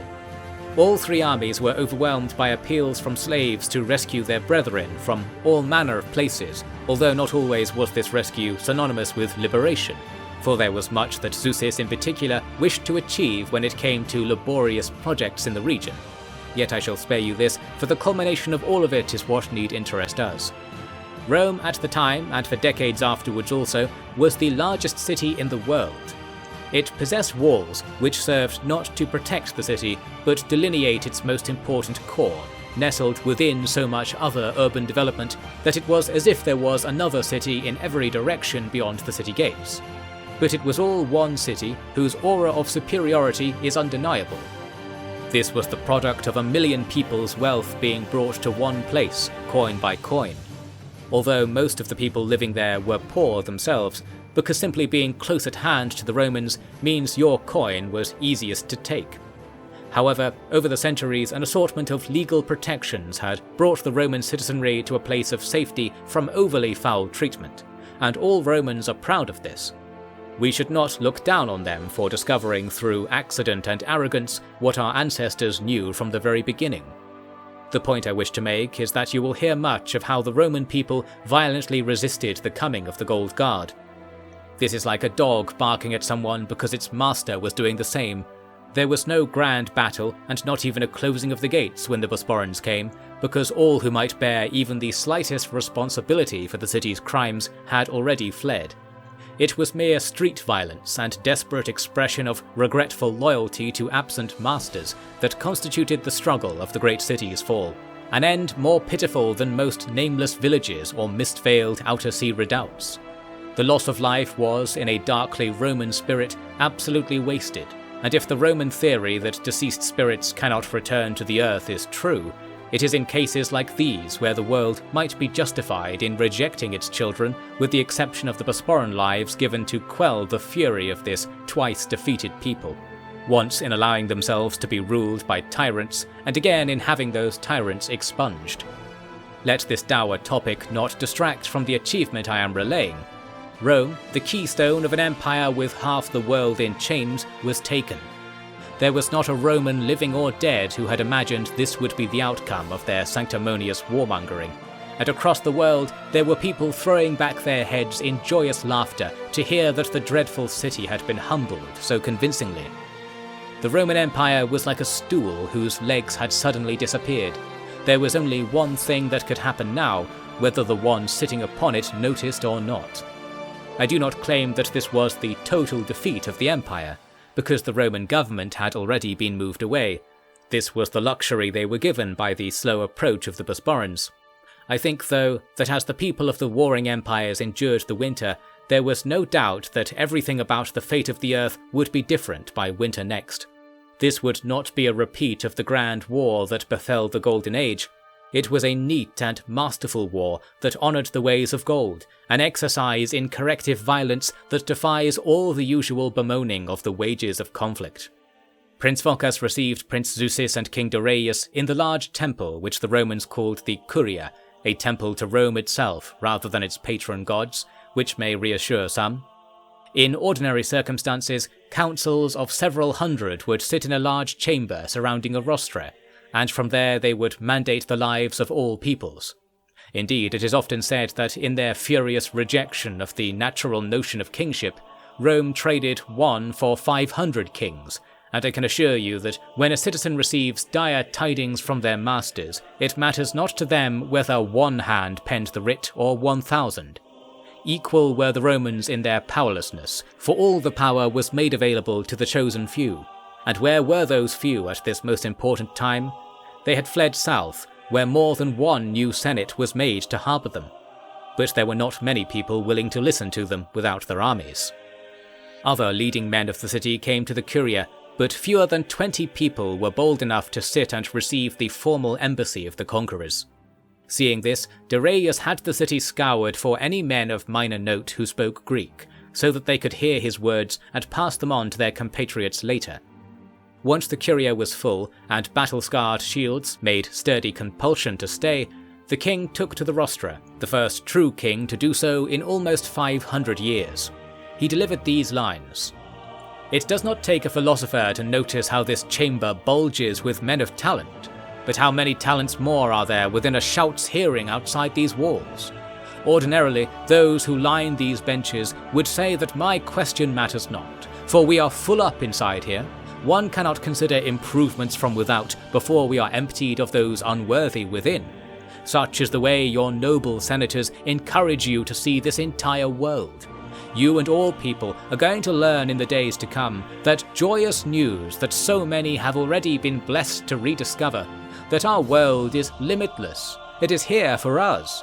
It is not limited by the being of true descendants of Manos and Imo, not at all weighed down by the silent reverence of the gods who made these lands before all other gods, and no, not at all at risk of toppling over under the weight of endless souls. But after 3,000 years of chaos, we have become something different to what we were.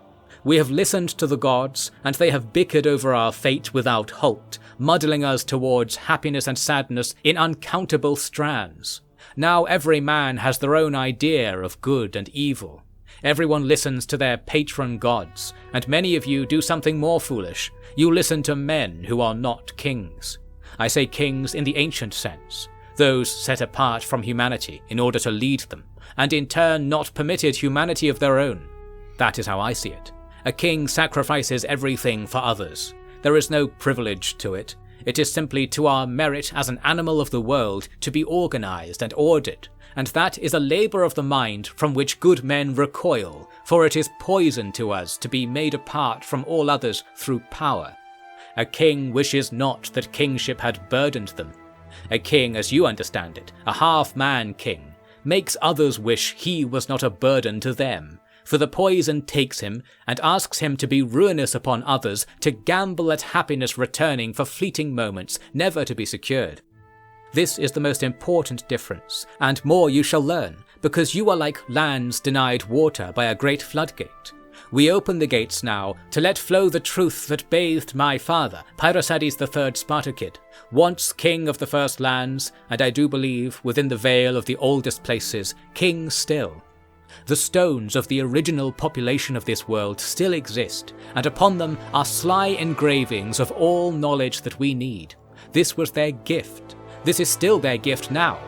From these we know our world is troubled by mighty forces that are difficult for us to control, yet not impossible to control, and indeed were once in perfect order in the time of the Golden Age.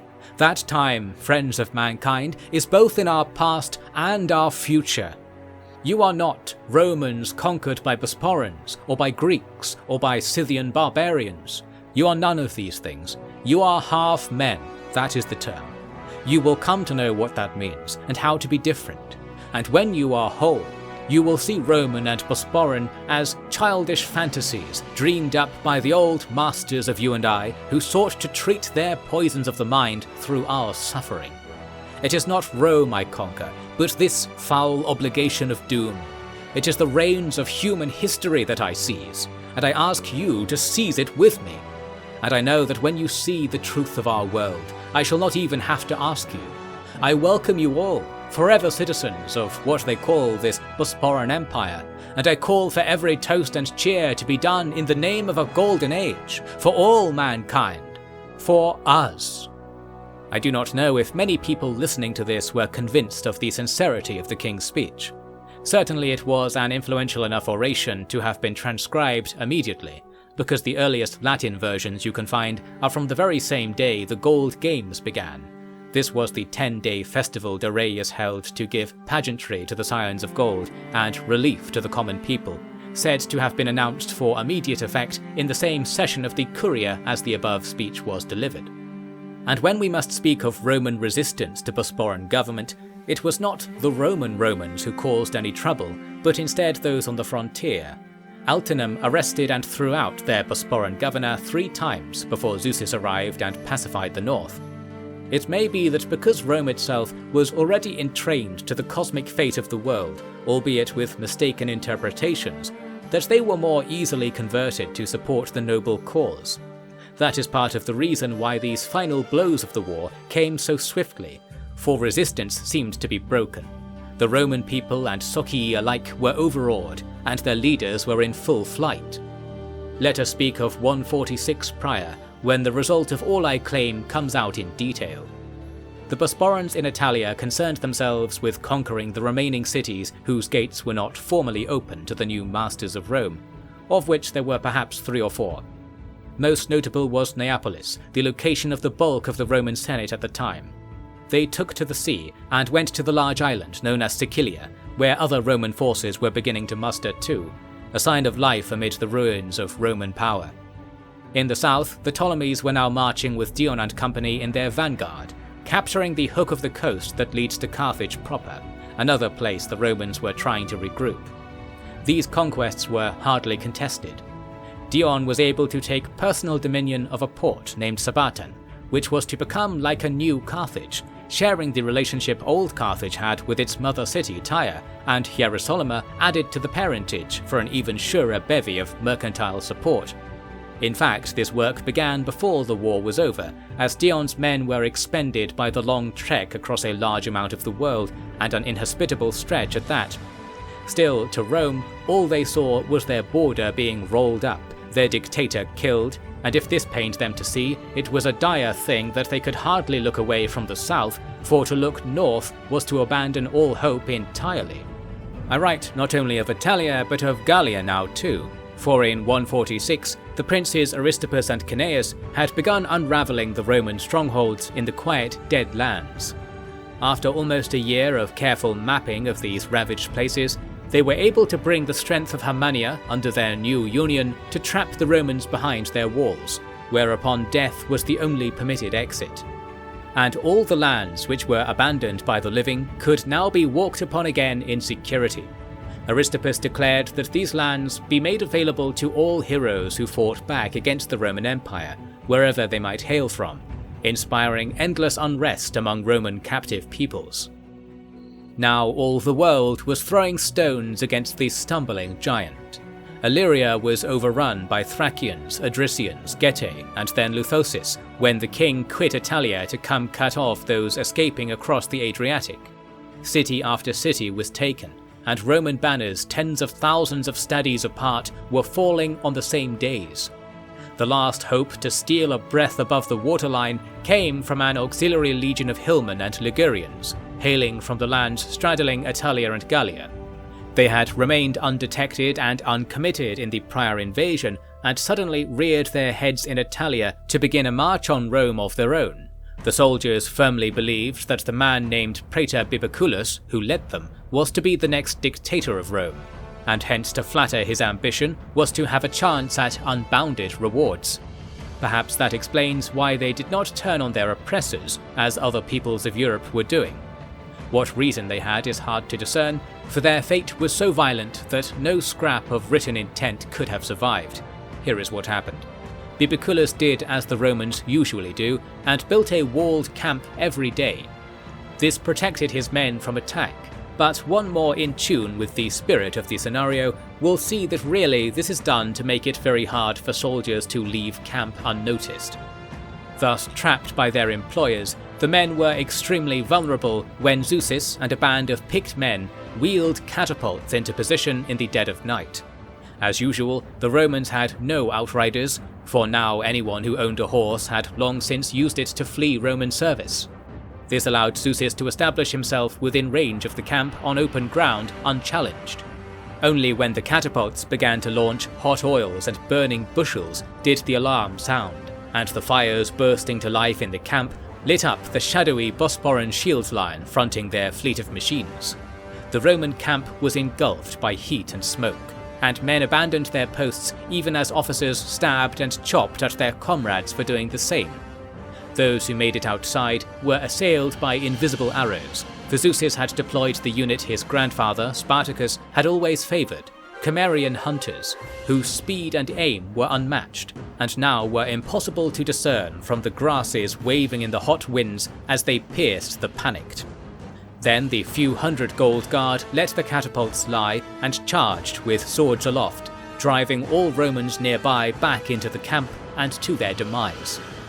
Others did escape this deadly night, including Bibiculus himself. They fled onto a nearby mountain. However, they were overtaken quickly by Zeusis' better drilled footmen, and the hillsides were fertilized with these slaves of evil. The vitality of the earth and of Rome are like two sides of a scale, one rises by another's fall, and that is how the last Roman army in Italia so fruitfully fell. Some will call this the final battle of the war. I do not consider it a battle any more than the bloody siege of Rome's Temple of Saturn was a battle. It was mere euthanasia of those too poisoned to be saved, and there was nothing martial or valorous about the action involved. But you may call it what you wish, because people waste too much time on these issues of categorization these days. In tandem with Zeusis' campaign, Phocas took the main army southwards to receive the submission of the cities there. He steered eastwards in order to reach the metropolis of Taras, a Greek city which had been cruelly forced to supply ships for the Roman invasions of Greece in preceding centuries. With Phocas' arrival, the same prospect was to re-emerge, only now the Romans would be servants and liberators of Greece. Yes, the very thing they had deceitfully claimed to be in their prior intercessions. See the plentiful works on the fall of Greece for the full serving of Roman roguery. However, an invasion of this kind was not to prove necessary, in the same way that one needn't push a cart that is rolling downhill. I shall elaborate on this shortly. The year 146 was drawing to a close, and I would like to cover the final bounty of ill tidings that the highest men of Rome were made to quaff. This came from Gallia, where the thinly stretched Roman order was shattering beneath the weight of not only Bosporan armies, but all of Germania. In particular, there was a remarkable battle that took place on the grey shore of the Outer Sea, in a place called Belhi, which is where you can sometimes witness the presence of the dark island of Albia. Here, an army of the Cimbri, the bitter enemies of the Golden Age coalition so recently, marched beside the southerners under Prince Aristippus to flush away two frontier legions at once. The much larger allied force chased the Romans to the sea, and there it is said that as the sea lapped the shore, the two legions were cleansed between the crashing of waves, as helpless as a piece of driftwood in the shadow of Poseidon's foot. The Cimbri had motivations aside from service here. They were to profit from inheriting lands that were superior to their own in productiveness, and now almost devoid of inhabitants to provide trouble or competition. However, Aristippus was, in turn, not allowing this out of generosity, because trouble and competition were what he feared here, not from the vanquished Gallians, but from the warlike Albians. There is much said about the Albians these days, and a sizable number of people claim that they are actively working to dislodge humanity's foothold on the climb to the cosmos. I find, though, that many people think of the Albians as being like they were in the time when Aristippus was taken by these same fears. It is true that in those times, the war which had started 3,000 years ago was still being fought, which is why the island grew from its humble beginnings near the coast of the world to being so large that modern expeditions have shown it to be comparable to Gallia now. And hence it was correct to fear those people, who anyone living along the coast would tell you are well prepared for war and practice it from birth to death, and equally were known to occasionally sail to the mainland to extract some privileged treaty arrangement. The Gallians bought metals from Albia, since they are generated there continuously by the island's wars. There is too much to say on this topic, therefore I will tell you only that some hundreds of tribes of Albia entered agreements to carry on trading with the mainland, in exchange for that ever-present Bosporan clause, free passage of scions of gold men. Truly the Albians cannot have understood what this group was, and that might be fortunate for us all. This brings me back to the above point, that being how Albia today is, if not compliant wholly, calm. I should like to visit it, however there is limited time remaining to do a survey of the depth I would like, and so I shall leave this work to others, perhaps yourself.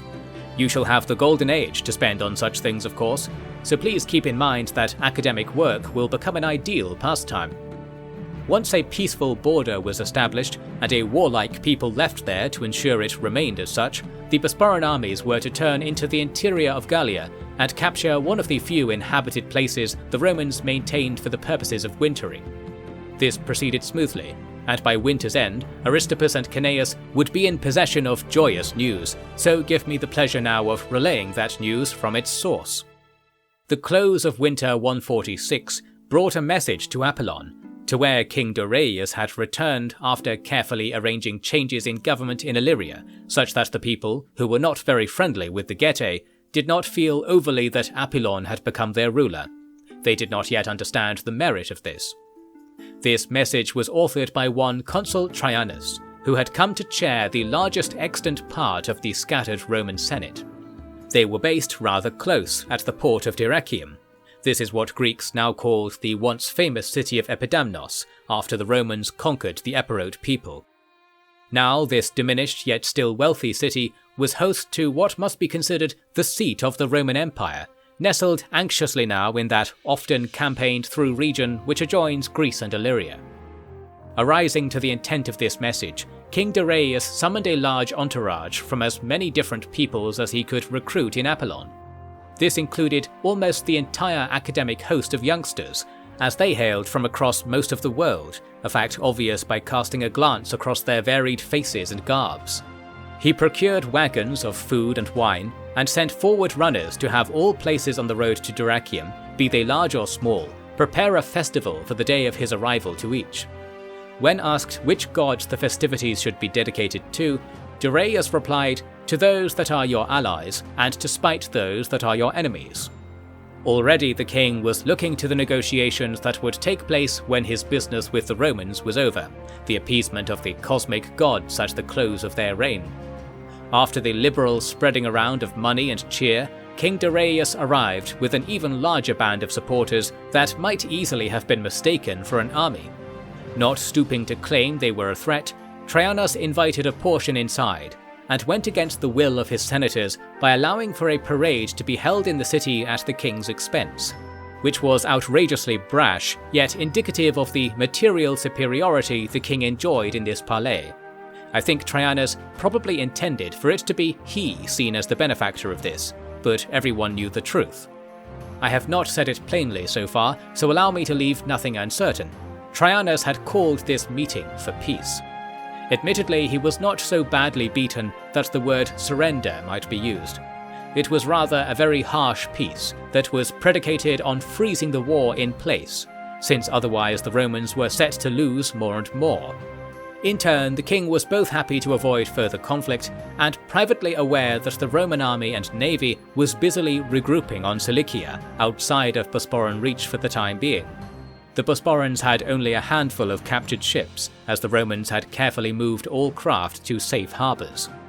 Therefore, the peace treaty can be simply put as, any place the Bosporans had captured on the day of the peace was to remain Bosporan.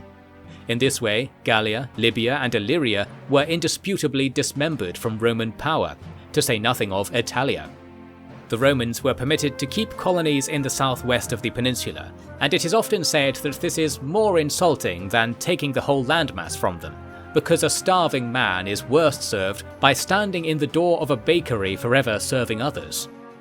It will suffice for analysis that all of the monetary centres and stores of wealth the empire had mustered were now in Bosporan custodianship, to quote the writing of the treaty. For now, the Romans must have thought in addendum, however, they had executed a devastating misstep in thinking a period of peace would benefit them.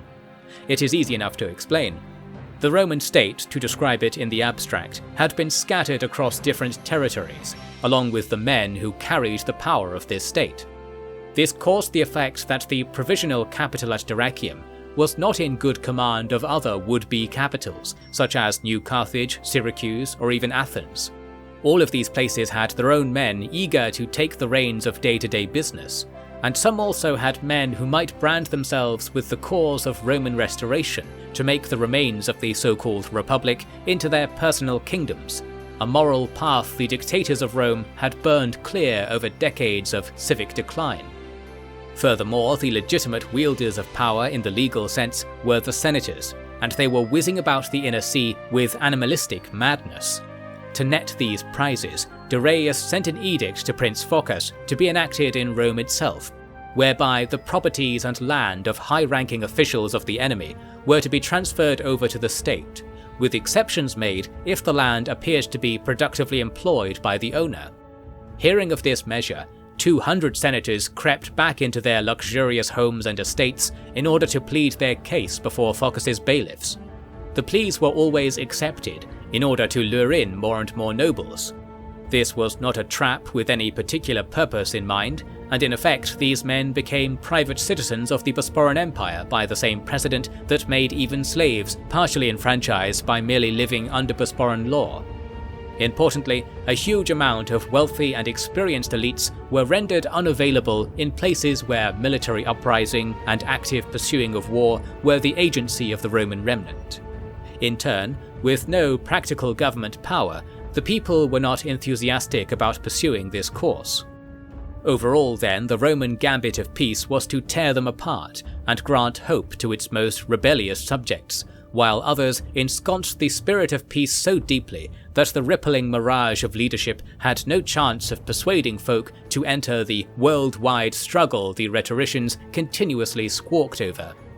This was all to become clear in the years after the treaty. The peace, in truth, preceded periods of violence for both sides. King Darius began the grand task of organizing a new and just order to rule over his new territory, and found that the people did not want his justice, but their own. That is to say, they wished for freedom. But that was a fearful concept with so many lies abound. The king needed to ensure that the truths of our world, handed down not only from his father, but from the father of all people, were accurately relayed and understood by every single person. Of course, if you have no method to convince people to heed your words, you'll never get a chance to have those words be the method of convincing. And so it was, regretfully, a time when every ambitious man of Italia made a nuisance of themselves and drove thousands to their death in hopeless uprisings. It was Italia specifically where this happened, as elsewhere the funds to raise armies that were at all likely to overcome the Bosporans' might could never be collected by a single conspiracy. The king boldly forced these obstacles aside and established the High Temple of Rome, in which the Scions of Gold could aid the needs of the people and instruct others on how to do the same. Original runestones were brought for display, and some of them are still there now, as most on the scholarly circuit will have witnessed in person. And eager treasure hunters burgled their way through Rome's private collections to find the stones Rome had procured over the previous 6 decades, of which there were very many. I shall return to this. There are conflicting reports on the early successes of the science of gold. On the one hand, the Romans were somewhat versed in the sacrosanct nature of Golden Age lore, since their previous masters had been using this righteous attitude to leverage good people into horrid crimes. In particular, the notion that our actions on Earth can affect matters of the cosmic, and the fate of our compartment of reality, had been spread far and wide, easing the transition into the Golden Age notion that paragonic behavior was the actual conduit whereby humans can approach our boundary with the gods. This gives some credence to the idea that the Romans were enthusiastic learners and then practitioners of the purest cultural norms, which is what is commonly said. This stands in opposition to the fact that we have clear record of political firestorms in Italia from as recently as 40 years ago. Certainly a pacification and education that lasts 100 years cannot be said to be quick. At least one would prefer that those who took on the good work of understanding the cosmic order would see the promised returns within their lifetime. Yet to those watching from beyond the celestial sphere, 100 years must seem like a sudden moment in which humanity's course was changed more than they imagined possible. Alas, the gods cannot ever imagine the true potential of this world that is further and further from being theirs, as always was its design. To ground ourselves in real evidence, consider this. The success of the science of gold in taming a certain amount of the fallen Roman Empire must have been great enough that it became known to the Roman vestige, because of what happened in 142 prior. On the first day of the year, the nearest thing to representatives that the Roman state in exile could field were sent again to Dyrrhachium for the Conference of the First Peoples. This festival turned citywide symposium was originally designed as a celebration of the specific ways of living developed by our ancestors, in order to help establish modern equivalents that could bring everybody in line with the founding principles of the world. It was to be held in Apillon, but the expression of interest from Roman parties prompted Darius to kindly move all activity to the de facto Roman capital. Of course, Romans were those he wished to hear his message the most, so call this not a shunning of his loyal people. One might even argue that the rise of Greek administrators across the Roman world hardly left room for Dyrrhachium to be considered an enemy city, as those more inclined to war liked to do in those years. The most impactful outcome of the event is the one you have already learned about in histories of modern affairs, because it is always lauded as the first event that occurred in the so-called modern age. I shall leave this status unchallenged and take the cautious approach of telling you what I am alluding to, at risk of patronizing studious readers. The Romans invited the Scions of Gold to come to any place that might have them under Roman dominion. This was no surrender or even an alliance, yet it was something that would have been common to both had they been achieved through some larger, more terrible war. It was a plea for aid. It was evidence, I contend, that the Scions of Gold had become extremely influential over the people the Roman Empire had lost, even only 4 years after the war's end. You see, what territories the Romans had were a squalling mess for the reasons given already, and all attempts to re-establish a state atop this foundation had failed. With troops and money expended, those still clinging to legal authority had turned to a wild and cynical option: to employ those pacifying Bosporan territories for themselves. And with so many new priests and scholars of worldly wisdoms coming about in those years, additional employment was welcome news, and kindling for further waves of professional educators. There is confusion to be had here, because what was being taught in Rome as the original state of mankind was not the same as what you would learn in Chariskos at the time, and nor did Chariskos provide the same tales as Hecatompelos or Hierosolyma or Casurgis. I could go on. This is because it was not always specific aspects of Golden Age culture that mattered, and the Lithosis themselves left such things open to interpretation. After all, the paragon deities are examples that each person must use like utensils, whether the meal before them be known, unknown, or ever-changing. So I do not agree that this was a weakness of the collective Scions of Gold movement. or agree with those who say that Darius and Aristippus should have collated the world more closely to their will when the fires of fresh wisdom burned the hottest.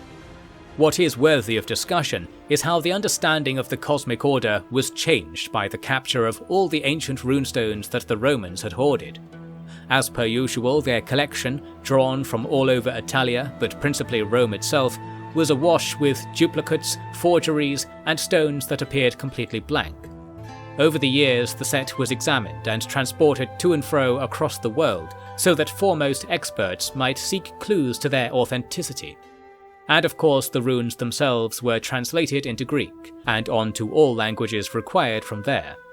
The true aspect eventually extracted from this promising dirt was one I have alluded to already, the fact that the phenomenon of human death has a relationship to the interplay of the world and the gods.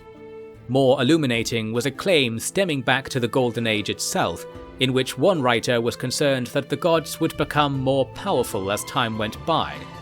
In the Golden Age, everyone's death was being treated with proper reverence, and hence their energy returned fully to the world and swelled it, creating new lands and new waters. Over time, the volume created caused the world to, in effect, grow closer to the cosmic sphere. Imagine a water skin growing larger as it is filled, such that its surface gets closer to you even if the mass as a whole is unmoving. This writer was truly insightful. The power of the gods was indeed growing during the Golden Age, until the time came that their whispers began to undo and overwrite mankind's happiness with new needs and desires, confused desires in service to the bodiless voices all heard, and indeed the words spoken by the faithful of Manos became too quiet or sometimes impossible to perceive. Such is the sensitivity of perfect order, and such is the carelessness, or indeed the malice, of the gods. With light and dark, human and earth, no longer in accordance with original design, the growth of the world was wrinkled, and the wars that came stopped creating fertile lands and instead brought about the icy and barren mountains found in all regions today. And ever since those days, 3,000 years ago, this problem has steadily become more onerous. It is with endless joy, then, that you and I live in a time when the reversal of our wayward course is nigh. One trembles to think of it. I will not detail the full philosophical history at hand here, but know that this seizure of Roman knowledge and distillation of what was true marks the creation of the foundation of the paragonic method which so much now depends on. That we have so many paragon deities today is in part because of these discoveries, or rediscoveries, and also in part the achievement of good people and good gods. I have some personal thoughts on this that are not strictly relevant to this work, so I will relegate them to my afterwords. With all this said, I find I have reached the end of my remit in covering the pre-modern period. The state of the world was perilous, and the tribulations that my colleagues write of in the century to follow are so numerous that I am sportingly mocked for the fact that my own work consists of so few pages in comparison. Yet we know ultimately that the worst way forward for humanity had already been happily passed by once the Bosporans and the Spartakids finished making themselves hegemons of our world. In a period of some 80 years, a withering band of frontier colonists had gone from a string of disasters under so-called Emperor Hyaenon to the steady taming of the steppes and first lands under King Spartacus, to the stunning revelations and conquests under King Parysades III, to the responsible and professional defeat come salvation of even the most formidable enemies that King Darius brought about. And this is to say nothing of all the endless achievements of the Lithosis peoples of the Deepwoods, whose long vigil over ancient knowledge has rewarded beyond measure, and whose skepticism and hatred for the fallen half-men that plagued them was at last reversed by the proof of redemption the Bosporans provided. There was much the knowledge keepers of Deus and Dagon needed to learn from the war-born world they hid from, and now we are all so much richer for it. Who does not know the story of Manos, Yimo, Taurus, and the founding belief that a world must exist apart from the endless cosmos? A world where thinking beings do not understand the meaning of war, of the thrashing of light and dark from before the beginning until after the end. Everyone knows that this world is not all there is, but it is all we should ever want. and I do believe that with all I have written in this volume, you will be able to connect the spread of this wonderful knowledge with the more basal rise of the Bosporan government, and indeed with the heroic and fascinating campaigns those early leaders achieved in our name. Well then, I will now let the tale be taken up by other works. I must, however, conclude two matters: the fates of the principal heroes we have journeyed with, and the lines which connect this Morrow of the Golden Age to my own contribution due on the Day of Reckoning. Thus, permit me this epilogue before you open the next volume. Epilogue. I shall begin with King Dorius. Being a man of firm principle, he did not take particularly well to the realities of empire. He is said to have expressed frustration at the difficulty of taming his people, and I think this frustration itself was doubled and redoubled over and over when he realized that his inability to embrace compassion for his people was a debilitating weakness for a king. Not for a standard king, mark you, but for a king of golden pretension, anger towards one's own people was grounds for dismissal under the old ways. Those ways had not yet returned, yet we cannot say that Dorius did not progress that course. Under his stewardship, the Scions of Gold were arrested away from the most potent and tempting poison the gods were offering them, money. In their position, acquiring copious monies and their resulting power was not difficult. However, Dorius insisted upon teachers among the Scions of Gold being rigorously tested for their character, and almost always made to donate their personal property to the state before any official rank was given. This was the beginning of the long transition he wished to pass down as the new Spartacid legacy, a transition from rulers exerting power to rulers exercising power that others made flow through the monarchs. I use monarchs in the lithosis sense here. This we shall see when I speak of Aesop.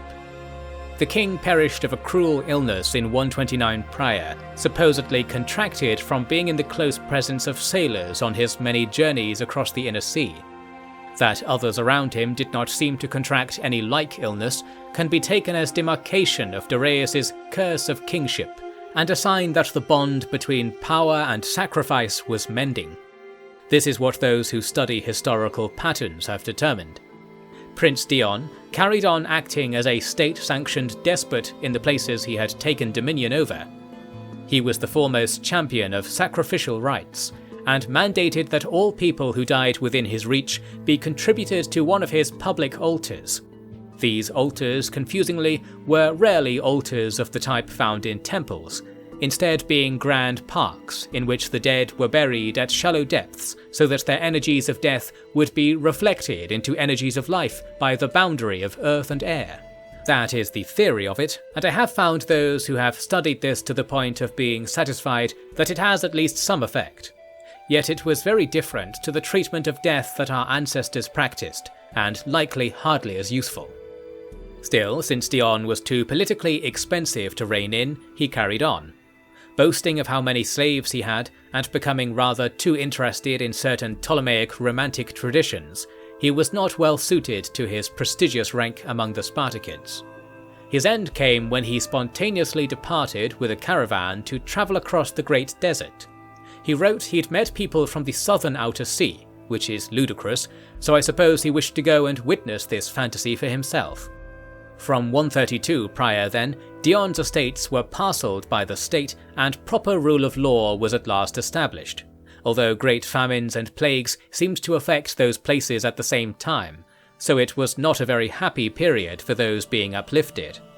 Whether this sort of thing undoes the astounding military work Dion contributed to the pacification of the world, I shall let others decide for themselves. Prince Phocas, son of the king, yet not of the inheriting line, maintained a largely ceremonial role as the Grand Commander of the Gold Guard. His victories in the Italian War were already enough to carry his name, so while he did not accompany his men on most of their ventures, he remained renowned as a military leader. His primary achievement became the promotion of the Gold Guard as forces for good, creating lavish pageants in their honour all over Italia. It was Phocas who established many traditional parades and mock battle competitions, and certainly he inspired many others to carry on the practice across the empire. He retired to Coriscos in 103 prior, and entered the woodland vales of secrecy thereafter. Prince Zeuxis, son of Dion, spent much of his life as a military man serving in the west. He is noted for shunning the use of Gold Guard soldiers because he did not trust them. His reasoning was that they no longer had any rivals on the battlefields of the world, and hence their power was too dangerous.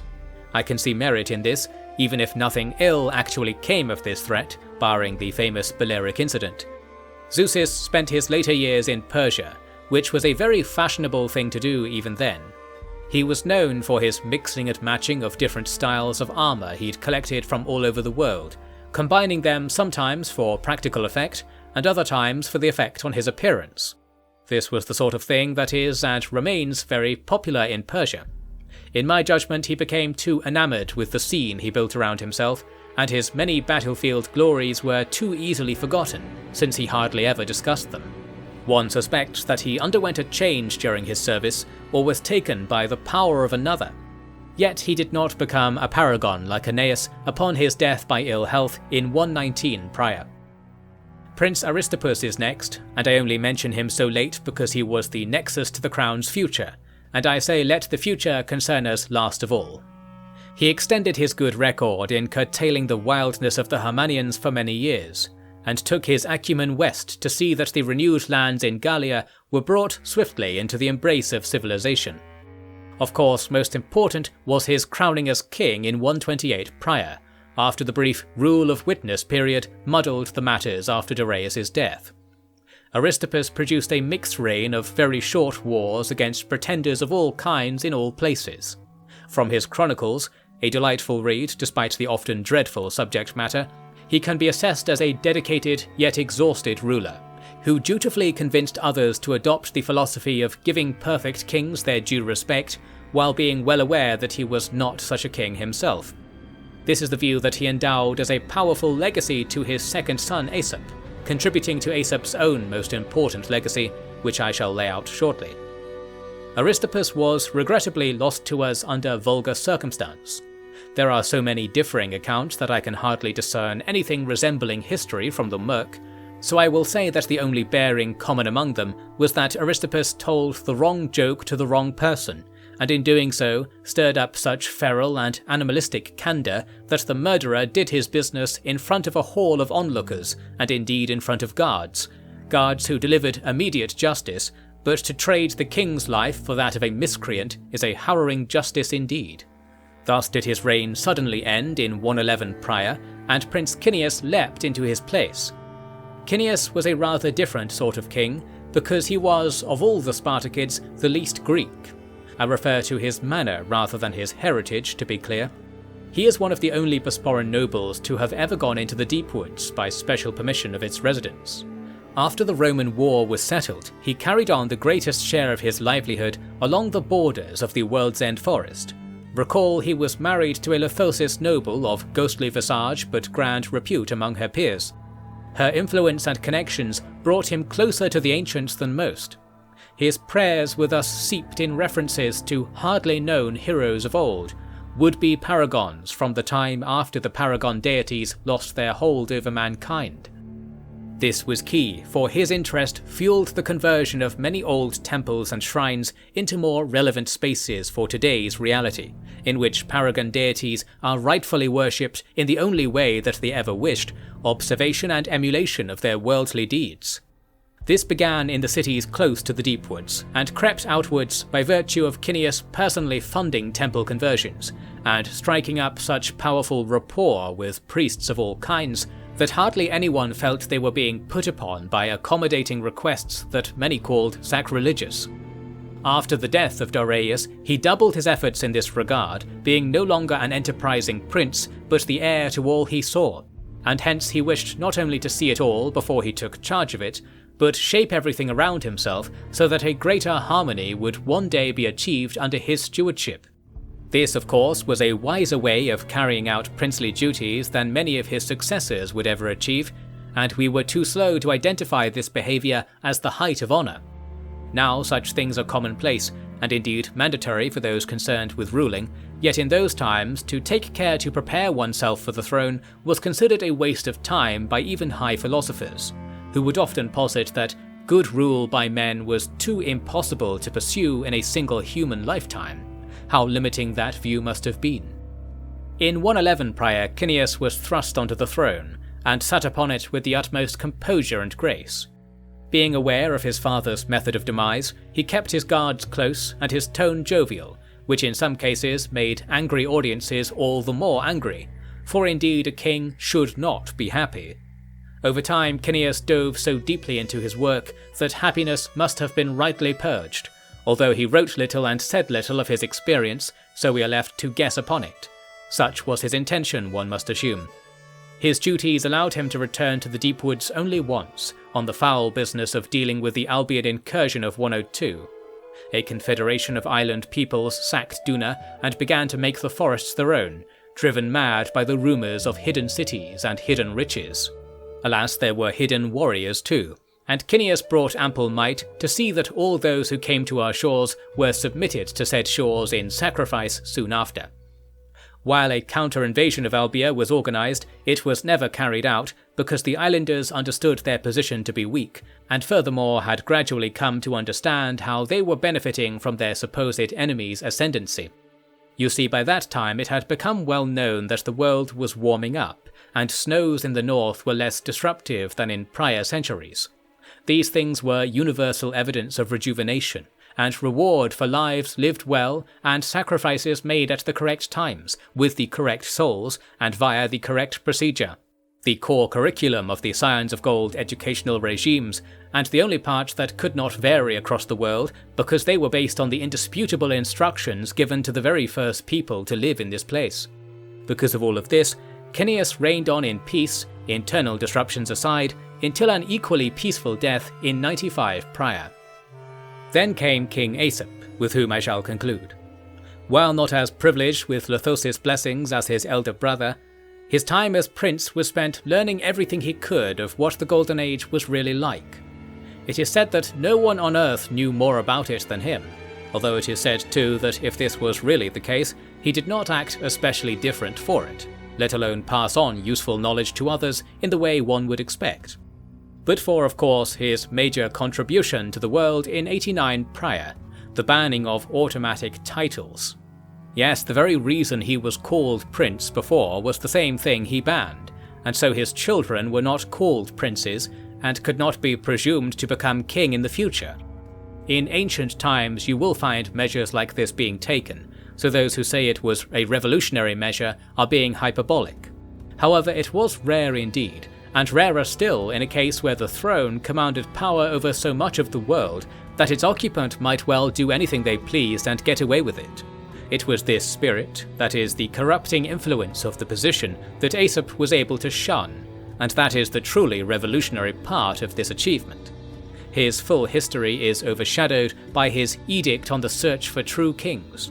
It was interpreted at first as a declaration of his desire to adopt a son and name them heir, breaking Spartacid tradition yet still aligning with the practices of previous generations, in line with the role of witnesses of the king being de facto adoptees of the dynasty's rights. It became clear that it was really intended to be a stronger form of this concept, in which a chosen ruler would not be adopted as heir to the Spartacid line, but established as a so-called dynasty of one, and rule for their allotted time under obligation to select another ruler to follow them in like form. This was the beginning of the master and squire system which ensures order today, and will do so even more effectively once our transition is complete. And it was the end of the Spartacid dynasty, whose story is tied so closely to the story of mankind's recent history that they are one and the same, making it all the more remarkable that it suddenly ends. Those cynical among you will note that Spartacid men still rule today here and there, but this was only because they were well placed to take on such roles. Were you truly a more wise and worldly leader in your heart, you would be made to shine with irresistible brightness to those whose legacy depends on the selection of a fine replacement. And I would not wish such glories upon you, for the strain of it bends people in ways that no friend can enjoy the sight of. Yet I digress. To finish, Aesop retired himself in 77 prior and was granted access to the Deepwood as reward. As always, his fate after that point remains his own secret, equal in sanctity to any Lithosis secret, so let there be no more said of it. From there, truly this tale falls to others. Even those alive today might tell you most of it. And hence my remit, even in its extended form, is undeniably through. Therefore, let me provide some parting words. My life has been spent in scholarship with a particular purpose, and I would have you know that purpose is paragonic. I am among the privileged who were singled out in 43 prior for having great potential. At the time I was easily convinced of this, being quite young, and hence I was set on a path to attempt a new form of paragonism not known to be possible, that of the honest chronicler, the perfect chronicler, so novel because in the previous Golden Age, chronicling was only practiced in dire emergencies, hence the runestones and little else emerges as their literary record, even though there was so much more to their culture. My method of achieving this was to commit myself entirely to my work. For 20 years I travelled the world and collected evidence and tales to cover my chosen study with unsurpassed detail and accuracy. Ever since my return to Coriscos, I have carried on that research as I wrote, forever changing the record for the better and taking on board the sage advice of many callers and interested parties, whose insight was always a delightful surprise. Is this the pinnacle of scholarship? It shall be for the world itself to decide when the exodus of the paragons is upon us. It is a worry to think I might have failed in my task, however it would be a worry greater still to think that I had not attempted it. Besides, by the year of the Exodus I shall be 71 years old, so it shall not be right to say I am throwing my life away. For my method of death I have chosen suffocation, because I wish to pay homage to a rumour I have yet to confirm regarding the nature of breath. In Alexandria there is a group who have interpreted certain oral traditions in a novel way. They have found that a certain phrase, often translated to mean death, is more accurately interpreted as not breathing, and does not imply death in all circumstances. There are passages of some runestones that make more sense if this interpretation is allowed. So it may well be that one part of the recipe for human perfection in the Golden Age was to learn to do without one's breath. Obviously, for those of us born in darker times, we are completely beholden to the sustenance of the air. Yet I was so intrigued by this old notion that I thought I might see, on the off chance, whether I might demonstrate my paragonic life through an attempt to live on without breath. Should I succeed, it would be a marvel. Should I fail, then my true purpose would be completed all the same, for I would, or should, begin my journey to the cosmic sphere on the final day. In the horrid circumstance that I simply die, and do not produce a spirit that approaches the cosmos, even then I will take heart, as should all of you who have not been privileged with the sponsorship to become a paragon, because to die properly and return to the earth is a right reserved for humans, a power no god can ever possess. To exercise that power, and renew our enclave with your strength, is an honour beyond honour. Indeed, to be a paragon, like a king, is to forego humanity and all its boons. That is not to say I dread the day of sacrifice. I shall give myself as gladly as any of my peers, that we all might go together to the cosmic sphere as motes of light and dark entwined, half cosmic, half real, and join those who came so far before us in the battle against the cosmos. I had best hope there is need for truth and scholarship in this business. After all, human wars benefit from such things, and human wars are the product of cosmic malice first and foremost. Let it all be shut away, the stars forever extinguished, first by the smoke of sacrifice, driven by the wind of the whole world in song, then by the efforts of our new pantheon. When you look up at the sky in 7 years' time, you will see the shield as black as pitch encasing you wholly, and you will know that the paragons of our age who gave their lives to the sky have turned the tide. Light and dark, the core forces that built the gods, will have at last become something entirely new, something entirely perfect. Mankind and mankind's world will be locked forever into its second golden age, safe at last. When I think on this, I am thieved of all apprehensions for our future. But we did not come here to hunger for the future. For now, we remain students of the past. Each page brings us successes and failures that we, as a people, might emulate and avoid on our path to perfection. Let these chronicles of war and circumstance ring in your ears, so that when the glories of the future come, you will not be like the half-men. You will know precisely how your life was made, and hence what you are to make of it for the sake of others. History carries the purpose of our world. That is what the daring Prince Pyrasades discovered all those pages ago. If all I have done was of worth, then mayhap I have imparted a similar joy unto you. Now go, with Dies and Dagon beside you, and reap good tidings for the golden morrow.